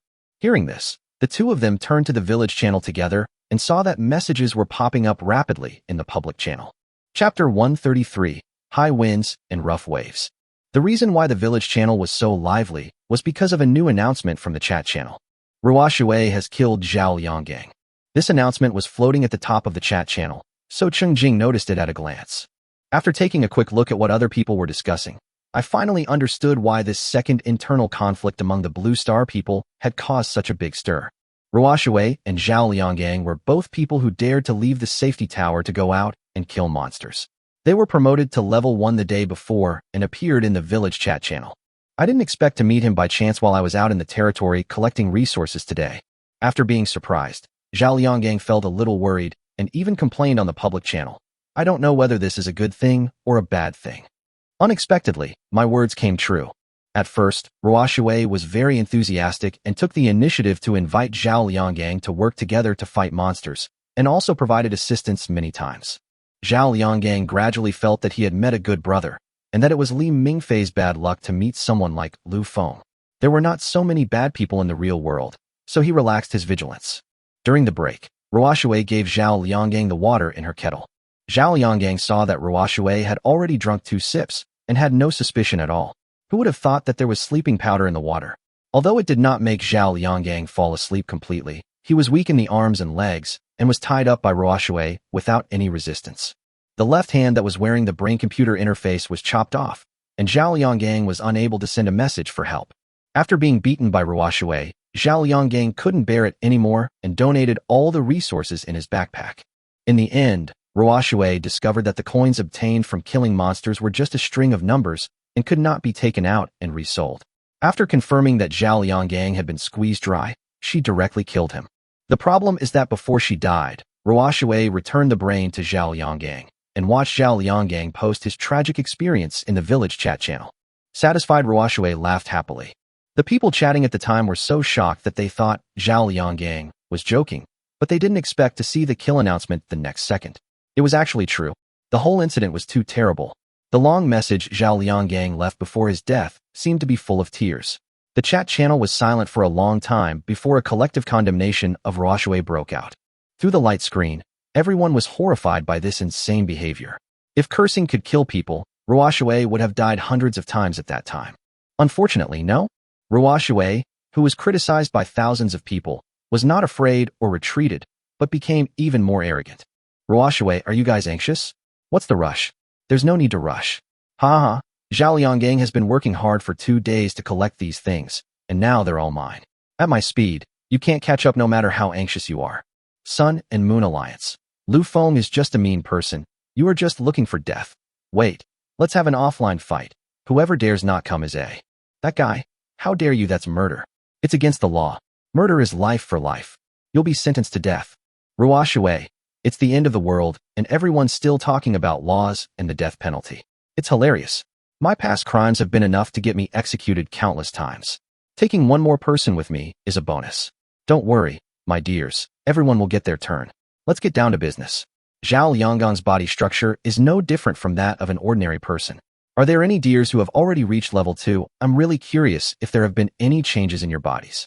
Come and make your due contribution to the master's research. Callahan, damn it, are you even human? If you have the guts to tell me your location, I'll come over and see if you have a black heart. 9/9's return to 1. This is too much. This is absolutely unacceptable anti-human and antisocial behavior. You must pay the price. 2176 Li Mingfei. I'm officially warning you. You must never harm your compatriots without cause again. Otherwise, I will definitely find you and personally send you to hell. Ruoshui. Hey, how dare our Uncle Li say that about me? Killing someone will trigger a notification. You taught me that, my dear brother. Thank you so much. This feels so good. I really want my name to be on the top of the headlines. I hope everyone can see me. Come on, worship me, kneel down and lick my shoes. This opportunity belongs to me. My little slaves, remember, I am your master, ha. Ming. Is this a lunatic who escaped from a mental hospital? Zhongtian Rincong. Alas, actually, the boss reminded us from the very beginning that people can only rely on themselves. The experience of Boss Li Mingfei also proves that we should not trust others easily. Let's learn from this lesson. Absolutely, never approach others casually again. Ruoshui. Okay, let's stop bickering like children and talk about serious adult matters. For example, smart people should approach me. The world has changed. Only the most ruthless can survive the best. Become my little brother, and you'll get plenty of resources and support.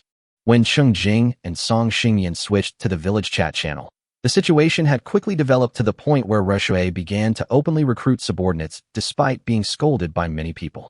What is speechless is that if he continues to be left alone, he will actually be able to successfully gather a group of younger brothers and live a good life by bullying others together. This also makes the death rate in this village exceptionally high. Chapter 134. This man has a poisonous mouth. Cheng Jing's expression turned cold, and like a conditioned reflex, he guessed the real name of the person behind the seemingly peaceful and soft name, Ruoshui. So Cheng Jing asked directly. Life is at stake. Does anyone know what this Ruoshui has said before? Has he revealed his location or surroundings? I walk with my hands in my pockets. Wow, my brother is here. Woo, he's so scary. I saw him say there are a lot of mountains around his territory yesterday. My chili peppers are the most fragrant. I was watching the group chat last night and saw him saying that there were few trees and wood around him. Xi and Zongjin duo. That kid has easy access to water. I guess there's either a river or a mountain spring nearby. Seeing Cheng Jing appear, many people seem to have found their backbone and actively provided clues. In fact, everyone had been desperately trying to recall information related to Ruoshui before, just to dig out their memories to see if this perverted murderer had revealed his true identity before. Now is the time to get information to the people who can make the most use of it. Ruoshui, wow, I'm so scared. What's going on? Are you trying to teach me a lesson? Hey, I'm waiting. Come on, kid. Saving your life is crucial. Not only will you die, but from now on, anyone who dares to follow Ruoshui, or whoever dares to trade with him, I will personally eliminate you. Anyone who can place a sale order on the trading channel will be blocked. Anyone who dares to trade privately, consider whether I will find your transaction records after I find them. Don't cry if I didn't make it clear in advance. Sleeping alone under the moon, add me in. Simply put, whoever dares to get close to that thing will die together. Think carefully about whether you can survive the combined efforts of the two of us. Cheng Jing and Song Xingyan spoke in succession to draw conclusions on this person and this matter, leaving the village chat channel blank for a moment. This is different from what others said before. No matter how harshly they spoke, it only gave people the feeling that they were just making threats. As soon as these two people appeared, everyone seemed to be able to really feel the strong, murderous intent between the lines of their words. Even Li Mingfei, although everyone knew that he was the one who triggered the first kill notification, many people actually believed in their hearts that he was the one who was plotted against. After all, this guard never seems to lose his temper. He is busy every day and is willing to do his best to help everyone who makes a request to him. His patience is amazing. But Cheng Jing and Song Xingyan are completely different. Not to mention that both of them carry the immense power of being in the top 5 of the world's pre-apocalyptic gaming events. Take Cheng Jing, the boss, for example. The resources he sold at low prices on the trading channel not only saved many lives, but also clearly demonstrated his strength.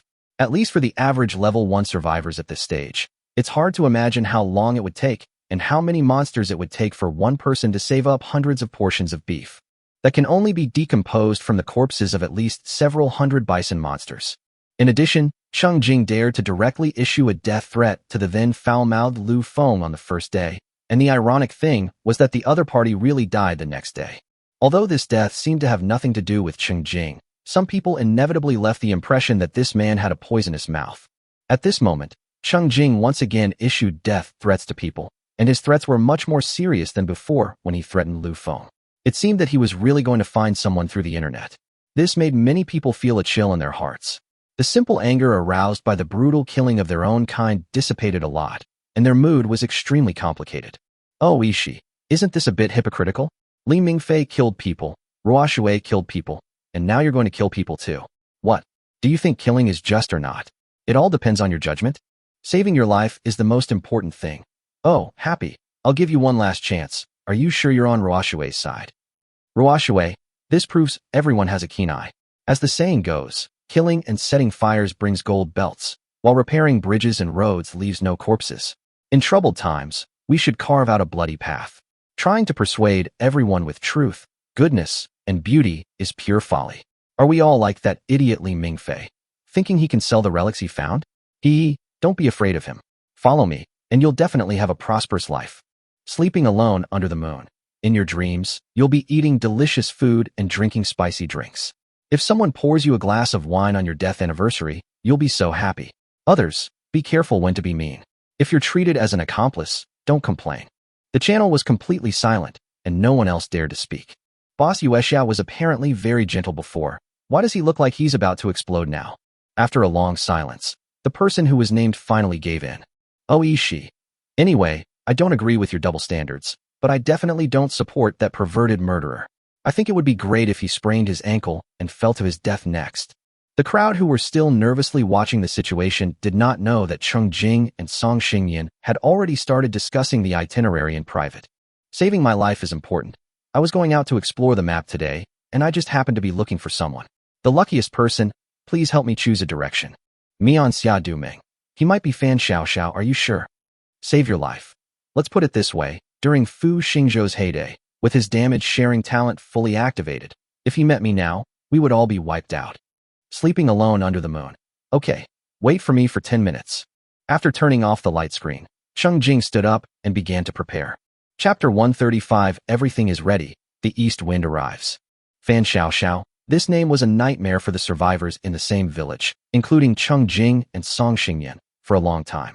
It is said that this guy was a fugitive suspect before the end of the world. When the end of the world came, everyone was scattered and thrown into the eternal fall continent. For Fan Xiao, it was actually a relief, as she no longer had to worry about being wanted. However, to other ordinary people in the village, it was like a hungry wolf sneaking into the flock of sheep. The perverted Fan Xiao established his authority by torturing and killing other survivors. He successfully won over several younger brothers with his tough image, and then they formed a group to bully others. There are always people who are afraid and willing to donate some resources to get some peace and quiet. The evil gangs have tasted the benefits and become more brazen. Originally, everyone didn't meet each other and just exchanged words in the chat channel, but there was always someone who dared to ignore them. But Fan Xiao's talent seemed to be in finding people, and he actually found several people in reality one after another. He kept the obedient ones as his subordinates, and slaughtered the disobedient ones live on the village channel. After a few times, the other scattered survivors no longer dared to resist. Although two other powerful gangs have gathered in the village, no matter how many harsh words they say in the chat channel, they are not as intimidating as Fan Xiaoxiao, who can find people in real life. Cheng Jing and Song Xingyan were also extorted for resources. It was because they were too weak and could not be squeezed out of anything useful that they were not taken seriously. The more capable and better performing others were, the more they were closely watched and exploited by Fan Xiaoxiao. As a result, many people's will to survive has been weakened. They have become discouraged and dare not show themselves, and the development progress of the entire village has been slowed down. After the first round of monster invasion, more than 1/3 of the people were killed or wounded. The timeline restarted. Cheng Jing and Song Xingyan had been thinking about how to deal with this cancer, and they also paid attention to the chat channel. It's just that this time Fan Xiaoxiao registered for the game in advance, got an online name, and blended in with the survivors without attracting any attention. Until he once again tried to establish his authority by torturing and killing the survivors. This distinctive behavioral trait directly allowed Cheng Jing and Song Xingyan to identify him. Even if the real person behind Ruoshui is not Fan Xiaoxiao, such people who maliciously kill their own kind should not be allowed to exist. People like Lu Feng are secretly evil, but due to the restrictions of the rules, they may only bring harm to a few people. But if someone like Ruoshui, who is openly evil and even recruits his followers to do evil together and causes devastating damage to the consensus on rules, is allowed to develop, he will bring disaster to the entire village. Therefore, Cheng Jing prepared to go find someone himself and clean up the cancer that he disliked. That's right, his starting point was not for any greater good. It was simply because he was unhappy with it. He used to be weak and could only endure it. If he continues to endure now, then both he and Song Xingyan's SSS-level talents will be wasted. He would be unhappy if he didn't deal with Ruoshui. Of course, it is difficult to find people. But no matter whether they can be found in the end, Cheng Jing's actions will show his opposition attitude, which will deter Ruoshui and those who are eager to get close to them, and will never allow evil gangs like Fan Xiaoxiao to develop again. Cheng Jing carefully packed his equipment and walked down the stairs. Wu Lin, who was about to take credit with Cheng Jing, subconsciously took 2 steps back when he saw the Lord. Although the Lord is usually serious and silent, it is very rare for him to look as cold as he is now, as if he is about to draw his sword and chop someone at any moment. It makes people feel inexplicably scared, as if they have encountered a natural enemy, and their biological instincts are constantly sounding the alarm. The smile on Wulin's face completely faded, and he reported cautiously, "My lord, I have fastened the cabinets together and sewed the bundles." Following Wulin's finger, Cheng Jing saw 2 storage cabinets stacked together, tied tightly with vines and other materials, with 2 shoulder straps left for Cheng Jing to carry them on his back. The deerskin was sewn into a sturdy bundle with spider silk, which could hold more things than the random bundle Cheng Jing had rolled up before. "If you stack 1 more low storage cabinet, I can carry 3. Cheng Jing tried it himself and found that apart from being a little awkward, it had little impact on his movements. This time he goes out, he will probably not be back until the day after tomorrow, before the monster plague begins. The backpack was not big enough, and carrying a storage cabinet in one hand was too cumbersome. Fortunately, Wulin came up with a good idea. Finally, Cheng Jing carried the 3 storage cabinets fixed together on his back, like a school bag. The only problem is that the 3 cabinets stacked together are more than 2 meters high. Not only are they taller than a person, they are also wider than a person, which inevitably looks a bit funny. But no one in the territory dared to speak or ask. Lubua and Wulin were busy preparing for the Lord's long journey. Cheng Jing also thought of a good way to store things. Boiled drinking water, prepared food, clean clothes, spare equipment and weapons, etc. Cheng Jing put a lot of small items into a large wooden cabinet, and then put them into his backpack, which only took up 1 backpack slot. The large wooden cabinet is Cheng Jing's latest discovery for storage. No matter how many small things are stuffed inside, they only take up 1 slot when stored in a backpack or storage cabinet. Of course, they can't be stacked like barrels filled with water, and each slot can only hold 1 large cabinet full of things. After proving that this practical method of saving storage space was feasible, Cheng Jingduo prepared 30 empty large wooden cabinets and put them into 1 slot of his backpack. It's best if you can use it, but if you don't, you can throw it away in the wild at any time without any regrets. Not only were the 2 farmers busy, but the craftsmen also stopped their work to help and listen to the Lord's teachings. Various work tasks are secondary. Cheng Jing's main focus is on how the people in the territory should convey information to him if there is an emergency in the territory. Since being integrated into the core of the security tower, this has become an achievable function. Everything was ready, and Cheng Jing did not forget to go to the big rock in the copy and bring the lost spider silk back to the territory. At this time, the east wind also came, and Song Xingyan gave a hint. Sleeping alone under the moon, head northeast. Chapter 136, Elderly, Weak, Sick and Disabled Area. What Song Xingyan didn't say was that she cursed Ruoxue seriously and got a direction hint. As for whether it would succeed or not, she couldn't say for sure. Fortunately, Cheng Jing didn't ask or care. He picked up his big school bag, waved goodbye to the people in his territory, left the territory, and headed northeast. It would be best if he could solve the goal, but if he can't, this will also be the reward he gains from his exploration.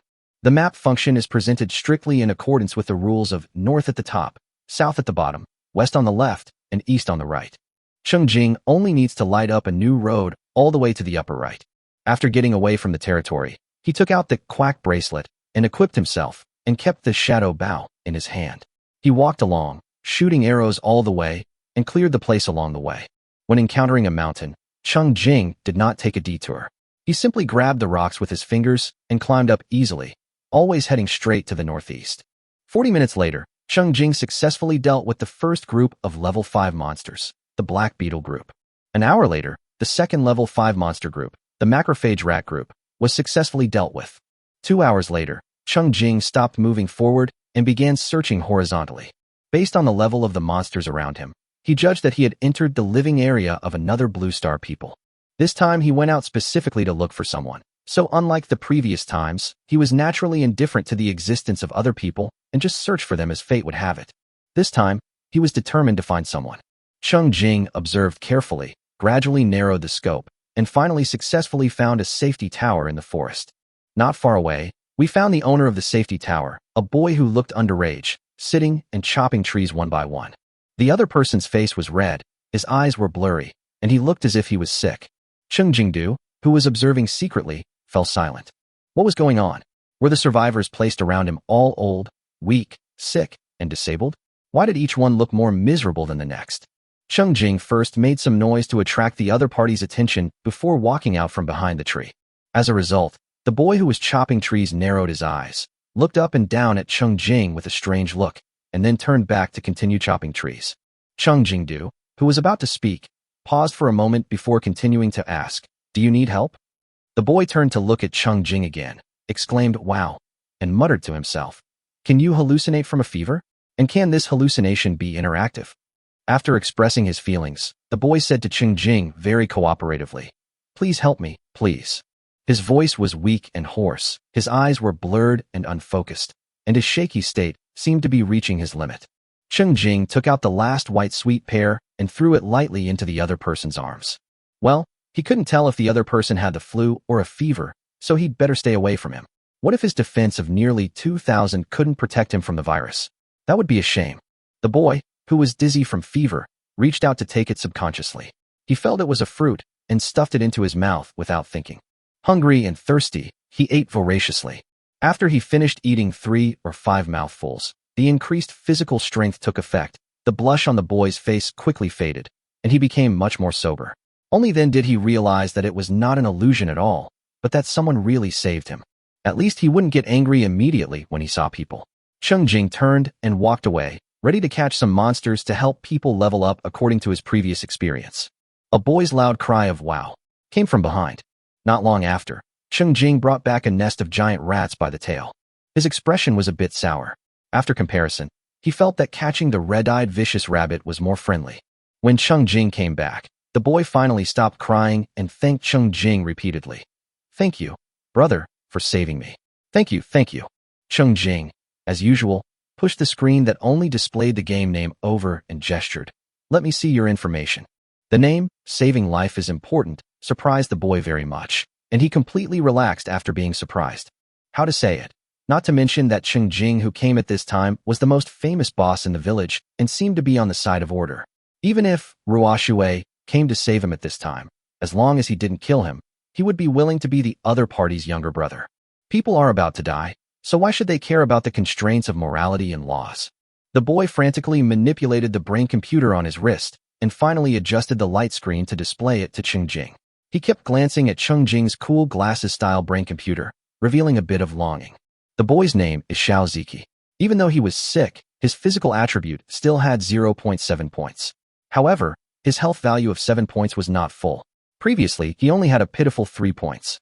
In other words, eating a sweet pear raised his physical fitness to 1.7 and his health back to 13. Otherwise, he might get dizzy and fall down, hit his head, and lose all his blood. Cheng Jing looked at the other person and was a little impressed. He was very tenacious and lucky to have survived to the 3rd day with such little blood. However, he had no impression of this name. Perhaps this child, who was even more unfortunate than him, did not survive in the end. Cheng Jing couldn't help but ask, "How old are you?" He looked like a teenager. Xiao Ziki replied dejectedly, "It was less than 3 days after my 16th birthday." Cheng Jing couldn't help but feel pity. If this kid's birthday was a few days later, he might be in a protected state and his release would be delayed. Chapter 137. One person, one big show. Cheng Jing gently smashed a giant phagocyte against a nearby tree trunk, knocking off most of its blood. He then threw it at Xiao Ziki's feet and instructed him, "Chop it to death with an axe." With Cheng Jing's current control, Xiao Ziki can kill the monster with just 1 or 2 hits of the axe without wasting bullets. Then Cheng Jing found out that he was really overthinking it, and the poor kid didn't get the gun at all.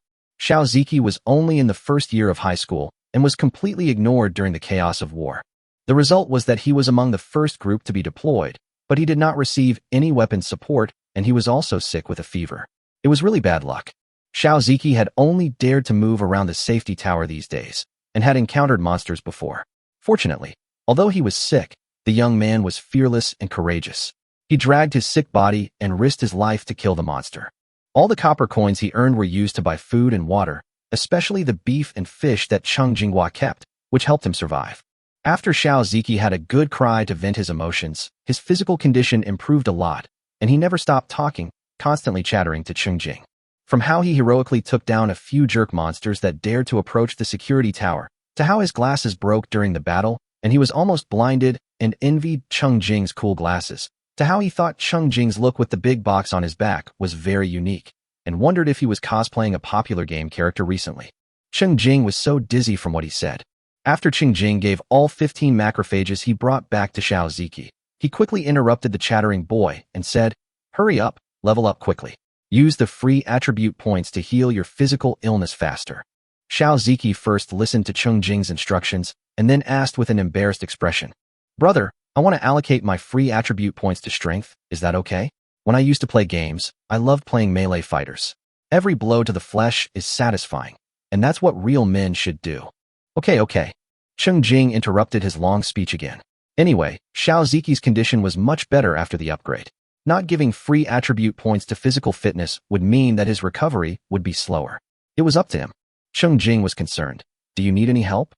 People are always more tolerant towards young children. Xiao Ziki had already stood up, looked around, and jumped twice, smiling brightly, extremely happy. "Brother, I feel great. I'm not dizzy or feverish, and I'm full of strength. There's nothing I can help you with.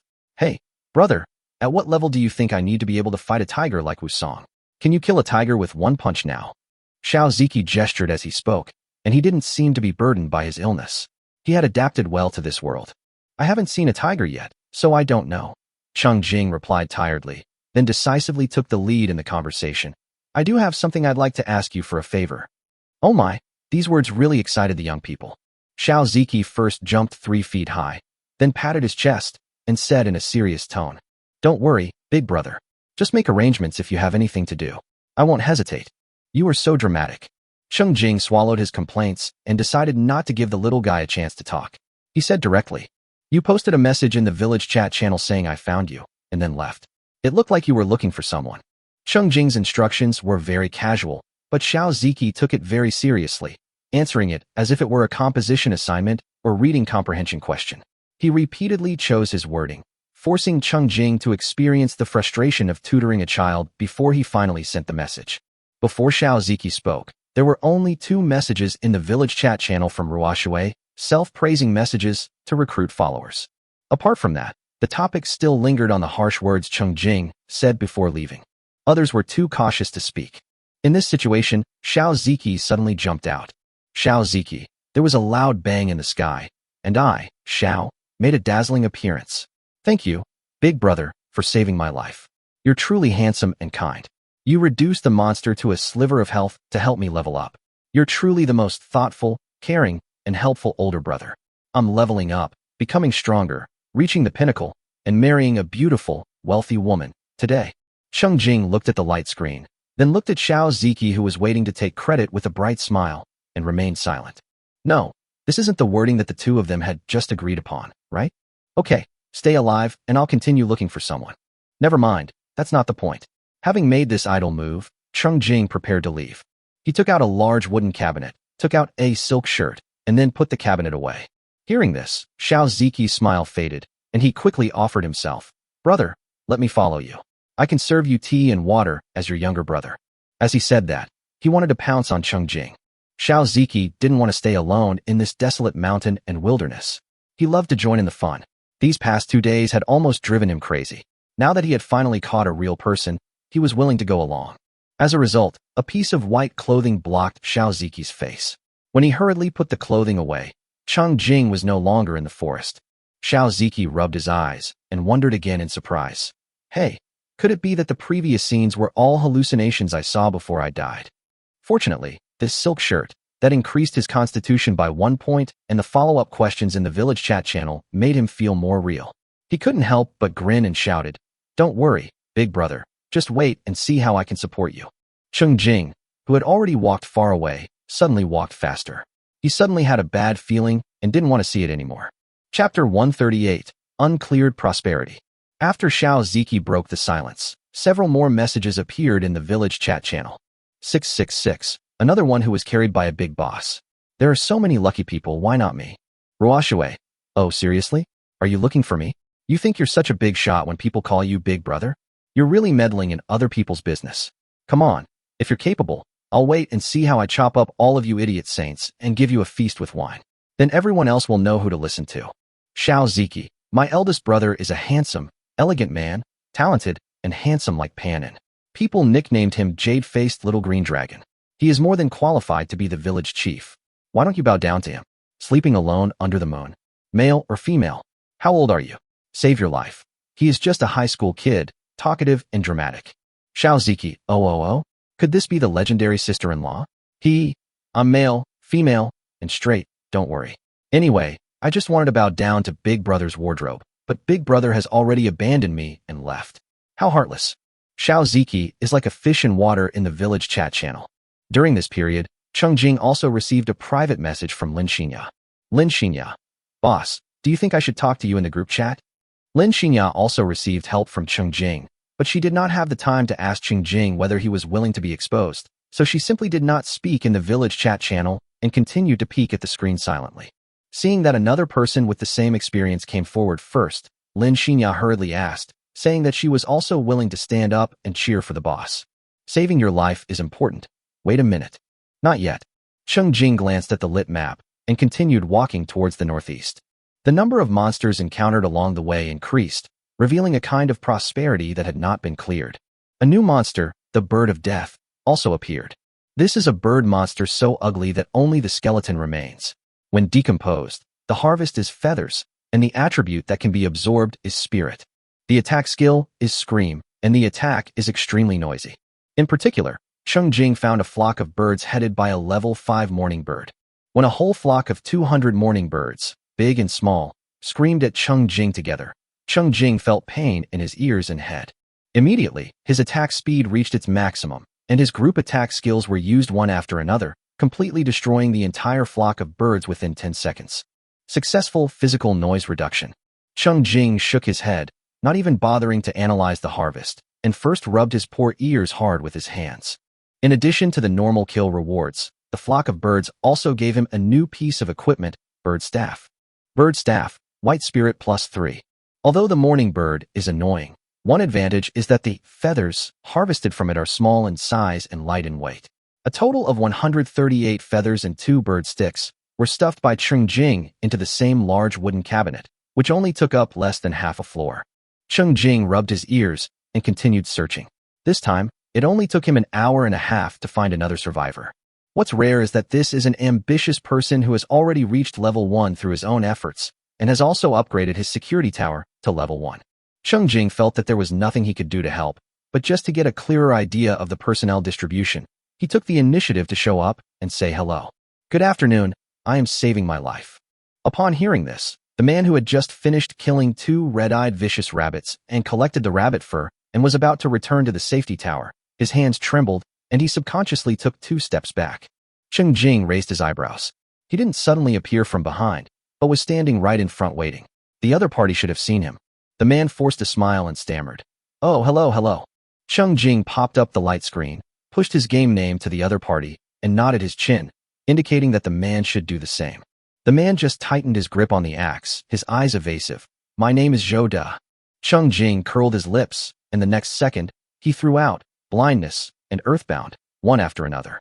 When the effects of the 2 skills dissipated, the man who regained control of his body was already hanging upside down on the tree by vines, and his left hand wearing the brain machine was also hung separately to the side. Looking at the man with blood gushing down and his face becoming ugly, Cheng Jing didn't waste any words and directly ordered, light screen, show it. The man gritted his teeth, trying not to compromise.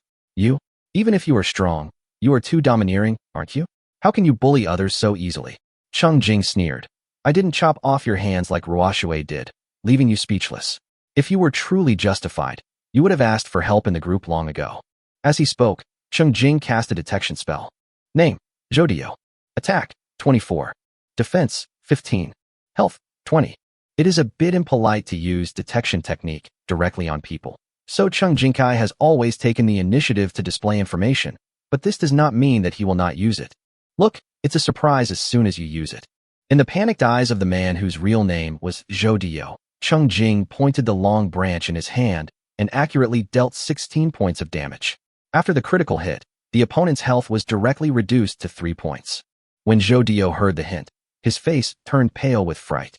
Of course, it may also be because the health value is too low that the face looks pale. Chapter 139, No Guilty Feelings. To be honest, Cheng Jing was also very curious at this time. You're unwilling to turn on the screen even at this point. It seems you're trying to hide something big from me. That's right, Cheng Jing wasn't sure whether this person had offended him before. He took decisive action to take him down purely because the other party's attitude was wrong. Anyway, if there was a misunderstanding, the worst that could happen is an apology and some compensation. It's not a big deal. The strange thing is, this person is not Ruoshui himself, so why is he so panicked? As he spoke, Cheng Jing held up a shield, just enough to block the fireball shot by the opponent. What other offensive skills do you have? Use them all together. Cheng Jing glanced at the intact translucent light shield in front of him with a playful tone. Unfortunately, Zhou De had run out of ideas. Yes, it is only the beginning of the apocalypse, and not everyone can have a long list of skills like Cheng Jing. Zhou De has a magic attack skill and seems to have several pieces of equipment on him, which is already a good performance. Zhou De, who was praised by Cheng Jing as a good one, was actually very frustrated. He had also used the detection technique before, but only got a bunch of in response. The fireball he finally cast couldn't reveal the opponent's strength, but he had no other tricks left. Zhou De, who knew the situation, decisively admitted his mistake, suppressed his anger, and begged for mercy with a stiff face. Big brother, please don't bear grudges. Let me go? I offended you just now because I was confused. Please let me go. Oh, sure, Cheng Jing smiled, giving Zhou De, who suddenly showed a look of surprise, one last chance. Show the light screen and transfer the operating authority to me. Zhou De's surprise froze on his face, and he stammered, I can't do it. Cheng Jing poked the branch in front of Zhou De's eyes and said impatiently, I've given you many chances, but you keep shirking them. Aren't you just trying to make me talk to you? Then you'd better take a closer look at this branch. I'll poke you again, and you can say goodbye to this apocalypse. Cheng Jing restrained his expression and stared at the other person coldly. Zhou De was frightened by his cold face and broke out in a cold sweat. Finally, he dared not to quibble anymore and honestly turned on the brain computer screen. Then Zhou De watched helplessly as the light screen that should have belonged to him was skillfully controlled by Cheng Jing. The atmosphere was cold. Cheng Jing read Zhou De's private chat records and understood everything. Cheng Jing had previously issued a public warning in the village chat channel, not only to get rid of Ruoshui, but also to prohibit others from privately joining Ruoshui or trading with Ruoshui. However, this Zhou De had just completed a private transaction with Ruoshui not long ago. More importantly, it was Zhou De who took the initiative to approach Ruoshui for this private chat. Zhou De, Brother, do you have any extra equipment to sell? Ruoxue, oh, you're so brave, brother. You dare to get close to me at this time? Zhou.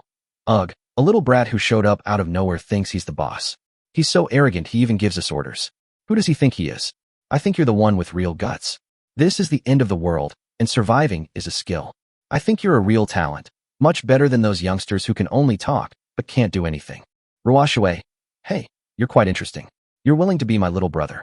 Don't worry, as long as you work hard for me, you won't be short of benefits. Zhou, I wonder what your specific thoughts are.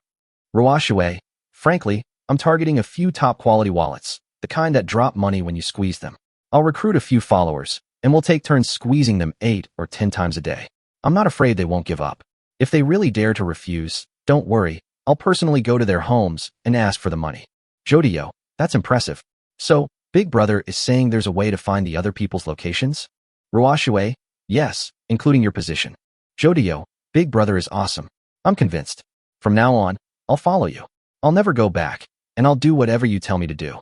Ruoxue, don't worry. Following me will definitely bring you good food and drink, plenty of resources and benefits waiting to be shared.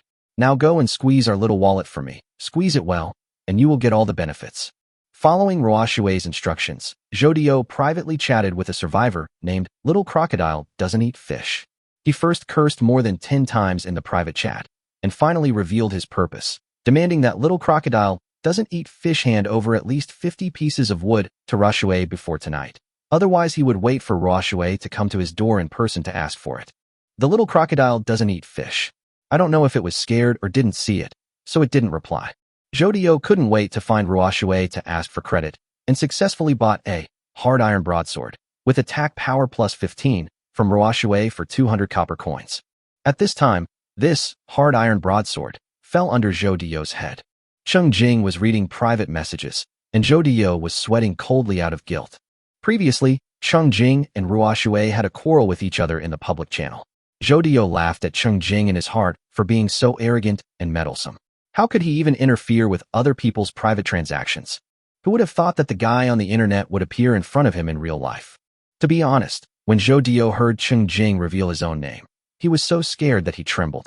He never expected that Ruoxue, who claimed to be able to find someone's real location, had not yet arrived, but his enemy came to him first to save his life. It's really God's will that he die? That's why he didn't dare to show the screen to Cheng Jing. Chapter 140 Dare to apologize. But he didn't dare to do so. Zhou suspected that Cheng Jing was at a high level and had killed many monsters, so he was really carrying murderous intent. After being stared coldly by Cheng Jing and looking at his pitiful health value, Zhou, who tried every possible way to delay but still couldn't find a way to delete the chat history, finally couldn't hold on any longer and turned on the light screen. At this point, seeing that he couldn't hide the truth, Zhou could only force a smile and beg for mercy in a flattering manner. Big boss, I really didn't mean it. I just wanted to test the waters and see if I could get some benefits. I just responded casually to a few words. I really didn't intend to do anything bad, really. Cheng Jing raised his toes and picked up the big knife that had fallen on the ground. After a detection spell, he found that the durability was only 161 points. This weapon's durability isn't full, so it's probably not all your fault. Have you ever considered that the weapon's original owner might be the tragically deceased Zhao Lianggang?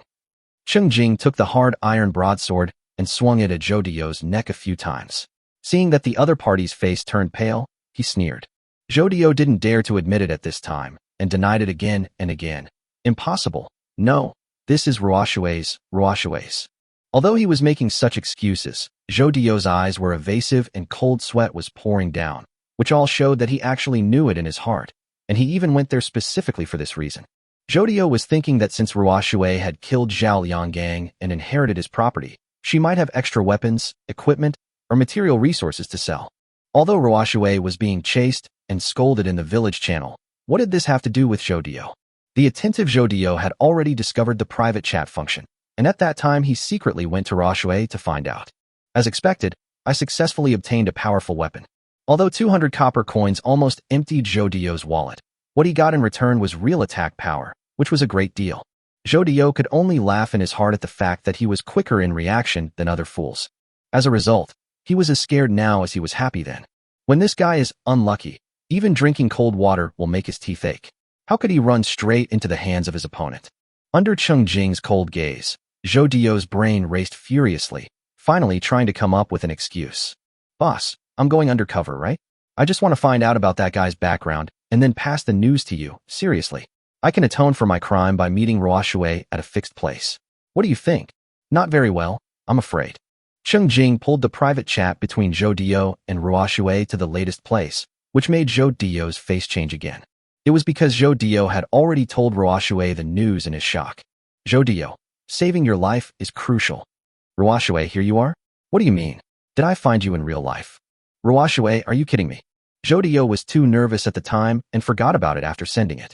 At this point, I could only stammer. I can message him back and say it was a misunderstanding and you didn't come. I can still be his little brother and find a chance to ask him out. Zhou Dio carefully observed Cheng Jing's expression and tested Cheng Jing's attitude. Don't bother. I'll go find him myself. As for you, apologize on the village channel first. Zhou Dio was stunned. Apologize? Apologize for what? Cheng Jing used Zhou Dio's brain computer to scroll up the village chat history and clicked on the warning he had publicly issued.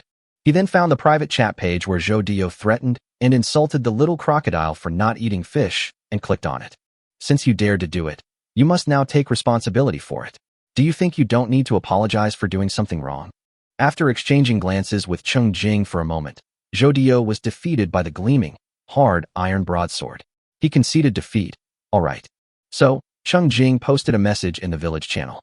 Saving your life is the most important thing. Everyone, I have warned you before that you are not allowed to seek refuge with or make private deals with Ruoshui. I hope you will take this to heart. Then, Zhou Dio released an apology letter that he was forced to write. Zhou Dio, I'm sorry for using up some public resources. I shouldn't have ignored the boss's warning and dared to make a deal with the thief Ruoshui, buying a weapon from him. I also followed Ruoshui's instructions and threatened Little Crocodile not to eat fish. I apologize to Little Crocodile for not eating fish. I was just joking before, so don't take me seriously. After being lectured by the boss who said saving my life is important, I have deeply realized my mistake and will never do it again. I'm sorry. After sending it, Zhou Dio asked flatteringly, Boss, do you think this is okay? Jin Xiao. Wow, there are so many people who aren't afraid of death. Some actually dare to join Ruoshui. Are they really not afraid of being drugged too? 666. The boss is so awesome. He does what he says he's going to do. Awesome. That's how it should be. Our village is lucky to have a boss. If anyone dares to jump again, think about whether they can withstand the boss's punishment. Save me. Save me.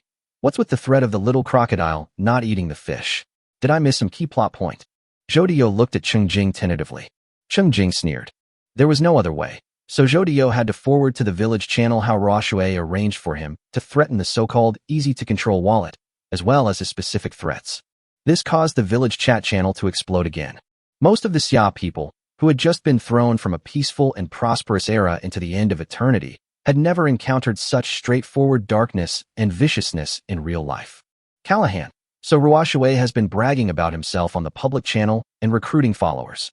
Is that your plan? You're trying to assemble a gang to bully ordinary people and collect protection fees. What the hell is going on? Life is hard enough for ordinary people. And you're actually going to target your fellow human beings. You're not human. You're fucking monsters. You and the monsters should be killed together. Oh Ishii. This is the bad nature of the Xia people. They only know how to fight among themselves and are most likely to betray their own people. Han Pao Pao. Oh my god. If it weren't for the fact that his life was at stake and the boss had insisted on tracking him down, and if he had actually tracked him down, wouldn't they have already colluded and started to act when no one else was paying attention? Maybe they could have even succeeded? Sun and Moon Alliance. Die well. Boss, don't let him die easily. If you want to defeat the bad guys, you have to be more resourceful than them. Let's learn from Ruoshui and don't let him die too easily.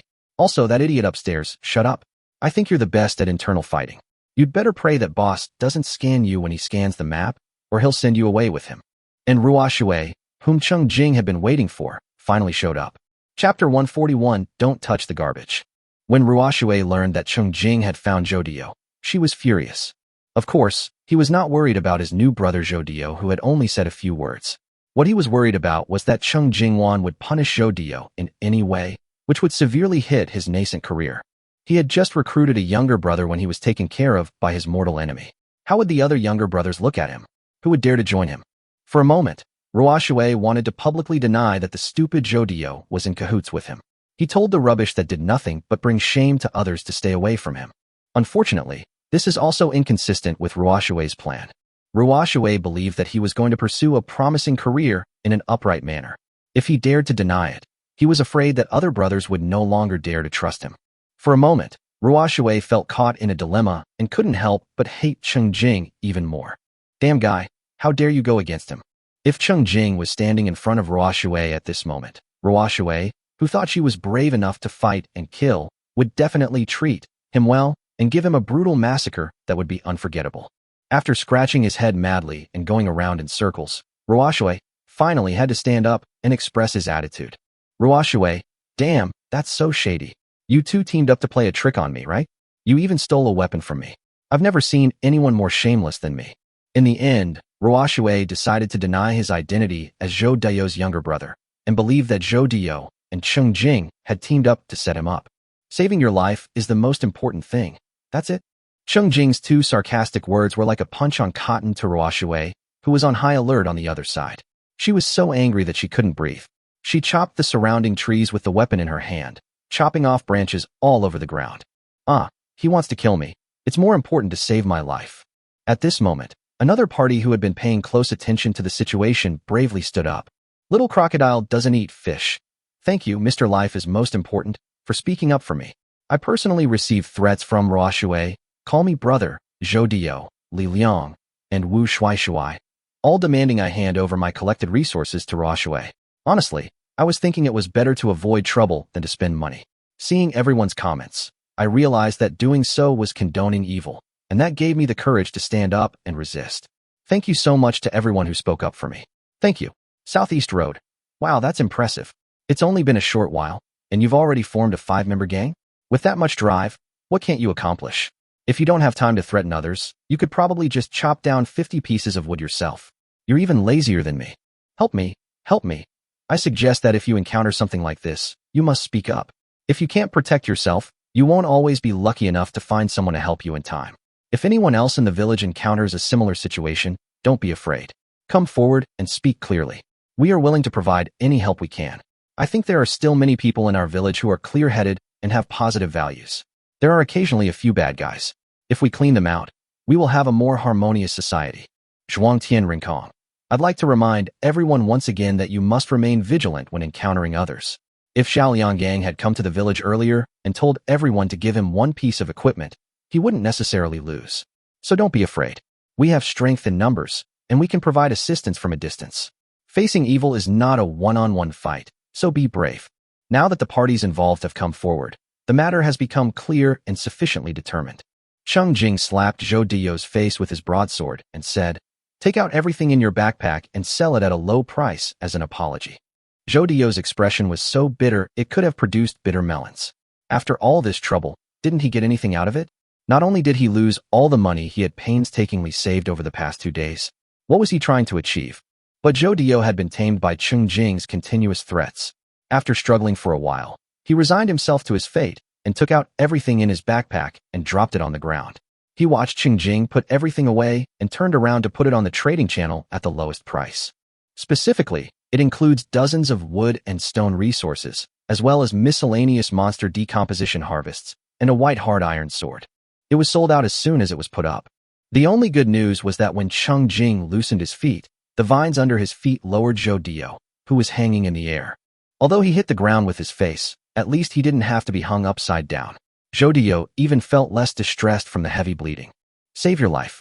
The resources just listed in the trading channel are all from Zhou Dio's finds, as an apology for his wrongdoing. Attention everyone, call me brother, Li Liang, and Wu Shuai are also blocked. Private communication or transactions with them are prohibited. Otherwise, you'll follow Zhou Dio's precedent.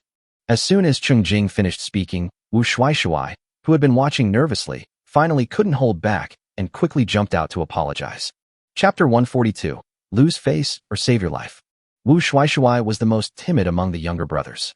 When he saw Cheng Jingzhen find the person in reality through the internet cable, he was scared silly. Wu Shuai, bro boss, I was wrong, I was so wrong. I was so confused before. I apologize. I'm also selling everything in my backpack on the trading channel at a low price as compensation.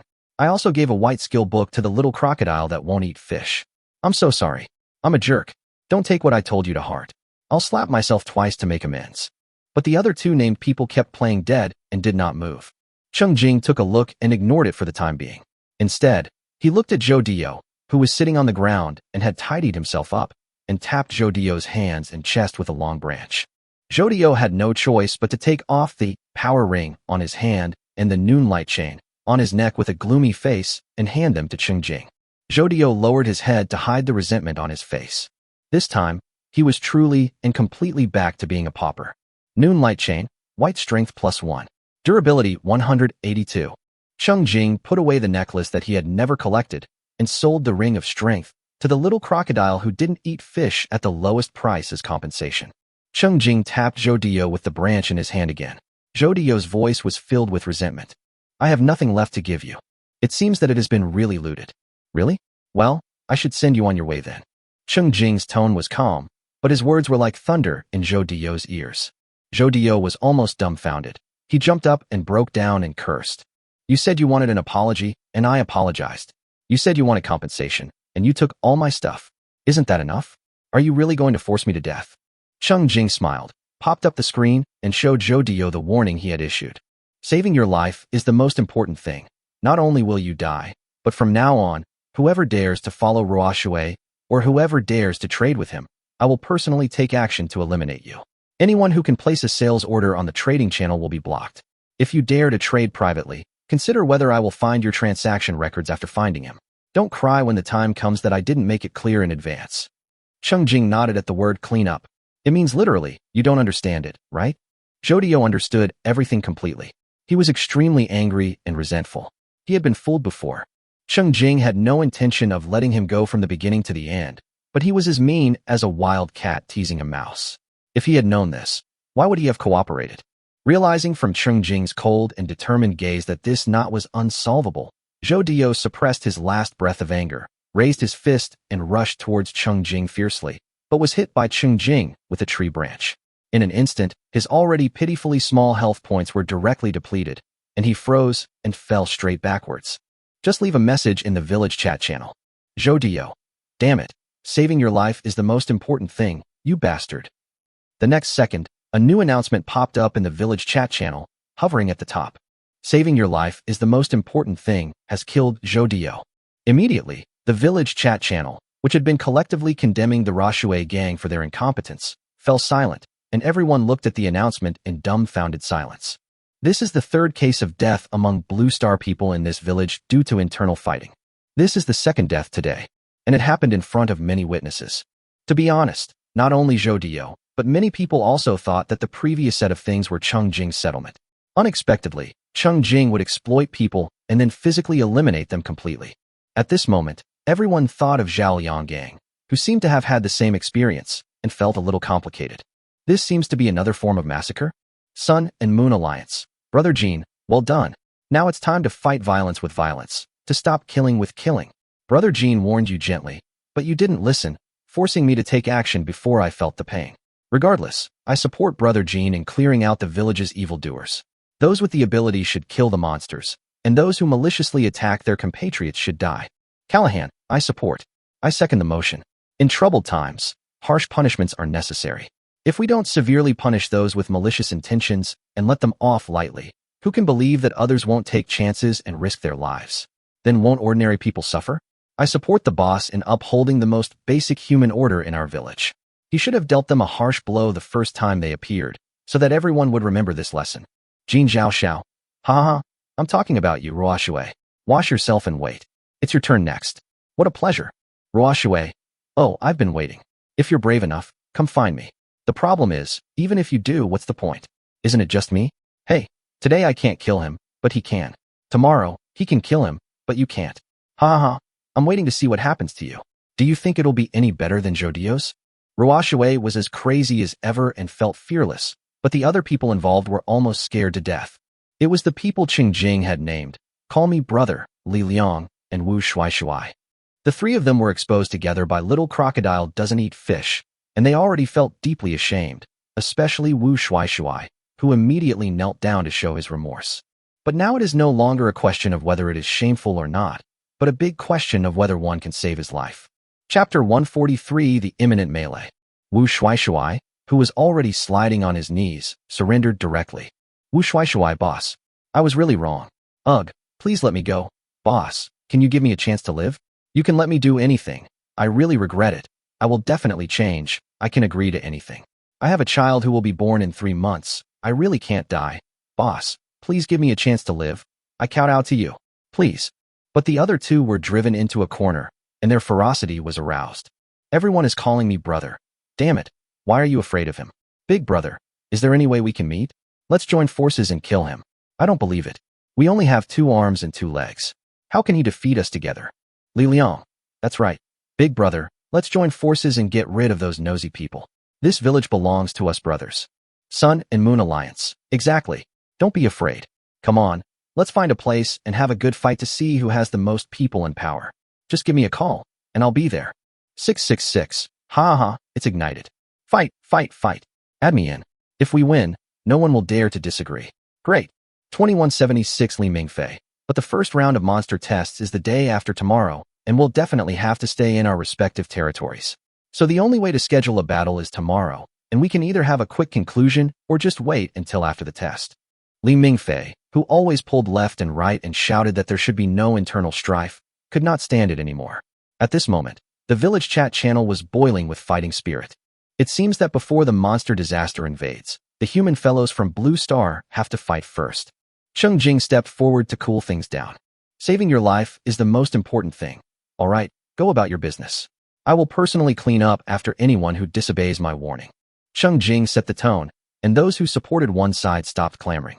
No one on the other side, including Ruoxue herself, showed up to add fuel to the fire. As for ordinary people who dare not get involved in this matter, they have been silent for a long time. Ruoxue is indeed arrogant, but the premise of his domineering attitude is that he thinks he is the only fierce person in the village. After all, who else can have a wanted warrant on his back like him? Ruoxue, who was as frightened as a stray dog in modern society, suddenly transformed himself in the apocalypse and became a lucky person who believed he had the first mover advantage. In fact, Ruoxue carefully observed the first few people who became active in the village, and finally came to the conclusion that people including Li Mingfei and Cheng Jing were too gentle and friendly, and they looked like kind-hearted people who were easy to bully. In this way, even if he jumps a little, others will not like him and will just say a few words to him at most. So Ruoxue showed her presence by brutally killing Zhao Lianggang, and prepared to establish the image of a strong, domineering, and difficult-to-mess with gangster boss as soon as she debuted. Then he recruited followers and quickly developed his power. By the time those idiot saints realized what was happening, he would definitely be the real boss of the village. But Ruoxue didn't expect that Cheng Jing, who usually didn't get involved in group chats and only sold resources in the trading channel, would immediately stand up and interrupt his momentum. And it wasn't just a verbal warning, they actually started looking for him. Even more unfortunate was that Cheng Jing really found a new younger brother of Ruoxue who acted like a big shot. Ruoxue had finally managed to recruit 4 younger brothers, but now one is dead and one has defected, leaving only 2 people around him. Those 2 idiots just keep bombarding him with messages asking him what to do. Damn it, Ruoxue also wanted to know what to do. Ruoxue clearly realized that before the fight between him and Cheng Jing was truly over, it would be difficult for any new followers to dare to approach him. Those who are interested are waiting and watching. Ruoxue can no longer pose a threat to the optimistic wallets with only its 2 current subordinates. Unable to collect protection fees, the 2 greedy younger brothers can only rely on consuming their own resources to support themselves. Otherwise, the newly formed 3-person gang will be on the verge of falling apart. After thinking about the situation clearly, Ruoxue's eyes became fierce. He wouldn't give up easily. He still had a chance to break through. As long as he seized the opportunity to become stronger, the final victory was uncertain. Ruoxue's talent is guidance, which comes from the white talent stone purchased from the war preparation store after the mobile game event. Guidance, D-level, can be activated twice a day, with a chance to receive directional guidance. At that time, Ruoxue just bought it for fun, but he didn't expect that it would actually develop a talent that satisfied him later. For Ruoxue, he is impatient to kill monsters, level up, and collect materials honestly. He would rather use his talent to guide him to find other humans around him. He is best at dealing with humans. Ruojia decisively activated his talent again and walked towards the direction that he was vaguely guided to. Just wait and see. He will eat up the resources of a few more people, and then no one will be able to help him no matter who comes to him. Cheng Jing, whose strength was not fully understood, was no longer paying attention to the light screen, but was finishing up. He used the decompose skill, but because Zhou backpack had been emptied in advance, the decomposition yielded nothing. It only turned him into a pile of earth. Cheng Jing dug a hole with a branch and buried him in it. After thinking about it, Cheng Jing put a piece of grilled fish in the pot, hoping that the man would die of fullness. Cheng Jing didn't really hate Zhou that much. He had seen many people who would sell out their moral bottom line for a little bit of profit, and he was even used to it. Zhou was actually unlucky. He happened to be the first one to be caught by Cheng Jing. Cheng Jing used him as a chicken to scare the monkeys and cleaned him up in front of others. He used his life to draw a strict bottom line to deter other people in the village with ulterior motives to restrain themselves. If someone can repent in time later, Cheng Jing is not a murderer and may consider letting them go depending on the circumstances. However, the unfortunate Zhou had no chance to repent. But as to whether Cheng Jing felt any guilt for killing someone, that was definitely not the case. On the contrary, he now feels happy and clear-minded. Chapter 144 Chiseled into the shape you like. Less than half a day had passed, and Ruoshui had already formed a small gang and carried out extortion against weak and vulnerable targets. The speed at which the evil forces were developing was extremely fast. If we let it go on like this, the gang might double in size tomorrow. In a few days, they'll become the largest force in the village. Rather than dragging more people into the water and making the cleanup difficult and troublesome, it is better to use Zhou to interrupt Ruoshui's development momentum now. Hey, maybe some of the merit here should be attributed to Zhou. He will definitely be grateful to me when he finds out. After handling the scene, Cheng Jing strolled back to Zhou's original safety tower. With the death of its owner, the security tower has collapsed into ruins. Cheng Jing marked the location here on the map. The plan had achieved some phased results, and it was noon at that time. Cheng Jing simply put down the locker he was carrying, sat on it, took out the food and drinks he had prepared, enjoyed a hearty lunch, and took stock of his morning gains. For the entire morning, Cheng Jing focused his main energy on getting on the road and looking for people. Of course, this did not affect his success in finding and solving the black beetle swarm, the macrophagic rat swarm, and the morning bird swarm, a total of 3 groups headed by level 5 monsters. It didn't affect him from clearing out more than 500 scattered monsters along the way. The main thing to take stock of at this time is the kills. After critical hit, Cheng Jing gained a total of 750 experience points and 750 copper coins. Shell 164, Teeth 234, Feathers 188, Rabbit for 38. A total of Wooden Armor, 2, Strength Ring, 2, Bird Staff, 2, Hard-Soled Boots, 2, and Heavy Ring, 2 were dropped. Absorb, to 18.2 points of Strength Attribute, 3.4 points of Agility Attribute, 13 points of Constitution Attribute, and 14 points of Spirit Attribute. After eating and drinking, Cheng Jing picked up his bag and continued to explore. Soon, he passed by the mine belonging to Zhou. Cheng Jing's footsteps suddenly stopped, and his pickaxe was already stirring. Cheng Jing wanted to dig up every bit of land in the copy and take it away. Now that he found an ownerless mine, how could he not dig it into the shape he liked? But the backpack and storage cabinet do not seem to be enough. While hesitating, an idea flashed in his mind. Cheng Jing suddenly slapped his head and thought of a new and good way to store resources. Cheng Jing walked quickly into the mine. There were only a few traces of excavation and a few little bat monsters fluttering around happily. Cheng Jing took out a novice pickaxe and started hammering away as if he was relaxing after a meal. By the way, I knocked on Song Xingyan. Life is important. Do you have money? I have a big deal to discuss with you. Sleeping alone under the moon. Why does your tone sound malicious? Puzzle.jpg. Saving my life is more important. How could that be? This is a really great deal. I'm not in the territory right now, and it's hard to carry the resources with me. I'm going to sell them to you. Please keep them for a while and sell them back to me when I return. How about a storage fee of 10% of the resources? Mian xia du mian. You don't have to go through so much trouble to send me resources. Just give them directly, and I'll accept them generously. Life is more important. Hey, not really. The amount of materials I'm entrusting you with is quite a lot, so you might need to bring a lot of storage cabinets of your own. Minging alone under the moon. Okay, that's fine. Storage cabinets are always useful, so it's not a big deal if you have more. Song Xingyan agreed, but at that time she had not yet realized the seriousness of the problem. Cheng Jing immediately handed over the 3 storage cabinets he was carrying. Although the weight of these things had no effect on him, their large size was still a nuisance. Now he felt completely relieved. Next, Cheng Jing mined while checking the group chat from time to time. He also did not forget to brush up his skill proficiency and generously allowed the little bat monster to help him brush up his passive. After consuming a large amount of spirit, several magic skills were upgraded.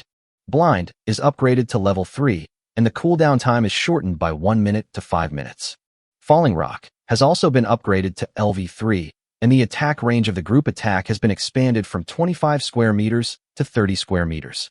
After being activated, a larger rock will be smashed down. The two newly acquired magic skills were practiced intensively. Ice Spear is directly upgraded to level 3. The attack range of the Ice Spear is increased by 20 meters, extending to 220 meters, and the cooling time is reduced by 30 seconds, shortening to 4.30 seconds. Treasure Pavilion is upgraded to level 2, and the exclusive Treasure Pavilion that can be opened is larger, expanded to 12 centimeters, 12 centimeters, 12 centimeters. Although the treasure house was opened from time to time, the grilled fish that Cheng Jing originally put in was still hot, confirming that the preservation effect was good. When Cheng Jing was brushing up his proficiency one time, he suddenly had an idea. He caught a morning bird that was about to attack him with his bare hands and stuffed it into the treasure house. As soon as the cooling time was over, he couldn't wait to open the treasure house, but the morning bird inside unfortunately died. He even stole a few bites of his grilled fish before he died. How shameless. It seems that no living creatures can be placed in the treasure house. Solidity has been upgraded to level 4 in physical skills, increasing defense by 8% for 20 seconds after use. Cooldown time is 8 minutes. For Cheng Jing, who has a terrifying 1,899 points of defense, each use of the solidity skill increases his defense by more than 150 points. Chapter 145, A Magnificent Explosion Feast. The Leap skill is also upgraded to level 2, and the cooldown time is reduced by 5 minutes to 55 minutes. With repeated use of the leap, Cheng Jing became more and more proficient in it.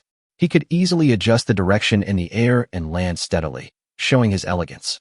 Furthermore, along the way, as energy arrows were fired one after another, the passive skill, Arrow Rain, finally reached level 5, reaching the optimal effect of the white quality stage. After the upgrade, one more energy arrow was generated. Arrow Rain LV5, when attacking with bows and arrows, gain +2 attack damage. Each attack has a 12% chance of triggering the Arrow Rain effect, generating 3 energy arrows that fire in tandem, randomly striking the same target or nearby targets. Each energy arrow deals true damage equal to agility 0.5.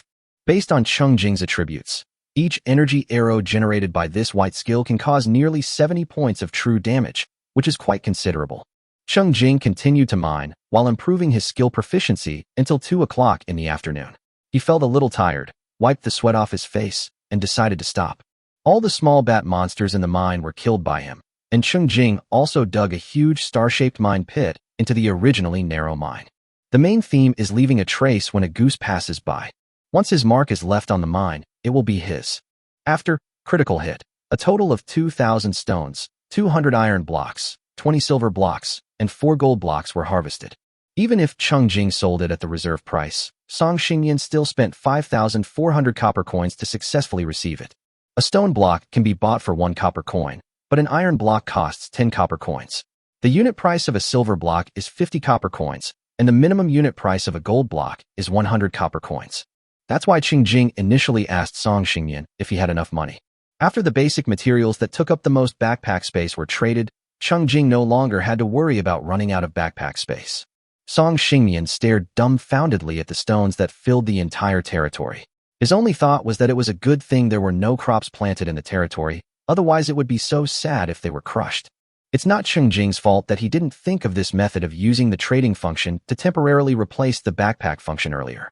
In their previous lives, both of them were little Karami with ample backpack space, so they never worried about the inconvenience of storing large quantities of resources. Now, Cheng Jing finally understood the troubles of such happiness. After scraping off a layer from the mine, Cheng Jing continued exploring the map with satisfaction. Since Song Xingyan didn't mention changing direction, he continued to walk northeast. Unlike before, Cheng Jing never let go of his axe along the way, either chopping trees or killing monsters. Since we no longer have to worry about wood storage, we can't waste the woods along the way. 2 hours later, Cheng Jing, who had only found a level 5 monster tribe, found a new safety tower. The level 5 group that Cheng Jing found on the way was a clown swarm. Cheng Jing didn't want to look closely, so he used energy arrows to cover the swarm from a distance. Although the clown bug looks ugly, it seems that monsters with mental advantages have relatively better brains. When they realized that something was wrong, they launched a crazy series of self-destruction attacks, trying to inflict heavy damage on Cheng Jing. Of course, the result was a dazzling and spectacular explosion feast for Cheng Jing. Cheng Jing was delighted by this and deliberately slowed down his attack speed to give them more opportunities to perform. What made Cheng Jing even more satisfied was that after killing the leading level 5 clown bug, a precious new thing dropped out. Alchemist Career Inheritance Fragment 3-2. What appeared in Cheng Jing's hand was a palm-sized puzzle-like piece with a broken pattern on it that Cheng Jing could not understand. But it doesn't matter. Cheng Jing recognized the words displayed by the detection technique, and he knew what this thing was. This kind of professional inheritance fragment generally carries the knowledge of secondary occupations and life-related occupations. For example, what Cheng Jing has in his hands right now is the knowledge about life-related professions and alchemy. If you can collect a set of fragments, you will have the opportunity to learn practical alchemy knowledge. Of course, there are also many problems and difficulties here. First of all, the drop rate of this kind of professional inheritance fragments is shockingly low, and they are basically unavailable on the market. People who get them keep them in their hands and are reluctant to sell them. In his previous life, Cheng Jing had only obtained 5 fragments in 3 months, and they belonged to 3 different professional inheritances. It would take a long time to collect them all. Not to mention that 2 of them were sold to him privately after Song Xingyan discovered they were duplicates.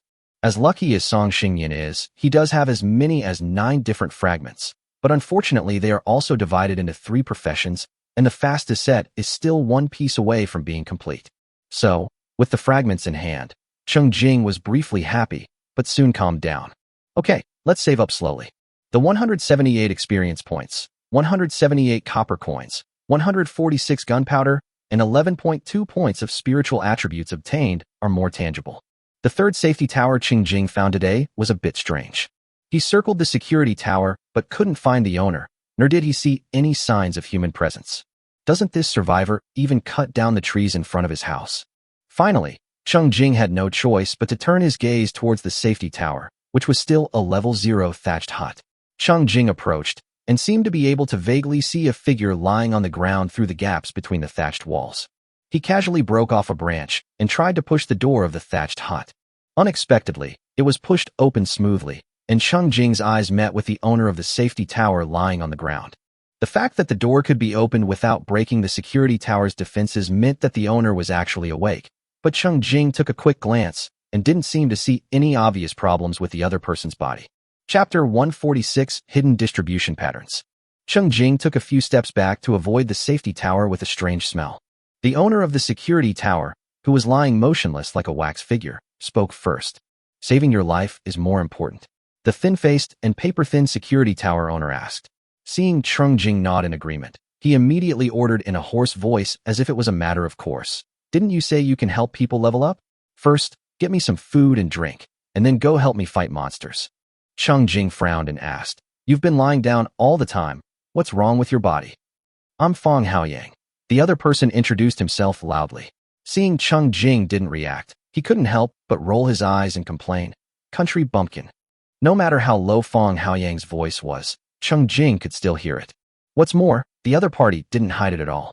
Cheng Jing's face became serious, his eyes turned cold, and his voice was no longer friendly. He ordered coldly, Show me the light screen. Fong Haoyang, who was lying motionless, popped up the light screen indifferently and turned it over to show Cheng Jing. The name is indeed Fong Haoyang. Although the physical attribute is a bit low, it is still 0.7, and the health value of 7 points is also full, so I really can't see any problem. The only items in the backpack were the axe and pickaxe that were given to me. Because he has not reached level 1, Fong Haoyang does not have the permission to have private chats, and there is nothing interesting to talk about in private chats. The information on the light screen can be described as clean and clear. Seeing Cheng Jing not moving for a long time, Fong Haoyang became impatient and urged him, Hurry up. I'm trying to lose weight, and I can't stand not eating or drinking for several days. Hurry up and prepare food for me. You have no tact at all. If you were my assistant, I would have fired you long ago. Fong Haoyang was getting more and more angry as he spoke. I'm a big star, a top idol, and an A-list actor. I've always had at least 5 assistants around me. These past few days have been killing me. I've had nothing to eat or drink, and no one's doing anything for me. Although my next role requires me to lose weight to look good on camera, life is too hard without my phone to play with. Cheng Jing rolled his eyes like a celebrity. So you're not sick or injured. You were just too lazy to move. So you just lay there for 2.5 days? Could anyone really be so bizarrely stupid? Cheng Jing wasn't a fan.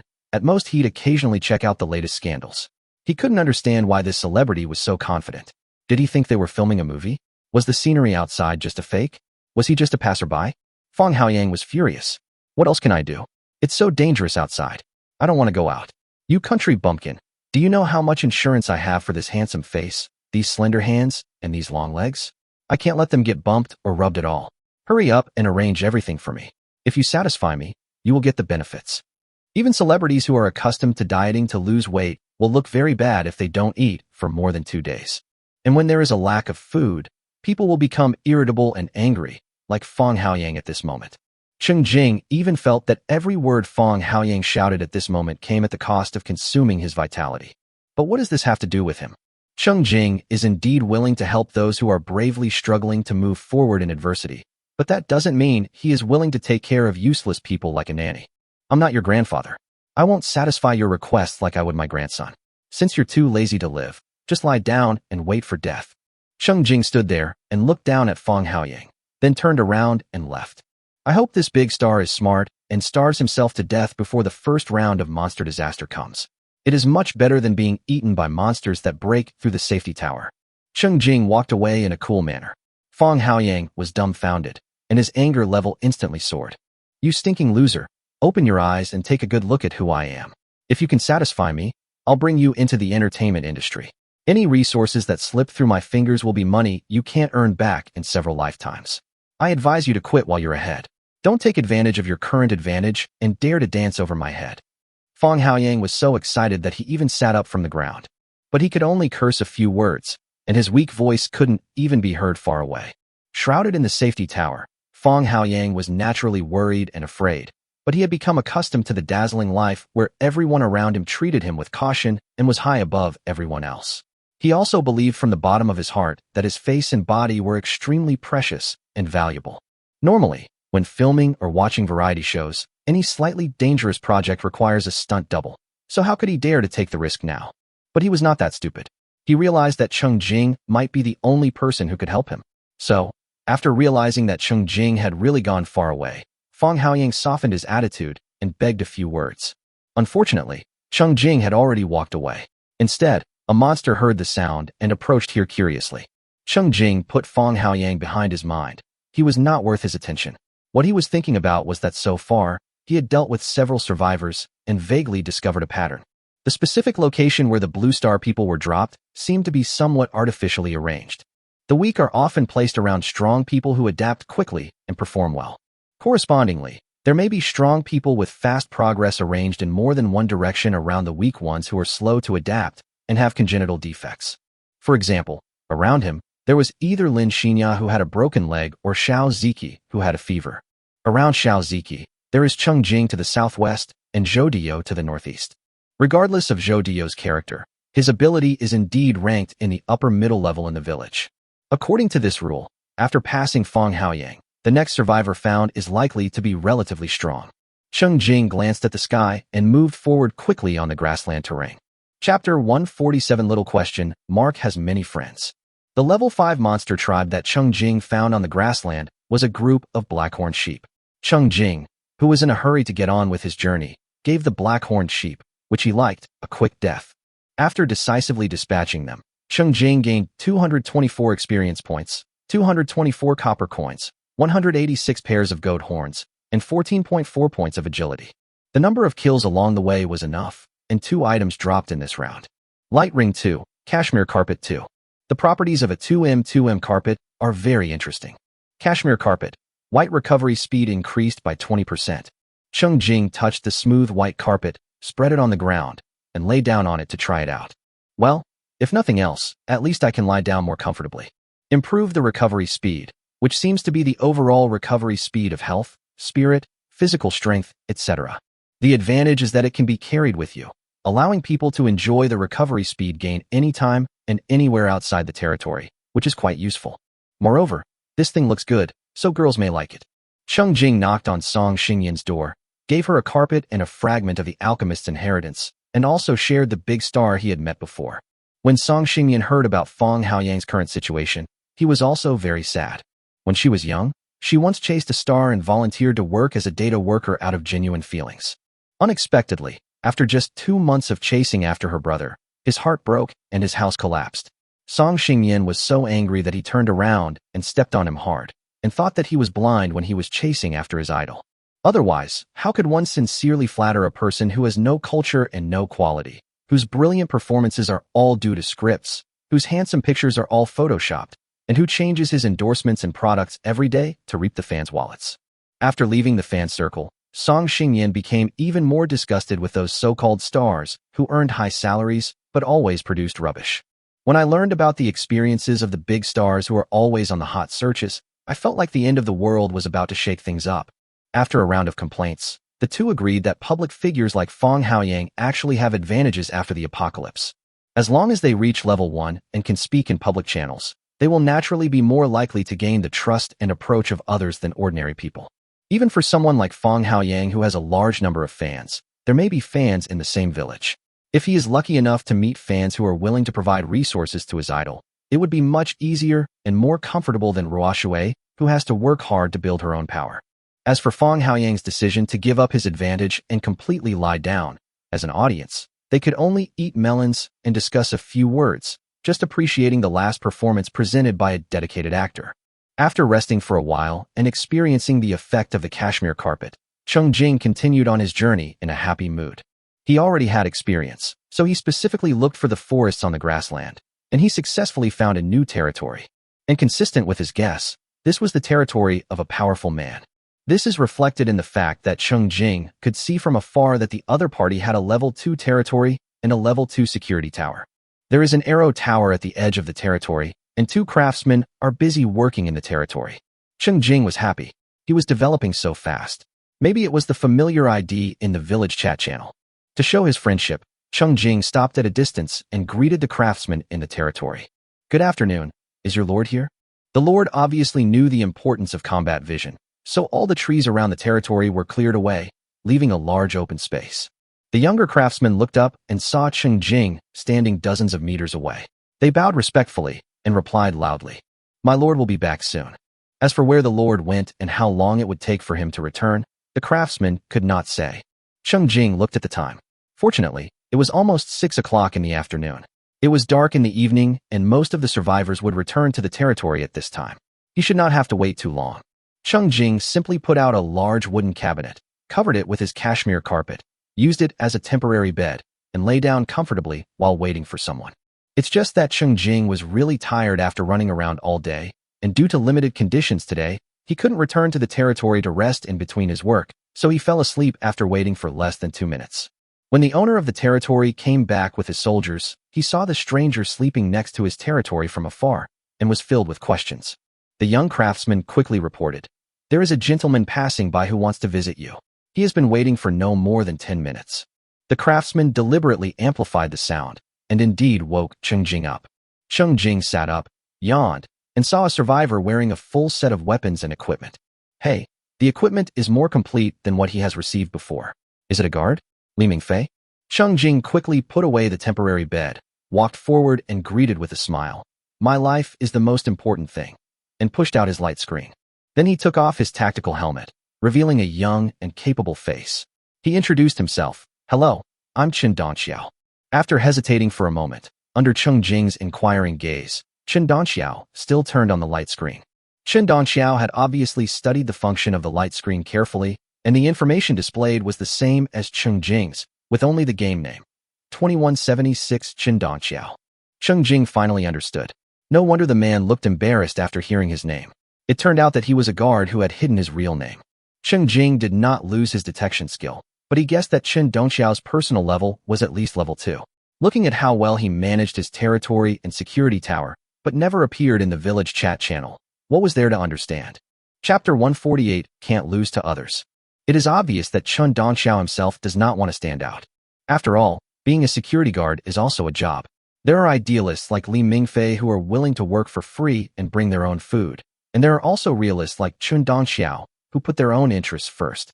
Of course, as long as it doesn't disrupt the order in Cheng Jing's mind, he doesn't care about other people's choices.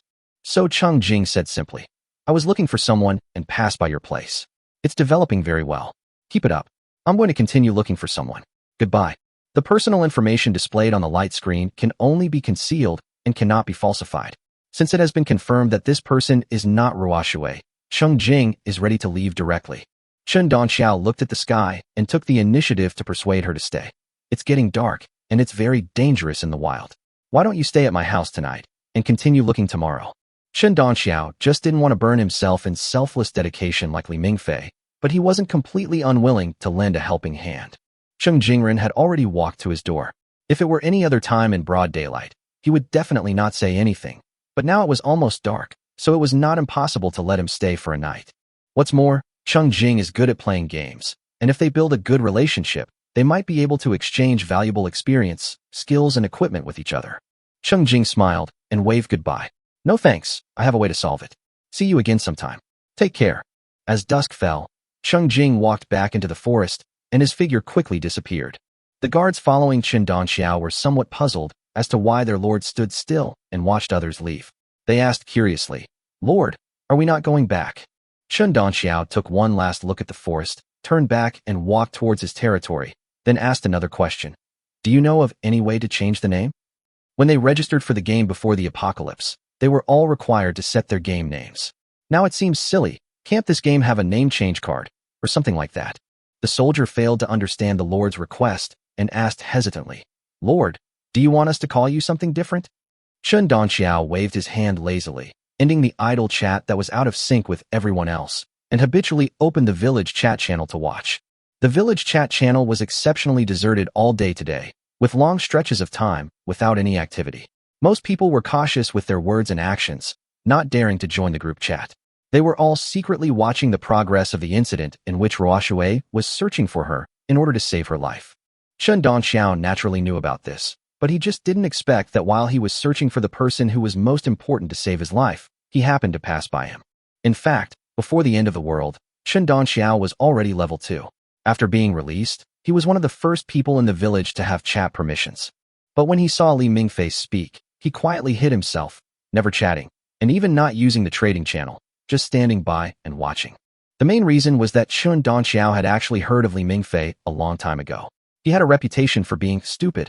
Looking at his behavior, Chen Donxiao knew very well that once he dared to show up, others would measure their expectations of him by Li Mingfei's performance. When he thought of that horrific scene, Chen Donxiao lost all desire to perform. He didn't want to use the resources he had collected with great effort, not to use them to become stronger, but to sell them at the lowest price to help strangers. It just so happened that the most important thing for the village's top man now was to save his life. Now that he knew of his existence, it seemed meaningless to remain silent.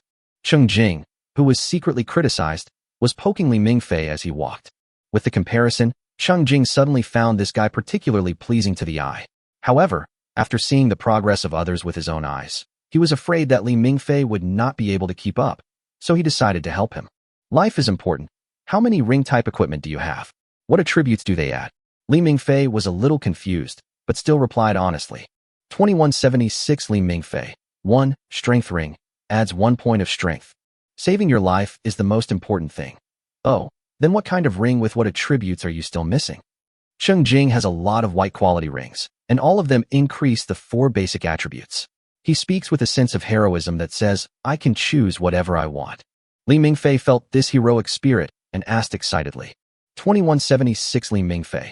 Rich boss, is there anyone who can increase agility? Cheng Jing sold a light ring and a pair of soft boots for a total of 200 copper coins, which was a completely discounted friendly price. Li Mingfei was very excited and thanked him repeatedly. Cheng Jing urged him. Saving your life is the most important thing. You must work hard to become stronger and not lose to others. Although Li Mingfei didn't quite understand who he was competing with, it didn't affect his fighting spirit, and he agreed. He had to become stronger so that he could protect more people. In the wilderness at night, Cheng Jing walked forward with a light ball under his head. There seemed to be more monsters in the wilderness tonight, attracted by the quack bracelet, and they continued to appear around him. Cheng Jing's axe was too busy chopping monsters to chop wood. As they walked, at a certain moment, Cheng Jing's lighting ball suddenly went out prematurely. He stopped and took out a torch, which flickered and then went out. A cold wind seemed to be blowing from a certain direction, so chilling that it wanted to penetrate into the bones, and then one miss after another appeared on the light screen. Because his defense was so high, Cheng Jing couldn't even notice how he was being attacked. Fortunately, he also had a certain night vision ability. At this time, his eyes had adapted to the darkness, and he could vaguely see a figure in front of him. Cheng Jing cast a few detection spells and finally got some information back. Skeleton monster, level 3.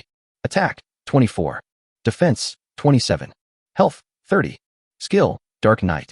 At this time, the cooldown of illumination ended, and Cheng Jing lit up a lighting ball.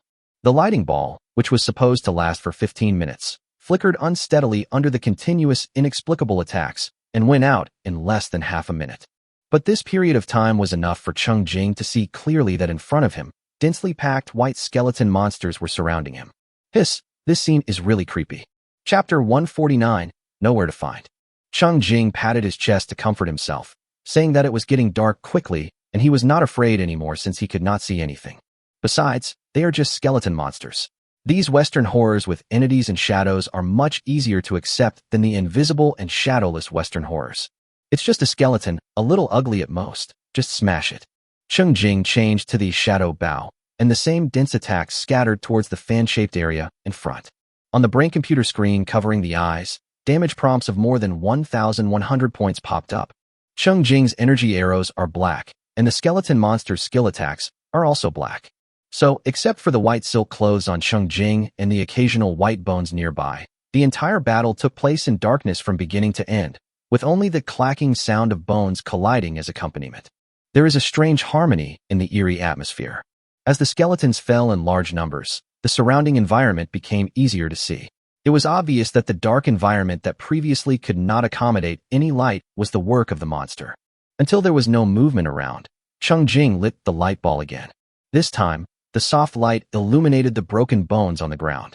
There were still a few scattered skeleton monsters wandering around aimlessly in the distance. Cheng Jing shot a few arrows to send them to reunite with their companions. Decomposition skills are thrown out continuously, and the piles of bones disappear, and the material obtained is bone meal. Cheng Jing looked at the portions of bone powder placed in the skull fragments and marveled at it. For some reason, he was accustomed to seeing other monsters being decomposed into fresh meat, fur, carcasses, and other materials after being killed. But when I think about how after the skeleton monsters die, a layer of their bones will be scraped off and ground into bone powder as a reward to the killer, I can't help but sigh for them. Wow, how pitiful. The compassionate Winter Cheng decided to generously forgive the skeleton tribe for their crime of attacking him, and sincerely hoped that more skeleton monsters would discover his shining soul in the darkness and come to him on their own initiative like their predecessors. After all, I heard that bone meal is a commonly used material for alchemy.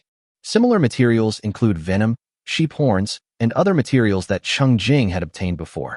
Ordinary people rarely use them in their daily lives, and they can only play their special roles after inheriting a specific profession. Cheng Jing didn't care much about it before, but now that he has a fragment of the alchemist's inheritance, he has a great interest in collecting this kind of materials that he usually has no use for. In addition to bone meal, the leader of the level 5 skeleton monster tribe, who was killed by an unknown arrow, also contributed a new headgear to Cheng Jing, Bone Crown 2. White Bone Crown, White Strength +1, Defense +5. Cheng Jing took the bone headdress in his hands and played with it. The shape is rather sloppy, in layman's terms, it is ugly, and the attributes are also ordinary. It is better to continue wearing the ripped hat. Although it is also ugly, at least the attributes are better. With 194 experience points, 194 copper coins, 156 bone meals, and 12.2 points of spiritual attributes, Cheng Jing continued to move forward. The darkness of night did affect the operation, and Cheng Jing had to spend more time and energy to find the small human safety tower hidden in the darkness. It wasn't until 8 o'clock in the evening that he finally found it. This was because the owner of the safety tower dared to work in the wild late at night, lighting several torches to chop trees, and the fire guided Cheng Jing in the direction. Otherwise, I really don't know how long it would take Cheng Jing to find the dark and small wooden house. Cheng Jing took a few quick steps towards the light source, deliberately making some noise. So, when he met the owner of the safety tower, the other party also discovered him under the lighting ball at the same time. The survivor was a tall woman. The moment she saw Cheng Jing, tears started to flow down her face. Strangely, she didn't cry. Instead, She raised her finger and made a "shut up" gesture to Cheng Jing. Cheng Jing cooperated and suppressed his intention to greet him and approached the other person with light steps. The woman lowered her voice and asked in a whisper, "Are you the boss who is most important to me?" Cheng Jing nodded and showed the other party the name of the game on the screen. The woman let out a long sigh, as if a heavy burden had been lifted off her body. She then showed her light screen. Her name was Seraphim. Interestingly, she also revealed her talent information. Encouragement. Rank B increases the effectiveness of healing skills by 40%. Oh, B-level talent, lucky guy. Although her talent is limited to healing and buff skills, if she can grow up, she will be a good nurse. The bright eyes of the Seraphim reflected the firelight in the darkness, and they stared carefully at Cheng Jing's expression.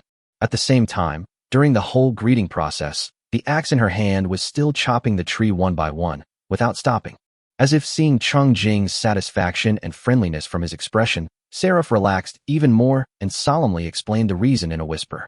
"Boss, Ruoxue is at my house." At these words, Cheng Jing's eyes lit up, and the fatigue from a whole day's running around instantly dissipated. He cast his blazing gaze towards the cabin-style, level 1 security tower a few dozen meters behind the Seraph, and asked in a low voice, "Oh, what's going on?" Chapter 150, Effortless. Cheng Jing's slightly concerned question seemed to poke the Seraphim, and her tears flowed even more violently, but this did not affect her explanation of the situation in a steady voice. As it was getting dark in the afternoon, Ruoxue suddenly emerged from the forest in the northeast. I was cutting trees near my home at the time, and before I could run home, he beat me up. He was going to force me to hand over everything in my backpack and then kill me. Luckily, before the apocalypse, I listened to his advice and played the game. I bought a talent stone and activated a relatively useful talent. I surrendered and said I was willing to do his bidding. Only then did Ruoxue spare my life, prepared to see how I performed. At night, I didn't want to stay with him, so I went out to chop trees under the pretext of collecting wood. When Seraph spoke, his tone was calm, but his eyes were full of hatred. While explaining, she was still chopping trees regularly, and from time to time she looked back at the safety tower that should have belonged to her. She was full of fear of Ruoxue and her actions, fearing that Ruoxue would suddenly come out if she realized that something was wrong. Cheng Jing nodded after hearing this and said happily, "Come on, I'll go meet him. I've been looking for him all day. His Xingyan is really amazing." In the wilderness of unknown size, Cheng Jing was prepared to go home in shame after 2 days of not finding anyone, but he didn't expect to find him on the first day. Awesome. Cheng Jing was in a lighthearted mood, but Seraph was not. Seraph reached out to stop Cheng Jing, glanced at him hesitantly, and took the initiative to suggest, "Boss, we can team up. I'll trick Ruoxue out of the house under the pretense of a monster, and you attack him from behind. He'll be completely defenseless, so he might not be a match for us. No need to go through so much trouble. I can deal with him easily." Cheng Jing smiled. The result was a look of disappointment from the Seraphim. The woman seemed a little angry, and her voice became louder. "Boss, we don't need to talk about morality with him, nor do we need to fight him head-on. It's best to outsmart him at the lowest cost. When Ruoxue attacked me this afternoon, he knocked off 8 of my health points with 1 strike, and that was on the back of the blade. His attack power was at least 14 points, and definitely more, and he didn't even look like he was using any strength. Later, I tried to probe him indirectly and suspected that he had already reached level 3.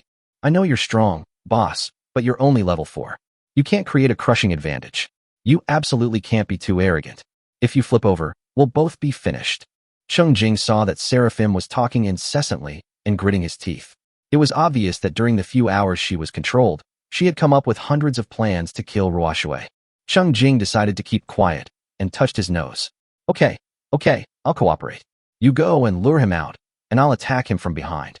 Seraph carefully asked Cheng Jing about the attack methods and skills he would use, arranged a strict battle plan, and watched with his own eyes as Cheng Jing took the initiative to extinguish the lighting ball and went around to the preset ambush position behind the side of the cabin. After everything was ready, Seraphim turned out the clean part of his clothes, carefully wiped away the traces of tears on his face, calmed his emotions and breathing, and then finally stopped chopping the tree and instantly immersed himself in the role. The Seraph gave a small cry of surprise, turned around, and ran towards the cabin, shouting softly as he ran, Brother, there are monsters coming. There are monsters coming." When Seraphim shouted, Ruoxue, who had been lying in the cabin to rest, sat up. However, he had no intention of going out to fight monsters at night. Instead, he patted the seat beside him and smiled meaningfully. "It's normal to see monsters at night. It's very dangerous outside. Come back soon and hide in Big Brother's arms. Hee hee, Big Brother loves you, so there's really no need for you to go out and chop trees at night." As he spoke, Ruashue's eyes lingered wantonly on the Seraphim's body. Her tall and plump upper body, slender and soft waist, and long and straight thighs made him feel hot in his heart. After Ruashue's sneak attack seriously injured Seraphim, she changed her mind and did not kill him. Not only did she feel that Seraphim's talent was worth training as a younger brother, but it was also because she saw her face and figure clearly from a close distance. The whole body of Seraphim exudes the fragrance of a woman who has been pampered by money. One sniff of her is intoxicating. She is a high-quality woman that he had never had the chance or the qualification to get in touch with before. But so what? Now I still have to cry and beg for mercy from him, right? Ruashue knew that Seraphim was rejecting him and was avoiding him, but he was not in a hurry. The originally high and mighty elegant queen was trained to become a slave who only knew how to kneel and please him. The more reserved she is now, the more slutty she will be in the future. Hiss, just thinking about it. The psychological satisfaction it brings is the supreme enjoyment. Ruashue felt that his life was so damn good now. It was a miserable end of the world for others, but for him, strength, power, and beauty were no longer out of reach. All of this is within reach once we get rid of those annoying guys standing in our way. Ruashue licked the corner of his mouth. Of course, the beauty couldn't let him wait too long, as he didn't have much patience. However, playing a forced game seems exciting too. Seraphim couldn't help trembling under Ruashue's burning gaze. She clenched one hand into a fist behind her back, and her delicately trimmed nails pierced her palm. The pain kept her sane. She raised her other hand to smooth her hair, revealing a look of weakness that made Ruashue's heart flutter. She blinked her eyes and said with a hint of grievance, "But I left 20 pieces of wood there and didn't get them back. Can you help me get them back?" The originally thorny beauty suddenly restrained her toughness and softened to show weakness. Ruashue was very proud and stood up immediately. "Okay, lead the way, and see your husband help you get it back." Seraphim turned around and walked out first, and Ruashue followed behind her. Just as they walked out of the security tower, before they left the territory, a Earthbind cast fixed Ruashue directly at the door of the security tower. Chapter 151 Confidence returns home again. Seraphim, who had been fully focused and prepared, saw with his own eyes the gray-yellow skill hit Ruashue, causing the expression on Ruashue's face to freeze into a greasy, crooked smile. He immediately took out his novice axe, turned around, and chopped Ruashue's left shoulder hard. Unfortunately, it only left a white mark on Ruashue's wooden armor and reduced her health by 1 point. The fierce expression on Seraphim's face froze instantly. She had no combat experience, and she had never anticipated that the level and attribute gap would make her attacks completely incapable of threatening Ruashue. The axe in her hand looked very sharp, but in the end, it couldn't even break the opponent's skin.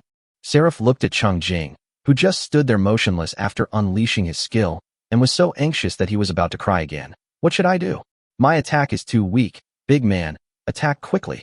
Upon hearing this, Cheng Jing stepped forward, forcibly removed the wooden armor on Ruashue's body, and then tied him up tightly with a vine. He nodded his chin and comforted the Seraph. "It's okay, you continue to attack. Don't worry, I can keep an eye on him." Cheng Jing kindly thought that Seraphim wanted to vent her anger personally, and gave her a chance to fight back. By the way, he also released a shield, controlling the transparent light shield to block in front of the Seraphim, adding insurance to her life. However, Seraphim felt that Cheng Jing did not use the combo that they had agreed upon before, so Ruashue's health was almost full at this time. How could this man fail at the critical moment? Is he reliable? Thoughts raced through her mind, and Seraphim gritted her teeth and gave it her all.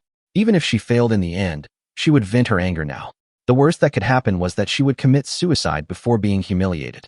"Ruashue, this damn disgusting and smelly man. Go to hell."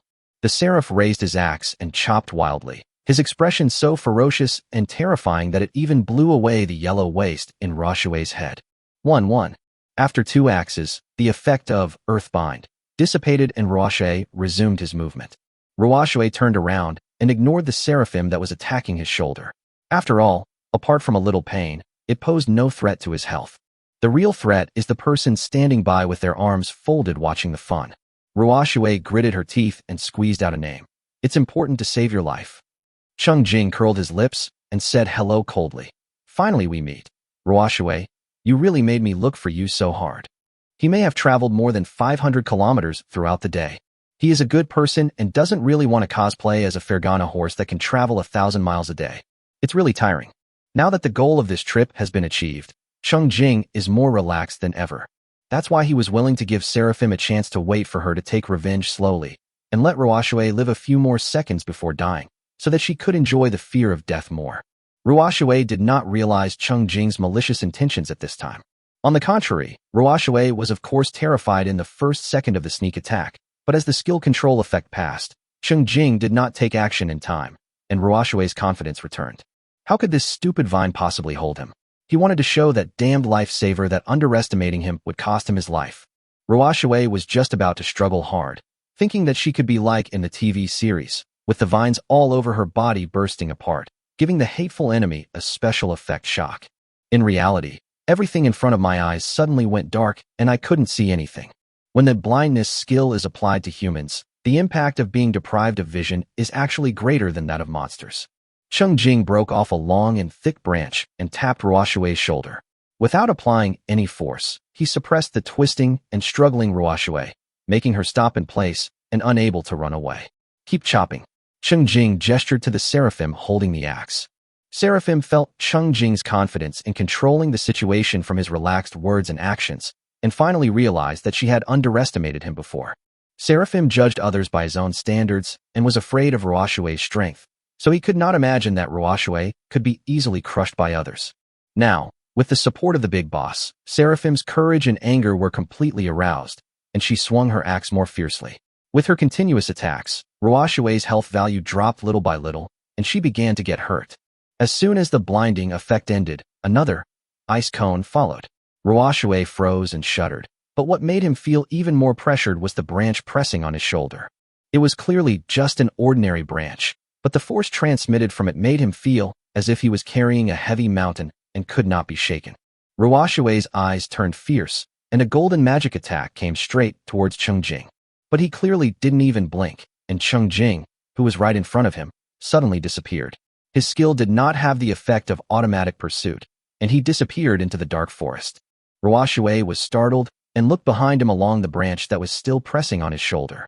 Sure enough, the owner of the branch was standing not far behind him, looking at him with a smile. Cheng Jing's speed was beyond the comprehension of Ruoxue and Seraphim. He actually just took 2 simple steps, but the other 2 could not see his movements at all and could only attribute it to the magical effect of his skills. Ruoxue had a bad feeling and broke out in a cold sweat. What should he do? The strength that saved his life was stronger than he had imagined. Before he could come up with a solution, Ruoxue suddenly let out a scream. It turned out that the Seraphim, whom he had never taken seriously, finally chopped off Ruoxue's left arm after chopping with the axe for more than 10 times. In an instant, blood splattered everywhere.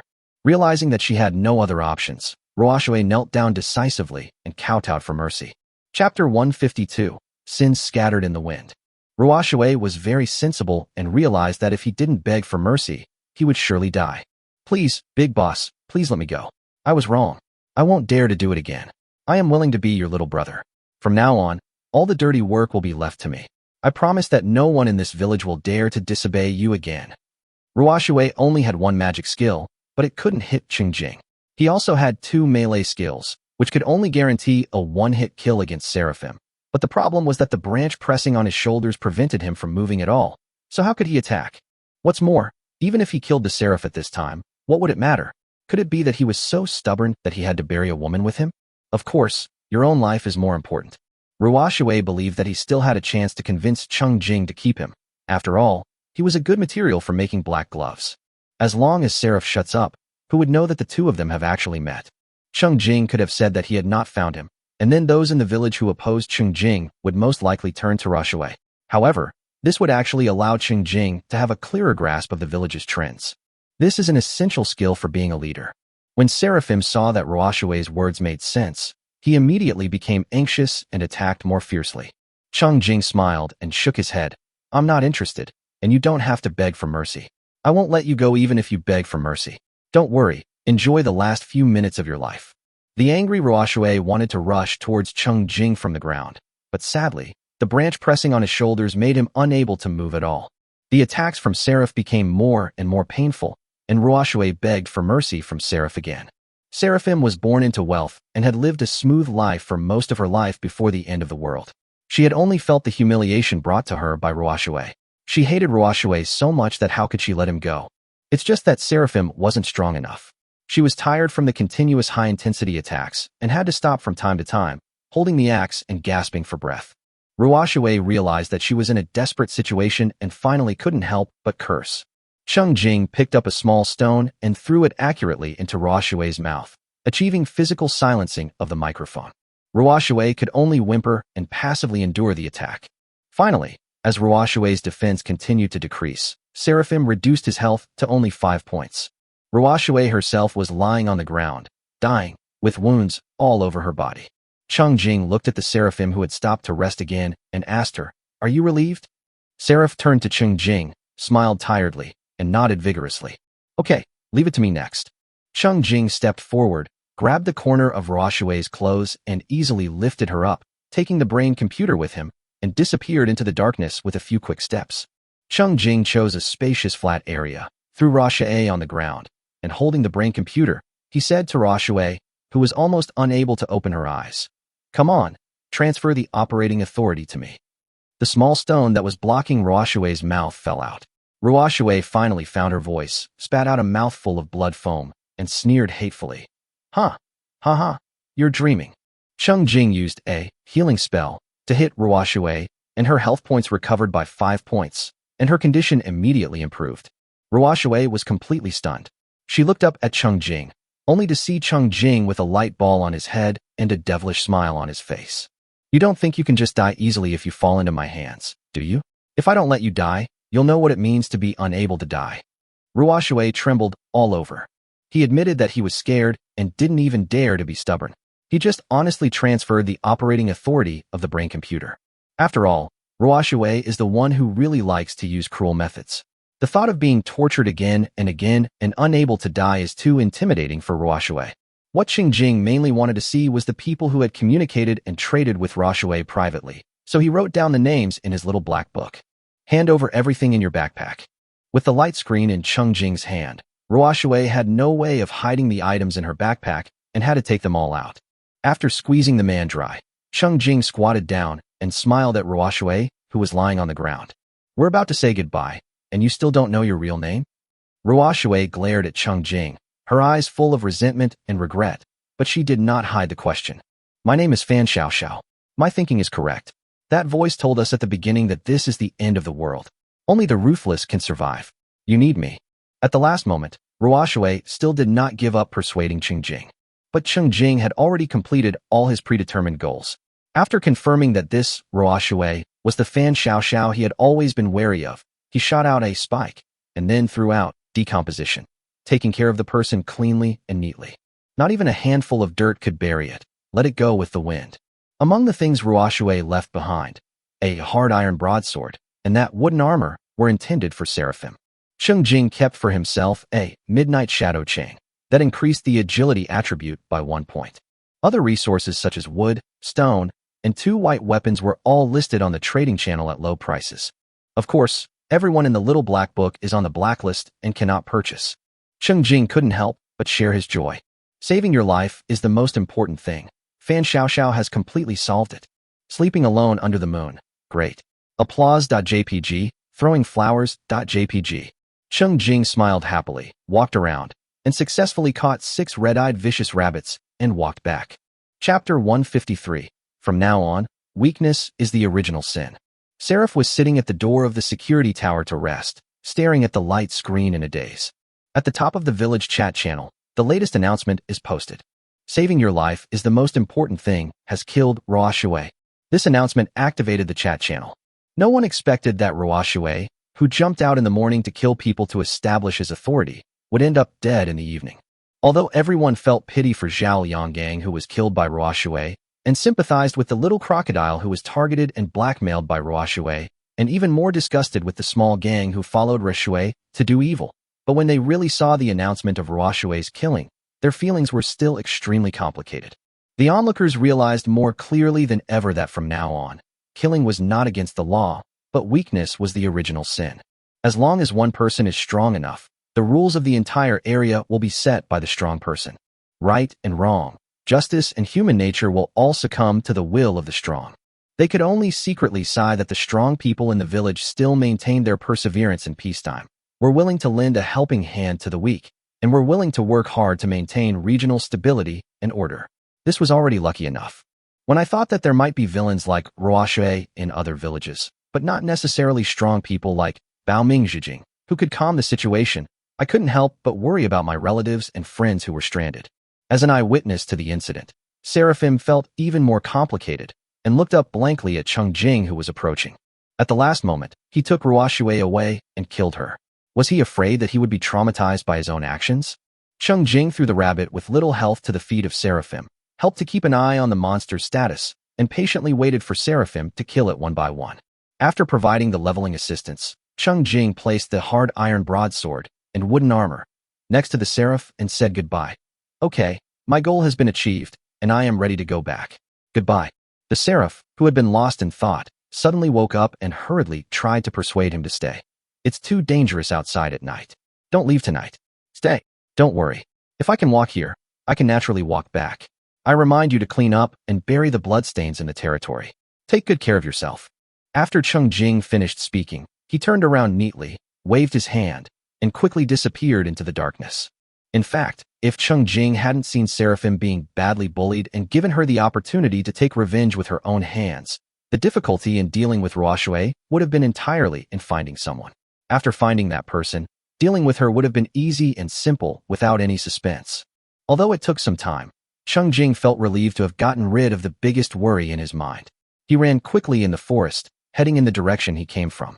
He had discovered a mine on the way here, but he was thinking about finding new survivors as soon as possible, so he walked away regretfully. Now that he has nothing to do, he can go mining. This mine is a bit far from the territory of Seraph, and it won't affect the development of Seraph in the short term. As for the long term, once he mines it, it's his, so how dare others covet it? While knocking on the ore, Cheng Jing opened the village chat channel, which was already very lively. Because of the kill announcement triggered by Cheng Jing, the coldness of the whole day gradually dissipated. People who were afraid to speak out before saw that the atmosphere was no longer tense and joined the water group one after another. Sun and Moon Alliance. Brother Jean is awesome. Congratulations to Brother Jean for ridding our village of a major threat. Ha ha ha, who dares to jump again? Remember this from now on. Laws don't work, but the boss's words do.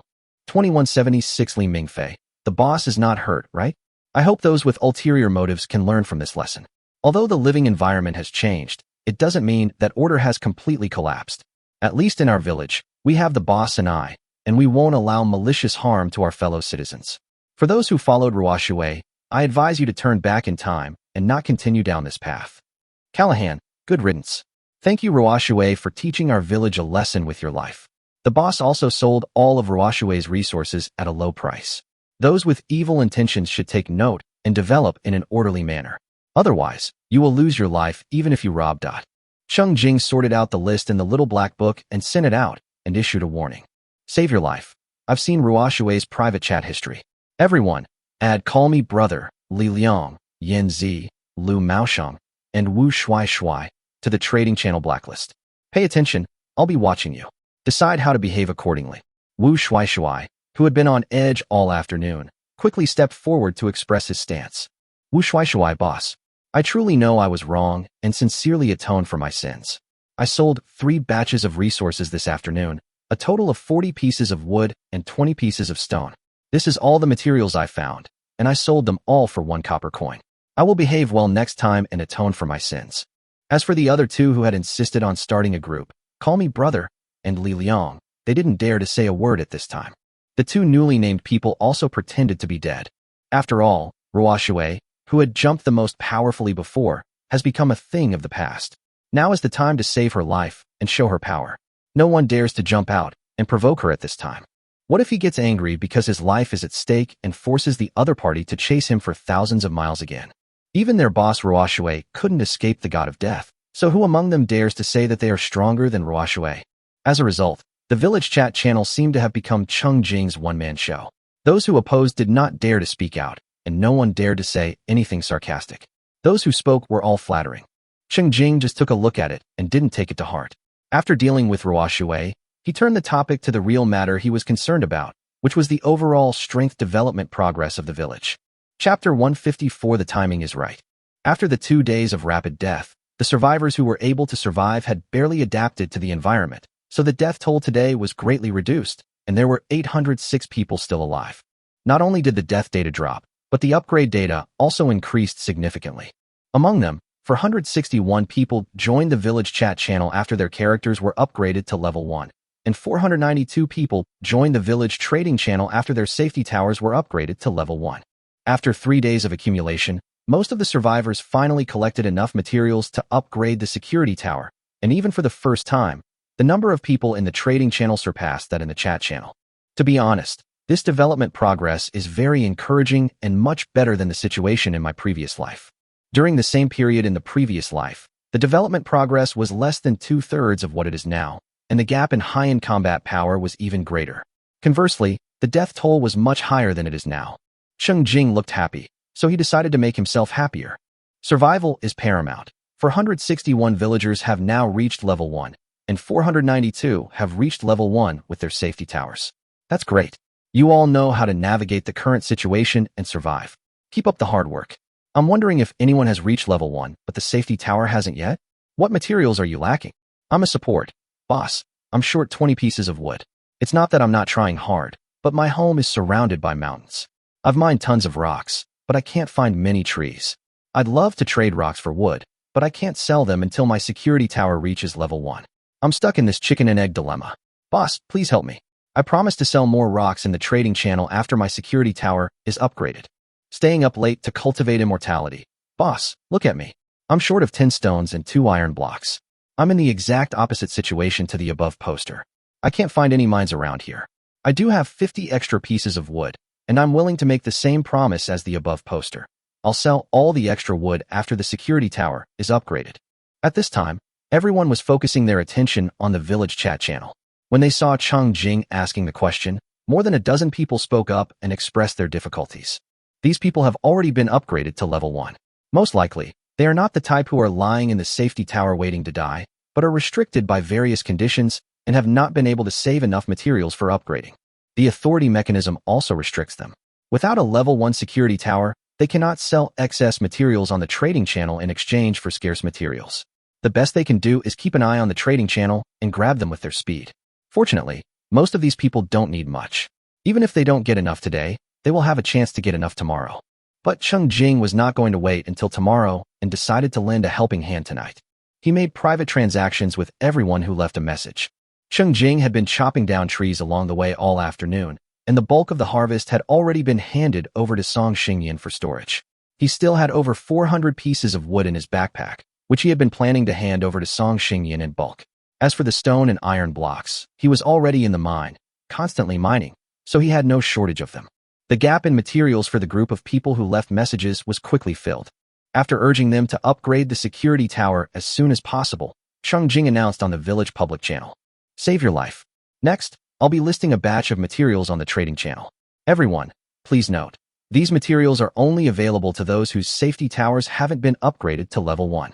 Those who have already upgraded to level 1 are not allowed to grab them. I'll keep a record of the buyers.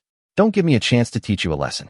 Also, I'm calling on anyone with spare materials to list them for sale on the trading channel. Also, only those with a safety tower below level 1 are allowed to purchase. The domineering man set the rules, and Cheng Jing went to organize the materials. Soon, he got back a batch of basic resources from Song Xingyan and posted them on the village trading channel. Cheng Jing has put up 1,000 pieces of wood and stone each. This time, only 10 pieces can be purchased by one person, and the price is still 3 copper coins per piece.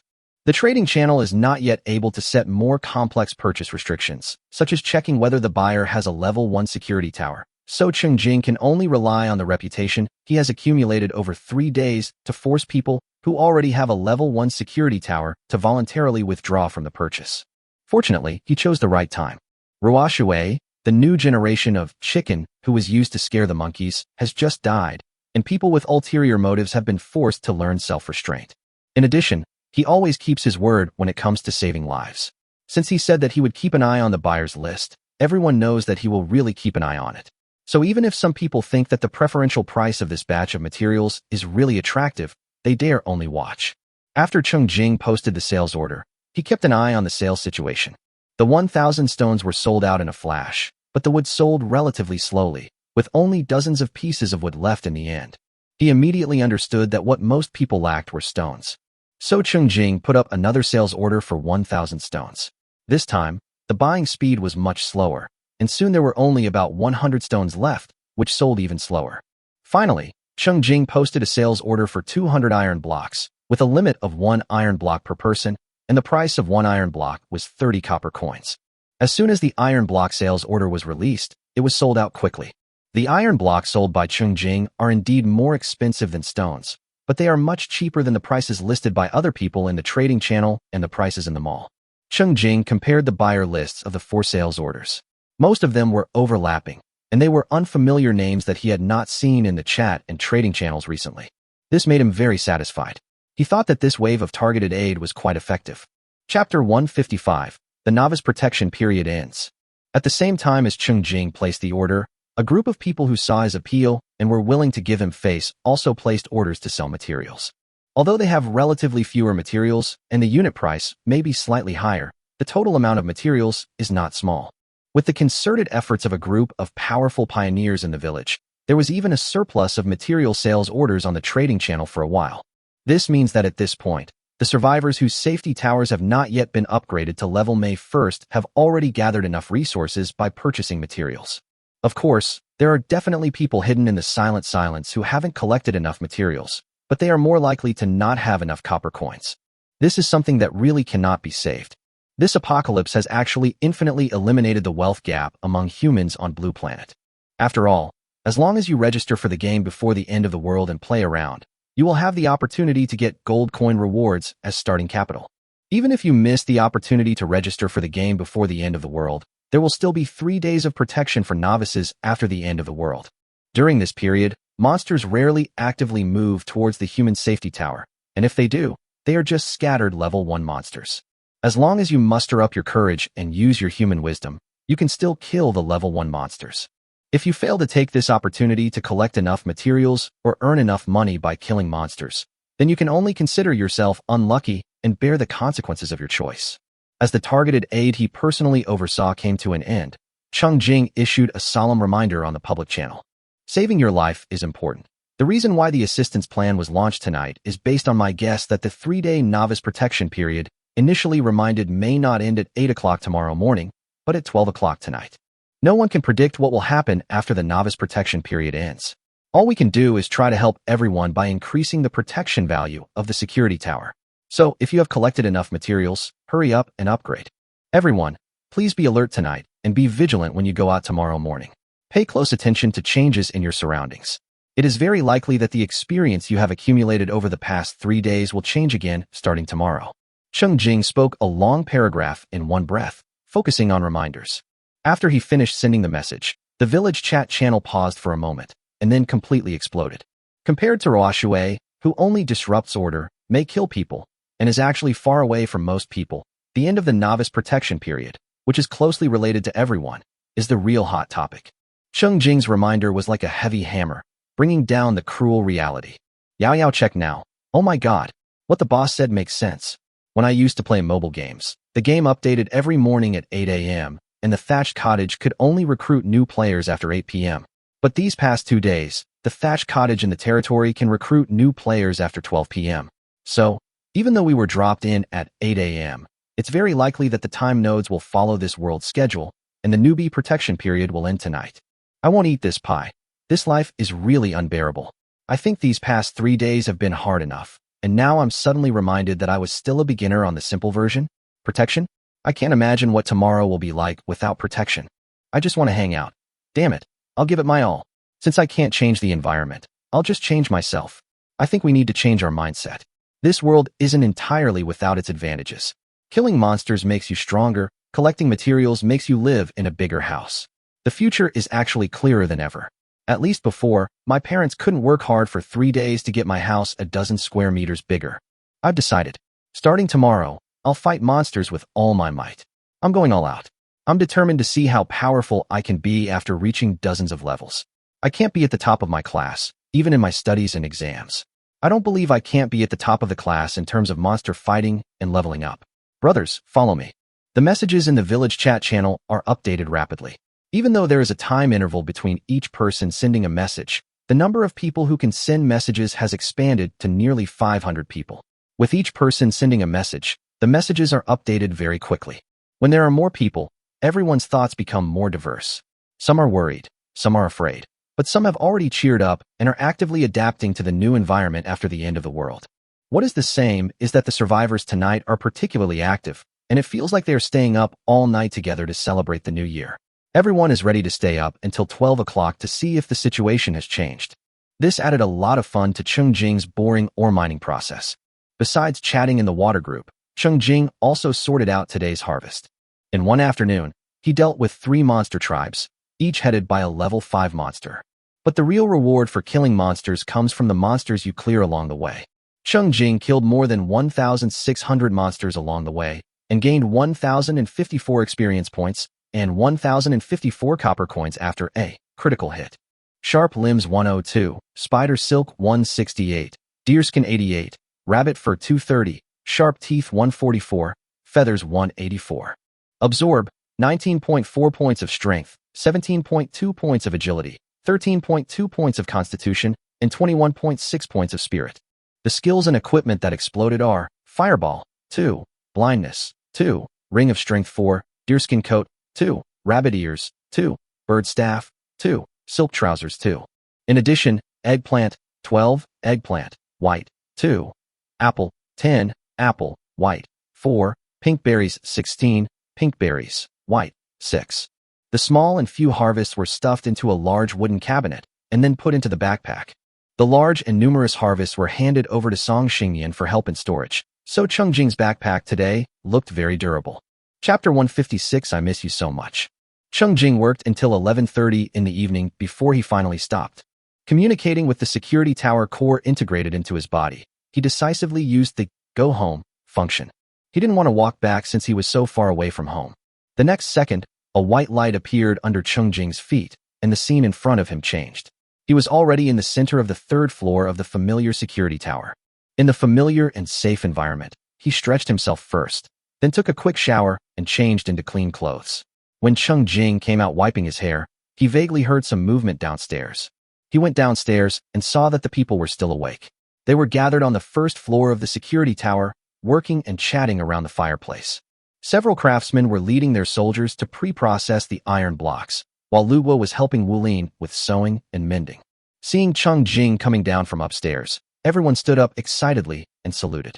Pairs of bright eyes looked at Cheng Jing eagerly, scanning his body to see if he had any injuries. Although the Lord is usually busy outside alone, he will return to the territory to rest from time to time, which gives everyone a sense of security. The Lord had not been seen the entire day, and the people were so worried about his safety that they could not even enjoy their lunch or dinner. Their worry was not because they had a deep relationship with the Lord, but because they knew that if the Lord died outside and the safety tower collapsed, they would be doomed as well. The guards might be able to hold on for a while longer, but it would be difficult for them to escape death.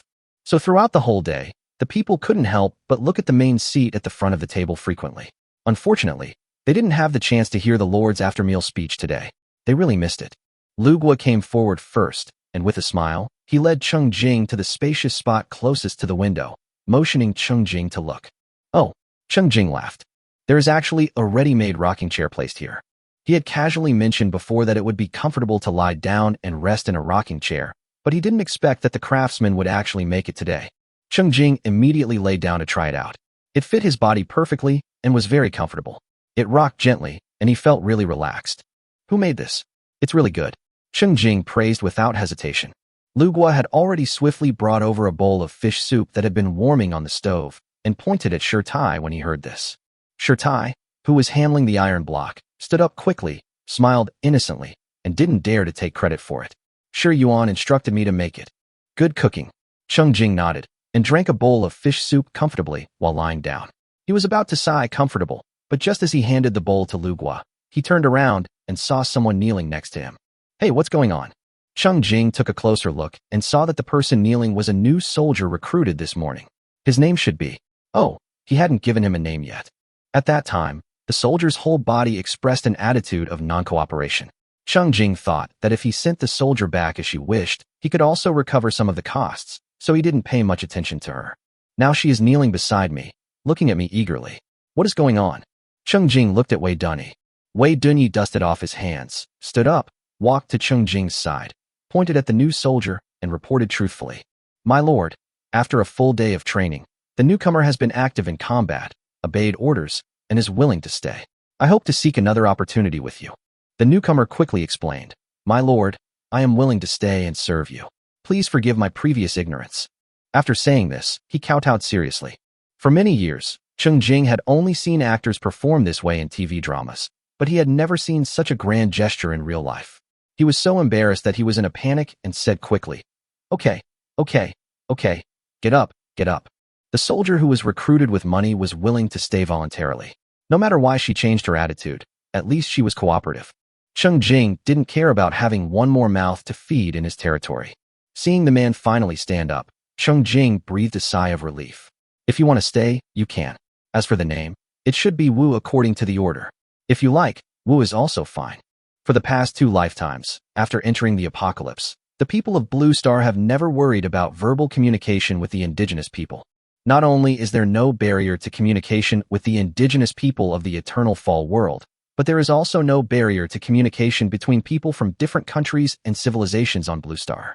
It's so smooth and silky that it seems as if each one is a translation machine that has become a spirit.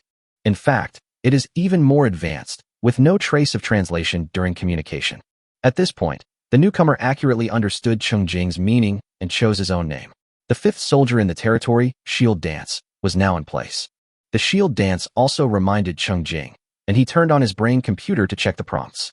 Sure enough, a long list of profits from soldiers was found. Perhaps because Cheng Jing was too far away all day, the portion of the soldier's earnings from killing monsters that should have been given directly to him was stuck at some point all day and was now stuffed into Cheng Jing's wallet and backpack. Chapter 157 Actively Integrate into the Environment. The 5 soldiers brought Cheng Jing a total of 6,400 copper coins. Among them, the newly recruited Wei Dunyi and Wei Dunwu each brought 2,000 copper coins. The reason is that both of them are stuck and have not upgraded. When they kill a level 1 monster at level 0, the killing benefits will be doubled. The soldiers all had equipment awarded by Cheng Jing to increase their strength. In addition, the 5 soldiers were acting together, so there were no major safety issues, so they dared to do so. In terms of materials, the soldiers brought back 70 crystal balls, 90 sharp limbs, 140 shells, 100 rabbit hairs, and 40 spider silks to the territory. In addition, skills and equipment were also revealed: detection, 4, collection, 2, decomposition, 4, wooden armor, 2. The soldiers had a good harvest, and Cheng Jing expressed his appreciation for their efforts. Seeing that the guards had received the Lord's recognition, other people in the Lord were not willing to lag behind. On this day, in addition to taking care of the crops and handling miscellaneous matters in the territory, Luwa also assisted Walene in making a set of bedding made of deerskin filled with rabbit fur, including a mattress, quilt, and pillow. After washing and drying, they were neatly stacked on the cabinet between the 2nd and 3rd floors. In addition to completing 3 catapults, the 3 craftsmen Shi Tai, Shi Gu, and Shi Xiang also each completed a piece of equipment, namely the hard iron broadsword, the light helmet, and the ring of strength. Shi Yuanza completed the production of 3 mining machines, and the actual work efficiency was far higher than the time he initially reported. It seems that after joining the territory, he was moved by everyone's hard work and diligence and actively integrated into it. As the boss who benefited, Cheng Jing was naturally very satisfied. Today, without the constant supervision of the Lord, the people of the Lord performed very well, and the Lord decided to reward them. The skills given to Guard Shield 1 are Ice Cone, Fireball, and Slow. The 2 necklaces I snatched back, the Midnight Shadow Chain that increases agility by 1 point, was given to Wei Dun Air, and the Noon Light Chain that increases strength by 1 point was given to Wei Dun Shan. They also each had a copy of the Slow skill.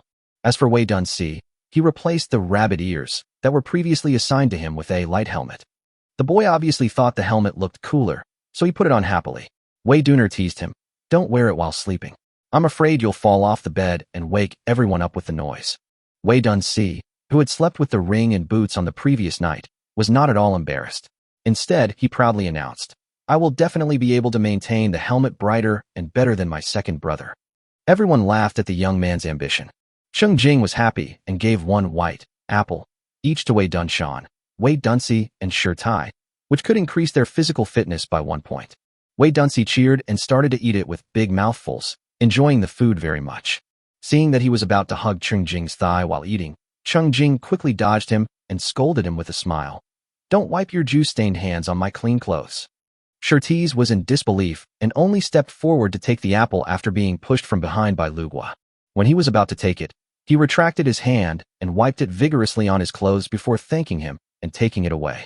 Previously, Cheng Jing had given Lu Gua a white fruit that could enhance his physique, but that was done in private. It has been confirmed that it is also effective for artisan farmers to eat. Although there is no specific attribute table, the actual physical fitness is indeed enhanced. So this time Cheng Jing also gave Shi Tai one, and did it publicly in front of all the people. As the earliest farmers and craftsmen to follow him, Lu Gua and Shi Tai had indeed taken on many extra tasks when Cheng Jing was short of manpower and labor. Now that he has sufficient resources at hand, it is time to give them some rewards.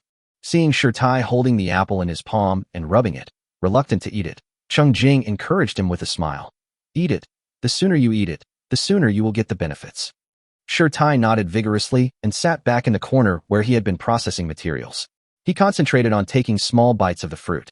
The sweetness of the fruit was a rare and precious experience. Cheng Jingza turned to the newest soldier, gave Shield Dancer a white, pink berry that increased his agility by 1 point.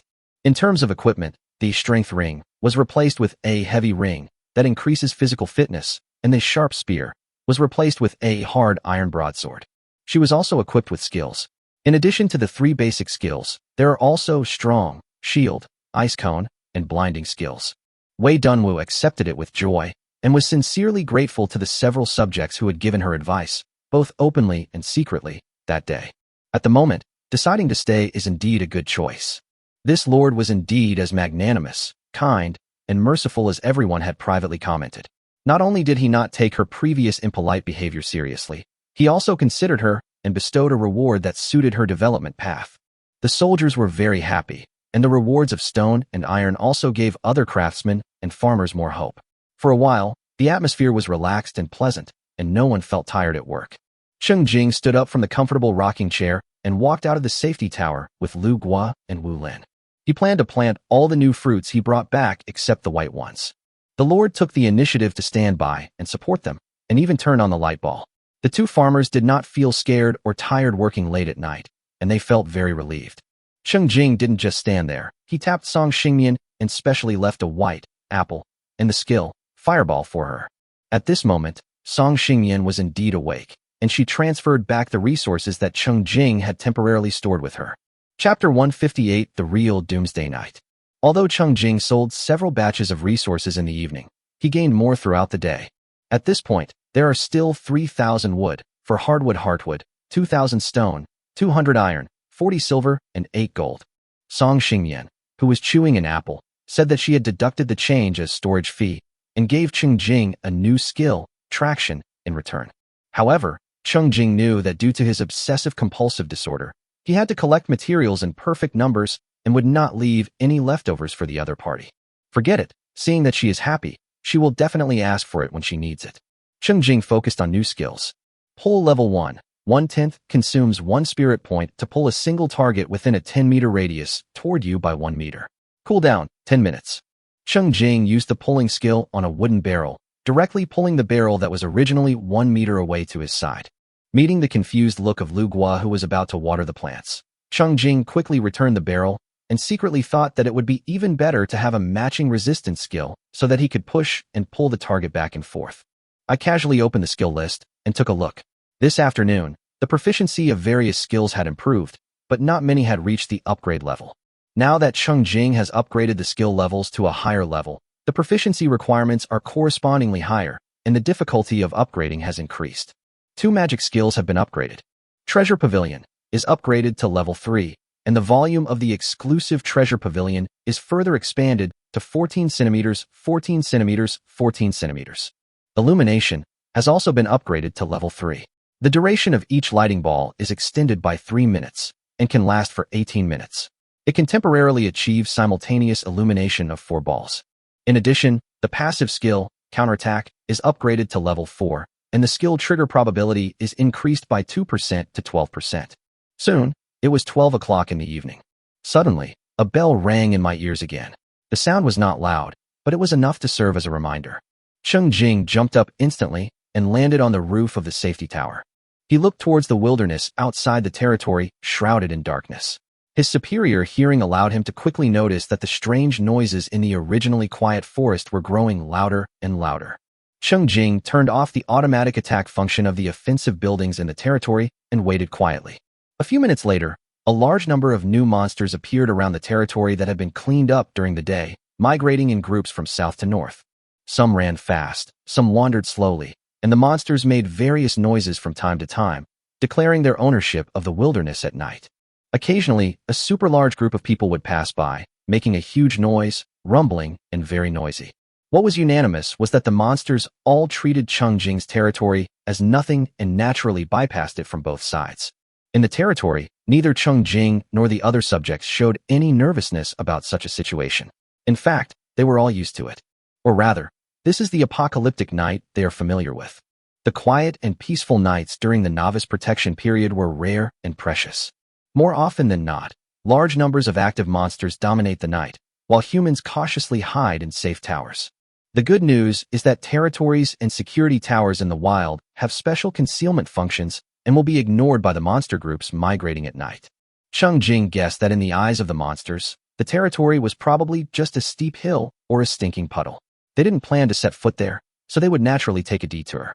The bad news is that this concealment effect is limited. This is also the reason why Cheng Jing closed the offensive buildings. The monsters come in groups, and once a companion is attacked, it is easy to determine the direction of the attack and then counterattack relentlessly. And other groups of monsters passing by might join in the fun. Once the noise is too loud, the concealment effect of the territory and security tower will be broken, and a small territory may attract thousands of monsters to besiege it in a very short time. Cheng Jing couldn't help but imagine that with his current strength, he should be able to hold on under such a siege. Unfortunately, his territory and security tower could not hold up, and he himself really needs a place where he can rest in peace. If he still stayed in the mine and did not return to the territory, he might not be disturbed by sporadic monsters, but be overwhelmed by the overwhelming swarm of monsters. No matter how strong he is, the monsters seem endless, and he will eventually get tired. So, at this time, Cheng Jing just sat on the top of the safety tower, drinking fish soup, watching groups of monsters running past on both sides of the territory. Anyway, when he really wants to reap a wave of kill rewards, he can run to a place farther away from the territory and take the initiative to provoke. Cheng Jing is not in a hurry. In the village chat channel, the survivors from Blue Star were frightened by the huge noise of the monsters passing through. Staying up all night cultivating immortality. The novice protection period is really over. So sad. Thanks to the big guy for saving my life. I successfully upgraded to a level 1 cabin before midnight. The wooden walls look much stronger than thatched ones. Although I'm still shivering inside. Sleeping alone under the moon, hide in the safety tower. As long as you don't do anything rash, you'll be safe. Turn off the automatic attack function of attack structures, such as arrow towers, to avoid attracting the attention of monsters. Those who want to level up should use the daytime as much as possible and avoid doing anything rash at night. If you accidentally attract the attention of a group of monsters and get surrounded, things will be troublesome. Chapter 159, we hit it off. Just want to go wild. That was a close call. Luckily, the boss reminded me in time. I almost got tempted by a passing level 1 monster. I still can't be too reckless. I'll make up my mind to fight monsters tomorrow. Han pow pow. With so much noise outside, who dares to sleep? I'm really afraid that if I close my eyes, I'll never be able to open them again and be torn apart by monsters. Jin Zhao Xiao. That's not the case. The house has defenses. If it gets attacked, at least there's a chance to recover, giving you time to open your eyes. Cheng Jing watched the group chat, took stock of his assets, and made a decision. He has actually accumulated quite a lot of white-quality weapons and equipment, which are more than enough for the soldiers in the territory. He can consider selling them in large quantities to enhance the strength of the survivors in the same village. In the past, Cheng Jing always sold some defensive equipment such as wooden armor because he was not familiar with the people in the village. If he sold too many weapons, he would not be able to stop them if they were used to bully his compatriots, and he would feel uncomfortable. Now, after 3 days of chatting and having real contact with some of them, Cheng Jing believes that he can be bolder when greater challenges come. Cheng Jing did not directly join the trading channel, but picked out familiar IDs from private chats and asked one by one. Cheng Jing actually received a lot of private messages, but most of them were just greetings to build relationships. He just glanced at them and ignored them. If he has something to say, he will take the initiative to chat with others privately. Now, I scan the list from top to bottom, and when I see a familiar name, I click on it and send a few equipment sales orders. Soon, power rings 6, bird staff 2, soft boots 2, rabbit ears 2, pink berry, white 3, and other equipment and fruits were divided up by Li Mingfei, Sun and Moon Alliance, Karahan, Yao Yao Kiknao, Liliuliu, Farmer Kong, and others. Cheng Jing also sold 4 pieces of wooden armor on the trading channel. There were several pieces of durable equipment with wear and tear that were priced even lower, and in the end Cheng Jing got back 5,500 copper coins, making a small profit. Cheng Jing cleared out the inventory here, and the people who bought things over there felt more confident when they saw the group of monsters roaring past outside the territory. Moreover, after someone bought new equipment, they would put the equipment they were using on the trading channel, which to a certain extent promoted the flow of equipment, and everyone was happy. Cheng Jing stretched and prepared to rest. Finally, I took a look at the trading channel. At this time, the number of people with level 1 security towers increased by 68, reaching 560. Most of those who can still upgrade the safety tower late at night are the survivors who bought resources earlier and finally gathered enough materials. They upgraded from thatched huts to wooden cabins, so they can probably sleep more peacefully. Anyway, Cheng Jing will definitely be able to sleep peacefully with his level 5 security tower. Cheng Jing happily said goodnight to Song Xingyan and turned back to rest. The people in charge also arranged for shifts of duty, and the others drank a glass of wine and fell asleep. Although he went to bed late, Cheng Jing got up early. At 5 in the morning, before daybreak, Cheng Jing's alarm clock rang. Fortunately, he is no longer the tired-looking guy he was before the apocalypse after sleeping for 4 hours. Now he only needs to sleep for 4 hours, and his body and mind get sufficient rest. He is now full of energy and in good condition. That's great, I can work harder now. Cheng Jing cleaned himself up and jumped out of the third-floor window, crossed the territory wall, and fly quickly to the north. In his hand, he was holding a skewer of grilled beef that was still steaming hot and fragrant, and he could eat one just by turning his head. Then raise your hand and drink a glass of sweet pure water, swallow it along with the wind, feeling refreshed. Under the cover of night, the wilderness outside the territory is still the home of active monsters. Cheng Jingkai was an unexpected outsider in this ecosystem and attracted the unanimous attention of the monsters. It's just that Cheng Jing ran too fast, and often when the monsters smelled the human scent, the human had already run far away, and they could only look around blankly. The monster, unwilling to give up, sniffed left and right, but could no longer catch the scent that had been haunting it. Passing by the first mine, Cheng Jing placed the 3 newly acquired mining machines. He then casually knocked over a pile of rocks to block the exit of the mine, allowing the 3 iron workers to work undisturbed, and then continued on his way north. After quickly crossing 3 mountains, they realized that they were more than 50 kilometers away from their own territory, so they should be safe. Cheng Jing leaped onto a rock about 30 meters above the ground, took out the shadow bow, and shot an energy arrow at a level 5 bison monster passing by at the foot of the mountain. The largest level 5 bison monster in the herd fell to the ground with a loud bang. If you hit someone, why not hit him in the face? How can you focus on hitting the boss when fighting monsters? After a brief moment of confusion, the herd of bison monsters exploded in an instant, turning around and surrounding the hateful attacker. Unfortunately, the location Cheng Jing specifically chose was a protruding rock halfway up a steep mountain. The buffalo monsters only had 4 hooves, but they couldn't climb mountains, so they couldn't get close to Cheng Jing. They could only gather at Cheng Jing's feet, digging their hooves angrily, roaring unwillingly, and then shut up and fell down quietly one by one. The monsters at night were extremely active and reacted very quickly. As soon as Cheng Jing started fighting with the bison monster, other groups of monsters passing by nearby noticed something was wrong and gathered around. Farther away than Cheng Jing could see, a chain reaction was taking place. It was as if the monsters had finally discovered a bit of fun during their boring migration, so of course they rushed over to have some fun. It just so happened that Cheng Jing got up early specifically to get close to them. The 2 sides hit it off immediately. Anyone who sees this would praise them, saying they are really good brothers. Chapter 160, A Real Feeling. For Cheng Jing, who carefully selected his attack position, those running on the ground were not a big threat for the time being, but those monsters that could climb mountains and fly could quickly approach him. So the energy arrows were shot first at the bad guys who tried to get close to the shooter. When the monsters gathered under his feet were dense enough, Cheng Jing would use a falling rock, and the huge rocks that fell with damage directly related to his spiritual attributes would fall, and no one would be spared. Fortunately, there are many monsters running on the ground, and they are diligent enough to fill the vacant gaps quickly. If there was a problem, it was that after more than 10 minutes, Cheng Jing found that the energy arrows stored in his 2 shadow bows were all used up, and his magic attack skills had also been used out, so he had to wait for a long cooldown time. In contrast, the number of monsters surrounding him increased. Looking around, the darkness was filled with shining eyes, high and low, big and small, all staring at Cheng Jing fiercely. There are not many humans who dare to be arrogant under the cover of night, and each one of them is a thorn in the eyes of the monsters. They want to overwhelm humanity with their vast numbers and teach him who is the master of the night.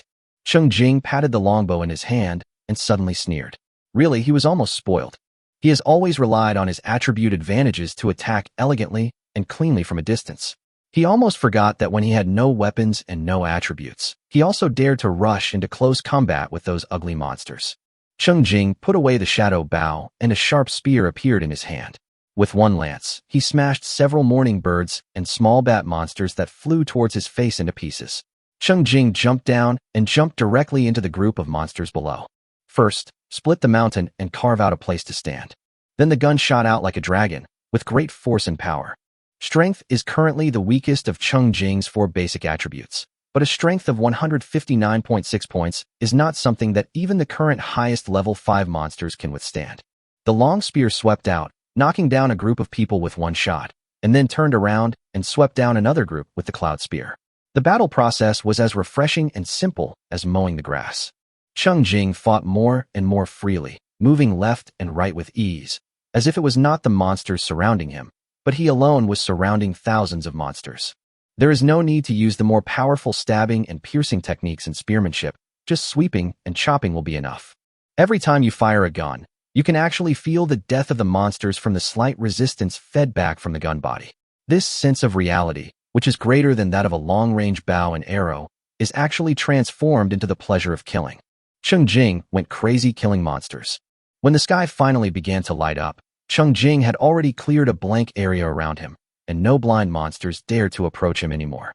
As the day dawned, the monsters farther away were no longer as active as they were at night, but scattered everywhere, entering their resting time. Cheng Jing, exhausted, looked around and indeed saw no other living creature. He relaxed his body and fell backwards. A cloud of black dust was stirred up. It was the black dust left behind by the decomposed monsters that covered his feet. But there was nothing to dislike about Cheng Jing. After all, his body was covered with various black, unknown liquids, which were even darker than his ancestral hair. In this battle that lasted for nearly an hour, the durability of a sharp spear and 2 long sticks were all used up, and Cheng Jing often attacked directly with his fists. 3 silk tops and 2 pairs of silk trousers were forcibly torn and scrapped, and 2 pairs of hard-soled boots were also wasted. The loss seems significant, but the gain is even greater. Because Cheng Jing killed nearly 6,000 monsters in total, using both long-range and melee combat, as well as physical and magical methods. When killing monsters, Cheng Jing focused on attacking and had no time to think. Now he was resting, his mind was empty. Looking at the bright white sky, Cheng Jing began to have random thoughts. The first question that came to mind was that Song Xingmian's SSS-level talent, Backtrack, was able to change time and space, which was already quite impressive. Now, it seems that his SSS-level talent, Absorption, has even more terrifying potential. Even with this, how can we not survive the apocalypse? If he were to stay safe and kill monsters for a few more days, wouldn't the accumulated attribute advantages be enough for him to just charge in? Originally, Cheng Jing's goal after rebirth was to live longer, but now he suddenly realized that when he looked around, there seemed to be no pressure to survive. It was more like he was putting pressure on the monster. They killed until dawn, and there were no more migrating monsters within a few kilometers. After resting for a while and regaining his composure, Cheng Jing pressed his heart, which was about to float up to the sky, back into his chest. But he can't be so arrogant. He is a very steady person. Before he really kills his way through the apocalypse, it is better to be safe and accumulate strength. If a mastermind pops up one day, he can give the other party a big surprise. If he was too reckless and arrogant in advance, he might end up being given a big scare by the other party. Cheng Jing regained his composure, sat up, and slowly looked around. In addition to the skill equipment rewards that were directly stuffed into the backpack, all the large and small decomposition material rewards on the ground were confiscated. But he didn't want to give up now, so he stood up and slowly walked towards a small mountain stream he had discovered earlier. Cheng Jing prepared to wash himself thoroughly first. He can't stand it anymore. Chapter 161, A Happy Ending. Cheng Jing's body was splashed with the smelly liquid from the monsters. He didn't feel anything during the battle, but now that he relaxed, he realized that his nose seemed to have been tortured to the point of not working properly. I can't stand it even for one more second. The good news is that among the kill rewards, there are powerful cleaning products. Cleaning liquid. White has a powerful cleaning effect. Cheng Jing is very familiar with this thing. It is a must-have partner for melee fighters. Not only does it have excellent cleaning effects, it is also very durable. From the palm-sized bamboo tube, 200 hands of cleaning liquid can be poured out. Cheng Jing directly got 3 cans, and after a critical hit, he got 6 cans, which is enough for a long time. After cleaning himself thoroughly, Cheng Jing changed into a spare set of clothes and walked back to the previous battlefield. It was already daybreak, but the surroundings were still silent. There were only materials scattered on the ground, and no sign of any monsters. Come to think of it, for monsters, this place is probably a horrific mass grave. As long as they have a brain the size of a melon seed, they should know what's good for them and avoid it. Cheng Jing sorted out the scattered rewards in his backpack and stuffed the small ones into a large wooden cabinet. Use the backpack to collect the decomposition materials scattered on the battlefield, and then hand them over to Song Xingyan. Mian xia du mian. You killed so many monsters so early in the morning? Did you go out to kill monsters after dark? Saving my life is the most important thing. I didn't do anything rash. I took advantage of the last train before dawn and had a small fight. As I fought, I was still able to fight, and the monsters quieted down first. Sleeping alone under the moon. Awesome. Sleeping alone under the moon. But still be careful, saving your life is important. Cats are smart.jpg. But soon, Yuexia Dumian was speechless. As batch after batch of materials were handed over to her, she seemed to get a glimpse from the side of the intensity of the battle before dawn. Fortunately, Cheng Jing had made 10 new storage cabinets and gave them to Song Xingyan after returning to the territory the night before. Otherwise, it would have been a real headache to store so many materials. Among the 6,000 monsters killed by Cheng Jing, nearly 5,000 were level 1 monsters, which only increased his kill count. But there were still 1,200 level 2 to level 5 monsters that gave him kill rewards. As for why he never saw any monsters above level 5 from beginning to end, Cheng Jing didn't know. At this time in his previous life, he was still wandering around the territory, mainly fighting with level 1 monsters. He had to muster up the courage to challenge level 2 monsters, and had to take a detour in advance if he found a level 3 monster. How could he encounter a group of level 5 monsters whose population was distributed at a certain distance from the human territory? I didn't know that at this moment, the highest level of monsters around the human territory was only level 5. It is very likely that no one else knows this rule. After all, except for him who can force his way across hundreds of kilometers, it is difficult for other survivors to even reunite with the nearest of their kind. It requires all kinds of coincidences. Cheng Jing suspects that this may be another form of newbie protection. In the future, there will always be more and more higher-level monsters appearing around the territory. At least for now, monsters above level 2 can still bring considerable benefits to Cheng Jing. In this round of morning exercise battle, after critical hit, a total of 4,064 experience points and 4,064 copper coins were gained. Absorb to 66.6 points of strength attribute, 53.2 points of agility attribute, 30.8 points of constitution attribute, and 89.4 points of spirit attribute. The various decomposition materials recovered were sharp limbs 260, crystal balls 374, venom 144, shells 250, sharp teeth 328, feathers 248, poisonous claws 222, spider silk 146, beef 280, beef tendon 100, deerskin 260, rabbit hair 188, sheep horns 204, pork 320, gunpowder 164, bone meal 132. The skills that pop out are giant strength 2, poison 2, healing 2, and strength 4. There are 2 new skills among them. When Cheng Jing holds the skill book, he can use the detection technique to understand the skill information. Poison comes from the black venomous snake, and its effect is as its name suggests, it can add a little poison secondary attribute to melee weapons. Poisoning LV.1, 0/10 after use, consumes 1 portion of venom, adding poison properties to melee weapons, dealing an additional 10% damage, and has a 5% chance of randomly inflicting negative effects such as weakness, blood loss, and dizziness on the enemy target. Cooldown time, 20 minutes. It's a very interesting skill, but I'll have to keep venom in my backpack to consume it in the future. The good news is that the black venomous snake has already provided nearly 400 doses of venom to Cheng Jing. Another new skill, Giant Strength, comes from a new monster, the Boar Monster. This is the latest monster to be stamped as friendly by Cheng Jing, because after killing it, the harvested product is pork. Of course, the pork offered by the wild boar monster and the beef offered by the bison monster were all put into the backpack. Giant Strength LV.1 increases strength by 2 points within 10 seconds after use. Cooldown time 5 minutes. It is a skill that improves basic attributes, not by percentage, but by directly increasing strength by 2 points. For most survivors, their attributes at the current stage are not very good, and the percentage increase is even pitifully small. Skills that increase absolute attributes are more powerful. But for Cheng Jing, skills that increase strength by percentage are more powerful. This skill can only increase strength by 2 points, which is too mediocre for him. Cheng Jing doesn't plan to study anymore, so it's more cost-effective to leave it to others. In addition to skills, the building blueprints that are dropped include Defense Tower Blueprint 2, Arrow Tower Blueprint 6, and Catapult Blueprint 4. The rewarded equipment includes Ring of Strength 6, Ring of Lightness 2, Ring of Heaviness 8, Ring of Clarity 2, Hard-Soled Boots 4, Hard Iron Broadsword 4, Long Stick 2, and Wooden Armor 8. Also revealed were White Quality Life Support items, Cleaning Liquid 6, and Cashmere Carpet 2.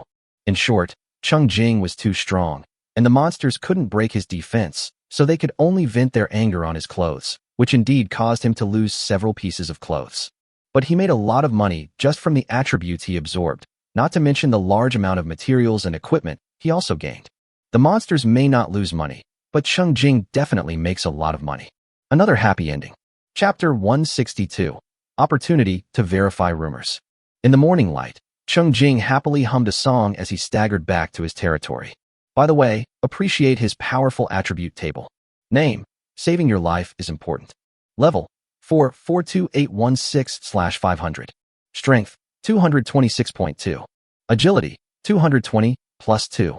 Constitution: 315.1, plus 3. Spirit: 493.8, plus 6. HP: 3151. Attack power: 1784.8. Defense: 2434.7, plus 8. Skills: Territory level 4. Safety tower level 5. Wallet: 74 gold, 68 silver, 34,824 bronze. The lowest attribute is over 220, so I ask, who else is there? Cheng Jing jumped out more than 10 meters and had fun in the forest, hoping that new friendly guys would come to him. Unfortunately, after leaving the battlefield that he had cleared, the number of monsters he encountered along the way was not large, but sparse. It seemed that there were not even as many as during the novice protection period. Cheng Jing, who was happily counting his harvest, naturally didn't know that the monsters that should have been scattered in the nearby wilderness after dawn were all siphoned away in the battle and killed together, so he naturally encountered fewer of them on the road. Song Xingyan was given 1 copy of the Giant Strength and Poison skills, as well as a bottle of Cleaning Liquid. Cheng Jing did some calculations in her mind and suddenly smiled secretly. Her safety tower had not yet been upgraded to level 3, and the operating table could not produce shower, white, so she could not take a comfortable bath. So, after returning to the territory, he decisively and proactively made a set. After a critical hit, he obtained 2 sets. One was installed on the first floor of the security tower, and the other was traded to Song Xingyan. Let her enjoy the pleasure of taking a bath in advance. Song Xingyan was unaware that Cheng Jing was laughing secretly and thanked him sincerely. In the territory, the people have started their daily routine of a new day. The small territory is bustling with people and full of vitality. Before breakfast officially started, Cheng Jing prepared to recruit today's subjects. The newlyweds can have breakfast with everyone as soon as they arrive, and the atmosphere fits in perfectly. But in Chaolu, today's recruitment price is a little unusual.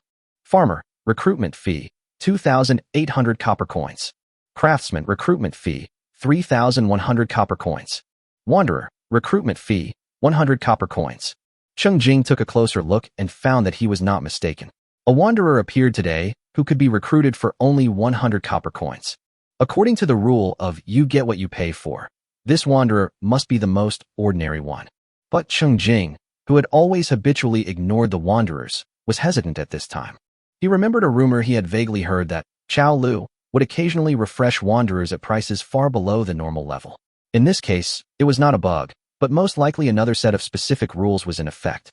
The cheap wanderers on the recruitment list are likely to be compatriots of the original civilization. Along with this rumor, there is another one. It is better to be killed by a monster than to commit suicide. Those who commit suicide will not only not find peace, but will also become slaves in the thatched cottage and be enslaved for generations. After hesitating for a moment, Cheng Jing still bought Wanderer. Now that he had the chance, he wanted to verify the rumors himself. At most, he would lose the opportunity to recruit a subject. Cheng Jing was waiting quietly at the door of the thatched cottage when he saw an old lady walking out with a confused expression. This old lady was even worse than Lugua before. She had nothing in her hands, and the only personal belongings she carried with her were the clothes she was wearing. The difference is that Lugua's clothes are the most common linen clothes, while the style of this old lady's clothes looks very familiar to Cheng Jing. This is probably the style you often see when passing by the civic square on countless nights on your way home from work. The old lady slowly came back to her senses. She first looked at her hands, then set her eyes on Cheng Jing. She smiled at him gently and said haltingly, "My lord, Saintin, where are you from?" Cheng Jing asked directly. "I seem to be from the Xia people of Blue Star." The old lady said hesitantly, raised her hand to touch her forehead, and smiled embarrassedly. "I'm very old, and my head is confused. I can't remember many things, such as Zhao Village." As if realizing that this was useless, the old lady quickly added, "I can farm. I even planted a crop of corn this year. I'm in good health and can go back to the fields anytime." "How did you get here?" Cheng Jing continued to ask. But this time, the old lady just responded with a blank expression. She couldn't remember anything, and subconsciously didn't think deeply. After a pause, she could only smile apologetically at Cheng Jing and tugged at the corner of her clothes in embarrassment. Although she lost a lot of memories, she instinctively knew some new information. For example, if she was recruited as a subject, she might be returned by an unhappy lord. Even if she is not sent back, a weak citizen like her may become cheap cannon fodder in the territory and be abandoned at a critical moment, with a tragic end. But no matter how miserable the situation is, who wouldn't want to continue living? Chapter 163 Zifiyu Anjiyul. Cheng Jing cast a probing spell. Name, Xia Tsueji. Identity, Wanderer. Loyalty, 100. The information found was very brief, with no skills or specialties, and Cheng Jing asked directly about the age. Xia Tsueji gestured and said with a smile, "I'm 64 this year. In our village, I'm considered a lucky person at my age who has lived a healthy life without any illness or disaster." Halfway through her speech, Xia Tsueji got stuck again. Cheng Jing noticed that she could speak out her responses subconsciously without thinking, but once she added her own thoughts, she would get stuck. It seemed as if there was a lock in her brain that blocked her memory, and only the common information that she always talked about was left outside the lock. Seeing this, Cheng Jing nodded and didn't ask any more questions. Remembering that Xia Tsuji said she could farm, Cheng Jing waved to Lugua and Wu Lin and asked Xia Tsuji to follow them and help out. The farming models in the Eternal Falling World and the Xia Kingdom are very different, but Cheng Jing feels that the farming model in the Eternal Falling World is a simple one. Xia Tsueji has physical memory, so it should be no problem for her to help with some odd jobs. Lugua and Wu Lin quickly agreed, not daring to say more. The subjects all noticed that the Lord was very happy when he first came back, but after recruiting a subject, the smile on his face disappeared and he looked to be in a bad mood. The Lord is the biggest barometer of this small territory. If Cheng Jing is unhappy, others dare not laugh. Cheng Jing was indeed in a bad mood. After verification, he found that the wanderers recruited from Chao Lu were indeed his kind from the same planet and civilization. Judging from Xia Tsueji's age, she should be included in the first group of people released. Then how did she appear in Thatched Cottage? It was hard for Cheng Jing not to think of another rumor, speculating that Xia Tsueji might have died for special reasons. There must be some special reason why she appeared in the Thatched Cottage.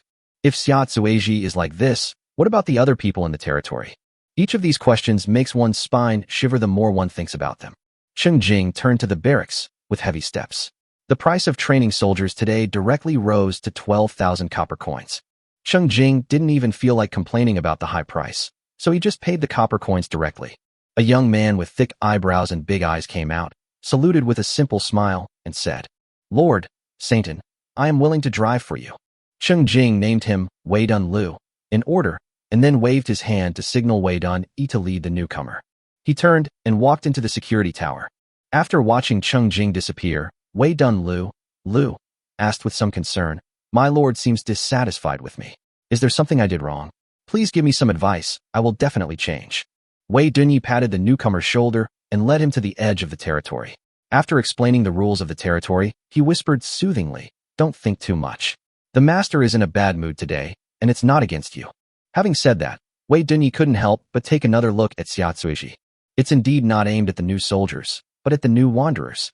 At this moment, Cheng Jing was spitting black mud with Song Xingmian. Saving your life is crucial. Do you remember that terrifying rumor about some people's souls being taken away after death and turned into merchandise for sale in thatched cottages? I think it might be true. Today I bought a homeless person for 100 copper coins, but it turned out to be an old woman from Xia country. Damn it. Even the dead can't rest in peace. Sleeping alone under the moon. Don't be angry. Don't be angry. Touch me.jpg. Sleeping alone under the moon.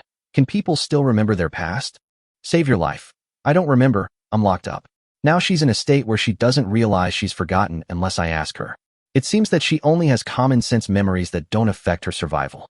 There was a moment of silence between the two. It was originally just a rumor, but now it has been verified.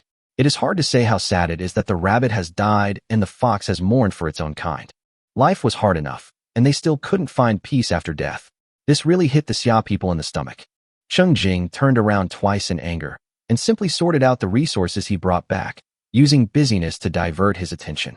In order to store the huge amount of resources, he not only made 10 new storage cabinets, but also drew inspiration from the large stone vats he had previously used to make shower equipment and made 10 large stone vats.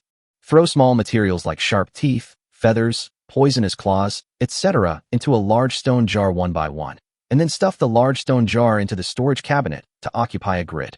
Anyway, when you need them, just take them out and put them in your backpack, and they will automatically disperse into their original single material state. He is really getting smarter and smarter. After being busy for a while, Cheng Jing calmed down and comforted Song Xingmian and himself. Saving her life is paramount. Now that things have come to this, I can only think positively. Perhaps entering the thatched cottage was her own will, a result of her own volitional choice. Sleeping alone under the moon, it's certainly possible. After all, so many people have died, but it seems rare for them to appear in the thatched cottage. Perhaps not everyone has the opportunity to become a subject. Perhaps it's actually a benefit.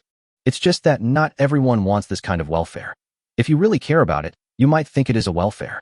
After calming down, Cheng Jing went downstairs again, and there was no sign of abnormality in his condition.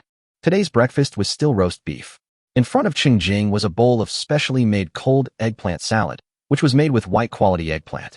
Not only is it refreshing and relieving, but it also increases your strength by 1 point after eating it. Another bowl of cold eggplant was given to Song Xingmian. Each of the subjects was given a spoonful of diced cold carrots. Chapter 164. The old friends are so good. Lu Guo also wanted to give Cheng Jing some diced radish, but Cheng Jing refused. Besides the fact that he didn't like carrots, he also wanted each of his subjects to get a few more. After all, only 1 carrot was cooked for the whole meal, which was quite rare. The roast beef made by Walin is indeed better than that made by Lu Guo, but no matter how delicious it is, eating meat all the time will make you sick of it. Cheng Jing's eyes passed through the wooden window and swept across his farmland. The detection spell was constantly being cast, even reaching level 4, and the detection spell had a longer range of effect. Then Cheng Jing found out that a batch of fruits and vegetables would probably be ripe by tomorrow afternoon, but the staple food, the earliest planted wheat, would have to wait another 3 days. People are waiting impatiently. After dinner, it was time for the much-anticipated Lord's speech. In fact, it was because Cheng Jing was too busy. Only when he had just finished his meal and was in a satisfied and leisurely state would he be willing to pay more attention to his subjects. Cheng Jing glanced at the 13 subjects, each of whom had lively expressions and agile movements. He patted Wei Dunyi on his left. The young man was very strong, warm, and had a shadow, just like a real person. Forget it. Just put aside the things you can't figure out, so that your life will be less troublesome.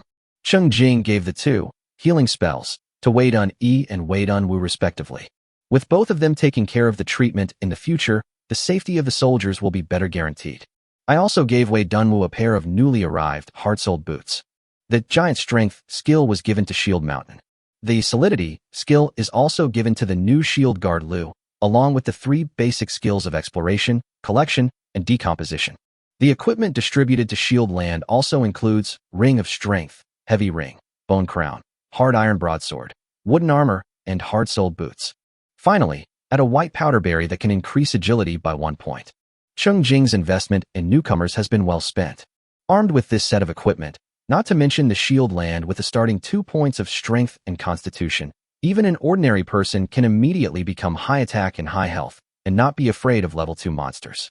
Wei Dun Lu thanked him happily and took it, feeling that he still had a future under the powerful and generous lord. Those stingy ones, TSK. There are 6 soldiers in the territory now. Cheng Jing thought that after letting Wei Dun guide the newcomers to adapt, he could consider dividing them into 2 teams to go out and clear out the level 1 monsters, which would definitely be more efficient. After arranging the soldiers, Cheng Jing turned to the other subjects. Among the 4 craftsmen, Shi Yuan has not yet learned architectural drawings. Cheng Jing gave Shi Yuan one of each of the 3 architectural drawings he had just obtained, and the other drawings were directly used in material production. Although Shi Yuan had heard from other craftsmen a long time ago that the Lord was willing to give the blueprints to the craftsmen for study, he was still very excited to get 3 precious architectural blueprints at once. After expressing his sincere gratitude, he took it with both hands and gently stroked it lovingly. After making the initial arrangements, Cheng Jing looked at the equipment in his inventory and found that there were enough heavy rings, so he simply gave 1 to each of the 3 farmers and 4 craftsmen.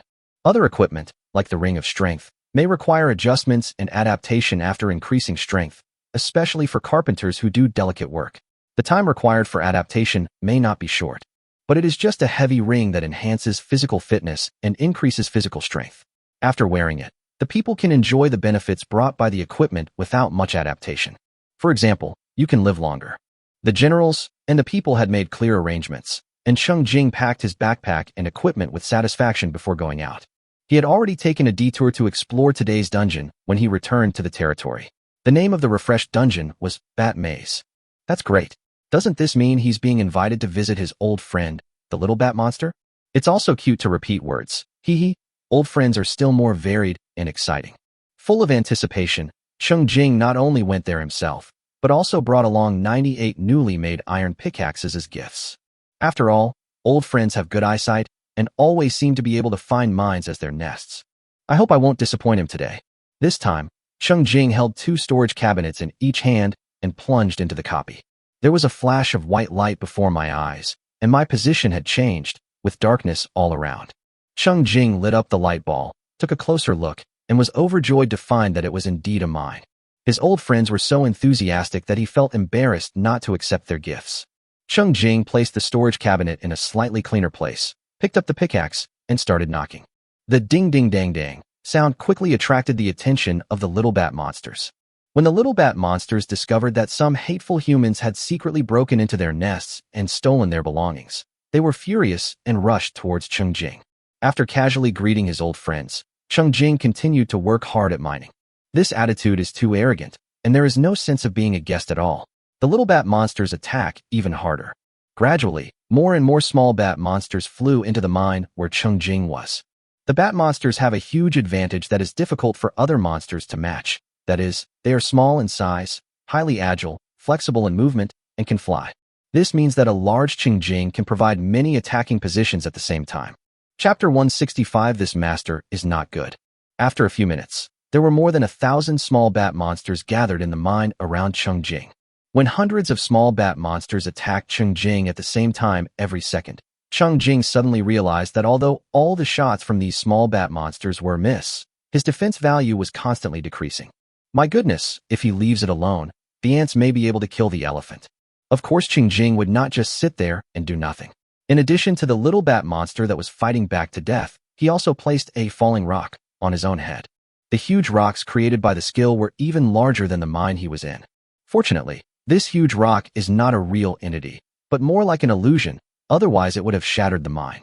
A huge rock fell from the sky, covering thousands of creatures including Cheng Jing, and smashed down with a force of tremendous force.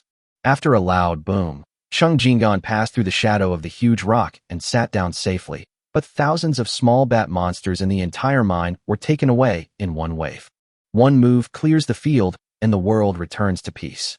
Outside the mine, there were a few small bat monsters that had just arrived at the scene. Fortunately, they brushed against the boulders and hid outside the attack range. However, after witnessing the instantaneous death of thousands of their own kind, the little bat monsters' tiny heads were burst by a huge exclamation mark. For a moment, they were so frightened that they forgot how to fly. One after another, they fell to the ground, huddled together, and trembled. Cheng Jing, who was safe and sound, never stopped working on the ore.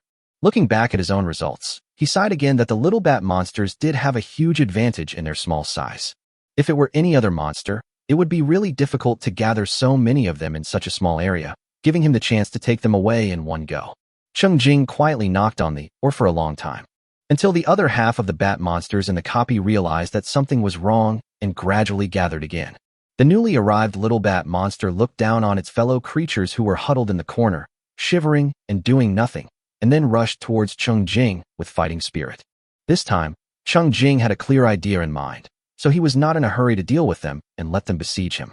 He carefully observed and calculated the effect of the attacks of the small bat monsters on his defense, and gradually found that when a small number of small bat monsters attacked him, the impact on his defense was extremely slight. But as the number of bat monsters attacking him at the same time increased, the impact of their attacks on his defense began to increase. When hundreds of small bat monsters attack Cheng Jing at the same time, they can reduce his defense by 1 point in 1 second.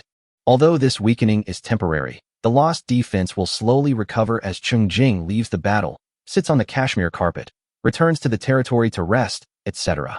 But this also means that if Cheng Jing just sits there without resisting, putting aside the fact that the attackers might kill him, after he has been attacked continuously by hundreds of little bat monsters for more than half an hour, his defense might be weakened to the point where he can be forcibly hurt by the little bat monsters. At that time, each attack from the little bat monster will deduct 1 point of his health, and his health of more than 3,000 will not last for less than half a minute. Feeling a deep sense of crisis, Cheng Jing took a quick look and confirmed that there were nearly 4 more small bat monsters gathered in the mine. He then decisively launched Rockfall again. This time, Cheng Jing even stopped what he was doing while attacking and concentrated on controlling his skills. Specifically, he tried to forcibly identify some level 1 bat monsters as non-hostile targets. It turns out that this is effective. After the phantom of the giant stone created by the skill dissipated, Cheng Jing and the dozens of lucky level 1 bat monsters marked by him were all safe and sound. Oh, that's not right. Cheng Jing was indeed safe and sound, but the same could not be said for the surviving little bat monsters. They fell to the ground, shivering as they moved, trying to huddle together to keep each other warm. They were turning into crawling bats and did not look like they were really safe. Cheng Jing thought they were too useless, so he had to reach out his pickaxe and pull the little bat monsters on the ground and hit his feet a few times. After Cheng Jing worked hard to mine for a while, the little bat monsters finally came to their senses and learned to read people's faces and lined up to attack Cheng Jing obediently. They specifically targeted Cheng Jing's back, not daring to extend their sharp claws to scratch him, but just rammed upwards again and again. Cheng Jing didn't care whether his head was dizzy from the collision or not. He just felt a little annoyed that the force was too little and that this technician was not competent enough. However, this will cause less damage to the durability of his clothes, and he can wear them for longer. As expected, today's stay in the dungeon was extended by another 10 minutes, and Cheng Jing stayed in the dungeon for a total of 1.5 hours. The bat monster's nest, which was originally full of twists and turns and had a complex terrain like a maze, was completely overturned by Cheng Jing because it was a mine, and he directly knocked out a large open square. When the countdown started, he used falling rocks to give the technicians who had been with him for a long time a good beating. The huge rock that covered the sky and the sun fell down, and the surviving little bat monsters who had witnessed the power of this move were completely dumbfounded. I can't avoid it at all, but they are obviously cooperating. Why do I still? If Cheng Jing had special camera equipment that could capture and enlarge the expressions of the little bat monsters, he might be able to enjoy the cracked emoticon package. Unfortunately, after harvesting the ore, Cheng, a man of iron will, completely abandoned the mine owner who invited him to visit. The little bat monster he killed with his own hands was his friendly old friend. When the countdown ended, Cheng Jing held up 2 storage cabinets in one hand and left the dungeon with 4,000 stones, 400 iron blocks, 40 silver blocks, and 8 gold blocks that filled the 4 storage cabinets. Chapter 166, Handsome and Rich. Cheng Jing was becoming more and more prepared, and his condition today was cleaner and neater than ever before. At least the ground around his feet was no longer covered with rewards. He also didn't need to empty his backpack to bring the spoils back to his territory in batches. Cheng Jing simply put the storage cabinet on the ground and started to count the harvest in front of the big rock in the copy. In addition to the resources he collected from the dungeon environment, his old friend the little bat monster also did not let him leave empty-handed. Cheng Jing killed all the small bat monsters in the dungeon, and after the critical hit, he gained a total of 1370 experience points, 1370 copper coins, and 1068 poison claws. Absorbed to 78 points of agility. The skills that pop out are blood-sucking 4, weakening 2. Interestingly, the new weakening skill is also a passive skill. It turns out that this little bat monster specializes in passive skills. All of a sudden, he became more handsome and attractive. Weakening LV1, 0/10 after being attacked. There is a 1% chance that the attacker's basic attributes will be reduced by 1%. Although the trigger probability and weakening degree are too low, it is a passive skill after all. Cheng Jing learned it decisively, and then put it aside and let it play out. In addition, rich leather jacket, 4, rich leather pants, 2, rich cloak, 2, early warning tower blueprint, 6 were also revealed. A whole set of clothes was revealed. All 3 pieces of clothing in the Little Bat Monster, Wealthy Leather series increased the agility attribute by 1 point. As expected of a Little Bat Monster, he is wholeheartedly developing towards high sensitivity. As for the style, Cheng Jing believed that he had no use for the agility he had just gained, and it was definitely not because he really could not accept this style of dressing. Compared with the leather jacket, the old man's white silk training suit suddenly became very pleasing to the eye. Fortunately, the harvest of early warning tower blueprints was quite good. Not only could they be used by the craftsmen to learn, but they could also add a few more early warning towers to the territory. However, amidst the joyous harvest atmosphere, Cheng Jing noticed a big piece of bad news. MIT Bat Maze copy clearing progress, 100%. Copy cleanup completed. Reward, 5 gold coins, confusing mask, green. 5 gold coins, confusing mask, green, trigger critical hit. Cheng Jing was heartbroken. Perhaps because the novice protection period had ended, his dungeon clearing rewards were greatly reduced. Not only were there fewer gold coins, but he was only given 1 green quality reward. Only 1. This copy is getting more and more stingy. Cheng Jing took out the green quality equipment that he was rewarded with. It was called a mask, but it was actually just a thin and narrow strip. Mask of Confusion, Spirit, +5. Can conceal the user's appearance and keep the face clean. Cheng Jing turned it over and looked around. How should he wear this long and thin strip? He tried putting it on his face, and the mask rested on his nose, automatically staying in place above his nose and below his eyes. There was almost no weight and no discomfort. Cheng Jing shook his head and felt nothing. Although Cheng Jing questioned how a thin strip that was not even as thick as a little finger could be considered to cover the face, he still wore it on his face because it could increase mental attributes and was introduced to have the function of maintaining facial cleanliness. After counting the harvest, Cheng Jing carried his storage cabinet and walked back to the territory, and then he witnessed the confusing effect of the mask. As soon as Cheng Jing stepped into the territory, he found that the craftsmen who were working in the open space were looking at him one after another. Unlike their usual smiles and greetings, today they had serious expressions, and their eyes were full of strangeness and vigilance. Cheng Jing vaguely sensed that something was amiss in the atmosphere. The next second, Lugua quickly ran across the field to Cheng Jing, raised his hand to stop him, and warned him with a hint of warning. Please stop. This is private territory. Outsiders are not allowed to enter without the Lord's permission. While Lugua was speaking, several craftsmen had gathered around him with axes, chisels, and other tools and stood behind him, glaring at Cheng Jing fiercely. The atmosphere suddenly became tense, as if this uninvited and unconscious outsider did not withdraw, these farmers and craftsmen who originally did not participate in the battle would teach him a lesson. Cheng Jing finally realized what had happened. He placed the storage cabinets in his hands on the ground, and under the vigilant gazes of his subjects, he raised his hands and took off the mask of confusion on his face. The atmosphere suddenly relaxed. Lugua smiled awkwardly, and the craftsmen quickly hid the weapons in their hands behind their backs. Even Wu Lin, who ran into the safety tower to try to report the news, came out with Xiaozuji. Cheng Jing didn't feel offended. He was really curious. Why was the mask so effective in hiding one's appearance?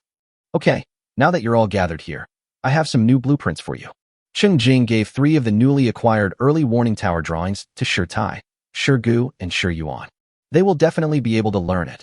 After all, there is already a sure Xiang in the territory who has mastered the method of making early warning towers.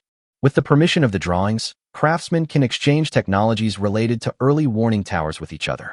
Waving his hand to signal the craftsman to get back to work, Cheng Jing raised his hand and grabbed Lu Guo's shoulders, turned him around, and observed him carefully. Come and help me try this equipment, and let me see what the effect is. Lu Guo was anxious to restore his image in the eyes of the Lord and nodded repeatedly. So Cheng Jing put the mask on Lu Guo's face. Chapter 167 Unable to Breathe, Drowned Fish. Wow, seeing the effect, Cheng Jing leaned back subconsciously.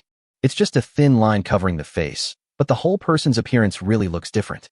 Cheng Jing observed the 6 fruits carefully and found that they were indeed a little unfamiliar, but not so unfamiliar that he couldn't recognize them as the 6 fruits, right? Cheng Jing took off the mask and put it back on his face. Seeing the innocent smile on Lu Guo's face suddenly disappear, he looked around with a serious expression and warned Cheng Jing again. This is private property, you can't. Cheng Jing was shocked, took off his mask, and asked from the bottom of his heart. What's going on? Even if my appearance has changed in your eyes, have you forgotten that I was standing right here, just now? Lu Guo looked at the thin mask in Cheng Jing's hand with fear and scratched his head in confusion. He couldn't figure it out, so he could only describe his feelings in detail. My lord, that's true. As soon as you put that on, I felt like you were a stranger. Yes, I should have known it was you standing here. Cheng Jing became interested and prepared to try again. This time, he even called the craftsmen over and gave them careful instructions. This mask in my hand has the effect of concealing your appearance. Remember, I'm standing right here. Come, cooperate with me to test the effect of the equipment. After saying that, Cheng Jing raised his hand and put on his mask, then watched helplessly as the subjects nervously and angrily issued him an expulsion warning. Cheng Jing observed carefully and found that their anger was very real. Not a single one of them remained sober. When he took off the mask, the people came to their senses and felt ashamed for their disrespect to the Lord. Cheng Jing waved his hand to let them go and carried the storage cabinet up to the 3rd floor by himself. The confusing mask is much more powerful than he originally thought. It seems that it not only physically covers the face, but more importantly, it can mentally cover personal information and directly change the audience's perception. Of course, the horrific test results are probably related to the low spiritual attributes of the subjects themselves. After all, Cheng Jing, who has a high spiritual attribute, can resist the spiritual blocking effect of the mask to a certain extent and identify the 6 fruits. Well, considering that this green equipment is quite interesting, the pain of the dungeon rewards being cut again is finally lessened. But at this moment, Song Xingyan took the initiative to poke Cheng Jing, sending him a green skill, Entangle, and happily told Cheng Jing.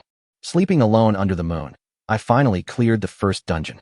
The rewards are so generous. However, this skill is a bit useless to me. It consumes a lot of energy, but has little effect. I'll give it a try. Cheng Jing didn't even bother to look at the skills, but asked eagerly. Save your life. How rich can it be? How many green items are rewarded? Sleeping alone under the moon. Counting the rewards from clearing dungeons at different stages, the total rewards added up to 12 gold coins, 2 green blueprints, 2 green skills, and 1 green equipment. Save your life. My eyes are red. I cleared a dungeon today, but why did they only give me 5 gold coins and 1 green equipment? Sleeping alone under the moon. Ha ha ha ha hiccups. Song Xingyan laughed at him without any hesitation, then slipped away. Cheng Jing angrily sent the little bat monster, wealthy leather jacket 3-piece set over. Sleeping alone under the moon. Ugly, I won't wear it. It's weird. I don't want to be a trainee. Save your life. What do you know? This is rock and roll style. Sleeping alone under the moon. What do you wear? Cheng Jing silently turned off the microphone, and when he failed to fool people, he slipped away. He gave the other party 1 copy of Bloodsucking, Weakening, and Mask of Confusion to show his innocence and friendly attitude. Cheng Jing turned his attention to the new skill in his hand. Entangle, green consumes 10 spirit points, hinders the actions of hostile targets within a 30 square meter radius, and reduces their agility by 0.1. Lasts for 1 minute. Cooldown time is 10 minutes.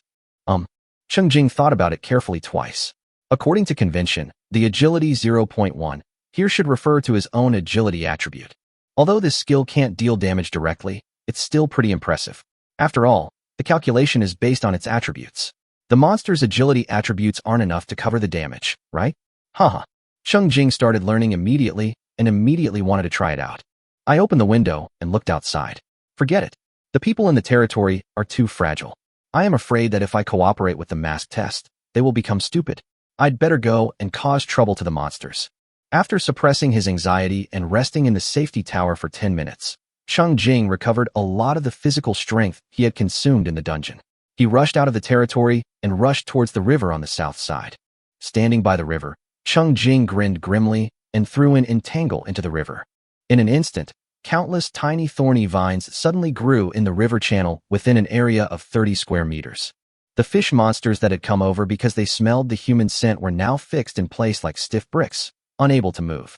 There was even a saber-toothed fish that had already flown out of the water, but because it lost control of its body and went in the wrong direction, it crashed directly onto the ground 2 meters away from Cheng Jing. What's even more interesting is that the fish monsters swimming towards here from a distance were entangled by tiny thorns one by one after they entered the skill attack range, and turned into straight, dead fish. Gradually, no fish monster dared to approach this area of water. Cheng Jing looked at the fish monsters sinking straight to the bottom of the water and touched his chin. He wondered if they would drown because they couldn't breathe. Chapter 168. You can't lose your heart. Unfortunately, the entanglement skill only lasts for 1 minute and is not enough to drown the fish.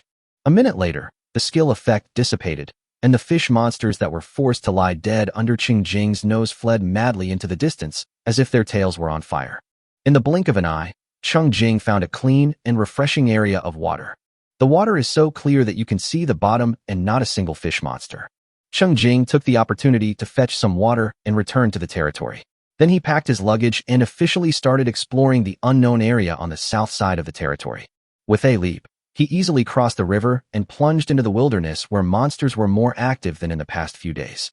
Cheng Jing used his bow and arrow to clear the way while practicing his skills. Previously, in the Little Bat Monster Dungeon, 4 of his skills were upgraded. First, the Gathering skill was upgraded to level 4. The Earthbind skill is upgraded to level 3. After hitting, the time to restrict the target's actions is extended by 1 second to 4 seconds. Traction is upgraded to level 2, and the traction distance is increased by 1 meter to 2 meters. Finally, thanks to the strong cooperation of the Little Bat monsters, the passive skill, Silence, is upgraded to level 4, and the probability of being triggered increases by 1% to 4%. Soon, Cheng Jing found the first level 5 monster group, the Black Wolves.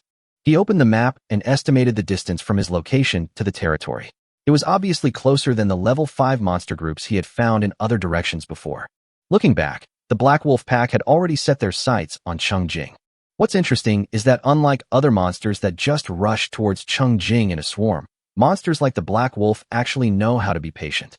The Black Wolf in front just stood up and stared at Cheng Jing, and did not press forward yet, but several level 3 Black Wolves had already brought dozens of their minions around to try to complete the encirclement of Cheng Jing. The largest and most popular level 5 Black Wolf lay peacefully on a huge round rock, looking disdainfully at Cheng Jing, who was surrounded by its minions.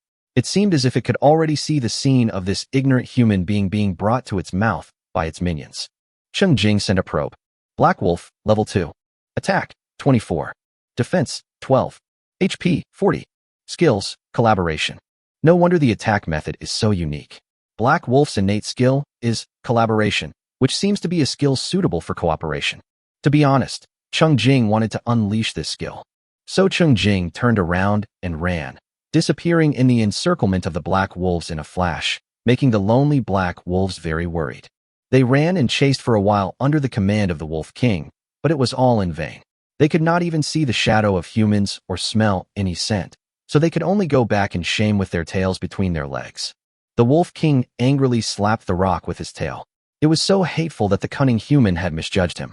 The reason Cheng Jing ran away was actually because before he found the Black Wolf pack, he had just obtained a wooden armor by killing some scattered monsters on the roadside. With the kill rate getting lower and lower nowadays, how can the noble Black Wolf increase his kill count? So Cheng Jing turned sideways, counted and killed 150 monsters, and then ran back to the Black Wolf pack's base. The wolves just reacted and excitedly prepared to surround the prey again, but Cheng Jing, who had killed more than 20 Black Wolves quickly, ran away again. Only a few handfuls of black soil were left on the spot, causing the Black Wolves to roar angrily towards the sky. The actual situation is that Cheng Jing got an equipment by killing the Black Wolf, wolfskin boots, too. These wolfskin boots look very thick and warm, and can protect all the way to the knees. They can be combined with the deerskin coat I got before to form a must-have item for keeping warm. Suddenly, Cheng Jing's interest in the black wolf increased. In order to get the most benefits from the black wolf monster, he diligently killed other monsters to increase his kill count. Of course, there will be occasional operational errors, resulting in additional kill rewards being dropped on other monsters in advance. But it's not a big problem, just put in the effort and do it again. When Cheng Jing appeared in front of the wolf pack for the third time, the wolves were extremely angry. The level 5 big black wolf stood up himself, staring at Cheng Jing intently, ready to attack him and take down this hateful human. Unfortunately, after Cheng Jing used his bow and magic skills to kill more than 30 black wolves, he ran away again. The big black wolf looked around angrily. He had done nothing, but his own tribe had lost a quarter of its members. He would not be king until he avenged this.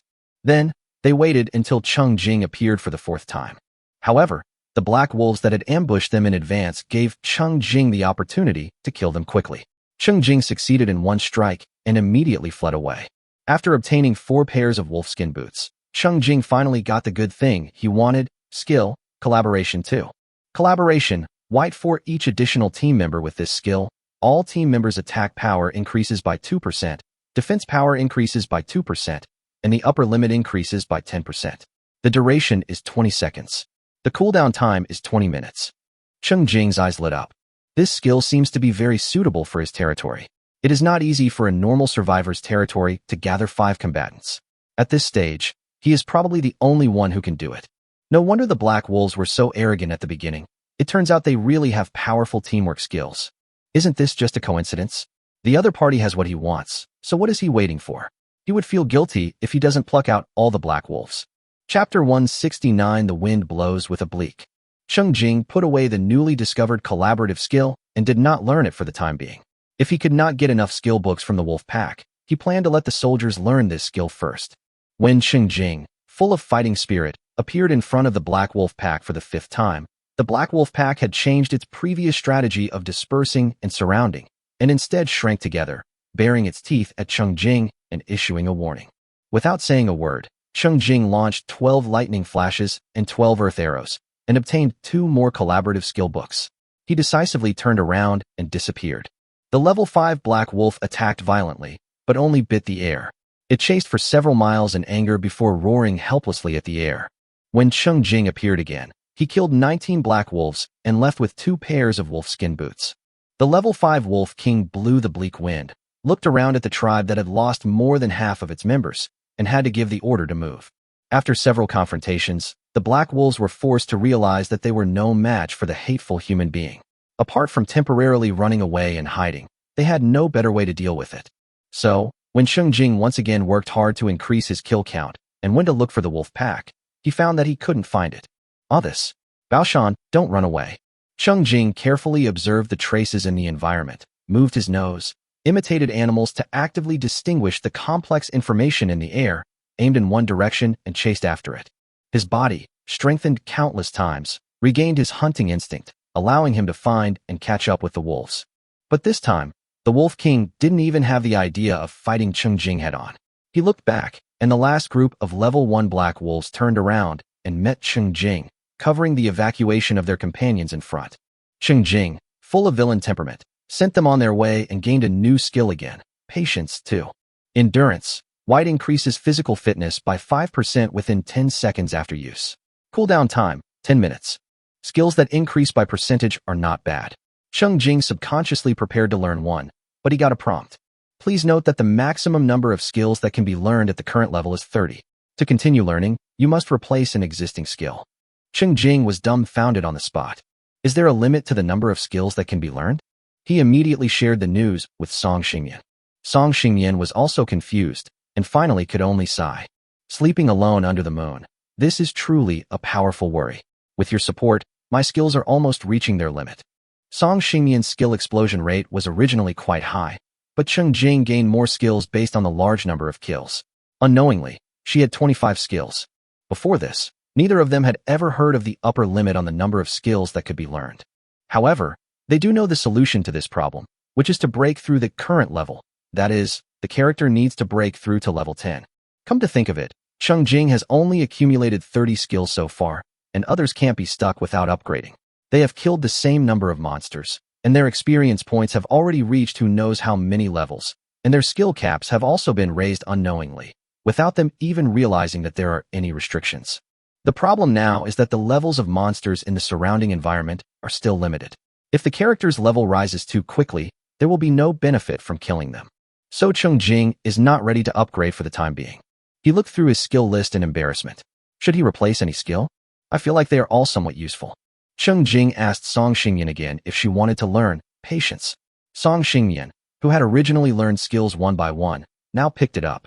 The percentage increase in physical fitness was not very useful to her at the moment, so she said she didn't want to learn it, and she wanted to keep the skill slot. Cheng Jing had no choice but to put his newly acquired endurance skill into the closet, ready to think about it slowly, or simply put it aside and learn it after breaking through the level. By the way, I took out the cashmere carpet from the closet, found a huge round rock, spread it out and laid down to rest and recover, then opened the public channel to take a look. It was already past 10 o'clock, and the first group of people who bravely stepped out of the territory had already reported what they had discovered outside to the public channel. 2176 Li Mingfei. The number of monsters outside the territory has increased. Previously, they were mainly level 1 monsters, but now level 2 monsters appear more frequently. Be sure to pay attention to the size of the monsters. Some are obviously larger and may even be level 3 monsters. If you are unsure, I suggest you proceed cautiously and handle them with care. Monsters are quite skilled, and most of them develop through specialized abilities, rather than applying points evenly across all areas. Therefore, their strengths in certain attributes increase with level. Be especially careful of monsters that have an advantage in agility. Don't provoke them lightly, or you'll be stuck. Liang Su. I don't know how many people are like me and have run out of bullets. Don't panic. You may get new weapons by killing monsters.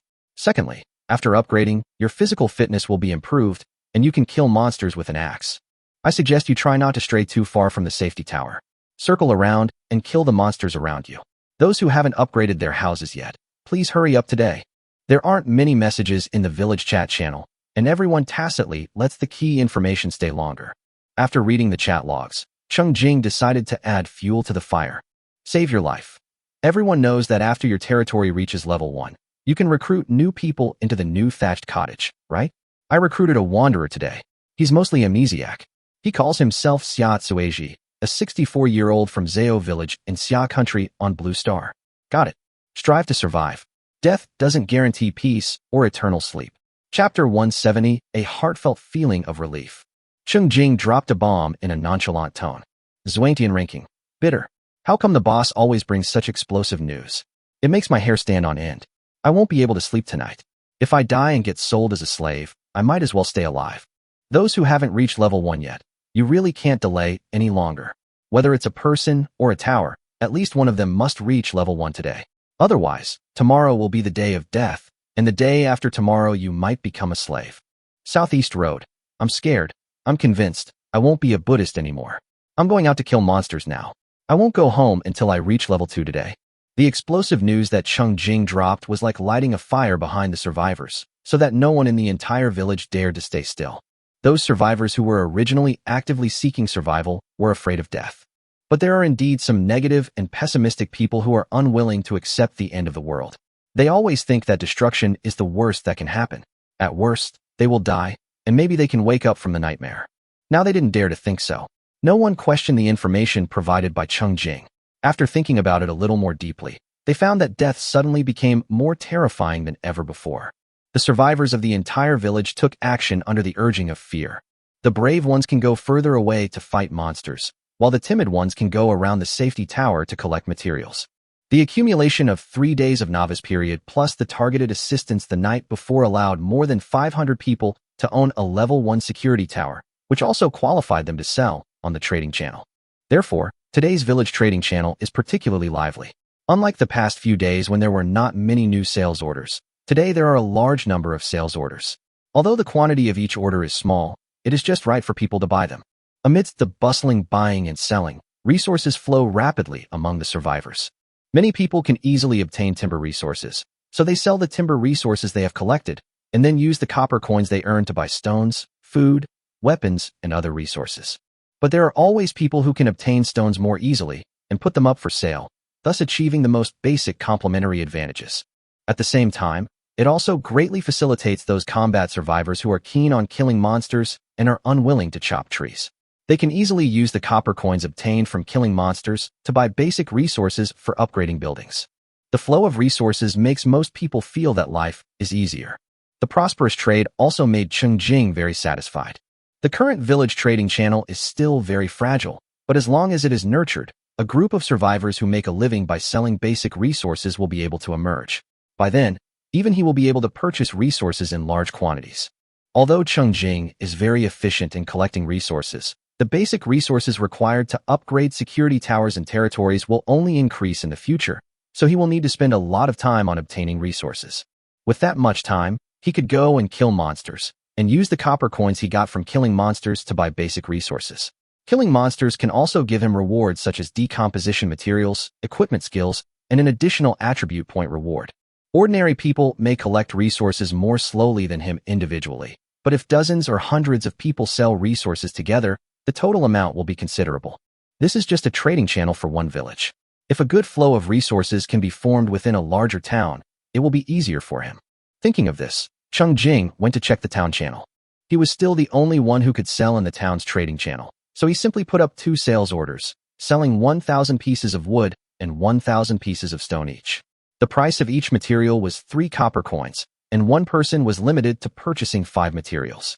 He couldn't support a town with a population of 100,000 by himself, and it would take some time to develop the town's trading channel, but he could make a good start.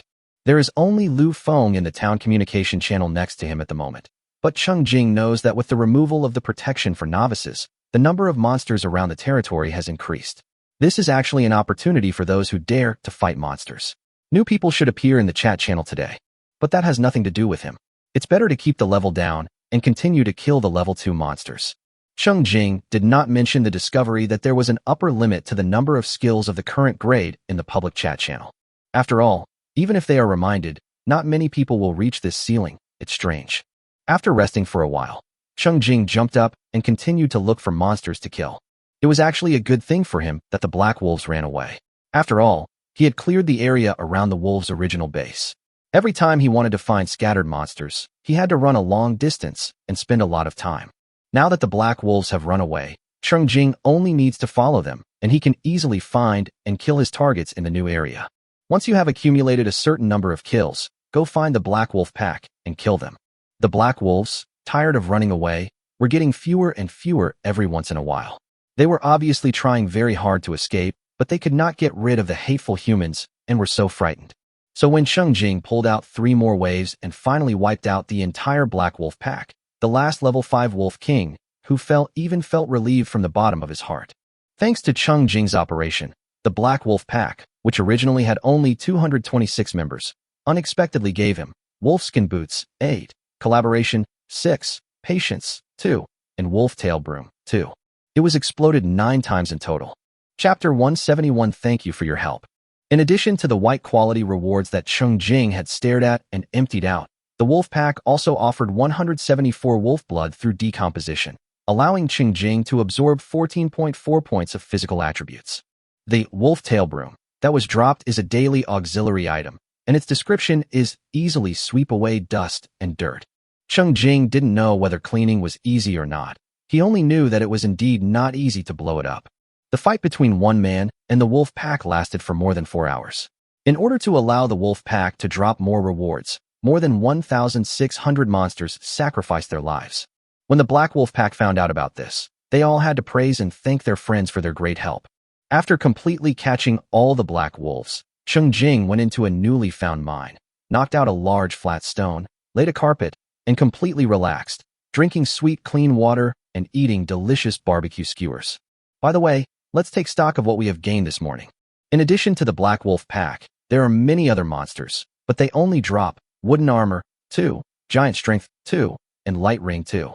The materials harvested from decomposition are gunpowder 212, pork 364, sheep horns 92, and sharp limbs 300. Cheng Jing absorbed 38.2 points of strength, 7.4 points of agility, 13.2 points of constitution, and 16.6 points of spirit. These filler monsters and the black wolf pack brought Cheng Jing a total of 1106 experience points and 1106 copper coins. In addition, Cheng Jing also collected 600 pieces of wood along the way. There is not much wood to collect. The main purpose is to kill monsters, and when you get tired of it, you can try another project to freshen things up. Although chasing the wolves for the whole morning was very tiring, Cheng Jing also verified that the model of frequently killing certain monsters to get rewards was feasible. Next time you see someone who is full of treasures, you should grab them like this. In terms of skill upgrades, Cheng Jing's Frenzy skill, which he obtained early but had a long cooldown time, was finally upgraded. Within 10 seconds after using the LV3 Frenzy, all attributes increased by 7%, which is 1% more than before the upgrade. Consecutive arrows also upgrades to level 4 with occasional triggering, and the cooldown time is shortened by 2 minutes to 10 minutes. Cheng Jing carefully examined this skill. If it could be replaced, it could be replaced. Bunny Charge is upgraded to level 3. After use, the damage caused by the next physical attack can be increased by 20%, which is 2% more than level 2. After consuming more than 10 portions of venom, the Poisoning skill was upgraded to level 2. After upgrading, the amount of venom consumed each time is increased to 2. Correspondingly, the additional damage caused and the probability of triggering negative effects are increased by 1%. In order to practice this skill, Cheng Jing specially set aside a compartment in his backpack to store venom materials. In addition to the physical skills that can be upgraded with time, Cheng Jing also devoted his energy to practicing the green magic skill, Entangle, and successfully upgraded it to LV2. The time to block, solidify, monsters was extended by 10 seconds, and the skill duration reached 1 minute and 10 seconds. Cheng Jing also realized that it was difficult to improve the proficiency of magic skills, and the investment cost was high. If he replaced them after raising the level, it would be a big loss. In contrast, most physical skills that can be improved by just spending time are not that painful to replace. In general, Cheng Jing will be more cautious in choosing the skills he acquires and will not learn them all at once. While counting the harvest, Cheng Jing was using a pickaxe to knock out the ore. The newly found mine had not been taken up by anyone without any sense of caution. It was clean and refreshing, which made him happy. So he went to watch the village chat channel again. At this time, most of the survivors were resting, exchanging a few words about their gains in the morning and encouraging each other. Perhaps frightened by Cheng Jing's sinister warning, nearly 180 people were newly upgraded to level 1 and joined the village chat channel in just one morning. The copper coins they obtained from killing monsters were exchanged for basic resources through the trading channel. As a result, there were quite a few survivors whose safety towers had been upgraded to level 1 or were in the process of being upgraded. Li Mingfei was very happy to see this situation and actively organized everyone to complement each other's resources in the chat channel to further accelerate the prosperity of transactions and speed up everyone's progress. He also encouraged the newly promoted survivors to exchange methods of killing monsters. How to say it? Those who have just upgraded at this time are not very courageous, and most of them do not carry weapons, so the monster killing methods they share are very suitable for those survivors who are even more courageous and have not yet upgraded. Although the method is stupid, it works. For example, you can spend a lot of effort to dig a large and deep pit at the door of your home, then throw stones from a distance to lure individual monsters into the pit. When you lure the monsters into the pit, you can stand at the door of the thatched house and easily kill the monsters in the pit. For example, you can spend a lot of effort to cut a circle of blank firebreak in the forest, dig a few traps around it, and then manually set the middle part of the forest on fire. The fleeing monsters will fall into the trap obediently, and you can stand by the pit and output safely. Monsters killed by fire may not be counted as personal kills, but killing injured monsters does give a settlement reward. Of course, the person who discussed this plan also emphasized that the key point is that the firebreak must be cut properly. If the entire forest is burned by mistake, we will not be responsible if we end up getting burned ourselves. Chapter 172, A Whole Borrowed Knife to Kill. For another example, you can collect large rocks and put them in your backpack, then use the terrain to stand on a high place and throw the rocks down, killing each unlucky monster one by one. Cheng Jing watched around and realized that the upgrade method of these newcomers emphasized killing with a borrowed knife. In short, they tried their best to avoid direct conflict with monsters and found ways to use the environment to help kill monsters. In fact, this kind of growth is feasible in the early stage. Although the speed is a bit slow and a bit troublesome, as long as the upgrade result can be achieved, it is enough. Anyway, as long as you reach level 1, your personal strength will almost double, and it will be much easier to deal with level 1 monsters. Cheng Jing poked Li Mingfei, who was busy in the chat channel, and chatted with him privately, sending him the Giant Strength skill. Skills like Giant Strength which can temporarily increase strength by 2 points, are very useful at this stage. Li Mingfei was so happy that he thanked repeatedly and bought the skills. Cheng Jing chuckled and showed the rich leather jacket series to Li Mingfei. Li Mingfei didn't care about the style, as long as he could become stronger, so he decisively bought the rich leather pants. As for the top and cloak, he had already bought the silk series from Cheng Jing. So Cheng Jing took out the rabbit ears again. Li Mingfei, buy. Cheng Jing laughed out loud after being amused. Li Mingfei, who bought 3 white quality items for only 300 copper coins, naturally knew that it was the wealthy boss who took care of him privately. He also took out a skill book that he had saved up with great difficulty and gave it to Cheng Jing, with a reserve price of only 50 copper coins. Cheng Jing took a look and saw that it was a skill he had never unlocked before, Windblade, so he bought it immediately. No matter whether you can learn it now or not, save the skills first. You may have the opportunity to learn it in the future. The Windblade skill consumes 1 point of spirit to emit a Windblade, causing a fixed 5 points of true damage. It is considered good among white skills. After all, it can cause noble true damage. If there is a chance to upgrade to green or even higher quality in the future, the effect will be enhanced, and it may be even more powerful. For Cheng Jing, it is also a good reserve skill. Watching the village chat channel, Cheng Jing slowly mined ore. After fighting monsters for the whole morning, he didn't want to see the ugly monsters anymore, so he decided to change his mind by mining ore. The reason why he was not in a hurry to find other survivors was because after a morning of exploration, Cheng Jing discovered that after crossing the river, the wilderness conditions on the south side of the territory were different from those in the other 3 directions.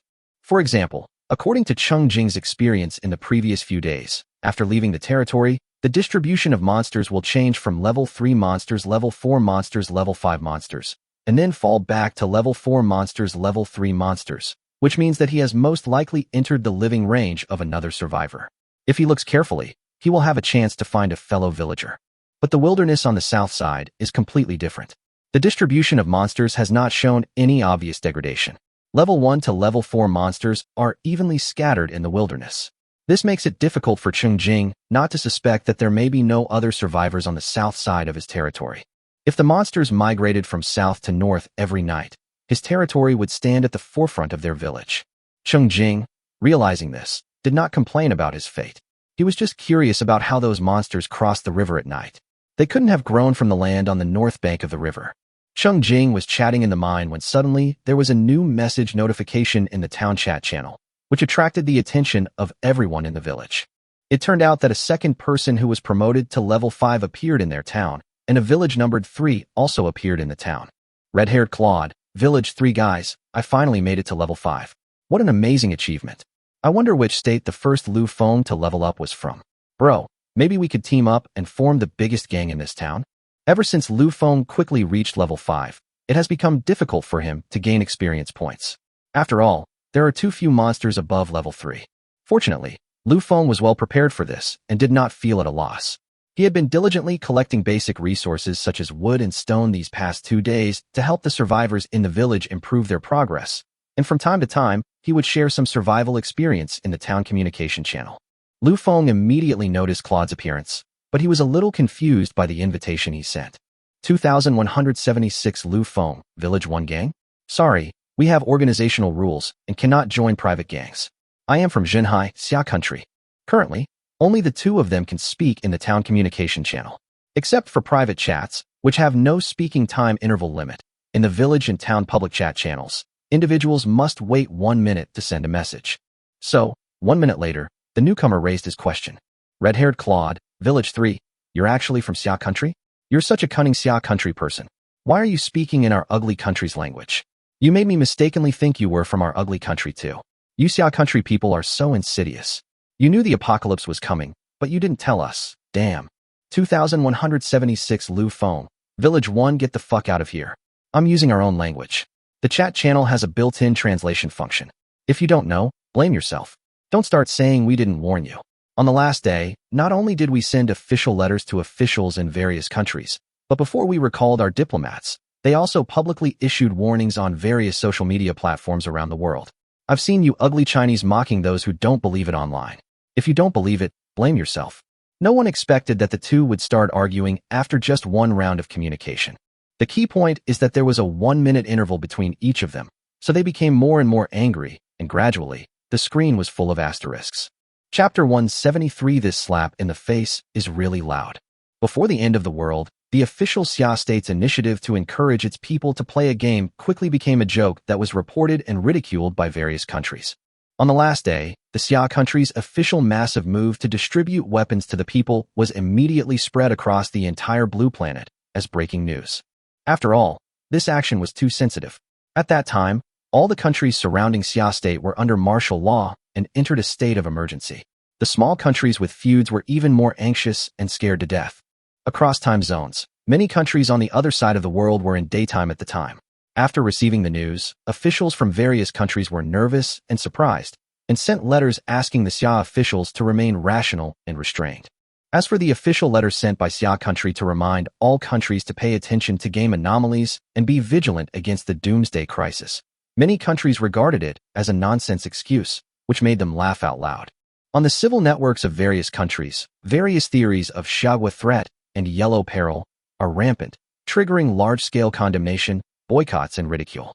The comments under the warnings left by the recalled diplomats on public social platforms are even more disgusting. However, at that time, the country of Xia was preoccupied with its own affairs. Everyone's attention was focused on the game, Doomsday Online. The authorities were working hard to distribute weapons, and the people were memorizing game strategies, and they had no time to care about the public opinion in the external environment. Today, facts have proved that the warning issued by Xia State at that time was foresight, and the decision made was correct. On the eve of major changes, it seized the last window of opportunity to improve the survival ability of ordinary people. So, the louder the person who mocked you laughed at that time, the louder the slap in your face will be now. Most people are unwilling to look for reasons in themselves, and it is easier to find someone to blame and feel resentful towards. Even within Xia, some people inevitably complained that the official cover-up was too late, not to mention the survivors from other countries who were not naturally sitting on the sidelines, whose resentment was even more direct. Red-haired Claude, Village 3. All of this in the apocalypse is a conspiracy by you Yellow S. You sinister Yellow S want to rule the world. You want to be the boss and make us your slaves. Let me tell you, the gun in my hand will give you some justice.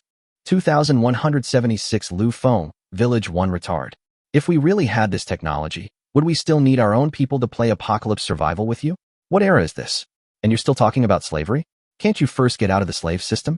Your brains can be donated. At this moment, countless people were silently watching the two people quarreling slowly, and were worried about them from the bottom of their hearts. The rule about intervals between speeches is really frustrating. This quarrel is not satisfying enough. In a hurry, quarrels broke out in the villages. Haruna, that Lu Feng is actually from Xia country. What bad luck. How did he get ahead of us? You guys aren't working hard enough. Sun and Moon Alliance. That person. When I type a question mark, it's not because I have a problem, but because I think you have a problem. So you're not from Xia? What country are you from? Farmer Kong. Aren't you from Xia? I helped you buy 10 stones and 1 iron block before, but I lost a lot of money. Hurry up and sell the materials back to me. Southeast Road. Wow, I didn't realize the awesome automatic translation feature has its drawbacks. I didn't realize there were people from other countries hiding in our village. There was also this guy called Ishi who was always arguing with the boss. Was he one of those people who's having a hard time? Saving your life is the most important thing. Me neither. I'm in the minority. Who's on my side? We non-Xia people need to stick together. Callahan. 9-9's return to 1. Haruna. Baumingkuan, we are on the same side. Red lips and black skirt. Save my life. Brother, we are on the same side. As soon as Cheng Jing said this, he was immediately met with a lot of huge question marks, and 2 people popped up. After waiting patiently for a while, and seeing that no more people were being caught, Cheng Jing said again. Saving your life is the most important thing. Sorry, wrong number. It's us Xia people who want to band together. Block those 2 people from the trading channel. The villagers were so frightened that their waists were almost broken by Cheng Jing's move. Even Li Mingfei carefully verified it in private chat. 2176 Li Mingfei, Imperial Jade Wine. Life is at stake. 180 a glass. How's this wine? Let me tell you about it. Li Mingfei breathed a sigh of relief and helped prove it on the village channel. 2176 Li Mingfei. I verified it through private chat. The boss is indeed from Xia country. Saving your life is paramount. Of course I am, as evidenced by the practical manual. The practical manual was officially printed and distributed just a few hours before the end of the world. Song Xingyan, who had been watching silently, also joked. Sleeping alone under the moon. I can also prove that he is from Xia country. Hazel Mushroom. I'm not convinced. Am I the only one who noticed that Brother Mingfei can privately chat with the boss at any time? Who is jealous? I won't tell you. Xiao Ziki. Big brother, your actions are great saucy. I'm not even convinced by the wall, but you are. Hee hee. Actually, you can endure the humiliation for a while and see if more people will jump out. No one will really doubt you. After all, a thigh this thick can only belong to my big daddy. Just want to go wild. In terms of courage, I still admire the guy above. I want to call you brother. Brother, eat something good before you get beaten up. Chapter 174. Live up and race against time. Saving your life is the most important thing. My fist is hard, and I see you are itching for trouble. Most of the people in this village should be Xia people. If there are any who aren't, please report them as soon as possible so we can separate and develop on our own without interfering with each other. If you try to steal the resources I'm providing for us Xia people, don't blame me for being ruthless if I find out later. After luring them first and then threatening them, Cheng Jing put his words down. But no one dared to stand up and admit it. Cheng Jing was not too worried. He knew that the people in each village were basically from the same country and there were not many mixed people. He was just knocking around. While the villagers were making noise and watching, the verbal fight in the town became even more intense. Because someone else broke through level 5 and participated in it. Hikuni Mitsakazu, village for we believe the Xia people should give us, the people of the world, an explanation. You clearly knew about the apocalypse but didn't disclose it in detail, causing enormous losses to the entire world. You should apologize and compensate us. Money is useless now, so the resources and equipment you collected should be given to us as compensation. Lu Feng posted one first. 2176 Lu Feng. Village 1 if there are guards or other Xia people who can be upgraded, please don't upgrade them now. Don't help me argue. Just a few curses won't affect my tree chopping. Then he cursed back. I'll compensate you for your. This apocalypse has nothing to do with us. Besides, you guys started the war and didn't pay. You must be punished by heaven for bringing trouble upon us. Killing you all as a sacrifice might end the apocalypse. Grandson, if you don't believe me, stick your head out here and let me try. It is indeed as Lu Feng said, no matter how harshly you curse, it is just a verbal battle. It is difficult to meet survivors from the same village, let alone if they are from different villages. Although the 3 villages have similar numbers, this is because the leaders of each village were promoted to level 5 in the adjacent order, which does not mean that they are distributed close to each other in reality. Apart from arguing and cursing each other in the chat channel, there is really no way they can deal with each other in reality. Thus, as the crowd watched, the verbal fight gradually subsided. The main reason was that Lu Feng was afraid that the scolding would destroy the experience sharing he had worked so hard to summarize, so if he scolded someone, he would have to copy a strategy from the beginning. And even though he cursed back, he was not in a hurry to get angry and his mentality was very calm. The 2-on-1 opponent was so frustrated by his pace that he almost vomited blood. He became so impatient that he retreated on his own initiative. The town chat channel gradually returned to calm, with only Lu Feng adding a few more guides to ensure that the guides he had painstakingly compiled remained within the 99 viewable records. He also modified some of the wording in the guide, making it obscure and difficult to understand, making it difficult for non-Xia people to understand the meaning. He sincerely hoped that the translation function could take a break and not be so powerful. The commotion in the town made the survivors in Cheng Jing village even more nervous, and they were racing against time. Before this, many people did not realize that from now on, in addition to dealing with the difficult Doomsday, there were also national conflicts left over from the original world. Xia State has developed on Blue Star for thousands of years, and it is inevitable that it has come into conflict with other civilizations. This is a contradiction in fundamental positions, an unavoidable contradiction arising from the pursuit of development and a better life, but limited resources. When we were on Blue Star, everyone still maintained the restraint of civilized people and at most cursed at each other a few times. It's different now. Everyone is packed up and moved to an environment full of fighting and killing. Killing monsters is easy, but who knows if we meet each other in real life one day, we might kill people too? After all, their village had witnessed 4 cases where one of their compatriots had to die when they met, so they had learned a lesson well enough. They are now nervous when they meet a local in real life. So how can they believe that foreigners are warm and friendly? We must not learn from some countries that bombard, colonize, and plunder other civilizations on the same planet all day long, but believe that distant aliens are peaceful and friendly. Thinking of this, the people in the 2 villages dared not slack off in improving their strength. After watching the quarrel, Cheng Jing secretly gave Lu Feng a thumbs up. He didn't expect that the guy with thick eyebrows and big eyes could curse more than Li Mingfei. By the way, Cheng Jing blacklisted Village 3 and Village 4 in the town's trading channel. To remind them, Cheng Jing even put the 364 pieces of pork in his backpack up for sale, listing 200 on the town trading channel and 164 on the village trading channel. Each piece was sold for 5 copper coins, and each person was limited to buying 1 piece. Unfortunately, the meat was quickly snatched up and there was no change in the town chat channel. I don't know whether the survivors from villages 3 and 4 didn't realize it at all, or they realized it, but were too lazy to fight. In short, there was nothing exciting to watch. Cheng Jing slowly mined for 2 hours and was almost done with his rest. He transferred the 5,000 stones, 500 iron blocks, 50 silver blocks, 10 gold blocks and 2 amethysts he had harvested to Song Xingmian. In the middle of the night, he even fell asleep on the carpet for half an hour because of the heavy consumption of the pursuit in the morning. The chat channel was too quiet, and the repetitive and boring mining action was particularly hypnotic. After waking up from a nap, I am full of energy again. Chapter 175, Conferred as a New Throne.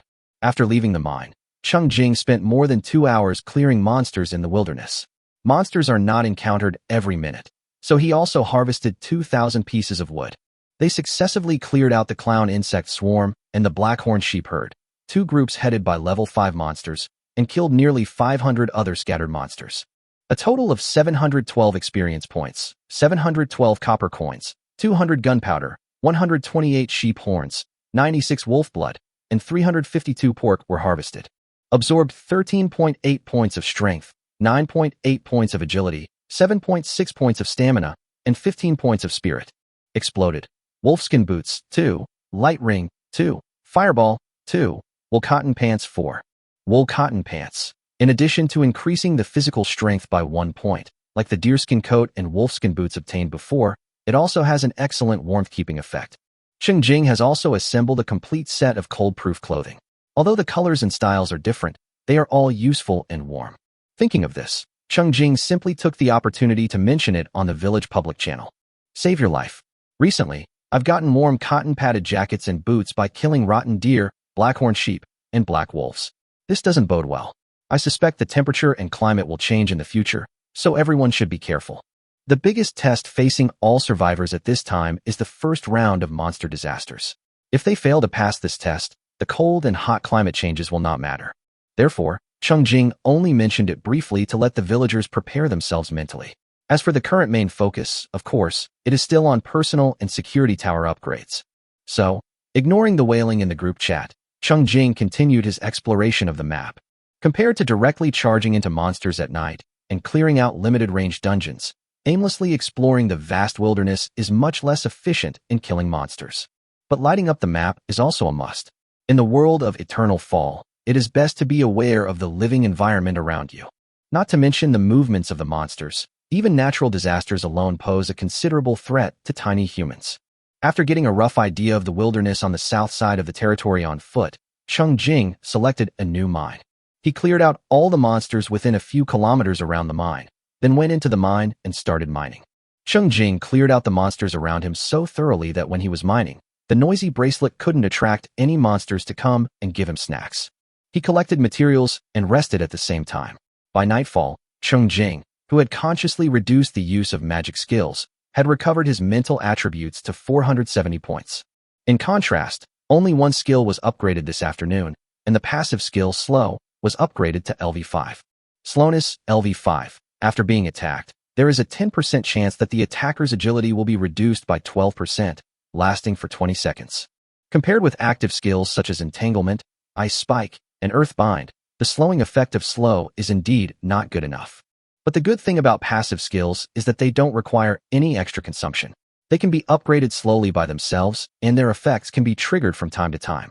After adjusting his state, Cheng Jing looked at the time and deposited 4,000 stones, 400 iron blocks, 40 silver blocks, and 8 gold blocks with Song Xingmian. He stood up and dusted himself off. Suddenly, an idea flashed in his mind, and he took out the wolf-tail broom he had just gotten today. The broom was brand new, and Cheng Jing didn't mind, and just swept himself directly. Hey, you know what? It's really easy to use. It can clean a large area with just a light sweep. Cheng Jing watched the large amount of dust he had swept up being blown away by the wind, and felt a strange sense of relief. He swept his entire body vigorously, then put away the broom with satisfaction and walked out of the mine. Cheng Jing ran a long distance south and carefully selected a mountain to be his throne, while clearing out the monsters around him. At this time, the dark sky reminded all survivors that night was coming. During the novice protection period, survivors who were reminded to be wary of the night would not dare to stay outside the territory after dark. After being frightened by the massive influx of monsters last night, the survivors today returned to their territory early before dark. Shrouded in the safety of their houses and free time, the village chat channel with 762/790 people ushered in an unprecedented lively moment. With every word spoken by each person, the chat history is flooded with updates. Li Mingfei brought together like-minded Liang Su and a newcomer Wan Chongshan to form a temporary volunteer group in the village to answer the newcomers' questions, provide advice, and organize the villagers to exchange resources with each other. All three of them are enthusiastic and patient people, and they have the support of a big boss who is important to their lives. They gradually gain the trust of other survivors, and they go to them when they have problems. My family's chili is the most fragrant. We took the initiative to contact Cheng Jing and purchased a large amount of beef from him and started an exclusive night market barbecue business. Barbecue seasoning is indeed non-renewable, but seasonings that cannot fill your stomach can be exchanged for copper coins to buy resources, equipment, and food, which has already maximized their value. Cheng Jing sat on the top of the mountain, eating freshly grilled skewers, watching the sky turn into night, and night officially arrived. Unlike the dark nights of the previous few days, there is a round blood moon hanging in the sky tonight. Cheng Jing took a look. His vision at night had improved, and the blood moon barely cast a layer of light. His vision tonight was better than before. Soon, all kinds of strange noises began to occur frequently in the originally empty and quiet wilderness. Cheng Jing didn't have to wait too long. A large group of running black shadows appeared on the flat and open grassland on the south side of the mountain. They were the monsters migrating tonight. Chapter 176, Is This Restraint Reasonable? Monsters ran and roared wildly in the wilderness, refilling the empty areas cleared by Cheng Jing and declaring their sovereignty over the night.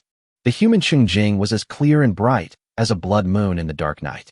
Moreover, he arrogantly lit the lighting ball and wore the noisy bracelet, making it impossible for the migrating monsters to ignore him.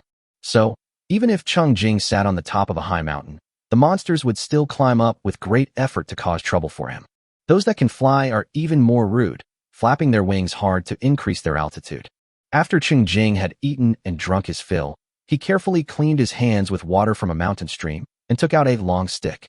He sat in the perfect position he had carefully chosen, standing still and hitting any monsters that appeared. Behind and above Cheng Jing's head was a semi-arc stone wall, and the monster's only attack direction was the area directly in front of him. During the fight, Cheng Jing just moved his hands at most, and hardly even moved his body.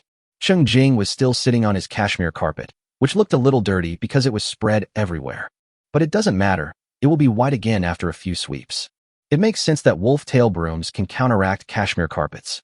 Cheng Jing sat on the carpet and easily swung a long stick tightly, dealing with the monster while not forgetting to protect his clothes and carpet. The monster couldn't get close to him at all, only the dust after decomposition fell down. This morning, Cheng Jing rushed into the monster group head-on before dawn in order to seize the last hour before dawn to kill as many monsters as possible and test his own limits. It's different now. The night is long, and he is not in a hurry. Therefore, Cheng Jing chose a combat method that was less stressful and more lasting. Monsters like the bison monster, black beetle, and big-eyed worm are huge and clumsy and have difficulty crawling. Even if they notice someone on the top of the mountain, they can only circle around at the foot of the mountain, helpless and anxious. As a result, more and more monsters gathered at the foot of the mountain, and it was so dark that there was no end in sight. Monsters like the angry monkey, spider monster, giant rat, and green ant monster can nimbly control their limbs, climb to the top of the mountain along the rocks, and personally deliver themselves to Cheng Jing, where they are knocked to death by Cheng Jing and turned into dust. The little bat monsters, clown bugs, and morning birds flew directly towards Cheng Jing's face. Cheng Jing, who had the advantage of terrain, saved a lot of energy because the monsters would arrive at different times after a difficult climb, allowing him to deal with them one by one without rushing or delaying, instead of having to face monsters rushing in from all directions like in close combat. After fighting for an hour, Cheng Jing vaguely felt that the mountain he had chosen seemed to be shaking slightly. What? The throne is going to collapse? Cheng Jing leaned over and looked down. The monsters crowded at the foot of the mountain seemed to be working together to crash into the mountain. Wow, This is a great idea. I should really sing a song courage for them. Cheng Jing stood up and instantly opened fire at full power, using various magic skills and flying long sticks to temporarily clear out the monsters around the top of the mountain. Then Cheng Jing turned around and jumped down from the back of the mountain. He ran away with a leap while still in midair. Cheng Jing ran quickly in the wilderness at night, leaving the group of monsters behind. Then he discovered that the mountain he had been on before was like a sugar cube attracting ants, firmly attracting the monsters passing by during migration, so that the area on the north side of the sugar mountain where he was running now was empty and still remained in the state of being cleared by him. Diving into the mine that was mined before dark, Cheng Jing changed his pickaxe and started knocking with peace of mind. Anyway, by the time the monsters realized he was missing and then found out he was in this mine and surrounded him, he had already had time to rest. At that time, as long as we fight our way to the top of the mountain, we can repeat the long-term battle. What happened afterwards was just as Cheng Jing had expected. The monsters grunted and struggled against the rocks for a long time, and finally realized that the hateful humans had already run away. After a stalemate for a while, they dispersed in frustration and continued to migrate north. After a while, some monsters passing by the mine finally discovered Cheng Jing. Cheng Jing was mining while fighting the enemy, and he rounded up the harvest and transferred it to Song Xingmian. Then he rushed out of the mine and rushed to the top of the mountain. For the monsters, it was a repeat of the previous nightmare.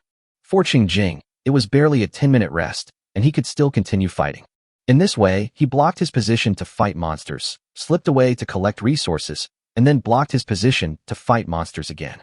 Cheng Jing actually survived in the wilderness at night for 5 hours. There were indeed situations where we were surrounded by monsters because we didn't retreat in time for the sake of resources, surrounded by monsters because the terrain on the top of the mountain was too flat, and caught up and surrounded because we were discovered while running away. But so what? If you are surrounded, you need to spend some effort to quickly kill the monsters around you. Once the monsters are gone, you will naturally be out of trouble.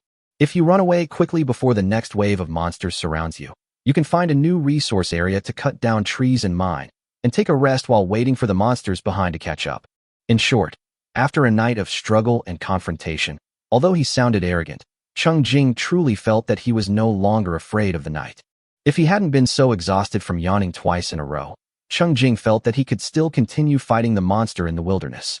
After looking at the map, I realized that I was only about 50 miles away from the territory, so it would be a bit risky to continue gathering monsters. The point is, an important prompt received by the brain computer diverted Cheng Jing's attention, which was a preview of the start of the monster disaster. Chapter 177: A Slap on the Face. Just like the pre-apocalyptic game events, the specific start time of the monster frenzy will be notified to survivors in advance. Please note that the first round of Monster Frenzy will begin in 12 hours. Monsters from darkness will invade your territory. Please pick up your weapons, fight actively, and make rational use of the safety tower to protect your own safety. Successfully passing the first level is considered a successful defense. After successfully defending, continue to accept the challenge, and you can choose to end it at any time. It is recommended to complete as many challenges as possible. Keep going. Take care. This time, when the notice was issued, not only did a familiar bell ring in the ears, but the brain-computer interface also vibrated to remind all survivors. Even the survivors who had fallen asleep were startled awake. It is now 11 o'clock in the evening. The first round of monster disasters after the end of the world will begin at 11 o'clock tomorrow morning. Seeing this, Cheng Jing no longer hesitated and directly used the daily go home function to return to the safety tower. He first took off the confusing mask on his face and found that this equipment was indeed useful. In fierce close combat, the function of maintaining facial cleanliness always works, and no inexplicable liquids can stick to his face, and even various odors are filtered out. So, after fighting for a whole night, Cheng Jing was covered in dirt, but his face remained fresh and white. This made him very satisfied, and his psychological comfort increased dramatically. After taking a comfortable bath, Cheng Jing fell into the soft bed. He was so tired that he could not move at all. Only his eyes occasionally moved as he followed the information passing by on the light screen.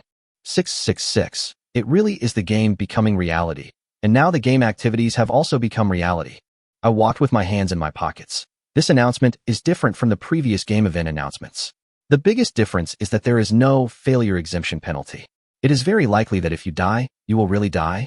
Oh, saving your life is important. Even if my brother says you will die, you may not really die. Anyway, everyone, be careful. 2176 Li Mingfei, Don't panic, everyone. The announcement says that as long as you pass the first level, your defense will be considered a success. Judging by the intensity of the game's activities a few days ago, if you reach level 1 or have the protection of a level 1 security tower, you should still be able to pass the first level. Juicy. Know yourself and your enemy, and you will have a clear idea in your mind. Let me help you recall the situation of the mobile game activity 4 days ago. At that time, the challenge units were rounds and waves. It is currently speculated that the first round is likely to correspond to the first level tomorrow. In the game, 3 monsters will appear in the first round every 1 minute, and 15 level 1 monsters of the same type will appear in a wave every 5 minutes.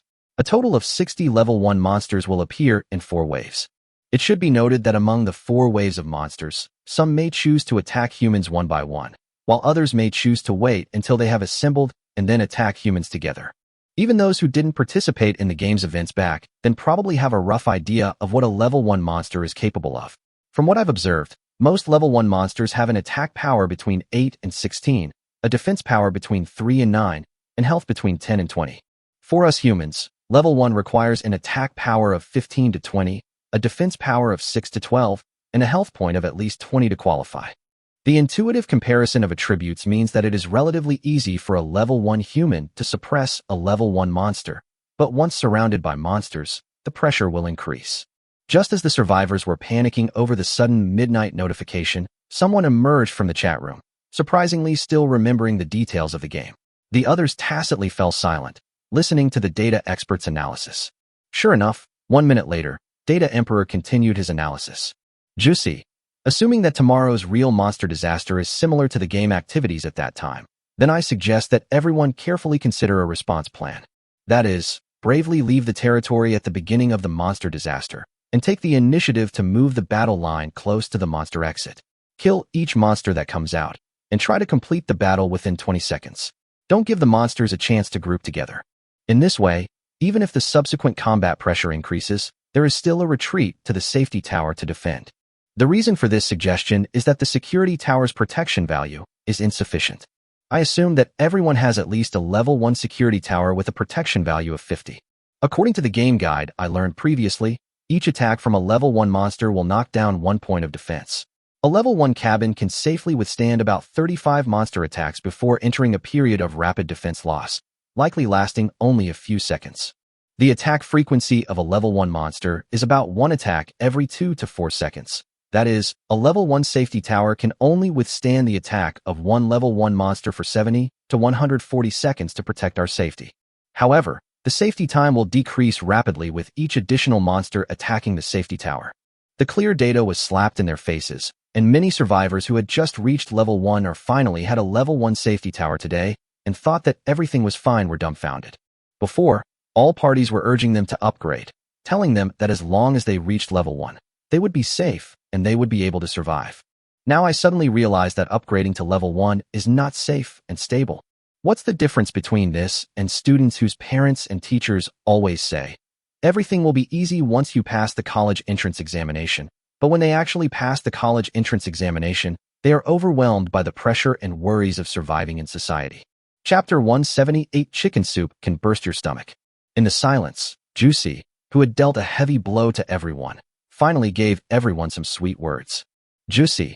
As long as the data is accurate, the model will be very clear. What I'm not sure about right now is whether the real monster disaster is similar to the game event. Anyway, what I want to tell everyone is that you cannot blindly rely on security towers. The protection provided by security towers is limited and cannot withstand long-term sieges. Of course, there is no need to be too pessimistic. We are intelligent humans, and there are various response measures that have not been taken into account in the model. For example, digging pits outside the territory to set up terrain obstacles, having equipment and skills to enhance strength, having soldiers from the territory to assist in combat, etc. In fact, there are advantages, but I am limited by my own strength in this area and don't know much about it. I am just throwing out some ideas and hope to get some supplements from you guys. If the original monster disaster was a dark fear hanging over everyone's heads, then now this fear has been quantified. After seeing the clear data, many people have a clearer understanding of the challenges that will come tomorrow. Many people began to secretly question themselves. Do they dare to leave the territory? Can they guarantee a 1v1 victory within 20 seconds when confronting a level 1 monster head-on? Save your life. Awesome. That's absolutely right. I can share why I failed in that game activity. It was because there were too many monsters. Dozens of them attacked my safety tower, and my defense didn't last more than a few seconds. I couldn't kill so many monsters in an instant, so I had to quickly exit the activity. I would like to remind everyone that the preview announced that the monster disaster will start at noon tomorrow, which means that there are still nearly 5 hours of action time after dawn at 6 o'clock tomorrow. You don't even need 20 seconds to kill a level 1 monster. As long as you can kill a level 1 monster in 7 minutes, you can reach level 2 before the challenge begins, and your strength will be enhanced. If you can raise your standards a bit and kill a level 1 monster within an average of 3 minutes, you'll have the chance to kill 100 monsters before the challenge begins, earning 500 experience points. You can then level up and recover, and you'll still have one level up opportunity to recover and upgrade at any time during the challenge to continue the fight.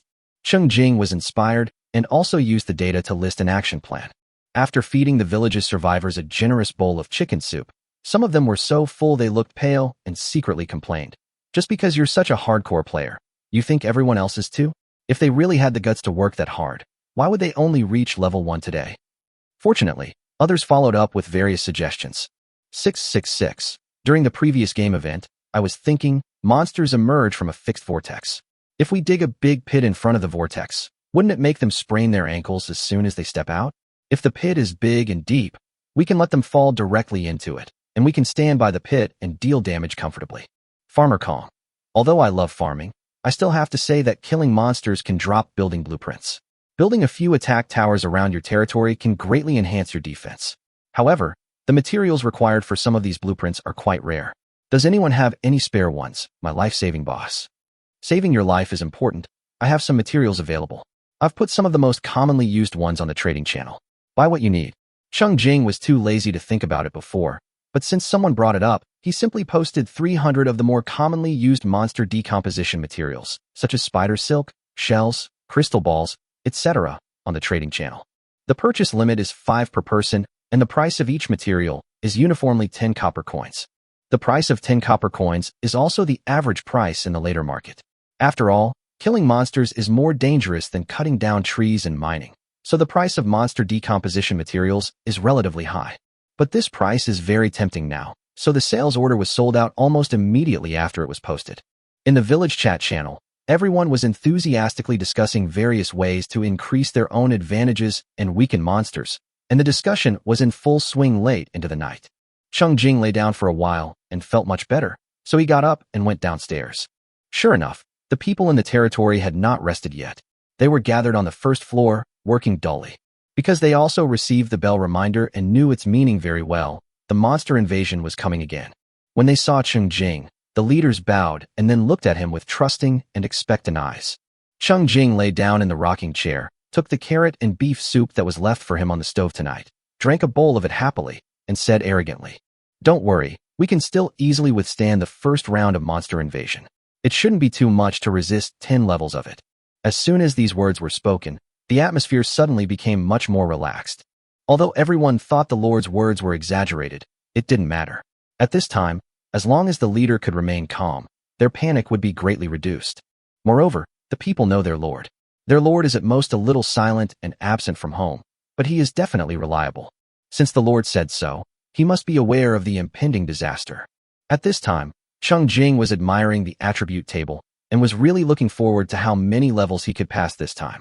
Chapter 179, Unprecedented Improvement.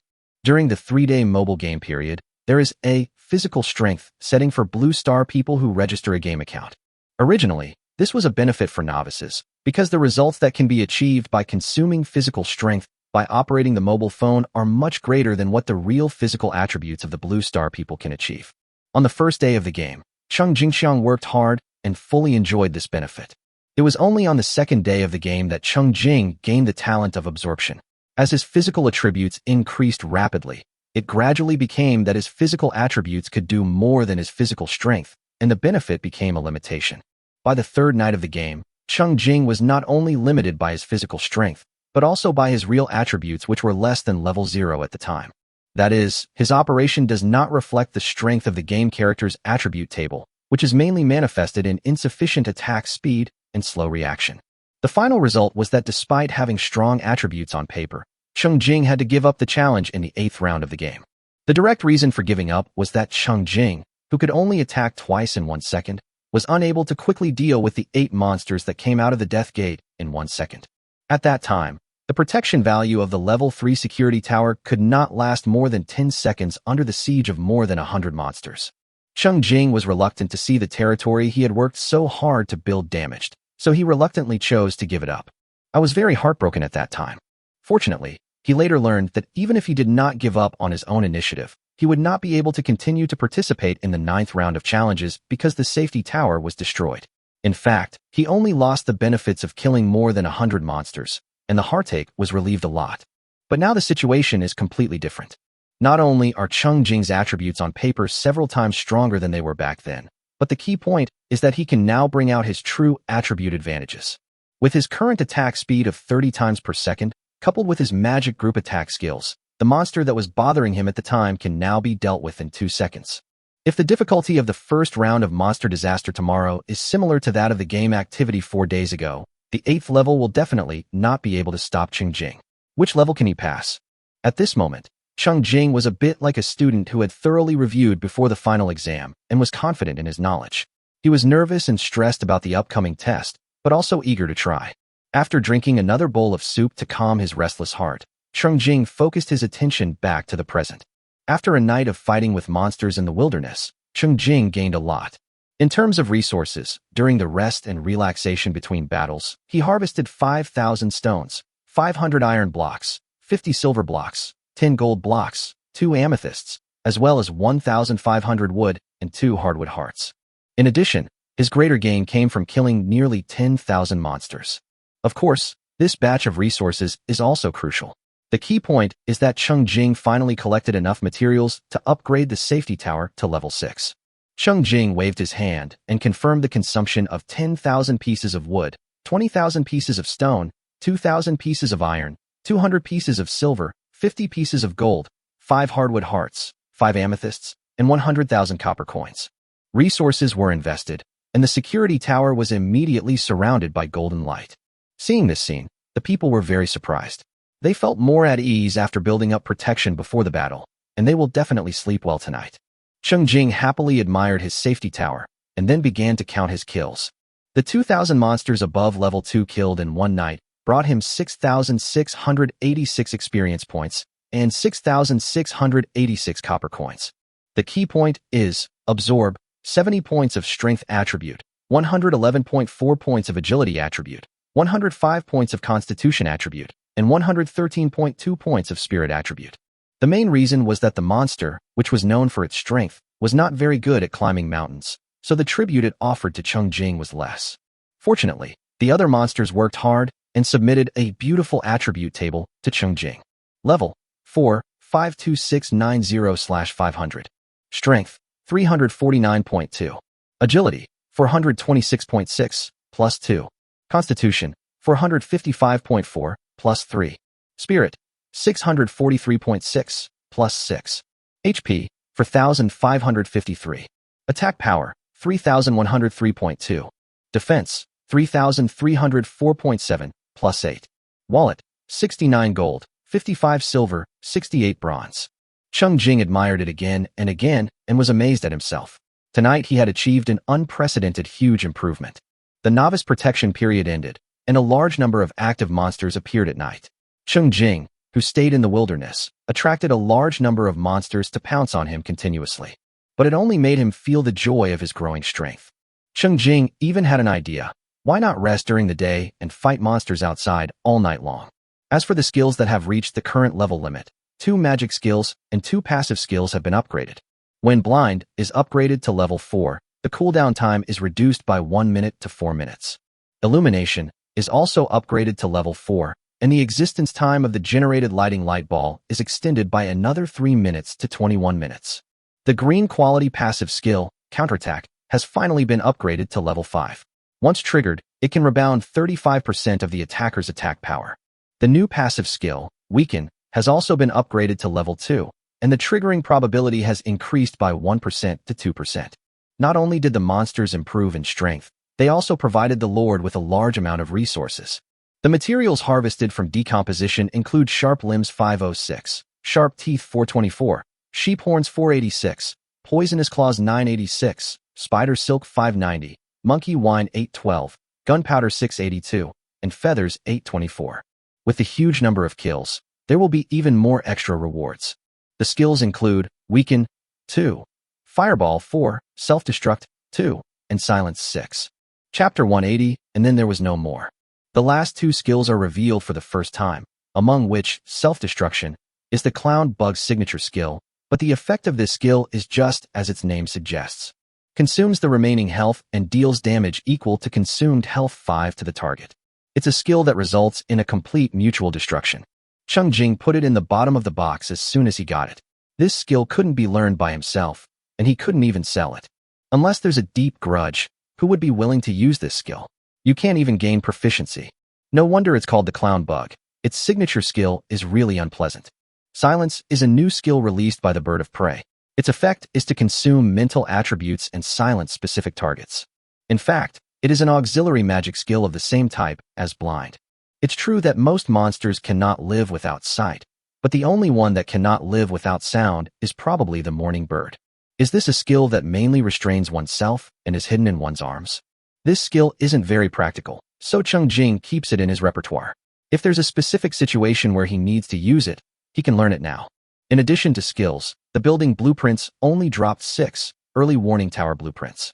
Cheng Jing looked around and found that the 4 craftsmen in the territory already had the early warning tower blueprints, so he kept one and invested all the resources in the other 5 to start production directly. While new blueprints were being put into production, Cheng Jing took over the completed buildings in the territory one by one, including 2 defense towers, 10 arrow towers, 6 catapults, and 6 early warning towers made from blueprints, and 3 arrow towers made by craftsmen.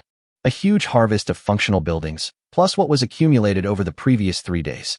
Cheng Jing rubbed his hands and began to carefully consider the plan to improve the building synthesis. Now he has 25 arrow towers standing in his territory, plus 1 mounted on the security tower, a total of 26 basic arrow towers. Cheng Jing waved his hand, and 24 of the arrow towers were combined into 3 advanced arrow towers. Compared with the basic arrow tower, the attack power of the advanced arrow tower is increased from 20 to 40, and the attack range is expanded from 30 meters to 50 meters. The attack frequency is still 1 arrow per 3 seconds, and the consumption is still 20 wood per hour. As a white quality building, the arrow tower also has a durability of 200 points. If the 2 basic arrow towers have been damaged, then during the synthesis process, the durability that has been damaged will be halved and recorded in the synthesized building. For example, Cheng Jing used a basic arrow tower with 122 durability points and a basic arrow tower with 140 durability points as the base, and the durability of the synthesized arrow tower primary was 131. Of course, if you continue to synthesize, the calculation will continue to be halved. Of the 3 advanced arrow towers finally obtained, 1 was installed on the security tower by Cheng Jing, and the other 2 were placed on the south side of the territory. There are still 2 basic arrow towers left, which are erected on the north side of the territory. They can clear monsters approaching the territory during the day. After synthesizing the arrow towers, the number of catapults also increased greatly. Cheng Jing owned a total of 18 catapults, and decisively combined 16 of them into 2 advanced catapults. The attack power of the advanced catapult has been increased from 50 to 80, and the attack range has also been expanded from 50 meters to 80 meters. When entering the attack state, the advanced catapult can throw a huge stone ball as an attack method in 15 seconds. In the case of continuous attack, a total of 20 stone resources will be consumed in 1 hour. The 2 advanced trebuchets are placed on the south side of the territory. Of the remaining 2 basic trebuchets, 1 continues to be installed on the security tower, and the other is placed on the north side of the territory. As for the early warning towers, Cheng Jing currently owns 7, but it is expected that 10 more will be added after he wakes up from a sleep. By then, the number will indeed be enough to synthesize 2 advanced early warning towers, but Cheng Jing is not planning to synthesize them in that way. Cheng Jing directly used 4 basic early warning towers to synthesize 1 early warning tower intermediate and installed it on the safety tower. Assuming the consumption of 1 crystal ball per hour remains unchanged, the warning range of the intermediate early warning tower has been expanded from the original 100 meters to 150 meters, which is actually sufficient. Unlike arrow towers, catapults, etc., which only lose durability when triggered to enter attack mode. Early warning towers are open almost all day long, and their durability is continuously reduced at a rate of 1 point per hour. Instead of synthesizing to expand the warning range, it is better to use the basic version of the warning tower and replace it with a new one when its durability is depleted. Cheng Jing organized the functional buildings in his territory. General situation in the territory. For Cheng Jing, these offensive and defensive buildings are indispensable. Not only does it allow him to sleep peacefully at night, it also allows him to leave the territory safely during the day and send all the soldiers out of the territory, relying on the protection of the territory by functional buildings. In addition to the arrow tower, the craftsman also made ground nets 3, strong armor 1, power ring 1, and mining machines 3 today. A ground net is a barrier laid on the ground, used to set traps outside a territory. The mining machine handed over by Shi Yuan reminded Cheng Jing of the iron workers placed in the mine in the morning. I wonder how they would perform without him as their boss to supervise them. Thinking of this, Cheng Jing simply stood up and ran to collect the employees' work and place the new iron employees. His current maximum moving speed is 153 meters per second. If he exerts all his strength, it takes him less than 2 minutes to go from his territory to the nearest mine and back. The monsters migrating by at night only felt a gust of wind blowing by, and then nothing happened. They could not catch any trace of Cheng Jing at all. Chapter 181 Party A says to change the plan. The familiar entrance to the mine was blocked by stones by Cheng Jing, so no monster would dare to break in to see what was going on. The mining machine had worked diligently for a whole day without any interference from monsters, and now it had turned into pieces on the ground. Only the fruits of labor were left there, waiting for the Lord to inspect and accept them. A total of 500 stones and 92 iron blocks. Cheng Jing put the items into his backpack with satisfaction and placed the 3 new mining machines in place. These iron workers never complained about the hard work or the dangers of the wilderness, and they worked tirelessly to collect minerals for him. A little bit of accumulation added up to a lot, and it was also a good source of resources. Even if something unexpected happens, for Cheng Jing, the loss is completely acceptable. At least it is much better than directly losing the people. After resealing the mine, Cheng Jing rushed back to his territory. After the craftsmen reported their achievements today and received recognition from the Lord, the soldiers were unwilling to lag behind. The 6 soldiers gave Cheng Jing a total of 8,400 copper coins and brought back materials including 150 crystal balls, 120 sharp limbs, 210 shells, and 60 rabbit hairs. The explosive rewards Cheng Jing got from the soldiers include Collection 2, Decomposition 2, Shield 2, and Ring of Awakening 2. Yes, there is equipment. Of course, he got even more equipment from killing monsters tonight. Weapon equipment includes Ring of Strength 2, Hard Iron Broadsword 8, Ring of Lightness 4, Long Stick 8, and Bird Staff 8.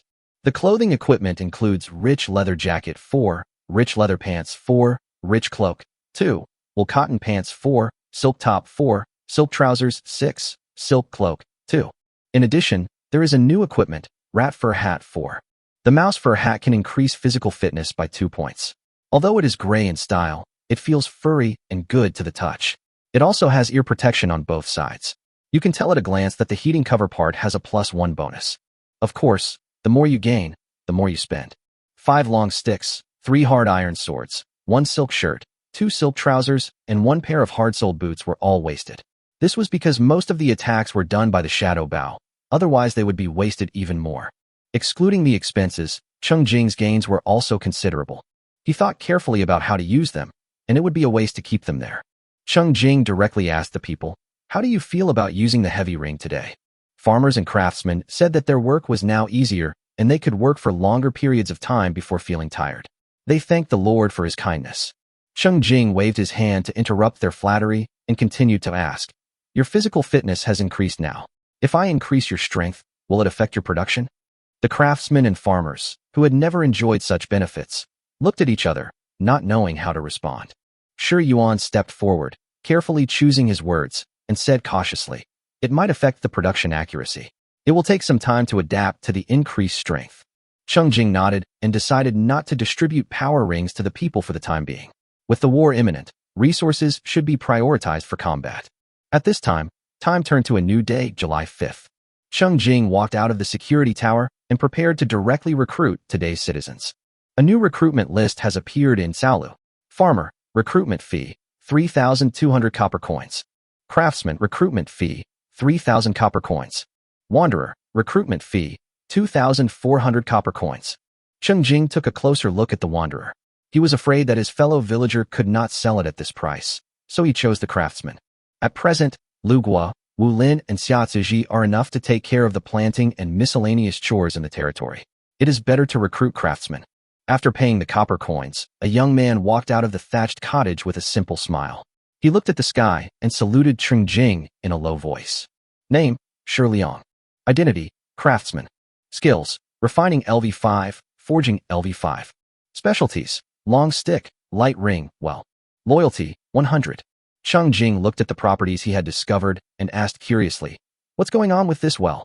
There was a water truck yesterday and a well today. Is this a hint for him to solve the water problem in the territory as soon as possible? Shi Liang looked around the territory, but it was too dark to see clearly.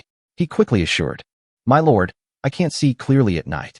Tomorrow during the day, I will definitely be able to find a suitable place to dig a well in our territory. Once a well is dug, it can produce clean, drinkable water. One well can be used for 20 days.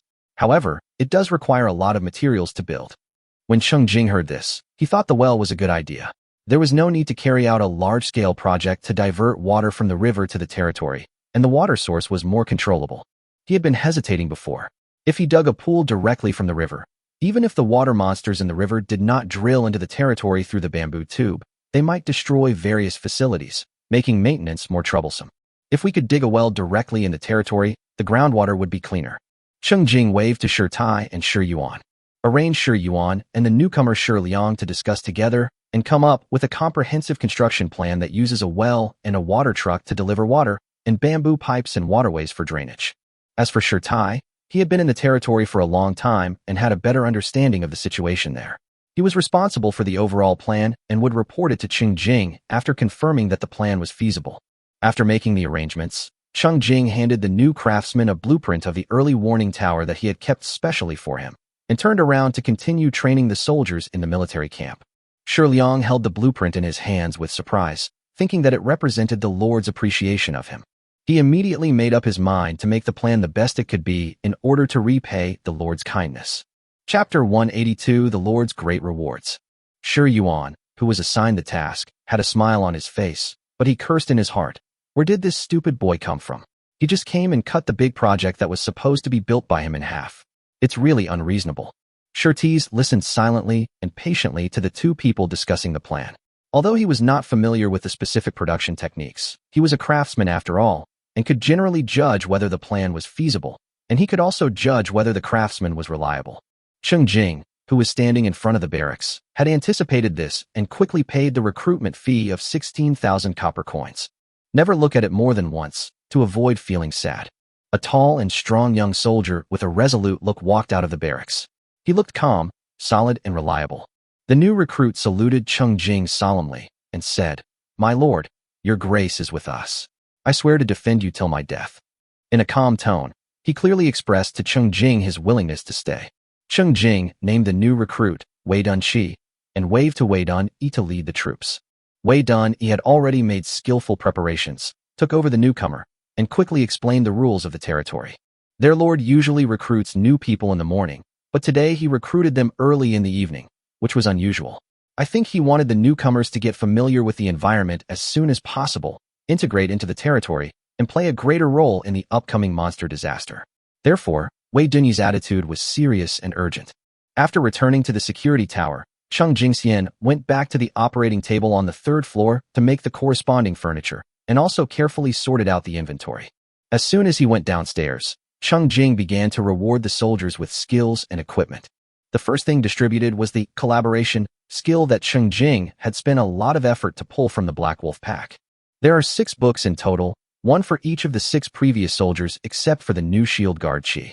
This means that when they gather together to fight and use collaborative skills at the same time, they can increase their attack power and defense power by up to 10% within 20 seconds. This is already a very good improvement. If Cheng Jing didn't have any skill slots now, and he didn't fight with the soldiers often, he would definitely have to learn one. As compensation, Cheng Jing gave Wei Dun Qi a skill called Giant Strength. In addition, the exploration, collection, and decomposition, as well as the strong and shield skills were given to the shield guard, plus a white powder berry that increased agility. Wei Dunqi knew that he was a newcomer, so he didn't feel unfair because others had gifts. Instead, he was flattered by the amount of gifts the Lord gave him. His expression was moved, and he stood up, thanked him solemnly, and then took the gifts. Cheng Jing just took another look and continued to distribute skills. Wei Duaner and Wei Dunwu each obtained a copy of Fireball. Shield Mountain gains Fireball, Lifesteal, Weaken, and Endurance. Equipping warriors with magic skills enriches their means of attack, since they all have spiritual attributes anyway. Shield Guard 4 gains Bloodsucking.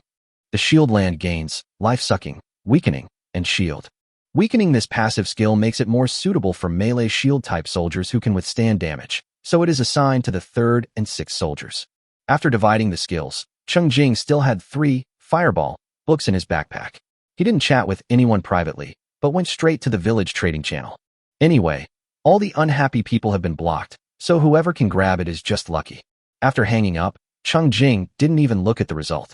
He was still busy equipping the soldiers. The sturdy armor that Shirgu made today was given to Wei Dunlu in turn, and the wooden armor he took off was given to Wei Dunqi first. However, Cheng Jing also instructed Shirgu to make 2 sets of sturdy armor after dawn to equip the temporarily ignored Wei Dunwu and the new Wei Dunqi. In addition, the Ring of Strength, the Ring of Lightness, the Bone Crown, the Soft Boots, and the Hard Iron Sword were also equipped to guard Shield Qi. This is because Wei Dunqi's initial advantageous attributes are strength and agility, and he also expressed his desire to develop in the direction of melee combat. Cheng Jing did not stop him. Extremely improving attack power is also a development path. However, since the recruit had not been upgraded yet and his physical attribute was too low, Cheng Jing Duo equipped him with a silk cloak that increased his physical attribute by 1 point. Before this, Cheng Jing kept the silk clothes he obtained for himself to replace, and did not equip the soldiers with white quality clothes. Of course, things are different today. Throughout the day, the little bat monsters presented a large number of luxurious leather jacket sets. Cheng Jing himself was not planning to wear them, so he simply took them out, shook them, and asked the soldiers who didn't mind wearing them. This type of clothing equipment dropped by monsters is all one size fits all. After wearing it, it will automatically adjust according to the height, weight, and size of the user, and it does not limit the user's gender or body shape. I'll wear it. I'll wear it. As soon as Cheng Jing finished speaking, Wei Dunqi jumped up first and raised his hand to sign up with a smile. He doesn't even care about rabbit ears, so what does leather jacket and leather pants mean to him? Everyone laughed in good faith, and Cheng Jing was also happy. He gave Wei Dunqi a set of rich leather jacket, rich leather pants, and rich cloak. Ding dong, off topic. The author is planning to add the keywords apocalyptic gamification plus invincible stat monster protagonist plus territory management plus slow pace plus single female protagonist to the beginning of the synopsis. Is that okay? Any suggestions for additions? Chapter 183 Late Night Surprise Delivery. Unlike clothes and weapons and equipment, in the current weather temperature, they are basically worn close to the body. Once assigned to a soldier, they belong to him exclusively and will not be exchanged at will. So Wei Dunqi happily rushed to Wu Lin with his new leather clothes and begged Wu Lin to sew a special mark on him. Wu Lin nodded in response with a smile.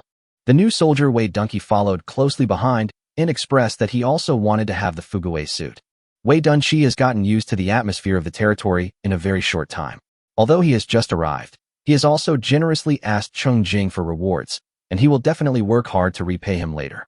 Shield Dancer, who was also known for his agility, was in a dilemma. He looked around and still didn't want to wear it. Seeing Wei Dunair also smilingly asking Cheng Jing for a set, Wei Dunwu finally couldn't help it and looked at Cheng Jing eagerly. "My lord, can I just have the cloak?" Cheng Jing nodded and gave the last cloak to Wei Dunwu. "And give Wei Dunyi, Wei Dunshan, and Wei Dunlu each a piece of rich leather clothing."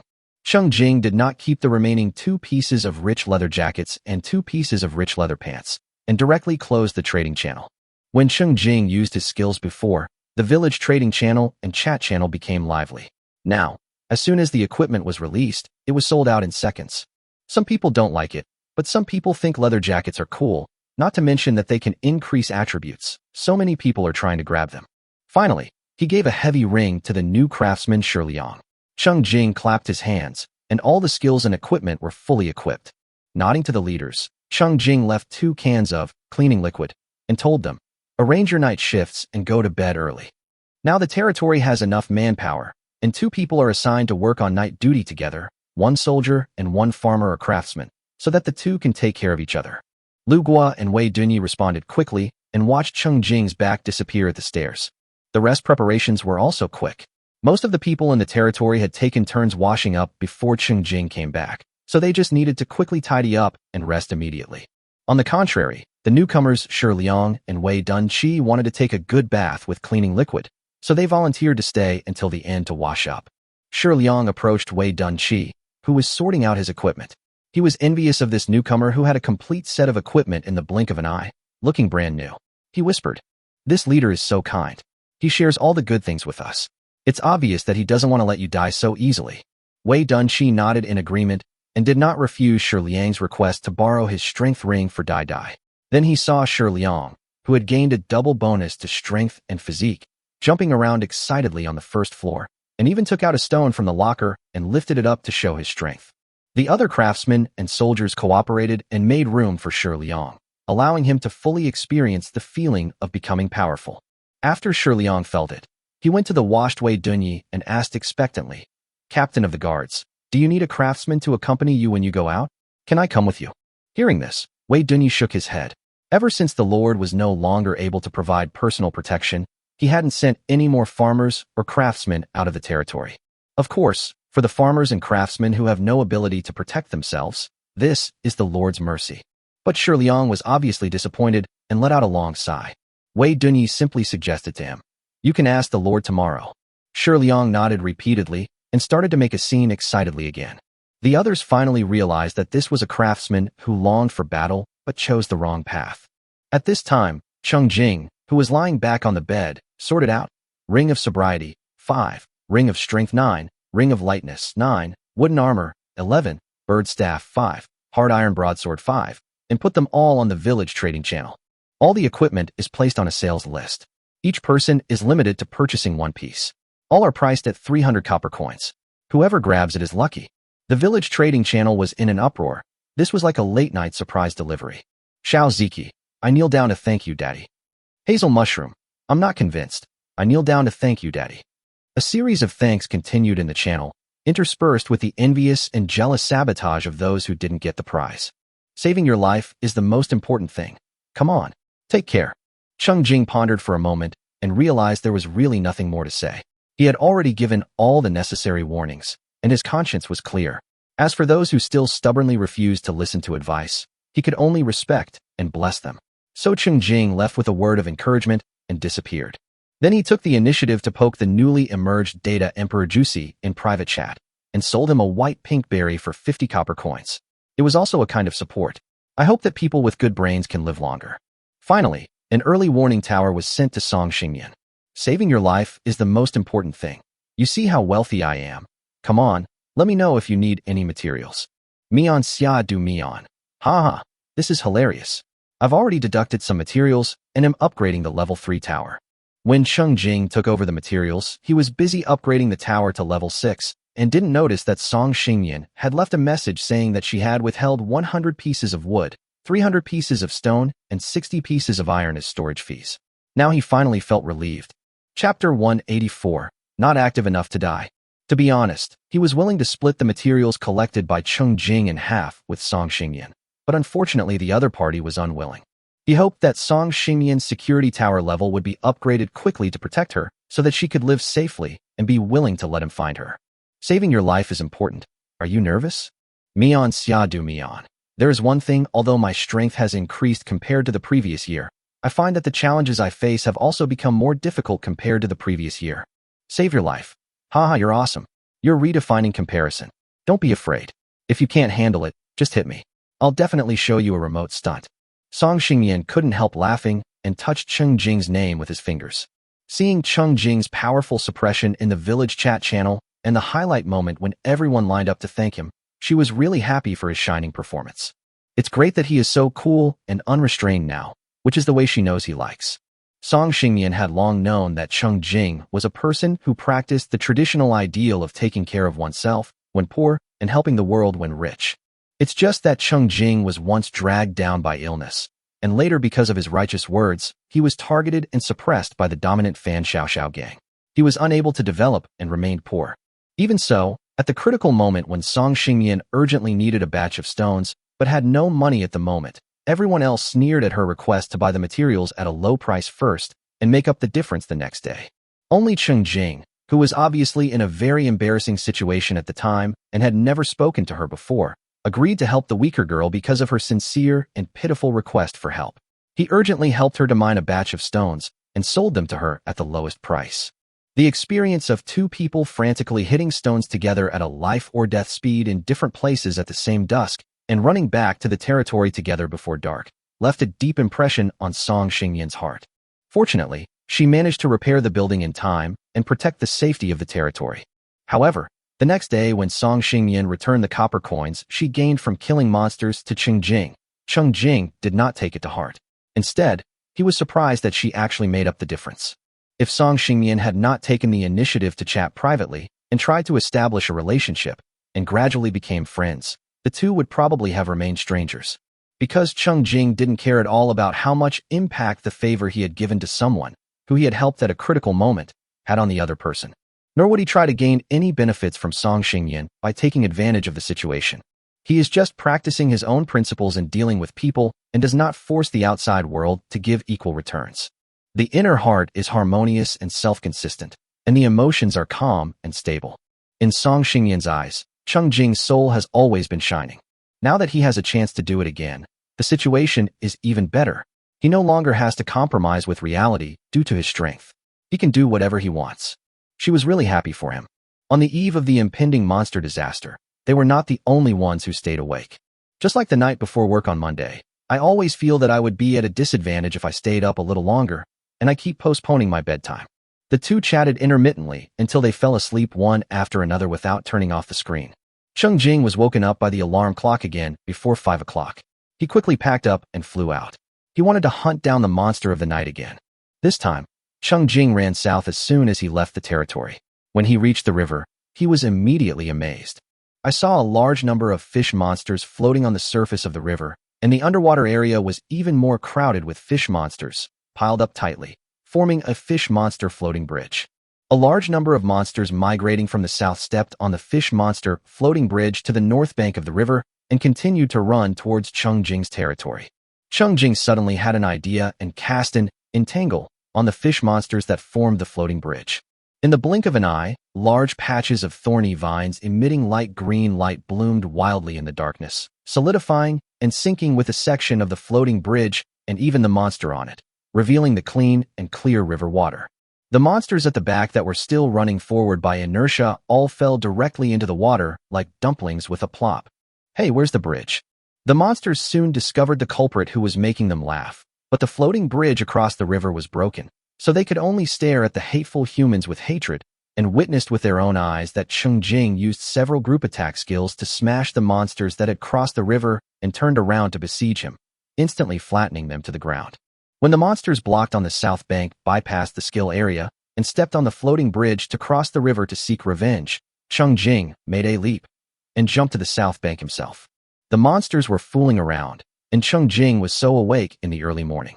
He had enough fun, so he pulled the shadow bow and cleared the field easily. Then Cheng Jing headed south, rushed into the group of monsters, and quickly harvested kills.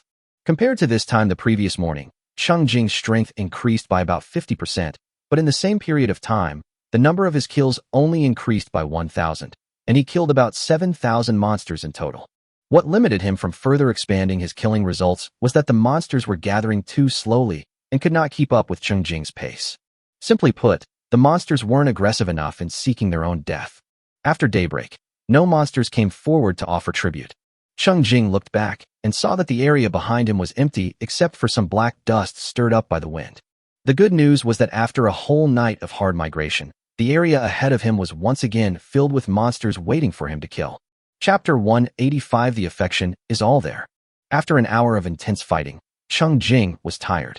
He first found a mine, changed his clothes that were torn into strips, had breakfast, and then took out a pickaxe to start mining.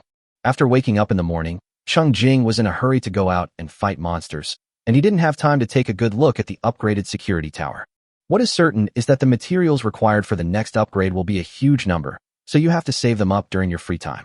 mining fighting monsters, cutting trees, fighting monsters. Cheng Jing worked diligently in the wild until nearly 9 o'clock and finally decided to return to his territory. After returning, I rested for a while and then finished today's copy. Next, I fully prepared for the upcoming monster disaster. On the way back, Cheng Jing took stock of his achievements. In terms of resources, he harvested 1,000 pieces of wood, 1,000 pieces of stone, 100 pieces of iron, and 10 pieces of silver. The big harvest comes from killing monsters. For 4 hours, except for the large number of 7,000 monsters that actively rushed towards him before dawn, Cheng Jing's monster killing efficiency dropped by more than half. The main reason is that after daybreak, the monsters go off work and rest. They are lazy and scattered in various places in the wilderness. They have no ambition to cause trouble. Instead, Cheng Jing has to take the initiative to go and find them. As a result, Cheng Jing had to spend a lot of energy on traveling and looking for monsters. In addition, he had to slow down from time to time to collect resources. At this moment, Cheng Jing's final result was killing 12,000 monsters. Gained 7,928 experience points and 7,928 copper coins. Absorb to 163.8 points of strength attribute, 67 points of agility attribute, 129.2 points of constitution attribute, and 120 points of spirit attribute. After this wave of eating, Cheng Jing's 4 basic attributes basically exceeded 500, his attack power and defense power both exceeded 4,000, and his health points were nearly 6,000. A solid big boss with high attack, high defense, and thick health.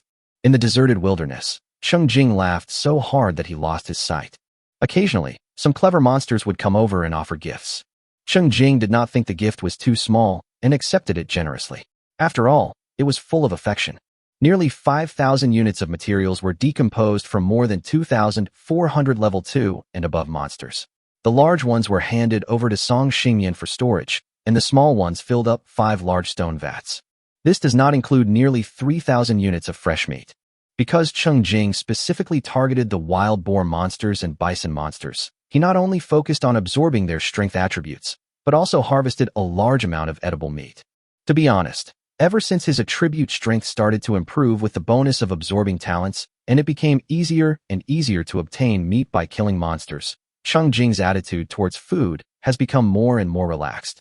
After all, I no longer have to worry about being hungry. He was completely different from when he was just reborn. He was reluctant to eat the wild fruits he had picked with great difficulty, and instead recruited farmers to plant them in the fields. I couldn't bear to eat the beef and fish I harvested from killing monsters, so I stored them all in my backpack and carried them with me wherever I went. In addition to using a backpack to keep food fresh, the biggest reason was that Cheng Jing had experienced the feeling of hunger and would feel anxious without food with him. After all, the crop yields in this broken world are pitifully low, fighting monsters requires strength and stamina, and there is a certain degree of danger. The food in the mall and trading channel is very expensive. Most of the survivors have worked very hard to ensure that they don't go hungry. As for now, Cheng Jing is already thinking that the village trading channel may not be able to digest the inventory and the newly harvested fresh meat, totaling more than 4,000 units, so he can only dump them on the town trading channel. Hey, I'm the capitalist? Hey, that feels good. In addition to the expected considerable returns from decomposition materials, there are as many as 84 additional rewards for killing tens of thousands of monsters. Various white skills, weapons, and equipment fill a large wooden cabinet. These skills and weapons are not of much use to Cheng Jing, but they can be used to arm the soldiers in the territory. The remaining ones can be spread around the village and may be very useful to the survivors in the same village. Finally, it is the improvement of one's own skills. When charge reaches level 5, the damage of the next physical attack increases by 13%. When poisoning is upgraded to level 3, it consumes 1 more venom, causes 1 more extra damage, and increases the probability of triggering negative effects by 1%.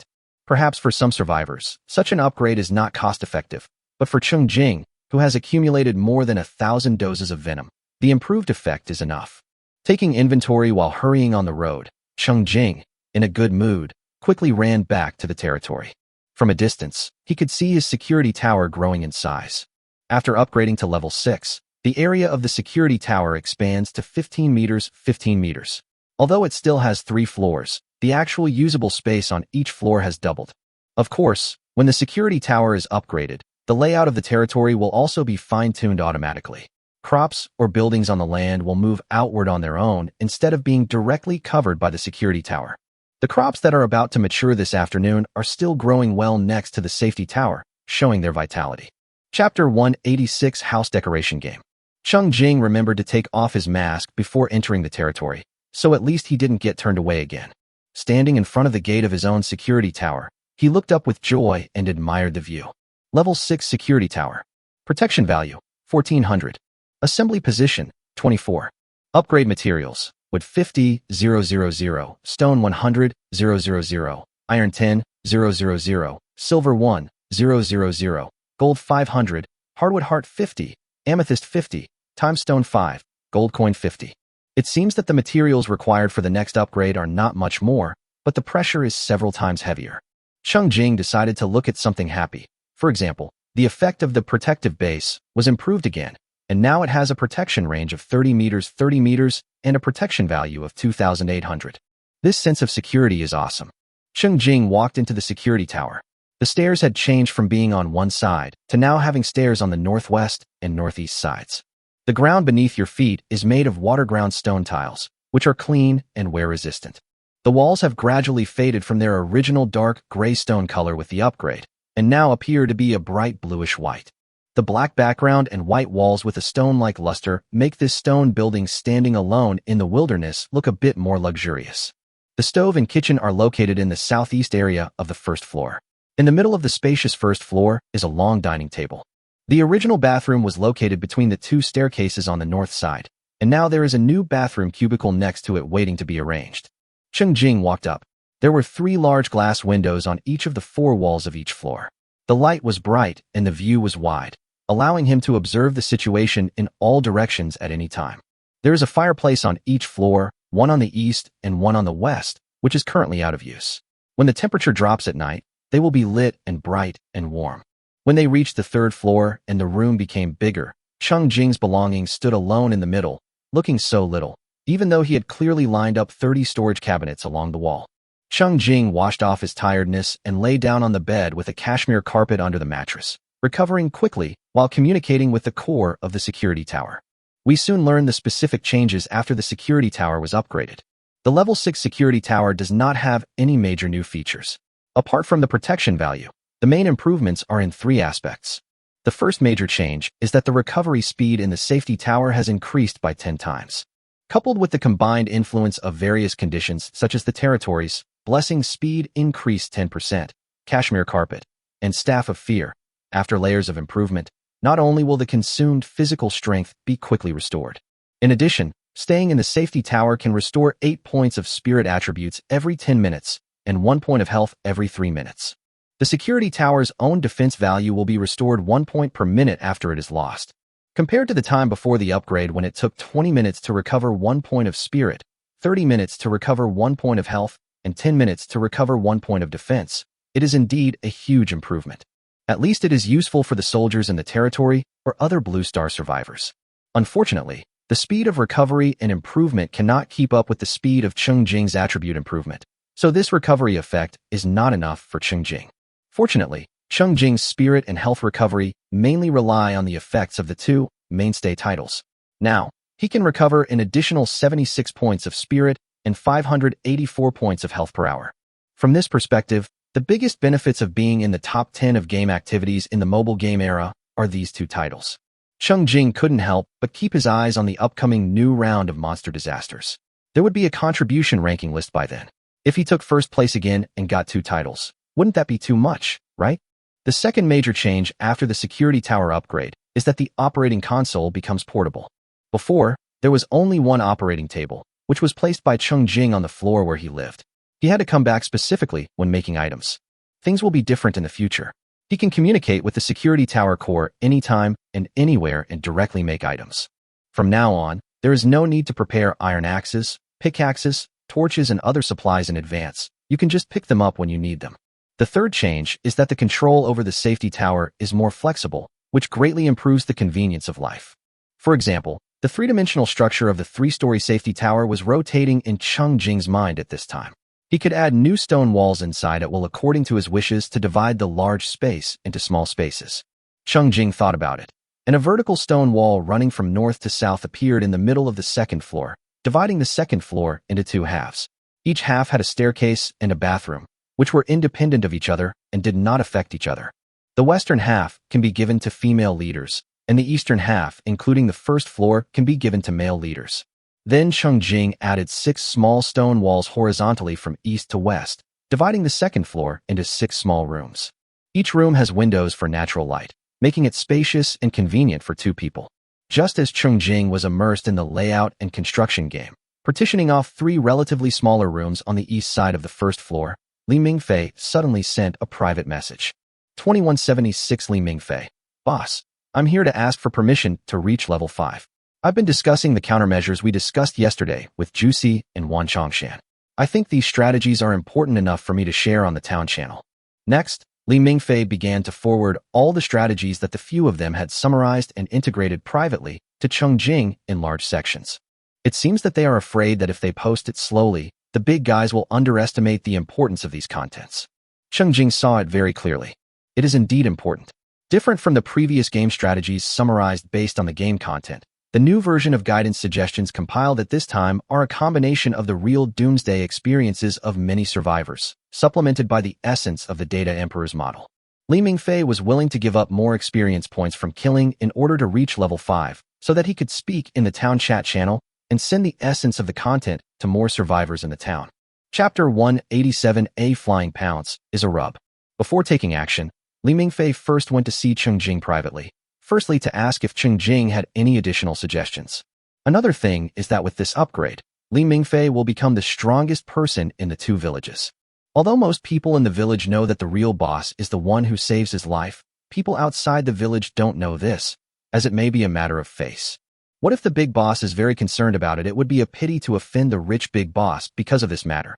So Li Mingfei came to inform first and ask for an upgrade permission. Cheng Jing naturally didn't care about this kind of face. He was even surprised for a moment by Li Mingfei's cautiousness. He was soon relieved. Whether he was used to it or not, his status had actually changed a lot. He is no longer a nobody with little influence.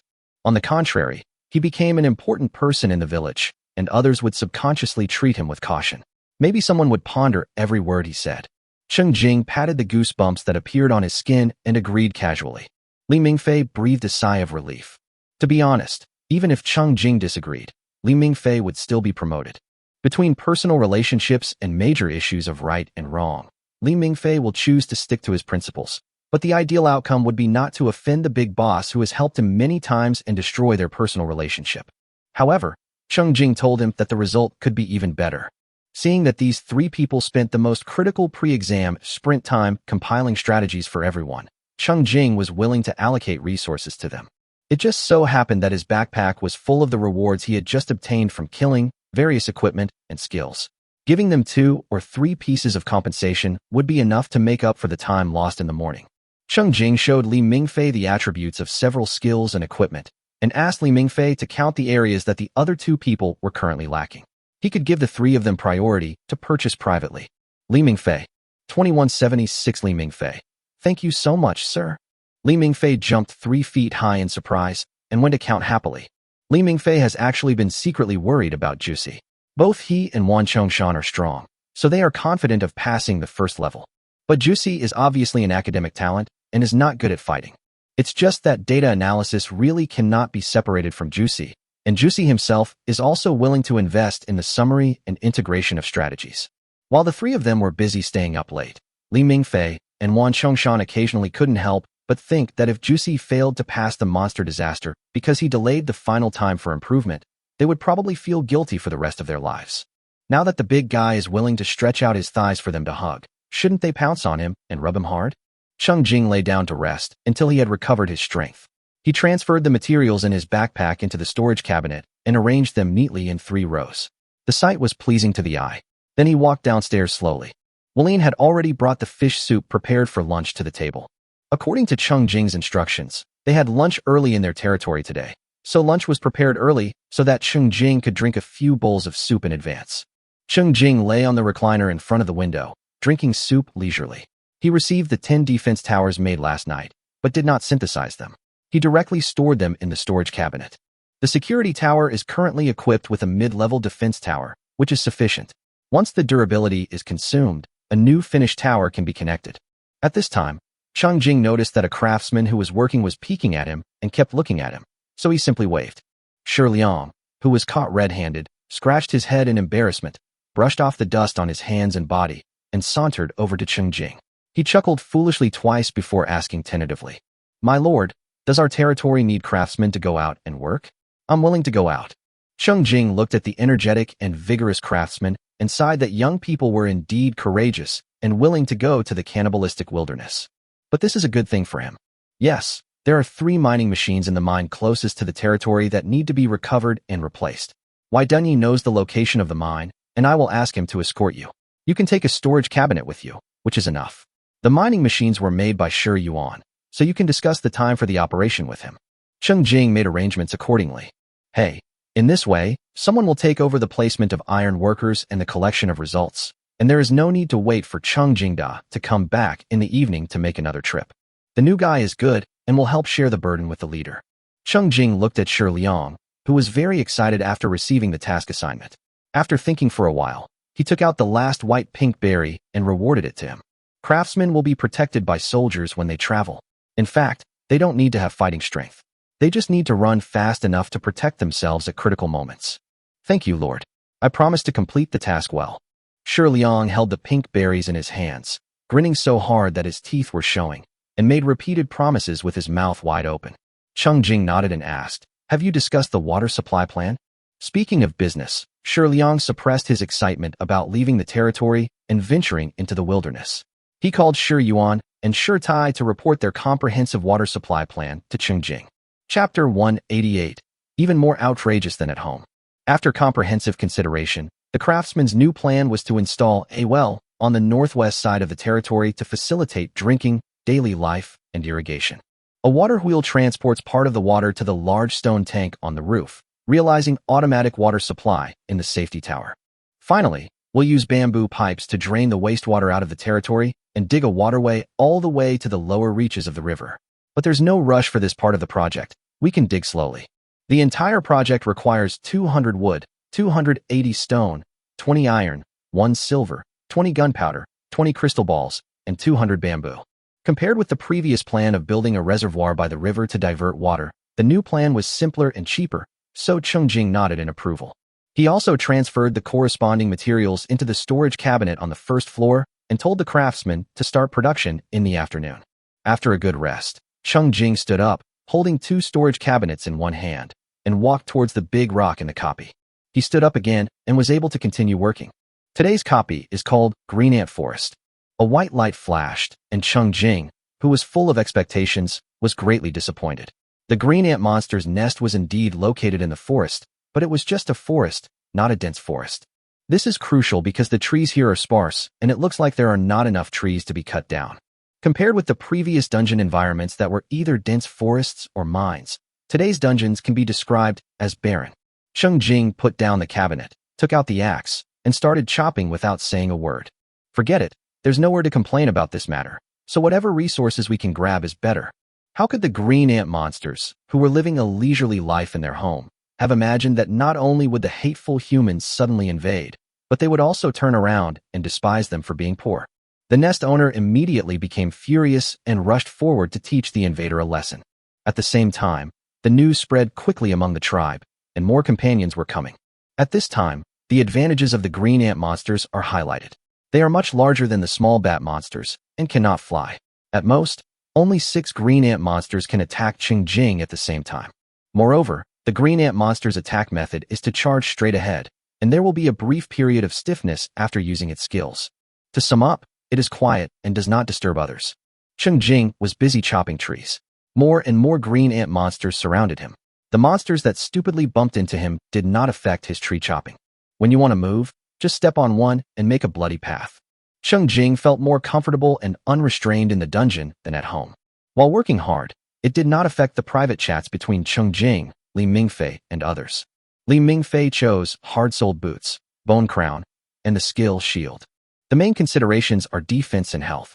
His attack power is already enough. What matters is whether he can last long. Wan Chongshan chose the hard iron broadsword, bone crown, and strength ring, focusing on increasing his attack power. Juicy asked Cheng Jing guiltily that he only had 90 copper coins and asked if he could buy an equipment on credit first. Before the end of the world, Juicy registered a game account according to the official initiative, but he really had no interest in playing games. In addition, he was extremely busy with work, so he just tried it for a few minutes and didn't pay attention to it anymore. He didn't even get the 3 gold coins rewarded for the novice mission. It's no use regretting after the end of the world. The only good news is that at least the initial attributes of the game account can be guaranteed. In the past few days, Juicy, who was conservative and cautious, focused most of his energy on collecting materials to upgrade the safety tower. He finally defeated monsters and upgraded it to level 1, but he was really short of money.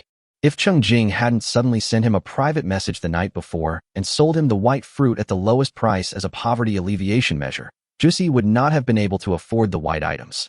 Juicy always takes advantage of the big guys, and he feels complicated. In response to this, Cheng Jing simply asked Juicy to grab a few handfuls of leaves and sell them to him privately one by one. Although each leaf could only be sold for 1 copper coin, Cheng Jing was still patient and cooperated in making dozens of copper coins. He freely gave the leaves he bought to the green ant monsters that had been besieging him. Cheng Jing even sold Juicy hard-soled boots, hard iron sword, and white bone crown for 150 copper coins. Since Juicy had given such a favorable discount, Cheng Jing treated everyone equally and only charged 150 copper coins to the other 2. The 3 of them thanked him in surprise, and Juicy even said that he would return the difference to Cheng Jing after earning copper coins. Hey, why does this plot seem so familiar? Cheng Jing quickly and firmly refused, and said righteously that this was his attitude of expressing support for the contributions made by the 3 people. With Cheng Jing's support, Li Mingfei decisively used up his accumulated experience to level up 2 levels in a row, reaching level 5. He then appeared in the town chat channel and posted suggestions for dealing with the monster disaster that condensed the essence of the experience of the survivors from the 2 villages in the town chat channel. Cheng Jingza continued to chop trees. In less than 20 minutes, he harvested 1,228 pieces of wood. However, he cut down all the trees within the limited range of the copy. Cheng Jing looked around, looked up at the sky, then looked down at the ground. There were really no resources that could be taken away. Cheng Jing was very disappointed. After changing to the shadow bow, it took another quarter of an hour to clear out the thousands of actively cooperating green ant monsters in the dungeon. Suddenly, the sky and the earth were empty and clean. Cheng Jing couldn't fill up the storage cabinets he brought with him and left the copy disappointed. Only 1314 experience points, 1314 copper coins, and 1034 sharp limbs were taken away. Hard iron broadsword 6, strength ring 6, cleaning liquid 2. And most importantly, absorb 78.2 points of strength. The only good news is that after a large number of kills, new professional fragments were exploded. Formation Master Professional Inheritance Fragment 1 2. Cheng Jing happily gave a piece to Song Xingyan to celebrate the small progress in their difficult collection business. Song Xingyan praised Cheng Jing sincerely. Mian xia you do Mian. Your collection speed is already very fast. At this rate, collecting a whole profession is definitely not a dream. Saving your life is the most important thing. Then you must take advantage of the luck of the European emperor. Sleeping alone under the moon, rub your baldness. Cheng Jing laughed triumphantly. The 2 of them were chatting privately when they noticed that the town chat channel was lively again. Chapter 189 The Lord Sells It Himself. Previously, Li Mingfei suddenly upgraded and offered a lot of excellent strategies. Lu Feng praised him highly. Then both of them turned off their microphones, leaving the strategy guide on the channel for all the survivors in the town to watch and learn from. After a while, someone finally couldn't hold it in any longer and jumped out to question. Red-haired Claude Village 3? Did you make a mistake? What does defeating monsters in 4 by 5 seconds mean? You yellow people are truly insidious for releasing such misleading information. Hikari Koichi, Village for Claude Kuan, is right. What does a level 1 security tower can only withstand the number of attacks from a level 1 monster, 40 years old mean? I think Li Mingfei should explain this clearly and demonstrate the great power of Xia Nation. However, Li Mingfei, who was named, did not respond. After sending the guide, he hurried to continue collecting materials. Lu Feng retorted. 2176 Lu Feng. Ask. What are you asking? If you have the guts, go and collect your own experience. You've already seen the information thanks to the Xia people, and you're still talking so much? Shut up. Our precious information has been smeared by your worthless saliva. The 2 people who jumped out were so angry that they kept cursing, but they kept cursing. Lu Feng and Li Mingfei copied the essence of the content one by one, but did not respond to the verbal battle. This is a tense moment where every second counts. Who has time to talk to them? No one will even look at them. Cheng Jing watched the excitement, and then turned his attention to today's dungeon clearing rewards. Green Ant Forest Dungeon Clearing Progress, 100%. Copy cleanup completed. Reward, 5 gold coins, Silver Blade Long Sword, green. Reward, 5 gold coins, Silver Blade Long Sword, green.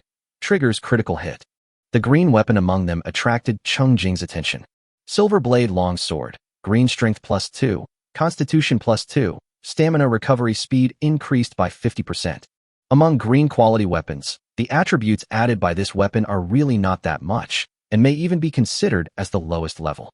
But it does suit Cheng Jing very well, especially the last entry. Improving the speed of physical recovery is still very important to Cheng Jing. Although there is no attribute of physical strength after the end of the world, people's physical strength and energy are real and objective. The difference from during the game is that after the end of the world, people will stop and rest on their own when they are tired, so there is no need to specifically set the stamina attribute. However, if the digitized physical strength value is not set as a limit during the game, I don't know how many players will exhaust their game characters to death, fall into the death penalty, and then blame the game for poor design. For Cheng Jing today, he possesses extraordinary physical attributes, and the physical strength hidden behind it is even more inhuman.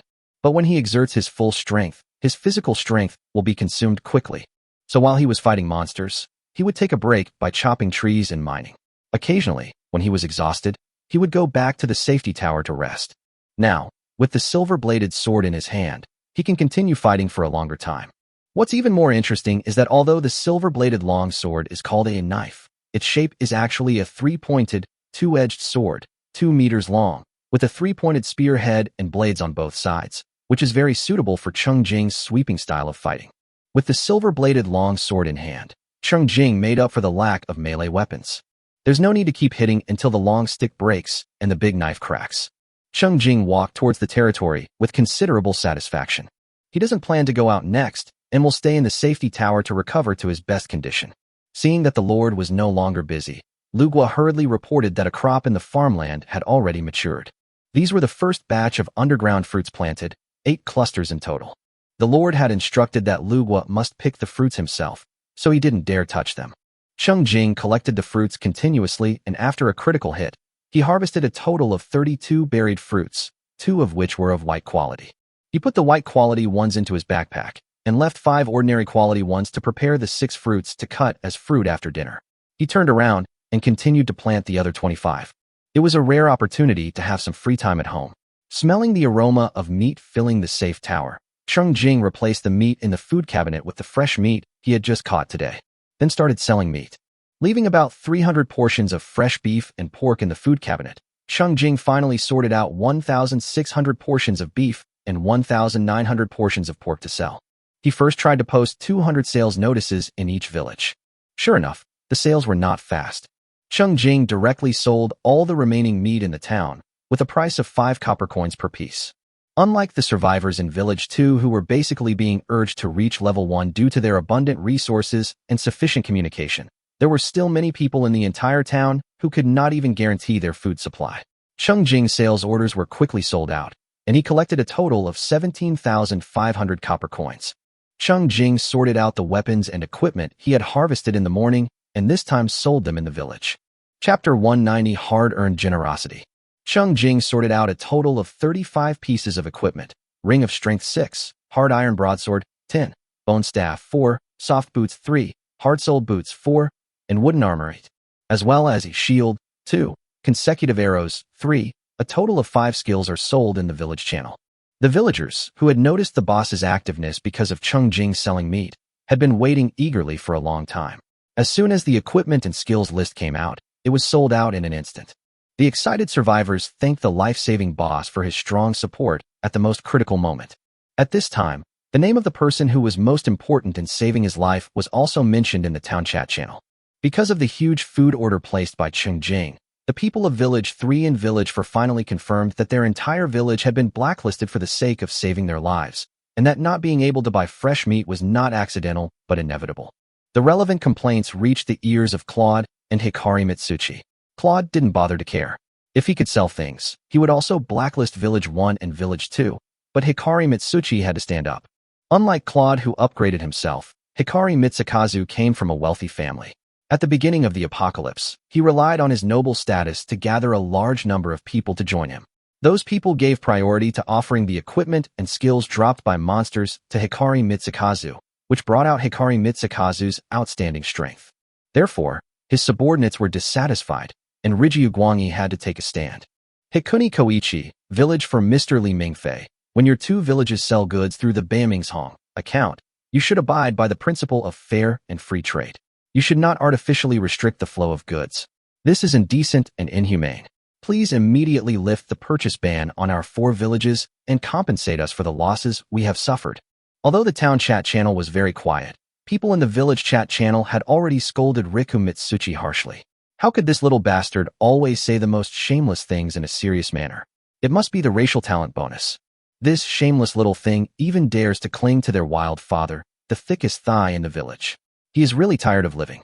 Li Mingfei, who knew he was not good at speaking and never took the initiative to participate in quarrels, saw that the matter had affected the boss, so he took action quickly. After communicating with Cheng Jing privately, he gave a response. 2176 Li Mingfei, Village 2. We in Village 2 are all Xia people. This is a unanimous decision made freely by all of us in the village. We will block you. If you are not satisfied, just keep it to yourself. Rijiu Guangyi, who thought he was noble and elegant, was almost angry at the stubborn Xia people in the town. His face was distorted and his teeth were clenched. He was not paying attention and was scratched by a passing monster.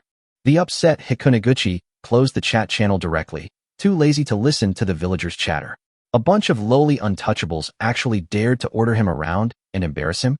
Of course, Hikuni Mitsukazu also deeply hated all the survivors in Village 1 and Village 2, and he thought fiercely that if he met them, he would sacrifice the blood of the Xia people on his knife like his great-grandfather did. Among them, what Riku Koichi hates the most is that saving life is important. After all, people always pick on the weak. Compared with Lu Feng and Li Mingfei, who have already reached level 5, Riku Koichi believes that saving life must be a lifestyle player who has focused on collecting materials to upgrade the house since the beginning of the game. The name of the game itself is pretty self-explanatory. What kind of coward would choose such a name? Well, if I catch someone and torture them, I won't kill them immediately. I can keep them as slaves to collect materials for myself. As for the name, Save Your Life, it was once on the game activity rankings or something. How could a young master who claimed to be noble before the end of the world pay attention to such boring things? No one discussed it within Village 4. And some people who had followed the game and had doubts consoled themselves by saying it was just a duplicate name or they had misremembered it. After all, who would want the neighbor who has an enemy to be a really strong person? Cheng Jing, who was unaware of the enemy list +1, was greeting the soldiers who returned to the territory. Under the arrangement of Wei Dunyi, the 7 soldiers were divided into 2 teams today, each clearing the monsters around the territory. Wei Dunyi personally led the 6th and 7th brothers. On the other team, Wei Dun-air led the 3rd, 4th, and 5th brothers. The soldiers brought Cheng Jing a total of 4,400 copper coins, nearly 300 units of various materials, and 2 gathering skills. Cheng Jing also built 2 sets of shower facilities, so there are 4 bathrooms on the 1st and 2nd floors of the safety tower that can be used at the same time. After the soldiers quickly took turns cleaning up and washing up, they sat down in the lobby on the 1st floor and lunch was served on the table. Today's lunch was particularly sumptuous. Everyone had unlimited supply of fried beef and fish cakes. Fish soup was available as needed, and everyone was also given a mouthful of shredded cabbage. This is the last vegetable that the Lord left for his subjects to eat after he personally picked the crops. After the meal, Wei Dun-si and Wei Dun-wu each obtained a complete white berried fruit, which not only increases spiritual attributes, but is also a rare after-meal fruit. Cheng Jing enjoyed an ordinary berried fruit alone, and the other people in the territory did not miss out and shared the 4 berried fruits cut by Lugua. With the war approaching, Cheng Jing was rarely generous with food. They are so generous with food, let alone weapons and equipment. The 2 sets of sturdy armor, made by craftsman Shirgu in the morning, were distributed to Wei Dunwu and Wei Dunki respectively.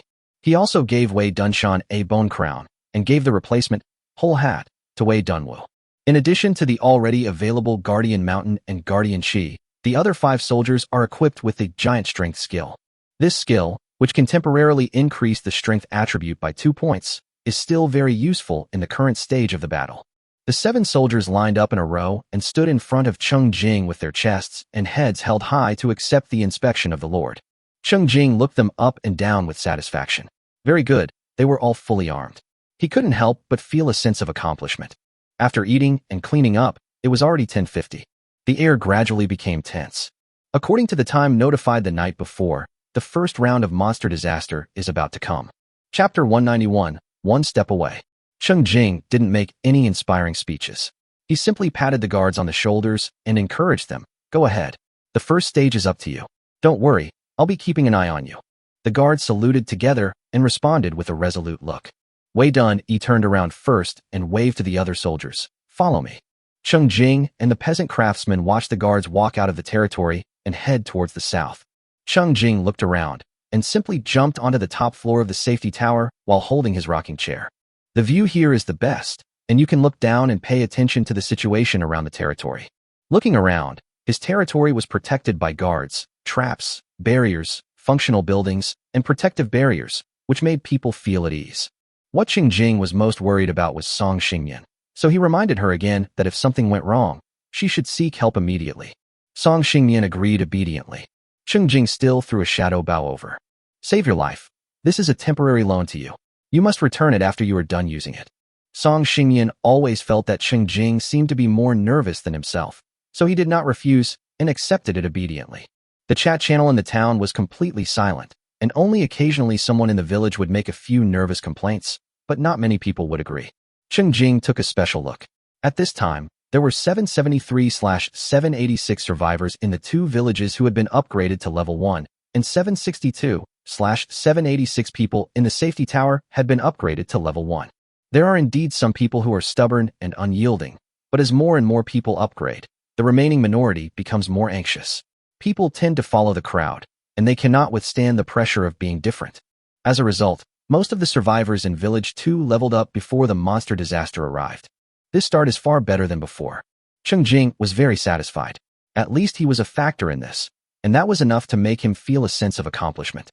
With the low-priced food sold by Cheng Jing from time to time, plus the food obtained from monsters after their strength was improved, most villagers made the same choice as Cheng Jing, eating a full meal in advance, and then quietly waiting for the test to come. As soon as 11 o'clock arrived, a pinned announcement popped up in the public chat channel. "A monster disaster is coming.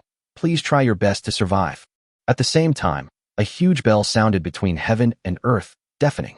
Before the bell rang, a gray streak was seen across the sky. In the blink of an eye, it landed about 120 meters south of the territory and slowly unfolded into an upright vortex. It is the door of death. As soon as the location of the death gate was determined, the soldiers who had been prepared ran over quickly, leaving one person to stand guard while the others picked up shovels and started digging the soil frantically. They planned to dig a pit and set a trap in front of the death gate, so that the monster would fall down as soon as it came out, to show their warm welcome. The gray vortex slowly began to spin, and the first level 1 black beetle crawled out first. The other soldiers were still frantically expanding and deepening the pit, and Wei Dun threw a fireball at it, burning the black beetle to death. After the critical hit, 2 crystal dust and 10 copper coins appeared directly in Cheng Jing's backpack.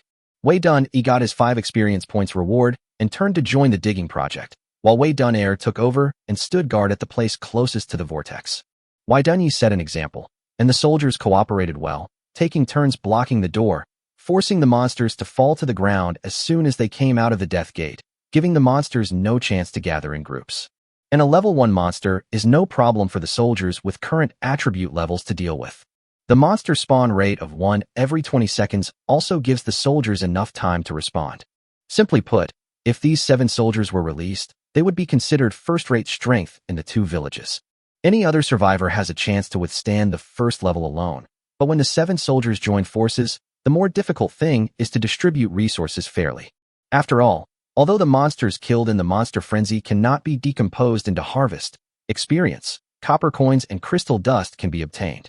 Even though the copper coins and crystal dust will be given directly to the Lord, the experience is accumulated for yourself. That is to say, Wei Dun set the rule of taking turns to get the rewards for killing monsters from the very beginning. The subsequent soldiers were brought out by him one by one and had long been accustomed to such distribution. Otherwise, what the soldiers should consider is how to efficiently grab the benefits of killing.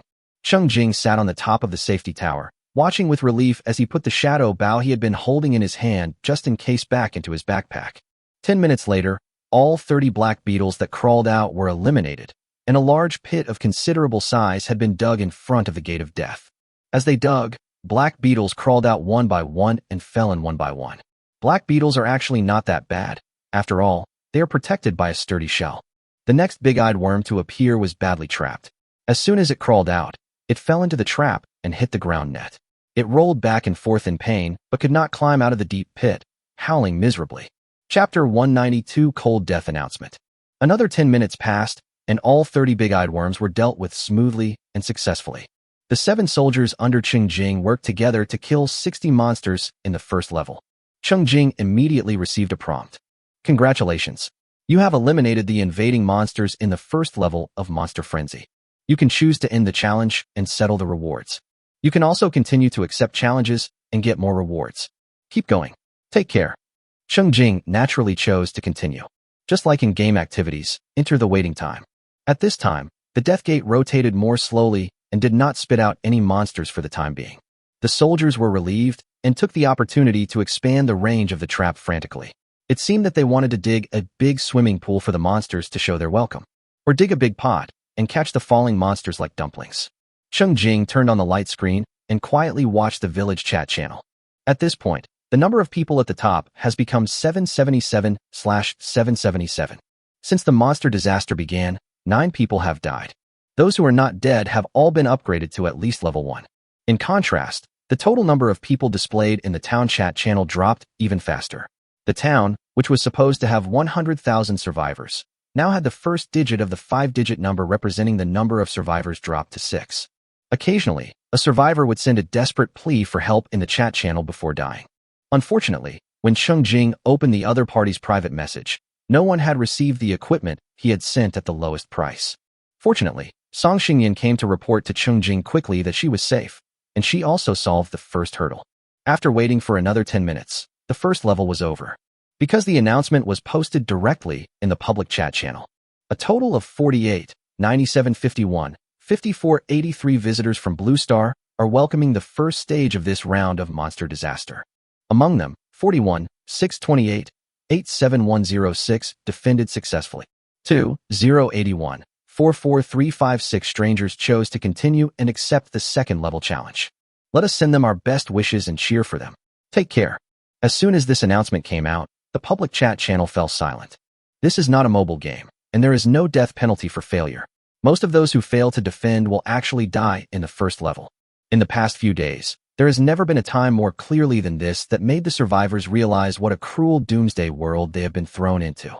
I still remember that the year before, the population of the blue planet exceeding 10 billion was still a hot word on the internet. The elderly and children who were not released together accounted for less than 1/3 of the total population, and there were only less than 4.9 billion survivors of the monster disaster. This shows that a large number of Blue Star humans had died in the previous few days.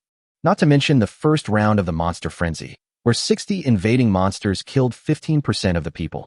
At this moment, the cold numbers in the report seemed to be stained with blood, making people's eyes red.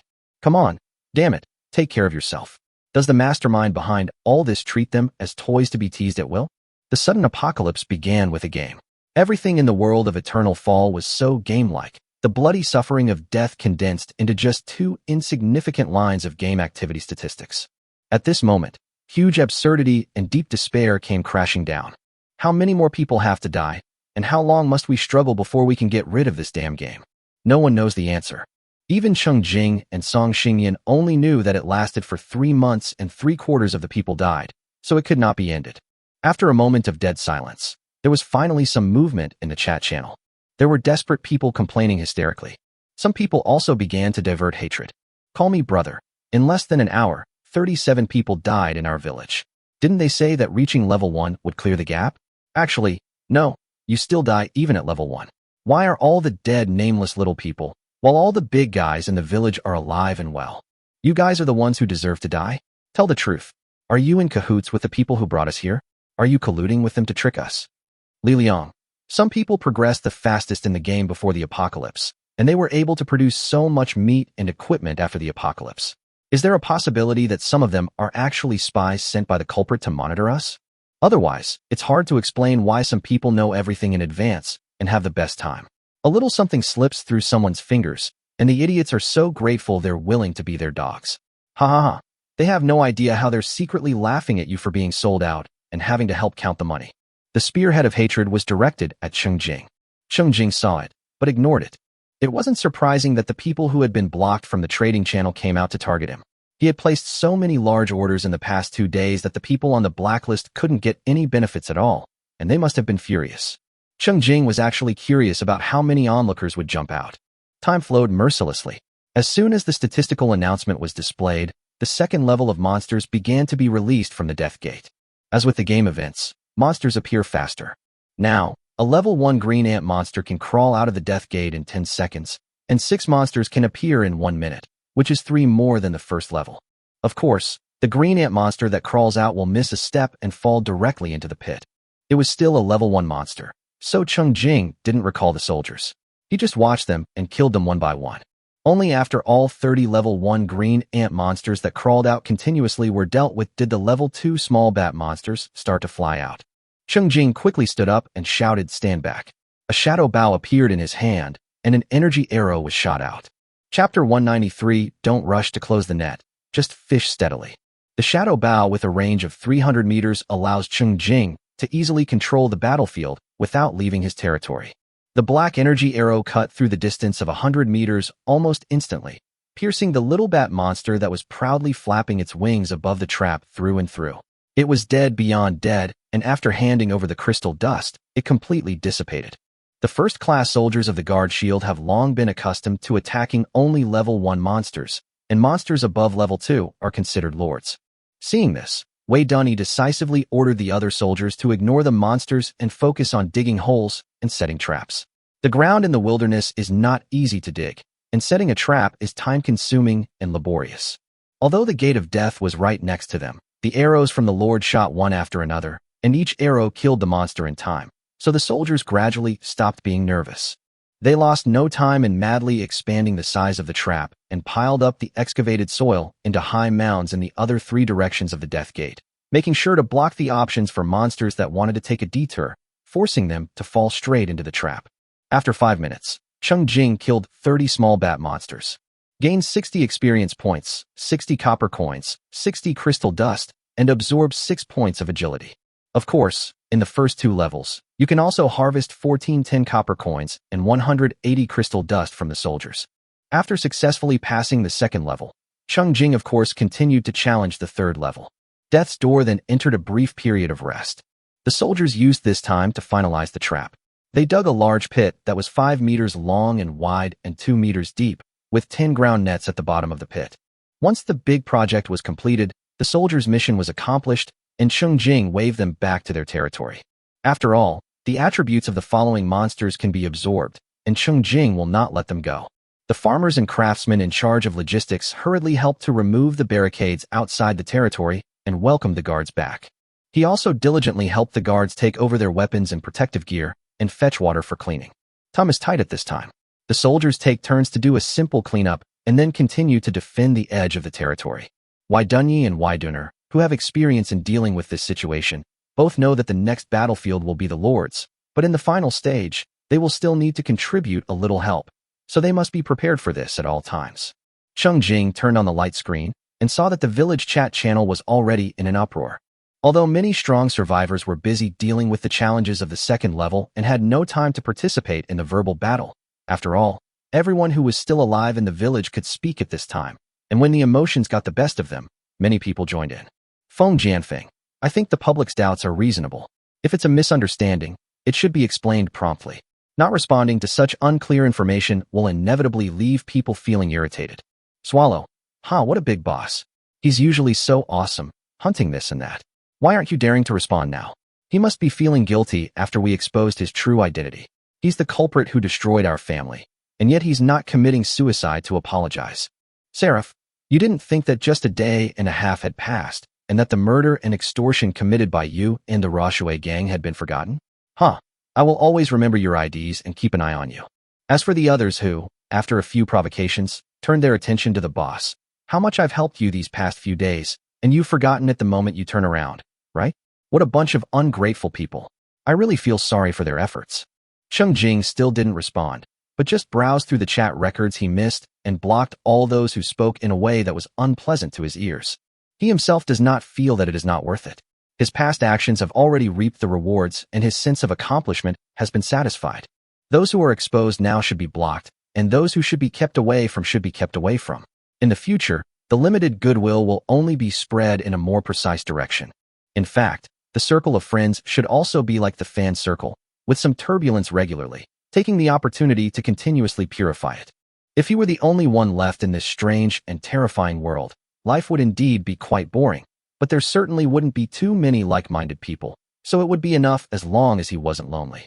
Song Xingyan, who had also passed the second level and was angry when he saw the village chat channel, was calmed down by Cheng Jing and did not say anything.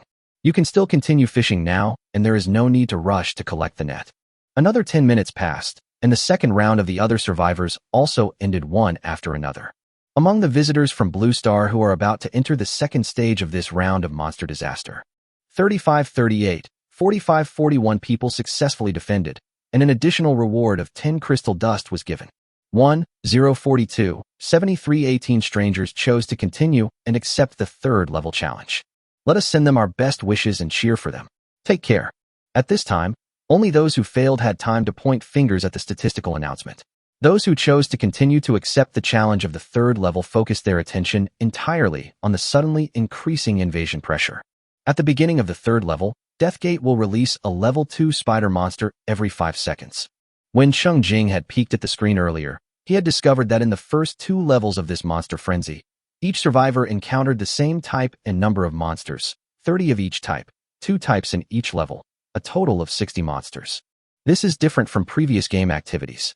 During game activities, the monsters encountered by each player are familiar types that already exist around their own territory, and each level releases 4 different monsters, 15 of each type. This means that current survivors may encounter unfamiliar monsters during challenges. Of course, whether familiar or not, it's all a piece of cake for Cheng Jing. Chapter 194 Born to Disgust People. Cheng Jing sat on the edge of the safety tower, shooting arrows with a leisurely movement. Shooting 1 arrow every 5 seconds is not even a warm-up for him. It can only be considered as relaxation. Soon, Cheng Jing discovered the difference between reality and game activities. The level 2 spider monsters continued to emerge for 5 minutes, with a total of 60 coming out, and then the level 3 black poisonous snakes came out. There are only 60 monsters in the third round of the game activity. Compared to the game activity, the difficulty of the real version has increased significantly since the third level. While attacking, Cheng Jing also had time to calculate. Even if it was a survivor who had just reached level 1 before the monster disaster, if he could calmly and bravely guard the door of death and ensure the uninterrupted rhythm of the battle, he actually had the opportunity to use the experience gained in the challenge to continuously upgrade and reach the first half of the third level. The only pity is that the black venomous snake that appears in the second half of the third level is also known for its agility and may be difficult to deal with. When there were only the last 2 black venomous snakes left, Cheng Jing thought about it and deliberately did not kill them, leaving them to search hard in the trap but unable to climb out. He suspected that the third level, with its suddenly increased difficulty, would lead to a significant drop in the number of people who successfully defended, and he wanted to know in advance how the time for each level was calculated. Just 3 minutes later, Cheng Jing received a countdown reminder. Countdown to the end of this level, 59, 58, 57. The countdown started immediately. Cheng Jing quickly shot 2 arrows, killing the 2 venomous black snakes that were crawling around. In the third level, he gained a total of 360 experience points, 360 copper coins, and 240 crystal dust. Absorb 12 points of constitution and 12 points of agility. At this point, the last of the 4 basic attributes, agility, has also exceeded the 500 mark. As soon as the countdown ended, the game statistics announcement came out. Among the visitors from Blue Star who are welcoming the third stage of this round of monster disaster, 72, 99, 13 people successfully defended, and an additional 20 crystal dusts were rewarded. 104,273 strangers chose to continue to accept the 4th level challenge. Let us send them our best wishes and cheer for them. Take care. The defense success rate was only 7%.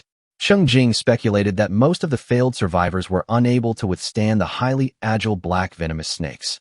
As for those who successfully defended but did not continue to participate in the fourth level, it is most likely not because they suddenly felt scared and retreated, but because the safety tower collapsed during the defense of the third level and they did not have the choice to continue. As soon as the statistical announcement came out, monsters emerged from the death gate again. The speed at which a level 3 wild boar monster roared out every 3 seconds on average made many survivors who had managed to hold on until now tremble with fear. Most survivors who can hold on until this point can accumulate enough experience points to reach level 5. It is actually possible to use a level 5 character to defeat a level 3 monster. The difficulty lies in the fact that the rhythm of the battle must not go wrong. The previous monster must be eliminated within 3 seconds before the next monster comes out. Otherwise, once the monsters gain a siege advantage, the situation will become more difficult. When the level 3 wild boar monsters rushed out continuously for 4 minutes, many people's faces changed completely. 80 level 3 monsters means there will be 80 level 4 monsters later.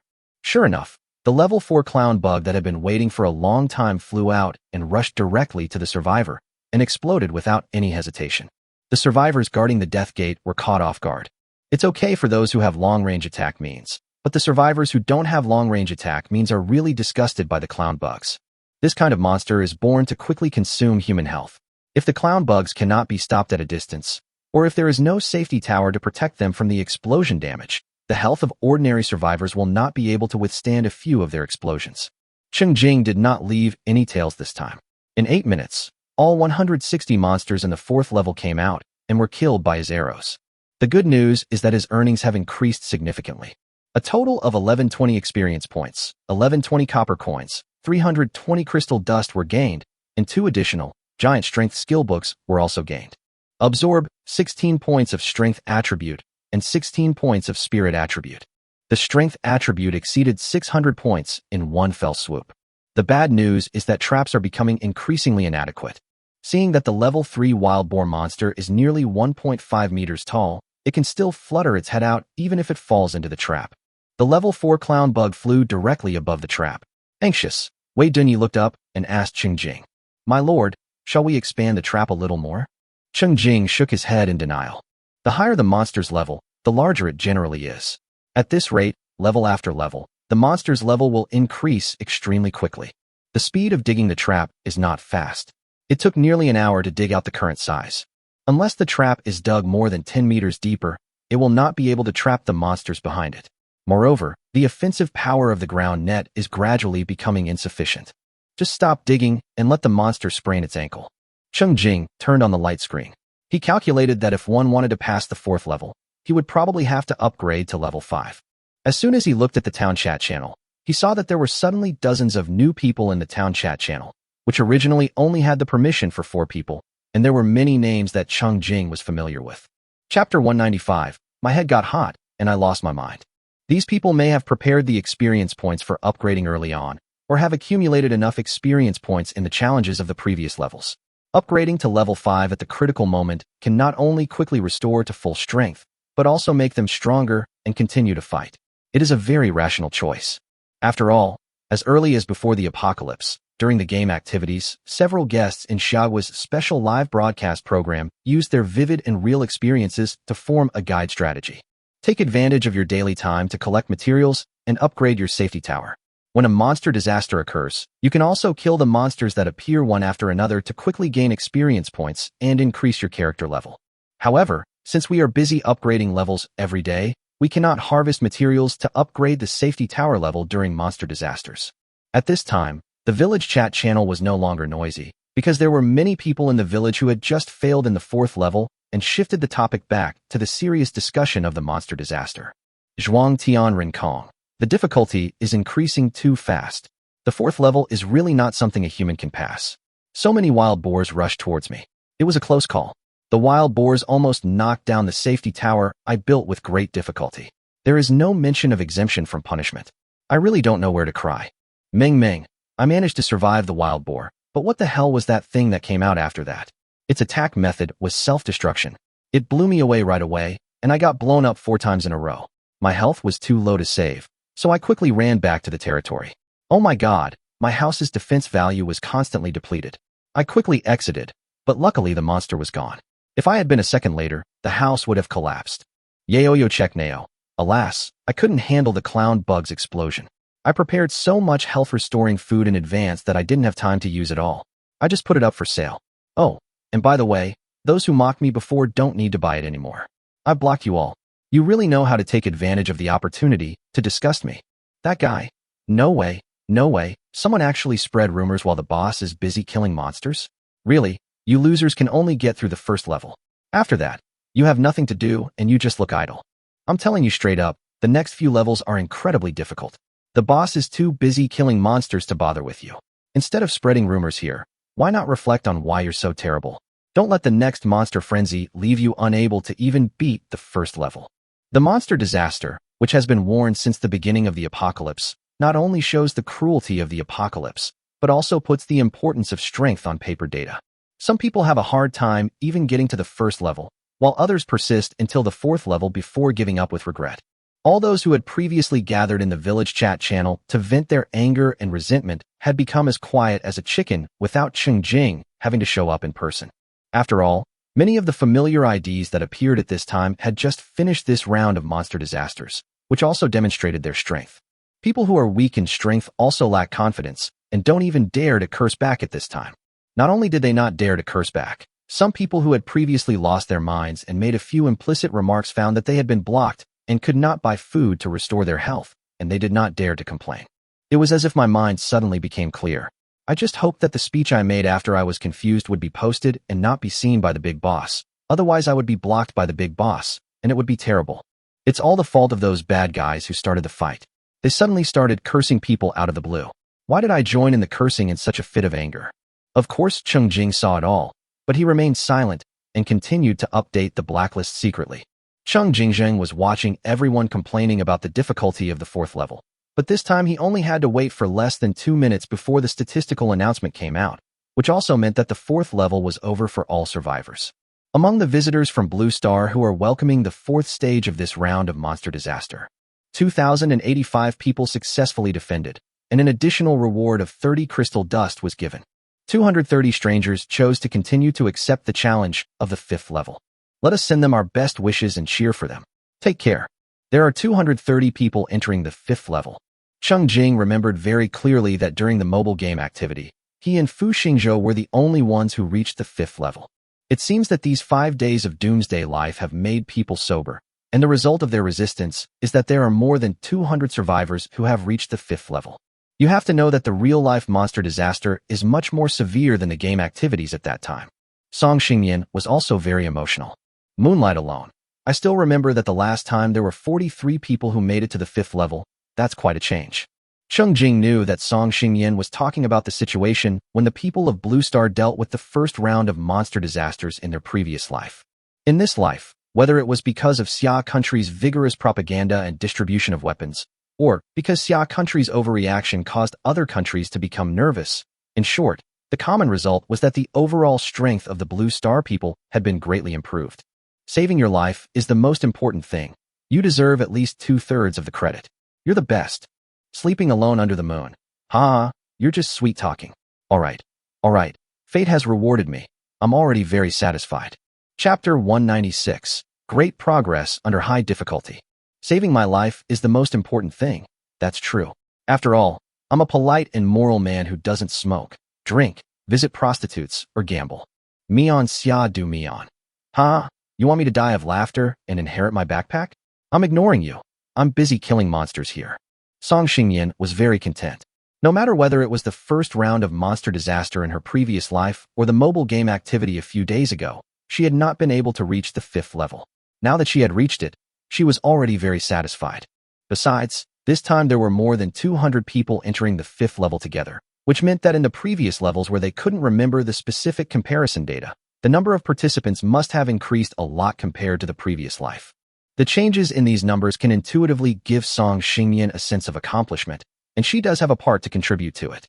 But at most she would just share it with Cheng Jing, and they would enjoy it together. Otherwise, could she be asked to stand up, tell everyone the truth, and then accept everyone's kowtows of gratitude? Maybe then more people will just blame her for not making it public in advance, wasting their precious preparation time. Or maybe someone would spread rumors like they did about Cheng Jing, saying she was a spy sent behind the Doomsday game, and then she would be wrongly accused to death. Cheng Jing and Song Xingyan just had a quick conversation for a few sentences, and Song Xingyan didn't have time to pay attention to him. Because the speed at which monsters appear in the 5th level has increased again, it has reached 1 per second. In addition, the level 4 and 5 monsters are already very large, and it looks like they are constantly rushing out of the gate of death. The first level 4 monster that appeared in the 5th level was something Cheng Jing had never seen before. He looked at it for 2 more seconds and saw a large black object squatting on the ground, jumping forward quickly. Just by looking at its movement speed, you can tell that this is a monster known for its agility. The detection magic couldn't reach such a long distance, and Cheng Jing didn't want to let them get close and offend his eyes, so he didn't care what kind of monster it was, and just shot one with 1 arrow anyway. This kind of monster appeared continuously for 2 minutes, a total of 120 of them. In terms of quantity, there are 20 more than in the entire 5th round of the game activity. Not to mention that there will be 120 level 5 monsters that have not yet appeared. In total, there will be 240 monsters in the entire 5th level. Judging from the number of monsters alone, there are 40 more than the 8th round of challenges that Cheng Jing gave up during the game activity. Of course, a large number of monsters is not entirely a bad thing. This unknown monster gave Cheng Jing an additional new skill, Bounce, too. Cheng Jing put it directly into the inventory because the level 5 angry monkey had already appeared. Another 2 minutes passed, and all the angry monkeys died from energy arrows and provided resources. The monster in the 5th level gave Cheng Jing 3,600 experience points, 3,600 copper coins, and 480 crystal dust. Absorb, 24 points of agility and 24 points of constitution. The physical attribute jumped over 600 points, increasing to 620.6 points, and the health value also increased to 6,206 points. In fact, from Cheng Jing's gains, we can see that for the survivors, the monster disaster is both a calamity test and an opportunity to become stronger quickly. To gain this level of experience points and attributes, Cheng Jing might have had to travel through the wilderness for 2 hours before, but now it only takes 4 minutes, and the monsters will come to him. It is not only an opportunity for Cheng Jing, but also for ordinary survivors. It's not just Cheng Jing who is becoming stronger and stronger as he challenges himself with each level. Some people may think that the extra rewards after completing a few more levels are not much, but in fact it is because the experience provided by monsters and the crystal dust exploded in the levels are already part of the rewards. As soon as he finished his own side, Cheng Jing opened a private chat, waiting anxiously for Song Xingyan's feedback. Fortunately, Song Xingyan sent a message quickly. Sleeping alone under the moon, I passed, don't worry. I should be able to hold on a little longer to the next level. Save your life, be safe. Cheng Jing thought about it, stored healing spell on both shadow bracelets, and sent them to Song Xingyan. He couldn't dissuade her from continuing to participate in the challenge by worrying about her safety. He could only consider that releasing these 2 healing spells at the critical moment could restore 10 health points, which was enough to save her life. 1 level 5 monster appears every second, which puts tremendous pressure on the survivors. If they are not careful, they may be defeated in just a few seconds when facing the siege of monsters. Therefore, the later the level of monster madness is, the faster it progresses. In just less than 2 minutes, the statistics announcement for level 5 came out. Among the visitors from Blue Star who are welcoming the 5th level of this round of monster disaster, 63 people successfully defended, and an additional 40 crystal dust were rewarded. 17 strangers chose to continue to accept the challenge of the 6th level. Let us send them our best wishes and cheer for them. Take care. From the initial nearly 5 billion survivors who had to endure the test of the monster disaster, to now only 17 people left who reached the 6th level, the onlookers were filled with sighs and emotion. Many people vaguely have a feeling that how far the top survivors can go can, to a certain extent, reflect how far their civilization can go in this doomsday. Once the statistics were announced, only those who had already finished this round of monster disasters had time to discuss it. The attention of the remaining 17 participants was all on death's door. The diameter of the gray vortex has expanded to more than 5 meters. The participants who are still standing in front of the vortex only feel the overwhelming pressure coming down on them. Chapter 197. Choosing the right person to lead. The speed of the death gate suddenly increased, and the next second, 2 level 5 bison monsters with shoulder heights of more than 3 meters, majestic and powerful, rushed out wildly. The speed of 2 monsters appearing in 1 second means that survivors with agility below 10 points and attack frequency below 2 times in 1 second are in danger. Once the attack speed cannot keep up, the bison monsters will form a herd in a very short time. At that time, not to mention humans, even the level 1 safety tower will not be able to withstand the attack of the herd. On Cheng Jing's side, the traps dug by the soldiers were no longer good enough. Even if a buffalo monster falls into the trap, the ground net cannot cause much damage, and the buffalo monsters behind will step on the fallen companions in front and run directly through the trap.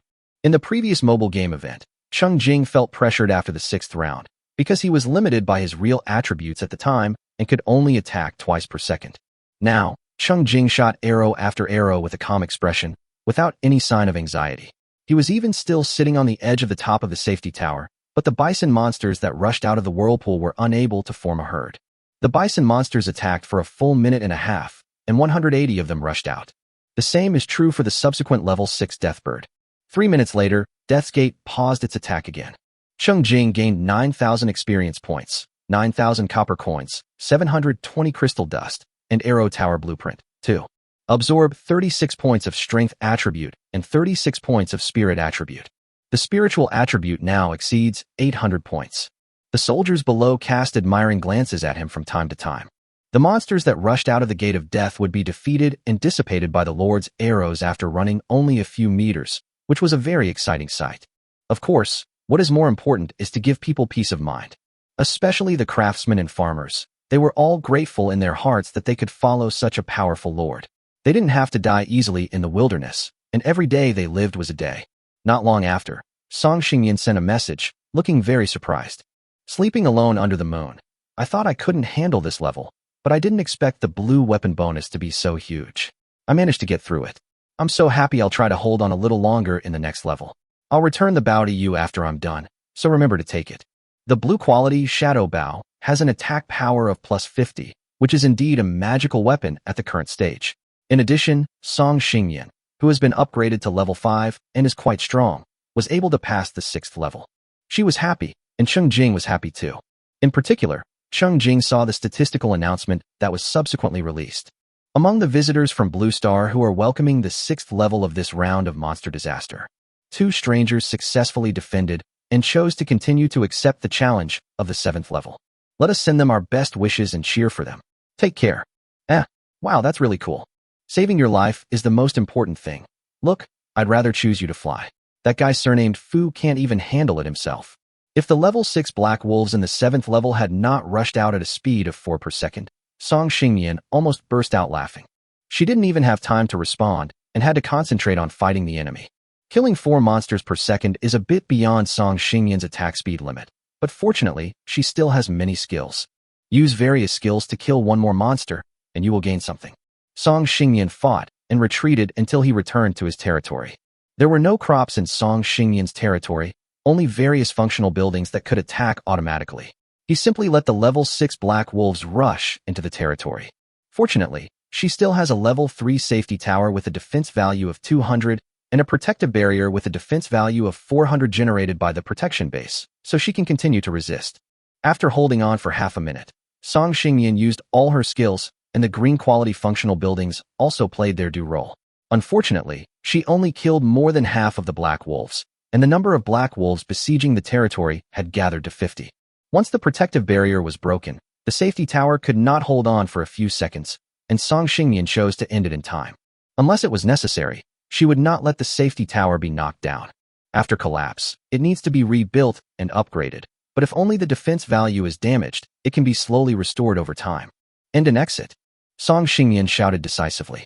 As soon as he finished speaking, the Gate of Death suddenly emitted a ray of light, and the huge black wolves that were besieging the safety tower turned into ashes in the light. The monster disappeared, and the Death Gate also vanished. Apart from the messy territory and the nervous and terrified expressions of the people behind him, there was no sign that a fierce battle had been going on here just a second ago. Song Xingyan looked at the security tower, which had only more than 70 points of protection value left, and waved his hand to signal the people to repair the functional buildings in the territory. She quickly gave Cheng Jing the blue weapon, Shadow Bow, that he had borrowed, and the green weapon, Deadwood Staff, that she often used. Unexpectedly, Cheng Jing was free to answer the call and asked, "Saving your life is the most important thing. Is everyone okay?" Song Xingyan was very anxious. Why was this guy still chatting at this time? But if he didn't reply, he would definitely be more anxious. He could only urge. Sleeping alone under the moon. Both the people and the tower are fine. Go and do your thing. Cheng Jing chuckled, retracted his attention, and looked at the black wolf that kept rushing out of the door of death. It's good that you came. It was very troublesome to find them before, but now it's great that they come to me on their own initiative. The only pity was that he didn't have time to find other monsters to increase his kill count, giving the black wolves a chance to drop more skills and equipment. Chapter 198, I Hate to Replace. A minute later, all the black wolves were killed, and the next to appear were level 7 blackhorn sheep. Judging from the trend, the blackhorn sheep are actually preparing to gather in a certain number before attacking human territory together. But as for the actual effect, I can only say that standing still makes Cheng Jing a better fixed target to hit. Soon, the blackhorn sheep that fell in line realized that the situation was not right and tried to change their fighting methods. 4 of them rushed out in 1 second, no longer staying near the vortex, but rushing directly towards Cheng Jing. But this only added a little trouble to aiming, and in fact he didn't run more than 10 meters outside the vortex. In 2 minutes, 480 monsters completed the delivery. Cheng Jing gained a total of 19,200 experience points, 19,200 copper coins, 960 crystal dust, collaboration 2, and light ring 4. Absorb 48 points of constitution attribute and 48 points of agility attribute. After the battle, Cheng Jing was not forced to enter the next level immediately, but was given a 1-minute break. Smiley face. At this moment, billions of people are watching the results together. All surviving Blue Star people can receive statistical announcements. Among the visitors from Blue Star who are welcoming the 7th level of this round of monster disaster, one stranger successfully defended and chose to continue to accept the challenge of the 8th level. Let's send him our best wishes. Come on, take care. At this moment, it goes without saying how surprised and envious the survivors were. The longer one persists in the monster frenzy, the more one will feel the rapid increase in difficulty. Is there really someone who can pass the 7th level and continue to challenge the 8th level? Among the survivors watching, the Xia Country audience who watched the special live broadcast of the last night before the apocalypse suddenly had a feeling of déjà vu, and as expected, it was the same thing during the live broadcast that day. Even the top players invited to the live broadcast failed. Everyone thought the game activity was over, but a player who came out of nowhere managed to go through 3 or 4 more rounds on his own. At this moment, countless people remembered the contribution ranking list that was announced after the game event ended. Could it be that the guy in first place is now leading the race? His username seems to be something like Baoming or something cowardly. Completely different from before, the audience watching the live broadcast a few days ago only thought that this guy was a little good at playing games, and maybe he could take advantage of the traffic to become an internet celebrity or something, and they were quite disapproving of it. But after being beaten by Doomsday, everyone understood that when the game becomes reality, strength is the foundation. What does it mean to be strong in this world? It means being able to survive and live well. Therefore, when they saw that there was someone with extraordinary strength who crushed everyone else, countless people were filled with envy, jealousy, and hatred, wishing they could replace him immediately. The person who was most emotional was Li Yishou, the host of the special live broadcast program at that time. I was clearly assigned to host a live broadcast of a gaming event, and I clearly had close contact with several gaming masters on the scene. I was clearly surrounded by them and played games myself. Even the program's director team suggested that Uncle Li spend money to buy a prop to make the program more interesting.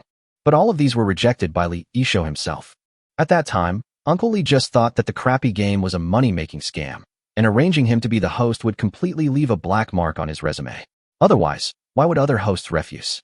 I was extremely resistant to the game in my heart, and I agreed purely to please my boss. Until he was thrown into the end of the world, Li Yishou, who still only had the initial account, was filled with regret and had no tears. He had a miserable first few days. At this moment, he seemed to see again the scene of the last important hosting task in his career. Li Yishou looked at the announcement that there was only one person left, and couldn't help but feel great hatred for this person he had never met. If this person was willing to contact the production team when the game event was being broadcast live, he would definitely have chatted with him for a few more words for the sake of the show's effect, and he would have been able to dig out such a powerful secret of the other party. Maybe he would be one more person to pass the 7th level today. Instead of being like now, he is no different from other ordinary people. Even those who were willing to lend him materials and resources because of his celebrity status a few days ago have become increasingly distant from him recently. These people, each and every one of them, are so hateful. If Cheng Jing's golden finger is to collect negative emotions, then his current income must be off the charts. Of course, it's not a pity. After all, the monsters that keep rushing out are his real source of income. Cheng Jing looked at the gate of death, which had expanded to 10 meters in diameter, and finally stood up. You should take the areas where you have failed seriously. In the 8th level, 8 monsters rush out in 1 second. 320 level 7 macrophages and 320 level 8 carrion deer all rushed out within 80 seconds and were all dealt with by Cheng Jing. Cheng Jing's income increased again. Harvest 41,600 experience, 41,600 copper coins, 1,280 crystal dust. Strength ring 4, rat fur hat, 2, deerskin coat, 2. Absorb 64 points of strength attribute and 64 points of spirit attribute. The strength attribute exceeded 700 points, and the attack power exceeded 5,000 points. After another 1-minute break, the 9th level begins directly. Chapter 199, Amazing Service. The vortex of the Gate of Death has expanded to a diameter of 15 meters, even taller than Cheng Jing's 3-story safety tower. From a distance, 2 huge monsters were facing each other across a distance of hundreds of meters. The speed at which the monsters rushed out was proportional to the size of the vortex. The speed of 16 monsters in 1 second was an efficiency that Cheng Jing had never seen before. In just 30 seconds, 480 level 8 spider monsters emerged, each crawling as fast as a car running rampant. Then, within 30 seconds, 480 level 9 red-eyed ferocious rabbits swarmed out. On the giant ferocious rabbits that were more than 3 meters tall, the pair of blood-red ferocious eyes were particularly prominent. The craftsmen and farmers in the territory were trembling with fear at the monsters that they had to look up at, and they crowded at the door of the security tower, watching nervously. The guards guarding the southern edge of the territory were also very nervous, and their hands holding their weapons were sweating. They could probably only deal 1 point of force damage to such powerful monsters, but if attacked, they might not be able to withstand more than 3 hits. This is because the Lord has nurtured their attributes with various foods and equipment. Cheng Jing remained calm, because his maximum attack speed at this moment was 38 times per second. And every time he attacks, he will kill the monster with 1 blow. For a moment, the people saw only black energy arrows as dense as rain, shooting into the distance in groups. The monsters that were originally running wildly fell down in large groups like grass blown by the wind. 1 minute, the 9th level battle is over. When the Death Gate's attack was temporarily suspended, Cheng Jing laughed heartily and said, "It's so satisfying." Since the end of the world, he has mostly been running back and forth chasing monsters and fighting them. There have been very few times when monsters have lined up and been fed directly to him. Moreover, the monsters in the challenge did not swarm and disorderly like at night, but came one by one at a steady frequency. This thoughtful service attitude is absolutely amazing. As a result, when Cheng Jing checked the harvest notification after the battle, the smile on his face froze. After the critical hit, he gained 38,400 experience points, 38,400 copper coins, 1,920 crystal dust, 4 ice cones, 2 soft boots, and 4 rabbit ears. Absorb 96 points of constitution and 96 points of agility. What's going on? Logically, the 9th level kills level 9 monsters, so the experience and copper coins gained should be more than the previous level. Why is the gain less than the 8th level? Cheng Jing carefully checked the details and found that the experience and copper coins gained in this level all came from the level 8 spider monster. The level 9 red-eyed vicious rabbit gave neither experience nor copper coins, which was really a waste of money. Fortunately, the attribute points were still absorbed, and they were given to Jingchen and equipment was dropped. Otherwise, Cheng Jing would have been very angry. In anger, Cheng Jing suddenly remembered that he seemed to have vaguely heard that there was a limit to the experience and copper coins gained by defeating monsters above one's level. It is said that it is mainly used to prevent high-level people from leading low-level people to upgrade quickly. As a result, this rule now prevents Cheng Jing. Cheng Jing was very dissatisfied. He was the one who killed the monster. It was not someone else who helped him beat the monster to low health, and then he killed it with another blow to reap the benefits. These two situations can't be generalized. Can't you even recognize this? How stupid. No matter how much I curse in my heart, I can't change the situation. The current situation is, go down and kill monsters 3 levels lower than your own level. No experience or copper coin rewards will be given, and attributes cannot be absorbed. Go up and kill monsters that are 5 levels higher than your own level. You will not gain any experience or copper coins, but the good news is that you can still absorb attributes. Of course, Both situations can pave the way for a larger number of kills and additional rewards such as skills and equipment. Realizing this, Cheng Jing, who was originally full of fighting spirit, immediately became like a deflated ball for the upcoming 10th level.